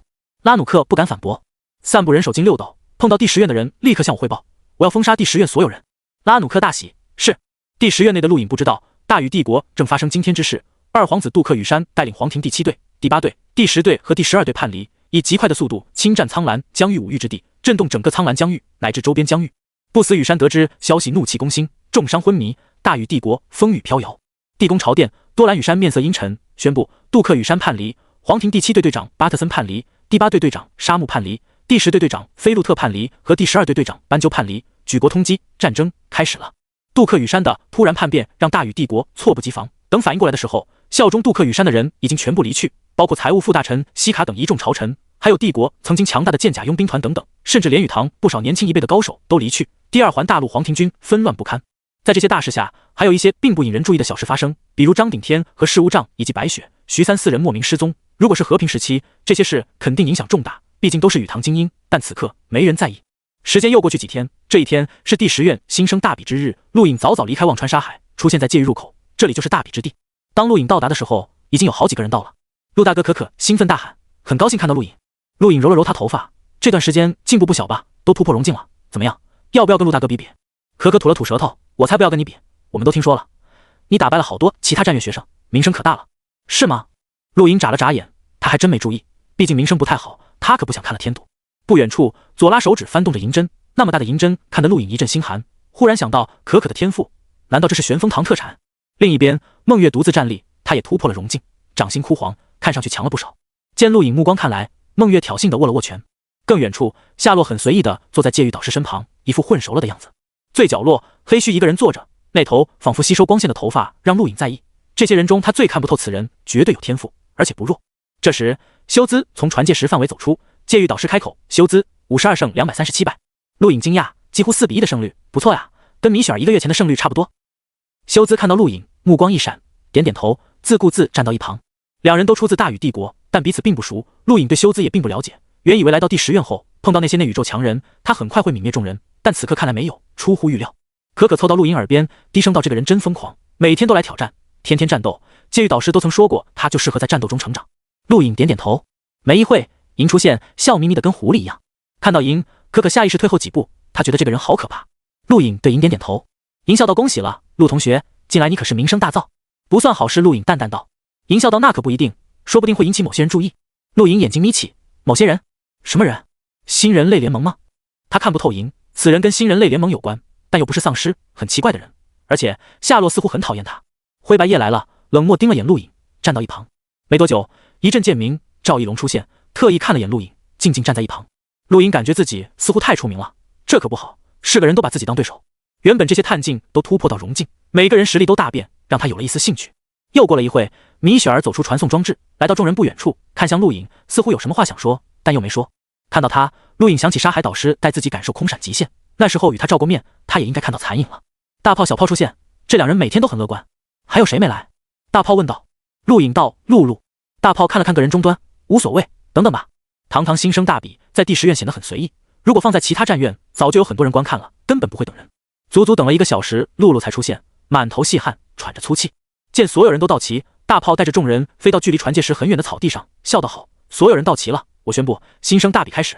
来，抽签，1跟2打，3跟4打，以此类推，晋级者继续，直到决出最强。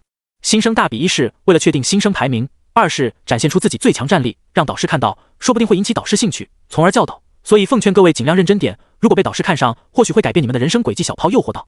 众人目光激动，第10院导师最差都是狩猎境，有狩猎境强者教导，绝对可以变得很强。他们来第10院就是为了变强，这次大比绝对要拼命。抽签很快结束，陆颖抽到了9，看向四周，目光定格在左拉身上，他事实正是陆颖的对手。左拉也看到陆颖手中的9号，脸色顿时苦了下来。作为玄风堂精英，他对外界消息并不闭塞，自然知道陆颖这段时间的事。正因为知道，所以才郁闷。此人连火域炼榜第2都击败了，绝对的变态。放眼其他战院，融进一列都是强者，更不用说第10院了，麻烦。学长，大比只有1次机会，输了就结束了？银忽然笑眯眯问道。小炮道：“当然不是，战败者有一次对胜者的挑战机会。”好了，1号对2号，开始吧。大炮开口，看向人群。新生中，夏洛走出，他是1号，而与他对战的是孟月。看到夏洛，陆颖目光一亮，所有人中他最好奇黑须的天赋，对银最忌惮，而对夏洛最看不透。此人就像无底洞，不管在地球还是在这里，从没露出真正的实力。不知道此次能不能暴露点什么，不过对手是孟月，可能性不大。夏洛目光温和，淡定地看着孟月。孟月眼中闪烁寒芒，瞥向陆颖，他不在乎这个人，他要跟陆颖比一场，还有那个露露，这2人才是他最想要的对手。同学，战斗中分心可不是好习惯。夏洛淡笑开口。孟月望向夏洛，尽快解决战斗，想着抬起手掌，我不会留手，你自己小心。说完，身形冲向夏洛，脚步踩在草地上，每一步都让接触的草地枯黄。抬掌，一掌拍向夏洛。洪荒宗战绩大荒掌。在第10院，孟月找到了一处废墟，确切的说，是一处被掌印摧毁的毫无生机之地。在那里，他感受到了恐怖的荒芜之力，那种仿佛能吞噬生灵的力量让他震撼。即便在洪荒宗大荒掌的传承之地，都没有如此恐怖的荒芜之力。他在那里一坐就是半个月，借此突破融境，而大荒掌更是强了太多，隐约有了一丝那道掌印的韵味。孟月这一掌让在高空观看的沙海导师目光一亮，吸收生灵，将一切枯萎，不错的资质。大荒掌越来越近，夏洛感觉到体内精气流失，虚空都变得暗淡无光，一切都被那道掌印吞噬。这一掌令其他人都惊讶，没人想到不声不响的孟月竟变强了那么多，连陆颖都惊讶。可惜不够，面对夏洛这一掌还不够。砰！一声巨响，气浪震荡四方，空气被巨大的心能撕开。孟月的大荒掌与夏洛一掌对撞，身体倒飞回去，倒退10多步，骇然抬头，手掌颤抖，一丝鲜血顺着手腕滴在草地上。他败了。所有人都惊讶望向夏洛，面对孟月的大荒掌居然这么轻松化解。夏洛依旧淡笑，但此刻他的笑眉让人感觉到丝毫温暖。学长，我赢了吧？夏洛看向大炮，大炮眼中闪过金光，点点头。第1场，夏洛胜。孟月手掌依然在颤动，夏洛一掌余力还没泄去，他紧盯着夏洛，没想到新生中有如此恐怖的人。陆颖知道夏洛会赢，但没想到赢得那么干脆。那一掌并非战绩，却轻易击溃大荒掌，怎么办到的？很多人都不解。米雪儿不可思议看了眼夏洛，心声中还有这种人。远方，戒狱导师睁开双目，目光惊讶，相当高明的一掌，以令人惊叹的手法化解对方心能，此人可称解狱者。第二场开始，大炮宣布，修兹走出，他是3号，而4号竟是露露。看到露露走出，修兹一愣，他不太擅长跟女孩子战斗。喂，你这是什么表情？露露不爽，握紧拳头。修兹目光淡漠，我不喜欢跟女的打。露露目光一冷，嘴角弯起，是吗？那你就别还手，让我打好了。说完冲向修兹，双脚因为发力过猛，令地面开裂。露露的力气有多大，陆莹很清楚，孟月也很清楚，所以看到露露握紧拳头砸下去的一刻，两人都下意识眯起双眼。修兹历经无数场战斗，在露露抬起拳头的一刻就感觉到极度危险，想也没想本能后退，轰的一声爆响，大地被露露拳头砸出巨大深坑，看得其他人啧舌。修兹瞳孔一缩，这片大地很坚硬，足以承受融进强者战斗，却被这个女人一拳砸成这样。刚刚那拳要是砸在她身上，绝对凶多吉少。是男人就别躲，露露嘲讽，再次一拳砸出。修兹目光大睁，抽出血红色战刀横斩，他用的是刀背，与露露雪白小拳头对轰，一柄战刀，一只小拳头，不对等的武器，结果却令众人震惊，修兹连同战刀被砸飞了。滋滋，梅比斯一族啊，那家伙还敢放水，够胆！大炮惊叹。还没等修兹落地，露露不依不饶，身体急速出现在修兹身侧，一拳轰出。此刻的他就像人形暴龙，将修兹砸落在地，一口血喷出，战刀都开裂。不远处看到露露的急速，灰白叶目光一变，那种急速好眼熟，怎么那么像他们白叶一族的战绩？轰！又是一阵巨响，露露拳头砸裂了大地，原本应该被压迫在地的修兹不见了。露露转头，迎面一把血色战刀划过，她侧身避开，稳稳落地，双拳对碰了几次，看向对面，想还手了。修兹嘴角血丝刺目，握紧战刀，不可思议盯着露露，这女人简直变态，好大的力气！如果不是她在关键时刻避开要害，刚刚那一拳已经结束了。我为自己的无礼向你道歉，你是个值得尊重的对手。修兹肃穆道。露露脸色一整，好看了不少，哼了一声，来吧，继续。我知道你是大禹帝国年轻一辈最强者，但可惜你不是我对手。我知道，虽败犹荣。修兹语气低沉，原本高傲的大禹帝国年轻一辈最强者，在第10院彻底放下了那份荣誉，直面现实，他在第10院处于垫底。轰鸣声再次巨响，露露的力气和急速让修兹连还手都做不到，但他总能在关键时刻避开要害，这就是战斗经验，无数场战斗带给他的收获。尽管如此，他身上的伤还是越来越重。修兹的挣扎让陆颖看清楚了外宇宙的弱势，大禹帝国年轻一辈最强的几人他接触过，古尔巴赫的实力他体会过，施展闪雷剑还要靠外力，但在那宇宙，尤其是星空战院的顶级精英，都以心能模拟万变之境，足以催动战绩，这就是差距。面对那宇宙真正的天才，外宇宙所谓强者都显得太过平凡，难怪当初温地羽山一个都看不上。露露腾空，还是一拳砸下，他的作战方式很普通，就是以力破巧。下方修兹咬牙，血染衣襟，抬刀，血色光华照亮一方天地，这是他的战绩，但却被露露狠狠轰开。随着血色战刀破碎，露露一拳砸在修兹身侧，将大地再次轰出巨大深坑，而修兹被余波轰飞，重伤倒地。大炮摇摇头，叹息。第二场，露露梅比斯胜。陆莹走到修兹身旁扶起他，修兹捂住胸口，谢谢，你做得很好了。他是梅比斯一族的，即便放眼内宇宙都是顶级强族。陆莹安慰道。修兹目光坚定，不管什么种族，都是人类，是人类，败了就无话可说。陆颖点点头，修兹的气度让他敬佩，这让他想到一个人，张顶天，一样的不屈，一样的无畏。这种人未来或许很苦，但必有作为，他敬佩这种人。第三场开始，银笑眯眯走出，他是5号。人群中，灰白叶走出，他是6号。灰白叶是白叶一族弟子，宇宙强族，他的出战让众人目光一凛。陆颖脸色郑重，不过不是因为灰白叶，而是银，别人不知道，他却知道。银跟新人类联盟有关，新人类联盟可是宇宙人类星域最头疼的对手，包括白叶一族、梅比斯一族、火域那些势力在内，都与新人类联盟斗争。灰白叶是白叶一族弟子，而银来头或许更大。看到银，夏洛脸色微变，目光少有的冰寒。自从进入第10院，银除了在传界之战中输过一场，其余时间都没表现出什么，很平凡的样子。这种人容易让人忽略，包括灰白叶，他只想跟陆颖战斗，眼前这个一脸笑容的家伙让他厌恶。夜光指灰白叶低喝，一脚跨出，以极快的速度出现在银眼前，闪烁着暗灰色的手指刺破虚空，目标直指银的心脏。银依然笑眯眯，只是目光深处闪过一丝寒芒。漂亮的弧叠刀发出轻响，明明很小，却笼罩正前方。灰白叶眉毛一挑，只感觉手指冰寒，下意识偏移攻击方向，与弧叠刀擦身而过。可惜啊，躲过去了。银露出灿烂的笑容，很随意地看着灰白叶。灰白叶脸色郑重，刚刚弧叠刀切割的一瞬间，让他感受到危机。如果不是关键时刻避开，他的手指很可能被切断。眼前这个男人不简单。陆颖目光一亮，就是这柄弧叠刀，跟他交锋了数次，每次都不分胜负。哪怕他如今变得相当强，看到弧叠刀的一刻，还是有些发寒。银的进步速度不比他慢多少。高空，关羽导师目光看着银，此人可以看透弱点。咻的一声，此次银主动攻击，弧叠刀急速旋转，在虚空划过，银白色掠向灰白叶。灰白叶目光闪过厉色，紧盯着弧叠刀轨迹避开。但诡异的是，每次弧叠刀攻击线路都跟他迎面相撞，在外人看来，就像他故意撞上刀锋一样。这种感觉让灰白叶恶心的想吐。数次如此，看得其他人怪异。灰白叶低喝白叶追灵指，说完，一指破入虚空，整个人消失，银停在原地，目光稍微睁大了一丝，感受着体内被撕扯的痛楚。白叶一族战绩就是这么讨厌，不过也仅仅如此。一瞬间，呼，叠刀飞舞，雪白光华掠过，虚空一抹血色洒在草地上，灰白叶身体狼狈而出，胸口一条巨大的血痕让所有人震撼。不好意思，你站得太帅了，忍不住砍了一刀。银笑眯眯说道。灰白叶瞳孔收缩，震撼望着银。当初他以白叶追灵指交战陆影，尚且可以一指探出，此人居然让他连攻击都无法出就破了他的战绩，怎么可能？新生中竟有如此强者。人群中可可害怕，他一直都觉得银的笑容很可怕。其他人凝重看着银，后背发寒，那一瞬间的光芒让他们惊骇，自觉很难避开。这个人相当危险，跟他交战必须远离。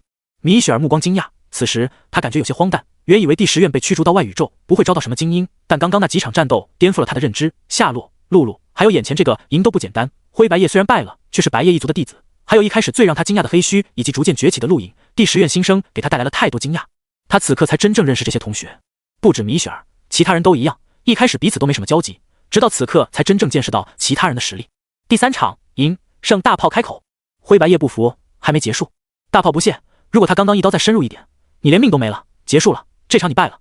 灰白叶咬牙，有心反驳，却无话可说。他到现在都无法明白那一刀是怎么破了他的战绩的，那可是白叶一族战绩，被人轻易破解。他无法理解，要么对方战绩太强，要么对方超过他太多，不管哪种，他的胜率都不高。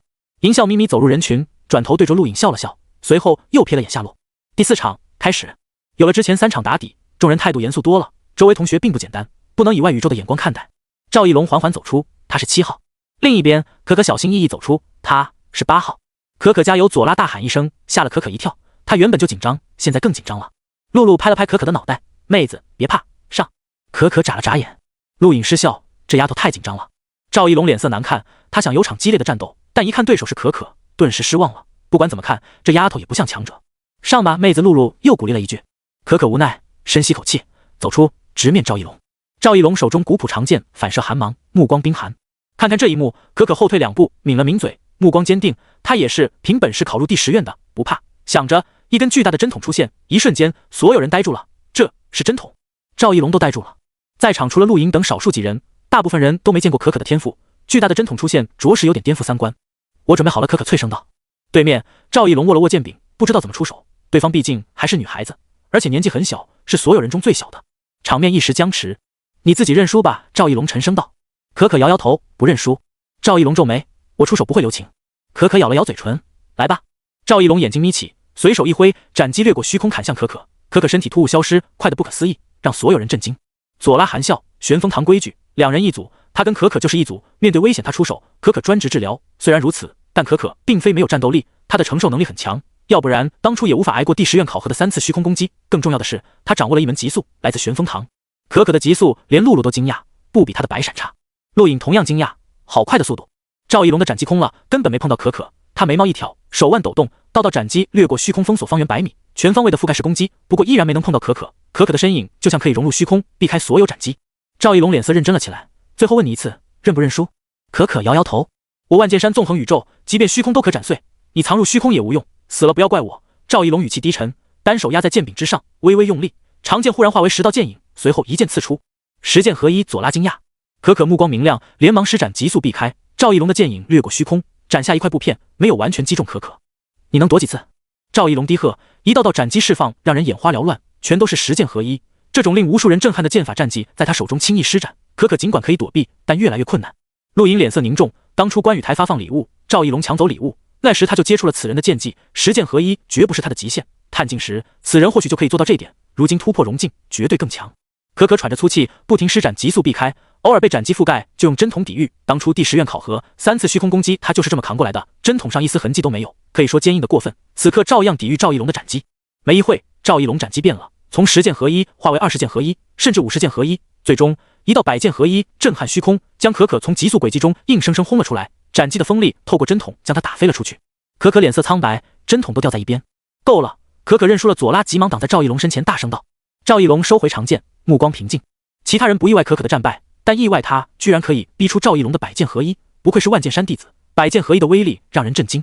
看到赵一龙，陆影就想起他那个强势的未婚妻，同样是万剑山弟子，赵一龙能做到100剑合一，他或许是1000剑合一吧。第4场，赵一龙胜大炮宣布。可可抱着针筒，低着头走回人群，有些不甘的样子。露露一把抱住可可，惊叹道：“小丫头，速度不错呀，改天跟姐姐比比。”“我可不跟你比，输了打人怎么办？”可可嘟囔。露露不高兴了：“什么话？姐姐是那种人吗？”第5场开始，陆颖走下场，面朝左拉。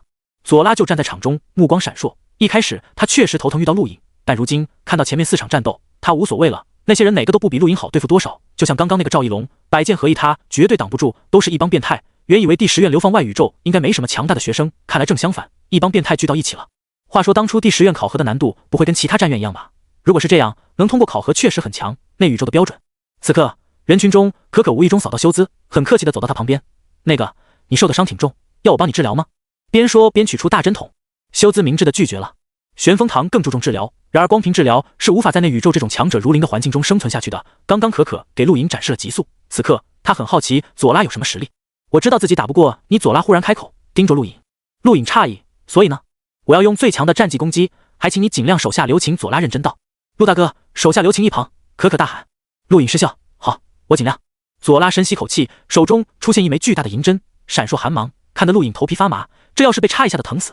下一刻，左拉冲向陆颖，银针毫不客气地刺向陆颖额头，陆颖轻易避开。腹部，左拉一指点出，只为道：“劲风先击中陆颖腹部一处地方，让他身体一麻，本能后退。”左拉低喝一声，直接粉碎银针，撒向陆颖，双指有目的地点出。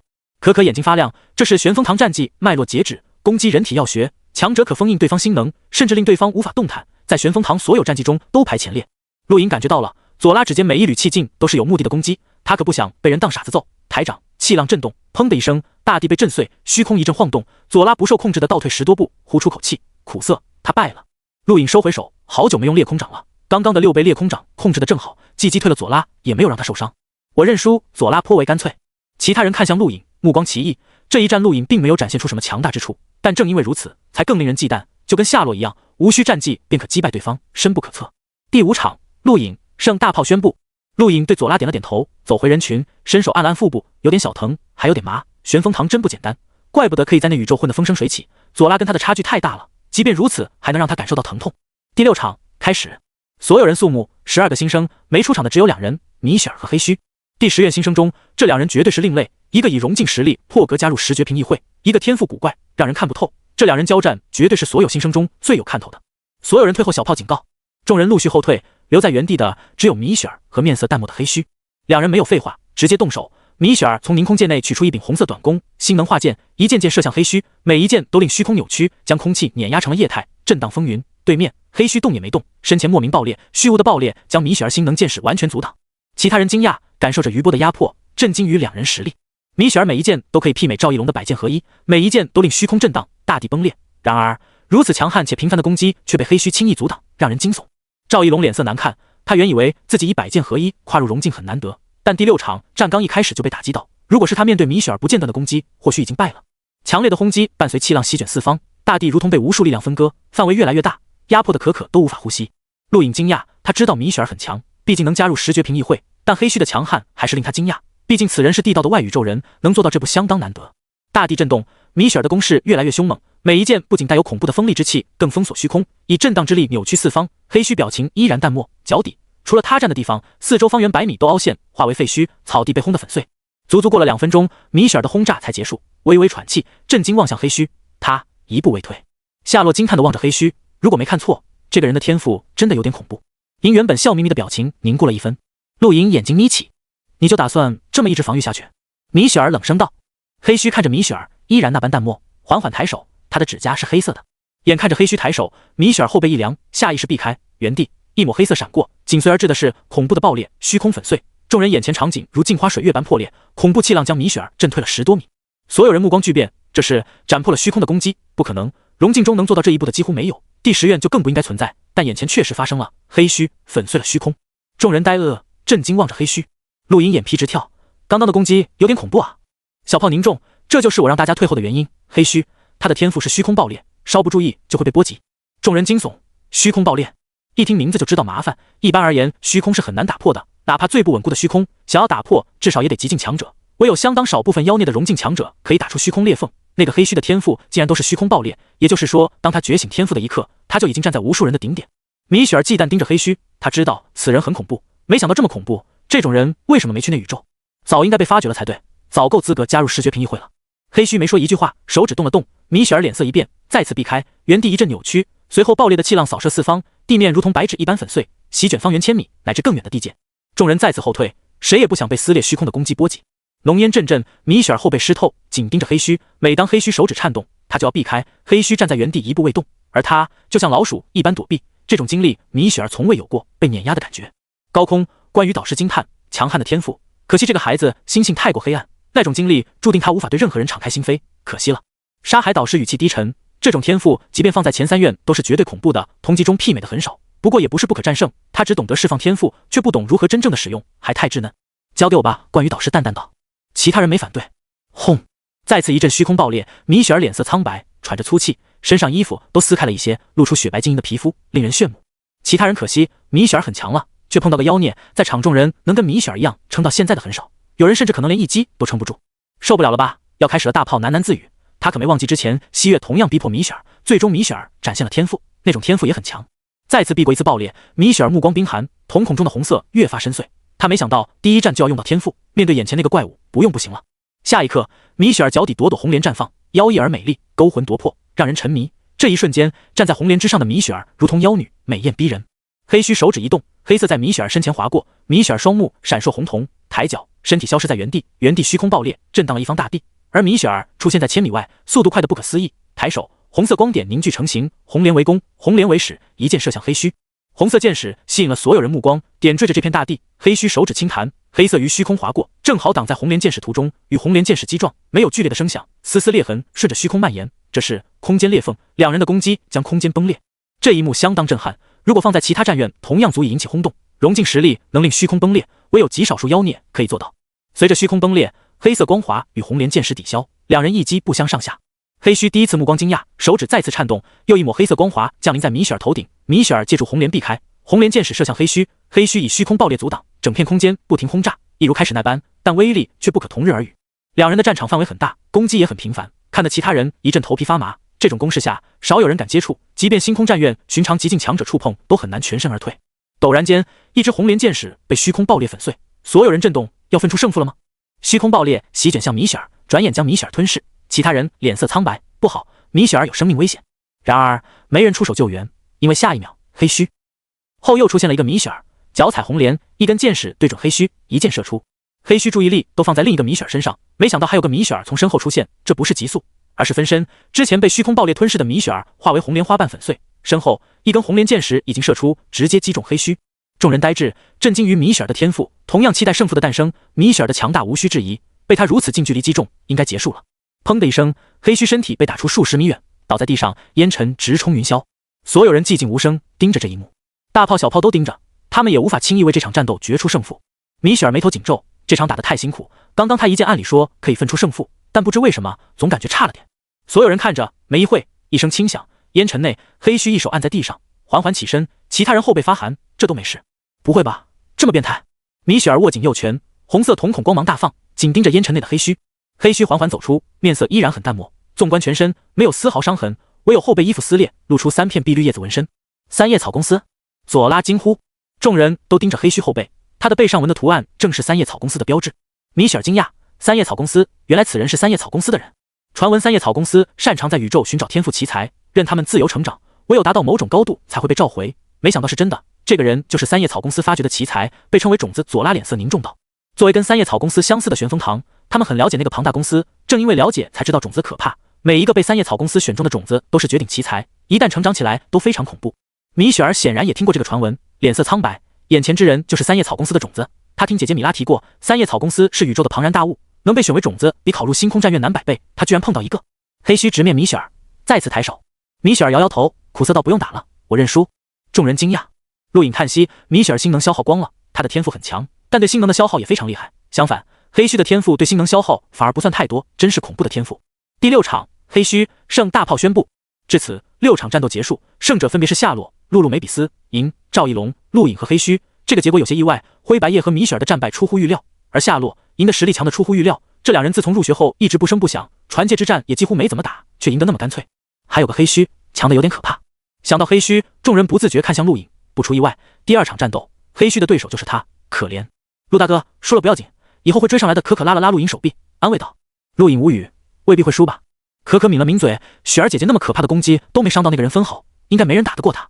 陆颖失笑，他不知道几个人看出来了，实际上米雪儿的攻击并非没能伤到黑须，而是被他挡住了。他后背始终有一层防护，那一剑根本没碰到他，准确的说，那一剑的威力不足以破开那层防护。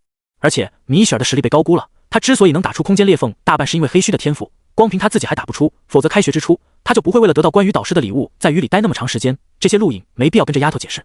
嗨嗨，为了不浪费时间，大比继续。第7场，夏洛对露露梅比斯开始大炮宣布。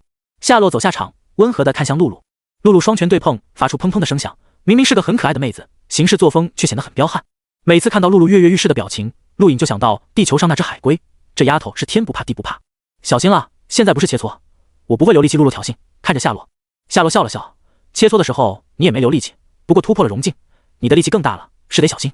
露露一甩长发，猛地冲向夏洛，地面都被踩裂，发出惊人的气爆。夏洛目光一闪，退后2步，恰好避开。露露拳头打在虚空，空气形成锥形射向远方，隐约可见虚空都被扭曲了。夏洛头发被气浪掀起，再次后退几步。露露哼了一声，白闪消失，再出现一腿甩出，发出沉闷的声响。夏洛同样抬腿，两腿对撞，砰的一声，地面毫无预兆的蹦碎，两人同时沉入地底，巨大的裂缝顺着坑洞蔓延，直至蔓延到陆颖等人脚下。众人惊讶，好大的威力，两人都没用战技吧？怎么威力那么大？米雪儿震惊，从余波中她感受到了压迫，这两人很强。轰轰轰轰，大地震动，裂缝蔓延扩大，陆颖等人不得不悬空，看着下方地面4分5裂，这份破坏力竟然不比米雪儿与黑须战斗所造成的破坏力差。不同的是，米雪儿与黑须是远攻，而夏洛跟露露是近战，看起来更彪悍。砰！一拳击撞，露露惊讶。通过第一战，他知道夏洛对星能有着极强的削弱能力，远比之前跟他切磋时强，所以压根没动用星能，纯粹拼肉体，比的是力气。但夏洛居然撑住了，他可是梅比斯一族，拼力气输给陆颖他就很不甘。夏洛如果也赢了，那就更丢脸了。梅比斯一族何曾吃过这种亏？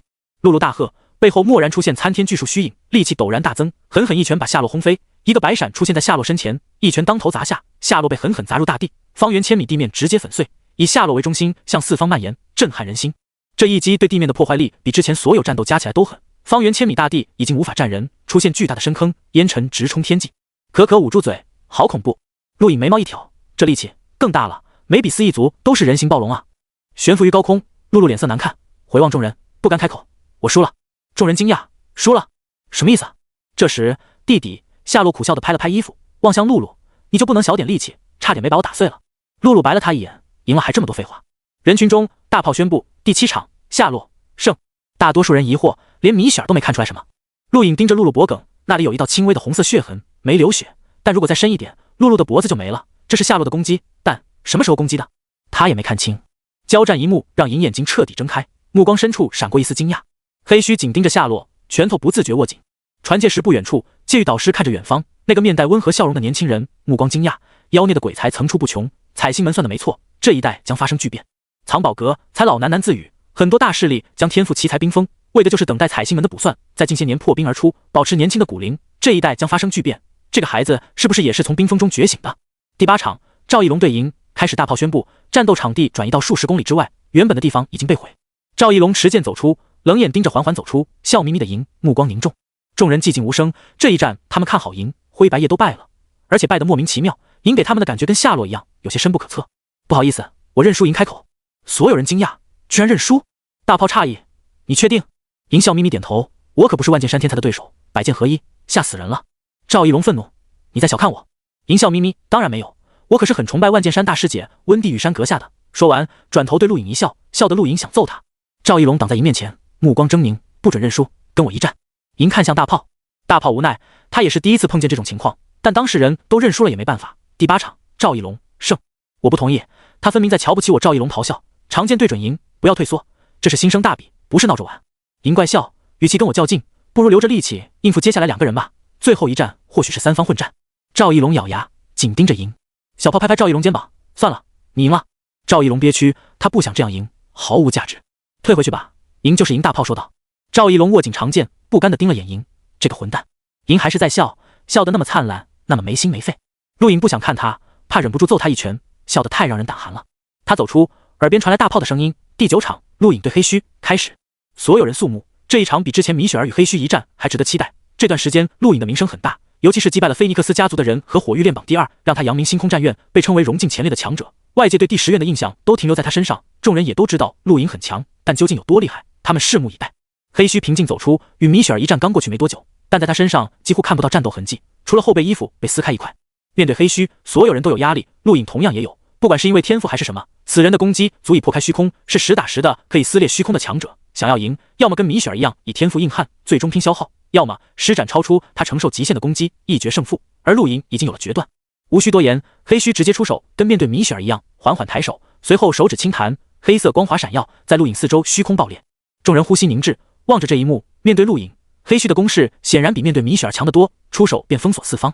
他不说话，不代表对外界一无所知，同样知晓这段时间陆颖的情况，甚至看过一次，出手毫不留情。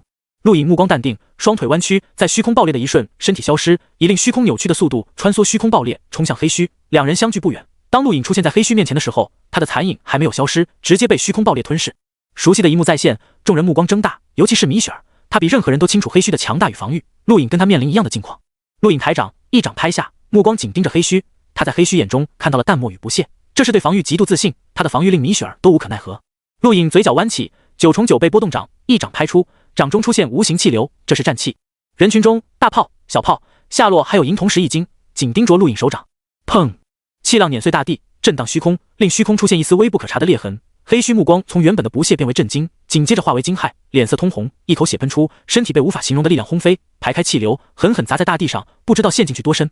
所有人寂静无声，震撼望着陆颖，一掌击溃黑须。战前没人想到，太夸张了，那可是连米雪儿天赋红莲剑士都能正面硬抗的强人，竟被一掌打飞。可可张大嘴，目不转睛。米雪儿瞳孔一缩，握紧双拳。夏洛惊讶，随后嘴角上扬，有意思，这才有意思。银笑得更灿烂了。大炮与小炮对视，看到了彼此眼中的惊骇。黑须是大笔钱，他们公认的可以参与最终决战的人，没想到再次淘汰。他们清楚刚刚那一掌的恐怖，战气透体，震荡虚空，黑须必定重伤，此战他败了。陆颖看了看自己手掌，果然如此，光凭9重9倍波动掌不足以破开他足以撕裂虚空的防护，唯有战气以9重震荡之力透过虚空攻击本体。黑须大意了，不过即便不大意也必败无疑，自己不仅可以做到9倍波动掌，以如今的身体强度，陆颖自己都不知道能承受多少倍波动掌，再辅以战气，黑须不是对手。远方，黑须缓缓动了动手指，坐了起来。众人看过去，不会还跟之前米雪儿那一剑一样安然无恙吧？显然众人想多了。黑须坐在地上缓了好一会才起身，胸口衣服破裂，一道清晰的掌印看得众人头皮发麻，嘴角血渍发亮，抬头看了眼陆颖，静静走向另一边。众人呼出口气，还好不算太妖孽，还能被击败。等等，突然的，众人想起了什么，看向陆颖，连如此妖孽的黑须都一掌击溃，这家伙有多强？米雪儿盯着陆颖，第10院竟有此等强人，仅仅是新生，此人的实力即便放眼前3战院融进一列，都是名列前茅的。这一刻，赵一龙压力最大，一个深不可测的夏洛，一个看不见底的陆颖，他反倒成了最弱的。第9场，陆颖胜大炮宣布，紧接着又道最后一场，为了节省时间，3方混战开始。陆颖站在原地没动，看向夏洛，夏洛走出，面带笑意，陆兄，没想到最后是我们一战。不意外，你的实力我一直没抵陆颖淡笑。夏洛笑道，你的实力倒是很容易看清，就是进步太快，现在我也不知道你有多强，还请手下留情。陆颖眉毛一挑，谁胜谁负犹未可知，我很好奇你化解大荒掌的技巧，还有击败露露的速度。两人对话，全然不在意同样走出的赵一龙，让赵一龙很尴尬，握紧古朴长剑，抬起，直面两人，剑鸣轻响，迫不及待要一战。不过他的挑衅动作引不起两人丝毫兴趣，百剑合一确实不错，也只是不错罢了，他只是运气好才晋级到决战，否则不管是碰到灰白叶还是米雪儿都会战败，他并没有真正参与决战的资格。众人眼前一花，陆颖与夏洛已经正面对撞，很普通的一掌却引起惊人的波动，一道道震撼人心的余波扩散，不仅粉碎大地，更是令众人惊颤。全部退！大炮低喝，所有人立刻退后。陆颖与夏洛手掌抵在一起，目光惊讶，他施展的是9重9倍波动掌，按理说有9重力道，但真正攻击到夏洛的只有不足3重，其他6重莫名其妙被化解了，使得威力大降，或者说打到了其他地方。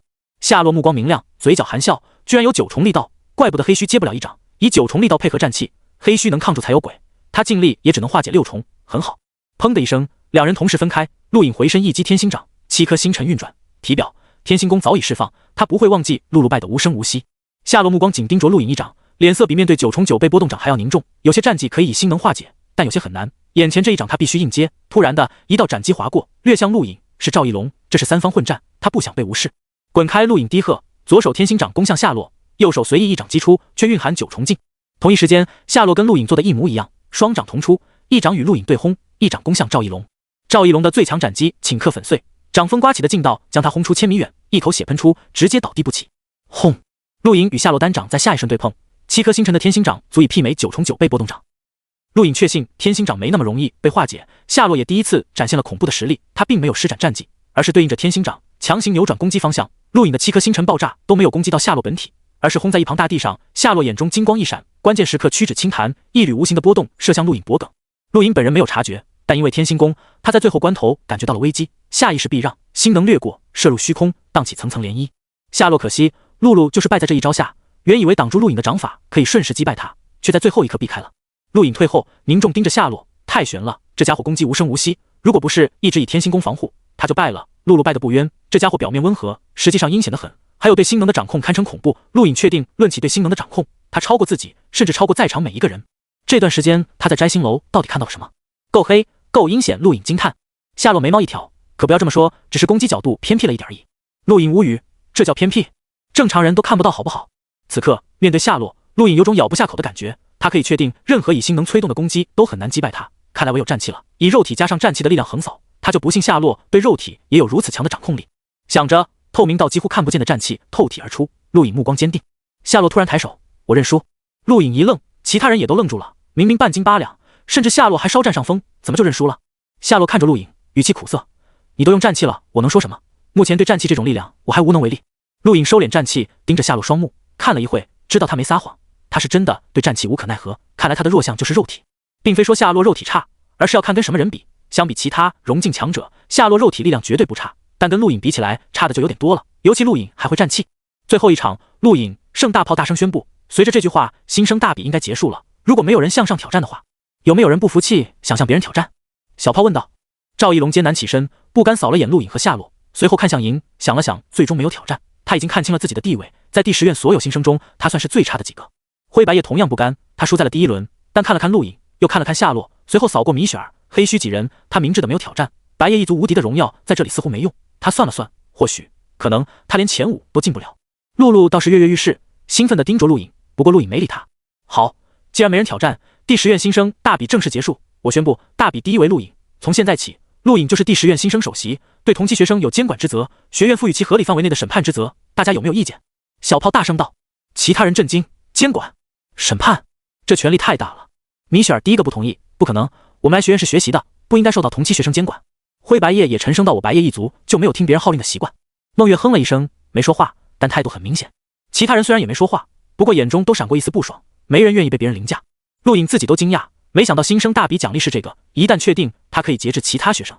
小炮扫过众人，淡淡开口，所谓监管、审判，是指在合理范围内，没人有权利干涉你们的自由，一旦觉得不合理，可以向导师提出异议。还有，这不仅是第10院的规矩，也是整个星空战院的规矩，其他9院同样有首席，不过他们更习惯称呼为界主。孟月几人迷茫，没听过界主，但米雪儿、灰白叶却听过，目光闪烁。没错，其他学院界主的权力极大，他们刚刚没考虑到界主，如今想来，界主自然就是首席。如此对比，陆颖有这个权力不算过分。星空战院学生会可以决定整个星空战院的去向，10决评议会甚至可以改变宇宙格局。首席生对同期学生的权力根本不算什么，如果有异议，可以离开学院。第10院不会勉强。大炮沉声道，表情严肃，跟以往完全不同。众人沉默，没有异议。陆颖目光明亮，首席生，界主？错了，界主是首席生，但首席生不代表界主，他现在连狱主都够不到。但未来的事谁说的准？3届6道，下一个目标就是那里。他真的想见识见识所谓狱主，甚至界主的恐怖，同为年轻一辈，差距到底能有多大？对了，还有第2份奖励，是奖励你们所有人的。小炮道，说着望向高空，导师们选好了没有？众人疑惑。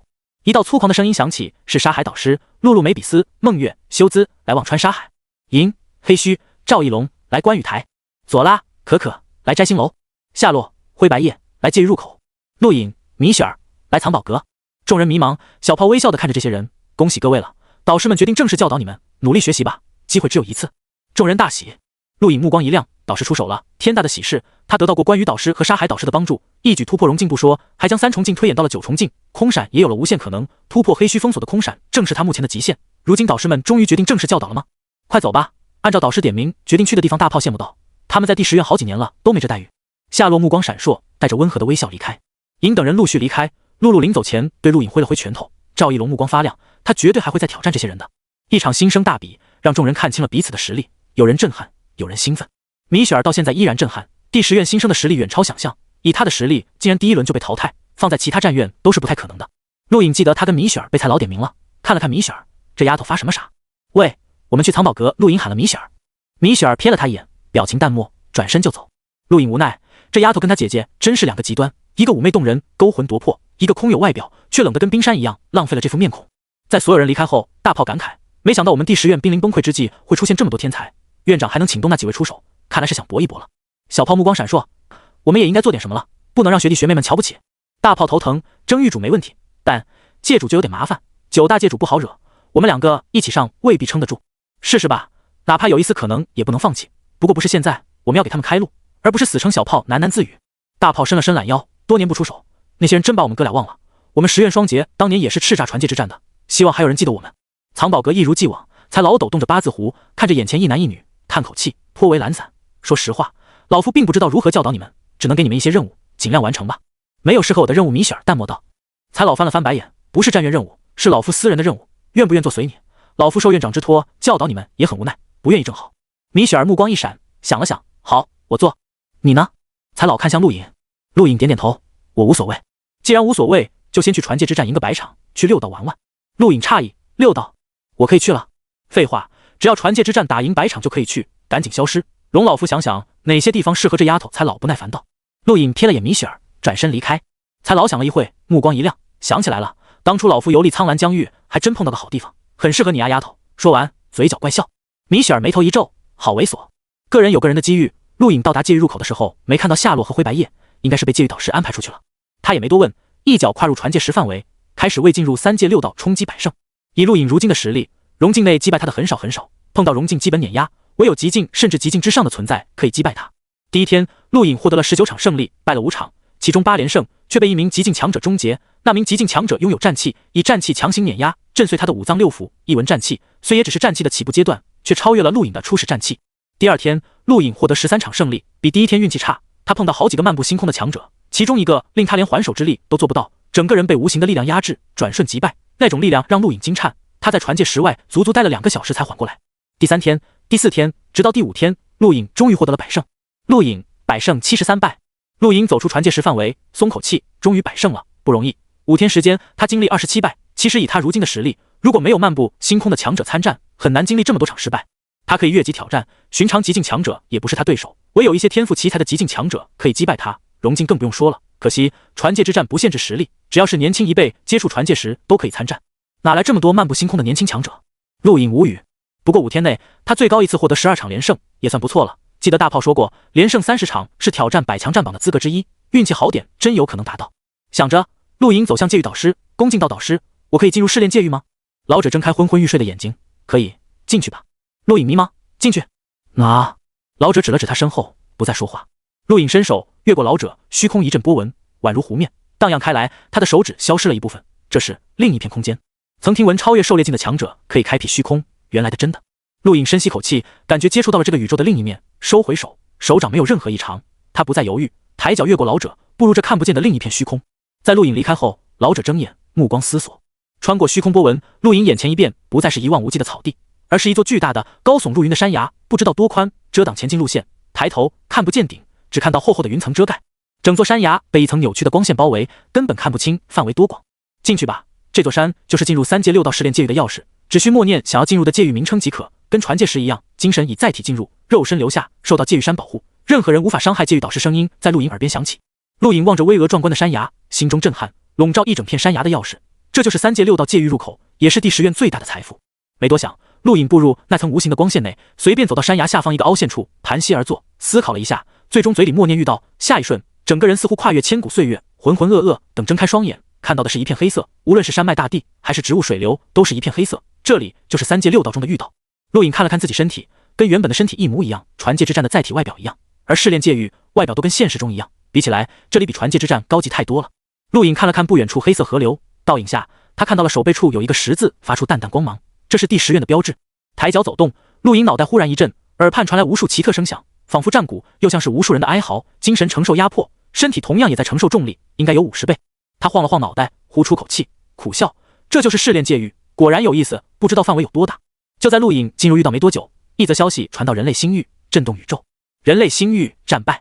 宇宙目前分为4大星域：人类星域、星空怪兽星域、失落的科技文明星域和未知星域。一直以来，4大星域战乱不断，极其残酷。从远古到如今，不知道征战了多少年，死了无数生灵。原本一切很正常，但就在前段时间，星空怪兽星域与失落的科技文明星域联手攻击人类星域，一场旷世决战，人类星域惨败，无数高手死亡，人类星域领土被侵占。最明显的就是无尽疆域1/3的领土丢失，变为了星空巨兽的乐园。星空第9院因为撤离及时，没被波及。一场战败令人类星域震动，无数人愤怒，边境无数高手泣血，差点引发人类星域混乱。星域战争席卷全人类，不管是外宇宙还是内宇宙，不管是白夜一族还是梅比斯一族，包括星空战院，都有强者在边境战场为人类战斗，一场惨败，死亡的人类强者包含无数势力，令星空都暗淡无光。尽管有人发声想要反攻，但面对2大星域，人类星域独木难支，一股悲观的情绪在蔓延。在这种背景下，星空第1院院长站了出来，向十绝评议会提出公开10院大比，以提高人类气势，震慑外敌。十绝评议会经裁定，同意公开大比，面向人类星域，全宇宙凡是达到一定程度的文明都可以看到，并且直观地了解到宇宙最顶级学府星空战院的强大。同时，大比奖励也公布一部自远古传承的至强功法和十绝评议会下属议员的席位，以及各大势力赞助的珍贵之物。裁定一出，全宇宙沸腾，消息以极快的速度传播，从内宇宙传播到外宇宙不过数个小时，令人瞠目结舌。全宇宙都知道即将到来的星空战院10院大比。星空第4院10院大比原本就很轰动，此次因为星域战败，各方承受不住压力，不得不提高人类信心，奖励绝对非常诱人。第1很难，但前10我志在必得。第6院等这一刻很久了，道伯，我不信你真的那么强，大比之日就是你战败之时。第7院麻烦了，奖励太诱人，那些隐藏的强族子弟肯定会涌入10大战院，原本竞争就很激烈，再加上那些强人，或许还有解除冰封的妖孽，这次大比将远超历届。第8院拉努克，不准打扰我，还有密切关注风尚，我要知道他的底线在哪里。10院大比，界主才够资格争夺前10，只有击败他，我才有希望。第9院历届大比，前3院囊括半数前10，最强者永远出自前3院，我不信，此次我要带领第9院夺得最强。第10院沙海导师一边折磨修兹，一边看着个人终端，目光沉思，想要以10院大比弘扬人类的强大，借此招兵吗？也算不错，至少此次大比应该能看到某些强族的天赋再现，真令人怀念啊！不知道有几个人够资格得到那几位的青睐，如果被收为弟子，格局都会改变。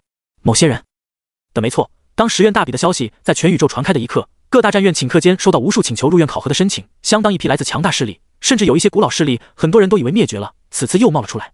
可惜没人想要加入第10院，此次大比太过重要，第10院垫底那么多年，早已让众人失去信心，想要加入的唯有外宇宙那些势力。可惜那些势力根本不被第10院放在眼中，沙海导师索性封闭第10院，任何人不接收。外界再怎么混乱，跟陆颖都没关系。此刻他正站在一座断桥上，桥的对面是一个男子，目光冷冷地盯着他。滚！陆颖眼睛眯起，说话客气点。男子目光看向陆颖手背，看到一个10字，面露嘲讽。第10院，好久没看到了，没想到第10院还有人来了遇到。最后说一句滚，不然老子就宰了你。陆颖眼中寒芒一闪，身体消失，下一瞬出现在男子身前，一把抓去。男子很厉，找死！说着抽出长刀斩向陆颖，砰的一声，长刀断裂。陆颖一把抓住男子脖颈，微微用力，男子脸色涨红，一脚踹出，却被陆颖狠狠砸在地上，将断桥都砸裂了。噗！男子吐出口血，惊骇望着陆颖：你不是荣晋？陆颖冷冽：就你这种实力也敢跟我放肆？在我们第10院，你连倒数第2都排不上。男子目光惊惧，他压根不信陆颖的话，第10院是出了名的弱，他虽然也不强，但怎么说也不是最弱的。眼前这人应该是第10院最强者，不然怎么会如此厉害？他自认倒霉，外宇宙即便再弱，也会出1、2个天才。他猜中了一部分，陆颖确实是最强者，但陆颖说的也不错，可是公认最弱的。但那种急速加上大针筒的防御，眼前这家伙还真不是对手。他确实连倒数第2都排不上，只能当倒数第1。说，离这最近的修炼地在哪？陆颖寒声问道。男子惧怕，连忙到距离这里不足500公里有一处枪脉，整座山脉形如长枪，散发杀伐之气。传闻有人曾在那里领悟绝世枪法，你可以去试试。陆颖松开手，枪脉，狱主是谁？陆颖再次问道。男子咽了咽口水，惊惧到范克利德，我第6院在遇到的狱主之一，很厉害。陆颖询问。男子点头，很强，极尽巅峰强者。他也在枪脉领悟到了枪法，而且他拥有2文战气。陆颖目光一变，2文战气，绝对恐怖了。他在传界之战碰到一个1文战气的都被击败，如今的自己面对这个范克利德，或许都没什么还手之力。狱主都是这种存在，想想也不算奇怪。狱主跟界主都是极尽巅峰，比界主弱，但却凌驾整座学院，是少数可以跟界主争锋的强者。星空分10院，除了第10院，其余9院都有界主跟狱主，但界主是唯一，狱主也就那么几个，是星空战院真正登临顶峰的存在。陆颖吃惊于范克利德的强大，目前也没有跟那种人争锋的心思，看向男子，为什么一见到我就让我走？男子惊诧，你第一次来试炼界域？陆颖目光冷冽，随手一挥，断桥彻底粉碎，天兽爪的痕迹清晰可见，擦着男子脑门掠过，差点伤到他，吓得男子急忙道：试炼界域可以听到远古的声音，不管是战场哀嚎还是战歌，甚至功法都可能听到，但几率很小，而且一定范围内人越多，几率越小，所以只要出了修炼地，一般没人愿意跟别人走得太近。陆颖了然，还有这种事？神奇的地方能听到远古的声音吗？没一会，陆颖放了男子。这个人只是第6院普通荣进学生，知道的不多，连进入修炼地的资格都没有，知道的也都被陆颖打听到了。他没想到星空战院强者那么多，光从男子嘴里听到的就让人惊悚。还好那些名声横跨战院的强者离他太远，他目前要做的是去枪脉见识一下遇到少有的修炼地。遇到很大，入目尽是黑色，在50倍重力下，陆颖走得并不快。他要防备有可能出现的攻击，因为试炼界域内不仅有星空战院学生，还有一种名为战魂的奇特生物，也不能算生物。据刚刚那人解释，战魂是所有曾在试炼界域战斗过的人留下的影像，保留战斗者战斗时的实力。无法解释，但经过无数年探测，也有无数案例证明，战魂就是影像，没有生命特征，没有外貌，没有智慧，什么都没有，就只是一道影像，但却拥有实体，而且具备极强的攻击性。碰到战魂的学生都有恶战，这也是试炼界域内的危险之处。当然，并非所有战斗都会形成战魂影像，概率很小，否则无数年下来，战魂早已遍布试炼界域。而经统计，战魂数量不多，所以试炼界域内最大的敌人还是学生。起初听到战魂这种东西的一刻，陆颖就很怪异，战魂给他的感觉就像试炼界域创造者特意按照试炼者实力创造的对手。如果9大试炼界域是一场游戏，那么战魂就是怪物，而且是根据试炼者实力量身定做的怪物，永远不会消失。试炼者越强，战魂越强。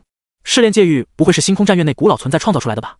陆颖怀疑，他打量四周，尤其抬头看到了天空巨大的星球，应该是试炼界域内的月亮，一共3个，明亮而纯净。这里也分白天黑夜，也有太阳。而今正因为这3颗月亮为遍地黑色的御道照亮了一条路，地面杂乱无章的脚印越来越多。陆颖走了好几个小时，在看到一条明显人为踩出来的路后，他知道自己离枪脉不远了。蹦！大地震动，气浪伴随着空间扭曲席卷四方，不少黑色大树被连根拔起。陆颖透过树枝看到远处2名学生战斗，都是极境，而且使用的都是长枪。放弃吧，凭你的资质根本不可能毕业，有我在，你别想去枪脉。一人大喝，目光傲然。对面另一名学生目光阴沉，去哪里是我的自由，而且我肯定会顺利毕业，加入10绝评议员。笑话，但凡毕业就能加入10绝评议员的，都是排名靠前的强者，你没资格，死吧！轰！大地再次震动。极境学生在星空战院并不少，加入星空战院很难，离开同样很难，要么达到探索境自愿毕业，要么无法达到探索境，年纪超过年轻1倍，被学院驱逐。历史上被驱逐的学生很多很多，甚至可以说比毕业的学生数量还多，不是每个学生都可以达到探索境的。这2个极境学生看起来也就比陆颖大10岁不到，30岁左右，还有10年时间逗留，一旦没能突破探索境，就面临强制驱逐。星空战院学生名册上将不会有这2人的名字。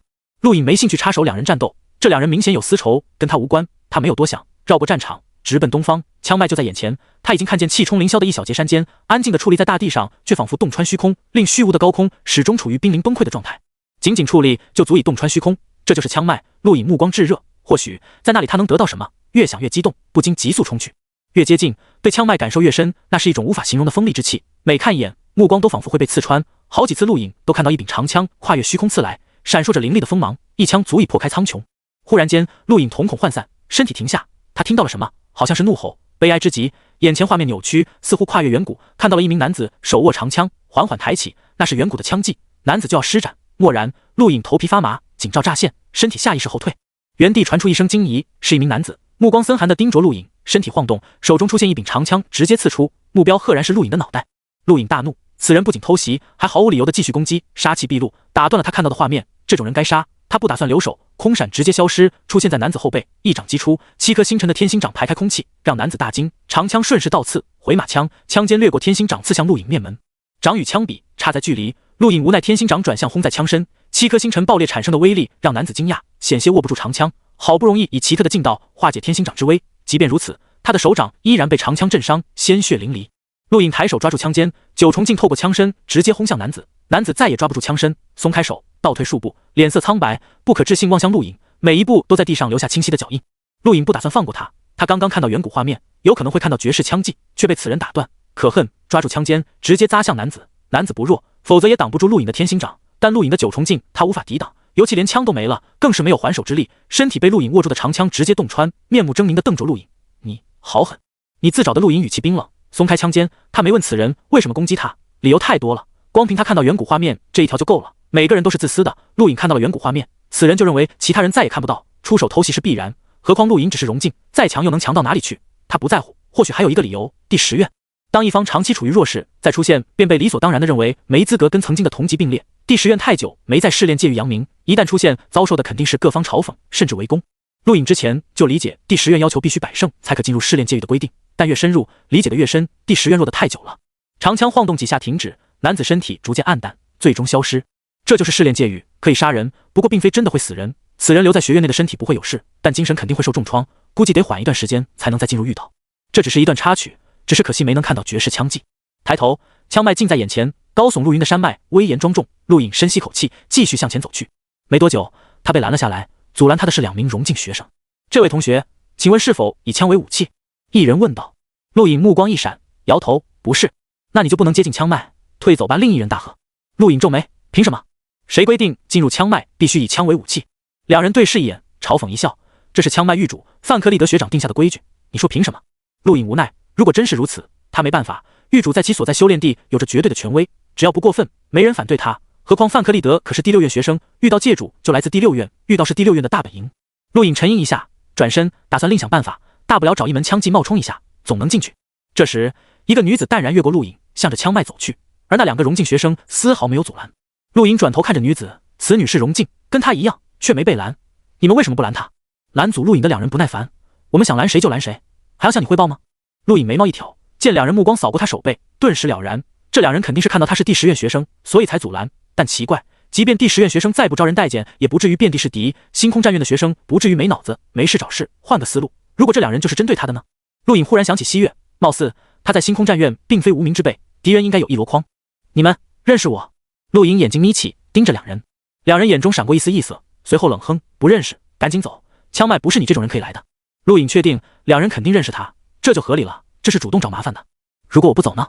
陆颖声音冷了下来，扫了眼2人手背，尽管2人有意识阻挡，但还是被陆颖看到了一个大大的8字引入眼帘。8院，如果没记错，西月就是8院的，还有火域高手同样加入了8院。2人脸色难看，给脸不要脸，立刻滚，不然请范克利德学长亲自教训你。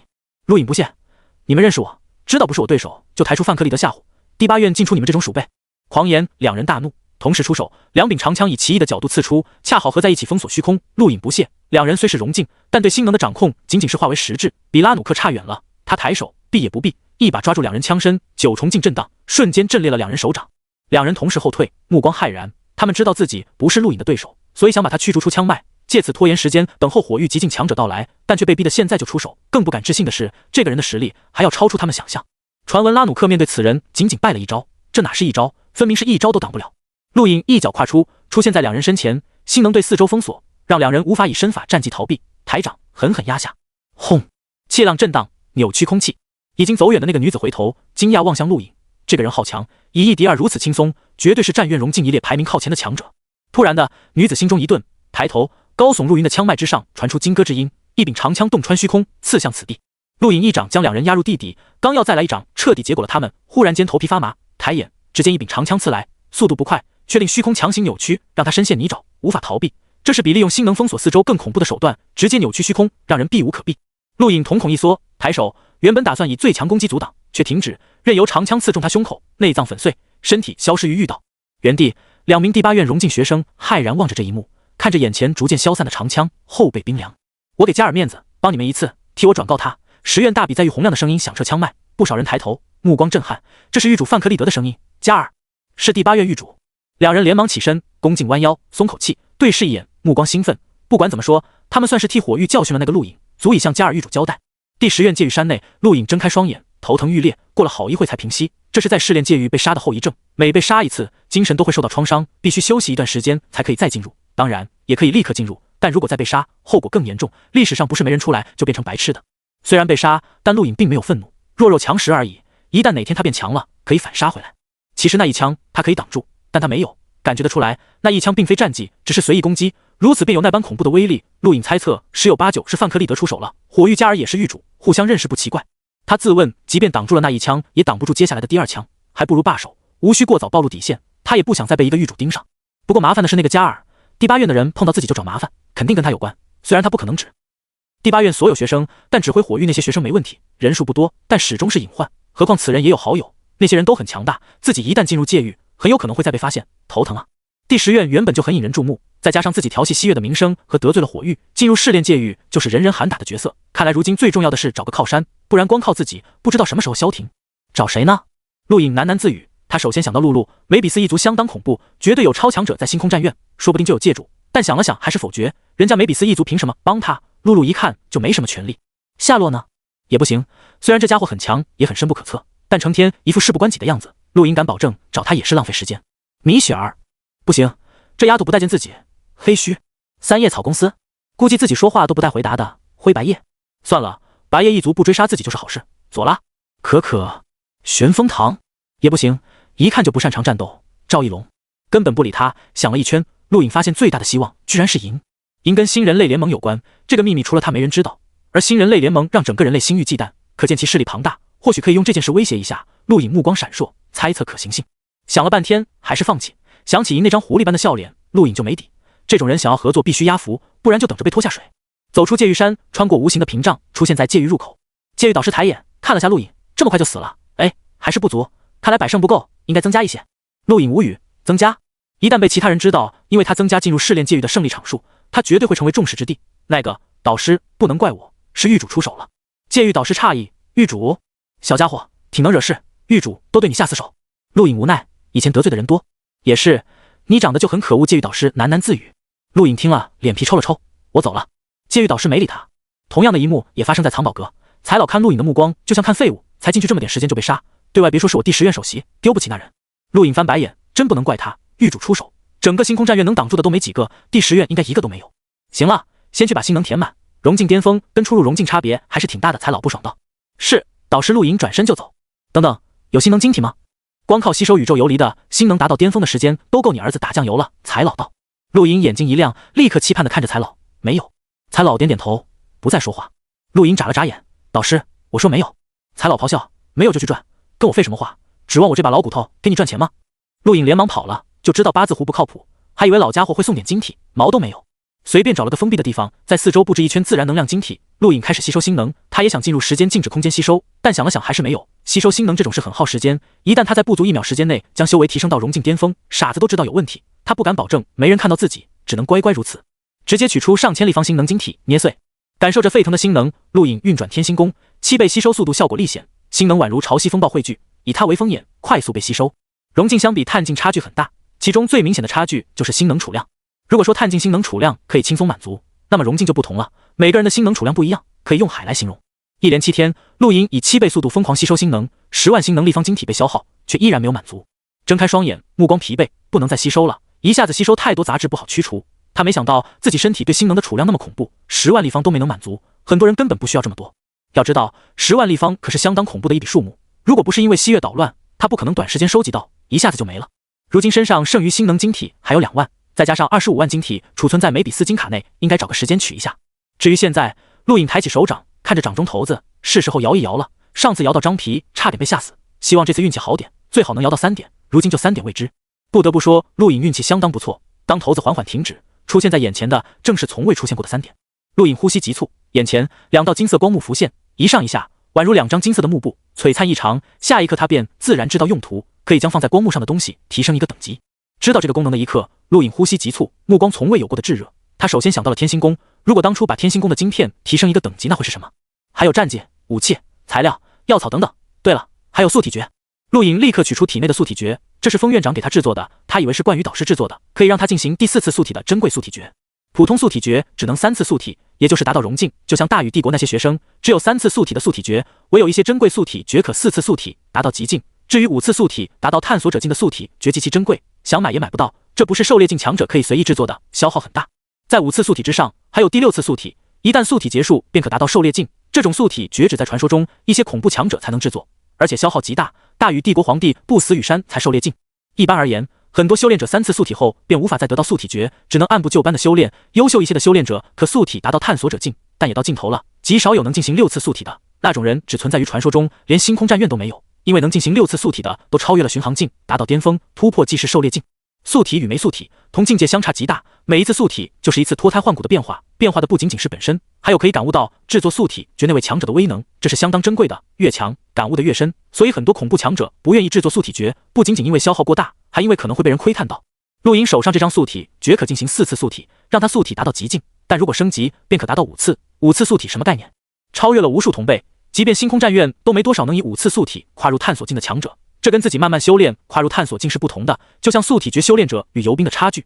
陆颖真心佩服发明素体诀的前辈，改变了曾经死气沉沉的修炼境况。以前哪怕天赋再强，也要消耗大量时间修炼，如今因为素体诀的出现，让无数极具天赋的年轻人轻易崛起，轻松超越老一辈强者。10诀就是最明显的体现，以10人之力让宇宙全力年轻化，恐怖的无法想象。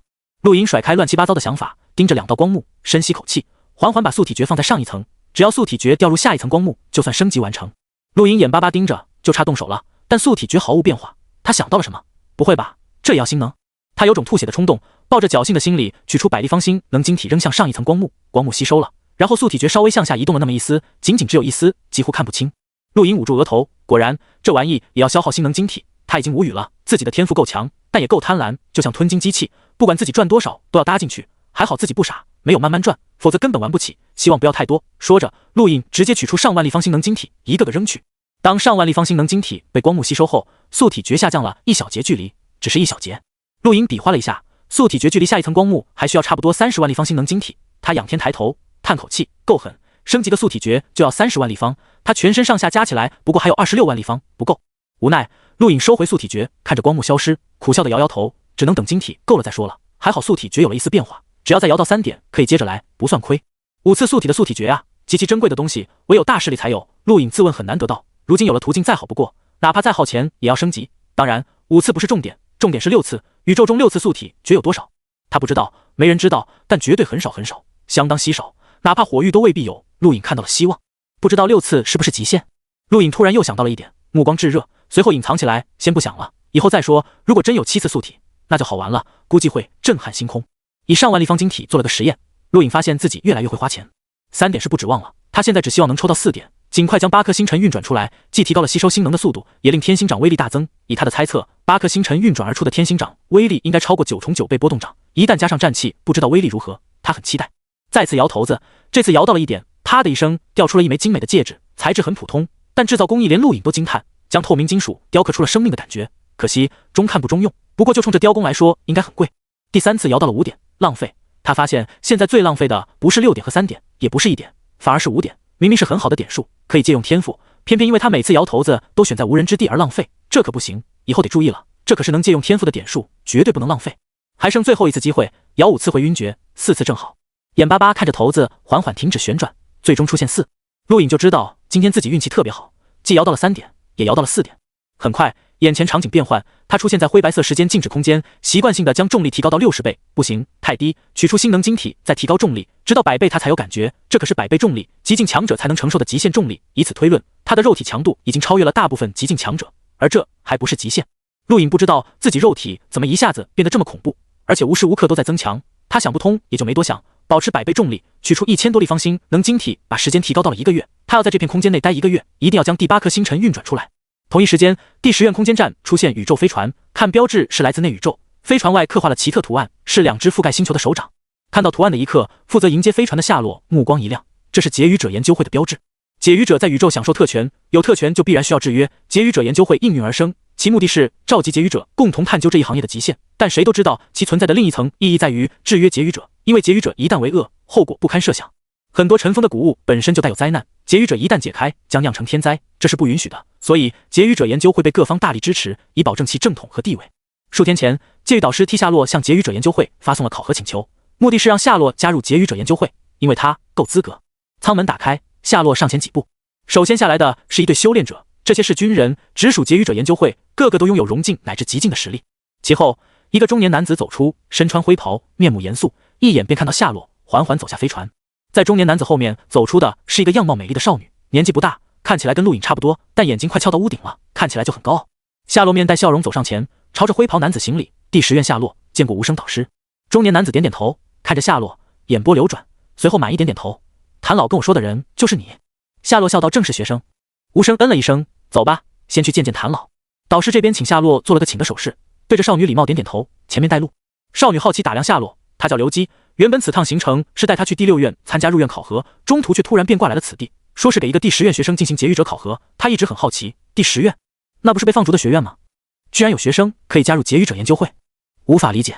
看到夏洛的一刻，刘基本能产生好感，但对于他是否能通过研究会考核，他不抱信心。他很清楚劫狱者研究会考核有多难，就连他这个自小出生在研究会的天才都考核了很多次才通过，这个人凭什么？跟随夏洛，3人直接通过传送装置出现在界域入口，恰巧一名男子正准备离开，与3人迎面碰上，正是灰白叶。灰白叶只是瞥了眼3人便不再注意，直接步入传送装置离去。无声诧异，这是白叶一族子弟，第10院居然有白叶一族族人加入。夏洛笑道：“他叫灰白叶，确实来自白叶一族，人很不错。”刘基挑了挑眉毛，人不错，哪看出来了？那家伙一看就傲气冲天，比他还傲。看见无声导师居然连招呼都不打，就算白夜一族长辈都不敢那么无礼。讨厌的族群，对夏洛来说，只要不是敌人，人都很不错，至少他自己是这么认为的。戒狱导师还是老样子，半死不活的坐在那，一副看上去就痴呆的感觉。看到戒狱导师，中年男子无声脸色一整，立刻上前恭敬道：“谭老，学生无声向您问好。”夏洛眼中惊讶之色一闪而逝，而一旁的刘基直接张大了嘴。无声导师居然对这个老者这么恭敬，这可是无声导师掌狱中级解狱者，极其接近浩然高级，只差一步而已。如此人物，即便那宇宙强族都恭敬有加，居然会对第10院一个导师那么恭敬。解狱者研究会将解狱者划分出了等级，很笼统却很明确，从低到高分别为明眸初级、掌狱中级、浩然高级以及保密的更高层次。其中明眸初级对应了融境和极境，掌狱中级对应了探索境和巡航境，浩然高级对应了狩猎境。很少有人可以打破这个划分，以低境界达到更高层次的解狱者。无声就是掌狱中级，但对解语的研究足以达到浩然高级，只要达到狩猎境，便可直接成为浩然高级解狱者。这种等级的解狱者，全宇宙都没多少，是足以让各大势力追星捧月的角色。还有一点，解狱者战力很强，非常强。任何一个解狱者对星能的掌控都让人恐惧，越级挑战对他们而言并不算难。解狱者的身份加上恐怖的战力，使得无声导师即便见到远超狩猎境的大能，也无需多礼。这也是刘基惊讶的原因。第10院只是被放逐的学院而已，除了传闻疯掉的院长，不应该有人能得到无声导师如此尊重。戒狱导师艰难睁开双眼，哦，是无声啊，你长大了。一句话噎得刘基差点暴走。无声依然那么恭敬，这么久没见，谭老依然康健，可喜可贺。戒狱导师笑了笑，还是这么会说话，看看吧，就是那个小家伙，试试他能不能加入研究会。无声严肃道：“不用了，以谭老您的眼光，既然给研究会正式发送了考核请求，就绝不会错。”说完，转身看向夏洛，郑重道：“夏洛，我问你，你可愿加入劫狱者研究会，成为正式在编的明眸初级劫狱者？”夏洛深吸口气，走到无声前方，恭敬道：“愿意为劫狱者研究会贡献余生。”无声点点头，郑重取出一枚徽章递给夏洛：“我已经把你的名字添加进入研究会名册，从此刻起，你就是劫狱者研究会的一员。”多谢无声导师。夏洛恭敬道。无声满意点点头，看向戒狱导师，恭敬道：“谭老，您可满意？”戒狱导师无所谓，随你吧。如果这个小家伙丢了劫狱者研究会的脸，都怪你。谁让你没有考核？无声道：“其实我这次来更想向谭老请教一些问题，不知。”戒狱导师点点头，叹口气：“这么多年了，享受着研究会的福利，却没有为研究会做贡献，是我的不对。你既然来了，就等等再走吧。”无声大喜，多谢谭老。说着，转身对刘基道：“你在第10院四处转转。”无声导师，我带他参观吧。夏洛笑道。无声点点头，可以。说完，自顾自坐在戒狱导师身侧，小声说着什么。夏洛对刘基做了个请的手势，请。刘基点点头，颇有点不舒服。他出生在研究会，耗费很久才加入，这个人连考核都没有就加入了。如果不是不敢反驳无声导师，他肯定阻止。不过既然无声导师同意了，他也没办法。但对于夏洛，没什么好脸色。夏洛很温和，哪怕刘基没有自我介绍，他也不在意，带着刘基去了观雨台。观雨台的雨永远不会停，暗青色雨幕笼罩天地，放眼望去尽是青色的树枝。如果不说，很少有人能看出这些树枝出自同一棵大树，一棵很大很大的树。刘基对观雨台没兴趣，解狱者对星能的掌控都很强。这个掌控并非类似陆莹等人对掌控星能境界的划分，而是对星能的独特感悟与理解，唯有解狱者才能做到，否则任何对星能掌控很强的修炼者都是解狱者了。刘基想要再提升，需要实战和解与感悟，光看下雨没那么容易，所以打算离开。这时，一道黑点急速飞来，黑色头发吞噬光线，一跃掠过刘基，跨入传送装置内，正是黑须。刘基大怒：“站住！你这人怎么回事？没看到我要走？太没礼貌了！”黑须瞥了眼刘基，不在意，就要离开。刘基哼了一声，抬手单掌旋转，驱散周边星能，压制黑须。他可是解狱者，论战力可是很强的，哪怕没有战绩也一样。解狱者就是强大的代名词。黑须抬手，手指动了下，刘基眼前空间爆裂，他脸色巨变，立刻后退，虚空扭曲，一阵气浪扫过，排开雨滴，使刚刚被刘基驱散的星能重新恢复。而此刻，黑须已经离开。刘基震撼，这是打裂了空间？怎么可能？只是融境，怎么这么强？是天赋。夏洛淡笑道。刘基震惊，天赋跟空间有关？刚刚那个人是你们学院首席？在他看来，有这种实力的理所当然是首席。夏洛耸耸肩，不是。刘基惊讶，那个人还不是首席？夏洛笑了笑，没有解释。外界都瞧不起第10院，殊不知第10院是很强的，新生大比就展现出足以令其他战院惊悚的实力。当经过导师培训，这些人的实力能到哪个层次，还真没人知道。刘基强压下震惊，看向夏洛，带我去看看你们学院首席。传闻你们第10院老生几乎都离开了，应该只剩融境学生，能击败足以撕开空间的融境强者。我倒想看看首席的天赋如何。夏洛无奈，抱歉，我不知道首席在哪，要不一个个找。刘基点点头，我有的是时间，走吧。夏洛笑了笑，带着刘基去忘川沙海。刚到忘川沙海，刘基就看到让他震撼的一幕，一个女孩子一拳将沙漠打得震动了，那种震动传到他脚下，令他再次震撼。透过震动，他可以感受到那个女孩的恐怖，那一拳有多大力量。她是谁？刘基惊讶。夏洛道：“我们学生新生，人挺不错。”不是首席？不是。下个地方。没一会，两人来到摘星楼，看到了佐拉跟可可。让人无语的是，可可抱着巨大针筒，不知道想干嘛。看到那个针筒，刘基一阵恶寒，下意识退后几步。女孩子都害怕这玩意。可可看见夏洛，目光一亮：“夏大哥，你怎么来了？受伤了吗？打一针就好了。”夏洛笑眯眯退后：“不用了，没受伤。”说完带着刘基就走。他也挺怕那个针筒的。话说到现在都没人敢让可可打一针，他很好奇效果如何。刚刚那个女孩子实力不错，你要不要感受一下？夏洛蛊惑道。刘基干脆的摇头：“不用了。”夏洛可惜。最后两人来到藏宝阁，迎面碰到银，依然那张狐狸笑脸，让人心里发毛。看到银的刹那，刘基目光一变。如果说夏洛让人温暖，这个人就让人发寒。同样是笑脸，却完全不同。尤其看到银的一刻，刘基双眸刺痛，他感受到了强烈的危机，这个人可以给他带来生命的威胁。夏兄，巧啊！银笑眯眯打招呼。夏洛看到银脸色就沉了下来，只是嗯了一声，算打招呼。银看向刘基，惊叹：好漂亮的女孩子，是新来的学妹吗？听说10院大比，不少新生要加入。夏洛淡淡道：不是，可惜还想跟小学妹交流的银耸耸肩，对着刘基摆摆手离开。刘基面色凝重，恐怖的男人并非指实力，而是给他的感觉，那种看一眼就让人发毛的感觉，他还是第一次碰到。这个人实力如何？刘基好奇。夏洛摇摇头，不清楚。你们学院既然有首席，证明已经比过了，怎么不清楚？刘基以为夏洛在敷衍他。夏洛淡淡道：他认输了，没人知道他的实力底线。刘基眼睛眯起，第10院不简单，这是他现在唯一的想法。见到的人要么古怪，要么变态，总之都很强。眼前这个夏洛，如果真拥有成为劫狱者的资格，那肯定不弱。刘基自信自己的实力在星空战院荣进一列绝对排前，刚刚看到的几人却都不弱于他。第10院隐藏得很深啊。忽然的，刘基想到了什么，怪异盯着夏洛：不会就是首席吧？夏洛失笑：当然不是。对了，到现在我都不知道你的名字。刘基。刘基，好名字。夏洛赞叹。刘基皱眉：你们第10院只有这几个地方参观？抱歉，第10院大部分地方被毁，只有这几个地方。夏洛耸耸肩。刘基无奈，这件事他也听过，据说是第10院院长发疯，毁了整个第10院，包括无数年搜集下来的战绩、功法、武器等等，使得第10院一落千丈，甚至到了濒临崩溃的地步。夏洛带着刘基到处转，陆莹已经走出时间静止空间，1个月的时间，他已经将第8颗星辰运转而出，威力确实如他所料，足以超越9重9倍波动掌。但至此，天星功也到头了。这门一直陪伴他，让他闯过数次灾劫的功法走到尽头，让陆颖叹息，当初得到的天星功只包含8颗星辰运转，陆颖也尝试过再模拟1颗星辰，却毫无头绪。这门功法博大精深，根本不是他可以揣测的。不知道学院导师可不可以推演出下面的天星功？陆颖想了想，觉得应该不可能。天星功的强大超乎他想象，仅仅8颗星辰便如此恐怖，超越他所见过的大部分战绩，不是所有战绩，应该是自古传承的功法，非当前人力可以推演。算了，看以后有没有机会得到接下来的功法吧。陆颖无奈想到，伸手8颗星辰运转，唯美而梦幻。少了1颗，突然的，陆颖耳边传来沧桑的话语，吓得陆颖跳起来，下意识空闪逃开，但耳边的声音还是如影随形，果然少了1颗，可惜不完美。陆颖停下，缓缓转身，脸色苍白，有种自己最大的秘密被发现的感觉。他刚刚可是从时间静止空间走出来的呀，而且他可以看到自己运转的天星功，一般人根本看不到。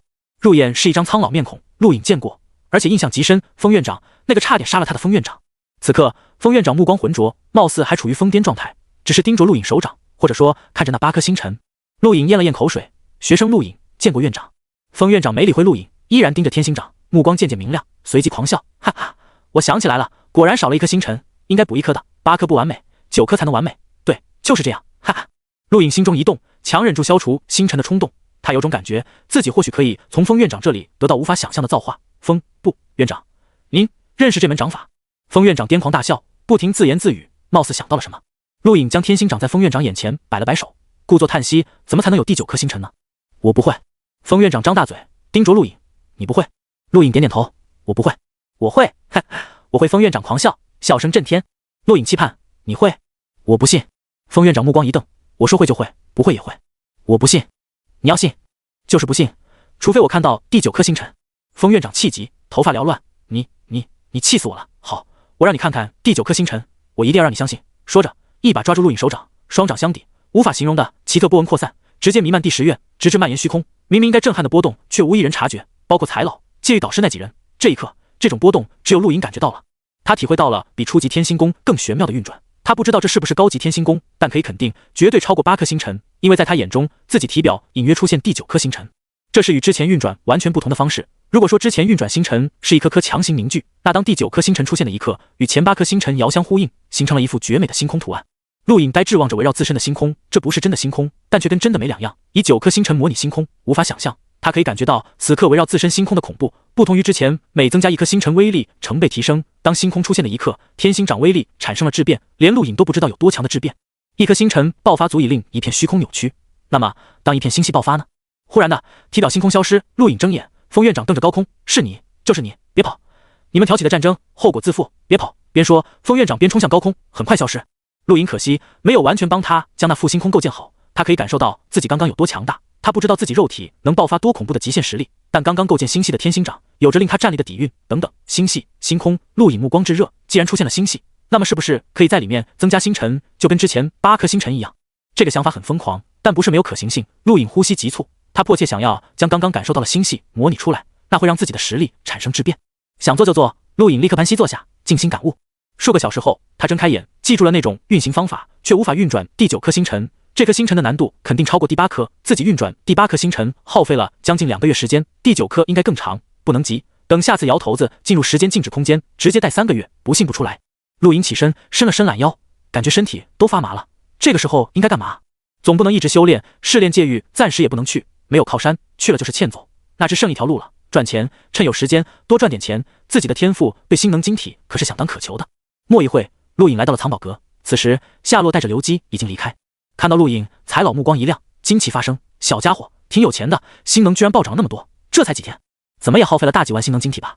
陆颖笑道没有，只是运气好，得到了点。财老哼了一声，老夫又不跟你要，怕什么？陆颖讪讪笑了笑，他一直感觉眼前的八字胡很不靠谱。财老，以财在前，能不贪财吗？在此人面前还是装凶比较好。财老，我想找点任务去做，最好是接近大禹帝国真宇星的任务。陆颖道。财老嗯了一声，以你现在的实力，高不成低不就，也只能做任务了。说着，把任务列表打开，自己选吧，最好挑个难点的任务，时间不多了。时间不多？什么时间？陆颖疑惑。财老奇怪，你不知道10愿大比？陆颖一怔，10愿大比？什么时候？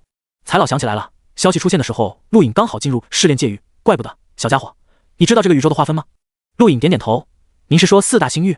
财老是笑，不对，准确的说是3大星域：人类星域、星空巨兽星域和遗留的科技文明星域。未知星域不能算星域，因为没人知道它有多庞大。长年以来，星域之战是最残酷的。前段时间，人类星域战败了。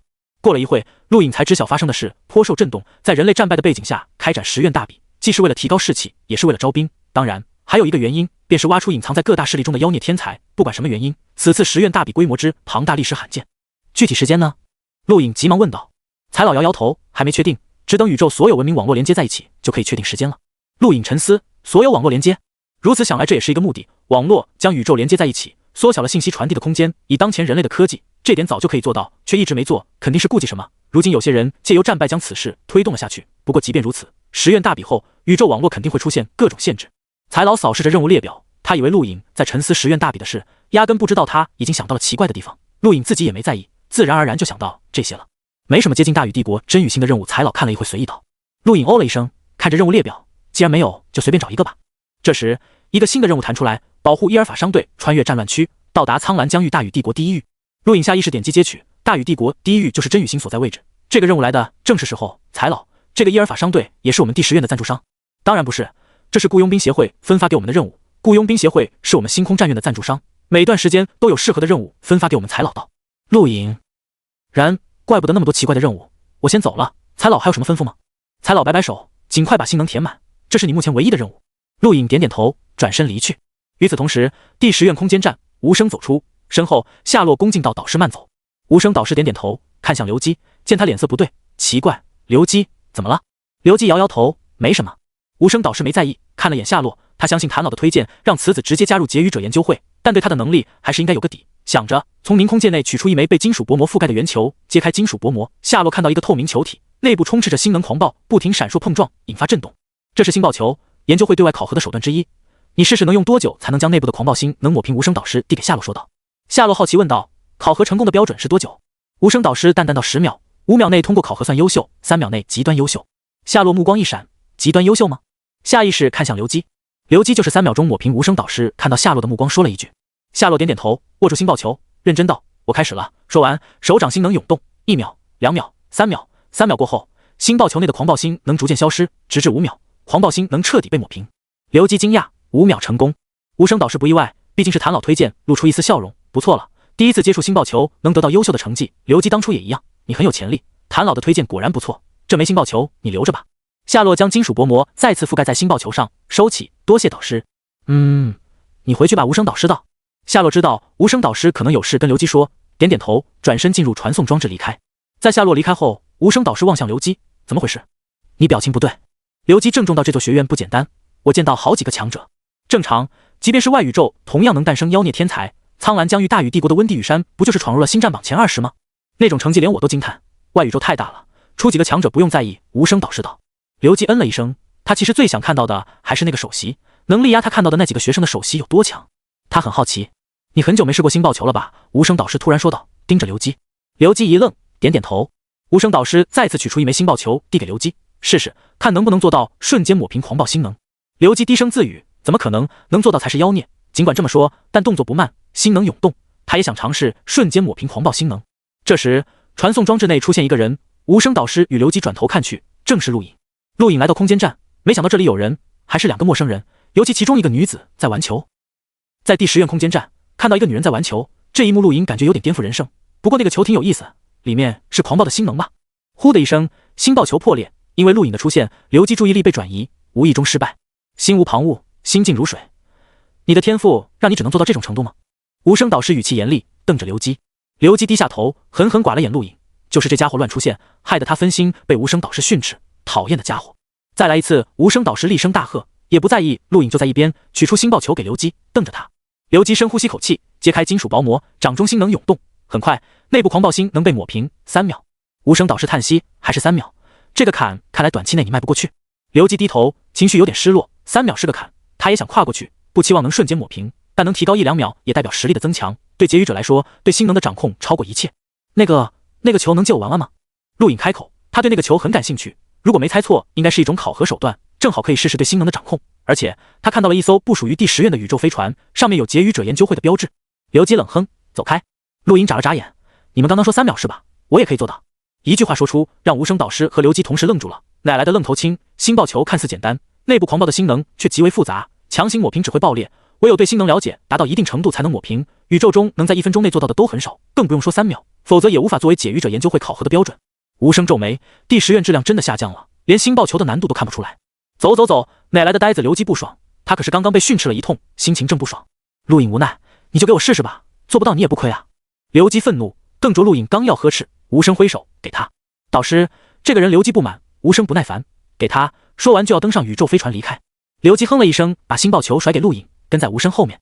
陆影接过星爆球，此刻内部星能又开始狂暴，他感受了一下，如果光凭自己对星能的掌控，想要抹平，最起码10秒钟以上，唯有夏洛那种变态才能3秒完成。不过他可以试试天星功，天星功能将一切变化看在眼里，想做就做。陆影体表天星功运转，一般人看不到的8颗星辰环绕，眼中星爆球内部狂暴的星能分毫必现。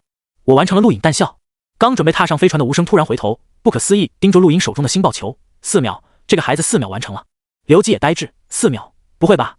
哪来的变态？夏洛也要5秒才完成。无声导师瞬间出现在陆影身前，惊讶看着他，再来一次。陆影一笑，上钩了。结语者研究会，这是他想找的靠山。试炼界域敌人太多，第10院太出名了，没有靠山真不能混。结语者研究会这种特权组织正好可以依靠，毕竟星空战院肯定有结语者研究会的人。星爆球再次狂暴，这次无声导师跟刘基就站在陆影眼前盯着他。陆影透过天星宫看到了星爆球内的狂暴星能变化，再次出手，这次比刚刚更快，3秒内完成。刘基张大嘴，这家伙还真能3秒完成，哪来的变态？他出生在结语者研究会，父母爷爷都是结语者，即便如此，也耗费10多年修炼才能3秒抹平星爆球啊！眼前这家伙哪冒出来的？无声狂喜，天才，他碰到天才了，而且是2个，不过这个更天才。夏洛的情况他早已知晓，所以不算太惊喜，眼前这个真的是惊喜，意外之喜。小伙子，你叫什么名字？是第10院学生？无声导师热切问道。陆影点点头，微笑，第10院陆影，见过先生。无声导师诧异，陆，你姓陆？陆影道是的，学生姓陆，出自大禹帝国地球。大禹帝国？合法身份？那就好，我叫无声，你可以喊我无声导师。无声松口气说道，结语者研究会有铁则，不允许接纳没有合法身份的远古毒性，陆就是其一，夏也一样。不过夏洛早有谭老保证，所以他不在意。眼前这个陆影还好同样有合法身份，否则即便再天才也不能接收。无声导师您好。陆影很恭敬，态度很谦和。无声导师满意点头，越看陆影越喜欢，无意中发现的天才就像是对他最大的肯定，这种人成就越高，证明他的眼光越高。他之所以经常游历宇宙，就是为了搜寻这种天才，可惜太少，没想到今天碰到一个，差点错过。陆颖，你听说过结语者研究会吗？无声导师问道。一旁刘基还没反应过来，眼前这家伙居然这么轻易完成了他10几年才能做到的事。刚刚那个下落可是5秒，想要做到3秒，最起码还要几年时间，眼前这个现在就能做到，太恶心人了。结语者研究会，当然听过，结语者可是很令人崇拜的职业。陆颖毫不吝啬的赞叹。无声导师更开心了，他很少笑，但此刻真的很开心，看着眼前小家伙真挚的眼神，他满意。你愿意加入结语者研究会吗？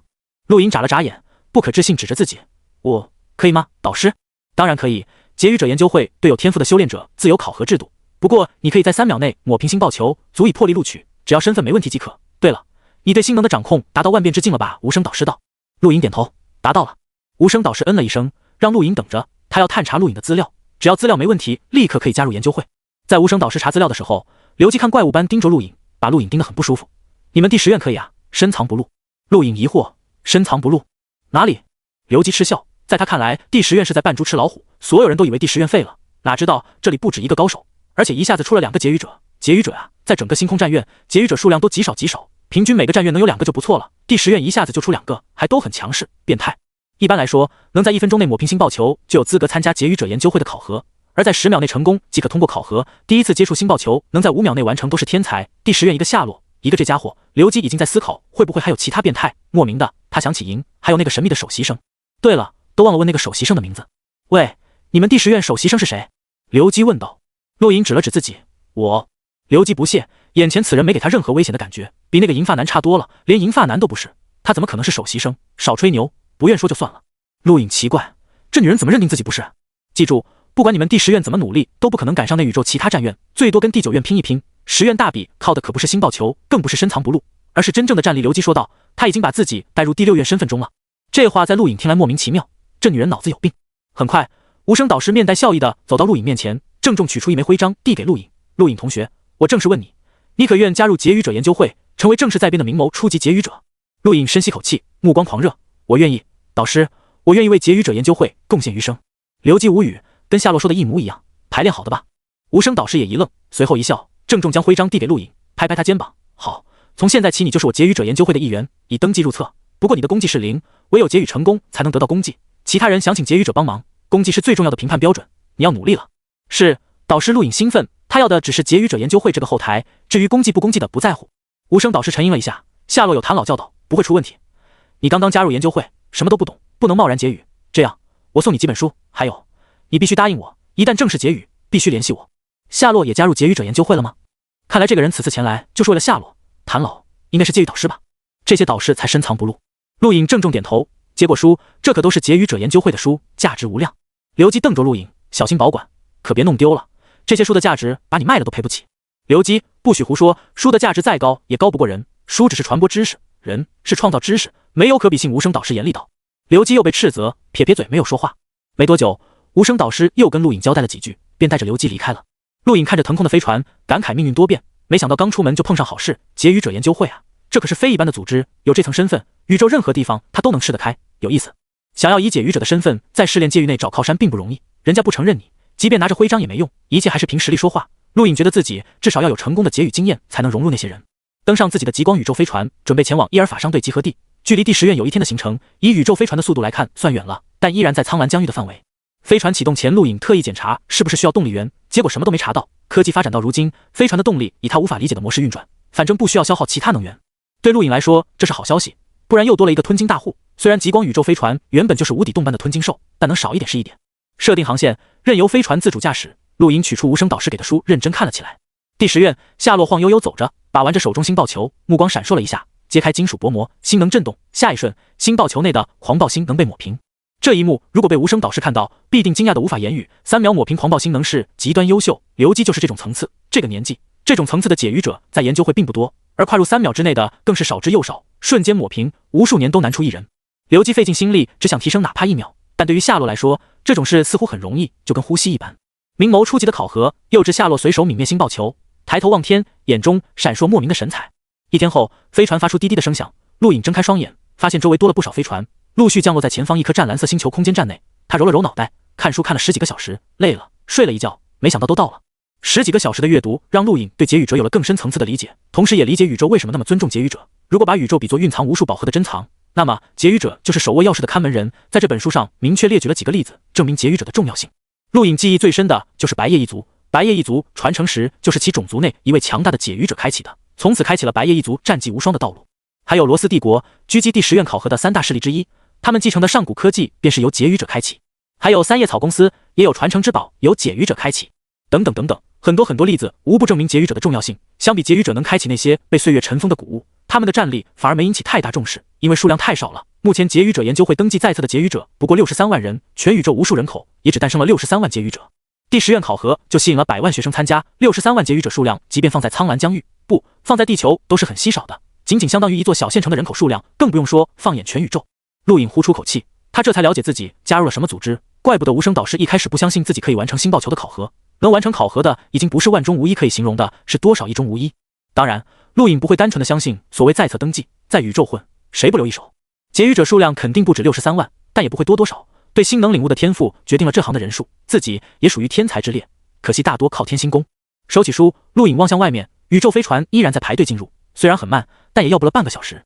没多久，陆隐将飞船安置好，按照约定地点找到了伊尔法商队。伊尔法商队是综合性商队，不只聚集了商贸产品，更聚集了各色佣兵。如此慎重，皆是因为苍蓝疆域发生的战争。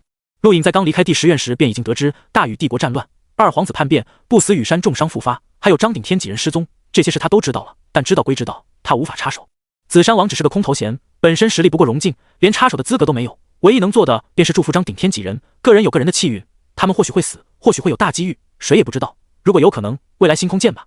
陆隐脑中想着在帝都星与二皇子喝酒的那一晚，眼前一个胖胖的，一看就是商人的男子走来，在向陆隐表面身份后，对陆隐第10院学生的身份没有太惊喜，很平淡。第10院的名声早已破败，他也没在意。2个小时后，陆隐取出15万星能晶体备用，登上自己的飞船，跟随伊尔法商队踏入星空。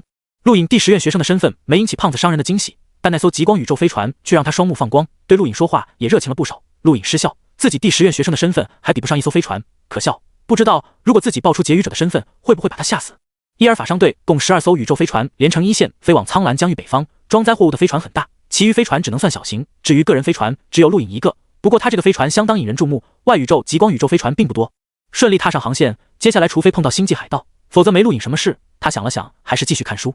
没多久，个人终端传出声响，陆隐诧异，一个陌生号码还需要视频通话。他没有迟疑，点开光幕，一张熟悉的面孔出现在眼前。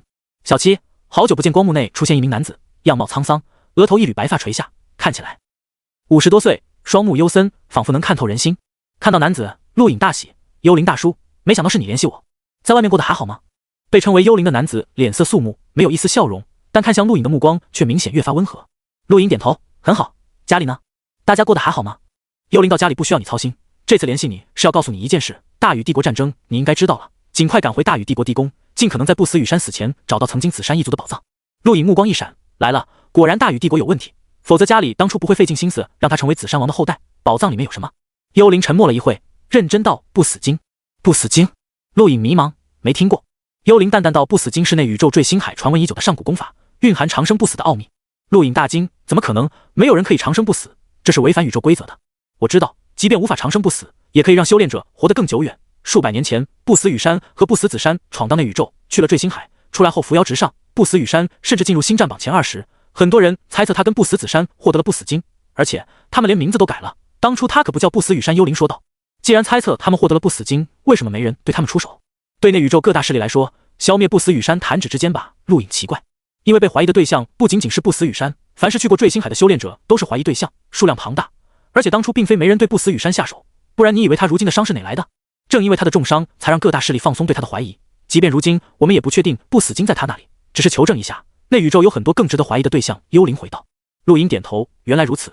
坠星海他听过，很古老的地方，去过的人很多很多。内宇宙各大势力即便再厉害，也不可能一个个探查。去过坠星海，实力也超过不死羽山的大有人在，那些人才是更值得怀疑的。不死羽山只能算附带，即便如此，依然有不少人打他主意。该知道的你也知道了，去大禹帝国真宇星，尽量赶在不死羽山死前探查出紫山一族的宝藏所在地。如果势不可为就放弃，不死经存在的可能性很小。而且随着不死羽山身体状况渐差，内宇宙强者蠢蠢欲动，不要冒险。紫山王的身份不仅仅是为了这个，有了这重身份，你才有向上爬的阶梯。不要浪费了。说完，幽灵切断联系。陆隐还有很多话想问，连忙拨回去，却得知是空号，不禁无奈。家里太小心了，他连主动联系的可能性都没有。从此地穿越战场前往苍蓝疆域北方第一域，最起码10天时间。陆颖再次翻起了无声导师给的书。时间不知不觉过去了好几天。这一天，商队飞船全部停下，前方星空被封锁，一场恢宏的战争出现在陆颖眼前。宇宙星空光芒扫荡，星球爆炸，引起空间扭曲，黑洞肆无忌惮地吞噬一切。这是陆颖第一次看到大规模星际战争，人类创造的武器让他惊叹，一道光线就足以毁了一颗星球，即便寻常探索者都没这个实力。宇宙很大，这边发生的战争只是沧海一粟，但给人的震撼一点都不小。科技武器轰炸，漫游星空的强者在虚空中交战，力量与科技的完美结合，这就是现代战争。陆颖的飞船一阵晃动，刚刚前方数颗星球被摧毁，令虚空都晃动了一下。没多久，陆颖透过飞船看到远方一颗淡红色星球上空，一个大汉悲哀地拎着战刀，苦涩望向包围星球的数十艘战争飞船，仰天长叹。战争飞船开发出来的武器威力相当庞大，足以抹杀探索者，但武器准备时间很长。一般而言，探索者可以在战争飞船准备好之前出手，摧毁战争飞船很轻松，所以任何一次星际战争出现战争飞船，就必有保护飞船的强者。大汉无奈，他想毁了这些战争飞船，但眼前那2个敌方探索者不可能让他成功，他只能等待战争飞船摧毁性的武器准备好，然后将他连同他的家乡全部摧毁，这是巨大的悲哀。凡是涉及探索者的星际战争都是大型战役，陆颖也算开了一次眼界，但此刻他没有那种兴奋感，有的只是悲哀。这让他想起了在那宇宙的遭遇，宇宙是弱肉强食的，这一点他深刻认识到。随着好几艘战争飞船摧毁性武器爆发，那名守护家乡的探索者仰天狂吼，最终与自己的家乡消失在星空中。无数人看着这一幕，全都沉默了。探索者在很多人看来是无敌的，能漫步星空，但面对如此战役，依然隐恨，修炼无尽头。又过了不知道多久，前方星空解封，商队可以继续朝着北方而去。陆颖越过那些战争飞船的时候，无意中与一名守护飞船的探索者对视，此人目光冰冷无情，散发着铁血之气，这是适应了战场的强者，与寻常强者不同，不知道来自哪一方，二皇子一方，还是大禹帝国一方。伊尔法商队很幸运，因为大禹帝国战争波及太广，导致很多星际海盗不敢露面，他们在几天后有惊无险来到第一域，跟胖子老板告别。陆颖收获了一些报酬，不多，但聊胜于无。设定航线，飞船径直朝着真宇星而去。相比离开时，此刻真宇星守卫森严，3环大陆军队铺天盖地巡逻，搜查每一艘进入真宇星的飞船。陆颖看到很多应该不属于外宇宙的飞船进入真宇星，其中应该有不少人是冲着不死金来的。果然，不死羽山濒临死亡，那宇宙强者连踪迹都不隐藏，全都冒了出来。这些人都想在不死羽山死后搜查大禹帝国，幸好来的人都不强，说明那宇宙对不死羽山没有太放在心上。想想也对，传闻能保人长生不死的功法应该很逆天，真有此等功法，不死羽山不至于落到这个地步。不死羽山目前的状态9成9说明他没得到过不死金，那些人只是不想放弃数百年的努力，也算做最后一搏了。看着排成长队的各色飞船，陆颖利用紫山王权限找到了此地最高负责人。看到来人的一刻，他笑了，还是熟人龙楚。来到帝都星后，第一个暗算自己的人，不过被自己化解。此人早已投靠了西卡，不过如今西卡应该跟随二皇子渡克羽山逃离了，没想到此人还在。龙楚参见紫山王殿下，周围所有守卫同时行礼，参见紫山王殿下。陆颖嗯了一声，好笑地看着龙楚，你还在第3环大陆？龙楚脸色严肃，是，请紫山王殿下从另一条通道进入真宇星。陆颖再次看了眼龙楚，跟随军队前往真宇星。龙楚看着陆颖的飞船离开，目光闪烁。帝都星气氛明显与之前不同，多了一份萧瑟，很多人脸上都看不到笑容。不管历朝历代，帝王驾崩都会引起巨变，尤其还面临二皇子叛逃，所有人可以预见接下来大禹帝国不会顺畅，战争距离他们越来越近。陆颖以紫山王身份顺利进入地宫，经过再三审查，来到了不死羽山的养生舱前，看着不死羽山大半身体浸泡在液体中，深吸口气，参见皇叔。不死羽山周围一圈又一圈医者不停忙碌，暗中有无数高手护卫，其中黄庭第3队队长绝狼和5队队长火青山就守候在不远处，盯着进来的每一个人。不死羽山缓缓睁眼，看到是陆颖，虚弱到小影，近前来。陆颖向前走几步，再次行了一礼，皇叔。不死羽山大口呼气，头稍微动了动，也许是太累，又放回原来的地方，苦笑，小影，让你见笑了，皇叔要去见你先祖了。陆颖皱眉，低沉道，不会的，皇叔是强大的狩猎者，至少有1000年寿命。不死羽山苦笑，摇摇头，叹口气，那宇宙残酷，星战榜前20又如何？那些妖孽鬼才太恐怖。小影，你在第10院过得好吗？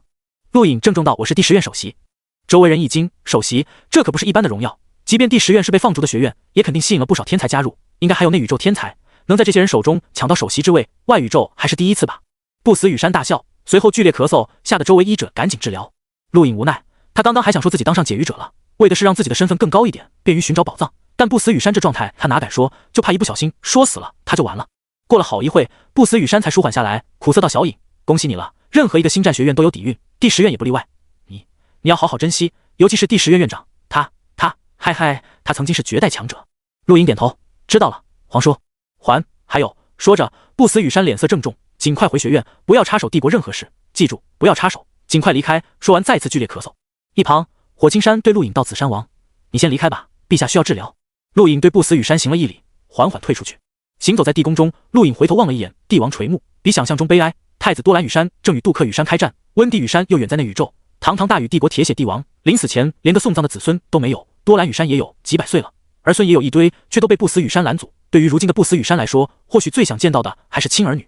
所有人都在关注不死羽山的病情，陆隐以紫山王身份行走地宫，没什么人盘查，只要不接近不死羽山所在就没问题。地宫很大，他走了大半天一无所获，紫山一族宝藏在哪根本不清楚。当初杜克羽山挖坑让自己找，难道他知道？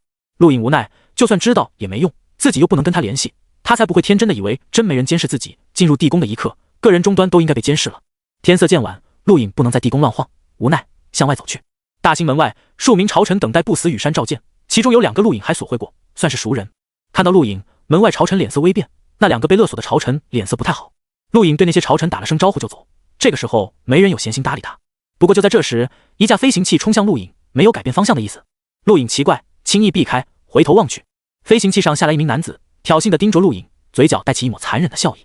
看到此人，陆隐眼中寒芒一闪，记起来了，这个人来自外宇宙青年评议会，是跟随巴泽尔的2名极境强者之一，怪不得找自己麻烦。我就说今天运气好，没想到碰到你，怎么被帝师院赶出来了？男子阴冷嘲讽，紧盯着陆隐。陆隐不屑，你算什么东西，也敢跟我搭话？极境男子大怒，没想到陆隐这么放肆，他可是极境鬼火的账，我们可以算算了。你知不知道，你废了一个天才？天才？蠢材吧，一个只知道利用天赋躲避攻击的废物而已，身体弱得不像话，一掌就废了，这种人就是你所谓的天才？陆隐嘲讽。极境男子握拳，青年评议会也有竞争，鬼火是我们培养的天才，你废了他，我就废了你，让你知道什么人不能得罪，得罪了就要后悔一辈子。说着急速冲向陆隐，一拳砸出，极境性能澎湃，引起无数人注意。陆隐目光冷冽，极境强者还加入了外宇宙青年评议会，以外宇宙的标准衡量，此人很强，但面对习惯了跟星空战院那些极境强者战斗的陆隐来说太弱，此人实力最多媲美拉努尔，能媲美火域炼榜第2，不错了。尽管此人是极境，但外宇宙极境跟内宇宙融境整体战力差不多，此人也算优秀，但面对陆隐差了不止一筹。砰！极境男子一拳被陆隐轻松抓在掌中，原本打算出手的地宫守卫顿时止住，呆滞看去。陆隐掌心用力，骨裂声响起，极境男子惨嚎，陆隐目光冰冷，手掌弯曲，将男子拳头直接拧断，随后掌心下压，男子被强行压得跪在地上，凶狠抬头，大胆，放手，我是青年评议会的人。陆隐冷傲，我再叫你什么人不能得罪。说完，掌中传出3重劲，将男子彻底压伏在地上，大地都被打得凹陷。看到这一幕的所有人震动，外宇宙青年评议会的极境强者面对陆隐竟毫无还手之力，怎么可能？他才去第10院多久？星空战院真能将一个人的实力改变那么多吗？陆隐收手，居高临下俯视倒在坑洞内的极境男子，回去转告巴泽尔，记住曾经的话，我可是要加入外宇宙青年评议会的。说完，陆隐转身离开。极境男子咬牙，内心憋愤，却也极度震惊。此人离开大禹帝国没多久，竟变得如此可怕，那种碾压一切的感觉，他只在探索境强者身上感受过。此人只是融境，怎么这么强？不远处，几名朝臣惊讶对视。紫山王变了，如果当初他只是一个利用身份谋取好处的闲散之人，如今他就是初露锋芒的年轻强者，虽未能叱咤风云，却表现出了那种潜力，让人不敢小觑。怪不得第10院降临苍蓝疆域，引发数百万人考核，这种宇宙最顶级学府真的可以改变一个人。紫山王府还是老样子，陆隐想了想不甘心，在紫山王府也找了一圈，没找到半点关于紫山一族宝藏的消息，无奈叹口气，不是他不想找，找不到也没办法。抬头望着3环大陆，陆隐目光明亮，是时候学习全部的天兽爪了，虽然用处可能不大，但不学总有些不甘心。挑战5大堂主吗？就看你们能不能挡住如今的我。大禹帝国内乱，虽然让禹堂走了一批精英，但大部分还是留了下来。第2天，古尔巴赫坐在高塔顶层，望着下方湖面，目光惆怅，不知道此次帝国能否挺过去。个人终端传出滴滴声响，古尔巴赫看去，目光一亮，嘴角弯起，好大的胆子，居然想挑战5大堂主，看来在第10院学了不少东西。可惜我们5个能走到今天这步也不是吹的，就凭你几个月时间想追上是做梦。说完，立刻通知另外几人，很久没人挑战堂主了，而且一次就是全部。说起来，修兹那家伙也在第10院，2人应该交过手，如今敢挑战，不会真有底气吧？不行，不能让他成功，否则还不上天了。代替修兹的位置可以，但不能挑了我们几个。古尔巴赫目光兴奋。很快，火众、洛克昂还有天明都收到消息，起身前往宿体。陆隐早已在宿体池等候，第一个来到的是天明。紫山王，恭喜考入第10院。天明微笑看着陆隐祝贺。陆隐笑道：天明堂主不用客气，之前天明堂主教导我3重境，今天我是来还礼的。天明疑惑，还礼？陆隐点头，这件事稍后再谈。有人来了。天明惊讶，有人来了？他没感觉到。很快，洛克昂到来。天明目光一闪，郑重看向陆隐，这个人变了，变得有点恐怖啊。对于洛克昂，陆隐很好奇，当初他想学习前20式，此人立刻同意，对他也尽可能表现善意。很奇怪的人，不过此人是禹堂对天兽爪领悟最多的，足足49式。这时火众也到来，火家的人按理说对陆隐不应该友好，但陆隐发现不管是火青山还是火仲，对他态度还不错。紫山王张顶天失踪了，火仲看到陆隐第一句话就是这个。陆隐叹息，随他吧，机缘天注定，生死不可强求。火仲点点头，默默站到一边。洛克昂不时看向陆隐，眼神复杂，有好奇，有疑惑，有怀疑，还有期待。古尔巴赫没多久到来，看到陆隐大笑，你小子在第10院学了一段时间，就不知天高地厚了，妄图挑战我们几个，休兹没让你尝过苦头吗？陆隐笑道，试试又如何，反正无聊。古尔巴赫咧嘴，好，试试就试试，来吧，别废话了。你想单挑还是群殴？陆隐咧嘴，无所谓。古尔巴赫原本只是开玩笑似的说一句挑战堂主哪有群殴的，但陆隐一句无所谓让他怒了。他可是宇堂堂主，大禹帝国年轻一辈登临顶端的人，竟被如此蔑视，想也不想立刻取出闪烁雷光的果实闪雷剑。陆隐目光一闪，同样抬手，动作跟古尔巴赫一模一样，闪雷剑。吱吱，雷霆轰鸣，蔓延向远方。天明几人震惊，古尔巴赫眼珠差点瞪出来。陆隐真的施展出了闪雷剑，虽然并非真的雷电，但威力更强，无需借助闪雷果实。怎么可能？你有雷霆天赋？古尔巴赫惊呼。其他人也都盯着陆隐，包括守卫素体池的强者，其中就有探索者，一样盯着陆隐。陆隐淡淡道，星能并非那么简单的，对于星能的掌控很重要。星空战院学生之间战斗很少借助外物，无论是自然天象还是其他什么，都可以用星能变换出来，不是真的却胜似真的。古尔巴赫几人震动，陆隐的话仿佛为他们打开了一扇新的大门，星能还能这么用？对星能掌控的划分，外宇宙自然也有，但并非人人都知道。陆隐也是加入第10院后才知道，而且是通过关羽导师给的补偿，修兹或许都不知道，这些不是秘密，但没人愿意公布，谁也不想看到别人超过自己。陆隐不希望古尔巴赫他们永远一无所知的修炼，这几个人都不错，不过想要提高对星能的掌控很难。第10院有关羽台，其他战院同样也有类似关羽台的地方，古尔巴赫等人之所以不知道，可能也有这方面原因。不死羽山即便告诉他们也没用，大禹帝国并没有类似关羽台的地方。我输了。古尔巴赫语气低沉，情绪有点失落，没想到分别才几个月，差距竟这么大。天明、洛克昂还有火仲没有反对，陆隐能以星能变换出雷电击败古尔巴赫，这份实力远超他们，没必要再比。紫山王，你可以学习全部的天兽爪，不会有人阻止你。这是地址。天明将信息传给陆隐说道。陆隐郑重道，多谢。在地球，陆隐就想学习全部的天兽爪，然而来到大禹帝国，即便凭紫山王的身份都办不到，5大堂主那么强，无法击败，但去了第10院才多久就变成现在这样，环境有时候远比能力重要。看着古尔巴赫略微低沉的情绪，陆隐无法安慰，除非他能把几人带去第10院，否则还是改变不了他们的修炼环境。很快，古尔巴赫、洛克昂、火仲3人离开，原地只留下天明。天明堂主，我们对议长陆隐道。天明点点头，也没问原因，他性格随和，当初3重镜被陆隐偷学都不生气，此刻面对陆隐有些古怪的要求也无所谓。台长拍向陆隐，陆隐台长，两掌相对，连续3声轻响，这是2人的3重镜。然而下一刻，天明目光一变，身体后退一步，第4重镜出现，还没等他反应过来，随后又出现了第5重镜，将他脚底地面都震裂。这是5重镜？天明惊骇，不可置信望着陆隐。陆隐点点头，多谢天明堂主当初传授3重镜之恩，5重镜算是我的回报。天明愣神，你怎么会5重镜呢？这是浩元疆域9重门的绝学，你碰到9重门弟子了？陆隐笑着摇摇头，我在第10院跟导师学的。天明堂主，5重镜并不难，再感受一下吧，等你学会了，我就要去学习天兽爪了。天明强压下震撼与欣喜，点点头，再次抬掌，目光郑重，这可是5重镜，作为被9重门逐出的弟子，5重镜对他的吸引力很大，尽管会因此欠陆隐人情，他依然愿意学。并非陆隐不愿意教他9重镜，实在是耗费的时间太长，他没时间慢慢教，即便学习5重镜也耗费了2天时间，才勉强让天明感受到发力之法，想要熟练运用，没有几个月时间办不到。天明不是陆隐，没有天星功，对于战技要慢慢理解。越是这种时候，陆隐越感觉到天星功的可贵，他迫切希望将第9颗星辰模拟出来，形成星系，那会是一场质变。全部天兽爪记载在一块石壁上，5大堂主各自保管20式，仅仅是模拟石壁的一部分。当陆隐看到真正石壁的一刻，一股沧桑之气扑面而来，随之而来的还有巨大的兽爪撕裂苍穹。一瞬间，陆隐看到了兽爪上的鳞片都分毫毕现，不过只有一瞬间。天兽爪石壁是陛下从内宇宙带出来的，当初我大禹帝国并没有天兽爪，空闪，直到陛下从内宇宙归来，才有了这2门战技。威震苍蓝将与天明介绍，说完离去，此地留给陆隐一人。陆隐早已沉浸在天兽爪中，明明只是一次很普通的兽爪撕裂星空，却让他看到了无穷变化，就像返璞归真的绝世强者，面对任何战技，哪怕只出一式，也可化尽天下所有招数。天兽爪便是如此，给陆隐一种可以应对任何战技的感觉。陆隐盯着天兽爪，不自觉抬手模仿，虚空隐隐传出兽吼。禹堂历史上对天兽爪领悟最多的人是早已死去的上3代堂主，一名跨入探索境的强者，死在跟其他疆域的战争中。那位堂主领悟了72式，可以算天赋奇才，凭一己之力击败2位同级强者，却依然死在围攻中，可悲可叹。这只是禹堂，能学习天兽爪的不止禹堂，皇族同样可以学习。陆隐就曾在2皇子杜克羽山喝酒的姿势中看到天兽爪的影子，已经融入身体。杜克羽山活了几百年，对天兽爪的理解肯定强悍，还有太子多兰羽山肯定也学习过天兽爪。陆隐原本只学会了20式，面对古老的石壁，一连5天他都在做同一个动作，天兽爪已经学会了43式，天星宫8颗星辰全力运转，他的学习速度也提升了很多，对天兽爪的理解不停上涨。时间又过去5天，他已经学会了90式探掌变爪，虚空扭曲。他有种感觉，一旦学会全部108式天兽爪，很可能撕裂虚空。融劲可以撕裂虚空，是天赋奇才的标志。5大堂主学习天兽爪多年，也只学会了不到50式，所以他们很弱，所以温地羽山看不上他们。而陆颖的学习天赋是可以让第10院震撼的，差距不是一般的大。90式仿佛是一个坎，越往后越难领悟。接下来3天，他只领悟了6式，随后便无法再继续，看不懂了。即便天星宫也只能让他看清96式变化。陆颖呼出口气，不再学习，96式很不错了，算了，既然看不懂便不强求。但他对天兽爪印象极深，等天星宫增强，或许可以凭借记忆推导出剩下几式。耗时13天，领悟96式天兽爪，这个成绩足以让不死羽山都震撼。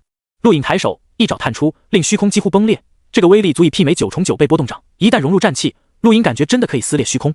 离开第一环，陆颖回到紫山王府，回帝都星已经半个月了，而此时地宫周围多了不少强者，虽然收敛气息，但陆颖还是感觉到联想起空间站停着的那些不属于外宇宙的飞船，是因为不死金吗？内宇宙强者要对帝都星出手。这时个人终端传出轻响，幽灵的影像出现，小七立刻离开真宇星，不死羽山大限将至，他一旦死亡，没人可以遏制那些内宇宙强者，真宇星将大乱。真宇星上有好几位黄庭13队队长，应该出不了事。陆颖道。幽灵严肃道，那些外宇宙巡航镜根本无法跟内宇宙强者比，除了火青山和盲僧，其余人派不上什么用场，盲僧也被多兰羽山带去前线战场，真宇星挡不住那些强者，走吧。陆颖叹息，说实话，不死羽山对他还不错，真宇星也算和平，没想到即将变为战场。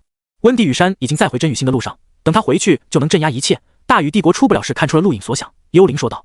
陆颖心中一震，原本温地羽山这个名字对他没有影响，只当传说来听，但自从被当众退婚，这个名字就与他紧紧缠绕在一起。温地羽山不在乎他，但他绝对不会忘记此人。原来连幽灵大叔也认为这个女人可以镇压一切。我知道了，走之前我去跟不死羽山告别。幽灵点点头，切断光幕，步入大星门。陆颖明显感觉到后背多了很多视线，地宫不远处突然多了一座茶楼，里面尽是强者。这些内宇宙强者越来越肆无忌惮，一旦不死羽山死亡，他们肯定毫无顾忌地冲击地宫，还是赶紧离开吧。等了很久，不死羽山才苏醒，召见陆颖。皇叔陆颖恭敬问候。不死羽山虚弱地看着陆颖，近前来。陆颖向前走去，再来。陆颖疑惑，还是向前走去，直至不死羽山身旁。不死羽山看着陆颖，眼神浑浊，目光疲惫。小颖，不要接触紫山一族宝藏，回第10院吧。陆颖震动，看向不死羽山，他知道了，统治帝国800年的铁血帝王，即便临死都明察秋毫，也怪自己那天目的太明显，在地宫转了大半天。皇叔陆颖想说什么，被不死羽山阻拦。宝藏是你紫山一族的，皇叔不应该阻止你，但没时间了，宝藏你就不要想了，皇叔会给你补偿。走吧，立刻离开帝都星，越远越好，在你没有自保之力前不要远离第10院。放心，即便帝国发生战争，也波及不到地球，那里皇叔已经命人保护。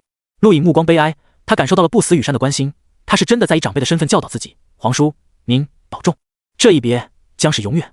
不死羽山点点头，走吧，越远越好。陆颖后退数步，弯腰躬身，随后转身离开。不死羽山叹息，任他曾纵横宇宙又如何，临死却被宵小所困，子孙被监视，儿子反目，他自问没有做什么错事，为什么会这样？哎，可惜子欣药效不足，否则还可以为陛下续命。陆颖刚出门，恰好听到这句话，目光一闪，顿住了。说话的是为不死羽山治疗的医者。当年陛下从内宇宙重伤归来，多亏有了子欣才保命这么多年，但如今子欣也消耗殆尽，没办法，那是内宇宙坠星海的奇药，即便五公主都很难采集到，要运气。一名医者苦涩道，只要再提升1倍的药效，陛下就有救了。可惜二皇子真够狠的，100年前就布局让子欣药效一点点流失，否则不至于如此。另一名医者道。陆颖站在门口，目光闪烁，提升药效，也许自己可以做到，只要抽到3点，让子欣提升1级即可。到底要不要做？他犹豫了，做了很可能暴露天赋，但不做，想起不死羽山看自己如看亲人的目光，陆颖心中一震，目光坚定。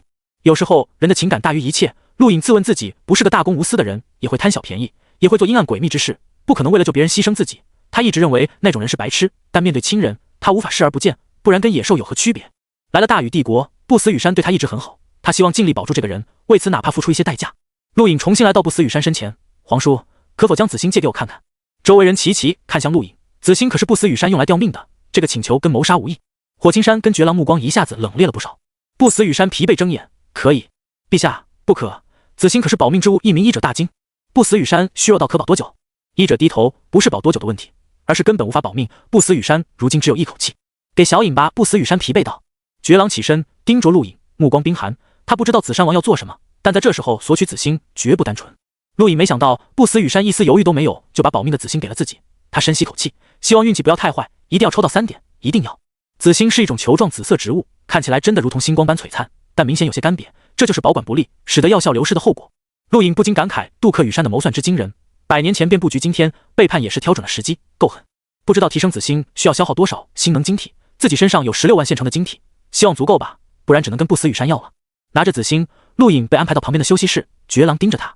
陆颖苦笑，绝狼队长，紫星对黄叔保命没有效果了，我希望试试看能不能让他恢复药效，你盯着我，我做不了。绝狼惊讶，你能恢复药效？陆颖点头，有概率，而且概率很小，但总要试试。绝狼深深看了眼陆颖，转过身关上门，没有说话。陆颖深吸口气，俗话说君子不立危墙之下，但要看面对的是谁。他失忆了，不知道自己来自哪里，幽灵大叔那些人救了自己，是自己的家人，而不死羽山同样也算是家人，如此拼一把值得。取出骰子，将近20天不动，骰子恢复原状，陆颖庆幸还好有了20天空白，自己可以连续摇4次。手指轻点，骰子旋转，最终停止，是4点。4点很容易摇到。陆颖进入了时间静止空间，3天时间，陆颖放松心神，一次次尝试模拟第9颗星辰。3天后，陆颖走出灰白空间，第9颗星辰依然无法模拟出来，但风院长替他模拟的感觉清晰了一点，不急，慢慢来。继续摇第2次，这次是2点。5分钟后，分解漩涡消失，陆颖摇第3次，希望不要失败。可惜事与愿违，第3次摇到了5点。陆颖没有动，外面有火青山，绝狼这种高手肯定也不缺天赋强者，可惜他无法触碰，5点浪费了。深吸口气，第4次了，要知道5次后精神便无法支撑，需要睡觉，而且想摇骰子最起码等10天，第4次很重要。眼看着骰子缓缓停止旋转，最终点数为5，又浪费了1次。陆颖握紧拳头，目光坚定，3点和6点原本就不好摇到，再来。点了一下骰子，陆颖目光紧盯着，最终眼前变幻，他出现在了灰白空间，又是4点，失败了，没能摇到3点，同时大脑晕眩，他要昏迷了。临昏迷前，他立刻将500多立方晶体甩向时间，确保自己依然待在时间静止空间内，随后倒下。精神透支带来的坏处就是昏迷，昏迷中，陆颖再次看到了那根穿透苍穹星空的玉指，狠狠碾压下来，冲天怒气爆发，大胆，大胆！陆颖大吼起身，后背被汗水湿透。昏迷了整整2天，他才清醒，看了看周围，还在时间静止空间内，还有10几天的时间。陆颖休息了一会，随后张开手，暗淡无光的骰子出现在时间静止空间内，他的天赋依然可以使用，但消耗是外界的数倍，也就是说，在外界他可以摇4次，但在这里摇1次就要休息10天，否则后果比在外界摇5次还要严重。幸好是时间静止空间，可以让他挥霍，如今只看晶体能不能撑住了，希望可以吧。陆颖很大气的一口气，增加了30天时间，足足消耗将近6000立方晶体，剩余40多天，40多天也就是4次机会，他就不信摇不到3点。时间很快过去10天，陆颖取出骰子，点了一下，1点，无用，在时间静止空间内无法得到任何东西，也就是说，在这片空间1点算是废了，5点也废了，因为这里没其他人，那么可能6点也废了，能用的也就是2点和3点。还有30多天时间，望着四周昏暗的环境，陆颖很想改变一下，只需要消耗一些晶体即可，但想想还是算了，提升紫星不知道要消耗多少，暂时就这样吧。再次模拟第9颗星辰，10天时间又过去，取出骰子，一直点出，还是1点，又废了。陆颖无语，3点真的很难摇到。然后又过去10天，陆颖一直点出，原本没抱希望，但当3这个数字出现的一刻，他激动的差点亲过去，终于摇到3点了。看着眼前一高一低2片光幕出现，陆颖松口气，还好3点有用。他取出紫星，放在上面一层光幕上，随后取出星能晶体往上扔，随着晶体越扔越多，紫星在缓缓下降，下降的速度比素体诀还慢。陆颖心一沉，素体诀完成升级需要消耗将近30万立方晶体，这颗小小的紫星只会多不会少。紫星来自内宇宙坠星海，是保命之物，想想也值这个价，但他没那么多晶体，只能提升多少是多少了。陆颖一口气把剩余的15万立方晶体全部扔上去，被光幕缓缓吸收，紫星缓慢下降，表面干瘪的皮层逐渐恢复光泽。陆颖目光发亮，医者说只要提升1倍药效即可，紫星升级可不止提升1倍药效，那么也就是说不需要升级。当15万立方晶体全部扔完后，紫星出现在2层光幕中间，表面干瘪的部分完全恢复，甚至隐隐有光泽流转，颜色都开始改变。陆颖取出紫星，颜色都变了，不会没用吧？他有些忐忑。不管了，没用就没用，他尽力了。还剩20多天时间，陆颖不想浪费，消耗100立方晶体，将重力提高到100倍。看了看凝空界，还剩3000多立方晶体。如果在未出大禹帝国前，这算是一笔很大的财富，但如今太少了。不过每比4银行金卡还剩10万立方晶体，自己还是有钱的。20多天很快过去，陆颖对第9颗星辰的感觉越来越多，但依旧没能出现。这是一条漫长的路。对陆颖来说，他经历了将近2个月，但对于绝狼等人来说，没多久。当陆颖脸色苍白的将紫星还给医者的一刻，医者瞳孔一缩，见鬼一样盯着陆颖。这怎么回事？绝狼等人目光冰冷，说清楚，怎么了？医者震撼，不可置信道：紫星变为蓝星了。此话一出，所有人震动。蓝星，他们听过，不死羽山重伤多年，如今守候在旁的都是最信任之人，听过无数次医者的感慨，只要有蓝星，便可让不死羽山伤势恢复。为此，火青山数次前往坠星海，还差点丢命，却依然无法找到蓝星，连紫星都没找到。五公主温蒂羽山也一样。不管是紫星还是蓝星，都是可遇不可求之物。相比紫星，蓝星更加珍贵，价值是紫星的数十倍，放在内宇宙都是极其珍贵的。陆莹怎么做到的？所有人都看向他。等等，这不是蓝星医者盯着看了一会，可惜道还是紫星，不过在向蓝星过渡。对皇叔的伤有用吗？陆颖问道。医者点头，欣喜道有用，绝对有用。紫山王殿下，您是怎么做到的？陆颖摆摆手，先给皇叔治疗，我累了，休息一会。说完再次回到刚刚的休息室，沉沉睡去。火青山等人没有打扰，而是催促医者治疗。陆颖等人的谈话外面听不到，他们听到的只是医者的惊呼。一个守卫在外的士兵听到医者惊呼的一刻，目光一变，缓缓离开。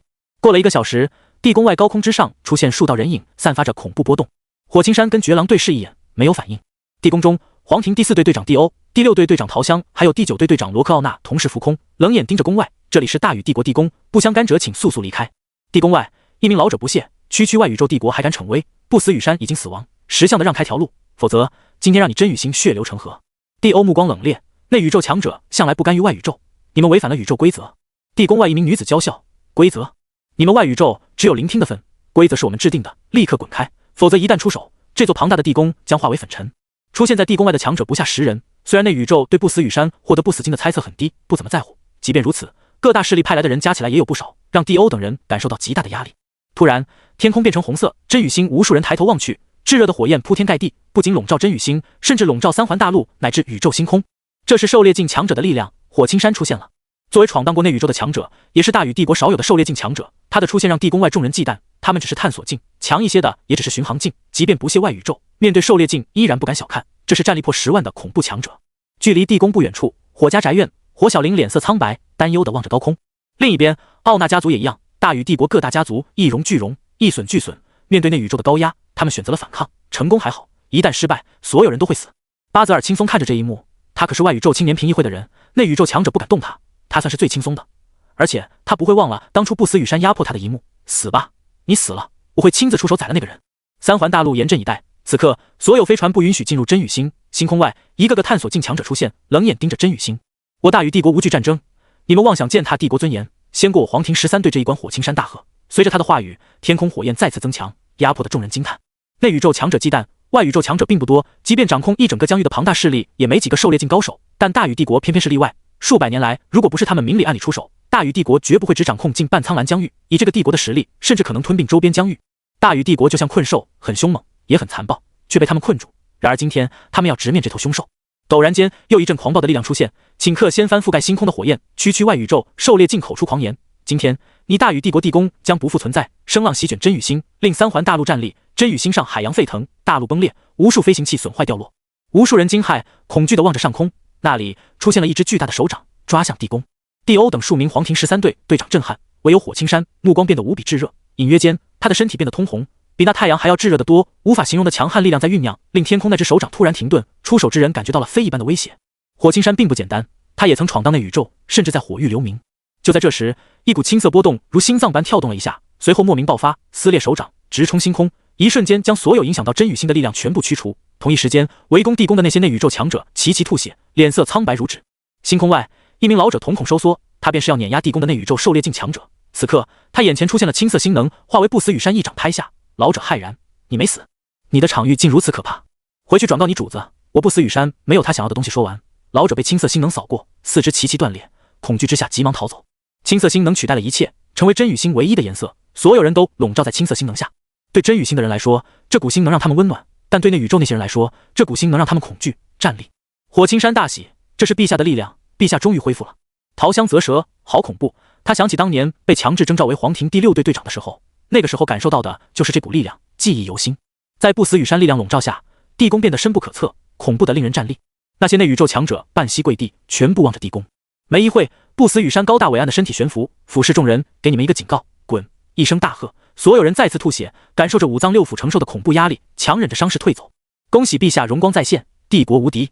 恭喜陛下荣光再现，帝国无敌！恭喜陛下荣光再现，帝国无敌！不死羽山扫视所有人，心中暗叹：荣光再现，哪有那么容易？只是可以在苟延残喘一段时间而已。力量使用的越频繁，距离生命的终点越近。帝国一切恢复如常，检查所有出入境记录，抓捕可疑分子。火青山，这件事由你负责。不死羽山下令。火青山连忙应承：是，陛下。又下了一些命令。不死羽山降落，回到地宫。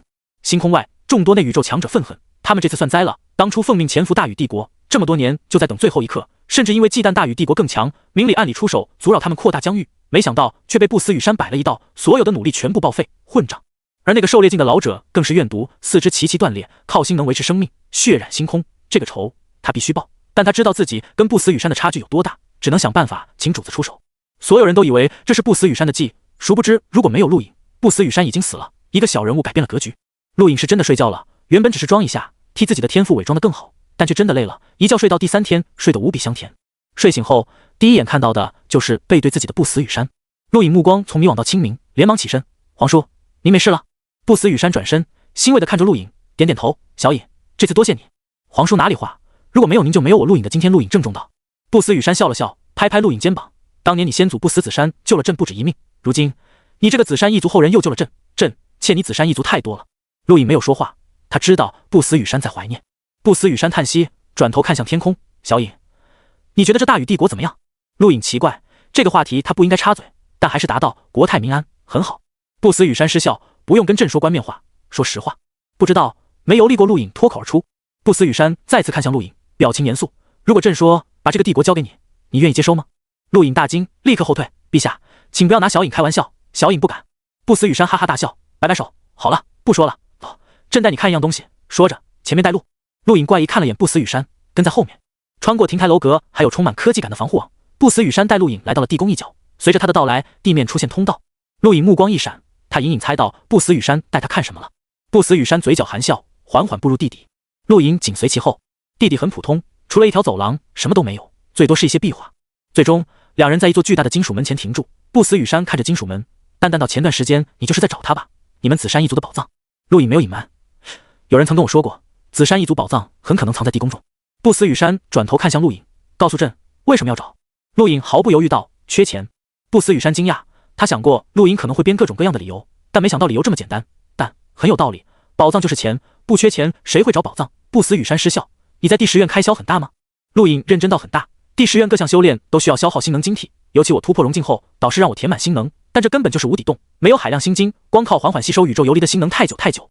是啊，融境是一个坎，确实很费钱，是朕疏忽了，当初应该多给你一些的。”不死羽山感慨。陆隐激动，听这口气，他可以从不死羽山这里得到些什么？不死羽山转过身去，缓缓推开金属门。陆隐期盼紫山一族宝藏究竟有多少好东西？心能晶体堆，如山，还是说有远比心能晶体珍贵的多的心能精髓？陆隐很好奇，眼巴巴望着前方。当金属门完全打开，出现在陆隐眼前的是空荡荡的广场。陆隐眨了眨眼，什么都没有。说好的宝藏呢？他疑惑望向不死羽山。不死羽山笑眯眯看着他，是不是很失望？陆隐勉强一笑：“皇叔，您身体恢复后幽默了很多。”不死羽山再次一笑：“不是幽默，是为了那些宵小之徒准备的。”陆隐迷茫。不死羽山笑容收敛：“那宇宙为了探查朕的一切，潜伏了数百年，阻扰帝国扩张领土，朕岂能毫无察觉？不管是帝国金库还是紫山一族宝藏，都是朕故意散播出去的，为的是在朕去世后让他们集体陪葬。”陆隐大惊：“假的？”不死羽山嘴角上扬：“当然是假的。你以为如果真有宝藏，朕会不用一直藏着？不止紫山一族，帝国曾经灭亡的数个大家族都有宝藏隐匿在地宫的传说，不过因为年代久远，渐渐无人谈起。但那些内宇宙宵小之徒不会忘，他们会想尽一切办法探查。”说着，不死羽山指着空荡荡的广场：“看，不需要任何东西，所谓的紫山一族宝藏根本没有。你觉得那些人会信？他们潜伏了数百年，必定进去一探究竟。而这里就是朕为他们准备的墓室，即便狩猎境都很难存活。这样的墓室，地宫一共有5个。”不死羽山昂首。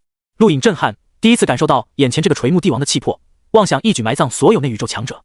这是阳谋，几百年前布置的阳谋，哪怕告诉那些人根本没有宝藏，那些人也不信，必定搜寻地宫每一寸地方。他们也不敢直接毁了地宫，因为不清楚不死经以什么方式记载，唯恐一击下毁了不死经，哪怕不死经在地宫的可能性只有100万分之一，他们也不敢冒险。不死羽山把所有人都捆绑了起来，为他陪葬。有什么想法？不死羽山看向陆隐。陆隐恭敬：“皇叔好气魄。你有疑问？”不死羽山淡笑。陆隐目光闪烁：“皇叔就不怕那些内宇宙势力愤怒之下灭了整个大禹帝国？”不死羽山淡淡道：“你以为杜克那个不孝子是被谁逼的？”陆隐先是疑惑，随后想起了什么，震撼望着不死羽山。不死羽山背着双手，淡漠到全宇宙都知道杜克背叛了帝国，即便帝国灭亡，他也可以存活，他就是我大禹帝国留存的血脉。陆隐眼睛眯起，想起那个晚上杜克羽山苦涩的目光，还有面对多兰羽山光明正大想抢皇位的态度，一切都明了，压根不是杜克想抢，而是被眼前这个垂暮帝王逼的，为的是让大禹帝国薪火传承。或许连他自己都不知道自己做了棋子，包括多兰羽山也一样。太狠了！不死羽山为了埋葬那宇宙强者，不惜逼反自己的儿子，布局数百年，一切仅仅是为了埋葬那些人，值吗？杜克100年前设局破坏子星，想让不死羽山早死，却未想到一切都在不死羽山设计下，他压根没想活，只想带着那些人一起死。皇叔，您告诉我这些事。陆颖忐忑。不死羽山认真看着陆颖，朕没跟你开玩笑，只要你愿意，朕可以让你继承大禹帝国。因为某件东西，大禹帝国被那宇宙庞大势力盯上，被摧毁是早晚的事。杜克只是一条路，温蒂也是一条路，但不保险，朕需要第3条路。那也不应该是我陆颖道。不死羽山淡笑，你是紫山王，是够资格继承皇位的第4人，当然应该是你。放心，朕不是让你当皇帝，而是要你继承朕的意志。当有一天你有能力重建大禹帝国，保护这一方星空就可以了，也算朕对得起祖先。陆颖没有答应，责任太重了，而且他不是真的紫山王，眼前这个人将一切都告诉他，对他充满了信任，他不想辜负这份信任，他有自己的道德底线。同时他也感受到帝王心术，为了传承可以不择手段逼反亲子，让兄弟相残，谋杀亲父，置无数人生命于不顾，他不想成为这种人。不死羽山叹口气，朕知道短时间让你接受一切很难，拿着这个。说着，不死羽山取出一枚戒指递给陆颖。陆颖接过，这是帝国权戒，当有一天朕遭遇不测，多兰、杜克都遭遇不测，你可以凭他号令帝国所有军队。不死羽山道。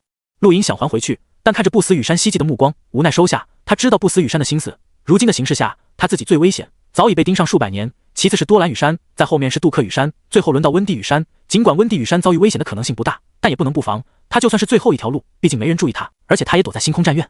见陆颖收起权戒，不死羽山笑了，松口气，这才是紫山王，有担当。此刻起，你便是帝国第4位正式继承者，作为继承者，朕有礼物送给你。说着，取出一张金卡。陆颖目光一亮，这才是重点。紫山一族宝藏没了，不死羽山肯定会给他些补偿，这里面有10万立方星能晶体，算是你突破融境的奖励。不死羽山道。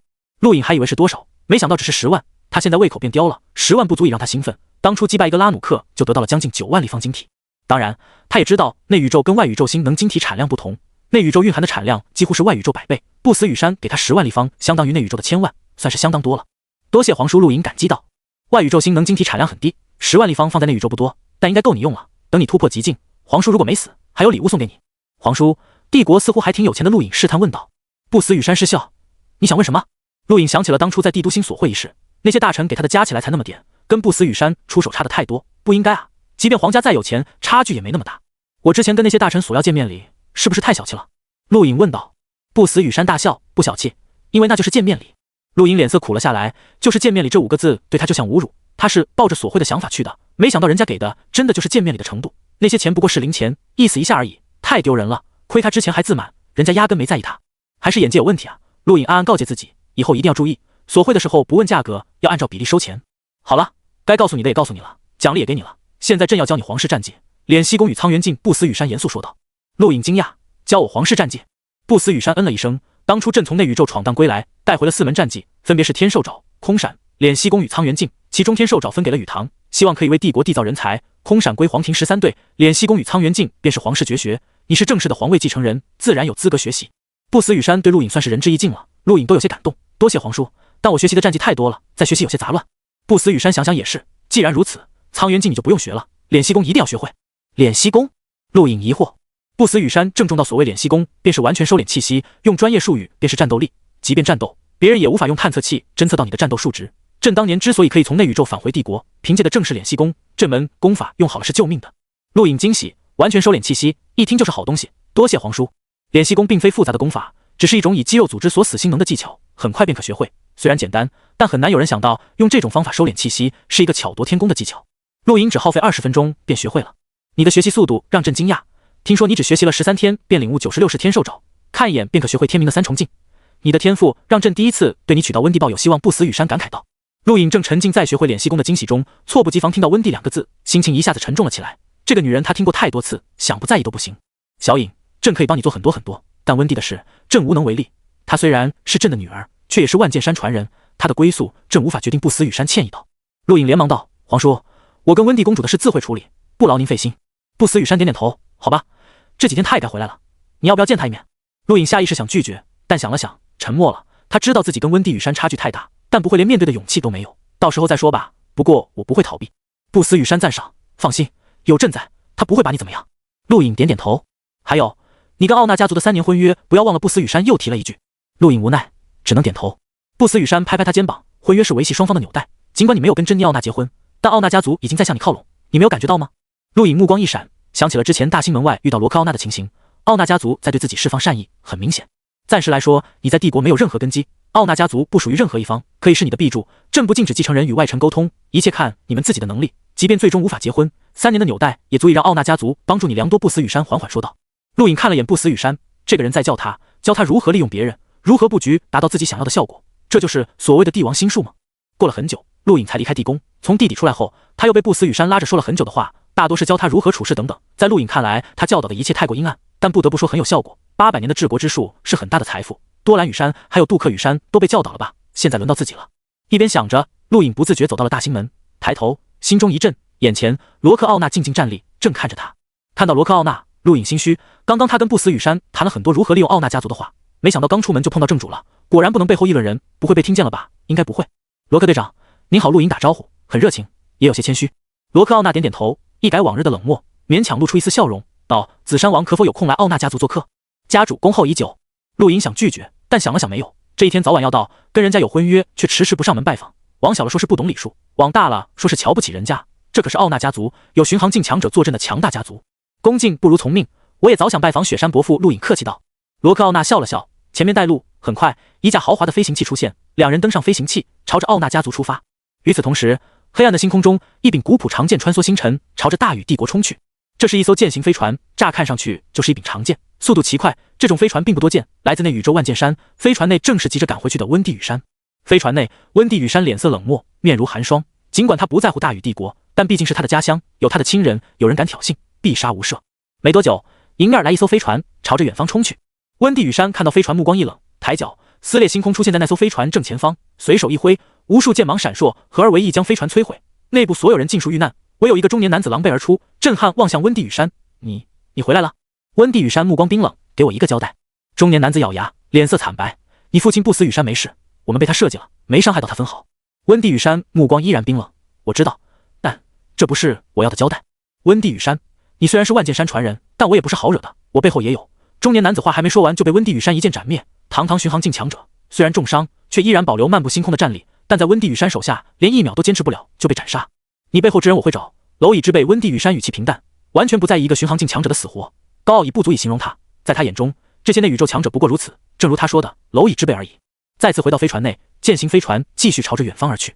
凡是一路上遇到的所有内宇宙飞船，无一例外都被温蒂羽山摧毁。他不在乎这些人，也不在乎他们身后的势力。他是万剑山传人，更是十绝评议会的人。那些人即便再放肆，也不敢对十绝的人出手。十绝代表了极致的霸道与权力，还有力量。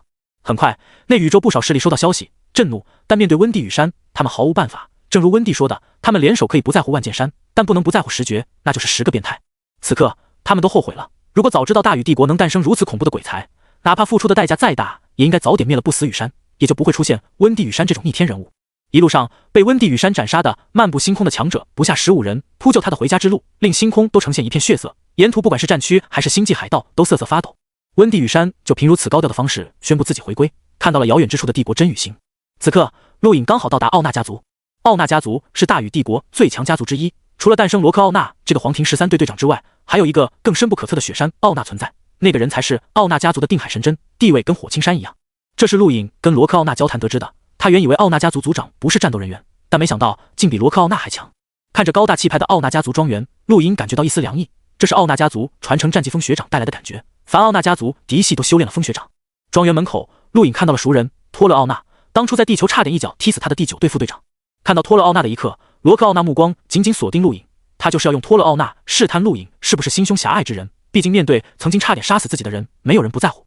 还好，陆颖只是微一怔，随后对托勒奥纳点点头，不在意的浅笑。罗克奥纳微微松口气，还好，紫山王心胸不狭隘，一个心胸狭隘的人成不了大器。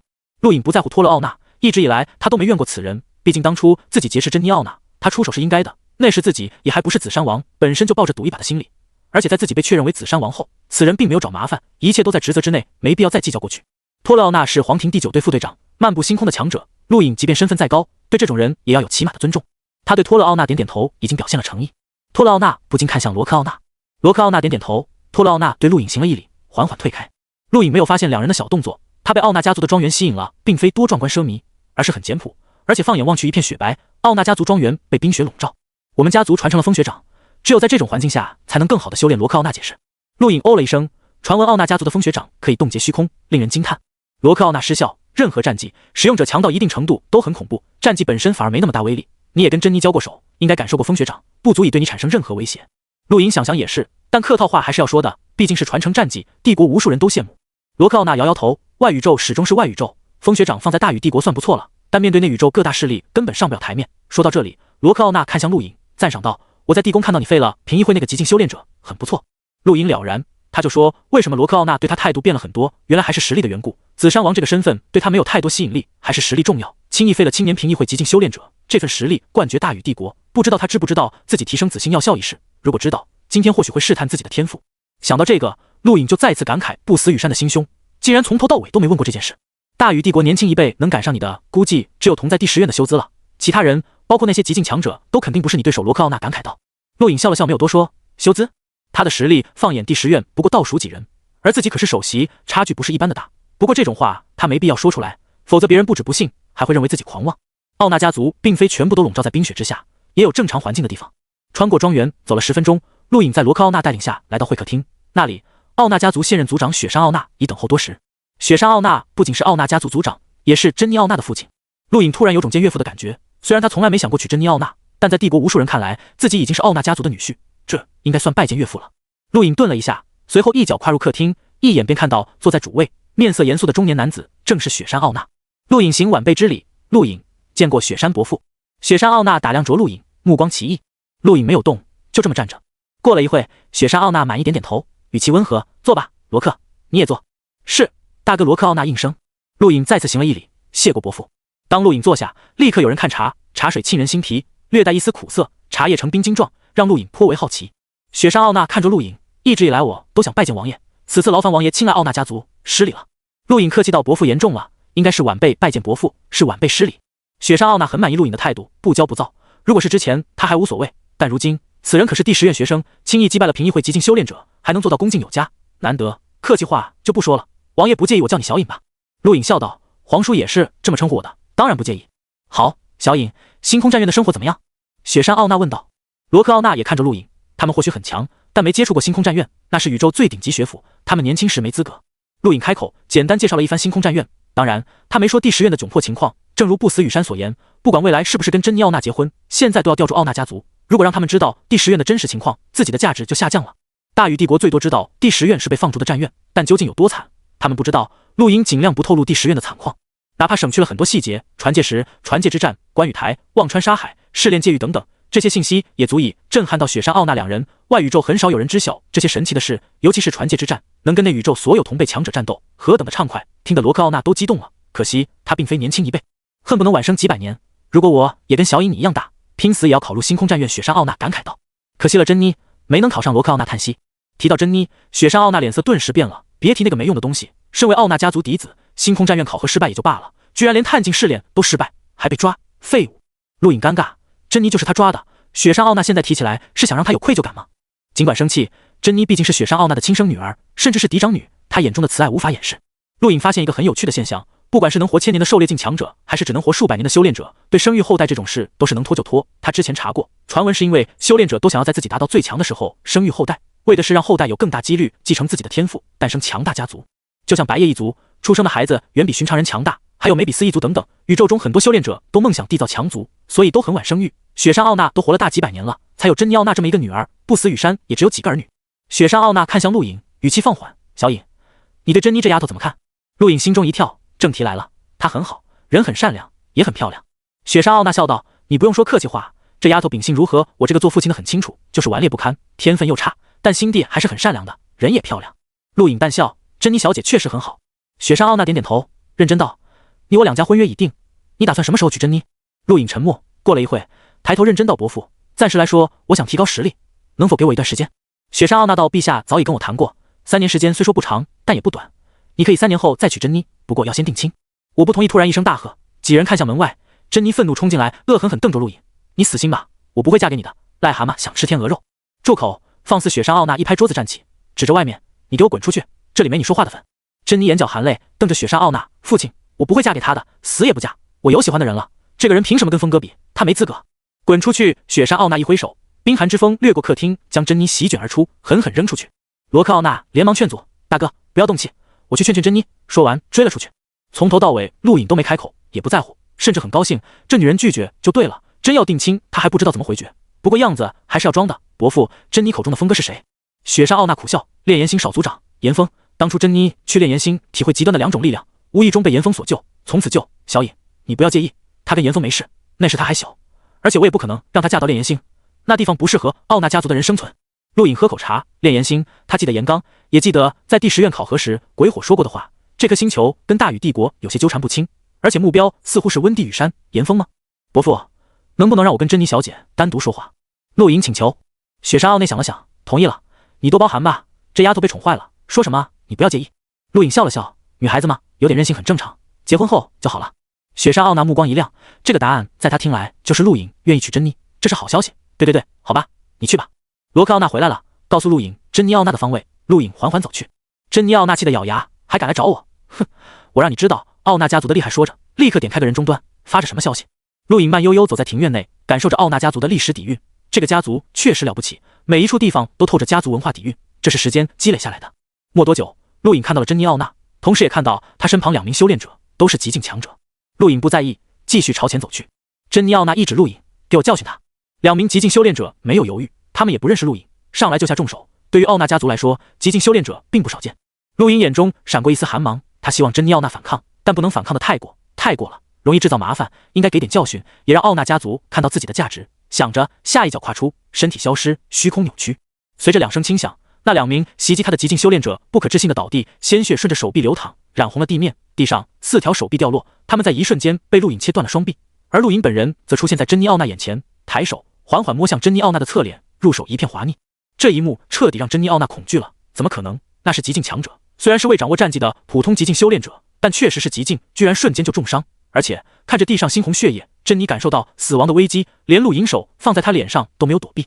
我可以容忍你顽皮一点，但不要过分，只此一次。下不为例。陆颖温和的声音让珍妮浑身冰凉，她站立看着陆颖，这种感觉她体验过，第10院考核时就差点死了，那次经历让她刻骨铭心。此刻这种感觉再次出现，来自眼前这个男人，他名义上的未婚夫。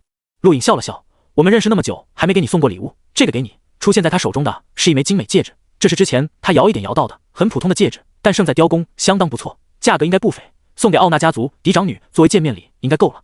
珍妮奥娜怔怔望着戒指，没有动。陆颖再次说了一声，收下，这是我送给你的。珍妮奥娜心中一颤，恰好地面血液流淌到她脚边，令她恐惧之心大增，伸出手。陆颖握住雪白手掌，把戒指戴上去，赞叹道，很美，这次见面很愉快，我期待下一次。说完转身就走。他也没跟雪山奥娜告别，他的一举一动都在监视下，雪山奥娜对他了如指掌。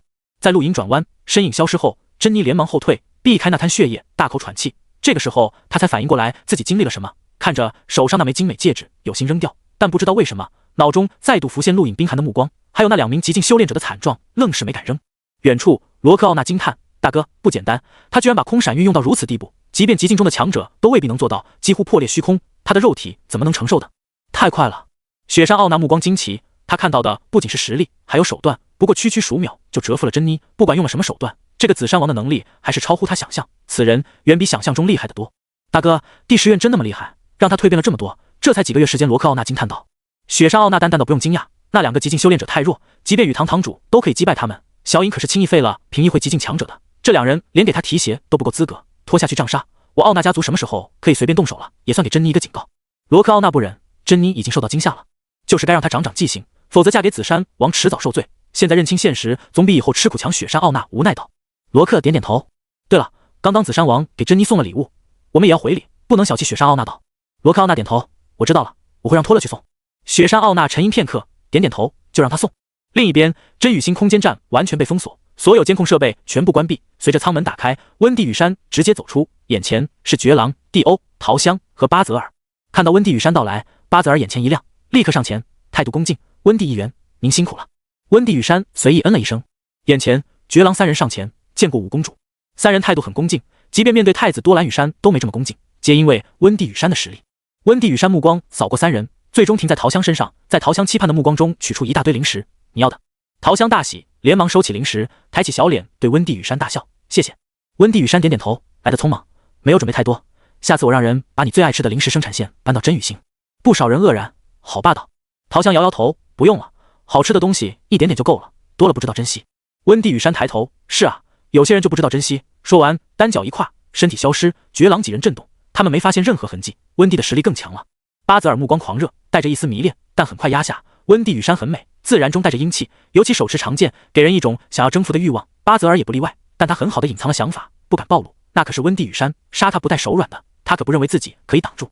可惜，不知道以后会便宜什么人。巴泽尔惋惜，脑中出现一名男子身影。地宫花园，还是那株紫色植物前，不死羽山静静观赏。身后，温蒂羽山身影出现，目光淡漠，表情平淡。不死羽山转过身，越来越没礼貌。温蒂羽山不在乎，随意坐了下来。那宇宙那些人被我杀了。近半，不死羽山叹息，听说了，我这个父亲不称职，还要女儿为我出气。温蒂羽山盯着不死羽山，为什么不提前通知我？我坐镇，就算他们身后的祖宗来都没事。不死羽山摇摇头，锋芒毕露不是好事。万剑山并非最强，实觉是很强大，却也要考虑各方利益。有时候规则与结果之间存在一个空隙，这个空隙足以埋葬我们所有人。温蒂羽山语气冰冷，即便各方利益交换，也损害不到我。不死羽山笑了笑，我知道你身后站着谁，但这个宇宙的风永远不会停止。那个人也不是长生不死，你又怎么知道他没有得到不死金的想法？哪怕1/1000可能在我这里，也足以让他抛弃你。温蒂羽山不屑，父亲，你的眼光还是这么狭隘，真以为不死金可以吸引所有人？我身后那人就不在乎，石觉同样也不在乎。长生不死啊，没人可以拒绝的诱惑。不死羽山感慨道，没有人可以长生不死，力量达到一定层次自然理解。我敢说，石觉中无人想要夺取不死金，否则哪怕他们稍微露一点口风，我还有大禹帝国都不存在了。温蒂羽山道。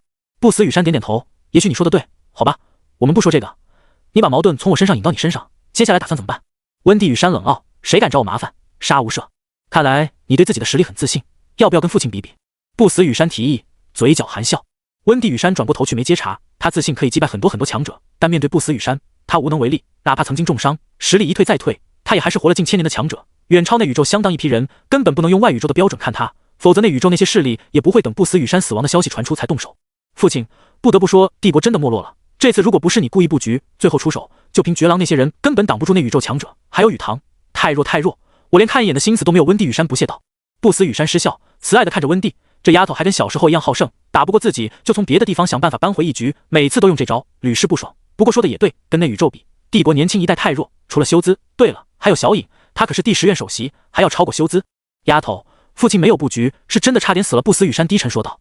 温蒂羽山一惊，仔细看着不死羽山，目光眯起，不可能，你伤势恢复了不少，以现在的情况，至少还可以撑100年不死。不死羽山苦笑，把发生的事对温蒂说了一遍。温蒂惊讶，能将紫星提升为接近蓝星，他的天赋是什么？曾出现过头子，也出现过寒冰，具体不清楚。不死羽山道。温蒂羽山沉默，右手拇指摩挲着剑柄，沉吟中。宇宙中奇奇怪怪的天赋太多了，如果这个紫山王真的有可以将紫星提升为蓝星的天赋，那价值就太大了。蓝星可是连那宇宙都稀缺的珍宝，查清楚他的天赋。温蒂直接道。不死羽山严肃看着温蒂，他自己说没问题，如果他不说，绝不能逼。我知道天赋虽然很奇特，但却没放在我眼中。不过如果他的天赋真可以将紫星提升为蓝星，倒有价值让我为他开口，化解与巴泽尔的恩怨。温蒂淡淡道。不死羽山眼睛眯起，他的价值仅仅只能让你开口化解恩怨。你知道巴泽尔让他承受了怎样的屈辱吗？温蒂不在乎，我早就说过，这个宇宙弱肉强食，巴泽尔很强，所以他可以为所欲为，怪只能怪这个人不知天高地厚。现在我能为他开口，已经是看在他天赋的份上，换做旁人我不会管。当然作为救父亲你一命的报答，我也可以将他转到其他战院，第10院实在太差了，你可以帮他转战院？你自己都不是星空战院的学生。不死羽山疑惑。温蒂失笑，父亲，万剑山弟子中考入星空战院的不在少数，我可是大师姐，一句话就可以让万剑山弟子带他考入其他战院，并不难。不死羽山沉默，他感觉自己的女儿太高傲了，站在他的角度确实有高傲的资格，但宇宙中还有一句话，不能小看任何人，巴泽尔带给小影的屈辱绝不是一句话可以化解的，他想以自己的霸道化解恩怨，最终只会让小影更愤怒。小影如果是寻常人还好，但未来有一天如果崛起，带来的后果不可想象。不死羽山可以猜到温蒂这种行事做派不是第一次了，他得罪了太多人，在石觉的蔷薇下，没人敢对他怎么样。不过万事没有绝对，石觉也并非永远无敌。丫头，听父亲一句话，去底层看看，很多东西在高处是看不到的。不死羽山劝道。温蒂转身，父亲，你也曾经进入过某些高度，应该知道，有的人天生不需要理解卑微，唯有永远处于高处，才能缔造强大的未来。我只需要向上看就可以了。说完，身前虚空撕裂，一脚跨入，消失。不死羽山叹口气，正因为他达到过那些高度，才更有感而发。星战榜前20绝不是最顶级，上面还有星战榜前10乃至前5，在之上还有石绝，还有更多古老强大的前辈。那些前辈虽然没有经过素体诀的提升，但时间积累下来的恐怖是无法想象的。陆影离开奥纳家族，驾驶飞行器朝着紫山王府飞去，脑中思考着关于大禹帝国的一切。不死羽山为了设计那宇宙各大势力，编造出了不少类似紫山一族宝藏的传说。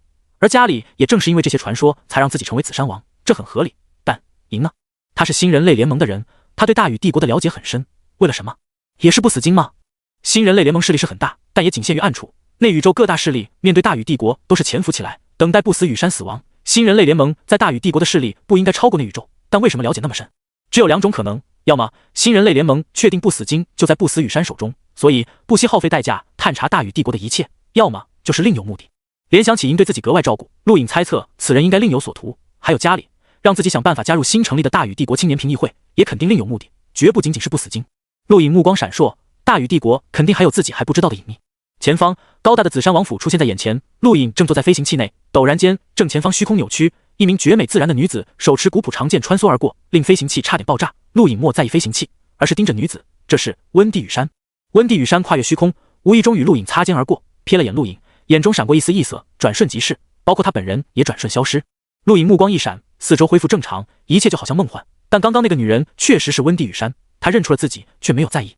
这是陆颖第一次与温地羽山离那么近，那个女人目光平淡，看一切都好像很平常，并没有特意显露出高傲。然而这却是最大的高傲，因为她不需要在意任何人、任何事，包括他陆颖。陆颖呼出口气，没想到无意中跟温地羽山碰了一面，这算缘分吗？不知道下一次碰到会在什么情况下。莫名的，陆颖突然兴奋了起来。他讨厌温地羽山平淡的目光，他希望打破那种平淡。再见面，他希望能在那个女人眼里看到惊讶，看到不解，甚至是后悔。10愿大比是个机会，面向全宇宙展示自己的机会。刚回到王府没多久，桃香到来，一脸的纠结。看到他，陆颖猜到什么事。对不起，我把你朋友弄丢了。桃香很真挚的对陆颖道歉，小脸煞是可爱。陆颖笑了笑，桃香，白雪是成年人，她要为自己的行为负责，丢了也是她自己的事，跟你无关。桃香无奈，其实我也不知道怎么回事，莫名其妙的她就不见了，我连一丝感觉都没有。陆颖惊讶，他原以为白雪是在雨堂动乱中被带走了。二皇子渡客羽山叛变，雨堂走了部分人，很有可能带走白雪，毕竟他有天赋，但如今看另有隐情，怎么回事？桃香不解，我是真不知道怎么回事。他不是在第一环大陆失踪的？陆颖问道。桃香摇摇头，不是，就在6队驻地失踪的，应该是某个超级强者带走了他，但我感觉不到丝毫性能痕迹。我跟陛下汇报过了，陛下说至少是狩猎境才能做到，而且不是寻常的狩猎境，因为连他都没感觉到异样。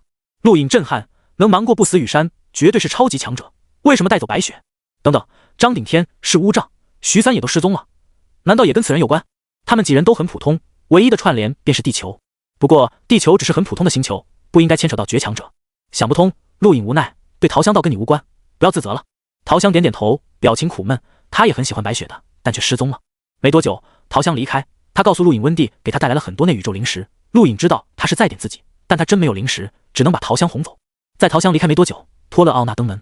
紫山王殿下，这是奥纳家族给您的见面礼，还请接收。托勒奥纳取出一张晶片递给陆颖说道。陆颖接过晶片，看着托勒奥纳，淡笑，替我多谢雪山伯父。托勒奥纳点点头，缓缓离去。陆颖将晶片插入个人终端，上面是一份名单，曾忠心于紫山一族的人的名单，西肯马多尔赫然在列，当然其中也有部分标注为叛变。这份名单跟颖给的名单差不多，虽然更详细，但大致没区别。对奥纳家族来说，给出这份名单很有诚意了，如果没有赢，陆颖会很开心，但可惜他早就有了，白收了一份人情，还不如给钱来的痛快。陆颖销毁晶片，看着个人终端，想起一件事。无声导师离开第10院前交代过几句话，其中就有一条让他等待解语者网络认证成功。陆颖不知道有没有成功，立刻输入无声导师给的代码。很快，光幕中出现登录界面。陆颖输入自己在研究会中的编号，并通过好几重验证，出现一条消息：恭喜陆颖解语者认证成功，请为自己命名，开启您的伟大解语之路。陆颖目光一亮，立刻命名七哥。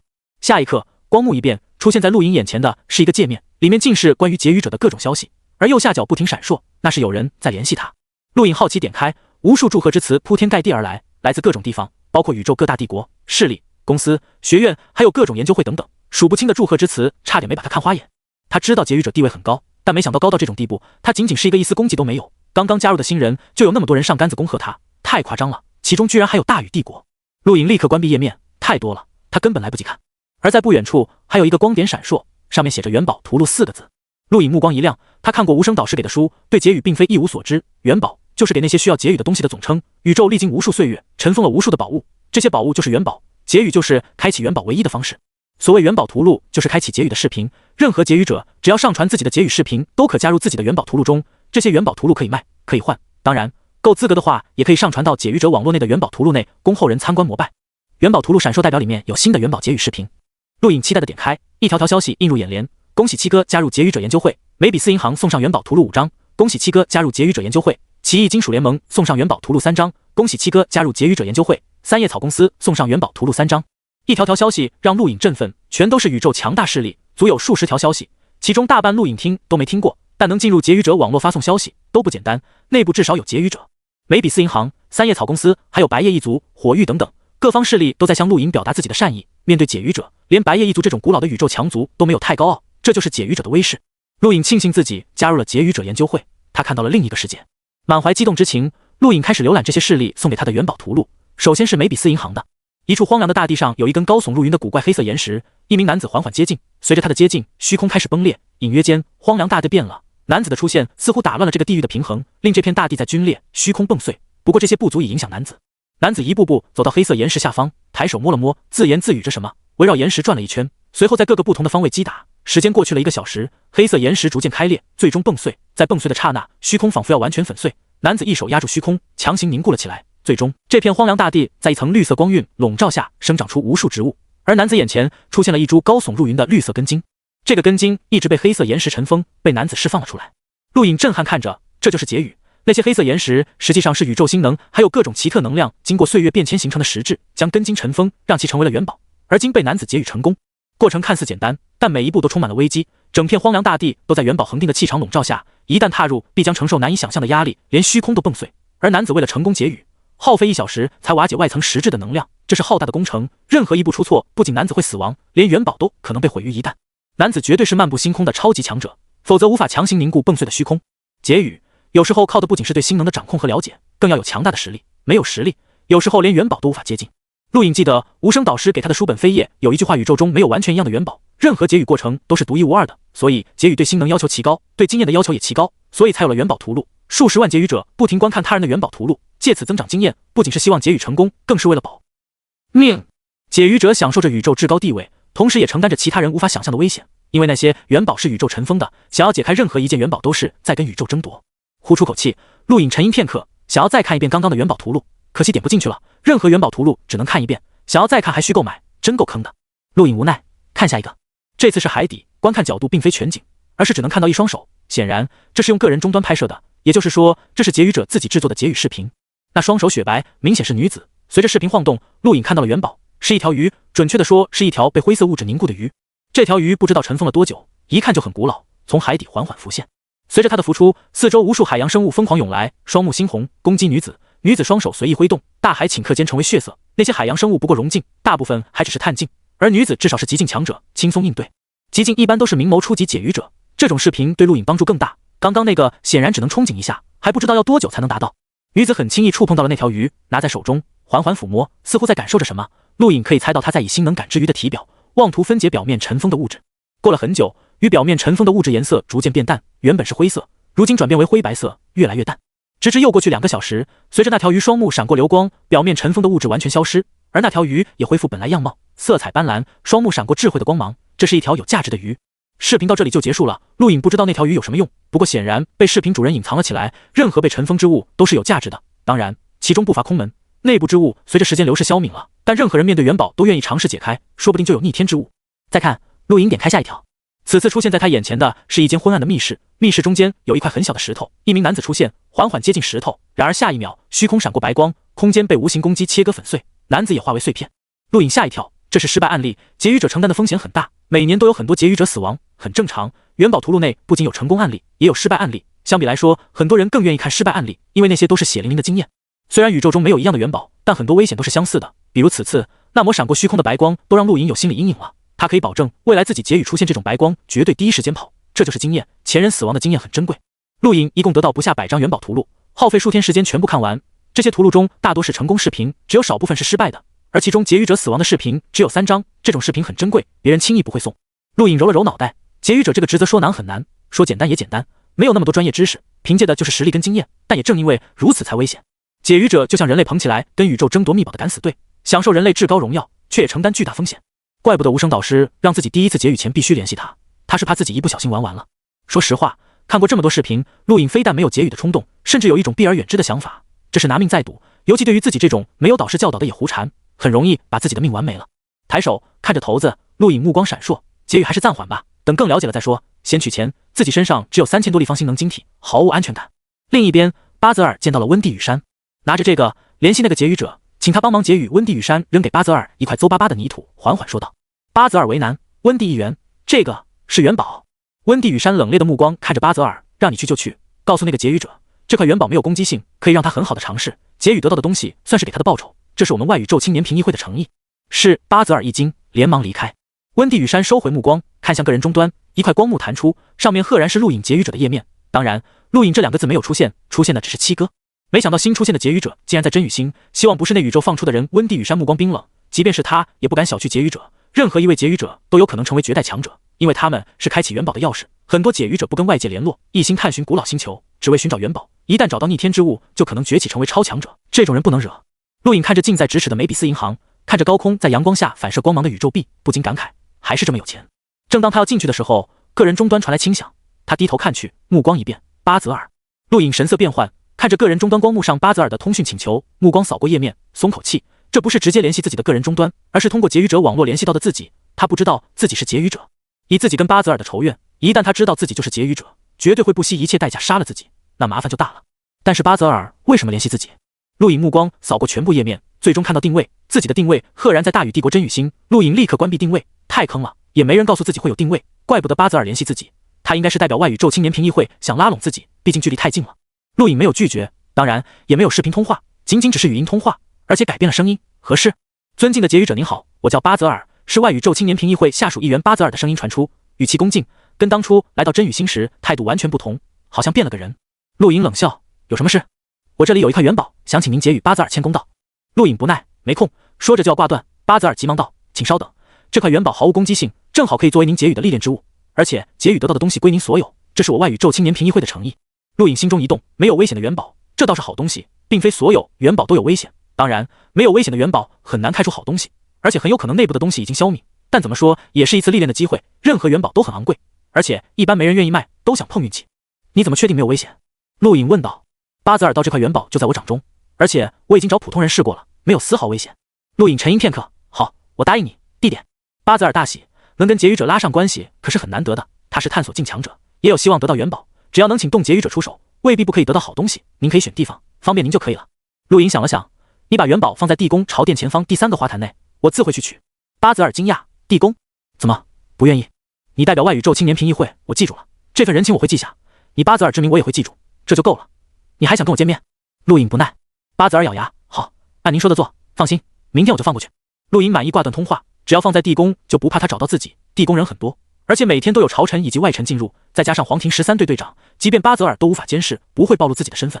巴泽尔把情况汇报给温地羽山，温地羽山淡笑，地宫吗？能进出地宫的劫雨者他很好奇，倒想看看是谁。陆影进入梅比斯银行，刚走几步忽然停了下来，他都忘了巴泽尔无法监视地宫，但温地羽山可以，地宫就是他的家，得想办法把温地羽山引出去，否则拿元宝也有危险。如今自己身上银行金卡内的星能晶体一共20万2000立方，陆影索性全部取出放在凝空界内，而凝空界一下子就满了。他手中的凝空界是超大型的，花费上千立方购买，对很多人来说绝对够用了，但对于他来说还是不够，而超大型也仅仅是针对普通人的标准，在这之上还有好几种空间型号，可惜那些凝空界不是苍蓝疆域可以买到的。走出梅比斯银行，陆影通过个人终端查关于温地羽山的一切，惊喜发现他并非住在地宫，成年后就搬出去了，而公主府距离地宫有一段距离。陆影想了想，嘴角弯起，他要试试这个温地公主的深浅。第2天，巴泽尔以拜访不死羽山之名进入地宫，没多久便出来，而在他之前，温地羽山已经进入地宫。陆影没有急着取元宝，自顾自在紫山王府观看星图，这已经成为他无聊时必做的事。这一天，藏在地宫内的元宝没人动，温地羽山不急。第2天，温地羽山又监视了一天，还是没人动元宝，他猜测那个劫雨者是不是知道他在监视。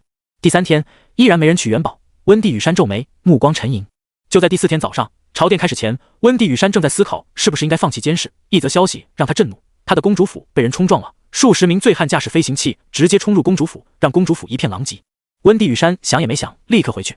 与此同时，陆影步入地宫，跟随朝臣进入朝殿，凝空界内放着那个很不起眼的元宝，这是他刚刚拿的，他不知道温地羽山有没有离开，反正该做的都做了。如果那个女人聪明没有离开，他暴露也就暴露了，无所谓。不过按照他的猜测，那个女人90%可能离开，因为在调查的资料中，公主府对她很重要，相当重要。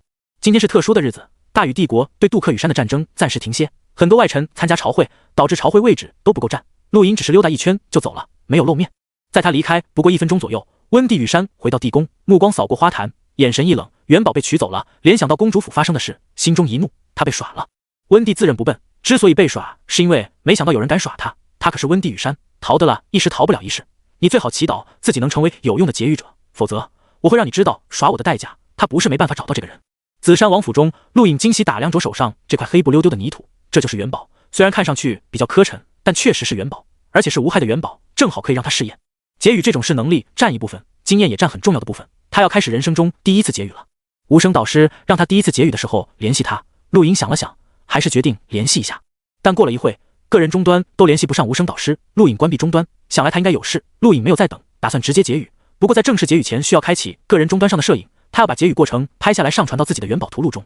任何一次劫狱成功都是打开了宇宙的秘密，因为元宝是被宇宙尘封的，劫狱者就是钥匙，所以每一次劫狱成功，不管是旁人付出代价请求还是自己主动做，对劫狱者研究会来说都是功绩，而功绩以星数评分。就像陆颖虽然正式成为明谋初级劫狱者，但他的功绩为0。这种人在研究会内有很多很多，准确的说，他们并不算真正的劫狱者。唯有成功劫狱的劫狱者才算真正的劫狱者，只要成功一次就会有1星功绩，有了功绩就是真正的劫狱者。有功绩的劫狱者跟没有功绩的劫狱者是完全不同的。功绩必须以自己劫狱视频证明，可以自己录制，也可以请旁人录制，反正元宝没有一模一样的，劫狱过程不存在偷学一说，所以一般来说，旁人付出代价请劫狱者出手，劫狱者必须让那个人在旁观看，一来方便录制，二来也是避嫌，劫狱得到的东西必须原封不动归还给别人。一旦劫狱者私藏解开的东西，必会遭遇研究会的追杀，这是劫狱者的职业素养。准备好一切，陆颖一手按在元宝上，闭上双目，心能透体而出接触元宝。接触到元宝的一瞬间，陆颖惊愕，太复杂了。元宝表面那层由各种能量混合形成的实质相当杂乱，而且无序，看上去没有多大，但以星能的角度去看，宛如大海般深不可测，甚至可以算是另一个世界。宇宙中游离的星能肉眼根本看不见，一旦形成肉眼可见甚至可以触摸的实质，代表星能汇聚到了相当恐怖的地步。元宝表层就是这样，而且不止星能，其内混杂了各种能量，诡异的平衡了起来。巴泽尔说的不错，这块元宝确实没有危险，但陆颖想要解开，不运行天星宫的情况下根本不可能，就像让一个文盲解开飞船运行原理一般，复杂到让人头痛。这就是劫狱者必须面对的元宝的真面目。这块元宝只是最低等的，尚且复杂到如此程度，陆颖无法想象他看到的第一张元宝图录内那块高耸入云的元宝复杂到什么程度。外行看热闹，唯有内行才感受到那位劫狱者的强大。无奈，陆颖运行天星宫，8颗星辰围绕自身运转，将元宝笼罩。顿时，元宝表面那层封印物质清晰呈现，依然那般杂乱无章，就像随意缠绕的线。想要劫狱，必须将这些复杂的能量一一化去。深吸口气，他开始了尝试。只要看清了，想化去便不难，但耗时却很长，毕竟是已经形成实质的能量，数量太多。时间很快过去5个小时，元宝表面稍微光滑了一些，证明陆颖劫狱有效果。他抬头呼出口气，苦笑，想要完全解开，估计要20多个小时。算了，继续。如果没有天星宫，陆颖根本无法成功，即便凭借天星宫，他也耗费了27个小时才最终劫狱成功。当最后那层薄薄的实质能量消失后，一块很不起眼的灰色金属掉落在地，发出砰砰的声响。陆颖身体一晃，差点倒地，他已经到极限了，连续运转27个小时天星宫，实在无法再支撑，还好最后关头成功。捡起灰色金属，这应该是某种部件上的零件，因为时间太过久远，那块部件大半腐朽，只剩这块金属，比较可惜，但这块金属能承受岁月侵蚀，应该不简单。陆颖收起金属，点开个人终端，将自己整个劫狱过程上传到元宝图录中等待审核，随后便眼睛一闭，开始睡觉。也不知道睡了多久，随着个人终端发出轻响，他睁开双眼看去，目光一亮，他的劫狱视频通过审核，而在劫狱者网络自己的页面上多了一颗闪亮的星星。陆颖大喜，从此刻起，他是真正的有功绩的劫狱者，1星明谋初级劫狱者。那颗星星那般闪亮，差点晃花陆颖的眼。有了这颗星星，他的地位再次提升。劫狱者的地位可不仅仅是外人追捧，还有很重要的原因是来自内部保护。任何一名有功绩的劫狱者对劫狱者研究会来说都是珍宝，擅杀会遭到全体劫狱者的报复，可以说劫狱者研究会相当护短。陆颖就喜欢这种护短的组织。这不，当他成为1星劫狱者后，研究会立刻发来贺词，同时给了他20张元宝图录。这些元宝图录都是明谋初级劫狱者的劫狱视频，正好适合他，很珍贵。这时，一声轻响，有人联系他。陆颖一看，是无声导师。点开光幕，无声导师出现，面色严肃：“陆颖同学，你太轻率了。”陆颖笑道：“导师，抱歉，没忍住。你知不知道，任何一次劫狱的过程都是在跟死神搏斗，劫狱是探索宇宙秘宝，是在跟宇宙抢资源，这是非常危险的事。”无声导师厉声教训。陆颖道：“导师，那块元宝没有危险。”无声导师哼了一声：“没有危险？谁告诉你的？提供给你元宝的人。他们懂个屁！元宝的危险不是他们可以想象的。尘封元宝表面的物质是平衡的，一旦稍有不慎，容易引发连锁反应。自己看看研究会送给你的元宝图录，记住我的话，要以与死亡擦肩而过的决心劫狱，这是每一个劫狱者奉为终生的警句。”说完便切断光幕。陆颖感受到无声导师的严肃，连忙点开研究会送给他的元宝图录。黑夜中，一个年轻女子握住一块拳头大小的石头，闭上双眼开始劫狱。那块石头跟陆颖劫狱的元宝一样，完全没有危险。女子耗费了10多个小时，勉强让元宝光滑了一些，稍微休息一会，随后继续。但突然的，元宝表面物质扭曲，随后猛地爆发，令虚空扭曲，接近崩碎，而女子整个人被吞噬，任何痕迹都没留下。陆颖瞳孔一缩，头皮发麻。那个女子在劫狱过程中未能保证元宝表面能量的平衡，导致事故，这是一场经典的失败案例。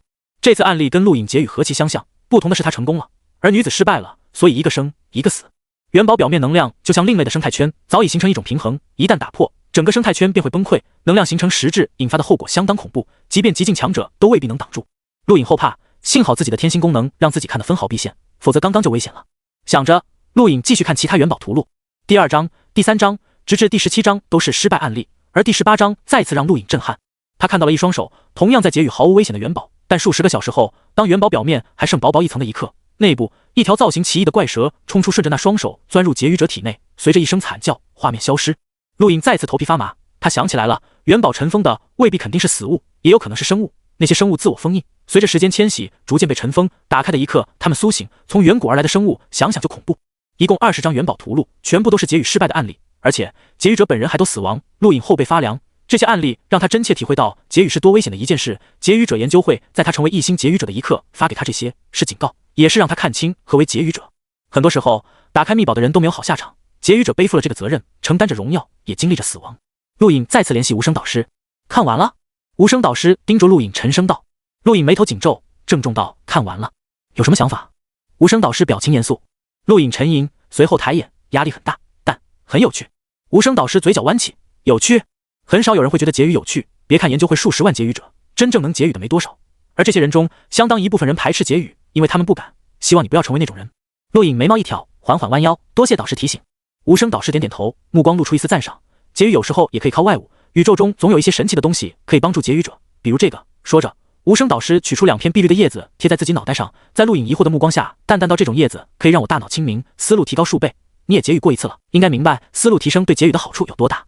陆颖目光蹭亮，立刻点头。他深刻理解，如果之前劫狱时他的思路提升数倍，就不需要消耗27个小时了，这是提升效率的宝贝。无声导师看到陆颖渴望的眼神，笑了笑，收起叶子。别看我，这种叶子我也只有2片，想要得到自己努力，有空来研究会总部，这里有一些类似的东西可以换取，当然代价可不轻。说完，再次切断了光幕。陆颖惋惜，他还指望能得到礼物，算了，连无声导师都说代价不轻，想来也不是目前的自己可以得到的，还是先回第10院吧。出来这么久了，关闭劫狱者网络，陆颖忽然发现自己有一条未读通知，他看了看，居然来自第10院，是财老。临时任务，前往谍影疆域获得巨人皇第3只眼，完成任务回归学院。巨人皇第3只眼，陆颖疑惑，立刻查看网络。谍影疆域距离苍蓝疆域很遥远，中间隔着7片疆域，其内不足100域，相对苍蓝疆域，谍影疆域算是小了1号。而巨人族是谍影疆域内的一个蛮荒种族，拥有强大的战力，甚至诞生漫步星空的强者。每一个巨人族人都有100米高，尖嘴猴腮，秃顶长臂，后背生长着森林，浑身为绿色，双目充满了黑丝，差不多有1000万人口。而统治这些巨人的就是巨人皇。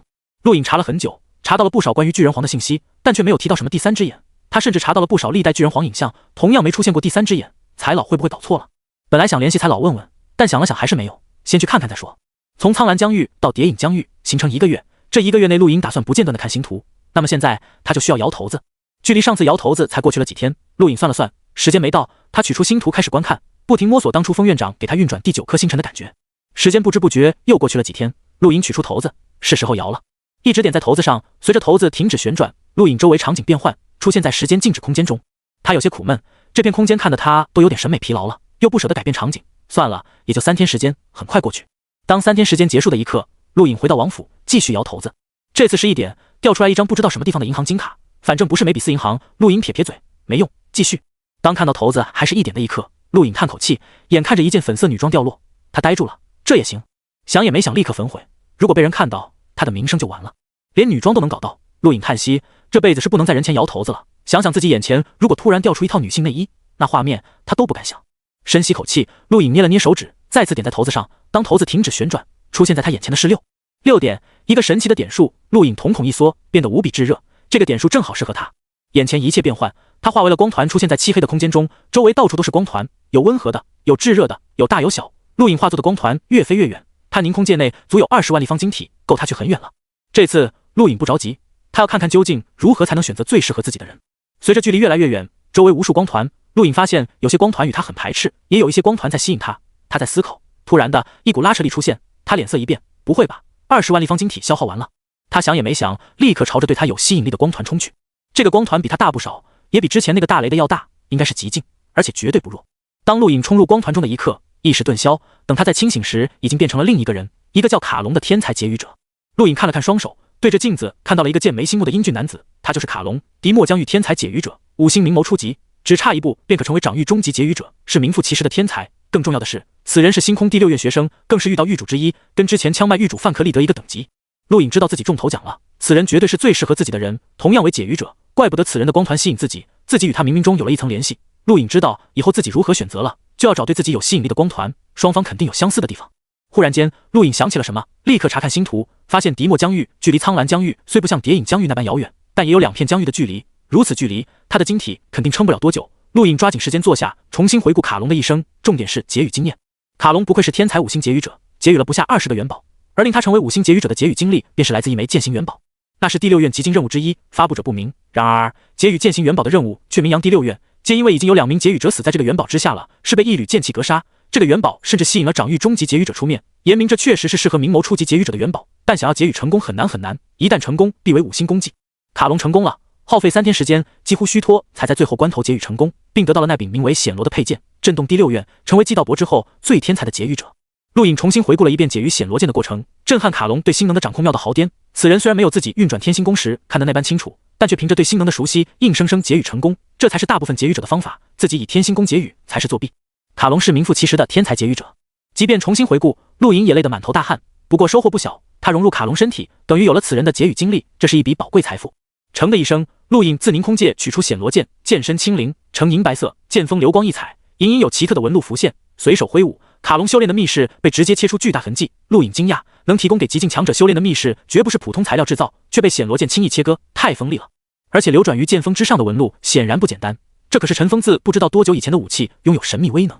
陆颖有些贪婪，他很想得到这柄剑，还有卡隆凝空剑内的财富，但想了想算了，做人不能太贪，自己已经得到了他的劫狱经验，再将他洗劫一空，容易遭报应。宇宙很神奇，虽然他不信报应之说，但自己内心也过意不去，这也是报应的一种。虽然他不愿掠夺卡隆的财富，但不代表此人没用了。这可是第6院超强者之一，遇到的狱主跟范克利德一个层次，现成的靠山。陆颖回忆着卡隆的经历，嘴角弯起怪异弧度，这家伙绝对是天才，但可惜在感情上就是个悲催，不过正好适合自己。陆颖在凝空界最角落处取出数十封信件，眨了眨眼，卡隆啊，不要怪我，兄弟也不愿这么做，但没办法，你就委屈一下吧。话刚说完，一股拉扯力出现，陆颖眼睛一闭，再次出现在黑暗的空间内，随后跨越不知道多遥远的距离，回到紫山王府，再睁眼，立刻取出纸张书写。与此同时，遥远的迪莫疆域，卡隆从地上爬起来，揉了揉脑袋，怎么回事？自己怎么躺在地上？而且记忆似乎消失了。突然，卡隆瞳孔一缩，脸色煞白，地上是数十封信件，这些信件让他心神轰鸣，他的秘密被发现了。对于卡隆来说，他可以死，但有些秘密永远不能被发现。然而，地上那些信封明确告诉他，他的秘密被人毫不留情地浏览了一遍。卡隆颤抖着收起信封，浑身冰凉。是谁？谁可以无声无息打晕他？这里可是他最隐秘的修炼密室，没有告诉第二人，到底是谁？这时，一组数字出现在卡隆眼前，这是个人终端的号码。卡隆脸色变幻，这是那个人留下的，是让自己联系他吗？卡隆点开个人终端，迟疑不定。紫山王府，陆颖查了一下凝空界，悲哀发现只剩500多立方星能晶体，一次性消耗20万立方，太恐怖了，绝对的吞金大户。但他也没有惋惜，能与卡隆融合，就算再花20万立方也值。如果没有20万立方晶体，自己不可能盗得了迪莫疆域。6点给了自己巨大的惊喜，同时也让自己变成穷光蛋。陆颖痛并快乐着，是时候赚钱了。西院那件事风波已经渐渐平息，没有冤大头上门，得再找个由头。陆颖思考着怎么坑人，个人终端忽然响了起来，他嘴角扬起，点开，前方一道光幕出现，卡隆瞪着通红的双目出现在陆颖眼前。看到陆颖，卡隆一愣，他原以为暗算自己的是漫步星空的强者，怎么是个年轻人，看上去也就20岁左右，这个年纪绝不可能暗算得了自己。你是谁？陆颖笑了，想必你就是我叔叔说的卡隆吧？叔叔？卡隆目光瞪大，眼神凶残，同时也带着一丝惶恐。你叔叔在哪？我要见他。陆颖耸耸肩，抱歉，叔叔有事，不会见你的。不过他倒是跟我说了一些关于你的事，真有意思啊！哈哈。卡隆浑身再次冰凉，紧盯着陆颖。你是谁？你知道什么？你想怎么样？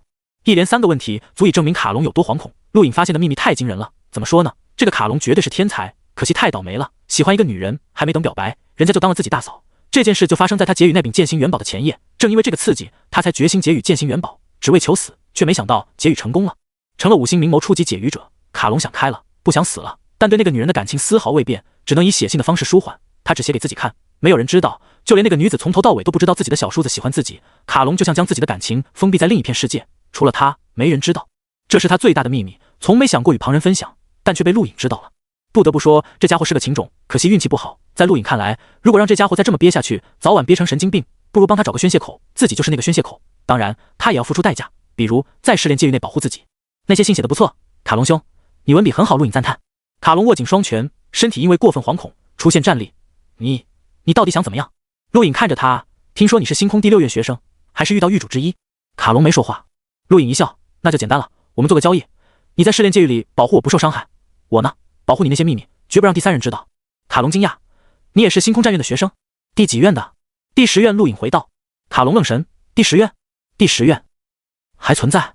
陆颖不爽，什么话？第10院活得好好的，不过这家伙好像有一段时间没回第6院了，不清楚这几个月发生的事，但也应该知道第10院降临外宇宙，毕竟他就是外宇宙的人。同不同意说一句？陆颖不耐烦道。卡隆目光冰冷，好，我同意。你叫什么？陆颖盯着卡隆冰冷的目光，嗤笑。我猜你现在在想怎么宰了我，对吧？卡隆目光一变，没有，毕竟同为星空战院的学生，我杀不了你。陆颖摇摇头，笑道，我劝你收回心思，我叔叔那里可带着你几封信，你不觉得少了几封吗？一旦我出事，这些信会原封不动出现在你大哥桌上。哦，对了，还有第6院，乃至整个星空战院所有人的眼前，想想这个后果。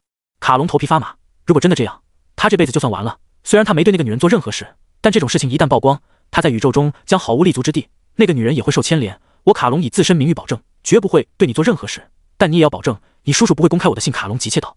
陆颖笑了笑，我保证，只要我没事，你就没事。卡隆松口气，语气有些颓丧，我是遇到白骨奥狱主，你来遇到后直接去白骨奥，而且我也会放话，你是我罩着的。你叫什么名字？陆颖。卡隆点点头，随手关闭光幕，他也知道跟陆颖说下去没用，他的把柄算是完全被抓住了。同时，陆颖也呼出口气，露出一丝笑意。靠山有了，一个狱主足以让很多人对自己望而却步。可惜，如果是界主就好了，这样整个试炼界域敢对自己出手的几乎没有。卡隆的威慑力最多震慑一批学生，狱主不在此列。他想起火域炼榜榜首的加尔，如果卡隆放话，这个人不知道会不会亲自出面狙击自己。耗费2天时间，陆颖以自己的记忆回顾了一下卡隆的结语经验，睁开眼后松口气。有了卡隆的经验，再加上天星宫，自己绝对可以冲击5星名谋初级结语者。但卡隆自己本身都是靠运气才成功，自己想要成功结语类似剑行元宝的元宝，保险起见，还是应该将第9颗星辰运转出来。一旦出现第9颗星辰，天星宫和天星掌都将大变，那才是自己崛起的机遇。现在一切都可以往后推，最重要的就是第9颗星辰。但第9颗星辰太难，哪怕记得封院长推演而出的感觉也没用，就是找不到那种能够运转而出的契机。或许星空中机会大一点。想着，陆颖又休息了1天，随后前往地宫向不死羽山告别。你要去谍影疆域？不死羽山诧异。陆颖道，导师给了我任务，不去不行。不死羽山点点头，那就去吧。虽然很远，但你的飞船上刻有第10院标志，不仅受到星空战院的保护，也受到石觉平议会保护，一般不会遇到危险。但记住，一旦碰到奇特的星空异象，立刻绕路。星空灾难远比你想象的恐怖得多，即便是我也不敢说能安全穿过。陆颖嗯了一声，知道了，皇叔。还有，温蒂回来了，你要不要见见？不死羽山问道，看着陆颖。陆颖摇摇头，已经见过了，偶遇。不死羽山点点头，既然如此，你就去吧，尽快完成任务回学院，记住你的责任，还有，记住那枚权剑。陆颖应了一声，转身离去。不死羽山没有告诉陆颖温蒂想凭一句话化解他跟巴泽尔恩怨一事。他虽然跟陆颖接触的不多，但了解他，除非巴泽尔死亡，否则当天的屈辱绝对不会消散。而且在他心中应该不止巴泽尔，还有温蒂自己。想到这个不死羽山就头疼。陆颖虽然天赋异禀，但他不会认为这样就可以赶超温蒂。现实不是童话，温蒂接受万剑山传承，连石诀都看中，外宇宙能与他媲美的年轻一代几乎不存在。但这也不能成为陆颖一辈子的心结，只能靠时间慢慢淡化了。看着两旁景物飞速后退，极光宇宙飞船破入星空，随着一声轻颤恢复平稳，急速朝谍影疆域而去。这一路耗时1个月，需要穿过数十个虫洞。如果没有这些虫洞，想要到达谍影疆域，不知道何年何月，无法想象。陆颖取出星图，抛开一切杂念，沉浸了进去。第9颗星辰，希望尽快出来。就在陆颖离开真羽星1天后，温蒂羽山查看解狱者网络，惊讶发现陆颖界面上多出了一颗星星，那么的明目耀眼。温蒂羽山惊讶，这么快就成功了，想着立刻冲前查看陆颖的元宝图录，上面只有一个解语视频，正是解语那块泥土般元宝的视频。温蒂认识这个元宝，还是他送出去的。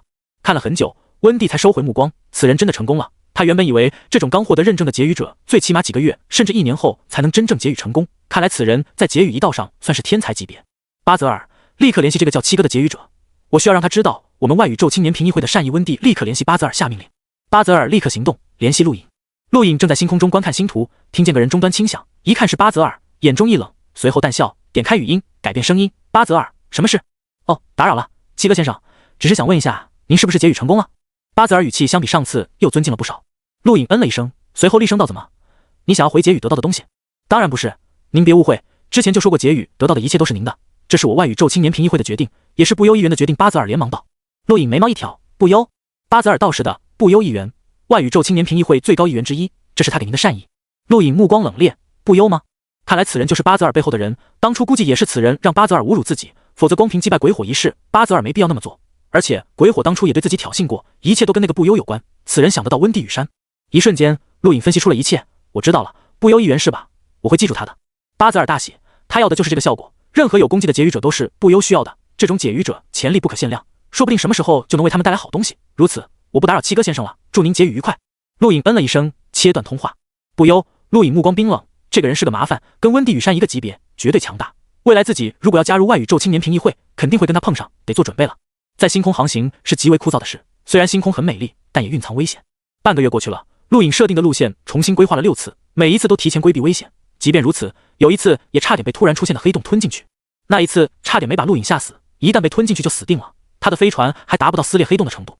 前方危险，重新规划路线，路线更新成功。悦耳的声音传出，陆隐诧异，又要绕路了吗？想着，他看向远方，目光一变，那是2个人。只见星空中2道人影交错而过，随后星空剧烈崩塌，一颗颗星球碎裂，一道无法形容的恐怖斩击掠过飞船，斩向远方。陆隐骇然，还没等他多想，飞船剧烈晃动，前方2人交战，令星空出现奇异的漩涡，飞船都无法摆脱，被吸入其中。陆隐头皮发麻，要完了。那2人不知道多强，但每一击都可以轻易粉碎飞船，而且看样子他们根本不在乎自己的死活。砰的一声，真空宇宙中传出巨响，超越了空间封锁的极限，差点没把陆隐震晕过去。四周围一颗颗星球晃动，随后竟被拉扯向2人。漩涡越来越庞大，宛如新诞生的星系。陆隐盯着这一幕，大脑晕眩，却陡然间清明。恰好以那2人交战为中心，8颗星球旋转，被漩涡吞噬，而陆隐的飞船是第9颗。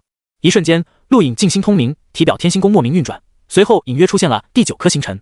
一颗颗星球开裂，红色的岩浆、蓝色的海水全部在宇宙中挥发。随着星球爆炸，虚空开裂，陆隐钢牙紧咬，嘴唇都出血，逃不了了。前面已经有3颗星球爆炸，席卷向第4颗星球，自己离死不远了。眼看第4颗星辰爆炸，中心地带那2人还在交战，陆隐悲哀，自己运转出了第9颗星辰，却连一次使用的机会都没有，就死了。体表天星宫缓缓散去，而那隐约出现的第9颗星辰在消散的刹那脱离天星宫，这是陆隐心态不稳，没能把控，使得原本9颗星辰完美模仿的星系出现了崩溃。看到这一幕，陆隐目光一亮，亲自操控宇宙飞船朝着漩涡中心地带冲去，速度开到最大。飞船提示危险，但陆隐不管不顾，猛地冲过去。战斗中心地带原本交战的2人停止，目光奇异地看向飞船，饶有兴趣地看着，没有救援，也没有阻挡。漩涡可以吸收，却也可以凭借他的力量脱离，就看陆隐能不能把控到脉络。如果是之前，他绝对把控不到，但此刻随着对第9颗星辰的感应，他把控到了星系的脉络。极光宇宙飞船借用漩涡之力，在第8颗星球爆炸的瞬间脱离了出去，一下子被甩飞了。后方星球爆炸令星空出现起伏，不过这一切跟陆隐无关，他已经脱离危险，整个人虚脱。位置偏移，重新规划路线，路线设定成功。陆隐松口气，苦笑，这种事以后希望别再遇到了，太危险。后方2人惊讶，没想到小家伙可以逃掉，看飞船的标志是星空第10院的，那座战院最近很热闹。那又如何？我了解过，这一期只招到了12名新生，其中相当一部分来自内宇宙，一道命令即可召回。那座学院已经彻底没落了，只要院长恢复正常，没人敢打第10院的主意。这倒是，星空战院10大院长，就那个老家伙最恐怖，只要恢复正常，谁都不敢惹。可惜太难了，他碰了不该碰的，跟我们无关。10院大比临近，我们就看看热闹吧。话说刚刚那个小家伙不错，居然能逃掉，运气吧，倒也省得我们救他。继续，我倒要看看这几百年你有什么进步。笑话，你什么时候赢过我？不要脸，在宇宙海我就赢过你一次，你怎么不说在新宇宙也赢过我？休想耍赖！废话真多。陆隐的飞船平稳航行，而在他正前方，一艘大型宇宙飞船诡异停在星空中，从远处看去灯火辉煌。然而，随着一抹血渍洒在玻璃上，一切就变了。偌大的宇宙飞船内传出无数哀嚎，血液顺着飞船空隙流出，给原本黑暗的星空增添一分恐怖。数小时后，陆隐看到了这艘大型飞船，奇怪它为什么停在星空中。很快，陆隐目光一变，他看到了飞船蔓延而出的血液，有问题。他目光警惕盯着飞船，不敢放松。一个背影出现在陆隐眼中，是女子，黑白色长发垂下，发间有鲜血滴落。女子手中拿着一柄红色长剑，脚下是无数尸体。宇宙有多残酷，陆隐清楚，他在意的不是那些尸体，而是女子头发黑白色，是白夜一族的。外宇宙什么时候又出现了一个白夜一族女子？这个种族真是无孔不入。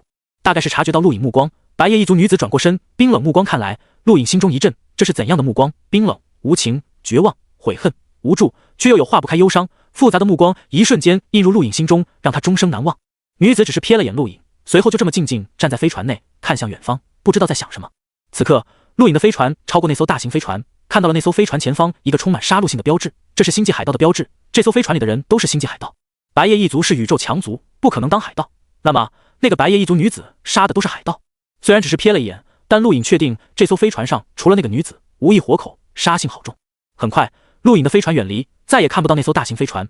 不过那个白夜一族女子的目光让他记忆犹深，这辈子他第一次看到如此复杂的目光，尤其目光中的忧伤与无助让他震撼。摇摇头，跟自己无关，白夜一族的事自己可没资格插手。陆颖闭上双眼，开始运转天星宫，他要尽快稳定第9颗星辰，让自己的天星宫形成完美运转，这可是自己貌似领悟来的。由于行程不停改变，比原定时间多了10几天，1个月后，陆颖才到达谍影疆域。就在他到达谍影疆域的时候，第10院界域入口米雪儿出现，经过2个月财老的指导，他要挑战传界之战100胜，尽快进入试炼界域。第10院12名新生中，除了陆颖，就属修兹胜数最多，足足52胜，当然代价也很惨烈，足足237败。他挑战传界之战的次数冠绝众人，而且比陆颖多了100多场。修兹是在新生大比前一直挑战传界之战，其他人早就停手了，他能获得52胜相当不容易，可以说战斗经验和运气占了大部分。如今米雪儿出现，米雪儿曾经的战绩是13胜56败。当米雪儿进入传界时范围后，过了很久才出来。界域导师睁眼，米雪儿17胜57败，米雪儿23胜60败，米雪儿39胜65败，米雪儿72胜88败，米雪儿93胜98败。当米雪儿再次步入传界时范围，界域入口迎到来，他正好听到界域导师的成绩，诧异，不过2个月左右，进步就这么大，该说天才吗？当米雪儿再次走出，界域导师睁眼，认真看着他，米雪儿99胜99败，恭喜啊同学，只差1胜了，迎微笑祝贺。米雪儿脸色疲惫，他在界域入口数天时间才达到如今的成绩，太难了。不过也体现了导师的教导能力。回想2个月时间的努力，任何一次任务都是针对自己最有效的训练，不愧是星空战院的导师。但米雪儿也有疑惑，因为其他战院导师的教导没有如此效果。第10院导师跟其他战院导师似乎不一样。转头看了看银，你要挑战？银微笑道：等你100胜后再去吧。米雪儿没有拒绝，再次跨入传界时范围。与此同时，夏洛来到界域入口，瞥了眼银，走到界域导师身前说着什么。界域导师点点头，指了指传界石，去试炼界域吧。夏洛微笑点点头，走到传界石旁，等待米雪儿走出。没一会，米雪儿带着激动的目光走出传界石范围，耳畔传来界域导师苍老的声音：米雪儿100胜100败。夏洛诧异，随后恭喜。米雪儿压抑着兴奋之情，她终于100胜了。虽然兴奋，但遥想陆颖2个月前就已经100胜，她就感觉自己慢了很多。不过能追上，她的天赋注定不平凡。姐姐可以取得那样的成就，她也可以。银步入传界石范围，夏洛看着她背影，目光沉思。不远处，米雪儿走到界域导师身前，恭敬道：导师，我想进入试炼界域。界域导师点点头，可以，进去吧。米雪儿迷惑，进去哪里？界域导师指了指身后，感慨道：一个个都这么不开窍。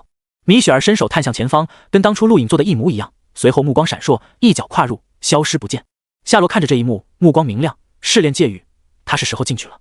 米雪儿对界域山并不陌生，径直进入，随后闭上双目，他选择了第6道御道，跟陆颖当初的选择一样，不同的是待遇。陆颖进去后，道的是嘲讽和袭杀，而米雪儿进入，遭遇的是惊艳的目光和热情的介绍。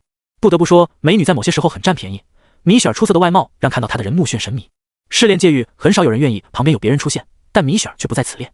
米雪儿放眼望去，周围尽是黑色，这就是御道。姐姐米拉提到过的第6院主要实力的集中地。转头，远方一座高耸入云的黑色山脉映入眼帘。如果陆颖在此，一定可以认出那就是枪脉，他殒命之地。米雪儿思索了一下，朝着枪脉而去。刚刚临近枪脉，一道黑色影子突然袭击，速度奇快。米雪儿目光一变，本能退后，这才避开一击。抬眼，战魂。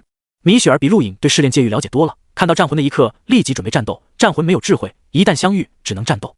陡然间，危机降临，不是来自眼前的战魂，而是来自另一边。米雪儿下意识开启天赋，脚底红莲绽放，身影消失在原地。咦，红莲！惊一声传来，不远处走出几个人，2男2女，为首之人是个年轻男子，正诧异看向在远处现身的米雪儿。米雪儿震撼望着男子，从男子身上，她感受到了极端的危机。这个人很强大，非常强大，强大到足以轻易击杀他，这是米雪儿此刻的感觉。战魂突然攻向男子，男子随意抬手，屈指轻弹，只见虚空光芒一闪，战魂停滞，所在之处空间崩溃，连带着战魂齐齐消失。米雪儿瞳孔剧烈收缩，再次退后数步，骇然望着男子，太恐怖了，轻易撕裂虚空，他跟此人不是一个级别的。红莲，我记得第6院有一个红莲妖宫，你跟他什么关系？男子目光看向米雪儿，好奇问道。问题虽然突兀，但语气很柔和，没有给人盛气凌人的感觉。他身后3人也同样好奇打量米雪儿。她是我姐姐米雪儿，沉声道。男子点点头，怪不得，我见过她，很妖艳的女人。说着，抬头对米雪儿一笑，抱歉，是不是打扰你了？我叫刘唐，是兽魂队队长。米雪儿惊讶，兽魂队是专门在试炼界域猎杀战魂的队伍，目的不明，传说可能是为了得知试炼界域的真相，也好像是为了感悟什么，没人说得清。但有一点很明确，那就是兽魂队都很强大。我叫米雪儿。刘唐再次一笑，点点头，转身离去。米雪儿看着对方缓缓离开，深呼吸口气，没想到刚进入试炼界域就碰到如此恐怖的人。刘唐，远古毒性。这时又一名男子出现，来到米雪儿眼前，目光一亮，是米雪儿吧？米雪儿戒备盯着此人，此人实力也很强，锋芒毕露，带着一丝霸道。男子笑道：“我叫范克利德，是枪脉狱主，曾在学院得到过米拉学姐的帮助。”学长你好。米雪儿有礼貌道。范克利德摆手：“不用客气，米拉学姐对我帮助很多。雪儿，你既然来了，枪脉就留下吧，这里能感悟一些东西。”米雪儿摇摇头：“谢谢学长，不过枪脉不适合我。”范克利德可惜，也是，你跟米拉学姐一样，都拥有红莲天赋，放眼遇到适合你们的或许只有朝天谷了。米雪儿嗯了一声，朝天谷是遇到最大的感悟历练之地，也是遇到界主所在，唯有那里适合他。对了学长，你听过刘唐这个人吗？米雪儿忽然问道。他对那个人很在意，同为年轻一辈，却太过强大。听到刘唐之名，范克利德脸色一变。你怎么知道他？米拉学姐说的。米雪儿摇摇头，他刚刚就在这。范克利德脸色沉了下来，这些兽魂队还是这么不守规矩，这里可是枪脉，我的地方。说着看向米雪儿，道：“刘唐没对你做什么吧？”米雪儿摇摇头，他是什么人？也是狱主之一。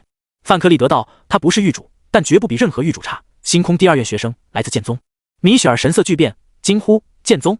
范克利德郑重点头：“没错，剑宗的掌舵家族就是刘家，一个被宇宙无数人敌视，却依然震慑四方的远古毒性家族。刘唐就是那个家族的人。你应该知道，十绝中有一位大人也姓刘，同样来自剑宗。”米雪儿没有再问，剑宗2字代表了很多，怪不得他感觉刘这个姓氏熟悉。姐姐曾经提到过十绝中的那位大人，一人一剑荡平一座疆域，年轻一辈未逢敌手。刘唐跟那个人是同宗，怪不得如此强大。米雪儿离开了，枪脉对他没有吸引力，他要去遇到最重要的修炼地朝天谷，谁能占据朝天谷，谁就是界主。这句话代表了朝天谷的地位。陆隐到了谍影疆域，而距离他的目标巨人族所在星球还有数十域之距。数天后，第10院界域入口，夏洛完成了100胜，顺着界域导师指引进入试炼界域。就在他成功不久，银同样完成了100胜，带着标志的狐狸笑脸进入试炼界域。夏洛进入了6道中的天道，这里是第5院强者所在地，而他很幸运，距离他的目的地很近，不过3个小时便看到了一片巨大的携着插入大地的类似飞船的科技产物。这里是天道机械种，域主名为夏夜。银坐在界域山内，扫了眼四周，看到了远处的米雪儿和夏洛，随后坐下，靠在山壁上。哪一个呢？我想想，对了，第4院占据的好像是沙道。说完，闭上双目，再睁开已经来到6道中的沙道，放眼望去，一片血腥之气。好地方！银感慨了一句，看了看四周，随后朝着一个方向前进。他有需要会合的人，我记得是在一个叫冰域的试炼地，貌似是狱主，有意思，不知道能不能抢过来。如果陆隐知道3人进入试炼界域的待遇，估计得郁闷死。他一上来就被各种袭杀，最终还是死在范克利德枪下。这3人待遇一个比一个好，都有狱主靠山，这就是命。此刻，陆隐颇为惆怅，看着前方巨大的星球，那就是自己的目的地。然而进不去，谍影疆域要为10院大比选拔精英，考核星空战院，妄图在10院大比中露脸。那颗巨大的星球就是疆域试炼地之一，全都被封锁了，就跟当初的地球一般。既然正面无法进入，只能通过其他方法了。陆隐观察了一下，发现从右手边方向进入试炼的飞船比较多，立刻操纵飞船朝右边飞去，边飞边发出降落请求。他的飞船只是个人飞船，很小，可以降落在大型飞船上。一般那种大型飞船不会理他，谁也不会随便放陌生人进自己家。但陆隐运气不错，有一艘愿意接纳他，他也不怕会不会有危险，朝着那艘飞船就冲去。阿木很苦恼，看着越来越近的大巨星，内心的烦闷与恐惧几乎吞噬了他。作为谍影一族唯一的男性，他是悲哀的。谍影一族有自己独特的能力，而这种近似天赋的能力不适合男子，所以他被抛弃了，很少能回到谍影族。此次疆域试炼他是不想参加的，但或许是谍影族内部想铲除他这个异类，逼着他参加。他只是刚刚踏入融境，跟那些敢参加疆域试炼的精英比起来差了太多，怎么可能完成试炼？何况他不喜欢战斗，他是文职。正当阿木忧愁的时候，无意中接收到飞船登陆请求，想也没想就同意了。这里是谍影疆域，没人敢对谍影族飞船动手，但同意之后他就后悔了，会不会是族里等不及要提前铲除他？阿木立刻关闭登陆通道，然而晚了，那艘飞船跟吃了兴奋剂一样，已经冲了进来。这么迫不及待吗？阿木脸色煞白，等待死亡的一刻。陆隐将飞船安置好，顺着通道进入大型飞船内部。奇怪，这艘飞船没什么人，找了一会，来到指挥室，只看到寥寥无几的数人，个个脸色低沉，好像死了亲爹一样。你是来杀我的吧？动手吧！阿木的声音传来。陆隐看去，只见一个面色苍白、很瘦弱的年轻人正苦涩看着他，一脸的绝望。怎么，不想被人看见？说着，阿木让其他人退下。这些人都是谍影族派来照顾他的，虽然他是谍影族弃子，但表面上谍影族不会太过分，防止给人欺凌弱子的印象。现在可以了吧？动手吧！我死了，很多人都可以轻松。阿木语气越来越嘶哑，目光灰暗。陆隐眉头一皱，一步步接近他。随着陆隐的接近，阿木心跳加速，死亡的恐惧越来越笼罩下来。他脸色惨白，嘴唇直哆嗦。等等，在我死前能告诉我是谁派你来的？陆颖嗤笑：“你真想死？”阿木瞪大了眼睛：“我才不想死！”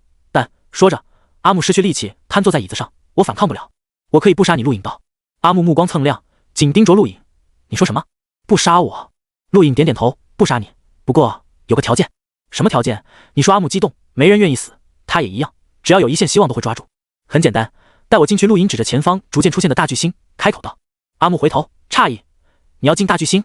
陆颖点点头：“如何？就这个条件。你不是来杀我的？”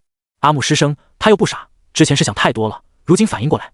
陆颖看着阿木，目光冷了下来：“当然不是，但如果你不带我进去，那就不一定了。”阿木被陆颖恐吓，连忙答应：“好，我带你进去。你不是谍影疆域的人？”“你怎么知道？”陆颖好奇。阿木道：“因为即将到来的10院大比，凡谍影疆域的人都可以无条件参加疆域试炼，只要是年轻1倍即可。你不能进去，说明不是谍影疆域的人。”陆颖笑了笑，没有说话。阿木虽然受谍影一族排挤，但却是真正谍影一族族人，身份非同一般，能以家族之名冠绝疆域，可见谍影一族的强盛。阿木很快被允许进入，就连他要带陆颖这个突然出现的人进去也被允许，没人在意。那个，你能不能带上我？在即将进入大巨星前，阿木对陆颖提出请求。陆颖失笑：“你觉得我会让你离开？”阿木一怔，尴尬笑了笑，也对，自己可是人质，这个人也怕自己离开他后向监视此次试炼的强者汇报。“你跟我坐同一艘飞船。”陆颖果断命令。阿木点点头，有些憋屈地蹲在飞船上。这种个人飞船空间很小，幸亏阿木瘦弱，否则换个大汉还真坐不下。至于陆颖的飞船被他留在原地，他的飞船刻有第10院标志，太显眼。随着飞船震动，眼前场景急速倒退，数十艘飞船洞穿大气层，降落在大巨星上，砸出一个个坑洞，掀起气浪。这一幕让陆颖感慨，当初他是以土著的身份面对试炼，此次反过来了，要以侵略者的身份出现，心情有些复杂。每个人降落的地点都是随机的，陆颖的飞船就砸在一座悬崖峭壁上，将悬崖砸得粉碎，令大地震动，掀起漫天烟尘。等烟尘散去，出现在两人眼前的是一张充满巨大利齿的兽口，正咬着飞船外壳，发出嘹亮的嘶吼。陆颖看了看个人终端，战力2800，惊讶，一头野兽也有，探尽实力，不错呀。阿木害怕，这是疆域试炼，很艰难的，充满了血腥。大巨星也是我们这一域出名的死亡星球，我们还是就留在飞船里吧，周围应该没有能破坏飞船的生物。陆颖将个人终端扫描范围扩大，周围最强战力为5900，接近融境巅峰，对他没威胁。想着打开舱门，在阿木惊恐的目光中把他扔了出去，随后一腿踹向那头野兽。野兽被陆颖一脚直接踹飞，庞大的身体震散气浪，狠狠砸入远方森林内。陆颖刚要对阿木说话，忽然感觉不对劲，再次看向远方，目光瞪大，那不是森林，那些是草吧？陆颖环顾四周，目光惊叹，随后腾空而起，果然，远方那些碧绿色植物就是草，而这里也不是什么悬崖峭壁，仅仅只是一个土坡，他们降落在了草丛里，不过这片草丛大的有点过分。阿木苦着脸走来，发现了吧？这就是大巨星，任何东西都变得无比巨大。你刚刚踹飞的并不是巨大野兽，而是昆虫。我们人类在这个星球上比昆虫还小，是食物链底层。陆颖惊叹，宇宙真是神奇，什么星球都有。这时他想起网络对于大巨星上巨人族的介绍，尖嘴猴腮，秃顶长臂，后背生长着森林，浑身为绿色，双目充满了黑丝，这根本不是人，而且另类的类人形野兽吧，只不过因为跟人很相似，所以才被称为巨人。我们还是在这里待到试炼结束吧，这颗星球真的很恐怖，经常诞生漫步星空的强者，所以星球外常驻数名探索境强者镇压，凭我们完成不了任务的阿木站立道，他是真的很害怕。陆颖好奇，你们的任务是什么？阿木恐惧道，猎杀巨人皇。陆颖目光一亮，倒是巧了，我也想猎杀巨人皇，走吧。去哪？阿木有不好的预感。陆颖目光兴奋，猎杀巨人皇。阿木立即顿失，我不去，巨人皇是极境巅峰强者，有很大几率突破探索境，多少人都不够死的，我不去。陆颖抬高音量，凶狠地瞪着阿木，你说什么？再说一遍。阿木祈求，求求你放过我吧，我不去，我不跟着你了，会死的。你放心，我保证不会把你的事说出去，我发誓，你自己走吧。陆颖捏了捏拳头，随手一挥，掌风掀起的气浪形成巨大斩击，撕裂大地，将阿木眼前所看到的大地切割成两半，不知道多深，虚空都在扭曲。阿木张大嘴，愣愣看着，随后看向陆颖，这位大哥，我们去猎杀巨人皇吧。陆颖满意点头，这才对，记住，一切都听我的，你可以发表意见，听不听取决于我。阿木苦着脸勉强一笑，是，您说什么就是什么。大巨星上的一切对陆颖来说都很新奇，2天时间，他们遇到了无数巨大昆虫，有些对他们攻击，有些很温和。陆颖就像刽子手，一路屠杀了不少昆虫，看得阿木一阵害怕。如此，2天后，两人看到了第一头巨人，果然如网络图片上看到的一样，巨人也就体型像人类，其余怎么看都是野兽，尤其背上那片森林。据说巨人降生后立刻会在背上粘土，然后种植树木，随着他们一天天长大，大片森林也越来越茂密。这么做的用途就是防御，后背是巨人的弱点。阿木缓缓介绍，陆颖才不管什么弱点，区区一个融境巨人，被他一掌拍倒，降落在巨人眼前。巨人凶残，牙齿跟野兽一样尖锐，发出恶臭。陆颖皱眉，无法交流，而且看巨人的眼神也不像有智慧的样子。不可能交流的。巨人其实就是野兽，他们吃这颗星球上的任何东西，战斗全凭本能，生活习性也完全凭着本能，以部落而居。最强的巨人就是首领，而整个巨人种族最强的就是巨人皇。巨人皇有智慧，其余巨人只凭着本能行事。阿木开口。陆颖诧异：你了解的不少啊。阿木勉强一笑，没办法，得知要参加疆域试炼的一刻，我就在做准备。其实我们留在这里很安全，这片草原是危险性最小的地方，我特意查过。阿木话还没说完，就听见一声巨响，巨人被陆颖踹晕了。你说什么？没什么，大哥，我们可以启程了。阿木殷勤道。陆颖嗯了一声，你既然研究过大巨星，应该对巨人部落有所了解，带路吧，我要尽快找到巨人皇。阿木苦涩，那可是巨人皇，听到这3个字他就发抖，现在居然要面对旁边这个人，太可怕了，不会真是谍影一族派来杀他的吧？想弄个意外死亡？有可能。时间又过去几天，两人终于离开草原，出现在望不到边际的森林内。森林内每一棵树都高耸入云，陆颖再次感慨宇宙之神奇。远处树道人影接近，看到有人来，阿木下意识靠近陆颖。陆颖盯着前方，来了5个人，4男1女。看到陆颖2人的时候一愣，估计没想到会碰到阿木。女子惊讶，其他4人也惊讶看着阿木。阿木脸色一变，头微微低下。陆颖奇怪，你认识？阿木嗯了一声，没有说话。对面第一个开口的女子打量了阿木一会，随后看向陆颖，目光嘲讽，又是一个想巴结谍影族的，也不搞清楚对象。陆颖正疑惑，对面一名男子开口，兄弟，你是想跟谍影族拉关系吧？阿木确实是谍影族族人，但他是族内唯一一个男性被抛弃的族人，我劝你还是离远点比较好，否则不止无法接近谍影族，还可能被敌视。说完，几人自顾自走了。陆颖饶有兴趣看向阿木，他忽然对谍影族感兴趣了，以族名命名疆域，可见其辉煌。而且听这意思，这个谍影族居然没有男人，这就有趣了。阿木感受到陆颖的目光，低沉道：他们是我同学，我们都降落在这片地方，但没人愿意跟我组队。我对这个不感兴趣，跟我说说谍影族这个种族真的没有男的？那他们怎么繁衍？陆颖很好奇。陆颖的问题很没礼貌，如果对面站着的不是阿木，而是其他谍影族人，绝对不会给他好脸色，但阿木是例外，他都被谍影族抛弃了。谍影族并非单指正常的人类繁衍种族，这是一种对血脉力量继承者的总称，继承的就是上古谍影强者的血脉，而这种血脉可以赐予，被赐予的女子就是谍影族族人。阿木说道。陆颖了然，就跟白夜一族、梅比斯一族、菲尼克斯一族一样，都继承了上古祖先的优秀血脉。人类遗传一代接一代，上一代包含的一切都蕴藏在繁衍的细胞基因中，后人保留远古祖先基因，可轻易获得强大力量。这种继承而来的力量也属于天赋的一种，而且是可以共同开发的天赋，就像菲尼克斯一族的不死鸟，这个谍影族显然也在此列，不过跟菲尼克斯这种内宇宙强族无法比。很多强者一直等到自己最强盛的时候才繁衍后代，为的就是尽量保留自己的力量，好让下一代起点更高，无数年后或许有可能诞生一个强族。你们谍影族保留了上古某个强者血脉，然后以此为中心繁衍，对吧？这么说，你们都不是真正的血亲。陆颖道。阿木摇头，不，我们是血亲，因为只要继承远古血脉，我们本身的血液就会被替换，我们整个谍影族都是最亲密的血亲。说到这里，阿木忽然低下头，黯然道：除了我。为什么？陆颖疑惑。阿木语气低沉，我母亲被选为谍影族人，因为一场失误，她是怀着我被继承血脉的。谍影族选择族人必须是纯洁的少女，却在我母亲那里出了错，就诞生了我，所以我是谍影族唯一的男子，而且是血统不纯的族人。陆颖同情拍了拍阿木肩膀，他可以想象这家伙在谍影族有多悲催，简直被一个种族当作反面教材。那你母亲呢？在我出生没多久就去世了。阿木低沉道，显然不想多说这件事。陆颖没有再多问，看向四周。过了好一会，阿木才道不好意思，跟你说了不相关的事。陆颖随意道，谍影族能给这片疆域命名，很强吧？阿木目光一变，点点头，很强，可以吸收附近植物的力量，增强自身，等于在自身叠加了很多战力。每一个谍影族人在同级战斗中都很难被击败，附近植物越多越强，谍影族人就越强。作弊啊！陆颖惊叹。阿木苦笑，这就是谍影族，以族名命名疆域，无人敢不服，周围数个疆域都不敢挑衅。说到这里，阿木看向陆颖，我记得你的飞船外面刻有星空第10院的标志是吧？巧了，谍影族最强的少族长安琪就在第7院，你们是同学。陆颖眉毛一挑，是错觉吗？他在阿木眼里分明看到幸灾乐祸。不过话说回来，星空战院真是集中了一批怪物，不仅有内宇宙各大强族势力的天才子弟，还有外宇宙谍影族这种势力的最强传人。外宇宙72疆域尽管很难出现无法理解的鬼才，但出现一些天才也是正常的，这些人就够麻烦的了，再加上内宇宙那些人，10院大比看来会很热闹。说实话，我不信谍影族吸收植物的力量没有上限，如果真是这样，内宇宙都可以闯进去了。陆颖道。阿木无奈，事实就是如此，当然并非可以吸收所有植物，太强的就不行，不过这个限制区别不大，因为强大的植物毕竟在少数，而且随着谍影族人实力增强，总有一天也可以吸收，越往后谍影族人潜力越大。麻烦的种族，这是陆颖对谍影族的印象。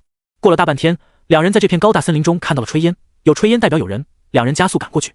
没多久，越过一片巨大的树林，两人看到了一个巨人部落，也看到了让阿木差点吓尿的场景，10多个巨人在撕扯试炼者。两人到来，正好看到一名男子试炼者被巨人撕开，血水洒遍大地。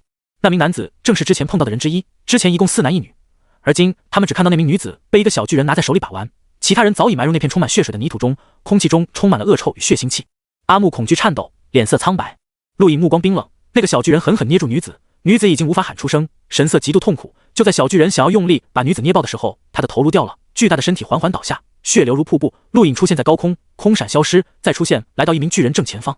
巨人还没反应过来，就被陆隐一掌震碎头骨，瞳孔放大，随后变得灰白，彻底死亡。吼！另外几个巨人愤怒攻向陆隐，这几个巨人中有一个是极境，对着虚空狠狠一拍，巨大的气浪席卷方圆千米，将阿木都震飞了出去。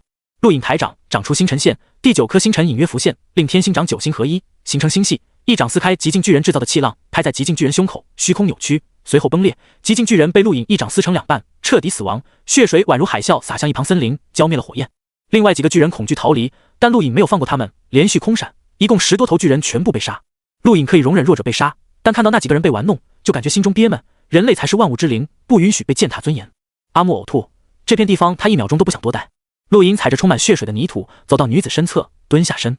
女子受伤太重，身体几乎被捏碎，已经没有了活下去的希望。看到陆隐，痛苦到根据食物对角方向，可以找到巨人皇，巨人皇就在所有部落的中心地带，求求你杀了我。陆隐随手一挥，女子被他杀死，结束了痛苦。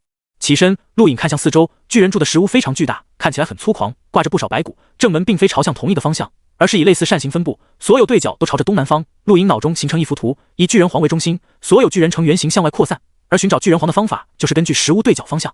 巨人没什么智慧，本能居多，这个方法倒是简单。阿木在远处大树后面偷眼看过来，见陆隐站在血色泥土中，强忍着恶心大喊：“我们走吧！”陆隐对他招招手，朝着东南方冲去。阿木连忙跟上。如果之前阿木想跟陆隐分开，那么此刻他一点都不想离开陆隐，太恐怖了。那几人的遭遇彻底让他恐惧，那些人都是他同学，此刻永远回不去，而且死得那么凄惨。远方，一个巨人部落中出现一个大坑，飞船掉落，正好砸在部落中，砸死了数名巨人。而在飞船内，试炼者恐惧望着个人终端显示的战力，周围出现好几股极境战力，他根本不敢出去。巨人对飞船也很恐惧，同样没有接近。时间就这么流逝，正当巨人准备挖出飞船的时候，好几名试炼者不知道从哪出现袭杀巨人，敢参加疆域试炼的都至少是荣境，其中还有一个极境学生，一人斩杀2头极境巨人，消灭了整个部落。飞船内，试炼者还是不敢出来，那几人不屑瞥了一眼，观察了一下食物对角方向，朝着远方而去。大巨星很大，巨人只是其中一个物种，所有试炼者飞船都降落在巨人领地内。很快，整个巨人领地乱了起来，巨人与试炼者开始疯狂对撞。从高空看，此刻整个巨人领地都很乱，其中最中心地带，也就是巨人皇所在，也不例外。好几个倒霉蛋飞船直接砸在巨人皇眼前，巨人皇极境巅峰的恐怖实力和那双有智慧的巨眼，差点没把那几人吓死。普通巨人没有智慧，但巨人皇有智慧跟没有智慧是2个概念。试炼者乘坐的飞船很坚硬，极境都无法破坏。在看到巨人皇的一刻，那几个倒霉蛋就决定不出去，直到试炼结束。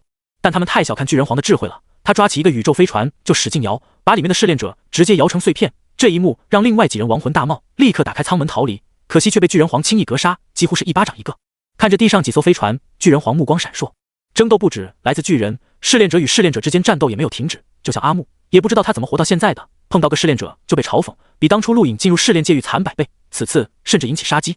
3名试炼者将陆隐和阿木围在中间，他们没有说话，但眼中的冰寒杀机无法掩饰。3人都是荣境，论实力还比不上古尔巴赫，陆隐倒是无所谓，但他好奇阿木怎么就这么吸引仇恨。看到陆隐奇怪的目光，阿木苦涩，我说过，我是谍影族的另类，谍影族内很多人想我消失，他们认为我侮辱了谍影族。呼的一声，3人同时出手，避开陆隐，直接杀向阿木。阿木实力很弱，还比不上当初陆隐运转5颗星辰的实力，也就比大禹帝国与唐探境精英强那么一点点，根本挡不住3人袭击，他也没打算反抗。3人攻击得很快，回去的更快，被陆隐轻易扔飞了。走吧。阿木沉默点头。10天的时间，2人发现好几个部落也遭遇10多名试炼者，就跟地球试炼时学院最强者组队一样。此刻敢朝着巨人皇进发的试炼者大多组队，而且都是强者。陆隐就发现不下10名堪比与堂堂主的荣境高手。谍影疆域虽然小，但年轻一辈整体实力远超大禹帝国。想想也没什么奇怪的，大禹帝国毕竟只占据了苍蓝疆域1/3领土。不过如果比最高战力，妥妥的把谍影疆域甩后面，一个温地羽山就让谍影疆域没脾气。陆隐可不相信谍影疆域也有类似温地羽山的妖孽，这种人整个外宇宙都没几个。越往后，部落内极境巨人越多，看来离巨人皇不远了。陆隐看着前方部落死亡的4头极境巨人，感慨道：“阿木害怕，居然杀了4头极境巨人，疆域试炼者果然可怕。”陆隐摇摇头，不算什么，巨人光有极境的力量和星能，但无法运用，只能表现在战力数值上，还不如星空战院普通荣境学生强大。阿木无语，跟星空战院比，对巨人太不公平了吧？没走多远，陆隐神色突然一变，大地震动，他腾空而起，看向远处，随后脸色一白，快腾空，蚁群过境。阿木惊讶，蚁群？快上树！陆隐厉喝。阿木看向远处，相比见到巨人时的害怕，此刻他反而一点都不怕。陆颖以为他吓傻了，立刻抓住他就要腾空。不用了，蚁群不会伤害我。阿木道。陆颖看白痴一样看着他，不伤害你？你以为你是蚁后啊？阿木笑了，这是我的天赋，类似蚁群这种生物不会伤害我。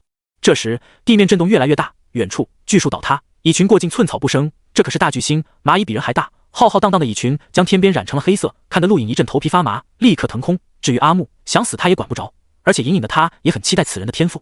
天赋千奇百怪，有什么样的天赋都不奇怪。蚁群到来，犹如一股黑色洪流吞噬森林。陆颖看向阿木，这家伙脸上还是那么淡定。当蚁群出现在阿木身前的一刻，陆颖惊呆了，蚁群居然停下了，真的没有伤害阿木。庞大的蚁群连陆颖都有些吃不消，尽管每一只蚂蚁不过探镜，但数量实在太多了，有时候数量达到一定程度是可以产生质变的。蚂蚁这种生物向来不会跟人单挑。七哥，蚁群告诉我巨人黄跑了，不在中心地带。阿木在下方大喊，七哥这个称呼是陆颖让他叫的，他喜欢别人叫他七哥。陆颖诧异，降落，距离蚁群100米高，怪异看向阿木，你说什么？巨人黄跑了？阿木道，蚁群说巨人黄几天前就跑了。陆颖怀疑蚁群怎么知道？而且你听得懂蚂蚁说话？听得懂，这是我的天赋。巨人黄有一件东西对蚁群很重要，如今那件东西在西北方，巨人黄肯定跑了。阿木谋定道。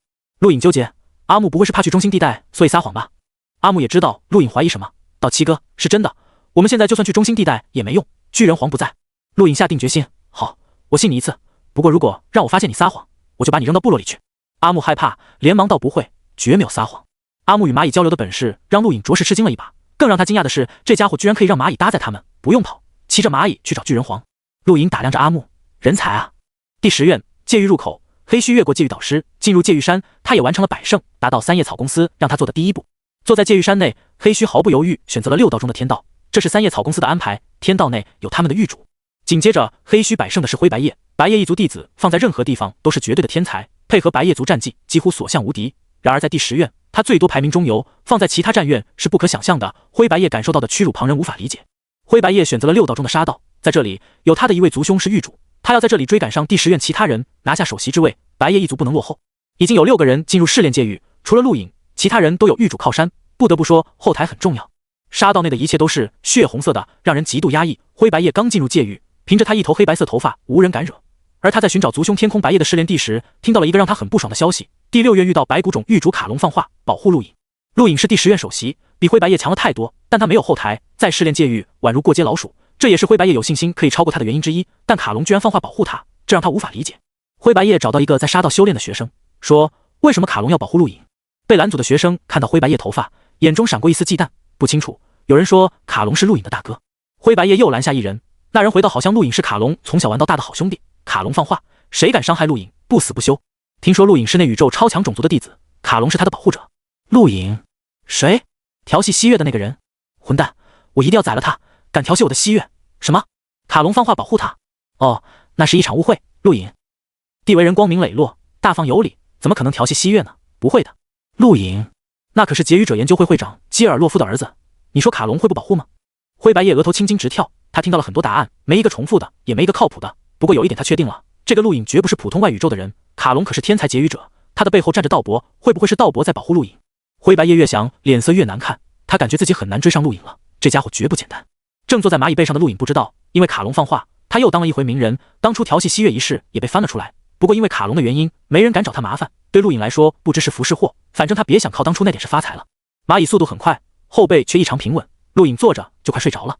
不知道过了多久，他突然睁眼，转头望向后面，不知什么时候，一个女子跟随着他们，也坐在一只蚂蚁背上。女子一头黑白色长发，相当显眼。陆颖目光一缩，这女人正是他在星空看到的屠杀一整艘星际海盗飞船的白叶族女子。她为什么在大巨星？而且这个女人身上没有半点气息，如果不是直觉，他还没发现这个女人的存在。阿木，那女人什么时候跟上的？陆颖低喝问道。阿木疑惑，什么女人？陆颖无语，他到现在都没发现。阿木回头看一眼，惊呆了，七哥，白叶族的女人，这里有个白叶族的女人。我知道。陆颖淡淡道，再次回头看向女子。女子抬眼与陆颖对视，此次陆颖没有在女子眼中看到忧伤与悔恨，看到的只有平静与淡漠。阿木显然吓住了，白叶族名传宇宙，是内宇宙超级恐怖的大族，任何族人降临都足以引发混乱。他没想到就在自己睡觉的时候，身后突然冒出这么个人，尤其那柄红色长剑，差点没把他吓尿。七哥，我们怎么办？那个女人不会想砍了我们吧？我们逃吧。阿木害怕道。陆颖皱眉，你问问你的蚂蚁，他什么时候来的？阿木哦了一声，低头靠近蚂蚁。很快阿木抬头，见鬼似乎看了后面一眼，低声道，七哥，蚂蚁们不知道。陆颖眼睛眯起，这个女人完美掩饰了身上的气息，她的敛息功可以隐藏战力，但这个女人连她本身的存在都抹除了，蚂蚁根本不知道背上还有人，真是恐怖的手段。陆颖忽然想起当初地球试炼张顶天遭遇银的刺杀，那个时候张顶天差点死了，他们都以为是银隐藏战力，所以张顶天感觉不到，实际上绝不止如此。张顶天有着武者的直觉，尚且未能发现银，只凭本能才躲过必死的一击。银那个时候隐藏的绝不只是战力，更是他本身，跟这个女人一样。陆颖转过身盯着女子，你是谁？为什么跟着我们？白叶族女子不说话，只是淡漠地坐着。陆颖眉毛一挑，你来自白叶一族，我认识灰白叶。女子还是没反应，就这么坐着，目光平淡，不对，与其说平淡，不如说不在乎。她不在乎陆颖，也不在乎周围的一切。陆颖转过身去，虽然没被搭理，但她刚刚证明了一件事，那就是敛息功的效果。这个女人无法透过敛息功知道自己的实力，否则绝不会是这个态度。陆颖自信在融境这一层能击败自己的少之又少，自己的实力即便放眼整个宇宙融境一列都是绝顶的，不会被无视。这个女人不在乎，只证明她没能看透自己，如此就好。她可没有把一切暴露的习惯。蚁群继续朝着西北方前进，在他们遥远的东南方，也就是巨人部落的中心地带，一个全身包裹黑袍的人静静站着，周围是上百浮尸的巨人，天空都被血色浸染。不远处，一头极尽实力的巨人跪伏在地，恐惧望着黑袍人，战力发抖。黑袍人抬头，露出一双猩红双目，转瞬恢复正常，变为人类瞳孔。如果陆颖在此，一定可以认出这双眼睛跟他得自赢的那枚猩红树眼一模一样。这种眼睛，任何地球人都不会忘记，这是丧尸的眼睛。黑袍人走到巨人身侧，带我去巨人皇那里。巨人站立趴下，待黑袍人登上后背后，立刻狂奔，朝着西北方冲去。星空监控大巨星的视频中，一面视频全无影像，怎么回事？为什么监视巨人部落中心地带的影像消失了？对不起，大人，应该是战斗引发的巨大破坏力粉碎了监控设备。不可能，监控设备可是连巨人皇都粉碎不了，就凭那些试炼学生。对不起，我们马上查找原因。时间又过去5天，陆颖两人来到大巨星已经20天了，依然乘坐在蚂蚁背上，后方是白叶族那个女人不明原因的跟随。就在陆颖等人西北方一段距离外，有一片巨大的沼泽，沼泽内有无数剧毒生物，发出令人头皮发麻的声响。巨人皇高大的身影出现，一跃而起，随后猛地冲入沼泽，逐渐下沉。沼泽内生物被惊动，一头又一头恐怖瘆人的怪异生物嘶鸣，天空五颜六色的奇怪气体蔓延，足足过了好一会才恢复平静。而此时巨人皇已经失去踪迹，唯有沼泽外巨大的脚印证明他来过。当蚁群到达后，巨人皇的脚印依然清晰可见。蚁群在接近沼泽的时候全都冲了进去，陆颖、阿木还有白叶族的女子没有进。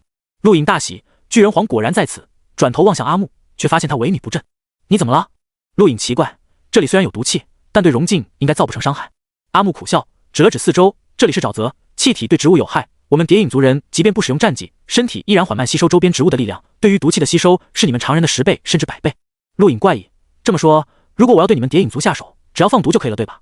阿木摇摇头，没那么容易，强大的蝶影族人都修炼预防毒气的战技，我没有修炼，所以才这样。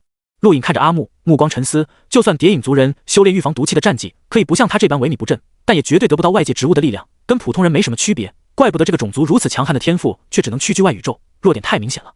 看来巨人皇就在这片沼泽中。阿木，你们试炼者应该有局域网络吧？陆颖问道。他记得地球试炼者就有，不过要等2个月安全期后才可以得知其他人位置。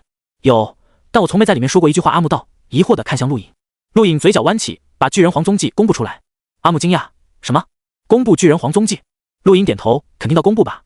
这片沼泽阴暗幽森，凭我们2个很难找到巨人皇，大家一起来找才有效率。阿木看不懂这个人了，巨人皇只有1个，所有人都知道，还轮得到他吗？不过这对他倒是好消息，他原本就不想完成任务，把位置公布出去就不需要他出手了，而且还有成绩，人多也安全。好，我这就公布。阿木兴奋，随后点开个人终端。突然的，白叶族女子一剑斩向阿木，陆颖眼中金光一闪，同时出手，抬手便是天兽爪，96式天兽爪令虚空出现震撼心神的兽吼。阿木一瞬间呆滞不动，红色长剑与天兽爪击撞发出火花，紧接着空气一阵波动，阿木被强大的力道推开。陆颖与白叶族女子同时上前，一人一掌对撞，陆颖毫不客气地使用了9重9倍波动掌，而白叶族女子一掌也非常恐怖，将这片沼泽照亮，明显属于白叶族战技。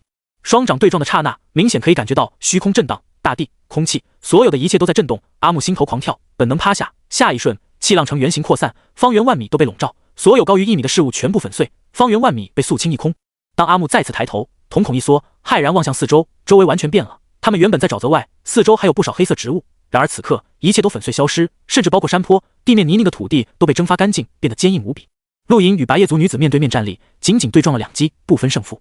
陆颖还好，白叶族任何人都不能小看，他早就知道，从不认为此女可以轻易被击败，何况他还剿灭一艘星际海盗船，论实力超过灰白叶。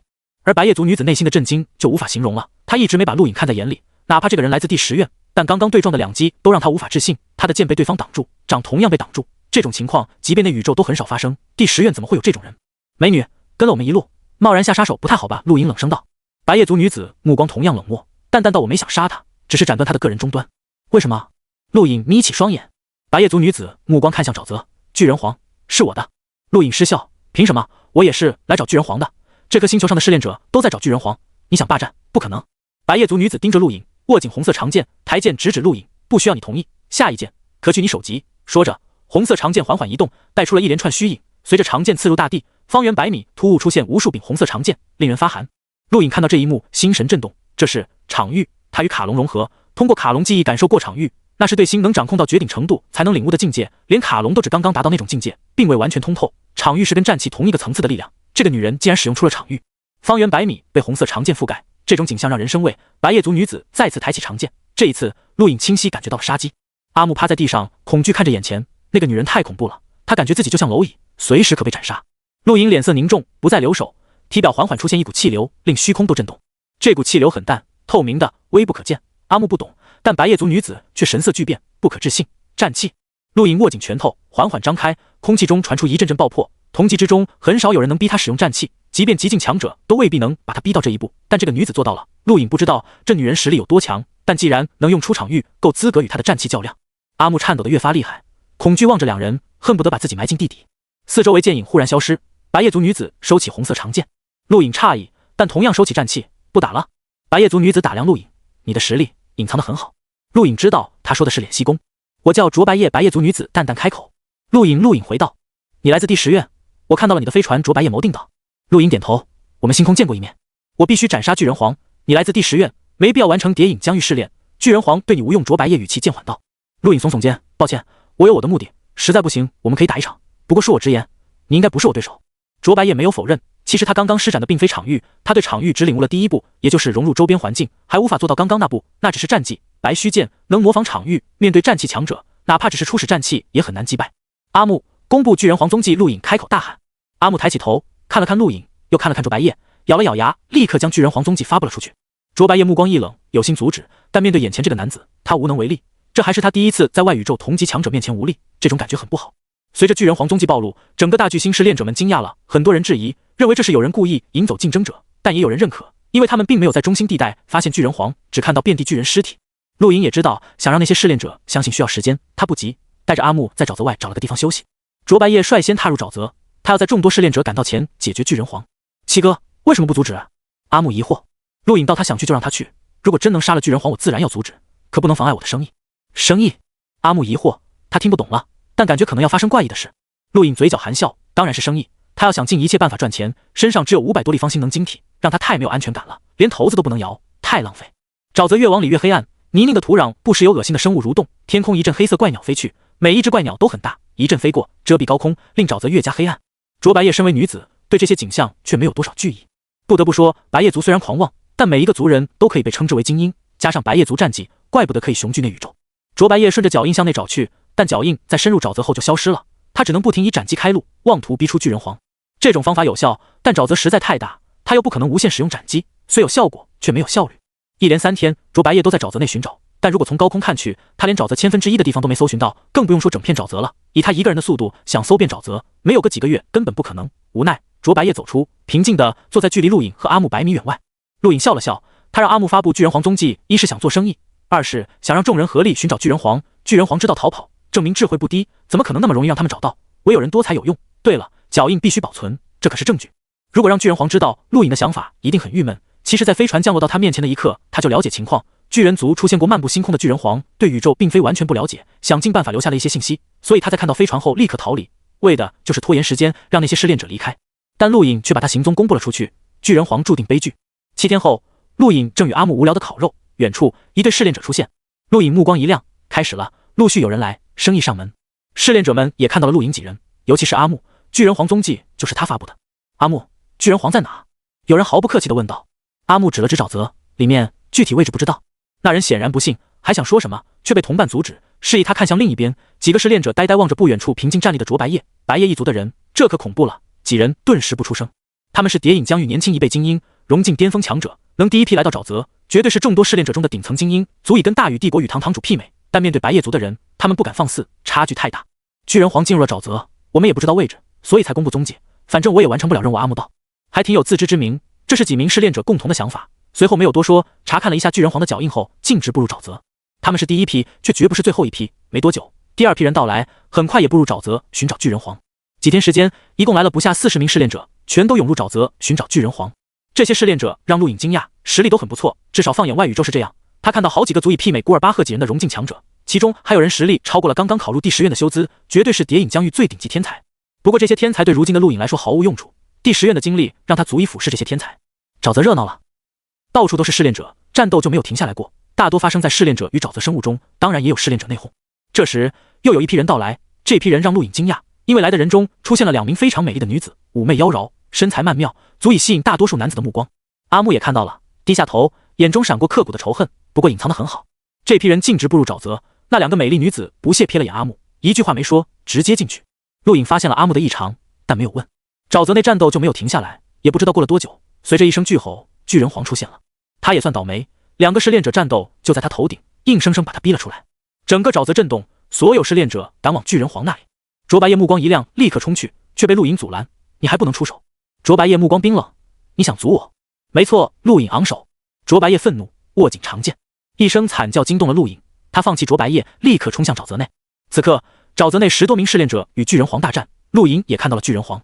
相比普通巨人，巨人皇明显又大了几分，更重要的是他穿衣服了，不，也不能算衣服，只是兽皮，但这代表巨人皇有了羞耻心，这是智慧的象征。巨人皇远比普通巨人可怕得多，随手一拍令沼泽沸腾，恐怖的气浪掀翻数名试炼者，其中一个倒霉蛋直挺挺插入沼泽，来了个倒栽葱，只有一双脚露出来，其他人立刻退开，他们的攻击对巨人皇毫无用处。巨人皇愤怒至极，他都不知道自己怎么暴露的，一手抓住倒栽葱的倒霉蛋，把他倒提到眼前，张开嘴，如此恐怖的一幕让所有人头皮发麻，那个人要被吃了。兄弟，要救吗？陆颖大喊，其他人没反应过来，倒栽葱的倒霉蛋狂呼救命。救你可以，把你凝空界内所有东西给我！陆颖再次大喊。这次不少人看向他，目光怪异，卓白夜也一样，这家伙在勒索。好好，全给你，全给你！救命啊！那个试炼者已经能数清巨人皇牙齿的数量了，直接吓尿。陆颖一个空闪出现在巨人皇眼前，一脚踹去，9重镜爆发，9声爆响将巨人皇手臂踢开，倒霉蛋又砸入沼泽地底，又来了个倒栽葱。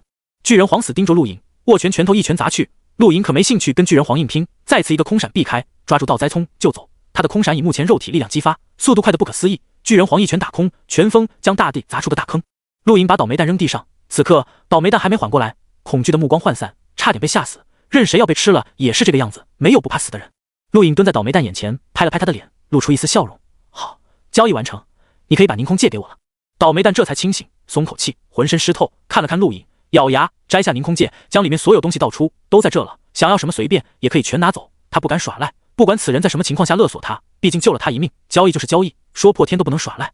陆颖很满意，看着他凝空戒内的东西，还行，敢参加疆域试炼都不是普通精英，1000多立方晶体也不算穷了，还有一张美比斯银行金卡，里面多少钱？倒霉蛋尴尬，没钱了，为了参加疆域试炼全花光了，买了一身融境戒指战甲，买了一些，停，没工夫听你废话。陆颖毫不客气的再挑了挑，拿走一些奇怪金属，交易结束。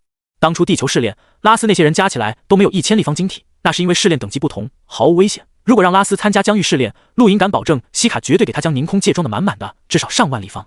有一个就会有第二个，陆颖又救了一个倒霉蛋，差点被巨人皇一掌拍碎。被陆颖救下的时候，大半身体都无法动弹，还是陆颖给他治疗的。这个倒霉蛋为陆颖贡献了2000多立方晶体，还可以。1个、2个、3个，陆颖就像急救兵，不停救人，但从不救重复的，因为没钱。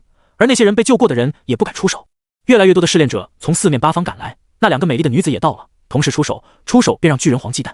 陆颖惊讶，这2人不弱呀。七哥，能不能求你件事？阿木低声道。陆颖嗯了一声，说：别救那2个女人。阿木语气低沉。陆颖诧异，为什么？我很缺钱，他们一看就很有钱。阿木咬牙，祈求地看着陆颖，取出凝空戒，递给陆颖，这是我全部身家，虽然不多，但求你了。陆颖嘴角弯起，他们是谍影族的族人？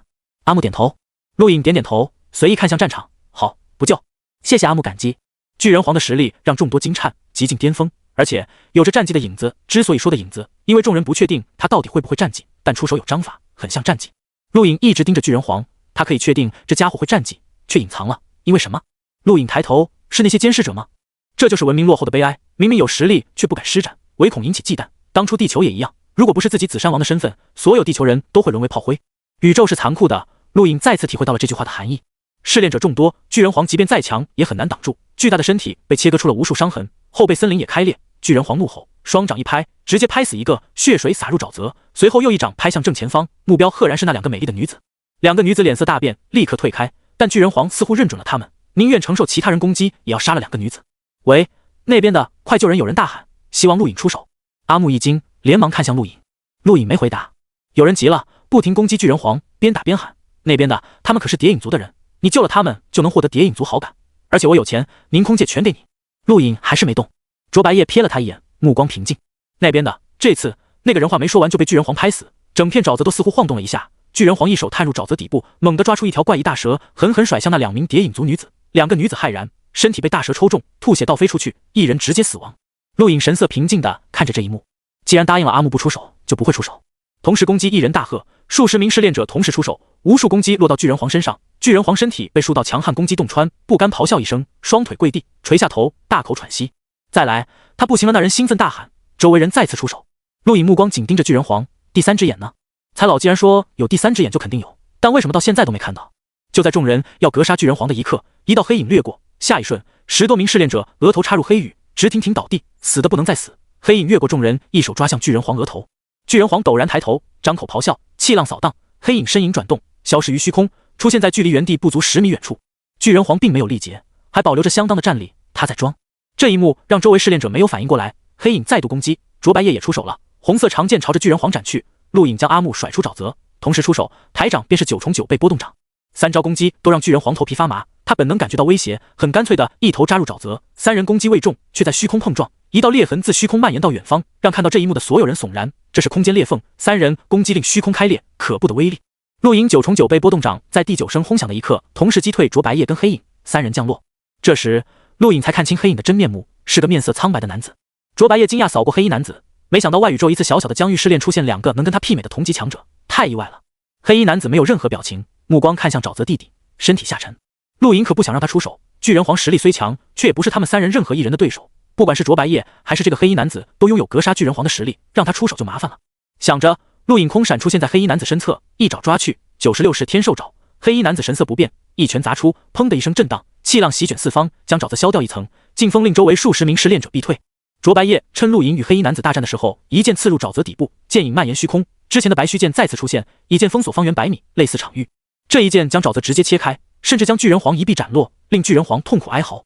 黑衣男子身影消失，冲向卓白夜。卓白夜红色长剑横扫，斩断黑衣男子虚影。反方向，几枚黑羽刺来，卓白夜急速避开。这时，巨人皇跃出沼泽，再次跳起，冲向沼泽外。卓白夜与黑衣男子同时出手，红色长剑与黑羽降落，全部击中巨人皇。巨人皇身体被洞穿，无力倒地，狠狠砸在沼泽泥泞的土壤里。卓白夜与黑衣男子对巨人皇都势在必得，陆颖不知道什么原因，猜测可能也跟第3只眼有关。眼看2人降落到巨人皇背上那片森林中，陆颖一个空闪出现在高空，另一边10多名试炼者上前妄图给巨人皇最后一击。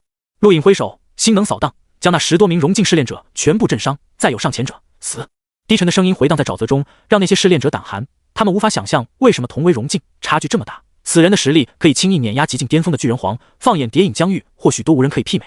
另一边，阿木出现在谍影族未死的女子不远处，双目冰寒，原本胆小的眼神也变得狰狞，死死盯着女子。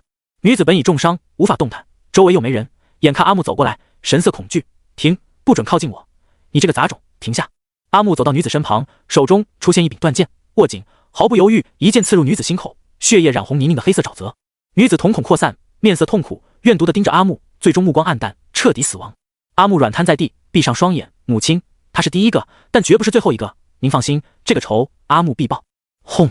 一声巨响，巨人皇背后的森林崩裂，卓白夜被一股巨力轰退，停在半空中，红色长剑下垂。下一刻，方圆100米再次充斥着剑影，随后一剑斩向巨人皇背后的黑衣男子。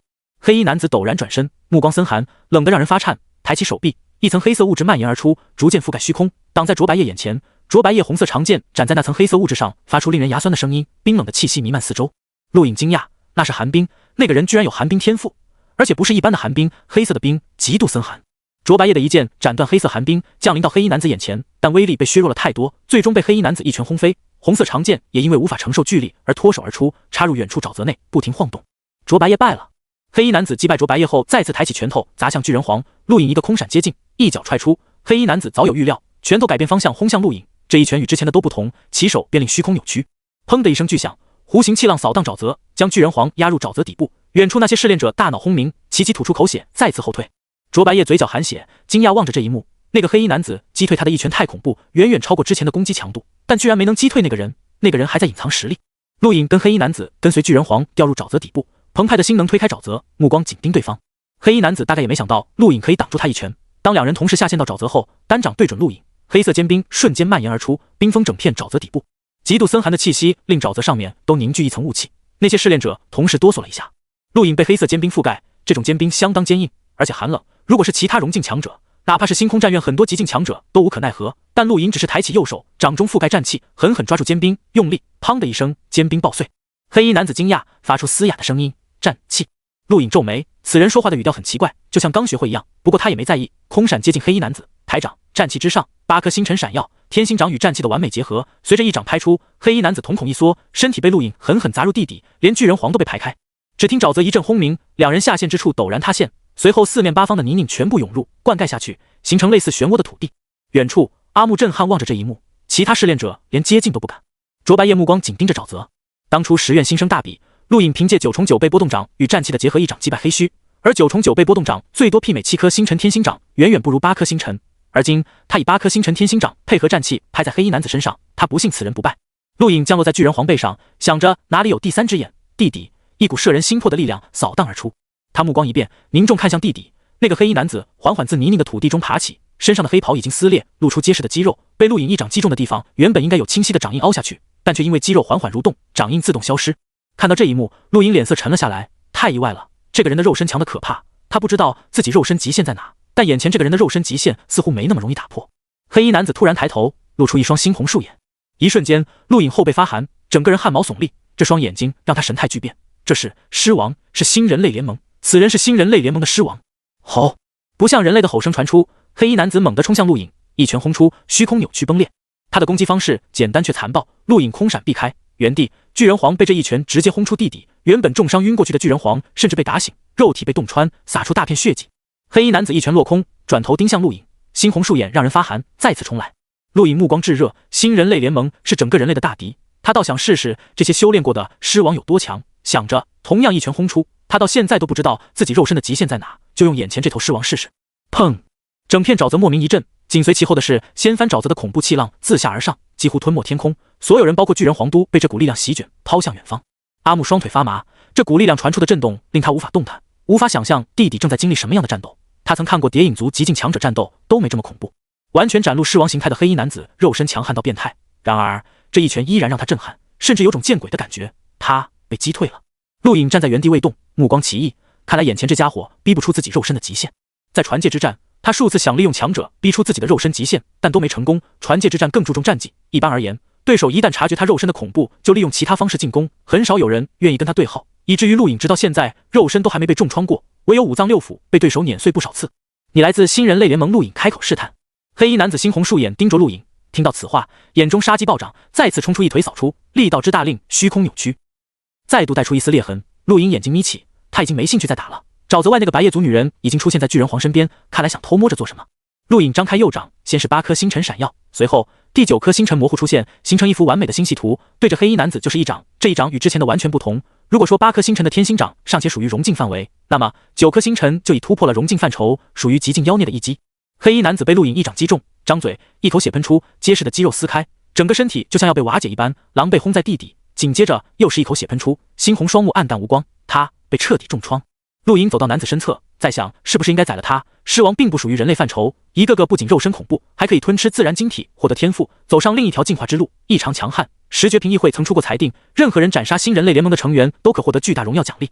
荣耀奖励很重要，在宇宙任何地方都可以获得一定程度的帮助。不过这份奖励对陆隐不重要，因为他有解狱者身份，并不比荣耀奖励差。但从人类的角度考虑，他应该解决这头狮王。蹲下身，取出男子手上的凝空戒，利用他的血液打开，除了数百立方星能晶体和一批黑色散发寒气的晶体外，还有一堆不认识的东西。其中一样东西吸引陆隐注意，是一枚戒指，黑色镶边灰银中空，内部雕刻飞翔的翅膀与剑，周边是10道黑影，这是外宇宙青年评议会的权戒。十绝评议会权戒为黑色镶边白银中空，而外宇宙青年评议会的权戒则是黑色镶边灰银中空。这头狮王居然加入了外宇宙青年评议会，太讽刺了，没人发现的了。除了这枚权戒，他还看到一个熟悉的东西，正是一枚猩红树眼，跟他得到的来自银的猩红树眼一模一样。果然是新人类联盟。陆隐呼出口气，目光扫向男子手上的个人终端，在最下方消息处看到一个熟悉的名字不忧。去谍影疆域取巨人皇第3只眼不忧，这是黑衣男子接到的命令。看到这份命令，陆颖目光明亮，此人居然是不忧的人，也就是说不忧也是新人类联盟的。不对，不应该，如果不忧是新人类联盟的成员，不会明目张胆给他发任务，更不会接纳他，没有意义。两个相同组织的成员在一起根本没必要。也就是说，此人如果真是不忧的手下，只有一种可能，不忧不知道他的真正身份。陆颖目光闪烁，不忧是巴泽尔背后的人，当初巴泽尔那么侮辱自己，很有可能就是奉了不忧的命令。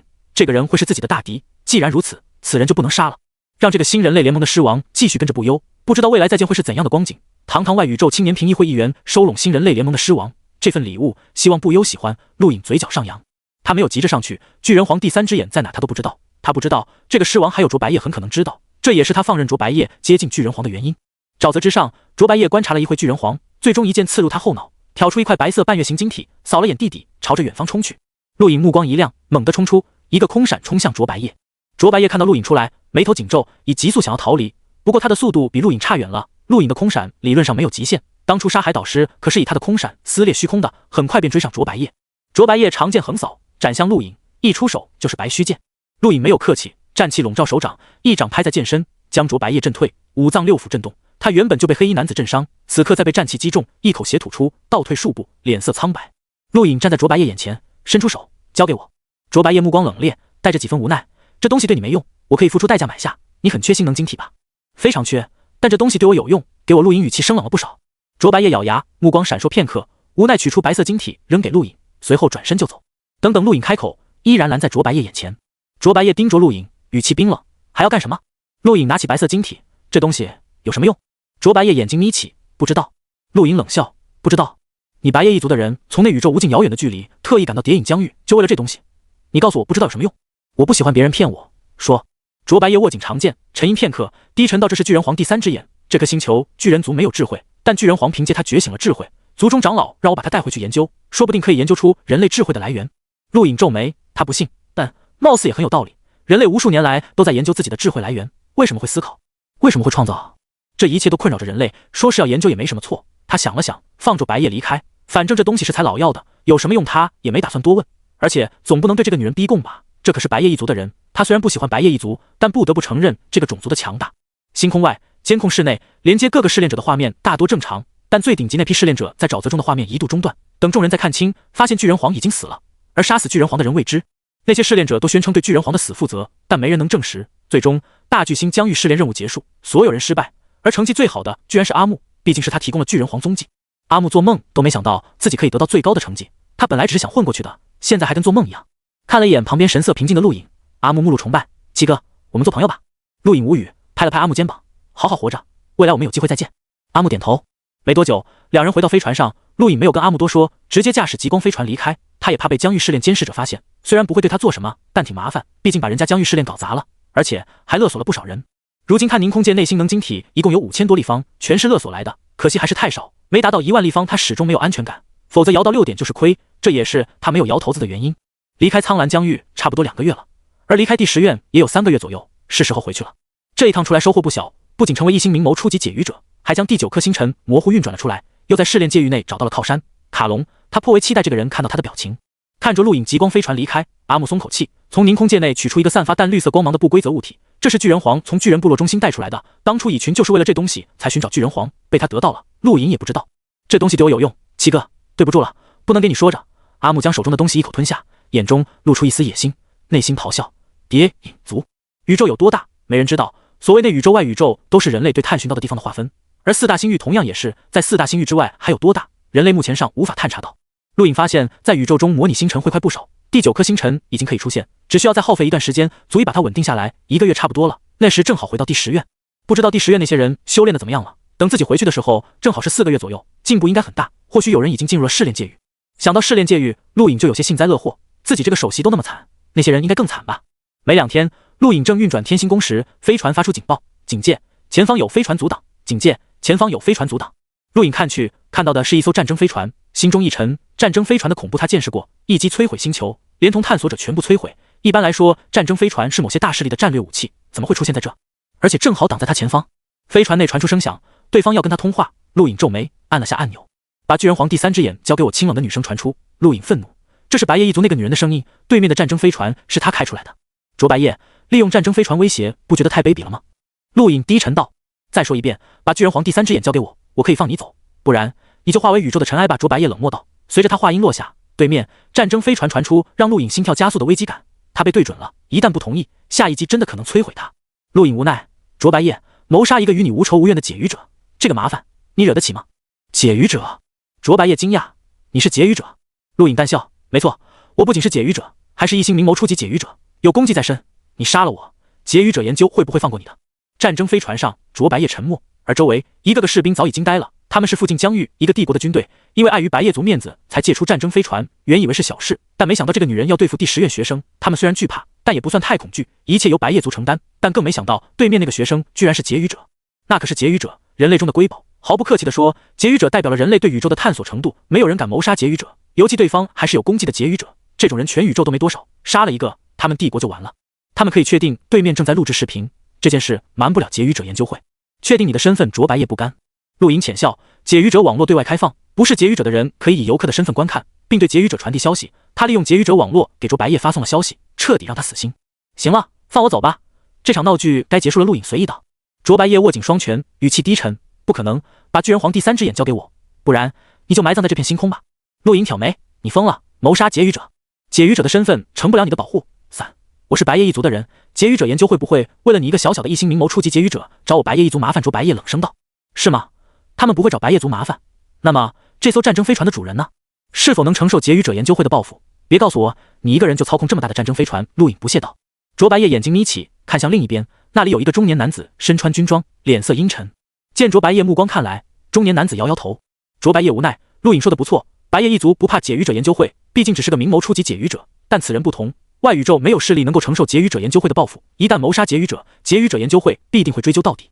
淡化谋杀解语者这个口子，他们不会开，开了解语者的保障就没了。可以说，即便白夜族也必须承受相当的代价才能平息此事，而这个代价与巨人皇第三只眼比起来，显然沉重了太多，卓白夜承担不起。气氛一时沉默，陆隐眸定着，白夜不敢下手。巨人皇第三只眼再重要，也比不过平息解语者研究会怒火付出的代价沉重。他不急，可以慢慢等。不过这件事给他敲响了警钟，他是很厉害，但也仅限融境，他还没达到探索境，无法漫步星空。一旦进入星空，哪怕是个纨绔二世族，也能利用各种手段灭了他。就像卓白夜，明明比他后离开大巨星，却先他一步，以战争飞船挡在前方。究其原因，就是因为他的飞船速度太慢，没有经过升级，让他的生命安全得不到保障。没经过升级的极光飞船跟普通飞船还是有差距的。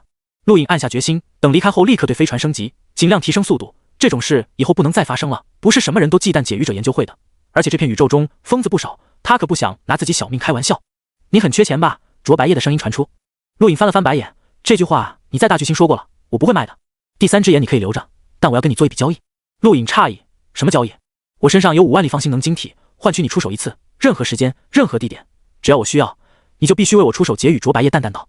陆隐嗤笑，女人，你脑子进水了，5万立方确实可以请最普通的明眸初级解语者出手，但任何时间任何地点不可能，哪怕10万立方都不可能。解语者不是你的家臣，随你召唤。那我们就耗着，我不会杀你，但我可以拖住你1年、2年、3年。我记得星空战院有10院大比，不知道你能不能坚持到那个时候。卓白夜冷冽道。陆隐暗怒，我会把这件事上报研究会，请研究会出面。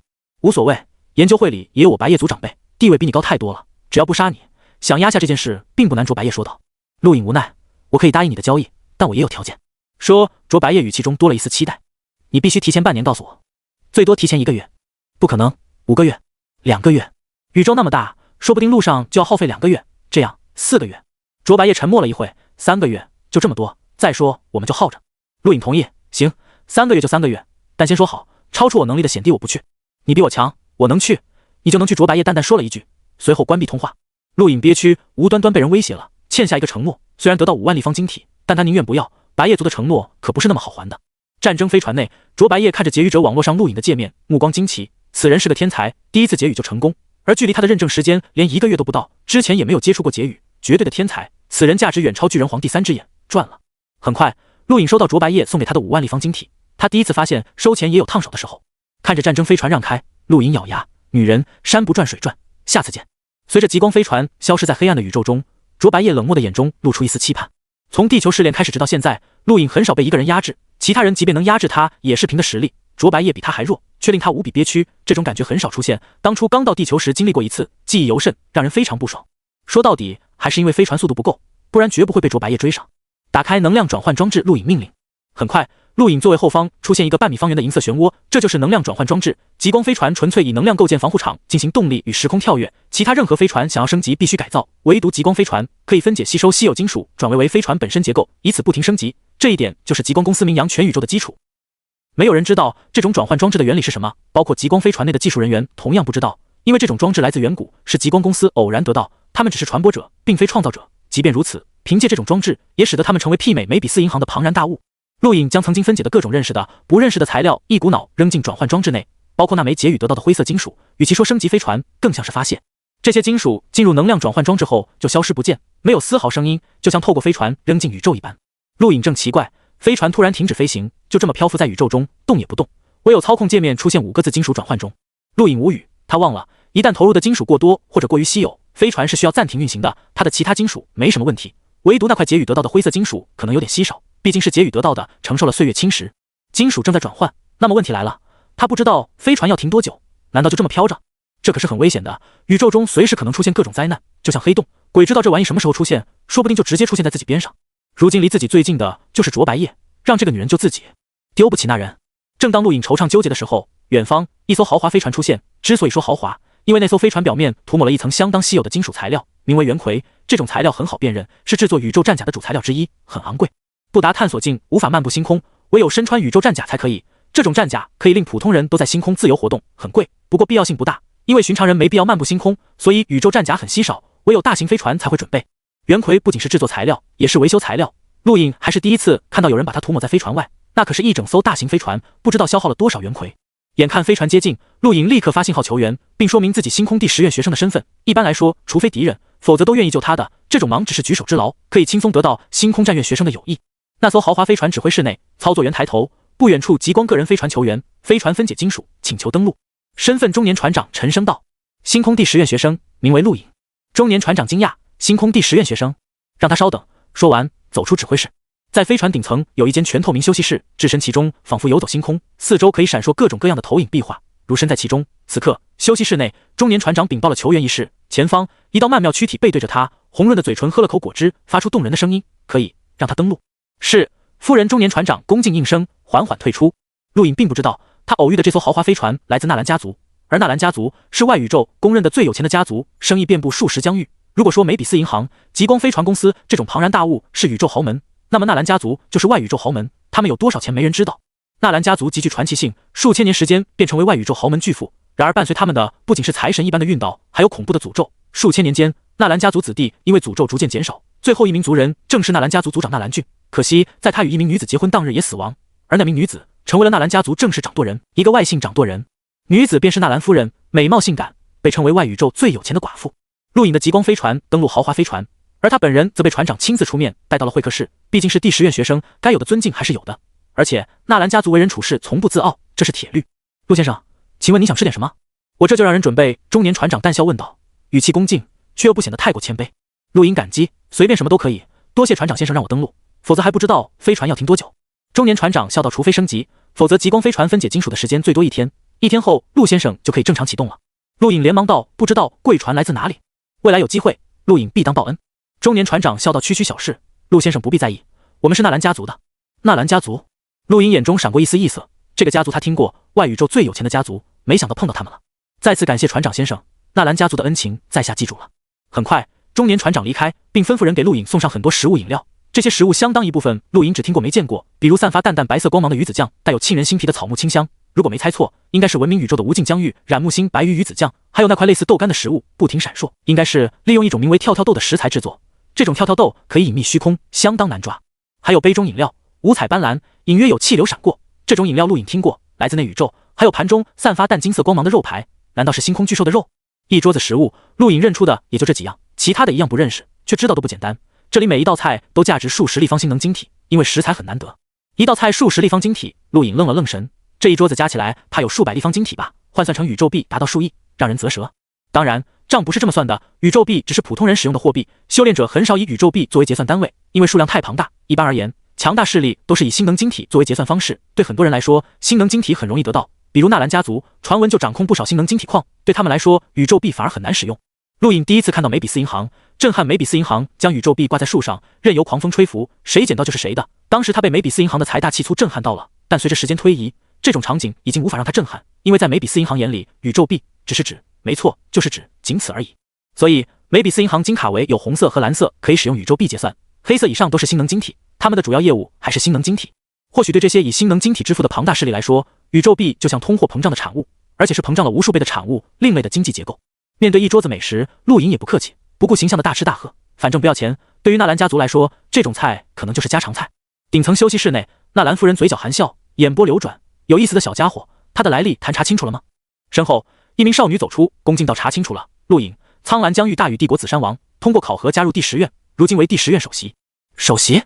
纳兰夫人惊讶，看着光幕中的少年，他才加入第10院半年多吧，不到1年就已经成为首席了，他的来历？少女摇头，暂时没查到，大禹帝国之前的经历一片空白。纳兰夫人目光惊异，继续查。夫人，还有一条，他是一心明谋初级劫狱者，从认证成功到劫狱成功，耗时不足1个月。少女郑重道。纳兰夫人陡然转身，目光明亮，宛如星辰，美艳的脸庞露出笑容。天才，有功绩的劫狱者，看来我要跟这位小客人多聊聊了。陆颖并不知道自己从登上这艘船开始，身份就已经被查得清清楚楚，连他劫狱者身份都被查了出来。纳兰家族涉足各行各业，依附家族生存的不仅有正规商人，还有不少疆域势力、帝国、杀手、佣兵团乃至解狱者。想要查清陆颖的一切很简单。没多久，陆颖吃完了，也饱了，一大桌菜干干净净，他有些不好意思，但管他呢，反正等1天后就可以离开。吃饱喝足就应该走动走动。陆颖走出会客室，来到走廊，想了想，取出巨人皇第3只眼，也就是那个白色半月形晶体，拿在手中仔细观察。卓白叶还有不忧都想得到，这东西有什么用？才老不会莫名其妙让自己特意赶来谍影疆域，肯定有原因。握住巨人皇第3只眼，虽然没查到有什么用，但陆颖发现自己看宇宙看得更清楚了一些。怎么说呢？就像揭开一层薄纱，不明显，但确实清楚了。他想了想，掌中星能涌动，被巨人皇第3只眼吸收，刹那间，眼前看到的再次清晰不少。他甚至看到了宇宙中存在的游离的星能。陆颖瞪大了眼睛，真的假的？居然看到了星能，唯有运转天星宫才能看到的场景。如今借助巨人皇第3只眼，居然也做到了，太神奇了！正好在这个时候，走廊拐角，纳兰夫人走出，陆颖转过头去，目光一闪，看到纳兰夫人的一瞬间，他被惊艳了。这个女人拥有旁人无法比拟的成熟韵味，加上容貌清新绝艳，有着剧烈反差的美，让陆颖失神。同时，他也在纳兰夫人体外看到了一层灰色物质。陆颖收敛心能，收起巨人皇第3只眼，眼前一切恢复正常，就像灯光明亮了一些。而纳兰夫人的容貌越加清晰。不得不说，这个女人对陆颖这种年纪的男子吸引力是无比巨大的，无关容貌，光凭气质就足以令其他女子黯然失色，即便白雪的角色也无法压过眼前女子的成熟艳丽。她就像水蜜桃，鲜嫩多汁，是个男人就想咬一口。纳兰夫人，您好。陆颖只是一瞬间失神，很快恢复过来。女子轻笑，陆同学怎么知道我就是纳兰夫人？陆颖笑道，有此等气质的，如果不是纳兰夫人，我这不知道宇宙中还有谁更有资格成为纳兰夫人。纳兰夫人失笑，明媚双眸盯着陆颖，明明没有化妆，样貌却勾魂夺魄，没有搔首弄姿，但给人的感觉却无比妖娆。晶莹雪白的皮肤暴露在外，冰肌玉骨，带着醉人的体香，一步步接近陆颖。这个女人是妖精。陆同学，欢迎做客纳兰家。纳兰夫人在距离陆颖1米远之处停止，位置恰好让陆颖更看清楚她曼妙的身姿以及那令人喷血的弧度。她并没有故意勾引陆颖，表现得很正常，但每一步却都让陆颖承受考验。如果说米拉的魅惑表现在外貌与动作上，那眼前这个女人的魅惑就是浑然天成，不，应该是媚骨天成。陆颖收敛心神，他是男人，一个血气方刚的男人，面对这个妖精有点承受不住，连忙到不知道纳兰夫人脖颈上的吊坠是谁送的。纳兰夫人诧异，奇怪陆颖突然问起这个，笑道：闺蜜。陆颖点点头，看来纳兰夫人这位闺蜜对你不太友好啊。纳兰夫人眼中金光一闪，疑惑道：为什么这么说？陆颖沉吟了一下，其实夫人帮助我，我不想瞒着夫人，我是一名劫狱者，看到了一些常人看不到的东西。说完，陆颖突然摆手，夫人，我肚子疼，先走了，回见。说完赶紧离开。她实在受不了这个妖精，人家只是走了2步，但却让自己把持不住。话说这个女人好像是寡妇，她丈夫不会就是被她勾引死的吧？很有可能。纳兰夫人没有在意陆颖离去，一把扯下吊坠，目光冰寒，仿佛能冰冻这片宇宙。很难想象一个没有修炼过的女人有如此森寒的目光。去查，我要知道这枚吊坠上有什么。身后少女浮现而出，恭敬接过。是。纳兰夫人不可能凭借陆颖3言2语就信了，但查一查也没有损失。何况陆颖说的并非没有可能。而此时陆颖回到休息室，立刻联系才老。苍兰疆域跟谍影疆域距离还不算太遥远，个人终端可以联系上。什么事？才老不耐烦的声音传出。才老，巨人皇第3只眼我得到了。陆颖道。得到就得到，怎么想显摆一下？才老不爽。陆颖道，我想知道第3只眼的用途。才老咦了一声，你还没找到用途？真没用，搞不懂你是怎么劫狱成功的。您知道我当上了解狱者？陆颖惊讶。废话，学生的事导师能不知道？对了，这次任务不轻松吧？应该有不少人跟你争巨人皇第3只眼吧？才老怪笑。陆颖道，那倒没有，没什么人争。不可能，谍影疆域失恋放在大巨星这个消息肯定引起不少人关注，那些人绝不会浪费巨人皇第三只眼，应该有不少荣境天才加入争夺才老谋定。有是有，但只有2个人，一个是白夜一族的，一个来自外宇宙青年评议会陆影道，他没有说出新人类联盟这件事，不忧身边有那个狮王，未来可是他的筹码。才老道这还合理，原来是外宇宙青年评议会插手了，怪不得没什么人敢争。你小子能从评议会手中抢到第3只眼也算不错了，哈哈。您还没告诉我有什么用？陆影道。笨，听过劫狱武器吗？才老喝道。陆影目光一闪，兴奋道：“您是说巨人皇第3只眼是劫狱武器？”废话，心能输入，你能看到不一样的东西，不是劫狱武器是什么？行了，我还有事说完。才老挂断通讯。陆影激动地看着巨人皇第3只眼，他在利用这东西看到新能的时候就已经有所猜测，如今被证实，这东西就跟无声导师那2片叶子一样，可以帮助劫狱者，价值无尽，怪不得白夜族和外宇宙评议会都想得到。半小时后，顶层休息室，少女走出，恭敬到苏大师找到了利弗夫人送给您的其他饰品。其中一个饰品上查到了对您有害的物质，这种物质可以让您疲惫，并且双目逐渐失明。纳兰夫人目光森冷，多久了？3年。苏大师说这种物质非常淡，想要有效果，最起码10年，所以即便是他没有特意检查都看不出来，正是向您请罪。还有，苏大师想见见那位一眼就能看出问题的少年劫狱者少女，恭敬回道。回复苏大师不用在意。还有，那位少年劫狱者已经离开了。纳兰夫人淡淡道。少女应是。纳兰夫人握紧拳头，贱人居然敢对我下手，10年时间谋划我，也算谨慎，这次我要让你生不如死。1天的时间很快过去，这天内，陆影没有再见到那个纳兰妖精，只是有人在送餐的时候问了他一句有没有急事，陆影随口回答没有，眼睛已经被豪华大餐吸引了。那顿大餐数量比之前那顿还要多好几倍，而且明显质量也提升了好几倍，看得陆影都饿了。吃完了，他就找到中年船长询问飞船进度。中年船长笑道：“陆先生，您的飞船还需要7天才能完成升级。7天？升级？”陆影惊讶，他投的金属不足以让飞船升级吧？这是我们夫人给您的回报，您可以当面问夫人。中年船长客气道。回报？看来纳兰妖精证实吊坠有问题了，真是财大气粗，回报居然是直接升级飞船。他可是知道的，极光飞船从初始级升级到耀光级，消耗的材料是海量的，相对应的性能得到的提升也是恐怖的，10倍差距。这就是耀光级极光飞船的性能，速度是普通飞船的10倍。10倍什么概念？他从苍蓝疆域飞到谍影疆域耗时1个多月，如果是升级后的飞船，只需要几天就可以了，这就是10倍的差距。原本他以为想要将极光飞船升级，最起码等很久，没想到人家纳兰妖精说动手就动手，自己付出的仅仅是说几句话，怪不得劫狱者地位那么高，能看到常人看不到的。如果自己不是劫狱者，仅仅是第10院学生，哪怕是首席人家也未必愿意出来一见。陆影越来越能体会到劫狱者的地位有多高，这步棋走对了。陆影整了整衣服，他要去感谢纳兰妖精，虽然那个女人相当勾人，但礼不可废。还没等陆影找路，就有人接引，把他带到最顶层休息室，入眼一片透明，星空似乎伸手可以碰到，而前方则是微笑看着他的纳兰妖精。相比1天前，此刻纳兰妖精穿的衣服多了一些，把曼妙的身姿遮盖住，虽然依然很勾人，但总算让陆影松口气。纳兰夫人，您的礼太贵重了，我怕是很难还清。陆影苦笑道。纳兰夫人淡笑，做了个请的手势，坐下说。陆影点点头，没有客气，坐在纳兰夫人对面，跟昨天一样，两人相隔不过1米。他鼻尖嗅到的是纳兰妖精惑人心神的体香。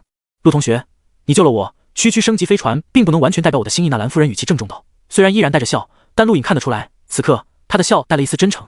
纳兰家以商起家，无商不奸，不管这个女人曾经怎么样，她能保持纳兰家的财富，就说明她在商业圈做得很好。表面不自觉套上了一层虚伪的面纱，商人想做大，以诚待人是根本，虚伪防的是小人，但无奈小人太多，纳兰夫人看人待物都隔了一层。然而此刻面对陆影，她的那层虚伪的面纱似乎薄了一些。礼物的价值要看赠与之人，对我来说，升级飞船已经是非常珍贵的了。陆影认真道。纳兰夫人掩口失笑，双目呈弯月，明亮而皎洁。陆同学，你对任何人说话都这么严肃吗？陆影一怔，尴尬一笑，做得过了。其实他是想以严肃的态度面对这个妖精，好让自己不被迷惑，但过犹不及，有些流于表面。纳兰夫人再次失笑，亲自给陆影倒了杯饮料递过去。陆影接过，谢谢。纳兰夫人看着陆影，嘴角弯起，其实我要跟你说一声对不起。陆影正喝饮料，听到此话疑惑看去，什么对不起？我调查了你。纳兰夫人坦诚道。陆影目光一闪，继续喝了口饮料，没有说话。纳兰夫人盯着陆影，目光闪过璀璨的神采。区半年多，以外宇宙边缘疆域普通探境修炼者的身份，成为星空第10院首席，并且成为劫狱者，还完成功绩，拿到1星。陆同学，你的经历很奇特。陆影放下饮料，看向纳兰夫人，语气低沉。我不喜欢别人调查我。纳兰夫人微笑不语。不过我上了你的船，你调查我无可厚非。陆影语气一转说道。纳兰夫人嘴角弯起美丽的弧度，话虽如此，毕竟小女子有错在先，我愿意弥补。陆影摇摇头，淡淡道：纳兰夫人客气了，你已经帮我升级飞船，没必要再做别的，包括关于10院大比的事。纳兰夫人诱惑道。陆影诧异，10院大比？此次10院大比与往届不同，星域边境战争的失利导致某些人发怒了，为了挽回信心，才有了攻势全宇宙的10院大比。不过即便某些人地位再高，也不可能一言决定全宇宙的事。纳兰夫人给自己倒了杯果汁喝了一口，舔了舔红润的嘴唇，继续道：一般来说，个人终端可以连接数个疆域，不过一旦超过10个疆域的距离，就很难连接上，唯有特制的个人终端可以做到。此次10元大笔需要连通全宇宙网络，没钱可不行，所以我纳兰家族就成为了此次10元大笔的赞助商之一。陆莹挑眉，居然还有赞助商，星空战院的人看来并不腐朽。陆同学，想来作为第10院首席，你肯定是要参加10元大笔的吧？想不想知道我纳兰家族为10元大笔准备了哪些奖励？纳兰夫人诱惑道。陆莹浅笑，不用了，不管有哪些奖励，我胜了自然是我的，败了也不可能得到。纳兰夫人微笑道：我们提供的奖励很适合你。陆莹疑惑。纳兰夫人竖起洁白的手指，一件毫无攻击性，适合掌域终极结语的元宝。陆颖惊讶，好大的手笔，适合掌域终极结语的元宝不少，但毫无攻击性就珍贵了。就像他之前结语的那件元宝，直接让他有了1星攻击。如果他成为掌域终极，有那么一件元宝，立刻也能成为1星掌域终极结语者。怪不得这妖精说适合自己，并不是适合自己，而是适合所有结语者。不愧是外宇宙巨富家族，出手就是大方。陆颖惊叹。纳兰夫人淡笑，这不算什么，只是一件藏品而已。我纳兰家与那宇宙剑宗常有来往。陆同学，我刚刚说的弥补是透露给你关于剑宗的消息。剑宗跟我有什么关系？陆颖奇怪。陆同学不想争得10元大笔魁首吗？纳兰夫人笑道。陆颖失笑，夫人认为我可以胜过那些妖孽鬼才，夺得魁首。这个宇宙充满了未知，这才有挑战性，不是吗？多了解一点不是坏处，说不定就能碰上呢。纳兰夫人笑道。陆颖点头，洗耳恭听。纳兰夫人嘴角含笑，剑宗天才弟子无数，而能称得上冠绝年轻一辈的只有2人，一人成就10绝，凌驾众生之上，一人在宗门前修。不过我猜应该会因为10院大笔而加入某一院，你的对手中肯定有他。陆颖目光一闪，10绝之中有剑宗的人。纳兰夫人道10绝的名讳我不便提，这是规矩，也是对10绝的尊重。如果陆同学想了解10绝，至少要加入你们星空战院学生会，那是10绝评议会的下属组织。陆颖手指不自觉动了一下，没有插话。纳兰夫人深深看了眼陆颖，继续到剑宗有一门传自远古的剑技，名为13剑。这门剑技并非谁想学就可以学的，因为这门剑技会主动挑选合适的传承者。主动挑选？陆颖惊讶，还有这种事？纳兰夫人郑重到这门剑技的出处无人知晓，但所有人都知道它的恐怖。曾经剑宗宗主凭13剑斩杀3名同级强者，上代剑宗宗主也凭此在边境战争大放异彩。可以说每一代剑宗年轻一辈最重要的事就是接触13剑，希望接受传承。可是每一代剑宗最多只有1人可以接受13剑传承，这一代却出现了2人，一人为10绝，一人就是我说的那个弟子刘少秋。陆颖眼睛眯起，剑宗刘家他听过，远古毒性，被无数人敌视，从未获得过正规身份，却依然傲视宇宙，一个超级恐怖的家族。刘原本就是皇家之姓，刘家就像剑中皇者，凡异见者无不向往刘家。刘少秋出生第一眼看到的并非自己的母亲或者任何亲人，而是丢弃在门边早已上锈的铁剑。从那一刻起，那柄铁剑就成为了他的武器。纳兰夫人开口，语气追忆。陆颖惊诧看着纳兰夫人，那只是一柄很普通的铁剑，修炼者可以轻易折断，但就是这柄剑在刘少秋手中击败了无数天才强者。尤其当他传承13剑后，铁剑再未出鞘，剑宗同辈之人已没有值得他出剑的10院大笔，他会是很恐怖的对手。纳兰夫人认真道。陆颖深呼吸口气，压力陡增。这个刘少秋什么修为，可以施展几剑？应该是极境，至于几剑，没人知道。有人说他只领悟到了第2剑，也有人说可能领悟到了第3剑，没人知晓。不过他曾在游历宇宙的途中伤过一名探索者。纳兰夫人道。陆颖眼睛眯起，真是强悍的对手。探索者可以漫步星空，他到现在都无法接触这种境界，已经有人可以越级挑战了。看着陆颖低沉的目光，纳兰夫人晃了晃杯子，与陆颖的杯子碰撞了一下，发出轻响，惊醒了陆颖。陆同学，我跟你说这些可不是为了给你压力，只是想让你知道10院大比最顶层1级的强者的实力。我这个人不喜欢打无准备之仗，你是我的救命恩人，我会让你多了解一些。不过如果陷入对敌人的恐惧中，那就得不偿失了。陆颖失笑，夫人多虑了，不管对手多强，我就是我，败又如何？总有下次机会。何况10院大比之期还未定，我能凭几个月成为10院首席，未必不可以赶上那些妖孽。那我就祝陆同学大比得胜，成就魁首。纳兰夫人举起杯子，遥遥相助。陆颖同样举起杯子，与纳兰夫人碰了一下，果汁在星空恒星光芒照耀下反射出绚丽的光泽。陆颖离开后，纳兰夫人看着星空沉思，少女在身后出现。夫人，你觉得那个少年怎么样？纳兰夫人随意问道，与刚刚不同，语气充满了威严。少女回道，天才。仅仅是天才吗？如果让他生在那宇宙，甚至可以媲美剑宗除少秋之外所有人，但可惜他出生在外宇宙，修炼时间太短，一步落后，步步落后。纳兰夫人喃喃道。夫人既然知道，为什么要告诉他剑宗一事？少女疑惑。纳兰夫人浅笑，只是不希望他因为败了而颓丧，他只要把心思都放在结语上，未来必定璀璨星空。10院大比虽重要，却是那些最顶级妖孽鬼才的舞台，他不属于那里，结语一道才是他的舞台。少女低声道，即便结语一道，也有道博那些妖孽鬼才。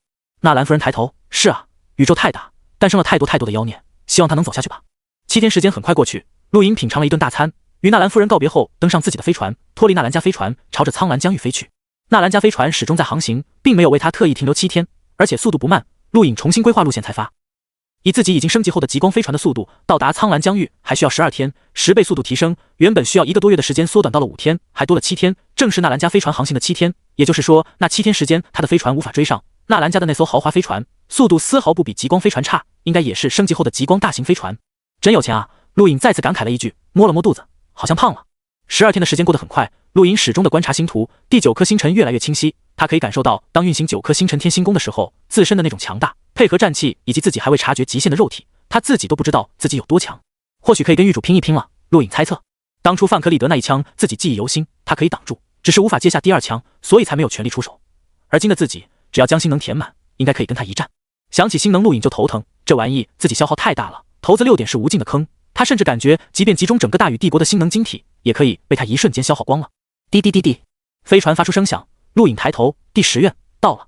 没想到出去一次，耗时将近4个月，发生了不少事。大禹帝国、谍影疆域、白夜一族，还有纳兰家族，这些事陆续发生，太复杂，还是第10院好。只要一心修炼就可以，不用操心别的。随着舱门打开，陆颖走出，伸了伸懒腰，有种回到家的感觉。是你？不远处，灰白夜盯着陆颖，目光带着兴奋与战意。陆颖瞥了他一眼，你怎么在这？出去做任务？灰白夜冷笑，遇到你太好了，把首席之位交出来吧，你不够资格。陆颖点点头，好，给你了。灰白夜一怔，陆颖好笑，看着他，我就算给你又怎么样？你接得住吗？灰白夜目光一怒，试炼界域的丧家之犬还敢大言不惭。陆颖脸色冷了下来，你还是那么欠揍，我说的不对吗？火域大肆宣传你被范克利德一枪挑杀，你是第10院的笑话。灰白夜冷喝。陆颖眼睛眯起，他真的怒了。范克利德、火域、加尔，你丢了第10院的脸，不配成为首席。灰白夜大喝一声，猛地冲向陆颖，一指探出，指尖闪过光芒，与白夜追灵指完全不同，但那种几乎撕裂灵魂的感觉强烈了数倍。陆颖眼中寒芒一闪，抬手跟上次碾压灰白夜一样，一把抓住他手指，狠狠折断。灰白夜瞳孔一缩，他已经变了，在界域导师指导下实力大增，甚至学会了白夜族新的战技，为什么还是这样？此人肉体居然强悍至此，而且白夜族战技对他毫无用处。陆颖手掌再次用力，将灰白夜整个人压趴在地，语气冷漠，记住别再挑衅我，不然我废了你。说完将灰白夜直接甩出，狠狠砸在墙壁上。灰白夜痛苦捂住手指，震撼望着陆颖，为什么每次面对他都毫无还手之力？不应该的，自己可是白夜一族的人。陆颖走到传送装置旁，想起了什么，看向灰白夜，你们白夜一族有没有一个叫做白夜的女人？灰白夜痛苦道，不认识。陆颖目光一冷，我不喜欢别人骗我。灰白夜冷哼，我还不屑撒谎。陆颖看了他一会，没有多说什么，踏入传送装置。他直接去了藏宝阁，面见财老，把玩着巨人皇第3只眼。财老眉开眼笑，不错不错，就是这东西，巨人皇第3只眼，结余武器。说完扔给陆颖，拿着用吧，很适合你。陆颖接过，顺手放进凝空界内，疑惑道，导师您是怎么知道这东西是结余武器的？还有白夜族、不忧那些人都知道，然而谍影疆域的人却不知道，否则不会把猎杀巨人皇当作疆域试炼任务。财老挑了挑八字胡，宇宙中很多东西有用，但我们发现的时候不一定成熟，就像这只巨人皇第3只眼，你以为很容易诞生吗？这是传下来的，每一代巨人皇都会传给下一任。当初我们发现的时候并不成熟，即便有用也达不到结余武器的程度，如今刚好成熟，便宜你了。曾经有巨人皇达到漫步星空的境界，妄图冲破谍影疆域封锁，不过却被杀死了，这东西怎么可能传承下来？陆颖奇怪。说到这个，财老目光肃穆，小子，记住，永远不要小看任何生命。当初那个漫步星空的巨人皇只是炮灰，他早已预料到自己的死亡，所以提前把这东西给了下一任巨人皇，为的是让下一任巨人皇看清楚他们的处境。说到底，他是在试探谍影疆域那帮人根本不知道，傻乎乎的以为只要不让巨人皇达到探索境就可以。实际上从那之后再没有巨人皇达到探索境，不是不可以，而是不敢。怪不得是炼者降临，巨人皇第一个跑了。陆颖恍然大悟，心中涌起一丝寒气。巨人族虽然没有智慧，但巨人皇的智慧不可小看。财老慢悠悠道，生命的意义很简单，存在即是合理。巨人族只有一个巨人皇，第3只眼就是巨人皇突破生命指号的钥匙，很神奇吧？生物相生相克，剧毒之物周围必有解毒之法。巨人族没有智慧，却诞生了极具智慧的第3只眼，好好收着吧。你能从白夜族和外宇宙评议会手中抢下来也算不容易。陆颖点了点头，财老，我下一步怎么做？财老看着陆颖，忽然怪笑，笑得陆颖发毛。第10院沉寂太久了，导师们交给你一个任务，去试炼界域抢一个试炼地。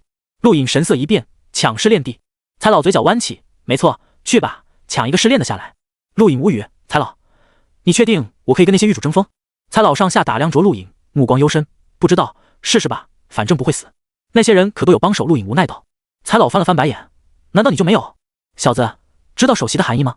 你是所有学生之首，够资格召集他们，人家未必听我的。陆颖无奈，听不听是你的事，不过学院会因为你首席的身份对你做的是睁一只眼闭一只眼。嘿嘿嘿嘿，财老怪笑。陆颖目光一闪，睁一只眼闭一只眼，这句话很有诱惑力。他第一个想到灰白夜，不听，那就揍到服为止，只要导师不插手，一切都好办。对了，提醒你一句，尽快完成任务。实验大比进度加快了，那些老家伙请动实觉出面找了一批赞助商，宇宙联通网络的时间被大大提前。才老说道。陆颖皱眉，本来就因为刘少秋一事有了压力，没想到时间还提前了，麻烦。不过就因为实验大比便劳师动众，耗费无尽资源连通宇宙网络，太不合理了。自己之前也猜测过这点，或许比自己想的还要复杂。刚要离开藏宝阁，陆颖忽然想起了什么，看向才老，我记得任务清单里有不少劫宇任务，那些元宝在我们学院吗？才老眉毛一挑，暂时别理这些，去抢试炼地。陆颖怪异，但还是走了。才老翻白眼，开玩笑，那些元宝要是在我们学院，早被戒狱老头解了，还轮得到你？离开藏宝阁，陆颖直接来到戒狱入口，传戒石下没有人，只有小炮一个人百无聊赖地坐在远处，叼着根草。小炮学长，好久不见！陆颖打招呼。看到陆颖，小炮眼睛一亮，陆颖，你回来了，几个月不见，又变强了。陆颖笑了笑，小炮学长怎么在这？无聊。小炮笑了笑，对了，你来此是为了进入试炼戒狱？陆颖点点头，学长，夏洛他们进去了吧？不止夏洛，其他人都进去了。小炮道。陆颖诧异，这么快？快？不算吧，也就100胜而已，又不是100连胜。你们进入学院半年多了，哪怕一天碰一个探镜，3个多月也有100胜了。何况他们在导师亲自教导下修炼了几个月，如果这样还得不到100胜就太差了。虽然胜率差了一些，不过也够资格进去。小炮道。陆颖想想也是，传戒之战中探镜虽然少，但每天碰一个还是碰得到的。话说回来，想要取得100胜，居然把希望放在碰运气上，也真悲哀。他们怎么样了？陆颖问道。他当初可是很快被杀，自己可是首席，那些人估计更惨吧。小炮道还不错，一个个混得人模人样。陆颖眨了眨眼，混得不错。怎么会？没被人围攻吗？确实被人围攻了，不过也就是修兹和梦月，其他人嘛，各有各的背景。万剑山、梅比斯一族、平议会、玄风堂、白夜一族等等，人家都有狱主后台。小炮羡慕道。陆颖急忙问道：夏洛呢？银呢？夏洛，他有个兄弟叫夏夜，牛逼人物啊，天道机械种狱主。至于银，他也有个结拜兄弟叫煞，也是牛逼人物，杀道冰狱狱主。说到这里，小炮拍了拍陆颖肩膀，同情到12名学生，也就你们3个没后台，所以一进去就被围攻了。不过你现在也有后台了，遇到白骨种狱主卡隆放话，谁敢动你，他就不死不休，厉害。陆颖有些憋闷，那些家伙一个个都混得那么好，自己这个首席反而最惨。如果不是机缘巧合威胁了卡隆，进去还是一样被围攻，什么道理？学长，我先进去了。陆颖沉闷道。小炮嗯了一声，进去吧。陆颖转身从凝空界内取出巨人皇第3只眼，涌入心能，然后再回头看向小炮，但哪还有小炮踪影？陆颖诧异，跑得倒挺快，他总觉得大炮小炮两人不简单，或许很强，想以巨人皇第3只眼看看，可惜没成功。刚要收起第3只眼，眼前一个老者出现，吓了陆颖一跳。戒狱导师您好。陆颖看清老者，连忙行礼。戒狱导师盯着陆颖手中白色弯月晶体，赞叹道：不错的东西，小家伙，这是你得到的？陆颖点头。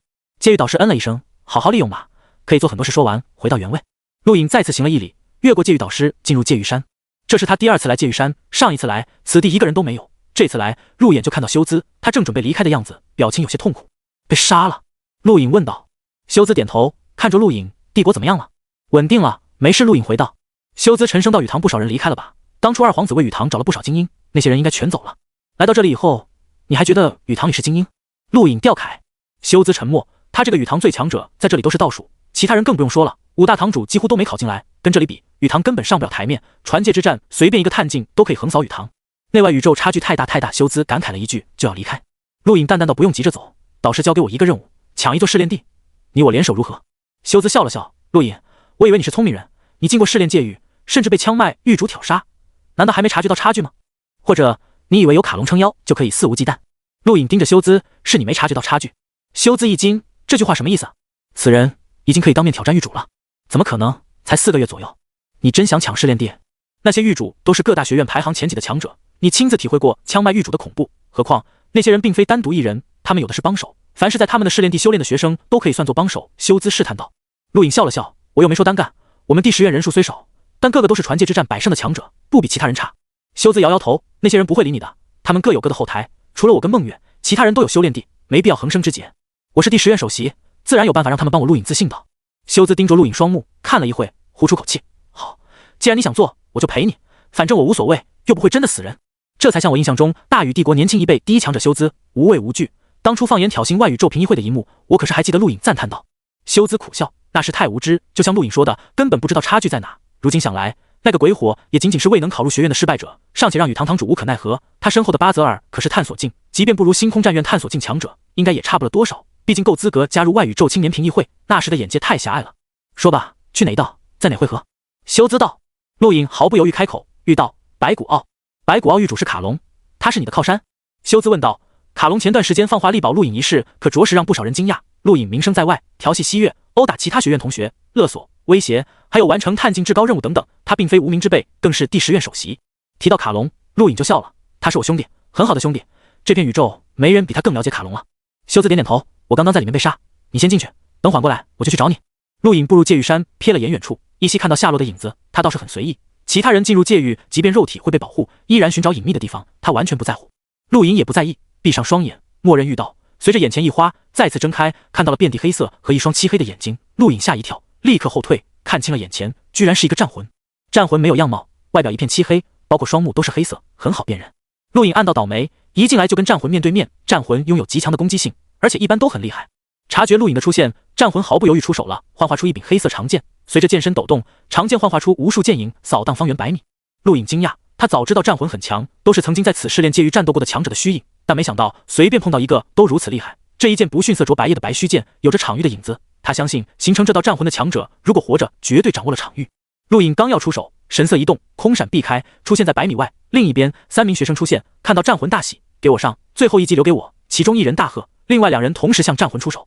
陆颖目光一闪，兽魂队。他与卡隆融合时，虽然没来得及看到卡隆全部记忆，但也看到了一些对兽魂队不陌生。让他不解的是，兽魂队为什么存在？一般而言，组建兽魂队的可能不是绝顶强者，但绝对是很有背景的人。有些强者宁愿不争夺狱主之位，也要组建兽魂队，还必须亲自完成最后一击。很奇怪，原因也各种各样。眼前的兽魂队跟卡隆记忆中的兽魂队差了不少。在卡隆的记忆中，他认识的几支兽魂队都非常强，队长几乎都拥有媲美狱主的实力，否则也不敢外出猎杀战魂。但眼前3人没一个像样的，放在第10院也是垫底的水平。轰的一声巨响，黑色大地粉碎，围攻战魂的2名学生齐齐受重创，脸色惨白。古尔，这个战魂太强了，还掌握了场域，不是我们可以对付的。为首的那名学生焦急，避开战魂一剑，看到不远处陆颖，立刻大喊：你过来一起斩杀战魂，记住，最后一击留给我。陆颖挑眉，我为什么听你的？古尔冷哼，要么一起斩杀战魂，要么我们放弃战魂先解决了你，你选一个。陆颖怒极反笑，好个威胁手段，这家伙实力不怎么样，倒挺会破釜沉舟。想着他出手了，并非因为古尔的威，而是因为他想斩杀战魂。那些兽魂队长为的就是完成最后一击，他也想看看到底能得到什么。古尔以为自己的威胁有效果，暗暗让另外2人后退，打算让陆颖当炮灰，他们伺机攻击。陆颖跟卓白夜交战过，那种似是而非的场域强度他心里有底，出手就是9重9倍波动掌，一掌引起9声惊爆，先是震碎了黑色长剑，随后最后一声惊爆直接轰碎战魂，黑色战魂化为碎片消散。这一幕震撼了古尔3人，他们3个联手都打不过战魂，那个人居然一击秒杀。战魂死亡的一刻，黑色碎片在陆颖眼前消失，没有任何异常。陆颖忽然想起了什么，立刻运转天星宫，体表9颗星辰运转而出，形成完美的星系。透过天星宫，最后即将消失的黑色碎片让他看到了不一样的东西，那是奇怪的符号，或者说由线条构成的图文。一块黑色碎片全都是由这种符号构成，很快消散。陆颖皱眉，这是什么东西？战魂就是由这种东西构成的吗？战魂的出现来自强者战斗虚影，这些奇怪的符号为什么可以透过强者倒映出战魂？奇怪，奇怪。不管陆颖如何猜测，他距离想要知道的还太遥远，这些根本不是他可以知晓的。如今他要面对的是后面那3人的怒火。古尔握紧双拳，瞪着陆颖，你竟然敢完成最后一击，我说过最后一击交给我。陆颖转身好笑地看着古尔，同学，你脑子抽了，我凭什么听你的？还是说你以为就凭你们3个可以对付我？陆颖的话让另外2人反应过来，眼中闪过一丝惧意，眼前这个人可是秒杀战魂的存在，估计已经极为接近狱主级了，这种人不是他们惹得起的。古尔也反应了过来，强压下怒火，他嚣张惯了，都忘了眼前之人的实力，目光随意扫过陆颖手背，一个10字引入眼帘。古尔诧异，再次定睛看去，果然是10，他笑了，目光再次恢复狂傲，你是第10院的。陆颖没有否认，以他的实力，只要不碰到狱主和界主，任何人想杀他都不太可能。古尔嘴角上扬，高傲地看着陆颖，知道我是谁吗？陆颖眼睛眯起，此人前后态度变化了数次，尤其在得知自己来自第10院，变得比开始还狂傲，看来有点背景，而这个背景还涉及到第10院。愿闻其详，陆颖淡淡道。古尔冷哼，昂起头，我父亲是老古德，现任星河流界使，听清楚了，我说的是星河流界使。陆颖目光陡睁，惊讶看着古尔，这可真是太巧了。他目光越来越冷。人类星域分为内宇宙和外宇宙，外宇宙有72疆域，范围无限宽广，而内宇宙范围也不小，2片宇宙被一条巨大无比的星河分开，宛如丝带。星河由各种能量液态化构成，并非真正的水流，就是肉眼可见的能量以液态于星空流动。就这么一条星河，划分了内宇宙和外宇宙。星河狂暴，飞船不可渡，唯有一种巨舟可横穿星河，连接内外宇宙。外宇宙没有星河，而内宇宙充满了星河之流，一条条支流将内宇宙划分出无数区域，这种区域被称为流界，流界与流界之间有星河之流阻挡，想要渡过，唯有通过连接星河两岸的巨舟，而掌控巨舟之人被称为流界使，内宇宙支流巨舟的流界使被称为支流流界使，而掌控内外宇宙巨大星河巨舟使用权的人便是星河流界使。老古德正是这一届星河流界使，他拥有掌控内外宇宙门户的特权，除非身份特殊，否则想进出内外宇宙必须经过他的同意。此人虽然只是看门人，但权力巨大，尤其坐镇这个位置，实力至少达到了巡航境甚至狩猎境。怪不得此人如此狂傲，他的父亲掌控着外宇宙无数人梦寐以求的进入内宇宙的机会。古尔得意望着陆隐，他在等陆隐服软，这种强者向他服软的感觉非常爽。他不是第一次这么做了，当初在星河巨洲上，一名外宇宙探索境强者为了进入内宇宙，甚至向他半膝下跪。他不在乎强者，只要不是身份特殊，他父亲都可以压下。陆隐深深看着古尔，你父亲还要在星河流界使的位置上待多久？古尔冷笑，我父亲才上位不足10年，起码要待50年才会退下，而且说不定还会接着掌控星河巨洲。陆隐点点头，那就好，我还怕有生之年无法在星河巨洲之上砍了他。古尔大怒，你说什么？陆隐目光冰冷，记住，以后我见你一次杀你一次。说完，一手按在古尔脑袋上，掌心用力，古尔头颅迸碎，死亡就在刹那。另外2人头皮发麻，这人跟老古德有仇，2人急忙逃离，却依然被陆隐追上，一掌一个轻松解决。看着地上古尔尸体缓缓消失，陆隐抬起头，看着黑暗的天空，目光复杂。当初要不是老古德故意拖延，他们也不会那么惨，这个仇迟早要报。因为古尔的出现，陆隐心情有些沉重，随便找了个学生打听，才知道此地距离白骨奥有2天路程。试炼界域很奇特，死亡后再进入会随机出现在某个地方，但没有死亡正常退出，再进入还是原地。2天路程，陆隐没有多想，朝着白骨奥方向前进。放眼望去，遇到尽是黑色，看的时间长了容易审美疲劳。其实遇到很适合陆隐，只要他暴露劫狱者身份，再遇到没人敢与他为敌，因为遇到的界主是道伯，他就是一名天才劫狱者，超过了卡隆，所以在遇到劫狱者比任何试炼界域都有特权。但陆隐不太想暴露太多底牌，10院大比临近，他可不认为绝对会公平。大比之前很多强者都会被分析，就像纳兰夫人给他介绍的刘少秋一样，一旦他实力暴露太多，也会被人分析针对，甚至做出不好的手段。劫狱者地位是很高，但宇宙中想暗算一个人却又不被别人发现，太容易了。陆隐感觉自己应该在10院大比前尽量少出风头，别被人盯着。但才老给的抢夺试炼地的任务有些为难，任何一个试炼地狱主都足以排入学院前10甚至前5，这种人肯定是10院大比重点关注目标，自己一旦跟这种人交战，甚至赢了，那就麻烦了。怎么办呢？陆隐头疼。半天后，陆隐感觉到不下30名学生掠过，都朝着同一个方向。那个方向与陆隐行走方向偏离，但他按耐不住好奇心，也朝着那个方向而去。没多久，出现在陆隐眼前的是一面宽广的黑色大湖，湖水也是黑色，却诡异得很清晰。数十名学生隐藏在大湖四周，紧盯着湖中央，那里5道人影交战，令黑水大湖翻天覆地，余波甚至将岸边切割，空间隐隐撕裂。陆隐惊讶，这是狱主级战斗，或者说接近狱主那一阶层的强者战斗。陆隐交手过的唯一一个狱主级强者就是范克利德，那一枪之威现在都难忘，尤其那人还是2文战器强者。陆隐以自身肉体强度和空闪，有信心在范克利德手中保持不败，但想要获胜几乎不可能。眼前交战的几人比范克利德应该差了一些。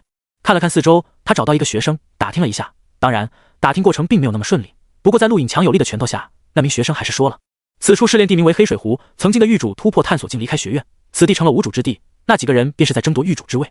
陆隐听后两眼放光，才老让自己抢一处试炼地，又没说必须击败狱主，眼前就有一个试炼地。不过麻烦的是那么多人抢，单打独斗自己不怕，想压住所有人有些困难，那些人毕竟极为接近狱主，而且都是极境巅峰强者，对自己压制的厉害。正当陆隐头疼的时候，黑水湖底泛出奇特波动，隐约间泛音咏唱。他目光一变，看向湖底。同一时间，黑水湖周边所有人都听到了，同时双目发光看向湖底。这是异象，试炼界域经常有远古异象传出，就像一场跨越千古的传承，不少人得到强大战技或者功法，这就是试炼界域最大的价值。如今异象就在眼前，众人毫不犹豫冲入湖底。陆隐也一样。湖中央原本交战的5人也同时冲入湖底，不过与其他人不同的是，他们好像商量好了一样，对其他学生出手。试炼界域内某一地域人数越少，异象越清晰，感受到的听到的也就越多。当初陆隐第一次来到狱道就被人驱逐过，就是这个原因。如今因为同样的原因，所有人都被那5名强者驱逐。一道道人影要么死亡，要么被扔出湖底。5名接近狱主的强者根本不是其他学生可以抵抗的。陆隐身后一人出手，长枪洞穿湖水刺向他。陆隐皱眉，空闪避开，一掌抓住枪身。袭击者冷笑，长枪蓦然变得滚烫，令周边湖水沸腾，一丝气流环绕，妄图荡开陆隐。陆隐震惊，战气，此人竟也拥有战气，跟他一样都是初始级，不愧是敢争夺狱主的强者。砰！湖水被震开，形成一刹那的真空。陆隐与袭击者同时后退。袭击者是名灰衣男子，惊讶望着陆隐，大概没想到有融镜可以挡住他。陆隐动了动发麻的手掌，不使用战气，光凭肉体硬抗对方战气，果然吃亏，不过也不是挡不住。灰衣男子盯着陆隐，再次出手，长枪以战气环绕，枪尖急速刺出，空间被撕开。陆隐小腿发力，肌肉紧绷，在枪尖临近的刹那，一个空闪避开，身体与长枪擦肩而过，抬起手掌拍向灰衣男子。灰衣男子瞬间收枪，横荡身前。陆隐抬掌，长出星辰线，9颗星辰运转，完美天星掌。蹦的一声，湖底翻滚巨大波浪，气压令四面八方被排斥开，包括另外4名争夺狱主的强者都退后，目光惊讶。灰衣男子长枪被天行掌压弯，随后身体被直接轰入湖底。过了好一会，湖水才重新覆盖。另外4人惊讶望着陆影，一个融劲可以对抗他们，又是妖孽。就在这时，寒气从上方涌来，几人抬头，入眼是一片雪白的冰晶。不好，是玄冰！那2个双胞胎来了，有人大喝，猛地攻向冰封湖面的玄冰，其他几人也一样。湖底，灰衣男子大怒冲出，陆影天行掌虽然很强，但也无法一击重创接近狱主的强者。别打了，先出去再说！一人大喝。灰衣男子不甘看了眼陆影，抬起长枪刺向玄冰。陆影同样出手，他有不好的预感，在他跟灰衣男子战斗的时候，湖底异象消失了，剧烈声响在湖面回荡。然而6名接近狱主的强者攻击竟无法破开湖面玄冰，他们被彻底冰封了。攻击了好一会，几人才停止。这时湖面之上，2个美丽动人的女子出现，一人身穿白色衣裙，另一人穿着淡粉色衣裙。让陆影惊讶的是，2人长得一模一样，双胞胎。哼，几位大哥打得好热闹，怎么样？谁里冷吗？白色衣裙的女子微笑开口。陆影不远处，板寸头男子大怒：残血！湖底异象是你们搞的鬼！众人都不笨，异象消失，玄冰出现，他们都猜出来了，异象是别人弄出来吸引他们进入湖底的，而始作俑者就是那对双胞胎。残血失效，加斯大哥不要冤枉人家，人家只是看几位打的热闹，怕破坏了这片黑水湖的景色，所以才帮忙封锁余波。既然如此，现在放我们出去！灰衣男子沉声道。残血笑而不语。一旁淡粉色衣裙女子开口，她叫残梅，语气冷漠多了，放你们出来可以，退出黑水湖，这里交给我们少宗了。你们少宗？月仙子，他并没有加入星空战院吧？距离陆影不远处，又一男子开口问道。刚刚加入，这里是我们送给少宗的礼物。残梅冷漠道。陆影皱眉，10院大比果然引来了一批强者加入，剑宗刘少秋，还有眼前这个女子宗门的少宗月仙子，除了他们，肯定还有不少妖孽鬼才。就说眼前这2个双胞胎，连手竟制造出了连他们都无法破开的玄冰。另一边，一个面色苍白、目光阴冷的男子开口：你们少宗还需要你们送礼物？随便勾引一位界主就可以得到试炼地，这不是你们寒月宗最擅长的吗？残梅看向男子，原来是被驱逐白夜流界的失败者，没能力复仇，只会逞口舌之威。这话不对，你有本事放人家出去大战几百回合！加斯立刻开口，煽风点火。残雪笑眯眯开口：加斯大哥，不用枉费心机，要么退出黑水湖，要么就被冰封吧，想出去也可以，自杀吗？自杀？老子又不傻，等再来到黑水湖，这里早就易主了。加斯翻白眼。这时灰衣男子开口：你们寒月宗胆子不小，敢在遇到对付解语者？众人大惊：解语者？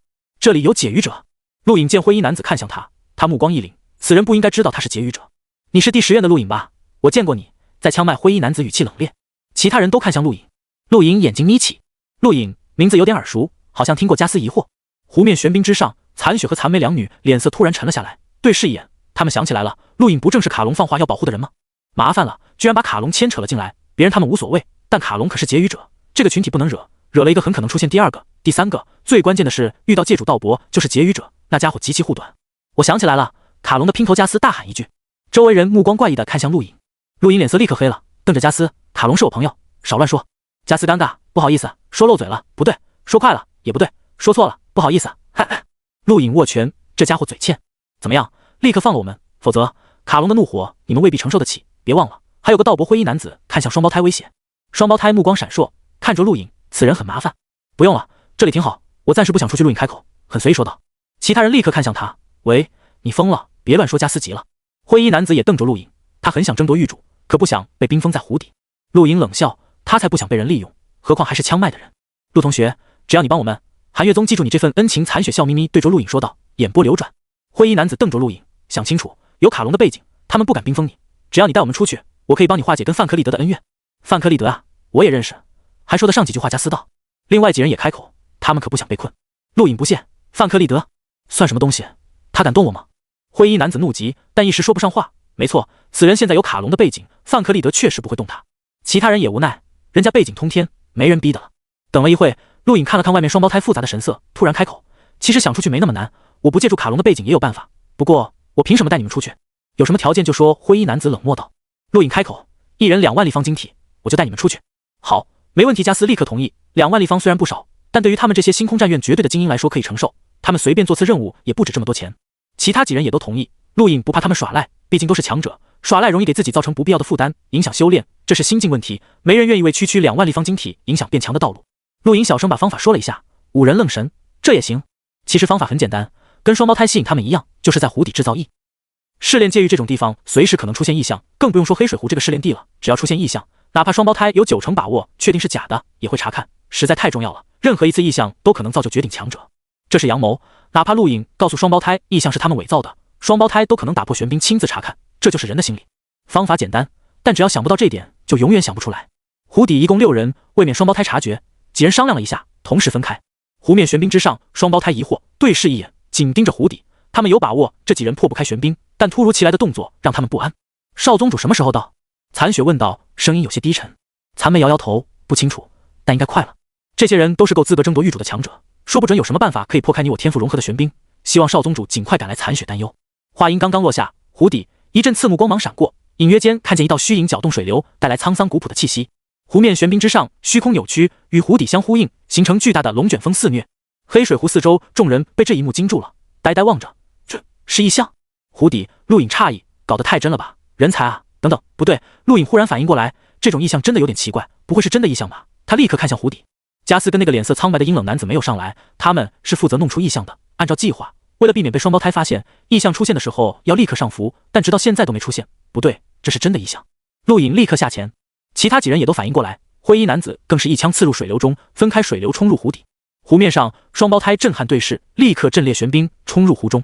周围不少人同时冲进去，试炼界域的异象都可能造就绝顶强者，而此次异象有些庞大，绝对有大机缘。湖底，加斯跟脸色苍白的男子激动盯着不远处，湖底水流形成漩涡凝聚，一道虚影静静矗立，看不清样貌，只是对湖底的影响越来越大。丝丝水流脱离漩涡，向虚影融合而去，不时有空间裂缝划过，仿佛闪电轰鸣。脸色苍白的男子猛地冲过去，他要跟虚影融合，领悟这门绝世战技。加斯也立刻冲去，不过论速度他慢了一丝。脸色苍白的男子刚刚冲入漩涡，便毫无抵抗力的被搅成碎片。这一幕让加斯神情巨变，立刻后退。同时，陆隐几人也刚刚赶到，正好看到那一幕，惊讶：这里每个人都是接近玉主的强者，居然轻易被远古异象击杀，太可怕了！很快，后方双胞胎姐妹出现，不过此时没人跟他们计较，都盯着前方。越来越多的人出现，激动看着远方虚影，都盼望自己可以得到异象传承，从此鱼跃龙门，崛起于星空战院。远古虚影就这么站在湖底，四周围漩涡越来越庞大，逐渐笼罩整片黑水湖。陆隐等人早已一退再退，最终退出黑水湖范围，出现在岸上，目光紧盯着那道虚影。陆续有人想冲过漩涡与虚影融合，但却都失败了，其中灰衣男子持枪也被撕成碎片。双胞胎以玄冰试探，同样无法挡住水流撕扯。此刻在远古虚影手中，那些水流形成最强的杀伐利器，任何人都无法撼动。陆隐早已运转天星功，旁人眼中看到的是水流，他看到的是无法形容的恐怖杀机。表面是漩涡，实则充满了战技之变化，以不变应万变，任何人以任何战技进入漩涡，都可能被破解乃至撕碎。这是远古强者集大成的智慧，有了一丝大道至简的韵味。陆隐眼馋，如果跟那个远古强者融合，体会这门战技，他的实力会立刻上涨，至少对各种战技的运用会蜕变。可惜他也没把握可以穿过漩涡。又一个学生被漩涡撕碎，众人只能看，却无法触碰，心中的焦急无法形容。陆隐也一样，他想尝试一下，是就是，大不了死一次，又不是真的死。想着，陆隐冲向漩涡，同一时间，加斯也冲出，因为此刻虚影开始变淡，错过这次机会，不知道什么时候会再有。不少人同时冲出，犹如飞蛾扑火，明知必死，依然追求那一丝光明。对修炼者来说，变强就是他们唯一的光明。很残酷，也很现实，但这就是宇宙，有时候修炼就是送死。陆隐运转天星功，战气透体而出，直接冲入漩涡中，想要瞬间冲向虚影，却被无法形容的庞大力道席卷，战气瞬间瓦解。天星功也一样，9颗星辰爆开，无法对水流漩涡形成一丝防御。下一刻，极致的痛苦侵蚀神经，他的肉体在被撕裂。加斯已经被撕碎了，其他几名争夺黑水湖玉主的强者也都死亡。陆隐低吼，他坚持了1秒，小腿肌肉崩裂，强行空闪，同时一掌拍向自身，9重劲狠狠轰出，配合空闪，在第2秒时间将自己轰出漩涡范围，狠狠砸在岸边。除了他，其他进入漩涡的人全部死亡，一个未逃出。这一幕再次震撼了其他人。双胞胎瞳孔一缩，惊讶望向陆隐，此人居然活了下来，能顺利在漩涡内存活2秒，超过了加斯等人，还只是融境妖孽。陆隐擦了下嘴角血渍，身体被撕出道道血痕，这还是他突破融境后第一次身体受伤，他的肉体极限连自己都不知道，让沙海导师惊讶，却被漩涡2秒重创，还好能撑过2秒，超过了其他所有人。在试炼界域内受伤会很快恢复，他也不用担心，没死就行。这时一道白色身影越过众人，冲入漩涡中，原以为会被撕碎的白色身影，却在触碰到漩涡的一刻，漩涡自动停止，白色身影越过漩涡，直接与远古虚影融合。下一刻，漩涡再次转动。这个变化让众人惊骇，有人得到传承了，或者说，这个传承就是在等那个人。陆隐眼睛眯起，这份机缘属于那个人吗？他看不清里面，惊鸿一瞥之下，只看到了薄纱遮体与绝美的侧颜，是个女子。少宗主双胞胎惊喜欢呼，望着里面。陆隐眼睛瞪大，少宗主就是加斯等人口中寒月宗的月仙子吗？这份传承居然属于他，天注定黑水湖是他的。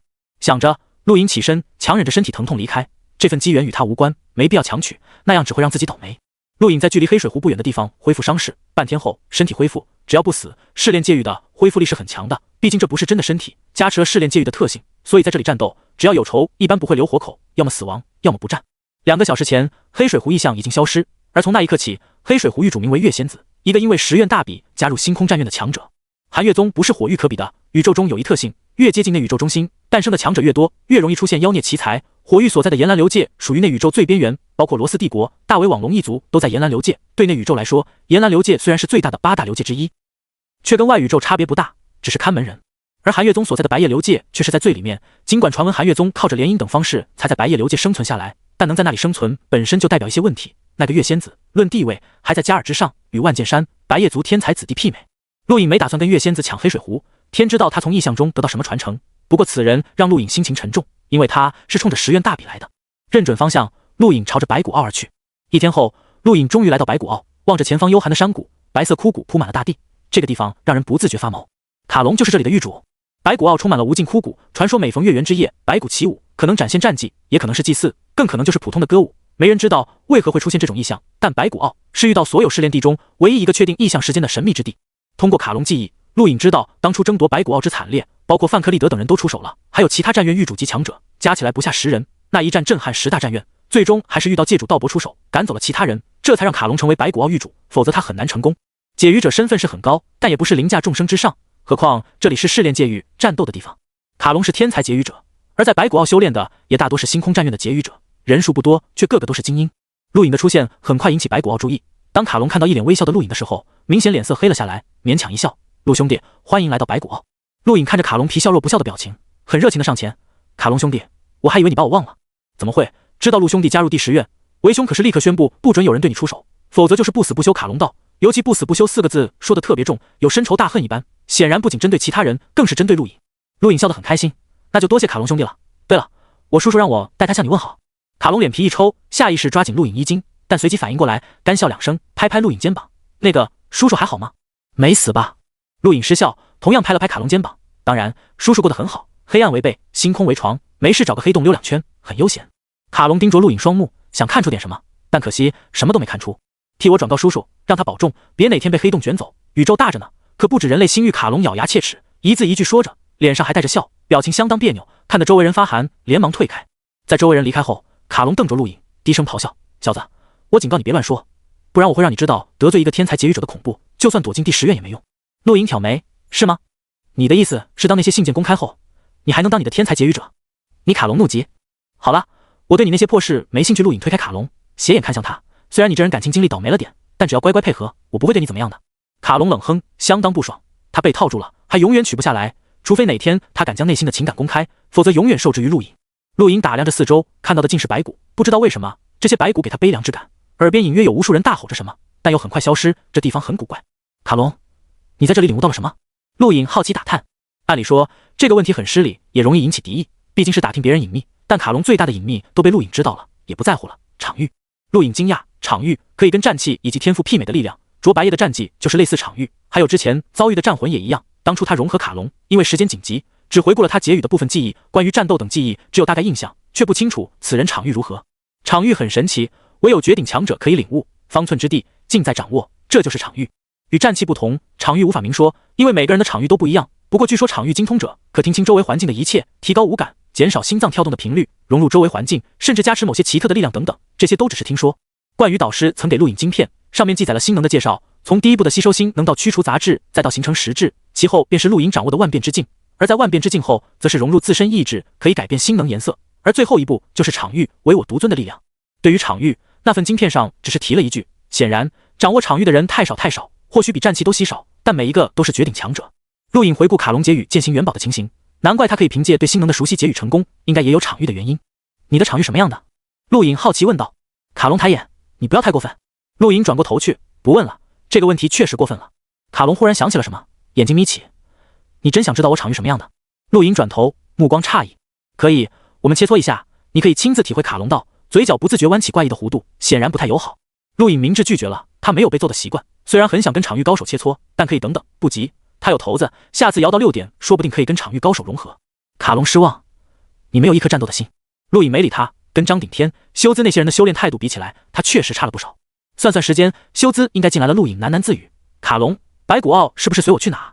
随你，别来烦我就行。卡隆不耐烦说了一句，转身就走。踩着无尽的枯骨，陆隐又听到那些嘶喊、狂热、悲哀、绝望，种种情绪将整个白骨坳覆盖。他不知道其他人能不能听见，反正他听见了。这种环境不适合人生活，否则会被逼疯的。陆隐随意找了个凸起的山谷坐了上去，运转天心功，等待修姿。2天时间过去了，这2天没人找陆隐，卡隆也离开了试炼界域，在白骨坳修炼的那些人都分开得很远，一个个互不接触。陆隐没等到修姿，感觉奇怪，退出试炼界域，出现在界域山。睁眼看到远处修姿擦拭着战刀，你还没进去？陆隐诧异。修姿头也没回，淡淡道进去了，死了。陆隐无语，这么快？修姿停止手上的动作，语气有些无奈，出现在一群战魂中间，你说呢？陆隐眨了眨眼，这也太倒霉了，战魂都很强，一群战魂，他也要玩。看着修姿无奈的擦拭战刀，陆隐沉吟。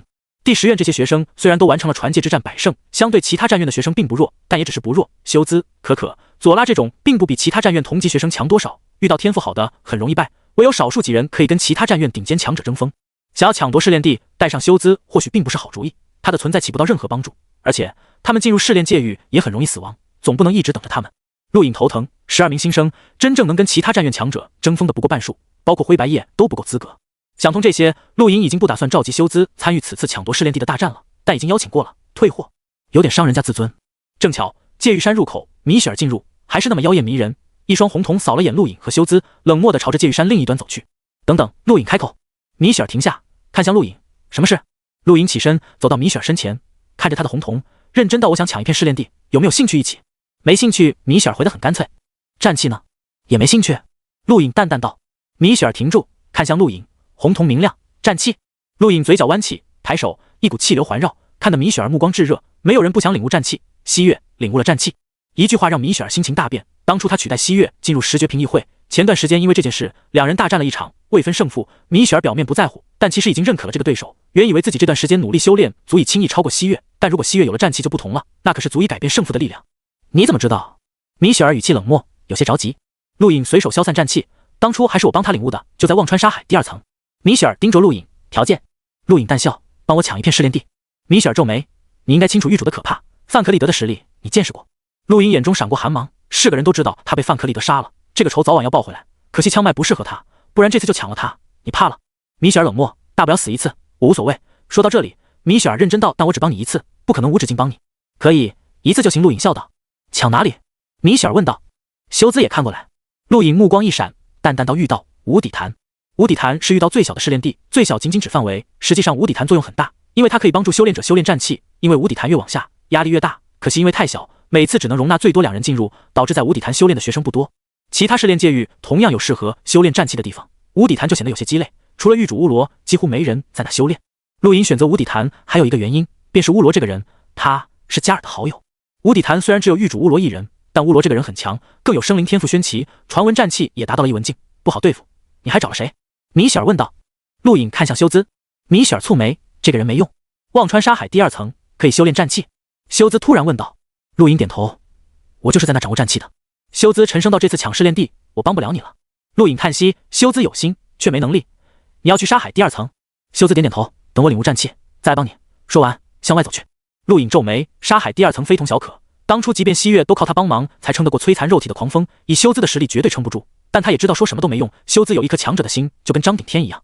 如果你找的都是这种人，那就算了。乌罗是真正的狱主级强者，生灵天赋也很强，不比范克利德好对付多少。你我2人绝不是对手。米雪儿冷淡道。别瞧不起人，说不定等人家出来就可以拥有战气。陆隐道。米雪儿目光瞥向一旁，显然不放在心上。这丫头说话虽然刻薄，但却是事实。如今第10院在面对狱主级强者，能帮忙的只有排行前几的几人，夏洛、银、黑须、露露，只能找他们。你先去遇到无底潭北方20里外，等我找齐了人手就开始抢。陆隐对米雪儿道。米雪儿疑惑，无底潭北方20里，什么地方？不知道。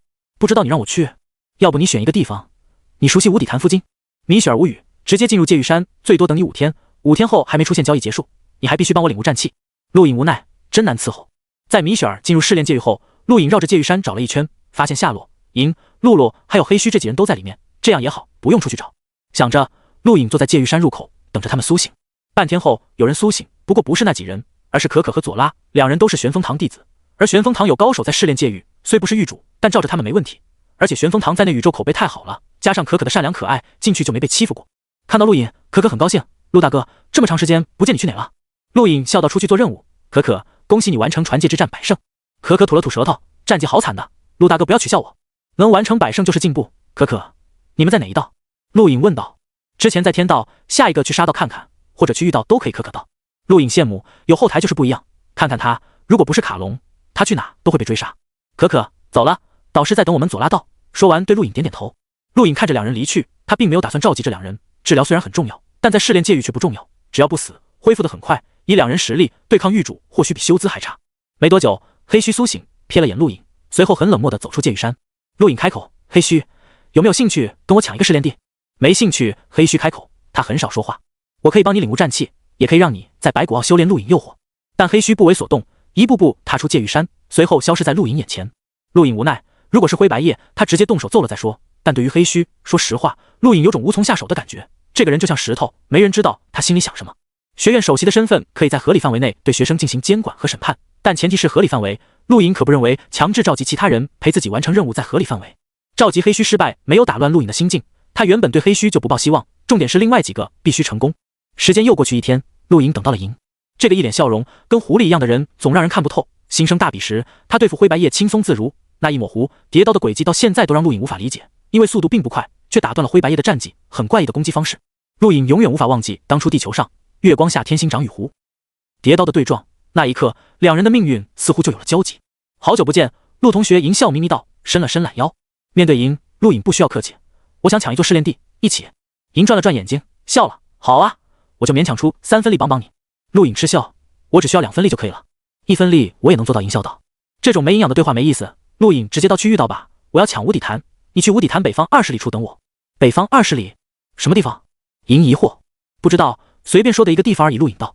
赢耸耸肩，就这么在距离陆颖不过数十米远处坐下，闭上双眼，再次进入试炼界域。赢之后就是露露，他很快苏醒，看到陆颖的一刻，目光一闪，来，我们再比力气。可以，输了答应对方一个条件。陆颖道。露露很干脆，没问题。两人走出界域山，出现在界域入口。比力气的方式有很多种，但对于露露跟陆颖来说，拔河最简单。再次握上露露洁白柔软的小手，陆颖眼中闪过一丝诧异，感觉不同了，他的手多了一丝韧劲，还有一种怎么说呢，很熟悉的力量。这种力量是战气。陆颖陡然抬头惊讶看向露露，露露咧嘴，原本就漂亮的脸蛋显得更明媚。来吧，梅比斯一族不会在力气上输给别人。说完，战气浮现，令虚空扭曲。陆颖下意识动用战气，两股战气交织在一起对拼，一瞬间，恐怖的力量形成闷响。以两人为中心，大地突然下沉，四周空间闪烁火花，明明无风，却有一股气流逆旋而上，转眼在100米高空爆发，压低了草坪。露露力气增加了很多，跟怪物一样，但陆颖更恐怖。他到现在都不知道自身肉体极限，瞬间撕碎接近狱主级强者加斯等人的水流漩涡，他都可以硬撑2秒，证明他的肉体强度甚至超过了狱主。狱主可是各大学院排名前10的强者，可见其肉身恐怖。而且陆颖的肉体还在增强，露露拥有梅比斯一族天赋，无时无刻都在增强力气。陆颖也一样，自从那道封印被解开，他的肉身天赋连沙海导师等人都惊讶。露露睁大了眼睛，跟看怪物一样看着陆颖，他已经尽全力了，但居然还是无法赢过对方。两人的战气差不多，甚至露露还要强一丝，毕竟跟随沙海导师修炼了将近4个月。即便如此，以战气加持，依然无法胜过陆颖，渐渐被陆颖拉过去。突然的，两人毫无征兆被排斥开。远处，戒狱导师不满，说过多少遍了，不要破坏草地，不要在这里打架。两人都甩了甩手掌，望向对方，眼神都跟看怪物似的。我说了，你说吧，要我做什么？露露干脆道。陆颖道，我要抢遇到无底潭，帮我一起。露露惊讶，随后兴奋，你要抢试炼地？太好了，我早就想抢一个了。无底潭吗？也行，听说那里是修炼战气的好地方。米雪儿、赢、露露加上自己，一共4人，还差一个下落。陆颖从没有小看任何狱主，单打独斗他自信可以保持不败，但想赢几乎不可能，唯有几人联手才能抢下来。与此同时，忘川沙海上，大炮跟小炮两人面对沙海导师，脸色严肃。你们真的决定了？这不是开玩笑的，以你们的实力，想赢很难很难，几乎不可能。沙海导师沉声道，看着两人。小炮坚定，导师，我们决定了，我们兄弟2人是被第10院收养的孤儿，第10院就是我们的家，自己的家，怎么能让入学未满1年的学弟学妹承担责任？大炮野道才老已经给陆颖下了任务，只要他完成，我们就会出动，哪怕无法赢，也要把那个层次的实力底线探出来。沙海导师点点头，宇宙妖孽的年轻人太多，一个个偏偏喜欢伪装，让人看不清底线，有你们试探也好，这批年轻人很不错，未来未必不可以把第10院重新搬回那宇宙。说到这里，沙海导师认真看着两人，不过如此一来，你们2人就彻底暴露了，10院大比必会成为其他战院研究分析的目标，你们想清楚了？大炮跟小炮对视一笑，无所谓，想清楚了。那宇宙流淌的星河之流上有一处被封锁之地，这里就是星空第6院所在。第6院内，范克利德面对刘基，目光赞叹，第一次如此近距离观看劫狱过程，不愧是天才劫狱者。刘基皱眉，可惜元宝内的东西早已被时间泯灭，没有收获。无所谓，能解开也算了却学长我的一番心思。范克利德笑道。刘基看向范克利德，学长，你觉得第10院怎么样？范克利德奇怪，第10院，那个被驱逐的战院，怎么了？就是想了解一下。刘基道，他可没有忘记当初第10院带给他的震撼，夏洛、黑须、银还有陆影，一个个都那么不平凡。范克利德想了想，失笑，不太了解，不过听说那里的学生有些背景，白夜一族、梅比斯一族、玄风堂等等。哦，对了，还有背靠你们劫狱者研究会的。谁？刘基疑惑，他第一个就想到夏洛和陆影，这两人都是劫狱者，好像叫陆影。范克利德说道，眼中闪过一丝寒芒，这个名字他可不陌生，当初为了交好加二，一枪挑杀此人，随后火狱的人到处宣传，他反而被推上那个人的对立面，不过无所谓，一个外宇宙学生而已。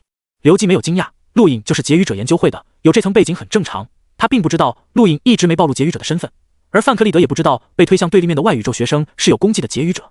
夏洛从戒狱山苏醒已经是2天后了，距离米雪儿约定的5天之期还剩2天。看到陆影，夏洛诧异，你回来了。陆影道，夏兄，我要抢一个试炼地，帮帮忙吧。夏洛沉吟，还有谁？米雪儿、银、露露跟我。陆影道。夏洛点头，好，什么时候？现在，我们去遇到无底潭北方20里处集合。陆影道。夏洛刚要张嘴说什么，陆影立刻道，我也不知道那是什么地方，随便说的。夏洛温和一笑，再次进入试炼戒狱。有人的地方就有新闻，有新闻就有记者，武大就是个记者，他从小立志要当星空下最伟大的记者，为此他努力修炼了好久，终于凭借天赋考入了星空战院。原本一切在他看来都应该很美好，但进了星空战院后，武大才发现自己想多了。他想报道新闻，但在星空战院最大的新闻是什么？当然不是娱乐八卦、冷门周刊，而是强者战斗。但强者战斗可以报道吗？答案是否定的。没有人愿意被人把自己了解的透彻，没人愿意自己的战绩被所有人知道，尤其10院大比邻近。所以武大很悲催地发现一切都是幻想。他也曾报道过2名强者战斗，甚至将战斗经过描述得非常详尽，然后就被追杀了1个月。不过武大没有放弃，他甚至创办了星空战院院报，为的就是完成梦想。虽然到现在都只有他一个人，但他不会放弃的。现实中不能报道，武大决定把目光投向试炼戒狱，这里同样充满了战斗，而且即便被追杀又如何，大不了死一次。不过缺点就是无法录制视频，在这里任何外物都无法进入。不过没关系，武大对自己的眼光很自信，他可以用简短的话描述别开生面的战斗场景，没毛病。这一天，武大来到了御道，脑中回想着近期发布在院报上的新闻，尤其是黑水湖新闻引起了多方关注，月仙子获得传承一事让无数人惊叹，而他的院报销量一下子暴涨。虽然被寒月宗的人追杀，但没关系，小事可以承受。最重要的是，他居然获得赞助了，一个叫星联的网络公司向他伸出了橄榄枝。对武大来说，赞助是小事，他最在乎的就是得到了承认。他感觉自己距离伟大的记者只有一步之遥。越想越兴奋，武大站在原地，看着满眼黑色，喃喃自语了一会，随后朝着一个方向跑去。他的八卦之魂预感那个方向有新闻。无底潭只是个很不起眼的水潭，水流同样是黑色的，如果不是距离黑水湖太远，有人甚至猜测这里跟黑水湖相连。而在无底潭北方20里处，米雪儿3人平静坐在黑色大树上，远处是一群游荡的战魂。陆影随便说的聚集的地方，赫然是战魂聚集地。当陆影出现的时候，看到一群战魂，也有些愣神。挺会挑地方，米雪儿冷漠道。陆影尴尬，小声点，别被发现，这可是一群战魂。米雪儿哼了一声，没有说话。又过去数个小时，夏洛到达，也诧异看着一群战魂。对兽魂队来说，这可是好地方，应该没有兽魂队敢对这里下手吧？露露道。夏洛摇摇头，你不理解真正兽魂队对战魂的渴望，这些战魂应该是最近才聚集在此地的，否则早就被兽魂队盯上了。兽魂队为什么猎杀战魂？陆影疑惑。不知道，据说也是跟上古传承有关。夏洛回答。好了，别浪费时间，去无底潭。米雪儿说了一句，朝着无底潭而去。以5人的速度，很快来到无底潭外。无底潭在一处山谷内，当初发现也是巧合。此刻那里只有一个人，乌罗，星空第6院仅有的3名狱主之一。遇到可以称得上试炼地的，只有枪脉、黑水湖、无底潭、白骨澳和灯芯台，其中4个被第6院霸占，唯有黑水湖被寒月宗抢走。每一个战院狱主数量都差不多，因为这种试炼地数量就很稀少。陆影之所以决定抢无底潭，也考虑到了这个因素。抢任何一个试炼地都可能会被占据那个戒狱的战院强者追杀，甚至引戒主出手。唯有遇到不会，因为他就是劫狱者，戒主道伯也是劫狱者。出手，陆影低喝，随后猛地冲向无底潭，毫无预兆。这就是试炼戒狱，强者为尊，没道理可讲。无底潭数米远外，一个上身赤裸、头发散乱的男子猛地看向陆影几人方向，眼看陆影袭来，目光冰冷，不知死活。说着，伸出右掌，气流环绕，紧接着气流化为肉眼可见的脉络覆盖周身，看上去仿如纹身，这就是一纹战气。陆影抬掌，天兽爪，虚空一声兽吼，96式天兽爪拍向乌罗。砰的一声，天兽爪被轻易撕碎，乌罗一把抓向陆影，掌中心能成火焰状，炙热高温顷刻席卷大地，蔓延向四周。陆影退后，身侧银白色光华掠过，银的湖叠刀闪烁，乌罗掌中形成火焰的心能下压，妄图直接焚毁湖。叠刀，但却未能做到。他目光闪过惊讶，单掌转移方向，直接拍向大地。与此同时，战气澎湃，将银强行震退。头顶，露露大喝，一拳砸下。乌罗眼睛眯起，再次避让开，大地被一拳砸碎，以拳头为中心，整片山谷都开裂，吓了乌罗一跳。别跑！露露大喝，一腿甩出，小腿纤细有力，看上去很容易折断，但有了刚刚那一拳，乌罗不敢小看，抬腿对轰，两人同时出现战气，剧烈轰炸在众人耳畔响起。乌罗跟露露同时后退。乌罗震惊，哪来的几个变态，都是接近域主级强者？难道是其他战院想要抢夺域道？第10院几个导师悉心教导了将近4个月，几人实力发生大变，已经不是当初新生大比时可比的，连陆颖都惊讶，更何况他们本身就很天才，本身就可以越级挑战。可以说这几人在第10院学习的速度相当于其他战院学生学习数年的进度，毕竟其他战院不可能有导师专门教导，进入第10院算他们撞了大运。你们是什么人？乌罗厉声，话刚说完，身后一凉，急忙侧让，一抹红莲箭矢射入地表，让他瞳孔一缩，转头望向远方，那是红莲妖宫米拉学姐。不对，如果是米拉学姐自己就完了，那个女人是米拉学姐的妹妹米雪儿。这么说，这些人来自第10院。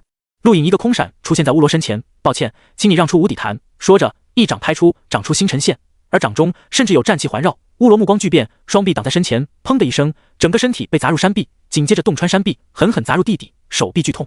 他咬牙怒极，又是个战气强者，第10院哪来这么多变态？陡然间，上方黑影覆盖，又一道掌印下压，这次不是陆颖，而是夏洛。乌罗低吼，抬掌，火域战技火海焚天，以星能化为火焰形态，将夏洛与方圆千米全部纳入火海范围，甚至燃烧山谷，妄图反伤夏洛。然而他的一掌在接近夏洛的时候，却莫名消散，星能被化解。如果是其他战院的人，可能就懵了，但乌罗没有，他是第6院学生，这座学院集中了星空战院几乎全部的劫余者，这一幕再熟悉不过了，就是劫余者的手段，化解星能。这些人中竟然有一个劫余者。乌罗再次被轰入地底，5人连续攻击，面对乌罗这么一个极境巅峰强者，尽管是越级挑战，但任何一个域主依然很难抗住。乌罗没死已经很厉害了。陆颖几人静静站立，看着地底。乌罗拥有生灵天赋宣奇，他的实力才刚刚开始展现。宣奇是一种红色皮毛的异兽，外形似狐狸，浑身充满烈焰，而额头生长了第3只眼，可以喷射极致高温，是很强的异兽。一声尖锐嘶鸣，大地粉碎，火焰从裂缝中汹涌而出。乌罗披头散发冲出地表，面目狰狞，身后是一头宣奇虚影。你们这些第10院的杂碎，我要宰了你们！随着一声大吼，乌罗体表一纹战气越发明显，猛地冲向陆颖。他认得出来，就是此人说要抢走试炼地的。陆颖眼神一凛，还是天星掌，9颗星辰运转而出，裹挟着战气与乌罗对撞。随着战气碰撞，气流席卷大地，蔓延向远方，将黑色大地撕裂。10多公里外，5大金鳄望着前面，脚底一条裂缝出现，他目光兴奋，有大战，想着立刻冲过去。蹦，地面蹦碎，陆颖与乌罗压入地底。他的战气比乌罗差一个层次，但天星掌却弥补了不足，甚至更强。乌罗五脏震动，强忍住震惊，眼中闪过厉色，身后宣奇虚影第3只眼紧盯向陆颖。陆颖头皮发麻，妄图空闪避开，但却被乌罗紧紧抓住。就在宣奇虚影射出红色光束的一刻，银白色光华再次闪烁，并没有攻击乌罗，而是直接斩向那道红色光束，将红色光束发射的轨迹偏移数厘米，擦着陆颖额头射入地底，将黑色地表直接融化。乌罗震怒，抬手一掌拍向银，身后又一道红莲箭矢射出，不止瞄准乌罗，还将银都笼罩了进去。银不仅没退，甚至硬生生承受乌罗一掌，猛地抓住他，脸上带着微笑：“我们一起死吧！”乌罗瞳孔一缩，疯子！他身后宣奇虚影转身，第3只眼喷射红色光束，融化红莲箭矢，抬腿一脚将银踹飞。同一时间，陆颖单掌狠狠印在乌罗腹部，战气被乌罗的战气抵挡，但9颗星辰爆炸的震荡力道依然将乌罗重伤。乌罗身体再次被轰飞，半空一口血喷出，砸在地上。夏洛和露露同时出现，全力出手。乌罗牙关血丝弥漫，低吼，身后宣奇虚影爆炸，极致的高温扭曲虚空，令虚空开裂，震退夏洛跟露露。而乌罗本人则吸收极致的高温，体表燃烧火焰，双手悬空，造出了一轮火球，高温蒸发地面。武大刚好到来，震撼看着这一幕。他认识那个人，无底潭域主乌罗，第6院排名前5的强者，居然被打得那么惨。想要我死，你们没资格！乌罗大吼，双手托举着火球，狠狠砸向夏洛和露露。火球燃烧着以乌罗天赋凝聚而成的极致高温，灼烧虚空，沿途令空间出现裂缝，蒸发出气态。这是乌罗全力一击，更恐怖的是在火球之上，甚至有一丝战气缠绕，使得火球攻击再度被压缩。这一击唯有域主级强者可以抵挡。武大震撼，域主级全力一击。夏洛目光凝重，一跃而起，单掌面对火球，手臂无规则滑动，第一时间减缓了火球速度，同时将勉强缠绕在其上的战气瓦解。而他本人也被火球逼迫退后100米，不过这100米距离令火球缩小了一圈。乌罗表情震撼，即便劫余者也不可能轻易瓦解他的攻击，此人绝对不寻常，真是第10院的人吗？眼前绿色身影闪过，露露越过空间出现在乌罗正前方，抬腿猛地下压。乌罗因为施展全力一击，不仅战气消耗严重，反应速度也慢了一拍，无法避开，唯有抬起双臂抵挡。砰的一声，大地再次粉碎，乌罗整个人被轰入地底，周边山谷粉碎。武大差点被埋进去，但他还是激动盯着这一幕。域主级争夺很难看到，没想到前几天才看到黑水湖域主争夺，如今又有了。乌罗在被露露压下地底的一刻，银出现，蝶刀闪过光芒掠过乌罗，使得乌罗脖颈出现一道血痕。这一刀速度太快，即便乌罗看到了，他也挡不了，因完全看透了他的弱点。同一时间，虚空兽吼，天兽爪当头压下，远方红莲箭矢射出，同时轰入地底，整片大地震动。而此刻，夏洛以后退300米的代价化解了那颗凝聚乌罗全力一击的火球。场面寂静无声，几人看着地底，齐齐呼出口气。乌罗绝不可能活下来，哪怕他是狱主。众人虽是荣境，却都可以越级挑战，而且不是普通的越级挑战，他们都是妖孽奇才，单打独斗或许不是狱主的对手，但联起手来谁都不能小看。沙海导师曾言，第10院招收了一批真正的天才，这些人即便放到其他战院都是佼佼者。此刻，星空第6院界域山一处凹地内，乌罗睁眼，眼中被血丝充满，疯狂大吼：“第10院，第10院！”乌罗的嘶吼让界域山上很多学生惊讶，齐齐抬头看去。在界域山有个不成文的规矩，越强越往上，唯有强者可以凌驾众生。乌罗就是第6院最强的几人之一，仅次于界主，在第6院可排入前5，他的位置自然在最上方。而就在乌罗下方没多远，加斯翻了翻白眼，神经病，吓他一跳。算算时间，自己可以进去了，倒霉，居然死在黑水湖。无底潭山谷外，几人已经确定乌罗死亡，陆隐松口气，还好自己当初找了这几人合作是正确的，联手之下自己都没出什么力。如果是修兹，可那几个主攻就换成自己了。陆兄，无底潭已经抢下，接下来如何？乌罗绝不会甘心，夏洛说道，脸色正常，即便跟乌罗一战，他也没费太多力的感觉。其他几人都看向陆隐。一般而言，抢夺试炼地都是个人行为，很少有人会组团抢，因为即便狱主被打败，还可以随时报复。这些人总不能永远聚在一起，没有意义。陆隐耸耸肩，才老布置的任务是抢下来，又没说必须守住。乌罗再来，大不了还给他，那我们的努力可就白费了。淫笑眯眯道。露露哼了一声，我的东西没有给别人的道理。米雪儿虽然没说话，但态度很明显，她不想还回去。几人都很骄傲，已经抢下来了，再还回去丢人。既然这样，只有一个办法，坐镇无底潭。你们谁愿意？陆隐问道。夏洛笑道，我可以，反正我也想领悟战气，很好用的力量。露露昂首，我留下，无底潭适合我。我也可以留下。淫笑道。米雪儿淡漠望向陆隐，先兑现承诺。我先向财老汇报，谁愿意留下就留下吧，这里是我们的地盘。陆隐摆了摆手说了一句，随后退出御道。米雪儿也立刻退出。夏洛三人对视了一眼，走向无底潭，那里未来就是第10院的。远处武大兴奋，嘴里不停说着什么，这是背诵，他在重复即将发表的文字，一字不落地背下来。无底潭一战的新闻绝对可以引起轰动，毕竟这些人都来自第10院，是时候查查这些人的底了。第10院藏宝阁，才老挑眉，你抢了无底潭？对面陆隐点头，是的，抢了。才老嗯了一声，好，算你完成任务。说着，才老盯着陆隐，小子，知道为什么让你做这个任务吗？陆隐摇头。10院大比并非单纯的打架，除了决出10院最强者，还有一点便是决定10大战院的排名。才老缓缓道。见陆隐不解，继续到星空战院说，到底是学院，并非纯粹的战斗机构，对于学院来说，最重要的就是教育，并非单指一人，而是一个群体，唯有强者够多，才能体现学院教育的成功。您的意思是10院大比需要我们所有人合作？陆隐诧异。才老点头，当然，哪怕你是公认的10院最强者，没有其他同学帮忙，你连决战都进不去。陆隐沉吟。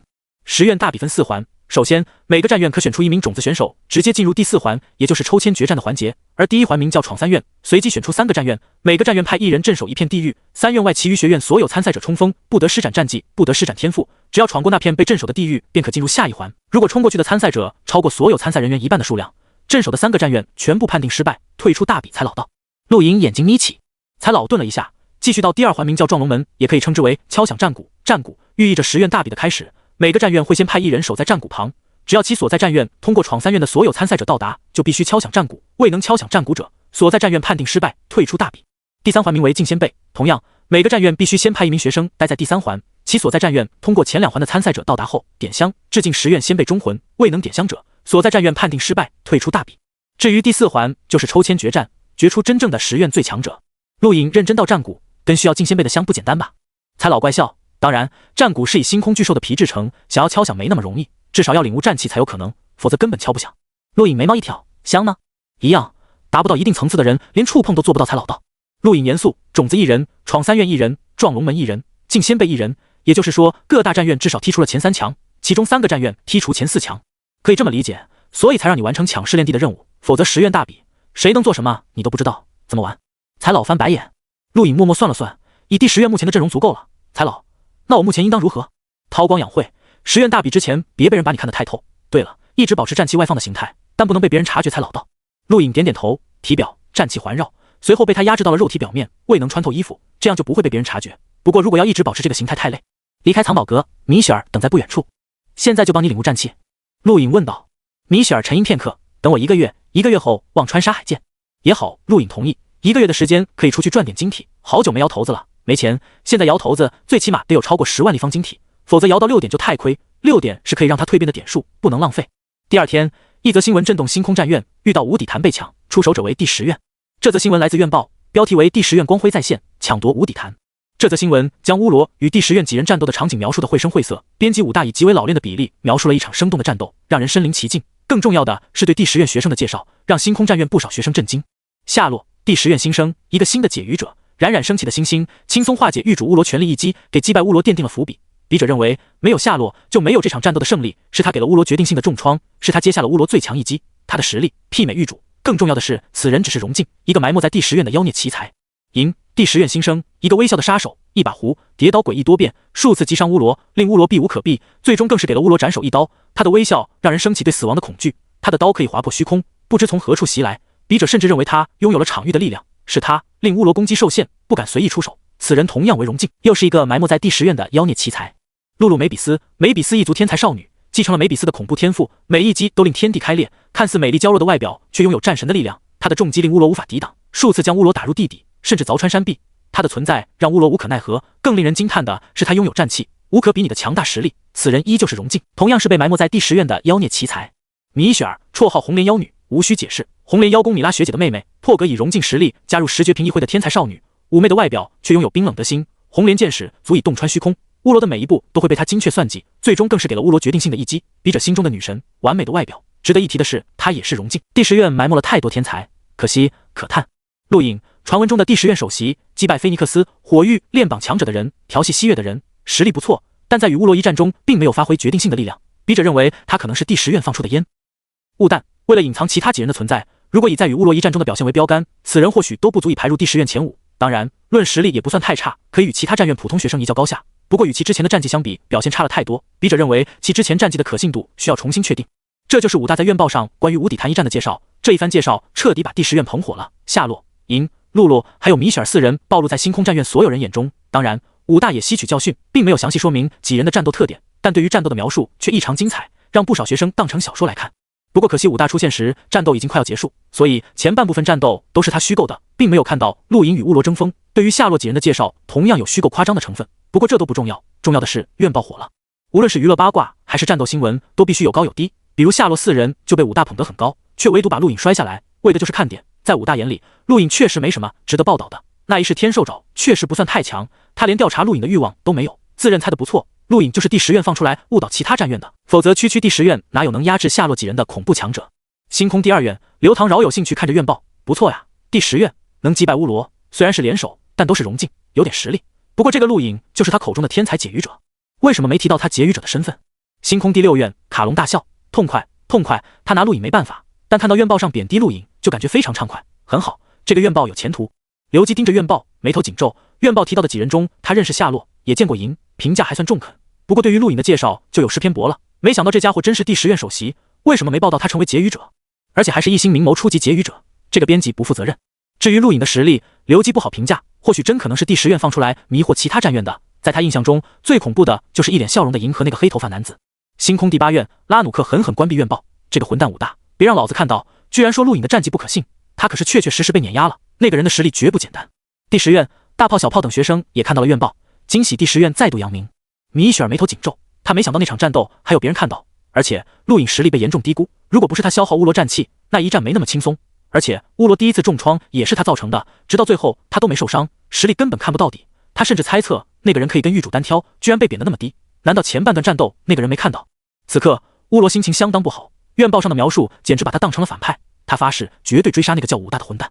目光再次扫过院报，最终定格在对陆影的报道上。别人不清楚，他可是很清楚此人给他带来的麻烦，自己战气全开都伤不了这个人，而且此人也拥有战气，肉体强的恐怖，尤其给自己重创的那一掌令他记忆犹深，怎么可能那么不堪？这个武大眼睛瞎了。关闭院报，乌罗决定报复，他要抢回无底坛，想着强忍着大脑疼痛进入戒狱。正当星空战院众多学生为院报议论的时候，陆莹已经离开第10院，出现在星空中，他也看到了院报，不在意一笑。原本他就想安稳一点时间，没想到这个武大帮自己做到了，现在即便自己对外宣传真是靠实力得到的首席，也没人信吧。不过对下落几人的评价还是挺中肯的，武大自己认为有些虚构夸张，但在陆影看来还不够，他总觉得下落跟银一直在隐藏，至少陆影没看过他们擅长的战绩。遇到无底坛外乌罗出现，他是隐秘踪迹来的。因为院报此地被不少学生关注，他如果被别人发现，肯定引起关注，在没能抢回无底潭前，他还不想被关注。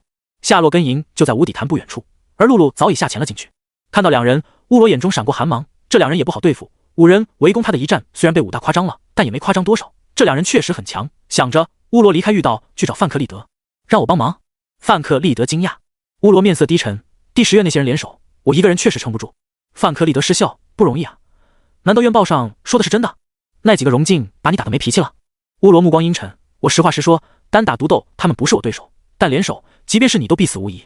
范克利德不屑，第6院几个狱主中，在他看来乌罗垫底，其次就是卡隆，他才是仅次于界主道伯的狱主。请你帮忙，自然会付出代价。你就说帮不帮吧。乌罗不耐烦道。范克利德叹口气，抱歉，我不想引起6院内讧。什么意思？乌罗愤怒。范克利德看着乌罗，你不会没听说吧？袭击你的5人当中有个叫陆影的，他的靠山是卡隆，我出手，卡隆绝不会袖手旁观。乌罗惊讶，这种事他还真不知道，一直在无底潭修炼，没听人说过卡隆为什么帮他，这我就不知道了。或者你可以请加尔，你跟火域的关系不是很好吗？连战绩都来自火域。范克利德道。乌罗离开了，范克利德明摆着不帮忙，他没必要再求。难道真要找火域？他跟火域关系是很好，但也建立在平等的地位上，一旦因为这件事寻找加尔帮忙，未来就麻烦了。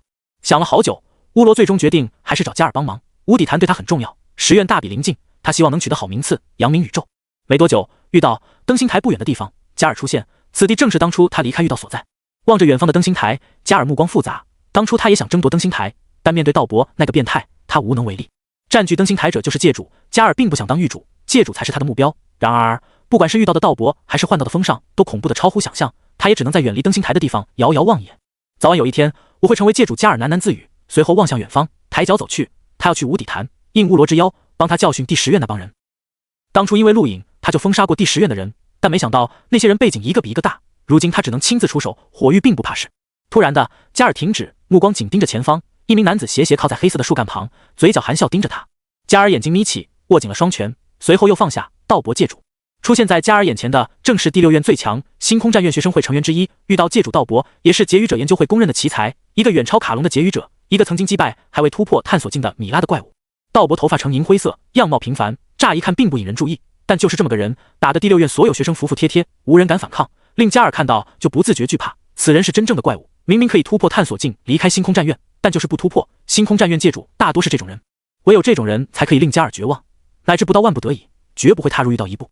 加尔，好久不见。道伯就这么斜靠在树干上，嘴角含笑地盯着加尔，看似无害，但在加尔眼中，此人就是怪物，一个随时可以格杀他的变态。道伯界主，好久不见。加尔语气干涩。道伯嘴角笑容依旧，为什么来御道？应朋友之邀，帮忙。加尔道。道伯抬眼，乌罗是。加尔没否认。回去吧，这里没你立足的地方。道伯很霸道地说道。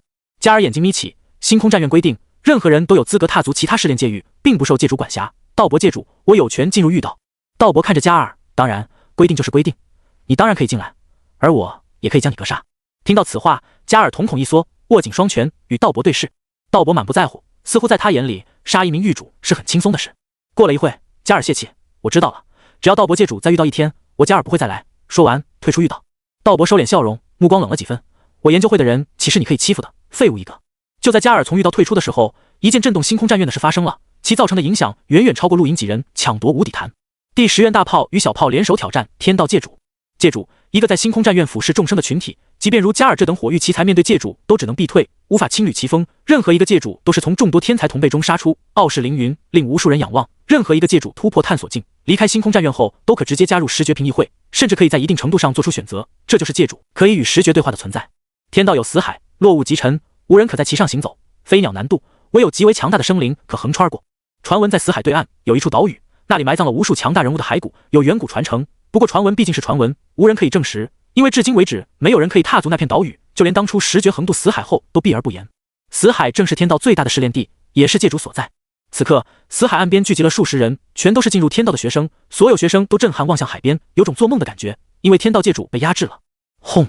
海岸再次震动，大炮一跃而起，目光冷冽，与平时的样子完全不同，肩上扛着一把复古长枪，面对海岸低吼一声，长枪喷射无数冒着热气的子弹朝着海岸扫去，虚空被顷刻撕裂，雨点般的子弹令大地粉碎，海岸塌陷，死海海水都淹没了过来。小炮同样一跃而起，抬掌，掌中形成黑色类似火焰的纹路，自掌心扩散，形成巨大的黑色火焰手掌，当头压下，猛地拍入海岸，在海岸上轰出巨大的黑色掌印，这是小炮的战技黑岩掌。死海海岸寂静无声，越来越多的学生出现，震撼望着这一幕，天道界主居然被压制了，被2个公认第10院的废物压制了。传闻那2人因为资质太差，没有其他战院肯收，但是活见鬼，资质差可以压制界主。高空，大炮与小炮凝重对视，天道界主真的被压制了吗？有这么轻松吗？要知道，界主可都是怪物，而且天道界主并非一个人，他来自那宇宙8大流界之一的御兽流界，所御之兽为苍龙，至今苍龙都没出现。一阵狂风呼啸而过，吹起死海海浪，席卷向海岸。众人盯着那里，海浪中一道身影缓缓起身，弯着腰，咳嗽几声，随着海浪退散，人影直起腰，露出一张粗犷有力的面孔，对着天空咧嘴一笑。他正是天道界主狂妄。狂妄，就是这个名字，他不会改，也不想改，这就是天道界主。隐藏实力这种事，老子永远想不通。你们2个明明有这么强的实力，为什么隐藏到现在？狂妄抬头盯着大炮跟小炮，眼中是兴奋的光芒。大炮跟小炮降落在海岸边，性格使然。那为什么现在又暴露？狂妄好奇。小炮耸耸肩，学弟都闹出那么大动静了，作为学长怎么能不站出来？我们要告诉所有人，第10院并非没人，谁敢伸爪子就剁掉谁的爪子。小炮的话让观战者中一人脸色难看，他来自火域，而火域正是第10院大敌。哈哈哈哈！狂妄大笑，说得好，合我胃口，就冲你这句话。今天让你们感受一下界主跟你们这些普通学生之间的差别。说完，抬起手臂，所有人目光紧盯着狂妄手臂上的纹身，那是苍龙。御兽流界的人都会把所御之兽封存在身上，狂妄所御的就是苍龙。一声嘹亮的龙吟震天撼地，所有人心中一震，停止了瞬间。苍龙出世，威压震撼所有人，连虚空都凝固了几分。海岸边，狂妄手臂纹身逐渐扩大，变为足有100米长苍龙，外形神似大须网龙，但却没有尾部肉瘤，整个身体呈银灰色，看上去比大须网龙威严霸气得多。这就是苍龙。不少人后退，恐惧望着这一幕。苍龙属于星空巨兽的一种，是强大的生灵，根本不是普通人可以面对的。放眼御兽流界，唯有神品堂的妖孽可以驯服此等生物。狂妄正是出自神品堂。大炮跟小炮脸色凝重，他们早已调查过狂妄，自然知晓苍龙的存在，但真的面对眼前这个庞然大物，心神的震撼还是无法避免。苍龙升空，盘旋在海岸之上，巨大双目盯着大炮跟小炮，阳光投射的阴影笼罩2人。随着狂妄手指下压，苍龙咆哮一声，巨大的龙尾砸向2人。所有人头皮发麻，下意识后退，唯恐被波及。大炮跟小炮2人同时退开，海岸边被抽出巨大裂缝，被死海海水灌溉。苍龙挥舞利爪，虚空肉眼可见锋利凝聚，化为恐怖利刃斩向2人。顷刻间撕碎空间，在苍龙爪下，空间就像纸糊的一样。大炮抬起长枪朝着苍龙发射，无数子弹宣泄在苍龙体表，发出震响。苍龙咆哮，面对大炮的攻击，体表毫无变化。狂妄大笑，放眼星空战院，能伤到苍龙者不超过20人，这就是界主，你们理解了吗？大炮依然不甘，拼命攻击苍龙，而苍龙也被他的攻击惹怒，当头压下，整个海岸在震动。就在此时，小炮出现在狂妄头顶，抬掌，黑色火焰掌印压下，这就是他们的战略，一人拖住苍龙，一人对付狂妄。9大界主中，唯有狂妄来自御兽流界，御兽流界主要战力集中在所御之兽上，只要能拖住，击败对方并非不可能。苍龙就占据狂妄大半实力，小炮自信足以击败此刻的狂妄。这一刻，观战的众多学生也看明白了，一人拖住苍龙，一人击败狂妄，第10院2人有备而来。更关键的是，小炮一直到刚刚都还隐藏实力，随着黑岩掌落下，他体表浮现黑色纹路，这是战气，2纹战气，跟范克利德同一层次的战气。砰！狂妄再次被黑岩掌压入海岸底，小炮猛地冲下去，一拳轰出，这一击足以决定胜负。小炮小心！大炮突然大喊。刚冲入海岸地底的小炮脸色一变，下意识改攻为守，双臂挡在身前，下一秒，整个身体被庞大力道击中，2纹战气直接粉碎，双臂传出断裂的声响。他瞳孔一缩，透过烟尘看到了狂妄冷冽的笑容，还有他身上黑色战气中的紫色条纹，那是3纹战气。小炮从没想过狂妄竟然修炼成了3纹战气，整个星空战院也没人知道，他被无法卸去的恐怖力道生生轰入了死海，死海活人不可渡，掉入死海代表死亡。大炮脸色一白，借助苍龙利爪避退100米，震撼望向狂妄。不止他，所有人都震撼望着狂妄。天道界主什么时候修成了3纹战气？狂妄缓缓浮空，身上黑色战气中的紫色条纹令人炫目，也令人后背发凉。这就是界主，远超狱主的恐怖强者，星空战院学生会成员，够资格面见10绝的妖孽天才。其他界主怎么样，他们不知道，但眼前的天道界主真切让众人感受到了绝望。一头无敌的苍龙，还有他本身的3纹战气，如此组合，谁人能击败？大炮和小炮已经很强了，即便放眼狱主一级也是顶尖的，但即便联手，也依然无法击败界主。狂妄看着大炮，赞叹道：“你们相当不错，老子不喜欢隐藏实力，但可惜第5院里都是废物，没人逼得出老子的真正实力，你们却做到了。第10院很不错。”大炮苦涩，早听闻界主都是变态，但没想到这么变态，而且这真的就是你的战力底线吗？狂妄失笑，有本事自己来证明，你们还太弱。说完随手一挥，苍龙咆哮中利爪洞穿大炮身体。至此，第10院大炮与小炮全部身亡，面对界主，他们无法击败。但没人小看他们，能跟界主打成这样的，星空战院少有。乌罗那种层次，不要说2个，哪怕3个、4个联手，也无法撼动狂妄分毫。这点所有人都明白。第10院这2个公认的废物，足以跟最顶级狱主一争高下。第10院并非无人。黑暗的星空永远那么美丽，陨石在身边划过，陆颖手握巨人皇第3只眼，收回看向星空的目光。自从离开第10院后，他就一直这样，战气覆盖身体，以巨人皇第3只眼观察星空，既能修炼战气，也能模拟星辰。第9颗星辰越来越清晰，而且已经稳定。如今他看到的宇宙跟别人看到的完全不一样，自信以这种状态结语，成功的可能性很大。此次他就是要去暗雾疆域完成结语任务，反正有1个月的空白期，如果能在结语一道上再提升一些，也是好事。跟乌罗一战中，最让他惊讶的就是下落，乌罗全力一击竟被他化解，对星能的掌控绝对超过自己。要说他领悟场域不太可能，但却非常接近了。这个人天赋奇高，自己可是跟大雷融合，才那么快将星能掌握到万变之境，而此人却能更快的超过自己，太恐怖了。陆颖不想落后。就在陆颖航行的正前方，一艘中型宇宙飞船缓缓航行，飞船上有数百人，其中大多是望境修炼者，手持武器，探境跟融境很少，而极境只有1人。团长，前方传来信号，又一艘飞船接近，速度相当快。指挥室内，一个长相痞气的男子弯腰汇报，目光兴奋。被称为团长的是个中年男子，目光凶狠，手中拿着把砍刀，一看就不是好人。听到汇报，目光一亮，多快？至少是我们飞船速度的7倍到10倍之间。那人说道。中年团长大喜，好，立刻准备，抢了他，看来是肥羊。是，团长。随着命令下达，飞船内数百人忙碌了起来。他们是海盗，一个刚组建才完成不到5单的非专业海盗，虽然不专业，但实力还不错，至少有1名极境强者。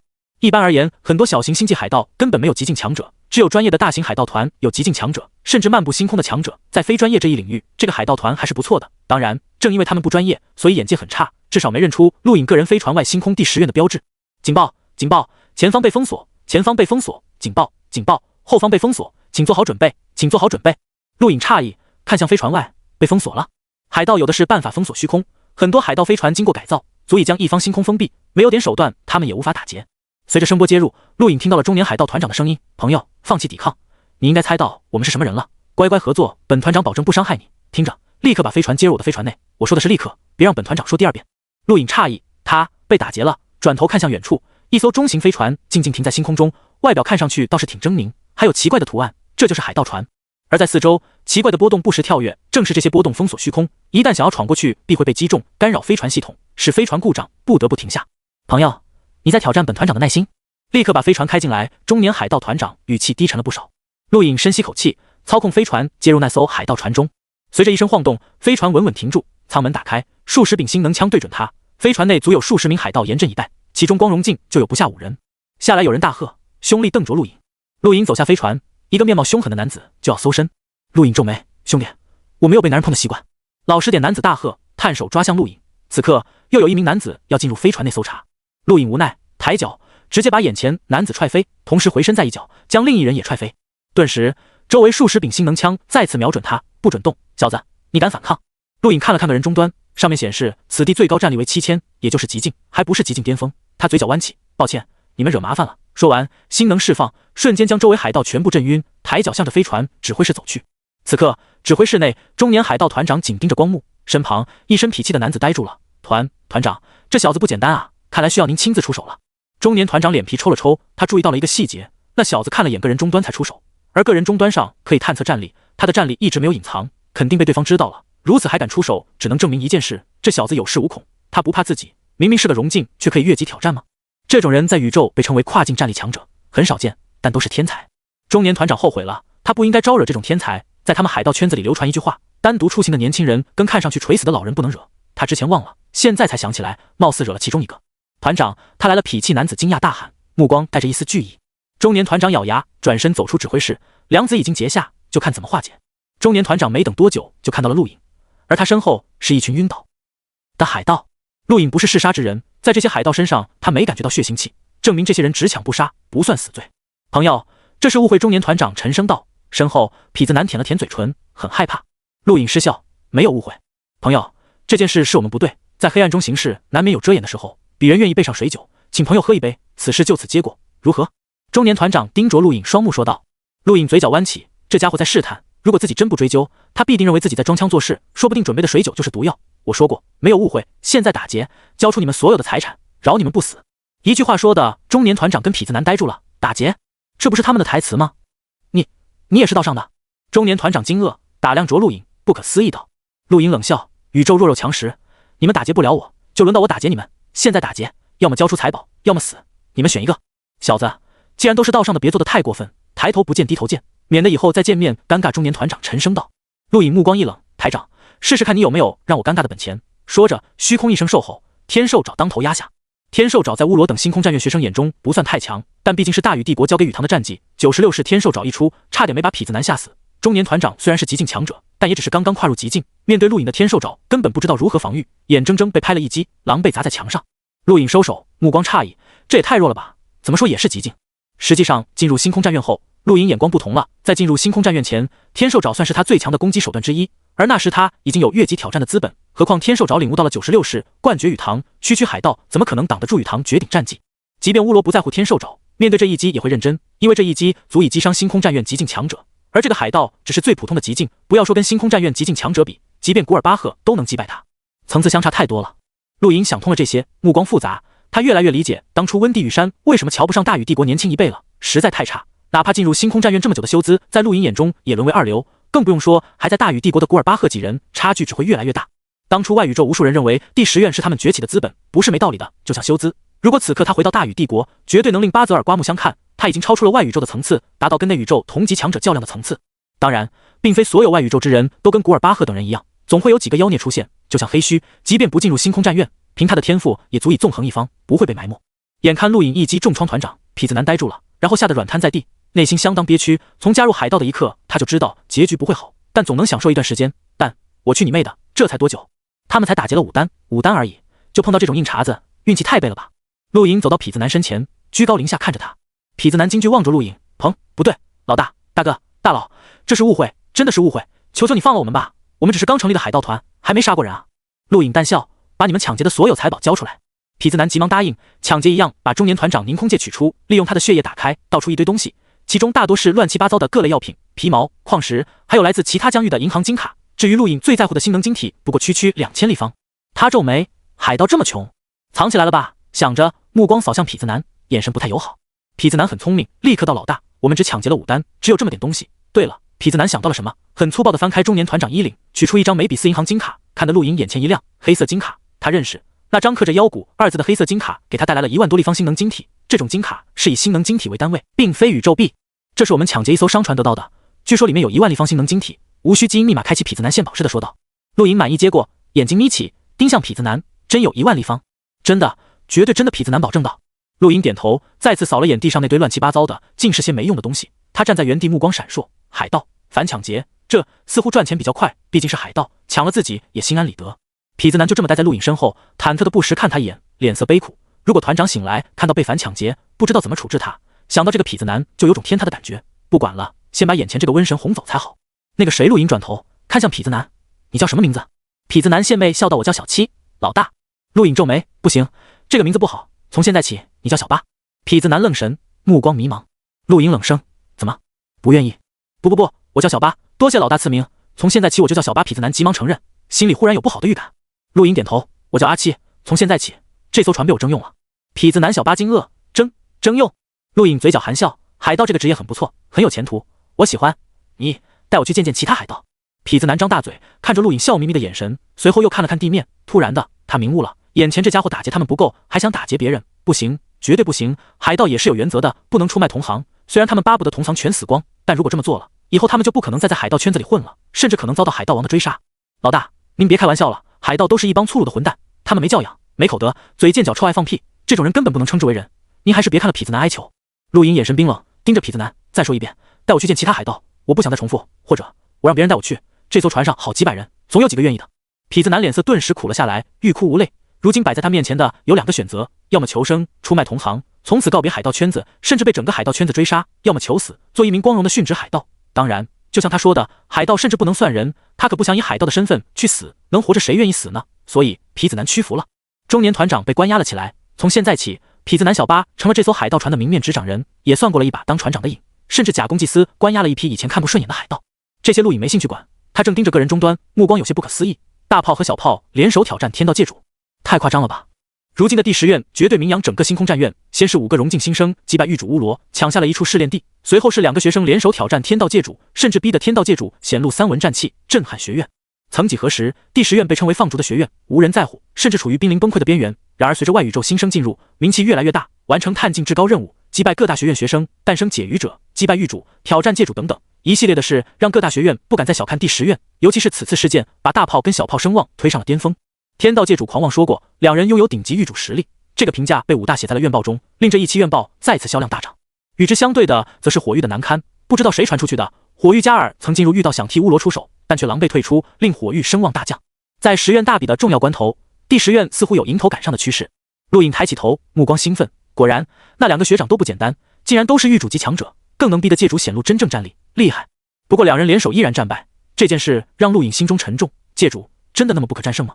他们5人联手可以击败乌罗，甚至可能击败任何一个狱主，但面对界主，即便再加上大炮和小炮都不太可能吧。界主个个都是变态，果然不是吹的。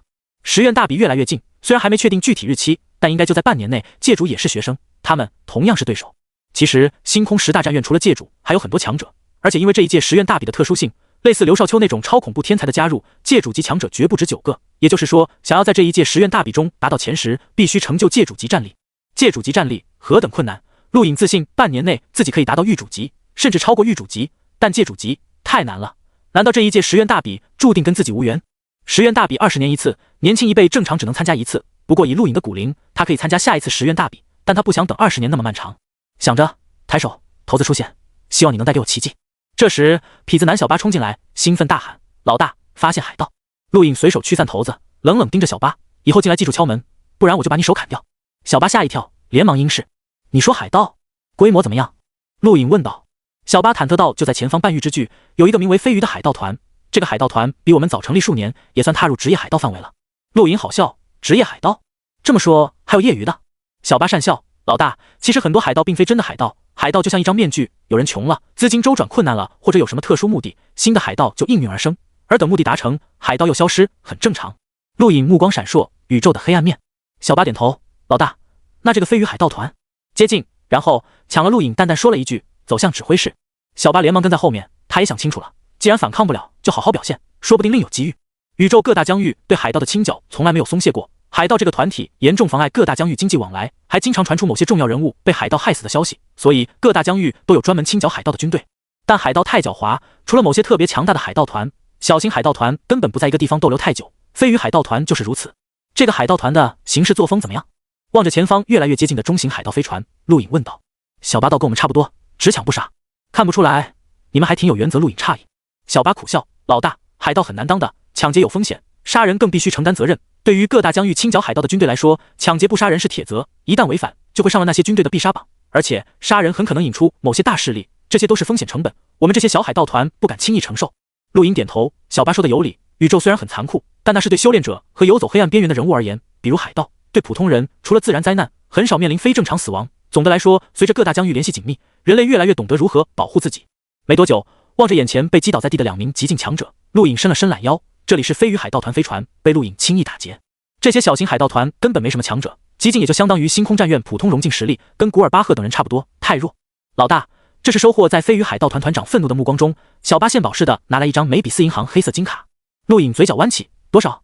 嘿嘿，6万立方星能晶体。小八说道。陆颖皱眉，这么少？这个海盗团不是抢劫了好几年吗？老大，海盗团花销很大的，除去人员死亡成本、武器维护成本、飞船维护成本等等，还要购买药物、打听消息，向更强的海盗团进贡，团内强者修炼等等，能余下6万已经很不错了。小八道。陆颖目光扫向那个海盗团长，见他一脸死灰，嗯了一声，很不客气的收起金卡，干得不错，剩下的给你兄弟们分了。小八惊喜，多谢老大。陆颖的做派让小八着实惊讶了一把，不私吞，这可是收买人心的好办法。这个人看着年轻，但并不傻。剩余海盗欢呼，做事更卖力了。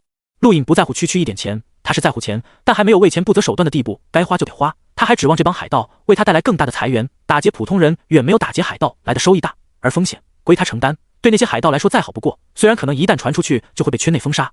接下来半个月，陆颖在小八带领下逛遍了周围数域，暗雾疆域有97域，按小八说的，这里是外宇宙很多海盗集中的地方。半个月，他们打劫了不下10个海盗团，简直就像进了贼窝一样。当然，收获不错。陆颖一个人就得到了差不多70万立方星能晶体，妥妥的发大财。其余海盗每个人也得到了足够下半生挥霍的钱财。此刻即便不当海盗，他们也可以做个有钱的普通人。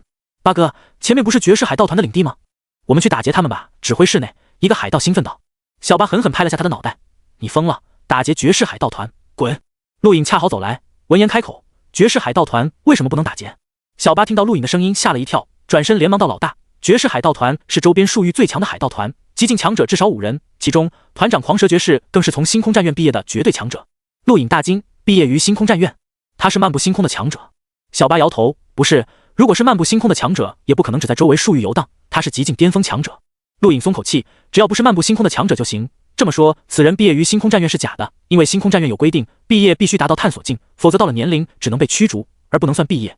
星空战院分10院，除第10院，其余战院学生平均1000人，而能顺利毕业的不足1/3。这些人都是宇宙绝对的精英，即便那些被驱逐的学生也并不弱。毕竟想要达到探索境，也需要机缘和天赋，没有5次素体诀，想要在规定年龄内达到探索境太难。不过那些被驱逐的学生，不管放在哪里，都是很优秀的，不至于当海盗。此人应该是虚张声势。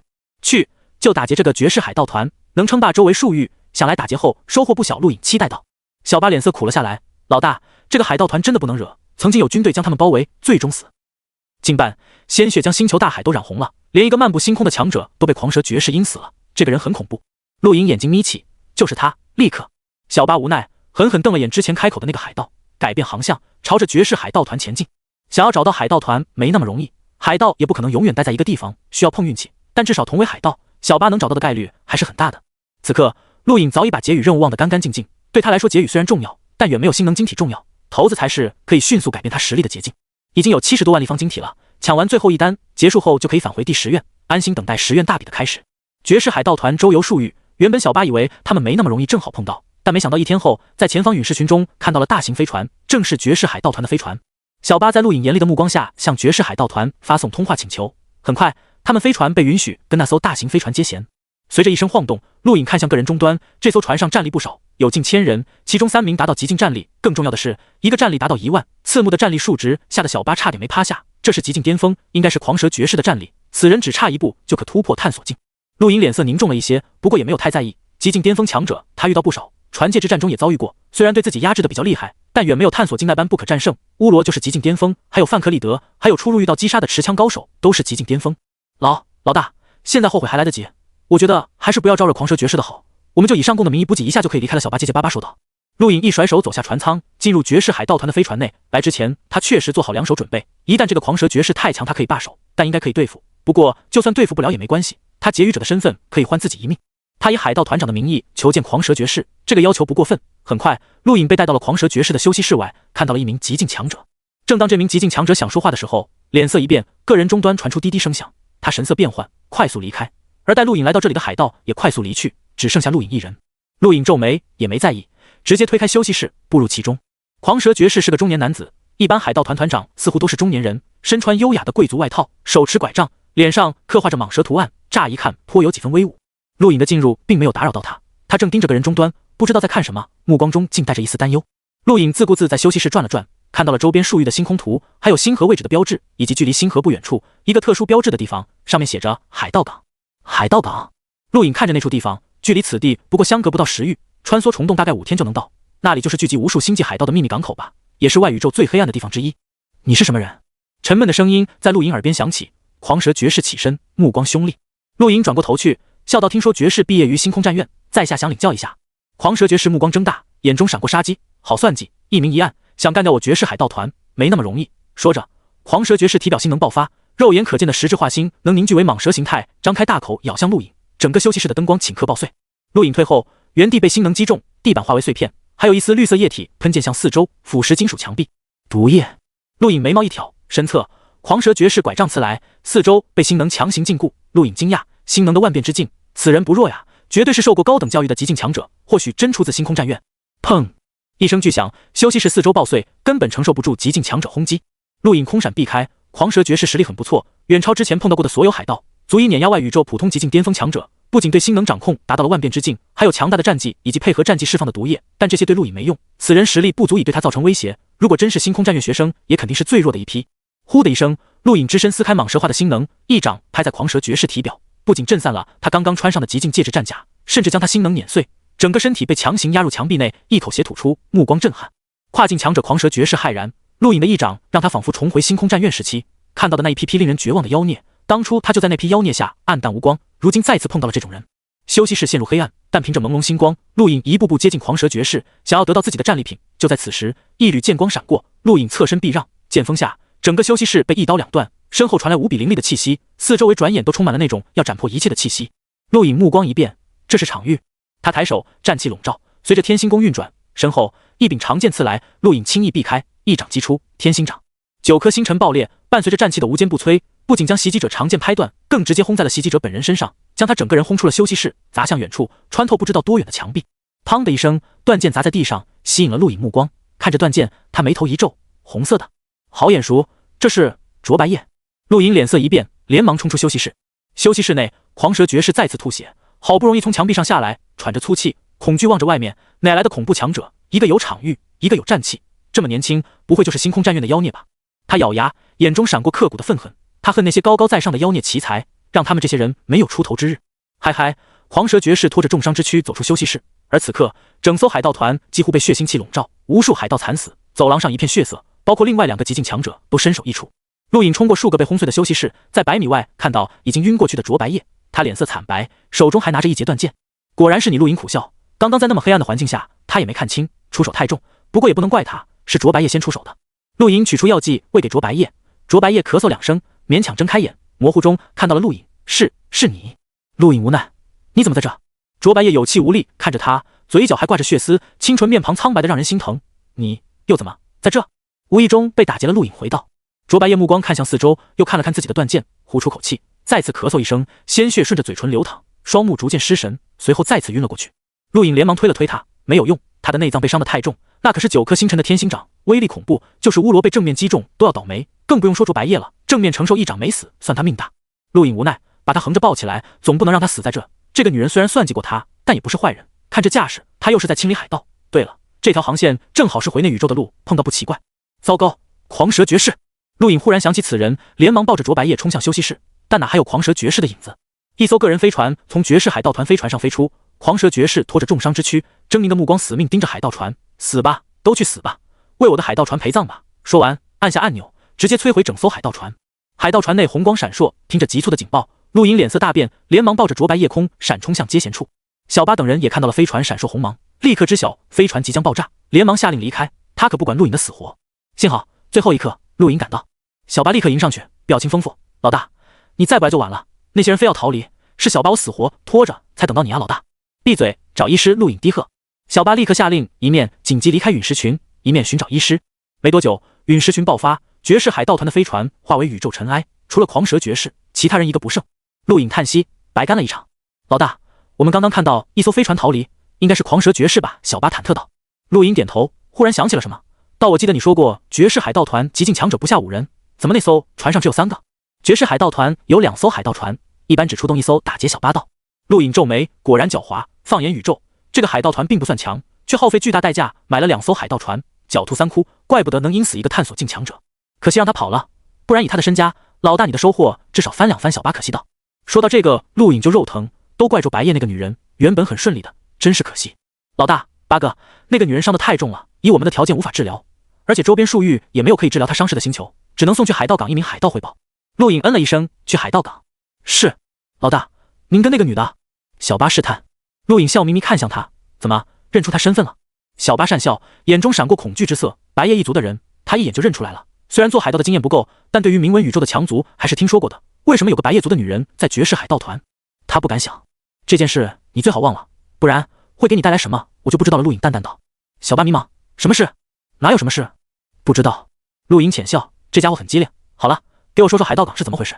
小巴道，海盗港是海盗补充物资的港口，说是港口，其实就是一颗星球，那里聚集了宇宙黑暗势力的人，海盗、杀手、逃犯、叛逆等等，任何你能想到的黑暗面在那里都能看到。当然，偶尔也会出现类似白夜，不是梅比斯一族那种宇宙强族子弟历练。经过小巴的介绍，陆颖对海盗港有了轻微的认识。说到底，那里就是三教九流汇聚之所，整个暗雾疆域都充满了这种人，而海盗港更是其中的精华。很多人在那里都不用本名，因为一旦暴露身份，代价是巨大的，说不定就有仇家寻上来。海盗港离星河这么近，没人管吗？陆颖好奇。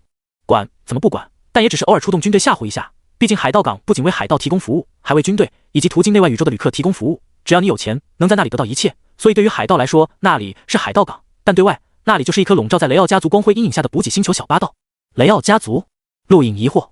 小巴脸色凝重，这处海盗港就是雷奥家族建立的。这个家族曾经无比辉煌，统治一个疆域，不过渐渐人才凋零，祖上也算有魄力，集合整个家族之力来到暗雾疆域，建立了这么一个海盗港。您想，以曾经统治一个疆域的家族之力建立的海盗港，谁能破坏？毕竟雷奥家族也出过狩猎境强者，如今即便落魄，也有巡航境强者坐镇，足以保护海盗港。陆莹了然，怪不得能将一个海盗港建在这么明显的地方。雷奥家族吗？小八，你知道的挺多。陆颖探寻看着小八道。小八一惊，苦笑：老大，您别吓我，这些事您随便打听一下就可以知道。我们船上至少一半人知道的比我多。是吗？陆颖不置可否。当初他选此人代替他掌控这些海盗，是因为他在此人身上看到不同于亡命之徒的气质，那股痞气也似乎是故意装出来的。不过这些跟他无关，到了海盗港，大家就分别了。如今他头疼的是卓白夜那个女人，希望不要死了。离开指挥室，陆颖去医疗室看了看卓白夜，他正躺在营养液中，整个身体被营养液包围，心跳什么的都正常。他不会立刻死了吧？陆颖问道。身后随船医师回道：不会，伤势虽重，但总算稳定了下来，只要不经历颠簸，就不会立刻死亡。但如果1个月内得不到治疗，也必死无疑。陆颖松口气，望着卓白夜，他还记得当初第一次碰到这个女人时，看到了她的杀伐，还有眼中那一抹绝望、悔恨、无助等等复杂情绪，是什么吸引了他，让他不至于扔下这个女人？交易吗？陆颖自己都不知道。其实他完全可以把这个女人丢在绝世海盗团飞船中，让她化为宇宙的尘埃，但却毫不犹豫救了她。究竟为什么？陆颖不明白。营养液中，卓白夜蹙眉，苍白的脸色让人心疼，样貌原本就清纯，如今更带了一丝无助与柔弱，不像可以用剑斩杀无数海盗的白夜族强者。求求你，求求你，放了他们，放了我父母。笼中树，求求你解开，求求你！卓白夜无意识喃喃自语，不停哀求着什么。陆颖靠近，模糊听到了什么父母、笼中树等词，没听懂，摇摇头走到门口，回望了一眼，心中一震。此刻，卓白夜紧闭的双目流下清泪，那么哀伤，那么绝望。陆颖眼睛眯起，目光不停闪烁，这一行清泪触动了他的心，望了好一会，他深呼吸口气，走出治疗室。海盗港很繁华，至少在陆颖眼中，这里比真与星都不差，尤其是空间站，并非1、2个，而是一大堆，供各种人停靠。海盗飞船就停靠在比较隐蔽的空间站，包括他自己的极光飞船也一样。陆颖正是跟小巴等人分别，毫无留恋，对他来说，这段日子除了赚到钱，其他没什么重要的。小巴等人也庆幸跟陆颖分开，他们要商量如何处置前团长，还有脱离海盗。他们已经暴露了，据说曾经被打劫的海盗已经发布联合追杀，他们不得不逃。陆颖背着卓白夜走出空间站，随手拦了一架飞行器，去最近的医院。驾驶飞行器的是个耳朵偏长、手臂也偏长的男子，听了陆颖的话，立刻启动，望着外面穿梭而过的人流，这里风景很差，尤其是没有太阳，整片天地呈暗色，偶尔还有浓雾吹过，让这里看上去阴森了很多。不时有爆炸声传出，不过驾驶飞行器的人一点都不慌乱，显然习惯了。卓白夜那头显眼的发色被陆颖掩盖，整个人埋在陆颖怀中，额头滚烫，心跳也很慢。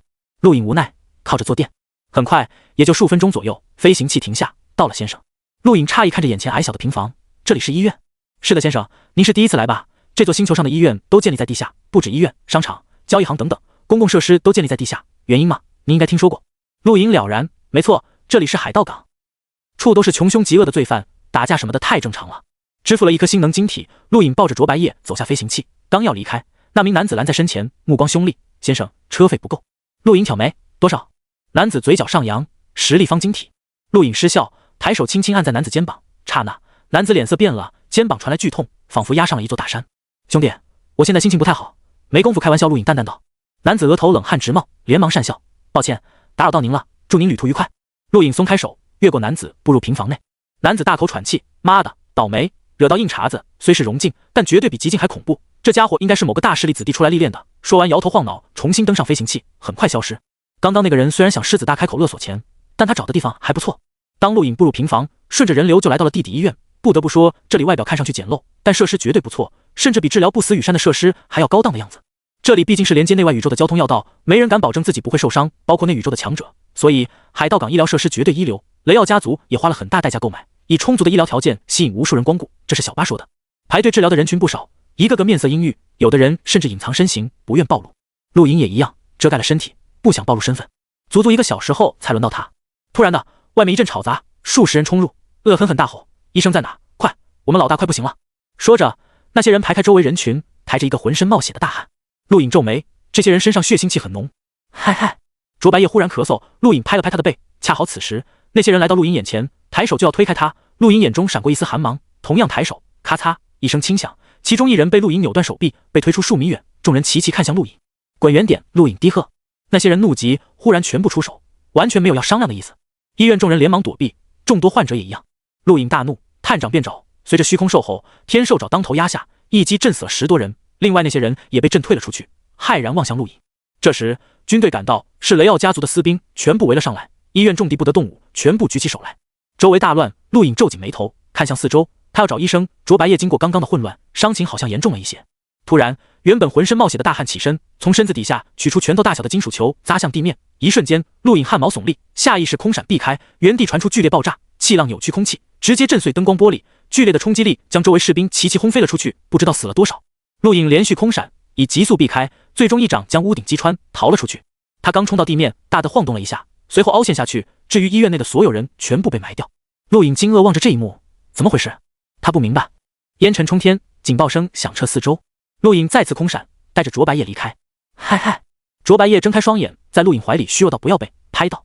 你醒了。陆颖语气低沉，刚刚发生的一切太乱，他都不知道怎么回事。卓白夜微弱呼吸着，刚刚是大势力博弈。博弈？陆颖疑惑。某些强大势力为了得到某些利益，采取的极端手段。卓白夜陆续开口，随后再度昏睡了过去。陆颖呼出口气，站在阴暗的角落，望向医院方向。大势力博弈吗？那些士兵怎么算？那些医生、患者都只是博弈中的棋子。说实话，陆颖自认自己从来都不是什么老好人，别人的死跟他无关，他也可以为了自己的利益对旁人采取极端手段，但他还是第一次以最卑微、最直观的角度看这一幕，比当初地球试炼还直观。如果实力差点，他就跟那些人一样被牺牲了。权力真是个好东西，它可以影响一切。看了眼怀中虚弱的卓白夜，陆颖头疼，还要找下一家医院。不过老天似乎跟陆颖开玩笑，一天之内海盗港星球发生了数十起爆炸，而且全部集中在医院，令海盗港陷入前所未有的恐慌。雷奥家族出动了数名漫步星空的强者镇压，依然不足以掩盖这份恐惧。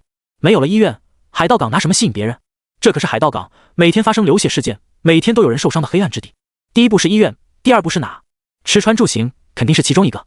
陆颖思索，他可不想再被牵扯进去，但卓白夜的伤势刻不容缓。忽然的，陆颖想起了可可，据说玄风堂的人经常游历宇宙，如果附近疆域有玄风堂的人，他就可以带着卓白夜治疗。那些人貌似不需要太先进的医疗设施，想着，陆颖立刻联系可可。外人不可以通过个人终端联系星空战院内的学生，但学生与学生之间还是可以联系的。可可或许在试炼界域，陆颖无法联系到，再联系佐拉，一样，两人一组，都在一起。无奈，陆颖只有等着。他随便找了个看上去比较偏僻，也没什么人的废弃房屋，带着卓白夜住了进去。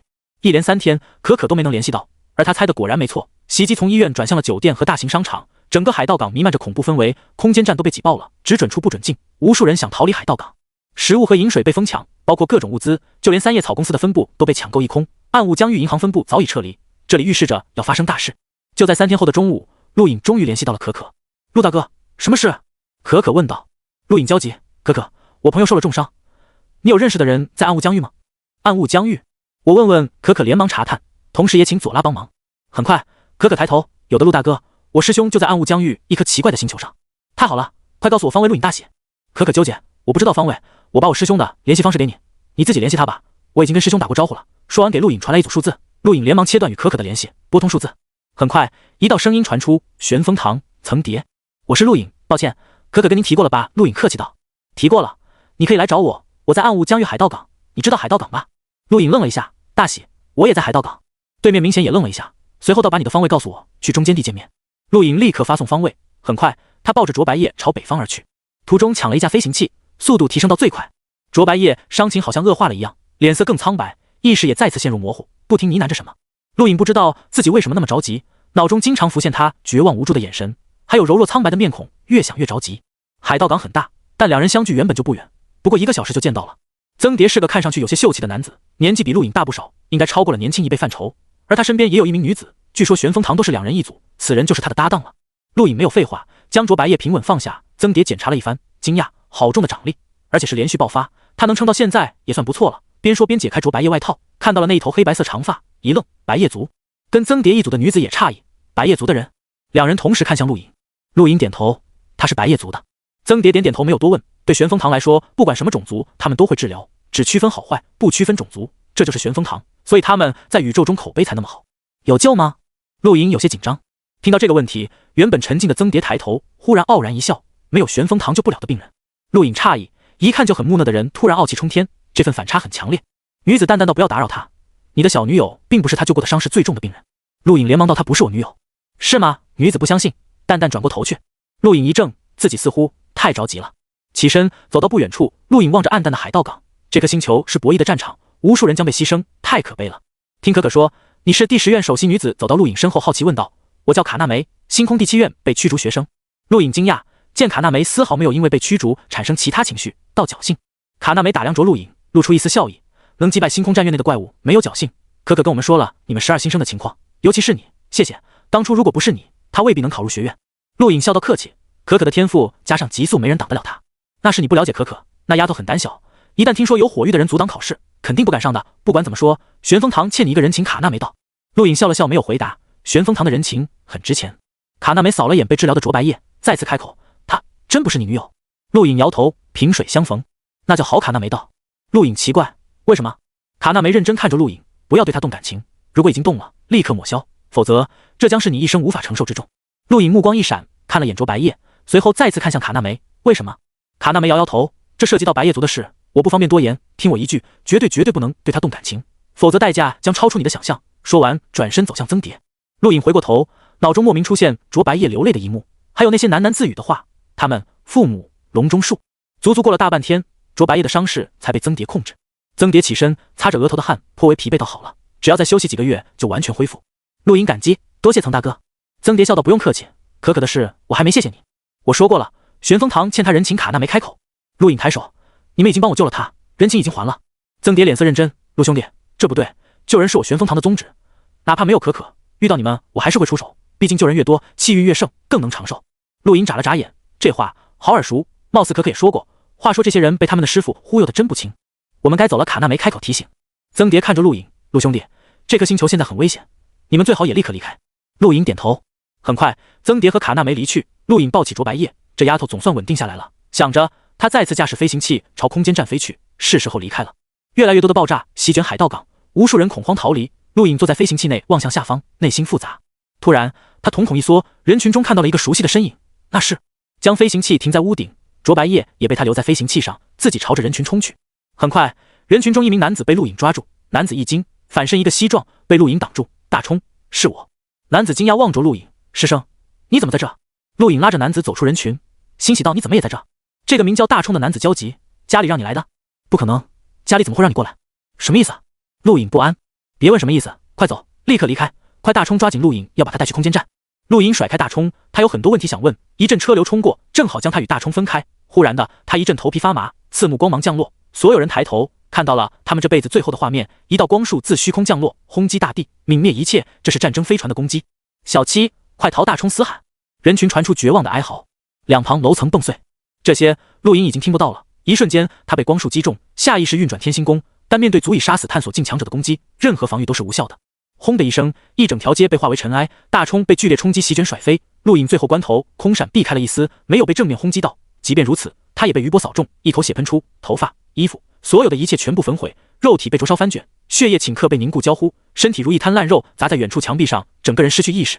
紧接着又一道光束降落，轰击在隔壁大街上，一道接一道。这是足以摧毁星球的攻击，任何人面对这种程度的攻击都是渺小的，唯有漫步星空的强者可以阻挡，但其中不包括寻常探索境，因为这些光束原本就是用来对付雷奥家族巡航境强者的。整个海盗港陷入一片死难的汪洋，光束无情轰击，不知道死了多少人。废弃大街上，陆颖身体被摧毁的没有一片完整的肉，按理说这种伤势必死无疑，但他背后原本阻止他突破的奇特封印再度出现，散发淡淡光芒，令他体表绝死逢生，肉体在缓缓修复。不知道过了多久，陆颖隐约听到有人说话，这里还有活口，带走。不用了吧，身上都没有一片好肉，死定了。关你什么事？带去托福星，上面命令，只要没死都带走。是。咚的一声，陆颖痛苦睁开双眼，刺目的亮光让他无法承受，自己的眼睛好像不太看得清了，怎么回事？这人伤成这样能活吗？应该是被攻击正面击中，没死真命大。这种人还要救？嘘，当然不是救，而是肉食。什么肉食？托福星上的奴隶根本不能算人，他们什么都吃。你是说……哦。当陆颖第三次有了意识的时候，看到的是坠落的高空，他被人从高处抛下了，鼻中呼吸的是相当难闻的气体，四周呈现暗红色，不时有闪电自身旁掠过。这种场景他见过，一般发生在即将毁灭的星球上。他低头，瞳孔一缩，看到了无数黑点等在下面，隐约间那些是人。高空被抛下的不止陆颖，他身旁还有不少跟他一样的人，都活着，但却也可以说都死了。他们是肉食，下面那些矿工奴隶的肉食。陆颖咬牙看了看手臂，凝空界没了，个人终端没了，什么都没了，而且周围游离的星能相当微薄。体内呢？还好，储存在体内的星能没有消耗光，还剩一些，不能就这么掉下去，不然即便没摔死也会被吃掉。他听到了肉食2个字，距离地面越来越近，陆颖目光狰狞，他看清了那些奴隶的样子，那些根本不能算人，一个个宛如张开血盆大口的禽兽，抓起摔得粉碎的尸体就咬。这一幕陆颖不陌生，地球试炼的时候他就过，但那时他处于高等地位，而此刻他在等待被吃。越来越近，越来越近。就在陆莹感觉那些奴隶的手就要抓到自己的一刻，他低吼，勉强抬起手掌，拨动掌，砰！大地被一掌拍碎，方圆数十米气浪席卷向四周，在这范围内的奴隶被直接震死。陆颖千钧一发之际，施展游身步摔倒在地上，喘着粗气，肉身传来剧痛。四周奴隶急忙逃开，恐惧望向陆颖。刚刚的一幕让他们害怕，他们都只是普通人，连修炼者都不算，根本不敢接近陆颖，哪怕他伤得很重很重。陆颖不敢晕过去，晕过去自己就死了。他想动动身体，但不知道多久没进食，没有力气，动不了，只能动动手指。抬眼扫视四周，他的头发全部被烧光，身上什么都没穿。或许是那些人为了方便奴隶进食，没给他衣服，他就这么趴在地上，凶厉扫视四周，吓得那些奴隶逃得更远了。地面灰尘发出刺鼻的难闻气味，这颗星球根本不适合人住。干裂的大地，偶尔有怪异虫子爬出，陆颖饿极，一口吞掉，超级难吃，但也只能吃这个，不然等他饿死了，还是会沦为肉食。他从没想过自己会经历这一幕，这种非人的折磨让他无法形容。在这颗星球上，跟那些奴隶对峙了数天时间，即便伤势再重，陆颖也没有睡过去，死命撑着眼睛，瞳孔布满血丝。直至第5天，四周围奴隶莫名散去，陆颖眼前出现一个佝偻着腰、骨瘦如柴的老者，一步步走来，最终走到他眼前，缓缓蹲下。陆颖甚至可以闻到他身上腐朽的气息。滚开！陆颖拼尽力气低吼，指尖星能闪烁，化为火焰形态，妄图吓走这个人，甚至有一缕战气透体而出，但转瞬即逝。老者惊讶，发出嘶哑的声音：“战气，小家伙，你是大势力弟子？”陆颖没有回答，死命瞪着老者，心不停下沉。此人知道这么多，显然不是普通人，应该是修炼者，自己吓不到他，难道要被吃了？想到这些，陆颖就感觉悲哀。他没想到自己居然沦为大势力博弈的牺牲品，他甚至不知道在背后操纵这一切的是哪个大人物。他就像蝼蚁，随意被人踩死。想要吃的吗？老者开口，骷髅般的眼眶中闪过2道亮光。老者的话让陆颖一震，紧盯着他充满血丝的双眼充满了渴望。老者嘴角扬起怪异的弧度，狰狞恐怖的脸上深深凹陷下去2个眼窝，靠近了陆颖，低声道：“人肉，被称为白肉，你想要吗？”陆颖低吼：“滚！”老者嘿嘿怪笑2声，就这么坐在陆颖眼前，也不动手，也不离开。地表再次爬出怪异的虫子，巴掌大，尾巴上有绿色倒钩。陆颖再次一口咬下，绿色倒钩狠狠刺入他嘴唇，但对如今的陆颖来说，没什么比饿死更可怕。绿色液体顺着嘴角流淌，双目依然死命瞪着老者。老者动也不动，就这么盯着陆颖，直到陆颖无法支撑，彻底倒下。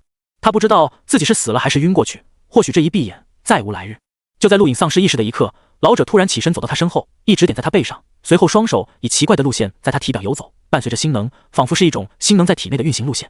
足足过了半个小时，老者才停止，软瘫在地，盯着陆颖：“死不死看你造化了，如果没死，也算我家族有一线希望。”与此同时，10院大比日期确定，就在3个月后。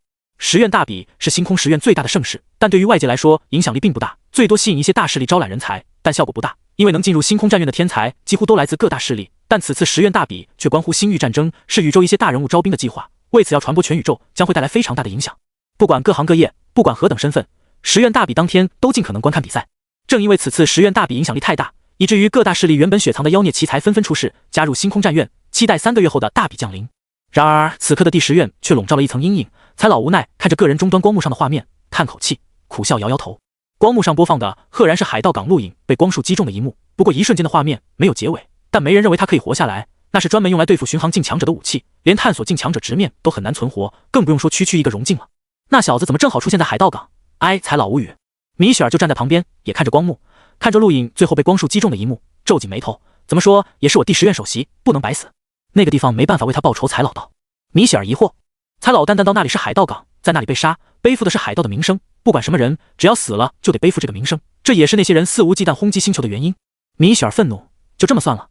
才老摆摆手：“当然不会，放心吧，会有人给他出头的。陆颖是劫狱者，而且是有功绩的劫狱者，他的死会引发劫狱者研究会的愤怒，除非真的查出他是海盗，否则劫狱者研究会不会放过杀死他的人。”很快，第10院新生都知道了陆颖一事，这件事才老没有隐瞒。10院大比即将到来，陆颖可是首席，他的消息不能隐藏。什么？陆大哥死了？可可悲哀，扛着大针筒，都怪我不在陆大哥身边，不然打一针就好了。左拉无语，可可跟你无关。对了，陆大哥好像跟师兄他们在同一颗星球上，师兄他们没事吧？可可担忧。放心吧，师兄没事。左拉道。夏洛看着光幕，脸上难得露出一丝无奈，死得这么轻易吗？可惜。露露心情低落，他早已把陆颖当朋友，从地球试炼一路走到这里，没想到突然之间人就死了，生命太脆弱了。银难得没有笑，眼中是无尽的冰寒。陆颖的死打乱了他的节奏。不止第10院，他们可以得到陆颖死亡一幕的影像，其他战院同样可以，毕竟是星空战院的学生，他的死足以引起星空战院关注。本来还以为第10院要崛起了，没想到他们的首席这么容易就死了，还死在海盗港，哈哈，这下火域的人要开心了。对了，不会是火域出手的吧？不可能，他们没那个胆子谋害星空战院的学生，只能说这家伙倒霉，人家剿灭海盗，他跟着牵扯进去。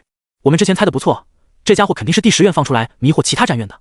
不要被骗了，第10院最强的根本不是这个叫陆颖的，而是夏洛、露露、梅比斯那几个。错了，是大炮跟小炮，人家联手挑战了天道界主，绝对是狱主当中最顶尖的高手。第6院卡隆激动，死了，真的死了，太好了。等等，不对，这家伙死了跟我有什么关系？重点是他叔叔那个混蛋。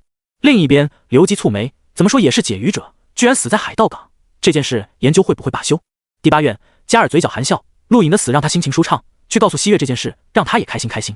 内宇宙灵洗流界，灵梦足足地。西月看着光幕上陆颖死亡前一幕，不知道为什么就是开心不起来，脑中不停出现在沙海第2层的景象，心情低落。与此同时，无声导师也得到了消息，怒极，给我查，谁敢动我劫鱼者研究会的人，不管是那个什么雷奥家族还是什么乱七八糟的，全部给我查，这件事必须给我研究会一个交代。因为陆颖的死，劫鱼者研究会这个庞大机器动了起来，任何一个劫鱼者都是宇宙瑰宝，轻易不能死亡，一旦劫鱼者死亡未被追究，劫鱼者地位就会降低，这是63万在册登记劫鱼者无法答应的。别说区区一个一星明眸初级劫鱼者，哪怕没有功绩的劫鱼者死亡也会被严查到底，这就是劫鱼者研究会的恐怖。不知道过了多久，陆颖听到了水滴声，也听到了奇怪的异响，像是虫子翅膀摩擦发出的声音。他缓缓睁开眼，入眼看到的是一只怪异的虫子，他下意识想吞掉，但舔了舔干裂的嘴唇，太干了，他想喝水。这时虫子扑扇着翅膀飞走，暗红色光线刺来，陆颖闭上双眼，再睁开，眼前出现了那个骨瘦如柴的老者。看到老者，陆颖目光一变，急忙想要起身，但整个身体没知觉。等等，没知觉？不会没了吧？他用力看向自己的身体，一看，还好，完整无缺。啪的一声，一大块烤熟的肉扔在陆颖眼前，吃吧，你已经1个月没吃东西了。陆颖盯着眼前的肉块，咽了咽口水，却发现没有口水，强忍着一口咬下去的冲动，看向老者。老者怪笑，放心，不是白肉。陆颖眼睛眯起，目光闪烁。老者摇摇头，让开一边，身后是一只巨大的足有3米长的虫子，几条腿被卸了下来，隐约可见肉丝。陆颖确定不是白肉，立刻一口咬下去，嚼都没嚼就吞了，一大块肉很快吃光，紧接着是缺水的难受。老者抬起手指，墙壁上滴下的水珠缓缓飞入陆颖口中，陆颖久旱逢甘霖，喝了好久才缓过来，舔了舔嘴唇，发出嘶哑的声音，为什么救我？老者坐在陆颖身前，不是白救。条件陆颖语气低沉。老者笑了笑，骷髅般的脸上露出这种笑容很让人发寒。我要你帮我带一些东西去新宇宙。新宇宙？陆颖迷茫。老者道，你现在不用知道，等你有能力去那宇宙第1流界，自然知道关于新宇宙的一切。陆颖苦笑，你觉得我还有能力去那宇宙吗？我连这颗星球都出不去。不急不急，会有办法的。老者缓缓说道，说完像是想起了什么，差点忘了，为了确保你遵守承诺，我给你下了一道暗境，这种暗境只有我让你见的那个人可以解除，其他人包括狩猎境强者都无法解除，不信你可以让他们试试，嘿嘿。陆颖不在乎，自己离死不远，还在乎什么暗境？这里是哪？陆颖问道。托福星，一个即将被毁灭的末路星球。老者回了一句，随后抬手以星能在石壁上刻画着什么。陆颖看了一会，目光怪异，老家伙刻画的他看得懂，也只是看得懂字，却不明白什么意思。足足过了半个小时，老者才停止，呼出口气，复杂的看着石壁，随后看向陆颖，背下来。陆颖愣神，什么？我让你背下来？老者低喝，语气很不好。陆颖无语，你写都写了半个小时，让我背，我得背到什么时候？老者紧盯着陆颖，要么背，要么出去当白肉。陆颖无奈，好，我背，但背的时间太长，别怪我。你想快也快不起来。老者感慨了一句，随后没有说话的兴致，走出地洞。陆颖就这么趴在地上，动也无法动，抬头看着墙壁，善通人和，天道之不语，越星空而卧；天道之有语，越苍茫而卧。化气归纳，吞吐百川。以陆颖融进实力，对身体各方面提升极大。背一段话其实并不难，难就难在这段话很奇怪，背着背着，他有种压抑之感，好像冥冥中被什么东西盯上了一般，但不明显。不过才20多分钟，他就大脑晕眩，再次睡了过去。老者步入地洞，看了他一眼，如果不是打乱了让你背，你连一句都背不下来。说着望向石壁，希望这些真的能够传承下去吧。半天后，陆颖醒了过来，头疼欲裂，怎么回事？背个东西背得脑袋疼，什么东西？继续背。老者坐在不远处淡淡开口。陆颖看向老者，我能问问背这些有什么用吗？老者淡淡道，去新宇宙，把这些藤抄下来，给我让你见的那个人。好吧，陆颖应了一句。老者瞥了他一眼，背这些对你有好处，不觉得背得越多压力越大吗？陆颖皱眉，虽然他眉毛被烧光了，压力大有什么好处？老者抬头，人分肉体和精神，有的力量针对肉体，有的力量针对精神，压力在磨练你的精神，让你没有弱点。陆颖想起了白夜族，他们的战绩就很有特点，比如鬼火，明明免疫任何实体攻击，却就是挡不住白夜拳，就是因为白夜族战绩有着仿佛击伤灵魂的功效，这就是弱点。行了，继续背。老者给了一个甜头，然后低喝。陆颖呼出口气，抬头望向石壁，开始背诵。这次他持续了将近半个小时才昏过去，比上次多了几分钟，但对于墙壁上的内容也只背上了那么一点点。不知不觉半个月时间过去，这半个月，陆颖一直在背诵石壁上的文字，从一开始20几分钟就昏过去，到如今他已经可以坚持1个小时。用老者的话说，哪天他如果可以将这篇文字完整背诵下来，狩猎镜下应该无人可以对他的精神造成伤害。这话是鼓励，陆颖知道，但他还是接收了，因为是真的有效果。他可以切身体会到自己的精神变得坚韧。最明显的例子就是更扛饿了。半个月的时间，石壁全文背下来一半，虽然被老者训斥没有天分，但陆颖已经满足了。旁人根本无法理解他承受的痛，每天醒了就背，背着就昏，这种日子让他非常痛苦。还好身体恢复了不少。那道光束将他肉体几乎打裂，但不知道为什么，在掉入这颗星球的时候恢复了一些，如今又恢复了一些，至少手臂能动了。你的身体很古怪，很强。老者开口，这是他半个月内第一次开口。每天他除了监视陆颖背诵，就是出去不知道干什么，回来心情更低落。陆颖瞥了他一眼，古怪。老者淡淡道，很少有人可以在你这种伤势下活下来，不管是外宇宙还是内宇宙，亦或是新宇宙，这种伤势应该是必死的，你却能活下来，奇迹。陆颖心中一动，他也一直觉得自己肉体很古怪，这种古怪就是突破融境后才有的，自己的肉身变得有些恐怖。怎么说呢？强的可怕，而且一直在增强，连沙海导师都惊叹过，当初第一次去遇到范克利德那一枪就没有击穿肉体，而是震碎内脏。还有在传界之战中，除了探索境强者出手泯灭自己，其余人根本伤不到自己肉体。突破融境不至于变化这么大，他也不知道自己经历了什么。你能看出我身体的古怪？陆颖期盼。老者摇摇头，继续背。陆颖无奈，抬头望向石壁。老者低着头，目光却扫视着陆颖。此人身体比他说的还古怪，要么就是吃过不得了的天才地宝，要么就是某个强族天赋，能让他在那种伤势下存活。这种强族不应该存在。老者想了一会，收回目光，苦笑。他现在还有什么能力窥探别人？只要保存那一线希望就好。转眼时间又过去了半个月，石壁上的文字陆颖已经全部背了下来。不过他也只能一部分一部分的背诵，想要全背下来根本不可能。看到老者出去，陆颖神色一动，缓缓坐起来。他已经可以动了，随手擦了下身上一块皮掉落，这是他身上退下来的，重伤让他肉体重新生长，之前的死皮全部退掉。摸了摸脑袋，还是光头，不过有了一层几乎看不见的细密发根，应该很快就能长出头发。放下手，陆颖目光森寒，海盗党的袭击让他一生难忘。这段时间经历的比在地球试炼还要残酷得多，差点沦为白肉。看向地洞外，陆颖走出，抬头望天，暗红色厚厚的云层堆积，闪电划过，一片世界末日的景象，地底喷出浓烟，不时传来剧烈晃动。陆颖看向地面，顺着脚印找到了老者。此刻老者坐在凸起的地面前，哭诉着，不停说着什么。陆颖听了一会，原来那里埋着他的孙子。老者每天都出去，一是打猎，二就是来这里哭诉。爷爷知道下面冷，放心吧，爷爷很快来陪你，不会让你孤单的。老者说完最后一句，缓缓爬起来。陆颖立刻离开，回到地洞，老者还没回来，应该是出去猎杀虫子了。陆颖吸收游离的星能实在太稀少了，他不自觉运转天星宫，9颗星辰环绕，9颗星辰就是9倍速度，哪怕这里游离的星能再稀少，也可以如漩涡一般席卷而来。虽然这个漩涡看起来依旧很稀薄。老者拖着巨大的虫子尸体走向地洞，察觉有异，松开虫子尸体，走入地洞，看到陆颖的一刻，目光一变，这是天星宫。陆颖根本不知道自己为了恢复实力运转的天星宫被发现了，还在自顾自吸收星能。老者脸色变幻，看着陆颖，时而怪异，时而却又目光闪烁，像是在犹豫什么。尤其当他看着陆颖第9颗星辰形成的完美星系图，脸上的怪异之色更浓了。这好像不是正统天星宫。正统天星宫要打通人体36死穴，彻底摒除弱点，此子的天星宫却是强行运转而出，由大能强者出手，但这种方法只能维持一时。天星宫岂是什么人都可以推演的？此子肯定还要去天星宗。老者内心思索，目光不停闪烁。过了一会，像是下定了决心，老者屈指轻弹，一缕劲风扫过，直接击中陆颖后脑勺，他再次晕了过去。在这颗星球上，他就像没清醒过，在晕与不晕之间周而复始。老者走到陆颖身前，抬起他的脚底，36死穴之一就在这里。想要学习正统天星宫，必须打通死穴。不知道天星宗那些老家伙看到你脚底的图案会是什么选择？可惜我是看不到了。说完，以星能在陆颖脚底刻画了什么。小子，当你脚底图案暴露的一刻，就是改变命运之时。到时候希望你能承受住。老者喃喃自语，复杂的看着陆颖，随手解除他身上的暗镜。没必要了，原本只是想留一线希望，但如今就看这小子运气如何。他有天星宗的背景，机会比旁人大太多了。不过天星宗弟子为什么在外宇宙？他想不通，亏这小子还装作不知道新宇宙，自己都被骗了。不管如何，哪怕这小子是天星宗叛徒，只要天星宫没有被废，他就有机会。何况能推演第9颗星辰，此子身后有大人物。老者怎么可能知道陆颖的天星宫是偷来的？当然不知道新宇宙。天星宗对天星宫的保护可谓逆天，老者也不可能认为有人可以偷走天星宫，这是一个误会。至于陆颖未来会不会去天星宗，会不会暴露脚底的图案，没人知道。过了不知道多久，陆颖再次清醒，揉了揉脑袋，怎么回事？莫名其妙就晕过去了。难道是背诵石壁全文的后遗症？陆颖下意识抬头看向石壁，傻眼了。之前的全文没了，出现了无数数字，这是什么意思？他转头寻找老者，身前一块肉飞了过来，陆颖接过，看向地洞外。老者走来，吃了它，然后背。陆颖无语，我说这些数字也要背？废话，让你背就背。老者低喝。陆颖都想骂他，遍布整个石壁的数字啊！之前全文背了将近1个月，现在居然还有数字。放心吧，这些数字没有压迫力，很快就能背上。老者看到陆颖越来越难看的脸色，解释了一句。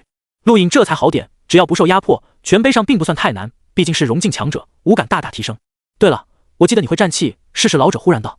陆颖奇怪，但还是运转战气，体表气流环绕，紧接着战气化为黑色覆盖全身，形成纹络，而线条为紫色。黑色战气，紫色条纹，这是三纹战气的标志。陆颖呆滞望着自己身体，不可置信，三纹战气，自己怎么提升了那么多？明明是初始战气。老者倒是不意外，果然，你的肉体天赋很不错，居然从初始提升到了三纹，相当不错，年轻一辈中也算有点实力了。怎么会这样？陆颖不解。老者怪笑，因为你死了。陆颖迷茫。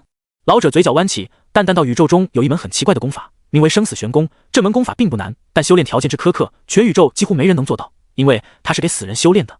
陆颖眼睛眯起，盯着老者。你在掉入这颗星球上的时候，为了避免被吃，透支力量施展了战绩，其后跟那些奴隶对峙了数天。其实在我出现后，你晕过去了。那不能算晕，因为你是真的死了。老者盯着陆颖，见他神色迷茫，继续道：我操控你自己的心能运转了生死玄功，这门功法不能帮你疗伤，相反，甚至可能加重你的伤势。当时我只是好奇才试试这门功法，没想到你活了过来，这门功法你也算成功了。我是怎么活过来的？陆颖皱眉，我哪知道，反正你就是活过来了。我之前说过，你的伤势一般人活不了，不管实力如何，那种伤势等于死了。我给你运转生死玄功只是好奇，但你既然活了过来，那么生死玄功给你带来的好处也就可以享受到。老者羡慕道。陆颖苦笑，我已经修炼了别的功法，不可能再修其他功法。放心吧，生死玄功不需要你修炼，只有死人才能修炼，它唯一的用处就是碰运气，死了就死了，但如果活了，那么恭喜你，你将蜕变，就像现在。老者说道。陆颖看了看自己的双手，还有身上的纹络，他可以感受到自己的强大，这是用命赌回来的强大。那我以后是不是可以继续利用生死玄功提升战气？陆颖问道。战气一下子增强那么多，是个人都心动。老者摇头，我说过，生死玄功不需要修炼，当然也无法利用，它就是赌，在你死亡的刹那压榨你的潜力。人都有自愈的能力，生死玄功不仅不会激发这种潜力，甚至会压制人体的自愈能力，使伤势加重，而这些潜力则被转化为力量。死了，一切都没了，但只要活了，这些力量就会反馈给自身。不用惊讶，战气提升的太多，因为你真的是用命赌回来的。陆颖紧盯着老者，你的意思是当初并非想救我，仅仅是好奇，所以才对我施展生死玄功？老者毫不避讳地承认了。陆颖收回目光，傻子才信，这老家伙肯定是希望有人可以把那些东西背下来送去给他指定的人，但他说的地方危险太大，所以才会以生死玄功不停地赌，谁活了力量增强，自然机会更大。自己绝不是唯一一个被他运转生死玄功的人，但却是唯一一个活下来的。老家伙真够狠的，当时那种情况自己等于必死，还以生死玄功遏制自愈能力，等于谋杀，能活下来真是奇迹。当年有人眼红生死玄功，但不敢修炼，所以在全宇宙搜罗了1万天才，全部打死，然后运转生死玄功。可惜那些天才全死了，无一存活。至此以后，这门功法就被人忘记了。老者喃喃道，颇有些羡慕地看着陆颖。陆颖笑了，老头，其实看你现在的样子，也达到修炼生死玄功的地步了，练练吧，说不定实力大涨，然后飞出去呢。飞出去？小子，你不会以为我还达不到探索境的实力吧？告诉你，也有巅峰时期一巴掌能拍碎上百个这种星球。老者不屑道。陆颖翻白眼，傻子才信，即便狩猎境也很难一击碎那么多星球吧。行了，别废话，赶快被老者催促。陆颖无奈看向石壁，开始背诵那些毫无规律的数字。数字虽多，但在没有压力的情况下，他几天就全背了下来。老者为了不让他忘记，每天都逼他背一遍数字，还有之前的石壁全文。数字好背，但全文很难，他每次也只能背一点，然后晕过去，醒来继续背，如此反复，又过去了半个月时间。从10天前开始，打猎的工作就由陆颖接手。老头实力很强，这点陆颖知道，但让一个几乎走不动路的老家伙给他找吃的，他也不太习惯。望着干燥的大地，还有远处不停挖矿的奴隶，陆颖心情一阵压抑。抬头望天，厚厚的暗红色云层将这颗星球掩埋，这里就像墓地。嘶嘶，令人发寒的声音自身后响起，巨大的奇怪甲虫狠狠咬向陆颖。这种甲虫一口能咬断金属，撕裂大地。那些奴隶遇到它只能逃跑，但这玩意却是陆颖跟老头的食物。砰的一声，甲虫被打死。陆颖收回手，望着覆盖全身的三纹战气，体验着它的强大。不知道自己如今在学院算什么层次？狱主吗？寻常狱主绝对不是自己对手。范克利德不过2纹战气，或许自己够资格争夺最强狱主之名了吧？不知道什么时候能回去。陆颖再次抬头看了一眼，拖着巨大甲虫返回地洞。此刻距离10院大比还剩半个月，将甲虫扔在地洞口。陆颖见老头盯着高空望，疑惑问道：看什么？老者皱眉，不对劲，已经1个月没有收矿了。陆颖目光一亮，收矿？这颗星球到底是谁的？谁会来收矿？什么时候？老者看了眼陆颖，你很想回去？废话。陆颖低喝。老者失笑，你不知道自己这短短2个半月增强了多少吗？就算宇宙无敌又如何？整天面对你有什么用？陆颖翻白眼。老者淡淡道，这颗星球属于雷奥家族。陆颖惊讶，雷奥家族？老者点头，不对啊，我就是在海盗港被袭击的，雷奥家族应该遭遇敌袭了才对，甚至可能都被灭了，怎么会是雷奥家族的呢？陆隐皱眉不解。老者不屑，遇事不要否定，想想它的合理性，这颗星球确实属于雷奥家族。听了老者的话，陆隐沉吟，雷奥家族、海盗港、遇袭，他似乎抓住了什么，但却又没完全想通。老者淡淡道，一个人如果遇到太强大的敌人，他首先会隐藏起来，消除一切有可能找到自己的线索。陆隐目光一亮，握紧拳头，没错了，如果这颗星球真的属于雷奥家族，那他们袭击海盗港唯一的理由就是消除自身所有线索，甚至编一场战争，将整个家族消失，借此躲避强大的敌人。自己只是倒霉，正好碰到这种事，小人物就是小人物，即便被误伤，也没人替自己主持公道。陆隐相信，一旦雷奥家族发现卓白夜的存在，绝不会把他扔到这种星球上。说到底还是权力，陆隐对权力开始有了渴望。他不想未来自己也被轻易牺牲掉，再强又如何？除非真的纵横宇宙无敌，否则只能沦为棋子。他不想做棋子，他要做下棋的人。这段日子的遭遇让他终生难忘，非人的折磨改变了他的想法。老者看着陆隐双眼，看到了不一样的神采，嘴角弯起，有时候一句话就能点燃火苗。你刚才说雷奥家族已经1个月没有收矿了，证明他们离开了是吧？陆隐问道。老者摇摇头，这颗星球很隐蔽，雷奥家族不会放弃。但说到这里，老者顿了一下，眼神深邃，一旦放弃，整颗星球将化为尘埃。陆隐心中一跳，什么意思？这颗星球要被毁？老者点点头，大势力都有自己做事的方法跟手段。你说的海盗港被袭击是在你被扔到这颗星球之前发生，如果雷奥家族真的要消失，那么在之后不应该有任何动静，你却被扔到这颗星球上，你的存在就是雷奥家族还存在的证据。为了消灭所有证据，一旦他们放弃这颗星球，这里必然会被完全摧毁。雷奥家族不知道我活着。陆隐道。老者不屑，他们不需要知道，他们要的是消除一切可能存在的证据，哪怕是没吃完的白肉，也可以通过肉质分析时间。你呢？你为什么出现在这颗星球？陆隐话题一转，忽然问道。老头这么淡定，或许有办法逃走。我的事未来你或许能知道，不过现在突然的。老者脸色大变，小子，被我说中了，祈祷吧，能不能活着就看这一次。陆隐抬头，瞳孔一缩，他看到了一道光束轰向大地，那么的熟悉，那么的刻骨铭心，他正是被这种光束差点泯灭。轰！大地震动，气浪自远方席卷而来，狂风吹散了厚厚的云层。陆隐第一次看到星空，地面巨大裂缝蔓延，地底出现火红色岩浆喷发热气。老者抓住陆隐腾空。陆隐虽然肉体伤势恢复了不少，甚至可以用战气，但五脏六腑依然处于重伤状态，想要施展战技很难。心能也仅仅通过天星功吸收了一点，根本无法躲过光束的攻击。小子，我孙子埋骨之处，北方5里外地底有飞船，自求好运。说着，老者将陆隐甩出去，双掌合一，体外莫名出现无法形容的吟唱，仿佛来自远古，也仿佛来自遥远的未来，突破星空，直接射向宇宙。托福星外，一艘超大型战争飞船悬浮，道道光束轰击，妄图彻底销毁这颗星球。飞船内，一个年轻人目光发亮的看着被轰击的托福星，赞叹道：“三爷爷，谢谢您让我参观，星球被毁是很少见的，真美啊！”不远处，一个中年男子嘴角含笑，目光高高在上的看着托福星。这是我们雷奥家族的产业，不过必须放弃，否则会被敌人查到踪迹。这颗星球上还有人吗？年轻人好奇。中年男子笑了，不能算人，只是奴隶而已。可惜看不到他们被粉碎的一幕。年轻人叹息道。中年男子大笑，这种机会以后有的是，等去了其他疆域，三爷爷多抓点奴隶给你玩。谢谢三爷爷。年轻人大喜。突然的恢宏吟唱突破托福星大气层，于星空迸发。超大型宇宙飞船晃动了一下，所有人呆滞望着不远处的异象。那个三爷爷目光一变，随后炙热，传承，这是远古传承，没想到一个废弃星球竟然拥有传承。说完直接冲出飞船，冲向托福星。同一时间，数道人影冲出，同样冲向托福星。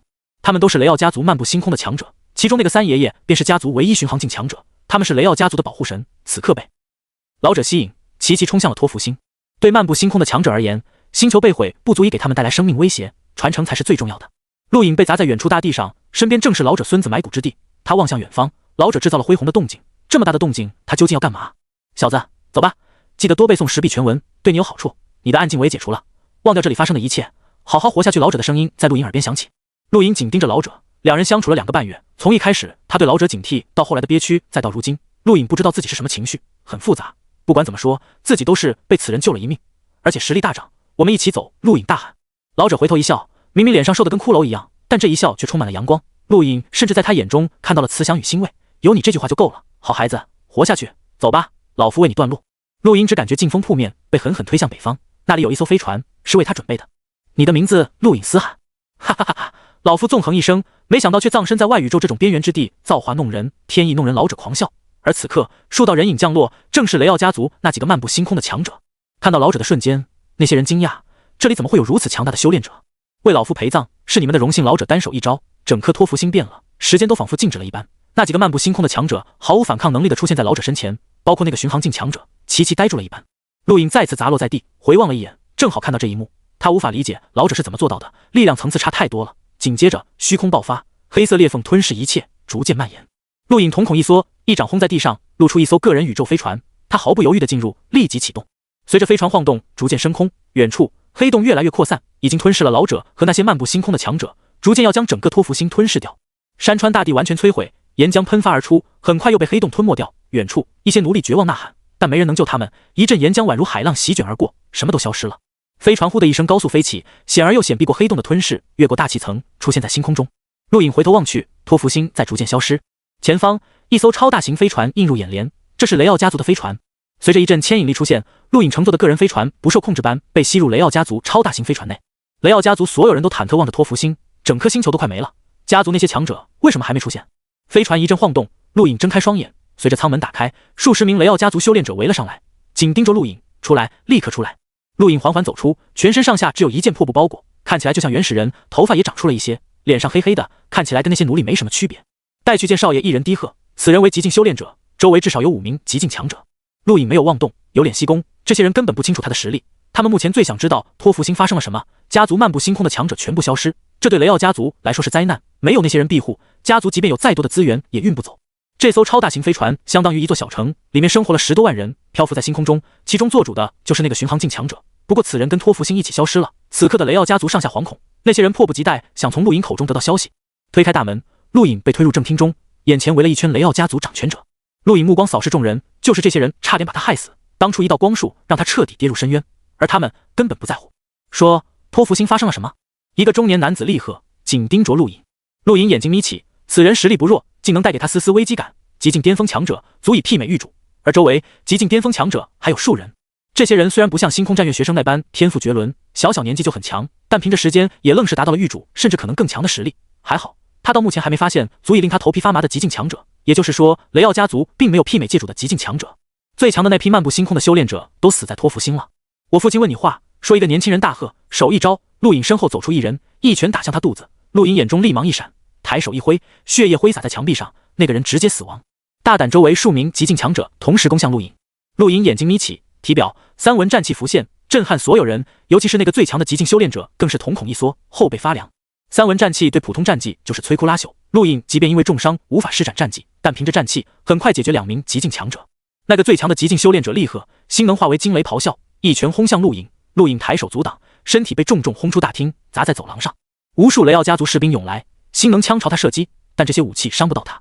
呼的一声，眼前雷霆再次咆哮，陆影目光紧缩，侧身避开，运转天星功，雷霆变化分毫必现，他再次侧身避让，躲过雷霆一击，战气凝聚在指尖，一指点出，直接刺向此人心脏。此人不愧是雷奥家族极境最强者，同样躲了过去，不停后退。两边陆续有极境强者攻来，陆影咳嗽一声出血，他的内脏承受不住频繁攻击。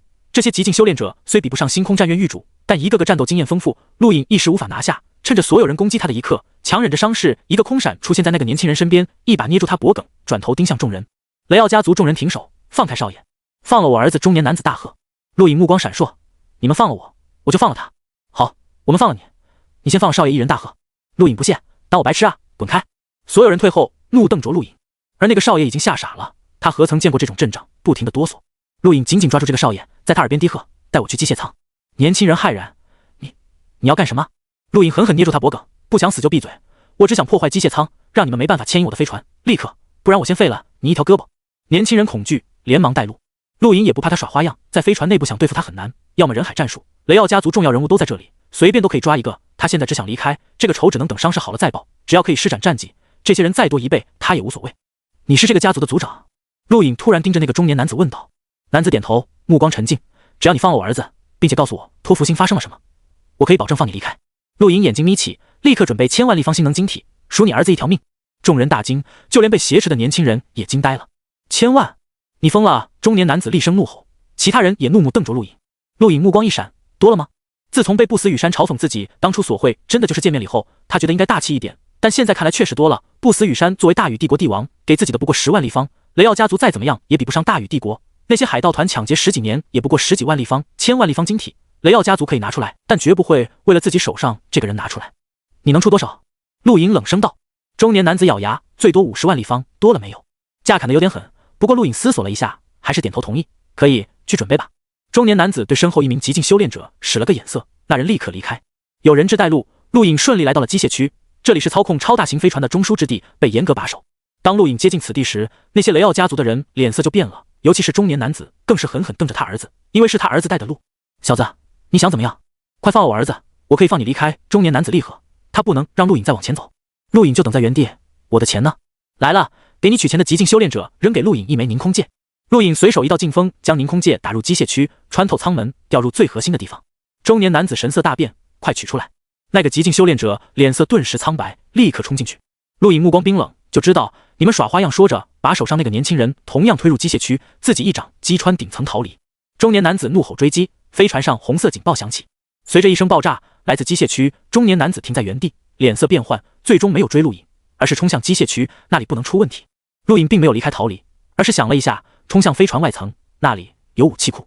沿途无数士兵追击，也有不少极境修炼者阻拦，但无人挡得住他。他强忍着伤势也要试试。原本打算以后报仇，但雷奥家族太能躲藏，如果这次被他们跑了，下次不知道何年何月才能找到。他已经有了报仇的办法。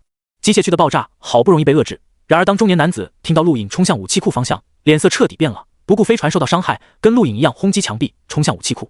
不过始终是陆颖先到一步，这些武器并没有封锁，依然对准托福星。陆颖轻易解决守卫在此的极境修炼者，想要将轰击星球的光束调转方向，朝着飞船内部。但战争飞船有自己的保护机制，不可能被调转朝着内部。不过每一艘战争飞船都有自爆装置，为的就是防止被敌方俘虏。陆颖不清楚自爆装置在哪，唯有引爆众多武器。当中年男子到达的一刻，整个武器库已经开始爆炸，他神色巨变，住手！突然的，飞船发出剧烈警报，自爆装置启动。陆颖大笑，运气太好了，这艘飞船的自爆装置就在武器库内。中年男子怒吼，立刻冲向自爆装置，想要阻止。陆颖冲出，砰的一声，两人对撞，同时后退。你到底是什么人？中年男子怒吼，双目充血。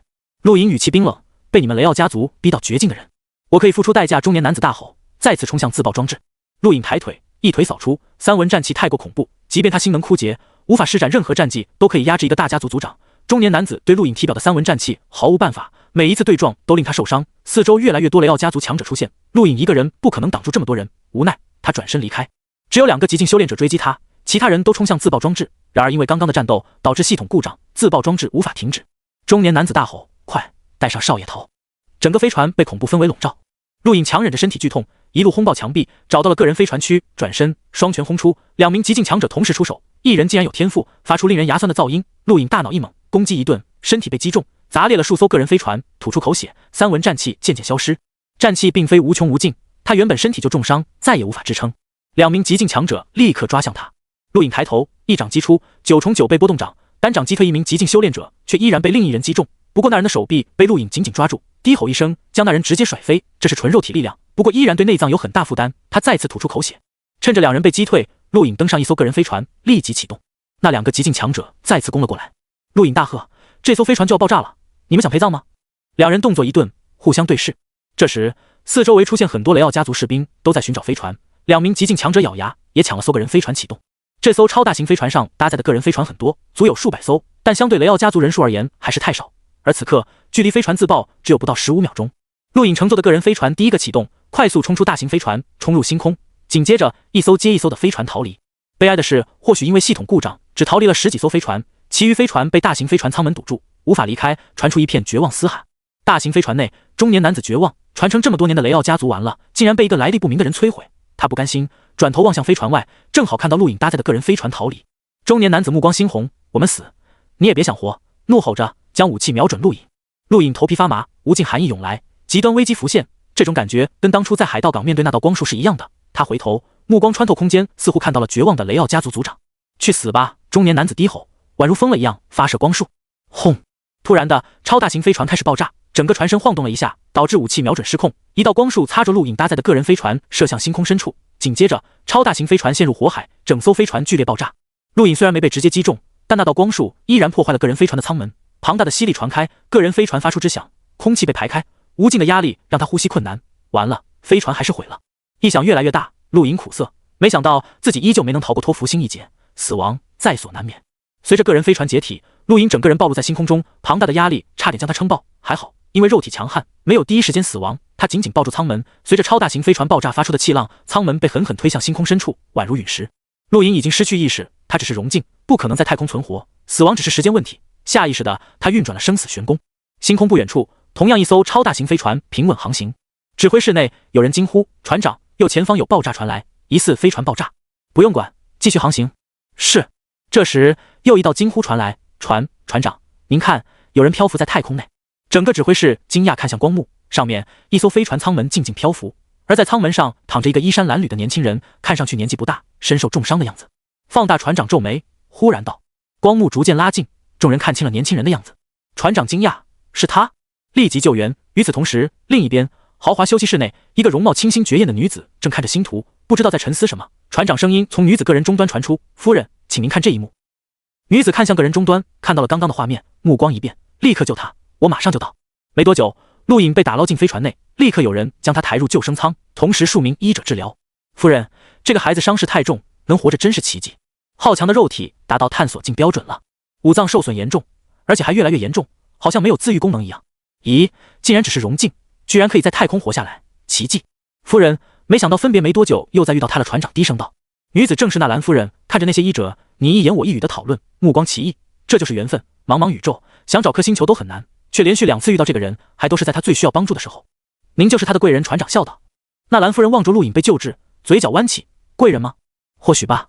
距离10院大比还剩半个月，而此时陆颖被纳兰夫人救起，一连7天，纳兰家族飞船上所有医者全力救治他，这才勉强吊住他一条命。为此付出的代价是巨大的，包括那宇宙极度珍惜的药材都用在了陆颖身上。他怎么样了？纳兰夫人问道，目光看着陆颖赤身躺在营养液内，毫不避讳。一名医者低声道，回夫人，这孩子伤势相当严重，自愈能力也没有，但不知道为什么总有一股生机吊着命，就是死不了。经过我们全力抢救，命已经回来了，不过什么时候醒就不知道了。纳兰夫人点点头。这时大门推开，一个身穿白衣长裙的清丽少女走来。值得注意的是，少女背负长剑，并非万剑山那种样式古朴的长剑，而是更简洁，甚至可以说没什么样式。姑姑，这个人是谁？少女问道，目光同样毫不避讳看向陆颖，在她眼中好似没有男女之别。纳兰夫人笑道，你同学，第10院的，名叫陆颖。少女诧异，第10院？我还以为第10院已经消失了。你太不关注外界消息了，这孩子可不简单，第10院首席，跟你一样。纳兰夫人道。少女惊讶，再次打量陆颖，不管第10院如何，能做到首席之位肯定不简单，不过只是荣幸而已。姑姑，既然第10院还存在，我就不需要赶回那宇宙了，直接去第10院吧。少女道。纳兰夫人目光一亮，没错，我怎么忘了，第10院更近。好，你联系第10院吧。此刻第10院内，沙海导师静静站在沙地上，打量着大炮跟小炮，而大炮跟小炮也互相对视。老弟，你看哥年纪大了，这种子选手就让给哥吧，哥敬你一辈子好。不行，我要成为种子选手。老弟，知不知道什么叫谦让？这话应该我对你说，哥别以大欺小，别以为我不知道，你就是想万众瞩目，就是想红10大种子选手登临高台，太风骚了。你个没良心的，再争，以后西月的专辑不给你听了。你，沙海导师不耐烦，闭嘴，2个没出息的东西。大炮跟小炮立刻闭嘴。这时沙海导师个人终端响起，他皱眉，说实话，他很讨厌这玩意，但谁让第10院大小事情几乎都是他处理，其他几个老家伙动都不带动的。什么人？沙海导师语气不太好。终端另一头，少女蹙眉，淡淡道，沙海导师您好，我是第7院首席刘晓云。沙海导师惊讶，7院首席？联系我干嘛？大炮跟小炮同样惊讶，7院首席不就是界主？学生会成员？那可是实权人物，他们第10院已经很久没跟这种档次的人物对上话了。我想借助10院界域山进入大比，还请导师批准。刘晓云道。沙海导师疑惑，你们自己的学院呢？学生不在内宇宙，在外宇宙。刘晓云道。沙海导师嗯了一声，好吧，随你，你过来吧。谢谢导师，还有件事，贵院首席陆颖跟我在一起，我们会一起过去。刘晓云道。沙海导师惊讶，陆颖，他还活着？活着，受了重伤，不过应该赶得及参加大比。你们什么时候过来？按照行程，10天左右，7天后就是大比开始，我们可能要在真正抽签大比的时候才能到。沙海导师沉声道，知道了，尽量赶过来吧。说完挂断通话，抬头看到了一脸惊讶的大炮和小炮。不用争了，种子选手让给陆颖，大比之初他赶不回来，只能让他当种子选手，时间才来得及。沙海导师淡淡道。陆颖居然没死，太神奇了，被那种光束击中能活着，简直是奇迹。大炮惊叹。小炮也倒就让他当种子选手吧，不过也算他倒霉，跟其他9院界主站在一起，嘿嘿，压力够大的。沙海导师不耐烦，行了，废话多，赶紧滚。10院大比之时，每个学院都可以定1名种子选手，直接参加抽签大比，一般来说都是学院首席。第10院陆颖只是新生首席，并不算全院首席，但当第10院将陆颖之名上报后，还是引起了一番轰动。陆颖在海盗港被杀早已传开，第10院却依然把他的名字报了上去，惊呆了不少人。明里暗里，无数人都在议论第10院还在放烟雾弹，但这些议论都传不到第10院耳中，也传不到陆颖耳中。7天后，大禹帝国真宇星地宫内，巨大的光幕被升起，这道光幕连通了宇宙网络，将实时播放10院大比全过程。不止地宫，整个真宇星所有光幕都几乎会在那一刻播放10院大比，这是全宇宙的盛事。火家火小林看着光幕被升起，目光复杂，他也参与了第10院考核，却落败。否则，在这道光幕中出现的人，或许也包括他。想到这些，火小林就想起修兹跟陆隐，一个是大禹帝国年轻一辈最强者，一个是紫山王，这2人应该会出现吧。奥纳家族同样升起了光幕，他们也将全程观看10院大比。光幕上，星空10院种子选手名单出现，而第10个名为陆隐。有传闻陆隐死了，没想到他不仅没死，还成了种子选手。罗克奥纳对雪山奥纳兴奋道。雪山奥纳同样激动看着光幕，呼出口气，这就好，没死就好。不远处，珍妮奥纳目光震撼，看着光幕。雨堂、古尔巴赫、天明这些人全都聚在一起，别人看热闹，他们要看的是差距。这是来自温蒂雨山的命令，星空战院10院大比代表了那个年龄段真正的巅峰之战，温蒂雨山要让他们清楚的知道差距。没想到紫山王居然是第10院种子，太可怕了。是啊，修兹都不是种子，难道他超过了修兹？不可能吧，修兹可是我们大禹帝国最强的。黄庭第6队驻地，桃香不停咂巴嘴，一把一把的吃零食，大眼睛盯着光幕，快开始吧，都等好久了。陆隐，加油！一艘战争飞船漂浮星空，二皇子杜克雨山看着光幕，此刻他不复在真雨星时的懒散，整个人从里到外透露着一股疲惫，还有复杂的情绪。另一艘飞船上，剑甲佣兵团所有人也在看着光幕，在10院大比的一刻，全宇宙禁止内战，他们可以放心观看。伊恩、道九戴娜很豪放地翘着腿大喊，身后伊恩呆呆望着光幕，陆隐，就那个可耻的抢劫犯，居然走到这一步，太没天理了。苍蓝疆域北方有一颗水蓝色星球，看上去极为美丽炫目，那就是地球。距离陆隐等人离开地球已经很久了，他们离开时，地球还陷入丧尸的汪洋中，而此刻有了巨大变化。大禹帝国派军队帮地球清理丧尸，并且不干涉地球，如今的地球已经和平了下来。精灵，一块巨大光幕升起，无数人望着光幕，目光羡慕。传闻即将展开的大赛是宇宙最顶级学府星空战院的比赛，那时他们可以清楚看到宇宙强者的实力。地球经过进化，已经踏上另一条路，而这条路他们才开始，即将看到的就是这条路真正的远方。光幕上一行字出现，正是10院种子名单。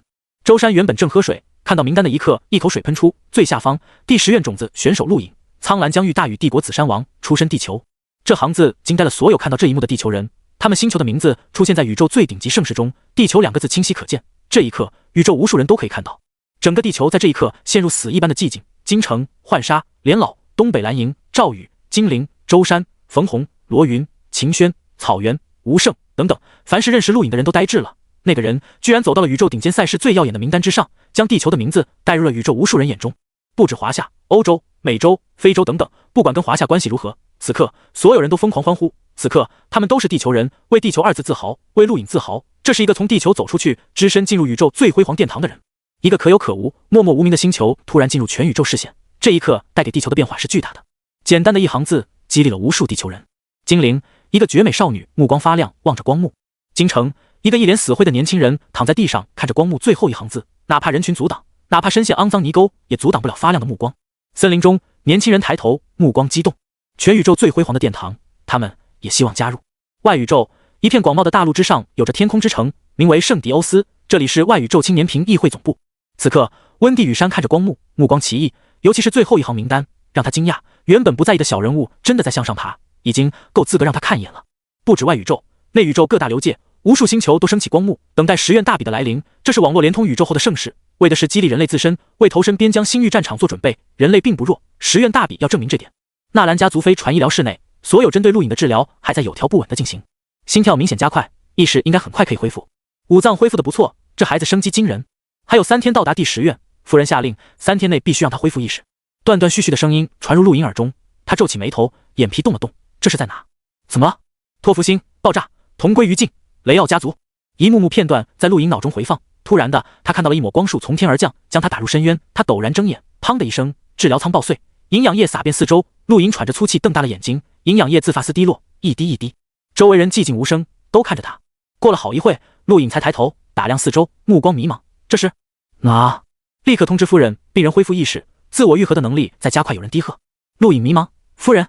没多久，豪华的休息室内，陆隐再次见到了纳兰夫人。这个美艳的妖精又救了他一命。陆隐郑重弯腰行礼，多谢夫人救命之恩，陆隐必当永生难忘。夫人有任何需要的地方尽管开口。陆隐赴汤蹈火，在所不辞。纳兰夫人笑眯眯看着陆隐，一段时间没见，你成熟了不少。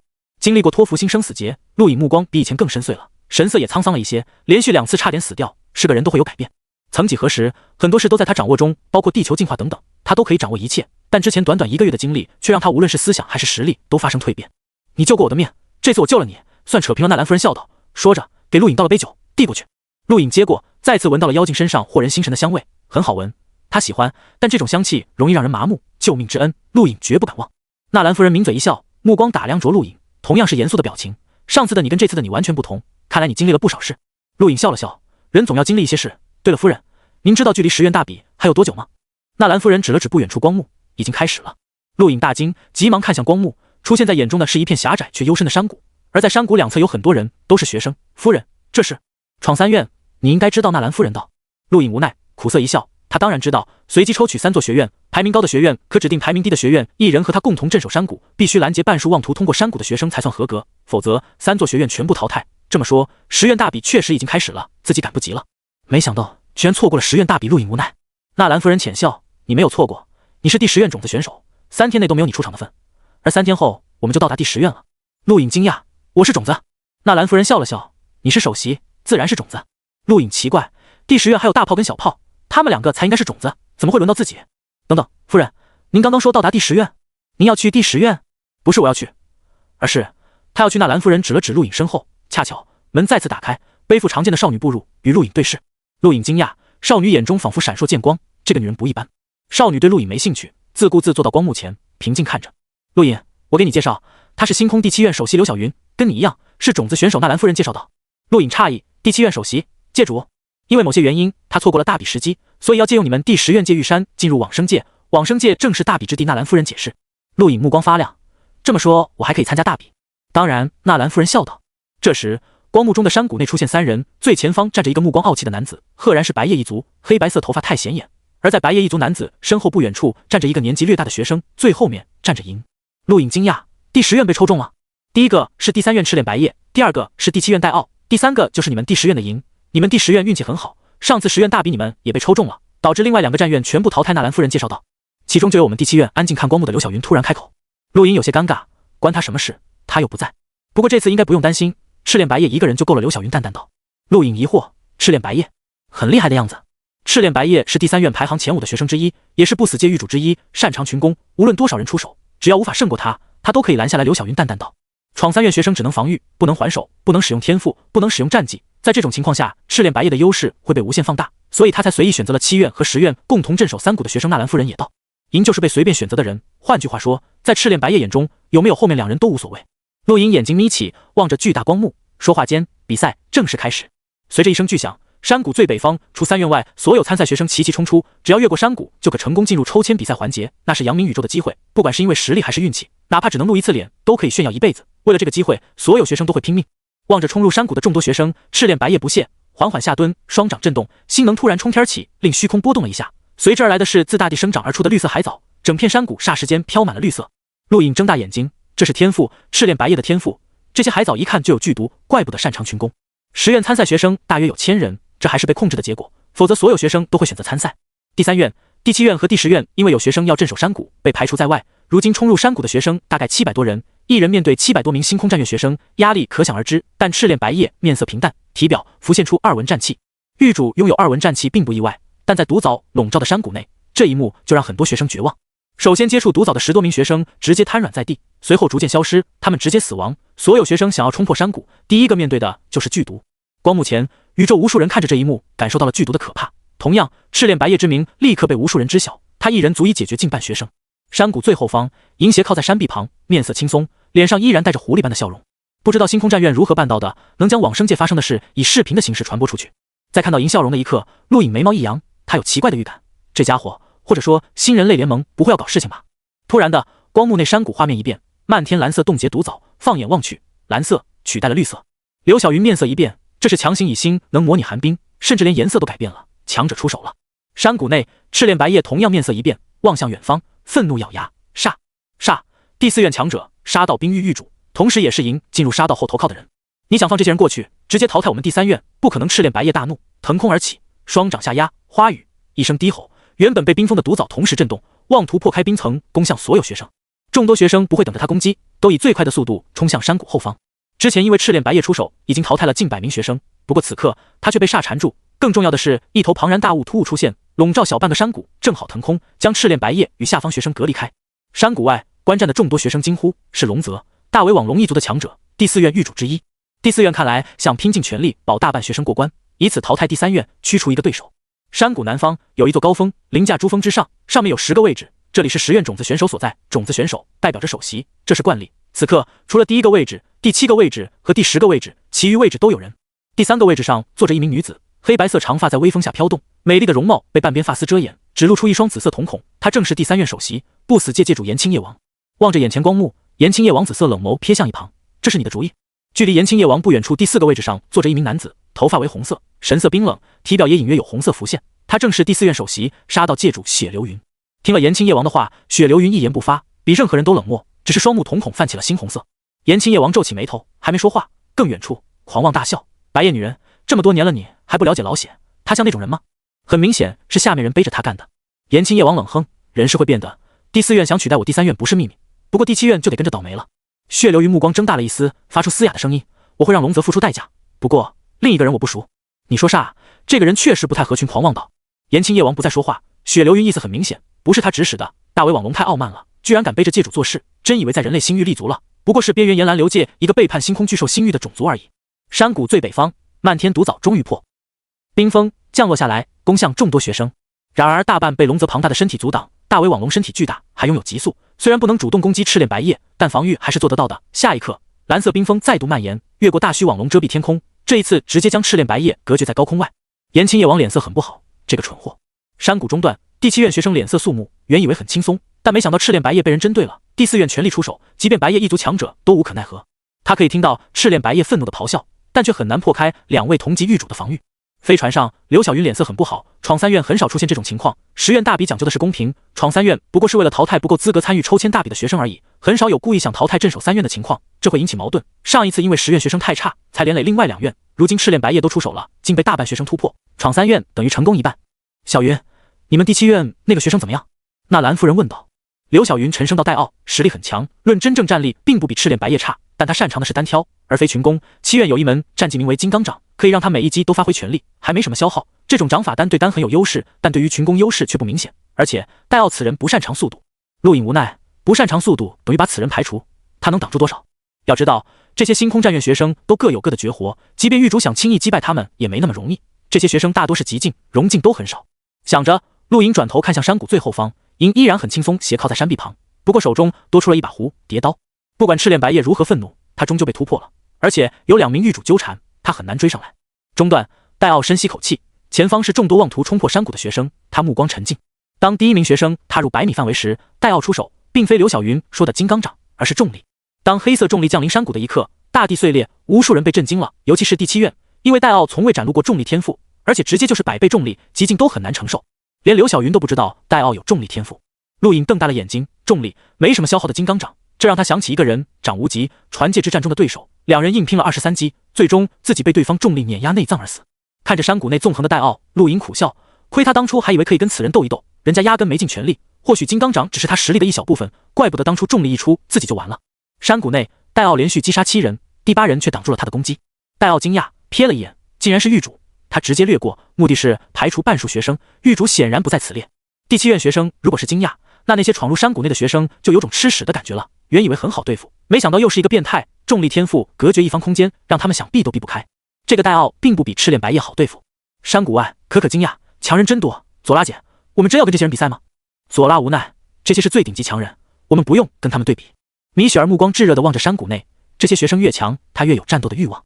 整个山谷都在晃动，不管是身临其境的，还是看着光幕的，都可以感受到那股力量的窒息。大禹帝国地宫内，不死羽山惊叹，这就是年轻1倍的差距。古尔巴赫等人啧舌，如果把他们扔进山谷，根本连还手之力都没有。地球上所有人都看着光幕，惊叹宇宙强者的恐怖。戴奥的突然爆发将10院大比推上高潮，从一开始，此次10院大比就注定不平凡。就在所有人以为戴奥可以持续下去的时候，一阵悠扬的音乐让他顿住，天空绝美女子吟唱，吸引了所有人目光。那是西月，大明星西月。林梦族少族长出手了，西月的乐曲貌似不算在攻击范围内，而且并非以心能催动，也不能算战绩，只是一种音乐。第8院跟第4院一样，想狙击第3院跟第7院。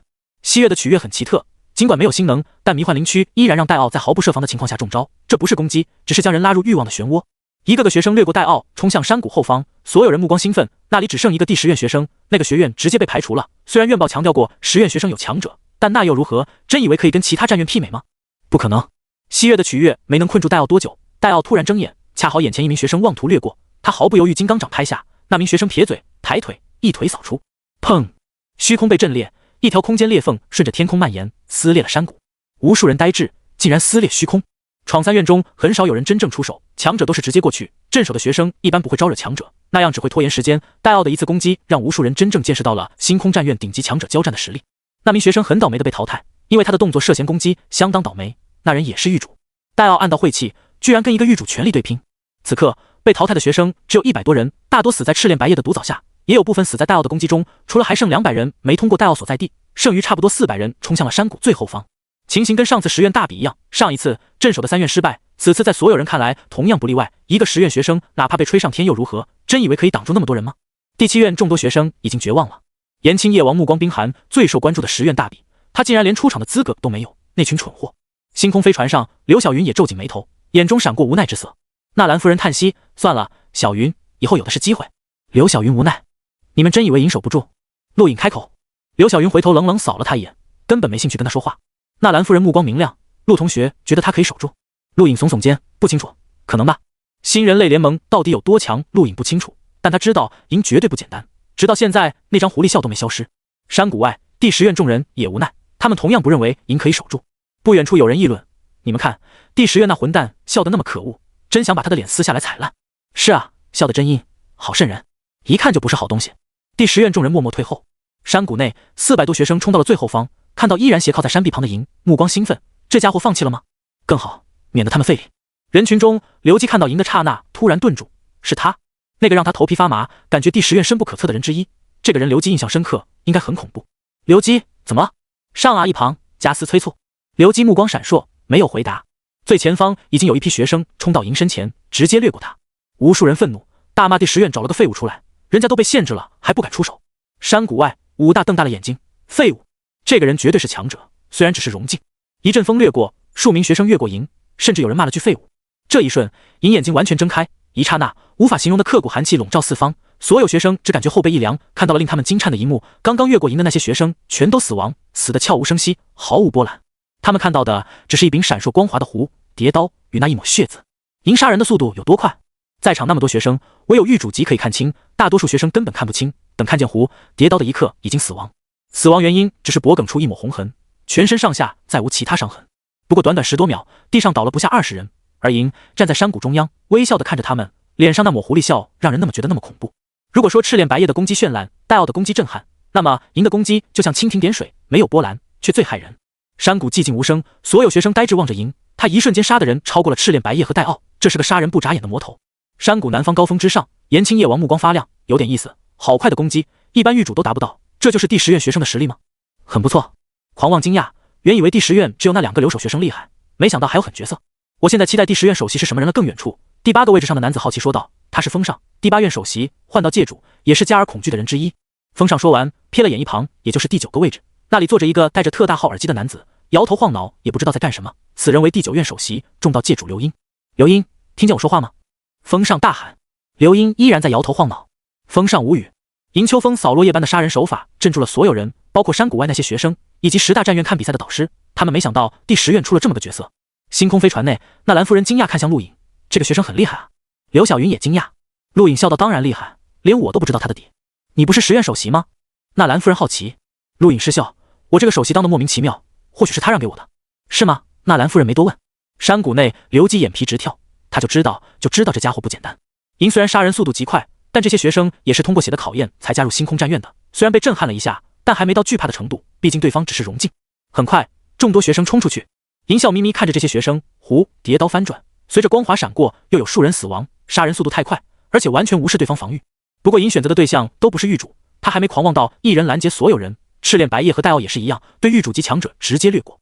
随着弧叠刀消失，加斯握住脖梗，他可是接近狱主级的强者，居然同样被杀。一旁刘基面色苍白，他的实力还比不上加斯，抬头恰好与银冰寒的目光相遇，银对他微微一笑，弧叠刀刺来。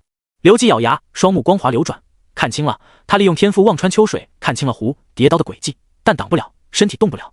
砰的一声，弧叠刀被挡住，出现在银眼前的是一只手掌，阻挡银的是卡隆。抱歉，你不能动卡隆冷冽。银笑了笑，身形流转，弧叠刀直接刺入旁边一名学生脖梗，那个学生不可置信的倒下，随后消失在往生界。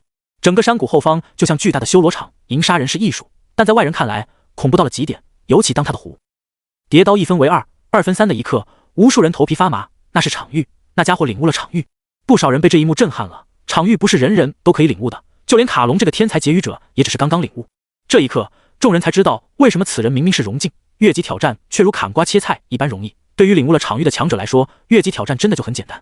有人突破山谷，有人倒下，虽然是最后一道防线，杀的人却比赤炼白夜和戴奥加起来都多。他的场域太适合杀人了。看着银，就连高峰之上的界主都面色凝重。任何领域场域的人都不容小觑，哪怕此人才是荣境。第6个位置，道伯目光发亮，他对所有的场域都感兴趣。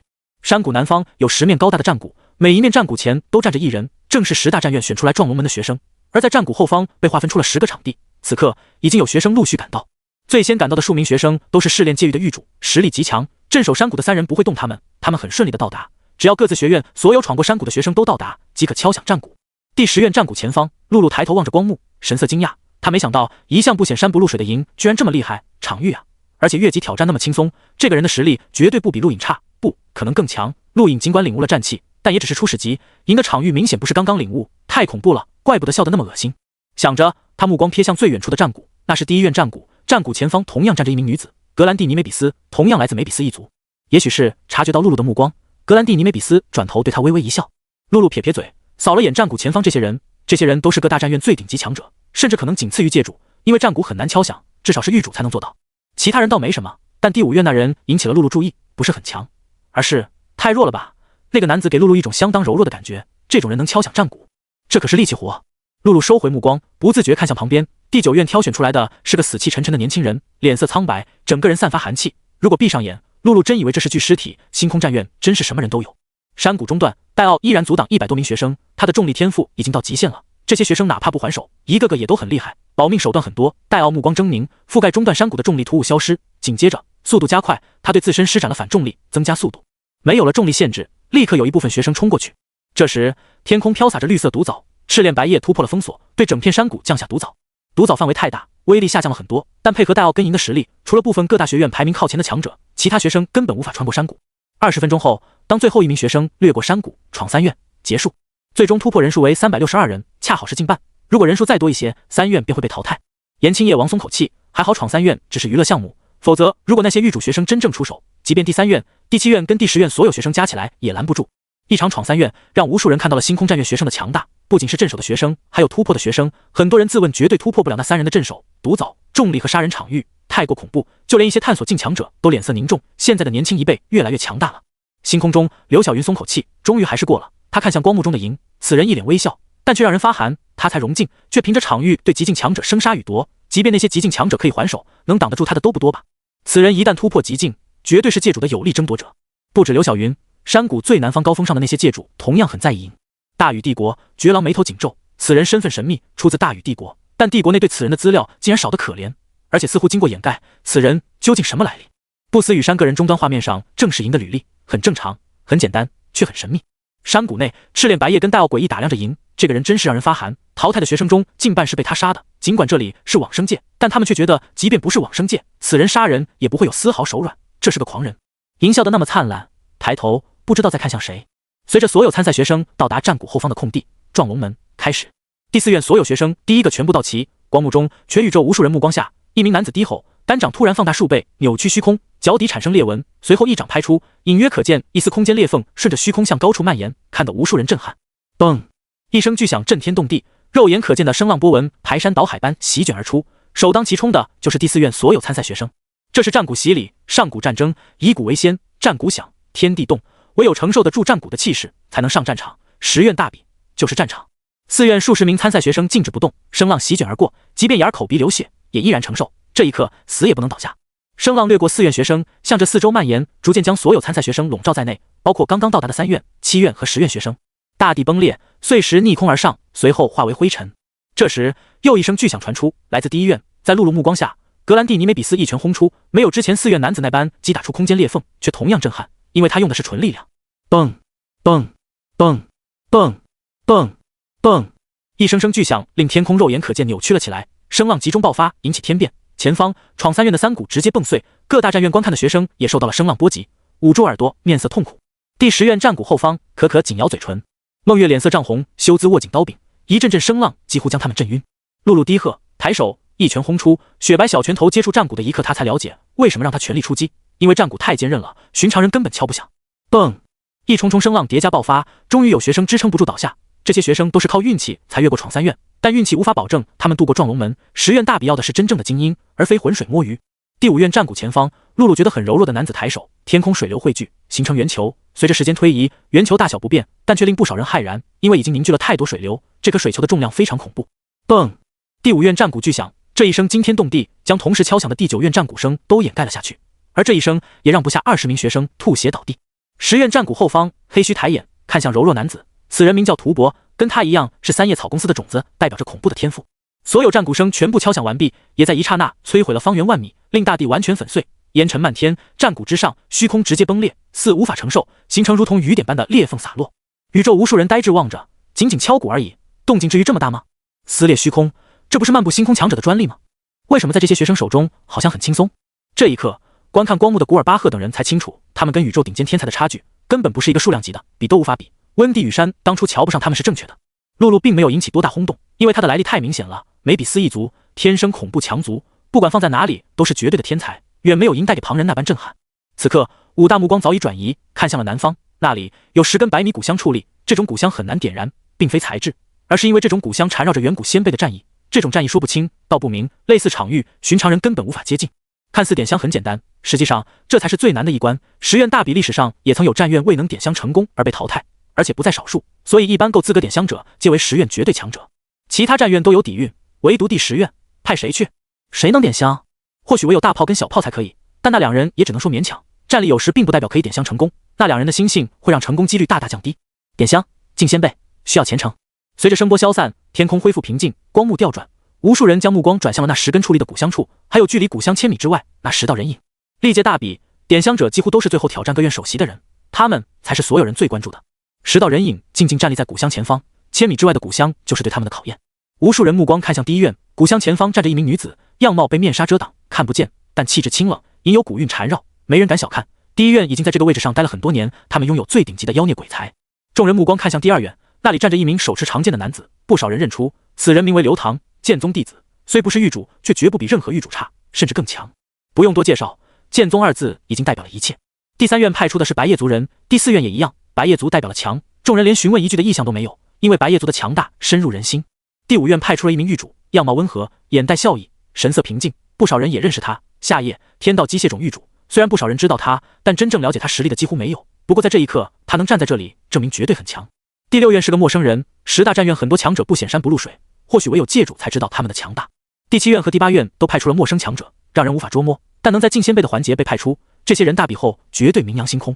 第9院派出的人也有不少人认识，准确的说，这一族名气很大，不死鸟家族的叛徒，黑色不死鸟，菲尼亚斯家族，来人正是波尼菲尼亚斯，突破了极境。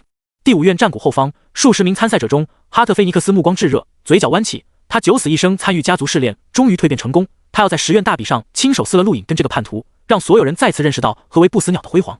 第10院古香1000米外站着的人让无数人惊呆了下巴，荣静，一个荣静被派了出来。原本很多人猜测是大炮或者小炮，毕竟这2人联手挑战界主，拥有绝顶狱主的实力。虽然因为心性很难点香，但也不至于派一个荣静吧。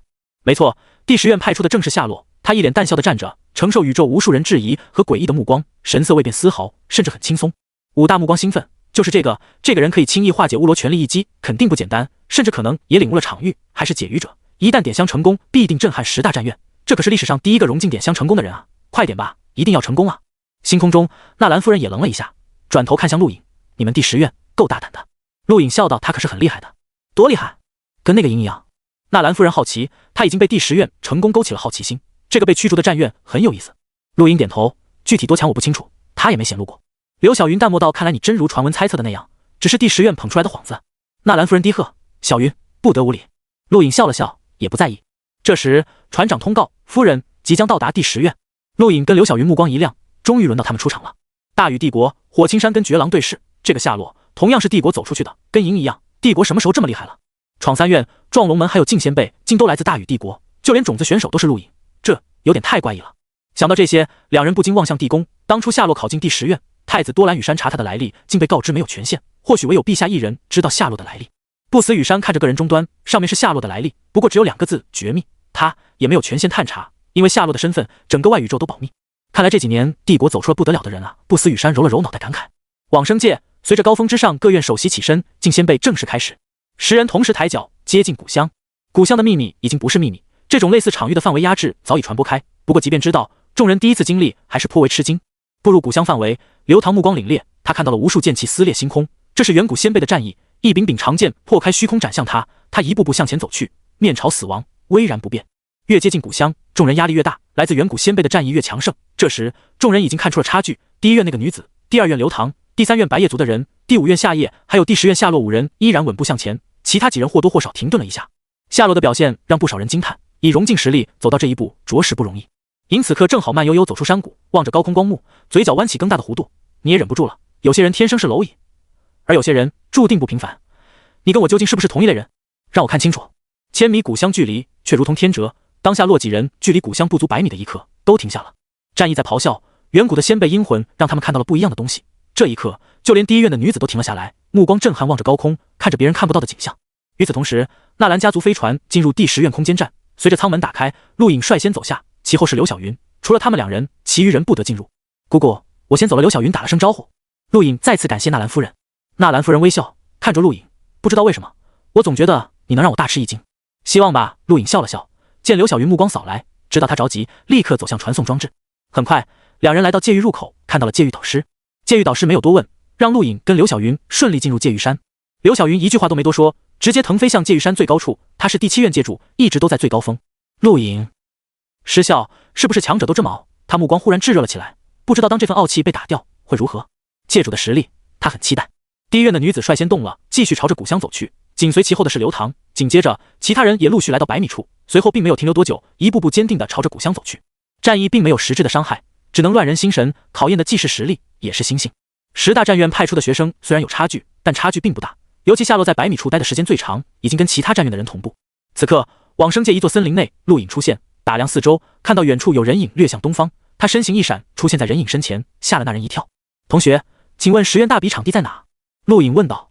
那名学生是在撞龙门的时候被淘汰的，强忍着死亡后的精神虚脱，再度进入往生界，心情很差，本想呵斥，但想起眼前之人莫名出现，或许是强者，低沉到正东方。谢谢。陆颖点点头，身体直接消失，虚空一丝裂缝蔓延出很远。那名学生呆滞了，见鬼，速度快到可以撕裂虚空，哪来的变态？狱主都达不到吧？还只是融境，10大战院有这种变态吗？还是说是冰封苏醒的强者？那名学生庆幸刚刚没有得罪此人，否则再死一次就进不来了。刘晓云运气比陆颖好得多，刚到往生界就出现在距离大比没多远的地方。当他出现在高峰，走到第7个位置上的时候，远方第1根古香燃气青烟垂直而上，星空第1院全体学生致敬仙辈忠魂，万古长青。随着第1院女子进仙辈，星空战院所有人肃穆，齐齐弯腰，包括各院首席以及观战的众多导师。星空第2院全体学生致敬仙辈忠魂，万古长青。星空第5院全体学生致敬仙辈忠魂，万古长青。夏洛是最后一个走到古香前，原本打算点燃古香，突然顿了一下，看向远方。同一时间，不少人看到了远方高空一个黑点接近，速度不快，正是陆颖。他在接近大比之地时有意放缓了速度。陆颖直接登上高峰。第5院界主狂妄皱眉，随手一挥，滚下去。你以为什么人都有资格上来吗？狂妄的劲风扫荡，带着无法阻挡的力道袭向陆颖。陆颖同样随手一挥，轻松化解劲风。在下第10院首席陆颖，见过各位学长学姐。狂妄惊讶，你是第10院首席？其他首席也都看向陆颖。恰巧此时，夏洛的声音响起，星空第10院全体学生致敬仙辈忠魂，万古长青。随着10道青烟垂直升空，仿佛映照出无数远古强者，众人耳畔听到了一声声战意的怒吼。这是往生界的异象，无法透过光幕传递给宇宙。此刻，宇宙无数人看到的只是10道青烟腾空，以及高峰之上那9道身影。武大兴奋盯着夏洛，成功了，这个融境成功点香，未来他就是自己最大的资源。对了，还有银，第10院绝对有料可挖，好地方啊！众多观战的星空战院学生对着古香再次行礼，随后望向高峰，尤其第10个位置上的陆颖，不少人嘲讽第10院真当所有人傻子，捧个弱者出来，真正最强的是大炮和小炮，还有银、露露、梅比斯以及夏洛。不过算下来，第10院不弱呀，也不用小看此人，毕竟击败过火域炼榜第2的拉努克，连西月都吃过亏，不少人还被他勒索过。很明显有人帮忙，毕竟在第10院，说不定就是导师出手了。第5院战谷后方，哈特菲尼克斯盯着光幕，来了，终于来了，等着，我会撕碎了你。距离哈特菲尼克斯不远，一个背负古朴长剑的男子看着光幕，那就是大师姐的未婚夫，应该不会很弱吧，毕竟是种子选手。第6院战谷后方，卡隆咬牙，这混蛋没死。范克利德脸色沉了下来，那个当初被他一枪挑杀的人，居然跟个院界主站在一个高度，不能容忍。乌罗更是气得吐血，就是这家伙第一个出手偷袭他。第8院战鼓后方，加尔目光低沉，握紧双拳。西月瞪大了眼睛，淫贼，等着，我要你付出代价。下意识的，他看了看自己胸部，哼，才不是搓衣板。大禹帝国不死羽山欣慰看着陆颖，这孩子居然站到了那种高度，希望能承受下来。不过太难，1年左右就想媲美战院首席，不太可能。奥纳家族，雪山奥纳等人看着光幕，瞥了眼珍妮奥纳，这丫头真的震撼了，那种高度根本不是他可以想象的，竟然达到了1院首席。陶香握了握拳头，加油，朋友。地球、周山等人呼吸急促，不错，那就是陆颖。分别不过1年左右，他居然站到了全宇宙最高学府的巅峰之位，代表了地球。认识陆颖的地球人不多，但听过他的很多，因为他，地球才免于被发配边疆的命运，无数进化者才可以继续生活在地球上。陆颖的名声早已超过了当初的7圣，而今无数人第一次直观感受到宇宙顶级强者的恐怖，而在这里，陆颖正是其中一员。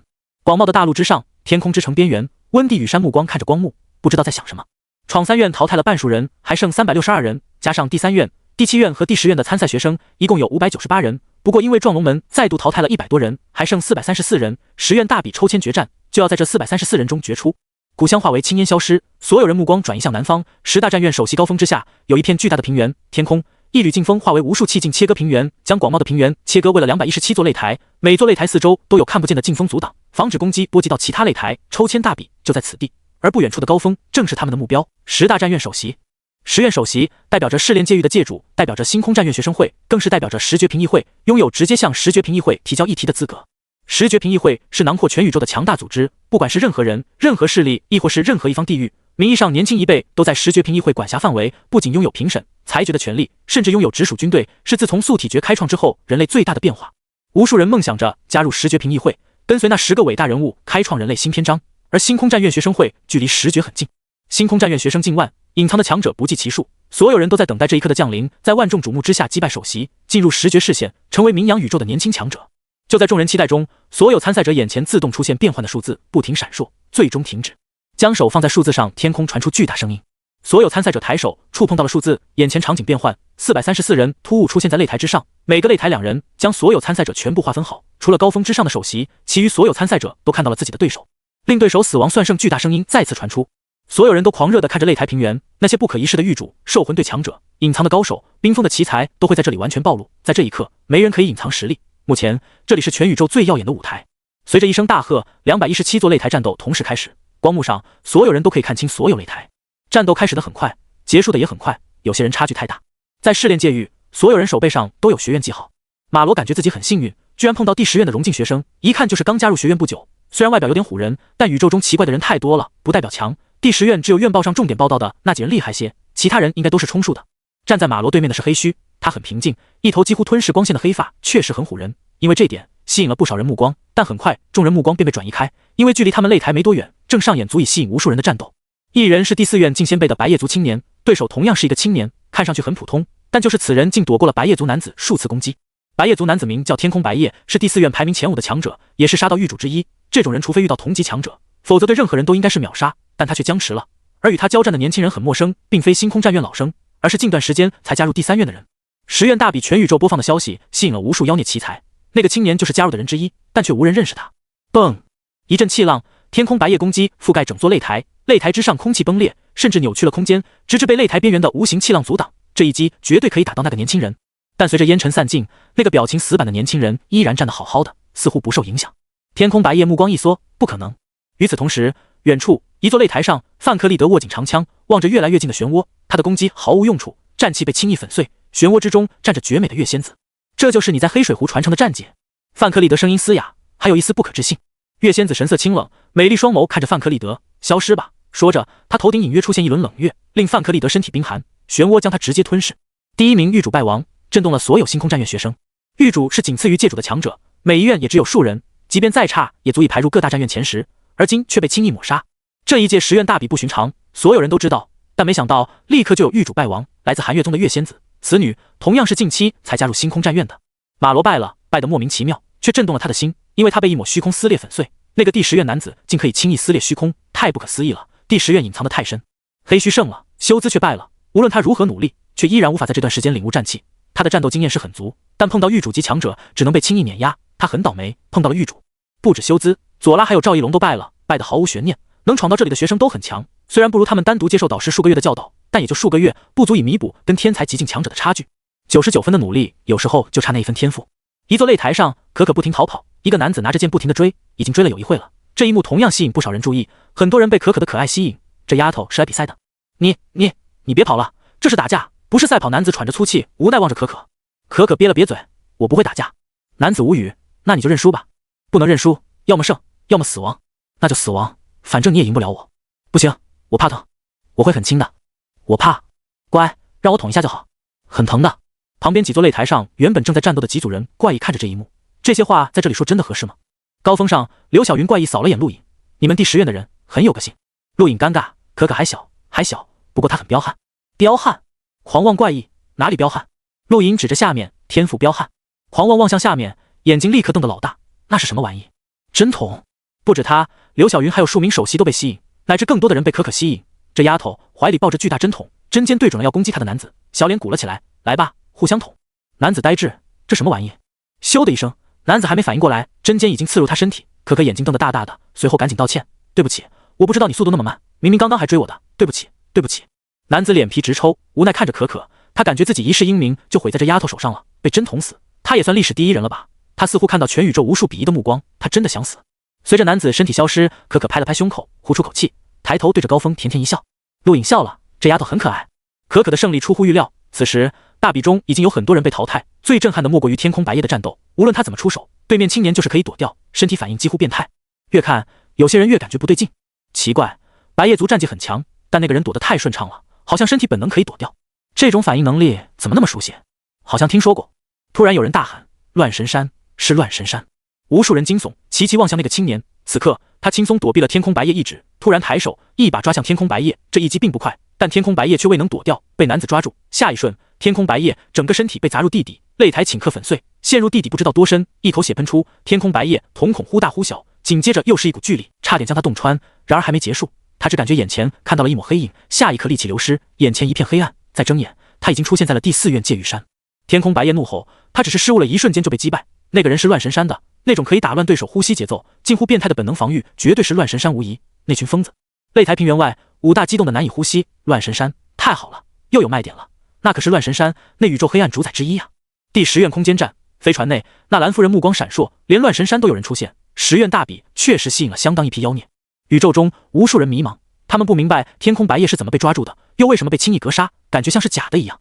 高峰上，陆颖脸色凝重，乱神山吗？他听过，真是恐怖的手段，培养弟子近乎变态的本能反应力，以及打乱对手呼吸节奏的能力，培养孤注全力的攻击，这就是乱神山。他们拥有无法想象的躲避攻击的反应，跟他们对战，要么碾压，要么别被抓到，抓到等于结束。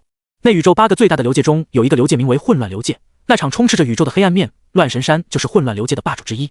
第3院首席岩青叶王脸色很难看，天空白夜虽然是第4的人，但首先他是白夜族的，居然被乱神山吊打，成为阳明的阶梯，不可饶恕。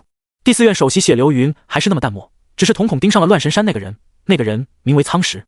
震撼远没有消失，天空白夜战败没多久，又一名狱主死亡，引起四方惊呼。杀死狱主的是哈特菲尼克斯，一个荣境学生，仅仅荣境，却做出了震动整个星空战院的事。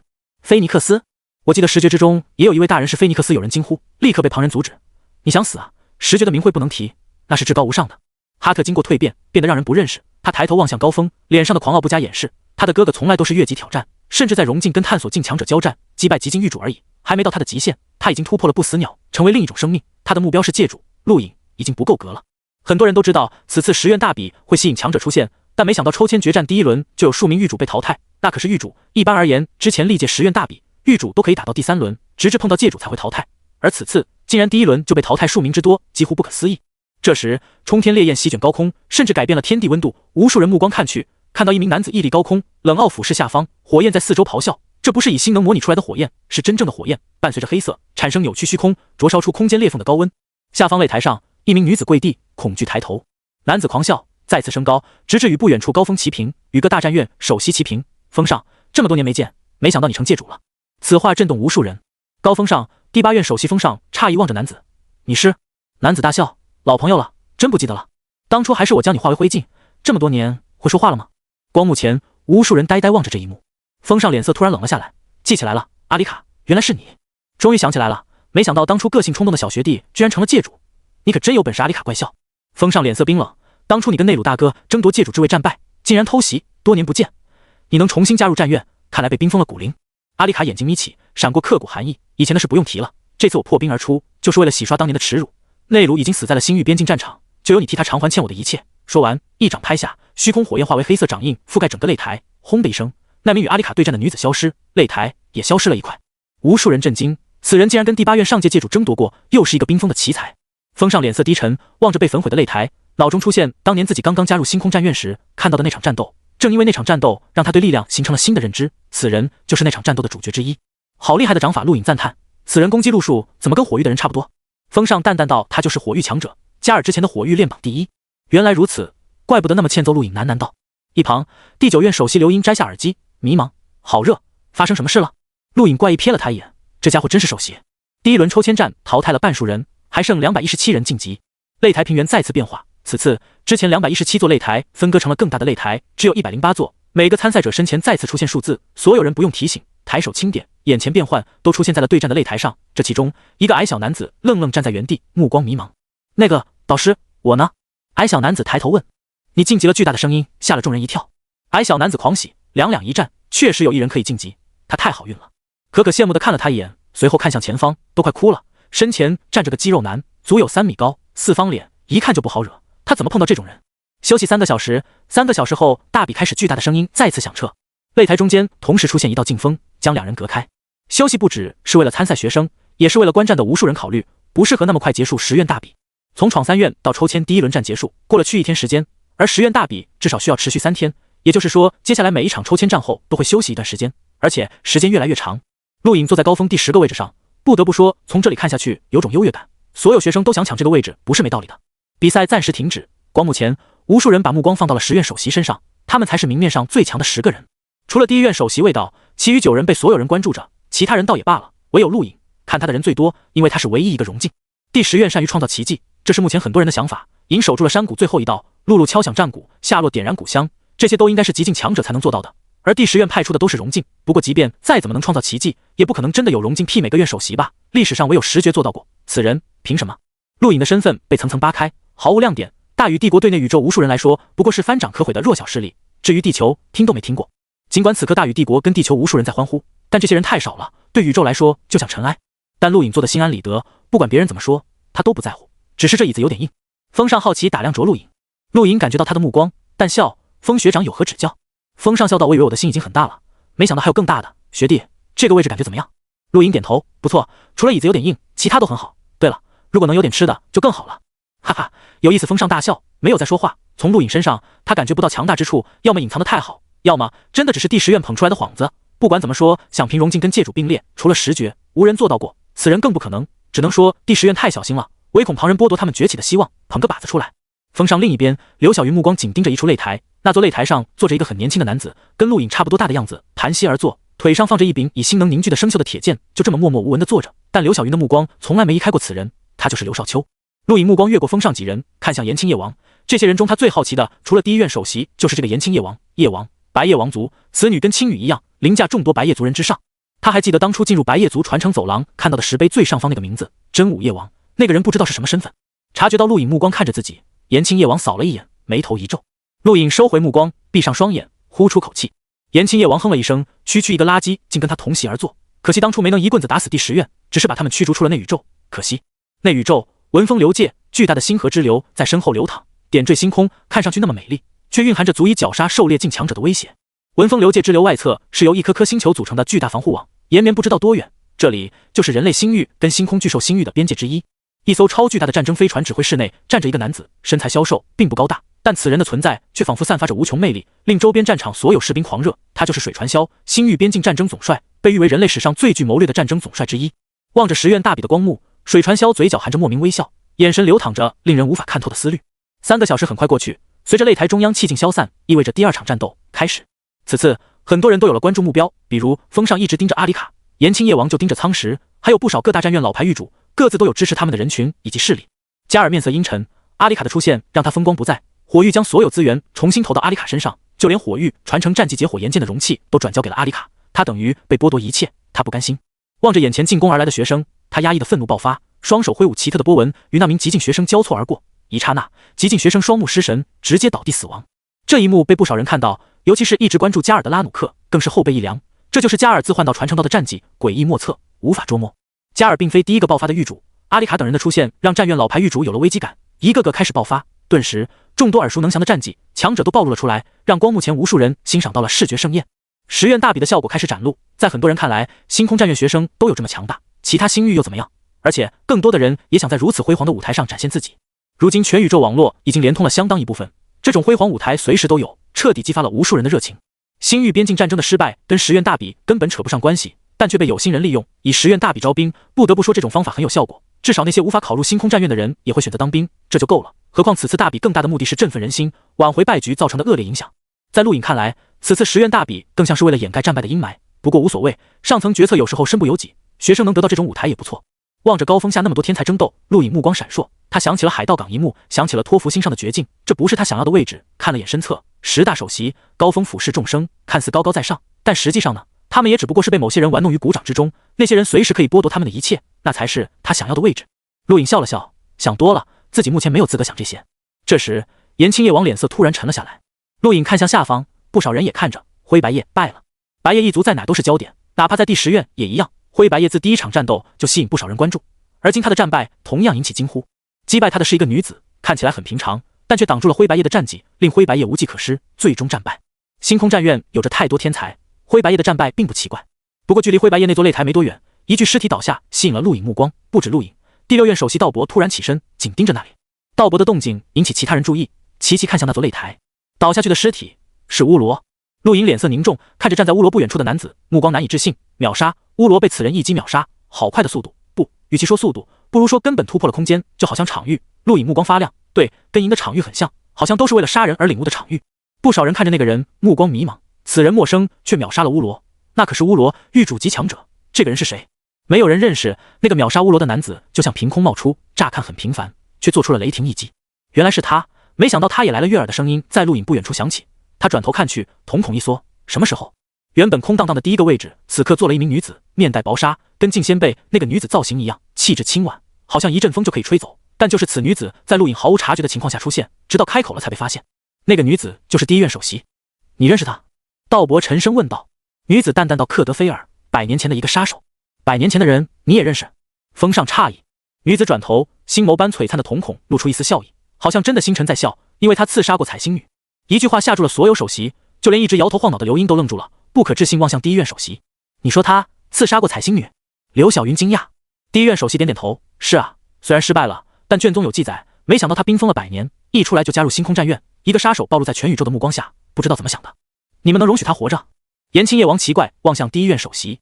第1院首席淡笑，没事。陆颖疑惑，但没有多问，这些人并没有认可他，问了一旦无人回答，平添尴尬。不过严青叶王的话让陆颖留了心，这个你们是指谁？克德菲尔刺杀彩星女跟第1院首席有什么关系？克德菲尔的实力令无数人震动，但认出他的并不多，所以并没有传开。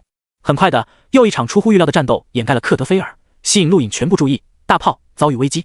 自从联手挑战狂妄后，大炮跟小炮的名声在院报宣传下不停上涨，引起整个星空战院乃至外界的关注。毕竟拥有直逼界主实力的年轻一辈都属于天才之列。不过此刻大炮不太好过，喘着粗气，浑身上下狼狈不已，尤其是肩膀被洞穿，鲜血顺着臂膀流淌。将他逼入绝境的是一头融进大须网龙。陆颖眼睛眯起，大须网龙他不陌生，但一头融进大须网龙却可以将大炮逼入绝境，实力堪比夏洛他们了。原来是龙一，大为网龙一族为了10院大比也算下了血本。风尚惊讶道。陆颖看向他，认识？风尚笑道，当然认识，这头大为网龙很出名，15年前他挑战过10绝之一的某位大人。陆颖惊讶，10绝特指这一代宇宙青年评议会那10位掌权人物，之前历代评议会掌权者都没有被称为10绝，也就是说这头大为网龙也算挑战过10绝，虽然是15年前。想起来了，15年前大为网龙一族出现了一个绝顶天才，拥有恐怖天赋，被大为网龙一族称为崛起的象征，是他把延青叶王不屑道。风尚点头，没错，15年前那位10绝大人只是探境，两人一战，这头大须网龙惨败，按照赌约应该成为那位大人的坐骑，不过大须网龙一族耍赖，硬是把他藏了起来，冰封15年，如今才来。狂妄嗤笑，这个时候出来不只为了10院大比那么简单，或许也有巴结上10绝的心思，成为10绝坐骑不丢人，这个种族越来越无耻了。你们好像很厌恶大为网龙一族。陆颖好奇。风尚瞥了他一眼，只是笑笑没有说话。没人喜欢叛徒。道伯开口。陆颖点点头，没有再问。下方大炮望着眼前的大为网龙苦笑，他大意了，本以为很好解决，没想到却被一道奇怪射线重伤。早知如此，他绝不会留手，应该一开始就解决战斗的。对面龙翼庞大的身体压迫而来，直接划分为5，这是大虚网龙的急速，令虚空出现道道残影，根本分不清本体。每头大虚网龙都张嘴，大炮头皮发麻，体表浮现战气纹络。2纹战气，他已经用出了最强实力，却依然被一道射线洞穿身体，直接死亡。光幕前不少人哀叹，2纹战气已经很强了，绝对的域主级强者，却还是败了。陆影眯起眼睛盯着大地，那就是龙一的天赋。大炮尸体倒在地上，还没有完全消失，龙一爪子踩上去，昂起头发出剧烈咆哮，咧嘴大吼，回头再度对着高峰发出足以令虚空震荡的咆哮。这玩意还是那么让人恶心狂妄，目光冷冽，似乎尤其厌恶大尾网龙一族。陆影目光冰冷，踩着大炮尸体，这是侮辱，这玩意很欠收拾。第2轮抽签战，可可败了，败在了那个肌肉男手上。无论他速度多快，肌肉男对整个擂台发出无差别攻击，攻击强度超过了可可承受上限，就跟当初赵翼龙一样，可可只能落败。这一轮同样有数名域主战败，再度暴露不少强者，这些人大多是近期才加入星空战院。这个结果让各院首席很不满，那些近期加入星空战院的人根本不能算星空战院学生，只是外来者，却一再挑衅。陆莹已经感受到好几人那种濒临爆发的怒气了，那些人太自以为是，真以为击败域主可以称霸星空战院，星空战院真正的最强者在这里。第10院战绩出乎不少人预料，夏洛、银、黑须、露露还有小炮、米雪儿都胜了。第10院不过14名学生，加上陆影进过半数，按照比例来算，他们已经无敌了。沙海导师和冠宇导师在观战，这个结果他们很满意。这些学生接受教导不过半年左右，能有这个结果很不错了，换成入院之初，估计一个都留不下。第2轮抽签战结束后，同样休息了3个小时，也让观战者缓一缓。而此刻，擂台平原再次大变，擂台数量变为54，参战者唯有108人，同样有1人直接晋级。比赛打到这里，已经没什么人凭运气了，剩下的都是各大战院真正的精英，几乎都是排名前10的强者，近1/4是域主，也就是说，任何人有很大的几率跟域主交战。阿普觉得自己很幸运，他真心感谢上苍，闯3院的时候跟着大部队直接冲过去。第1轮抽签战对手是荣静，虽然以荣静走到这一步绝对是天才，但天才也要成长起来，那个人明显没有成长起来，被他显而又显击败了。而第2轮抽签战，他晋级了，没错，他就是那个直接晋级的人。原本阿普的目标最多打到第2轮抽签战就可以光宗耀祖了，他在战院虽然是前15的强者，但他知道能走到这一步的人有多变态，他不贪心，只要能进入第2轮抽签战就可。但此刻他想法变了，看着对面那个少年，他有种幸运之神降临的感觉。又是一个荣静，对面那个少年不，虽然看起来稚嫩，但应该也有20岁左右了，姑且称他是青年吧。对面那个青年肯定也是靠运气走到这一步的，悲哀啊，居然碰到了自己，他也算运气到头了，自己的运气不知道会结束在哪。在阿普看来，他第3轮抽签战毫无悬念过了，但第4轮呢？想到这个，阿普就有些头疼，因为第4轮10院首席就会参战。等等，阿普突然想起了什么，抬头望向高峰，10院首席中貌似有个凑数的，没错了，第10院首席那个少年，不对，也是青年吧？那就是个凑数的。很多人说过，那家伙就是第10院捧出来的幌子，肯定没错。那个人就是自己下一场的对手，只要运气够好的话。越想，阿普心情越激动。老天保佑，自己难道不仅可以打到第4轮，甚至可能打到第5轮吗？那可真是全宇宙扬名了。阿普目光飘了，他脑中出现自己回到家乡星球的一幕，那些高高在上的当权者会怎么迎接自己？那个超有钱、狗眼看人低的二叔会不会来拍马屁？还有美丽的莉安娜，哦，莉安娜，她的梦，这次回去肯定可以取到手。她可是10院大比战到第5轮的超强者。阿普还在梦想，擂台中间的气劲已经消失，代表战斗开始。突然一抹亮光闪过，什么玩意？阿普不满，谁打扰自己跟莉安娜探讨人生？下一瞬，阿普眼前场景变幻，看了看四周，眨了眨眼，这里不是界域山吗？自己死了。阿普名扬宇宙了，不是因为他很强，而是他刷新了死亡速度记录，不过一瞬间就被秒了。能站到第3轮的都非寻常强者，几乎不可能瞬间被杀，但阿普就这么死了，死的时候连脑袋都没抬起来。这一幕让无数人呆然后陆续的刘少秋3个字出现。陆影目光紧盯着那处擂台，看着秒杀阿普的青年，他就是刘少秋，不是极境吗？刘晓云紧盯着刘少秋，同样的，刘少秋目光转来，看着高峰，一一扫过，那种目光很平淡，似乎并不把众人放在眼里。相比阿里卡、龙一那些人，刘少秋显得太平淡了，但就是这种平淡，却令各院首席无人说话，因为刘少秋有这个资格，内宇宙第一流界剑宗妖孽，因为他，刘晓云迫不得已加入星空战院，因为留在剑宗，他永远无法击败刘少秋。10院大比刘晓云不在乎，他只在乎刘少秋。第一院首席目光赞叹，这一代剑宗出了2个绝顶奇才，一位成就10绝，一位就在眼前，真想领教一下13剑的恐怖。你会后悔的，刘晓云淡淡道，握紧剑柄。第一院首席笑了笑，没有说话。突然的，刘少秋目光盯向了陆影，目光奇异，隐约间闪过一丝怪异，还有战意。由于相隔太远，众人并不清楚刘少秋在看谁，唯独陆影，他感觉到了刘少秋在看着他，这是一种感觉。这个人难道可以感觉到自己的实力？陆影奇怪，练习功很好用，至少刘晓云还有旁边这些首席都察觉不到陆影的真正实力，唯独刘少秋表现出了异样。轰！另一座擂台上，米雪儿败了，他的对手是月仙子。面对那种漩涡，米雪儿的任何攻击都无用，被轻易瓦解，差距太大。西月也败了，尽管他拥有直逼狱主的实力，但面对真正的狱主还是差了一些。黑须同样也败了，他败得莫名其妙，而他的那场战斗也让陆颖大开眼界，不是因为黑须，而是黑须的对手，一个看上去很谦和的人。擂台之上，黑色墨水缓缓消退，露出一个身穿长袍的年轻人，手中握着一支毛笔，很古老的书写工具，为此人增添了一份书生气，正是此人击败了黑须。不少人迷茫，看不懂此人的攻击手段。高峰之上，第二院首席韩冲嘴角含笑，没想到那帮腐朽的老古董愿意让弟子参加这种比赛，有意思。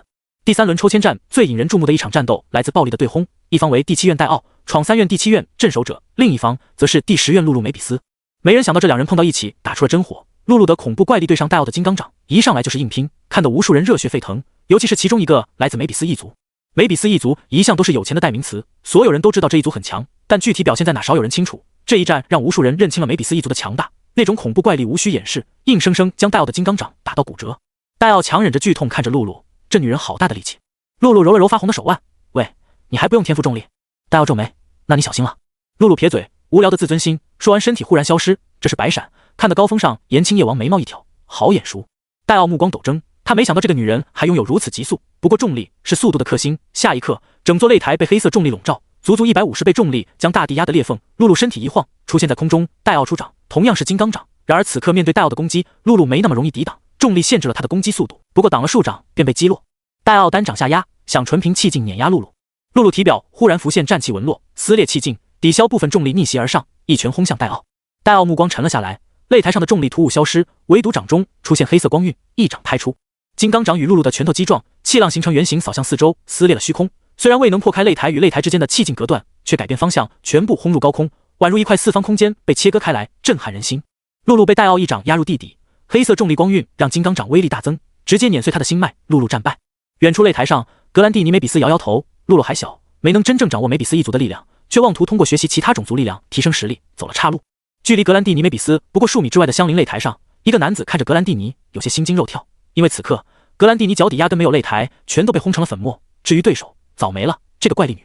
下落，银还有小炮打得并不激烈，也许是对手不强，他们很顺利度过了第3轮抽签战，接下来就是第4轮抽签战，而此战各院首席也要出场。往生界擂台平原外，所有观战学生神色肃穆，此刻才是10院大比真正的开始。光幕前，无数人振奋，10院首席出战，不知道能不能挡住那些近期加入星空战院的妖孽天才。武大激动的不知道说什么了，这一期10院大比足够他分武器做。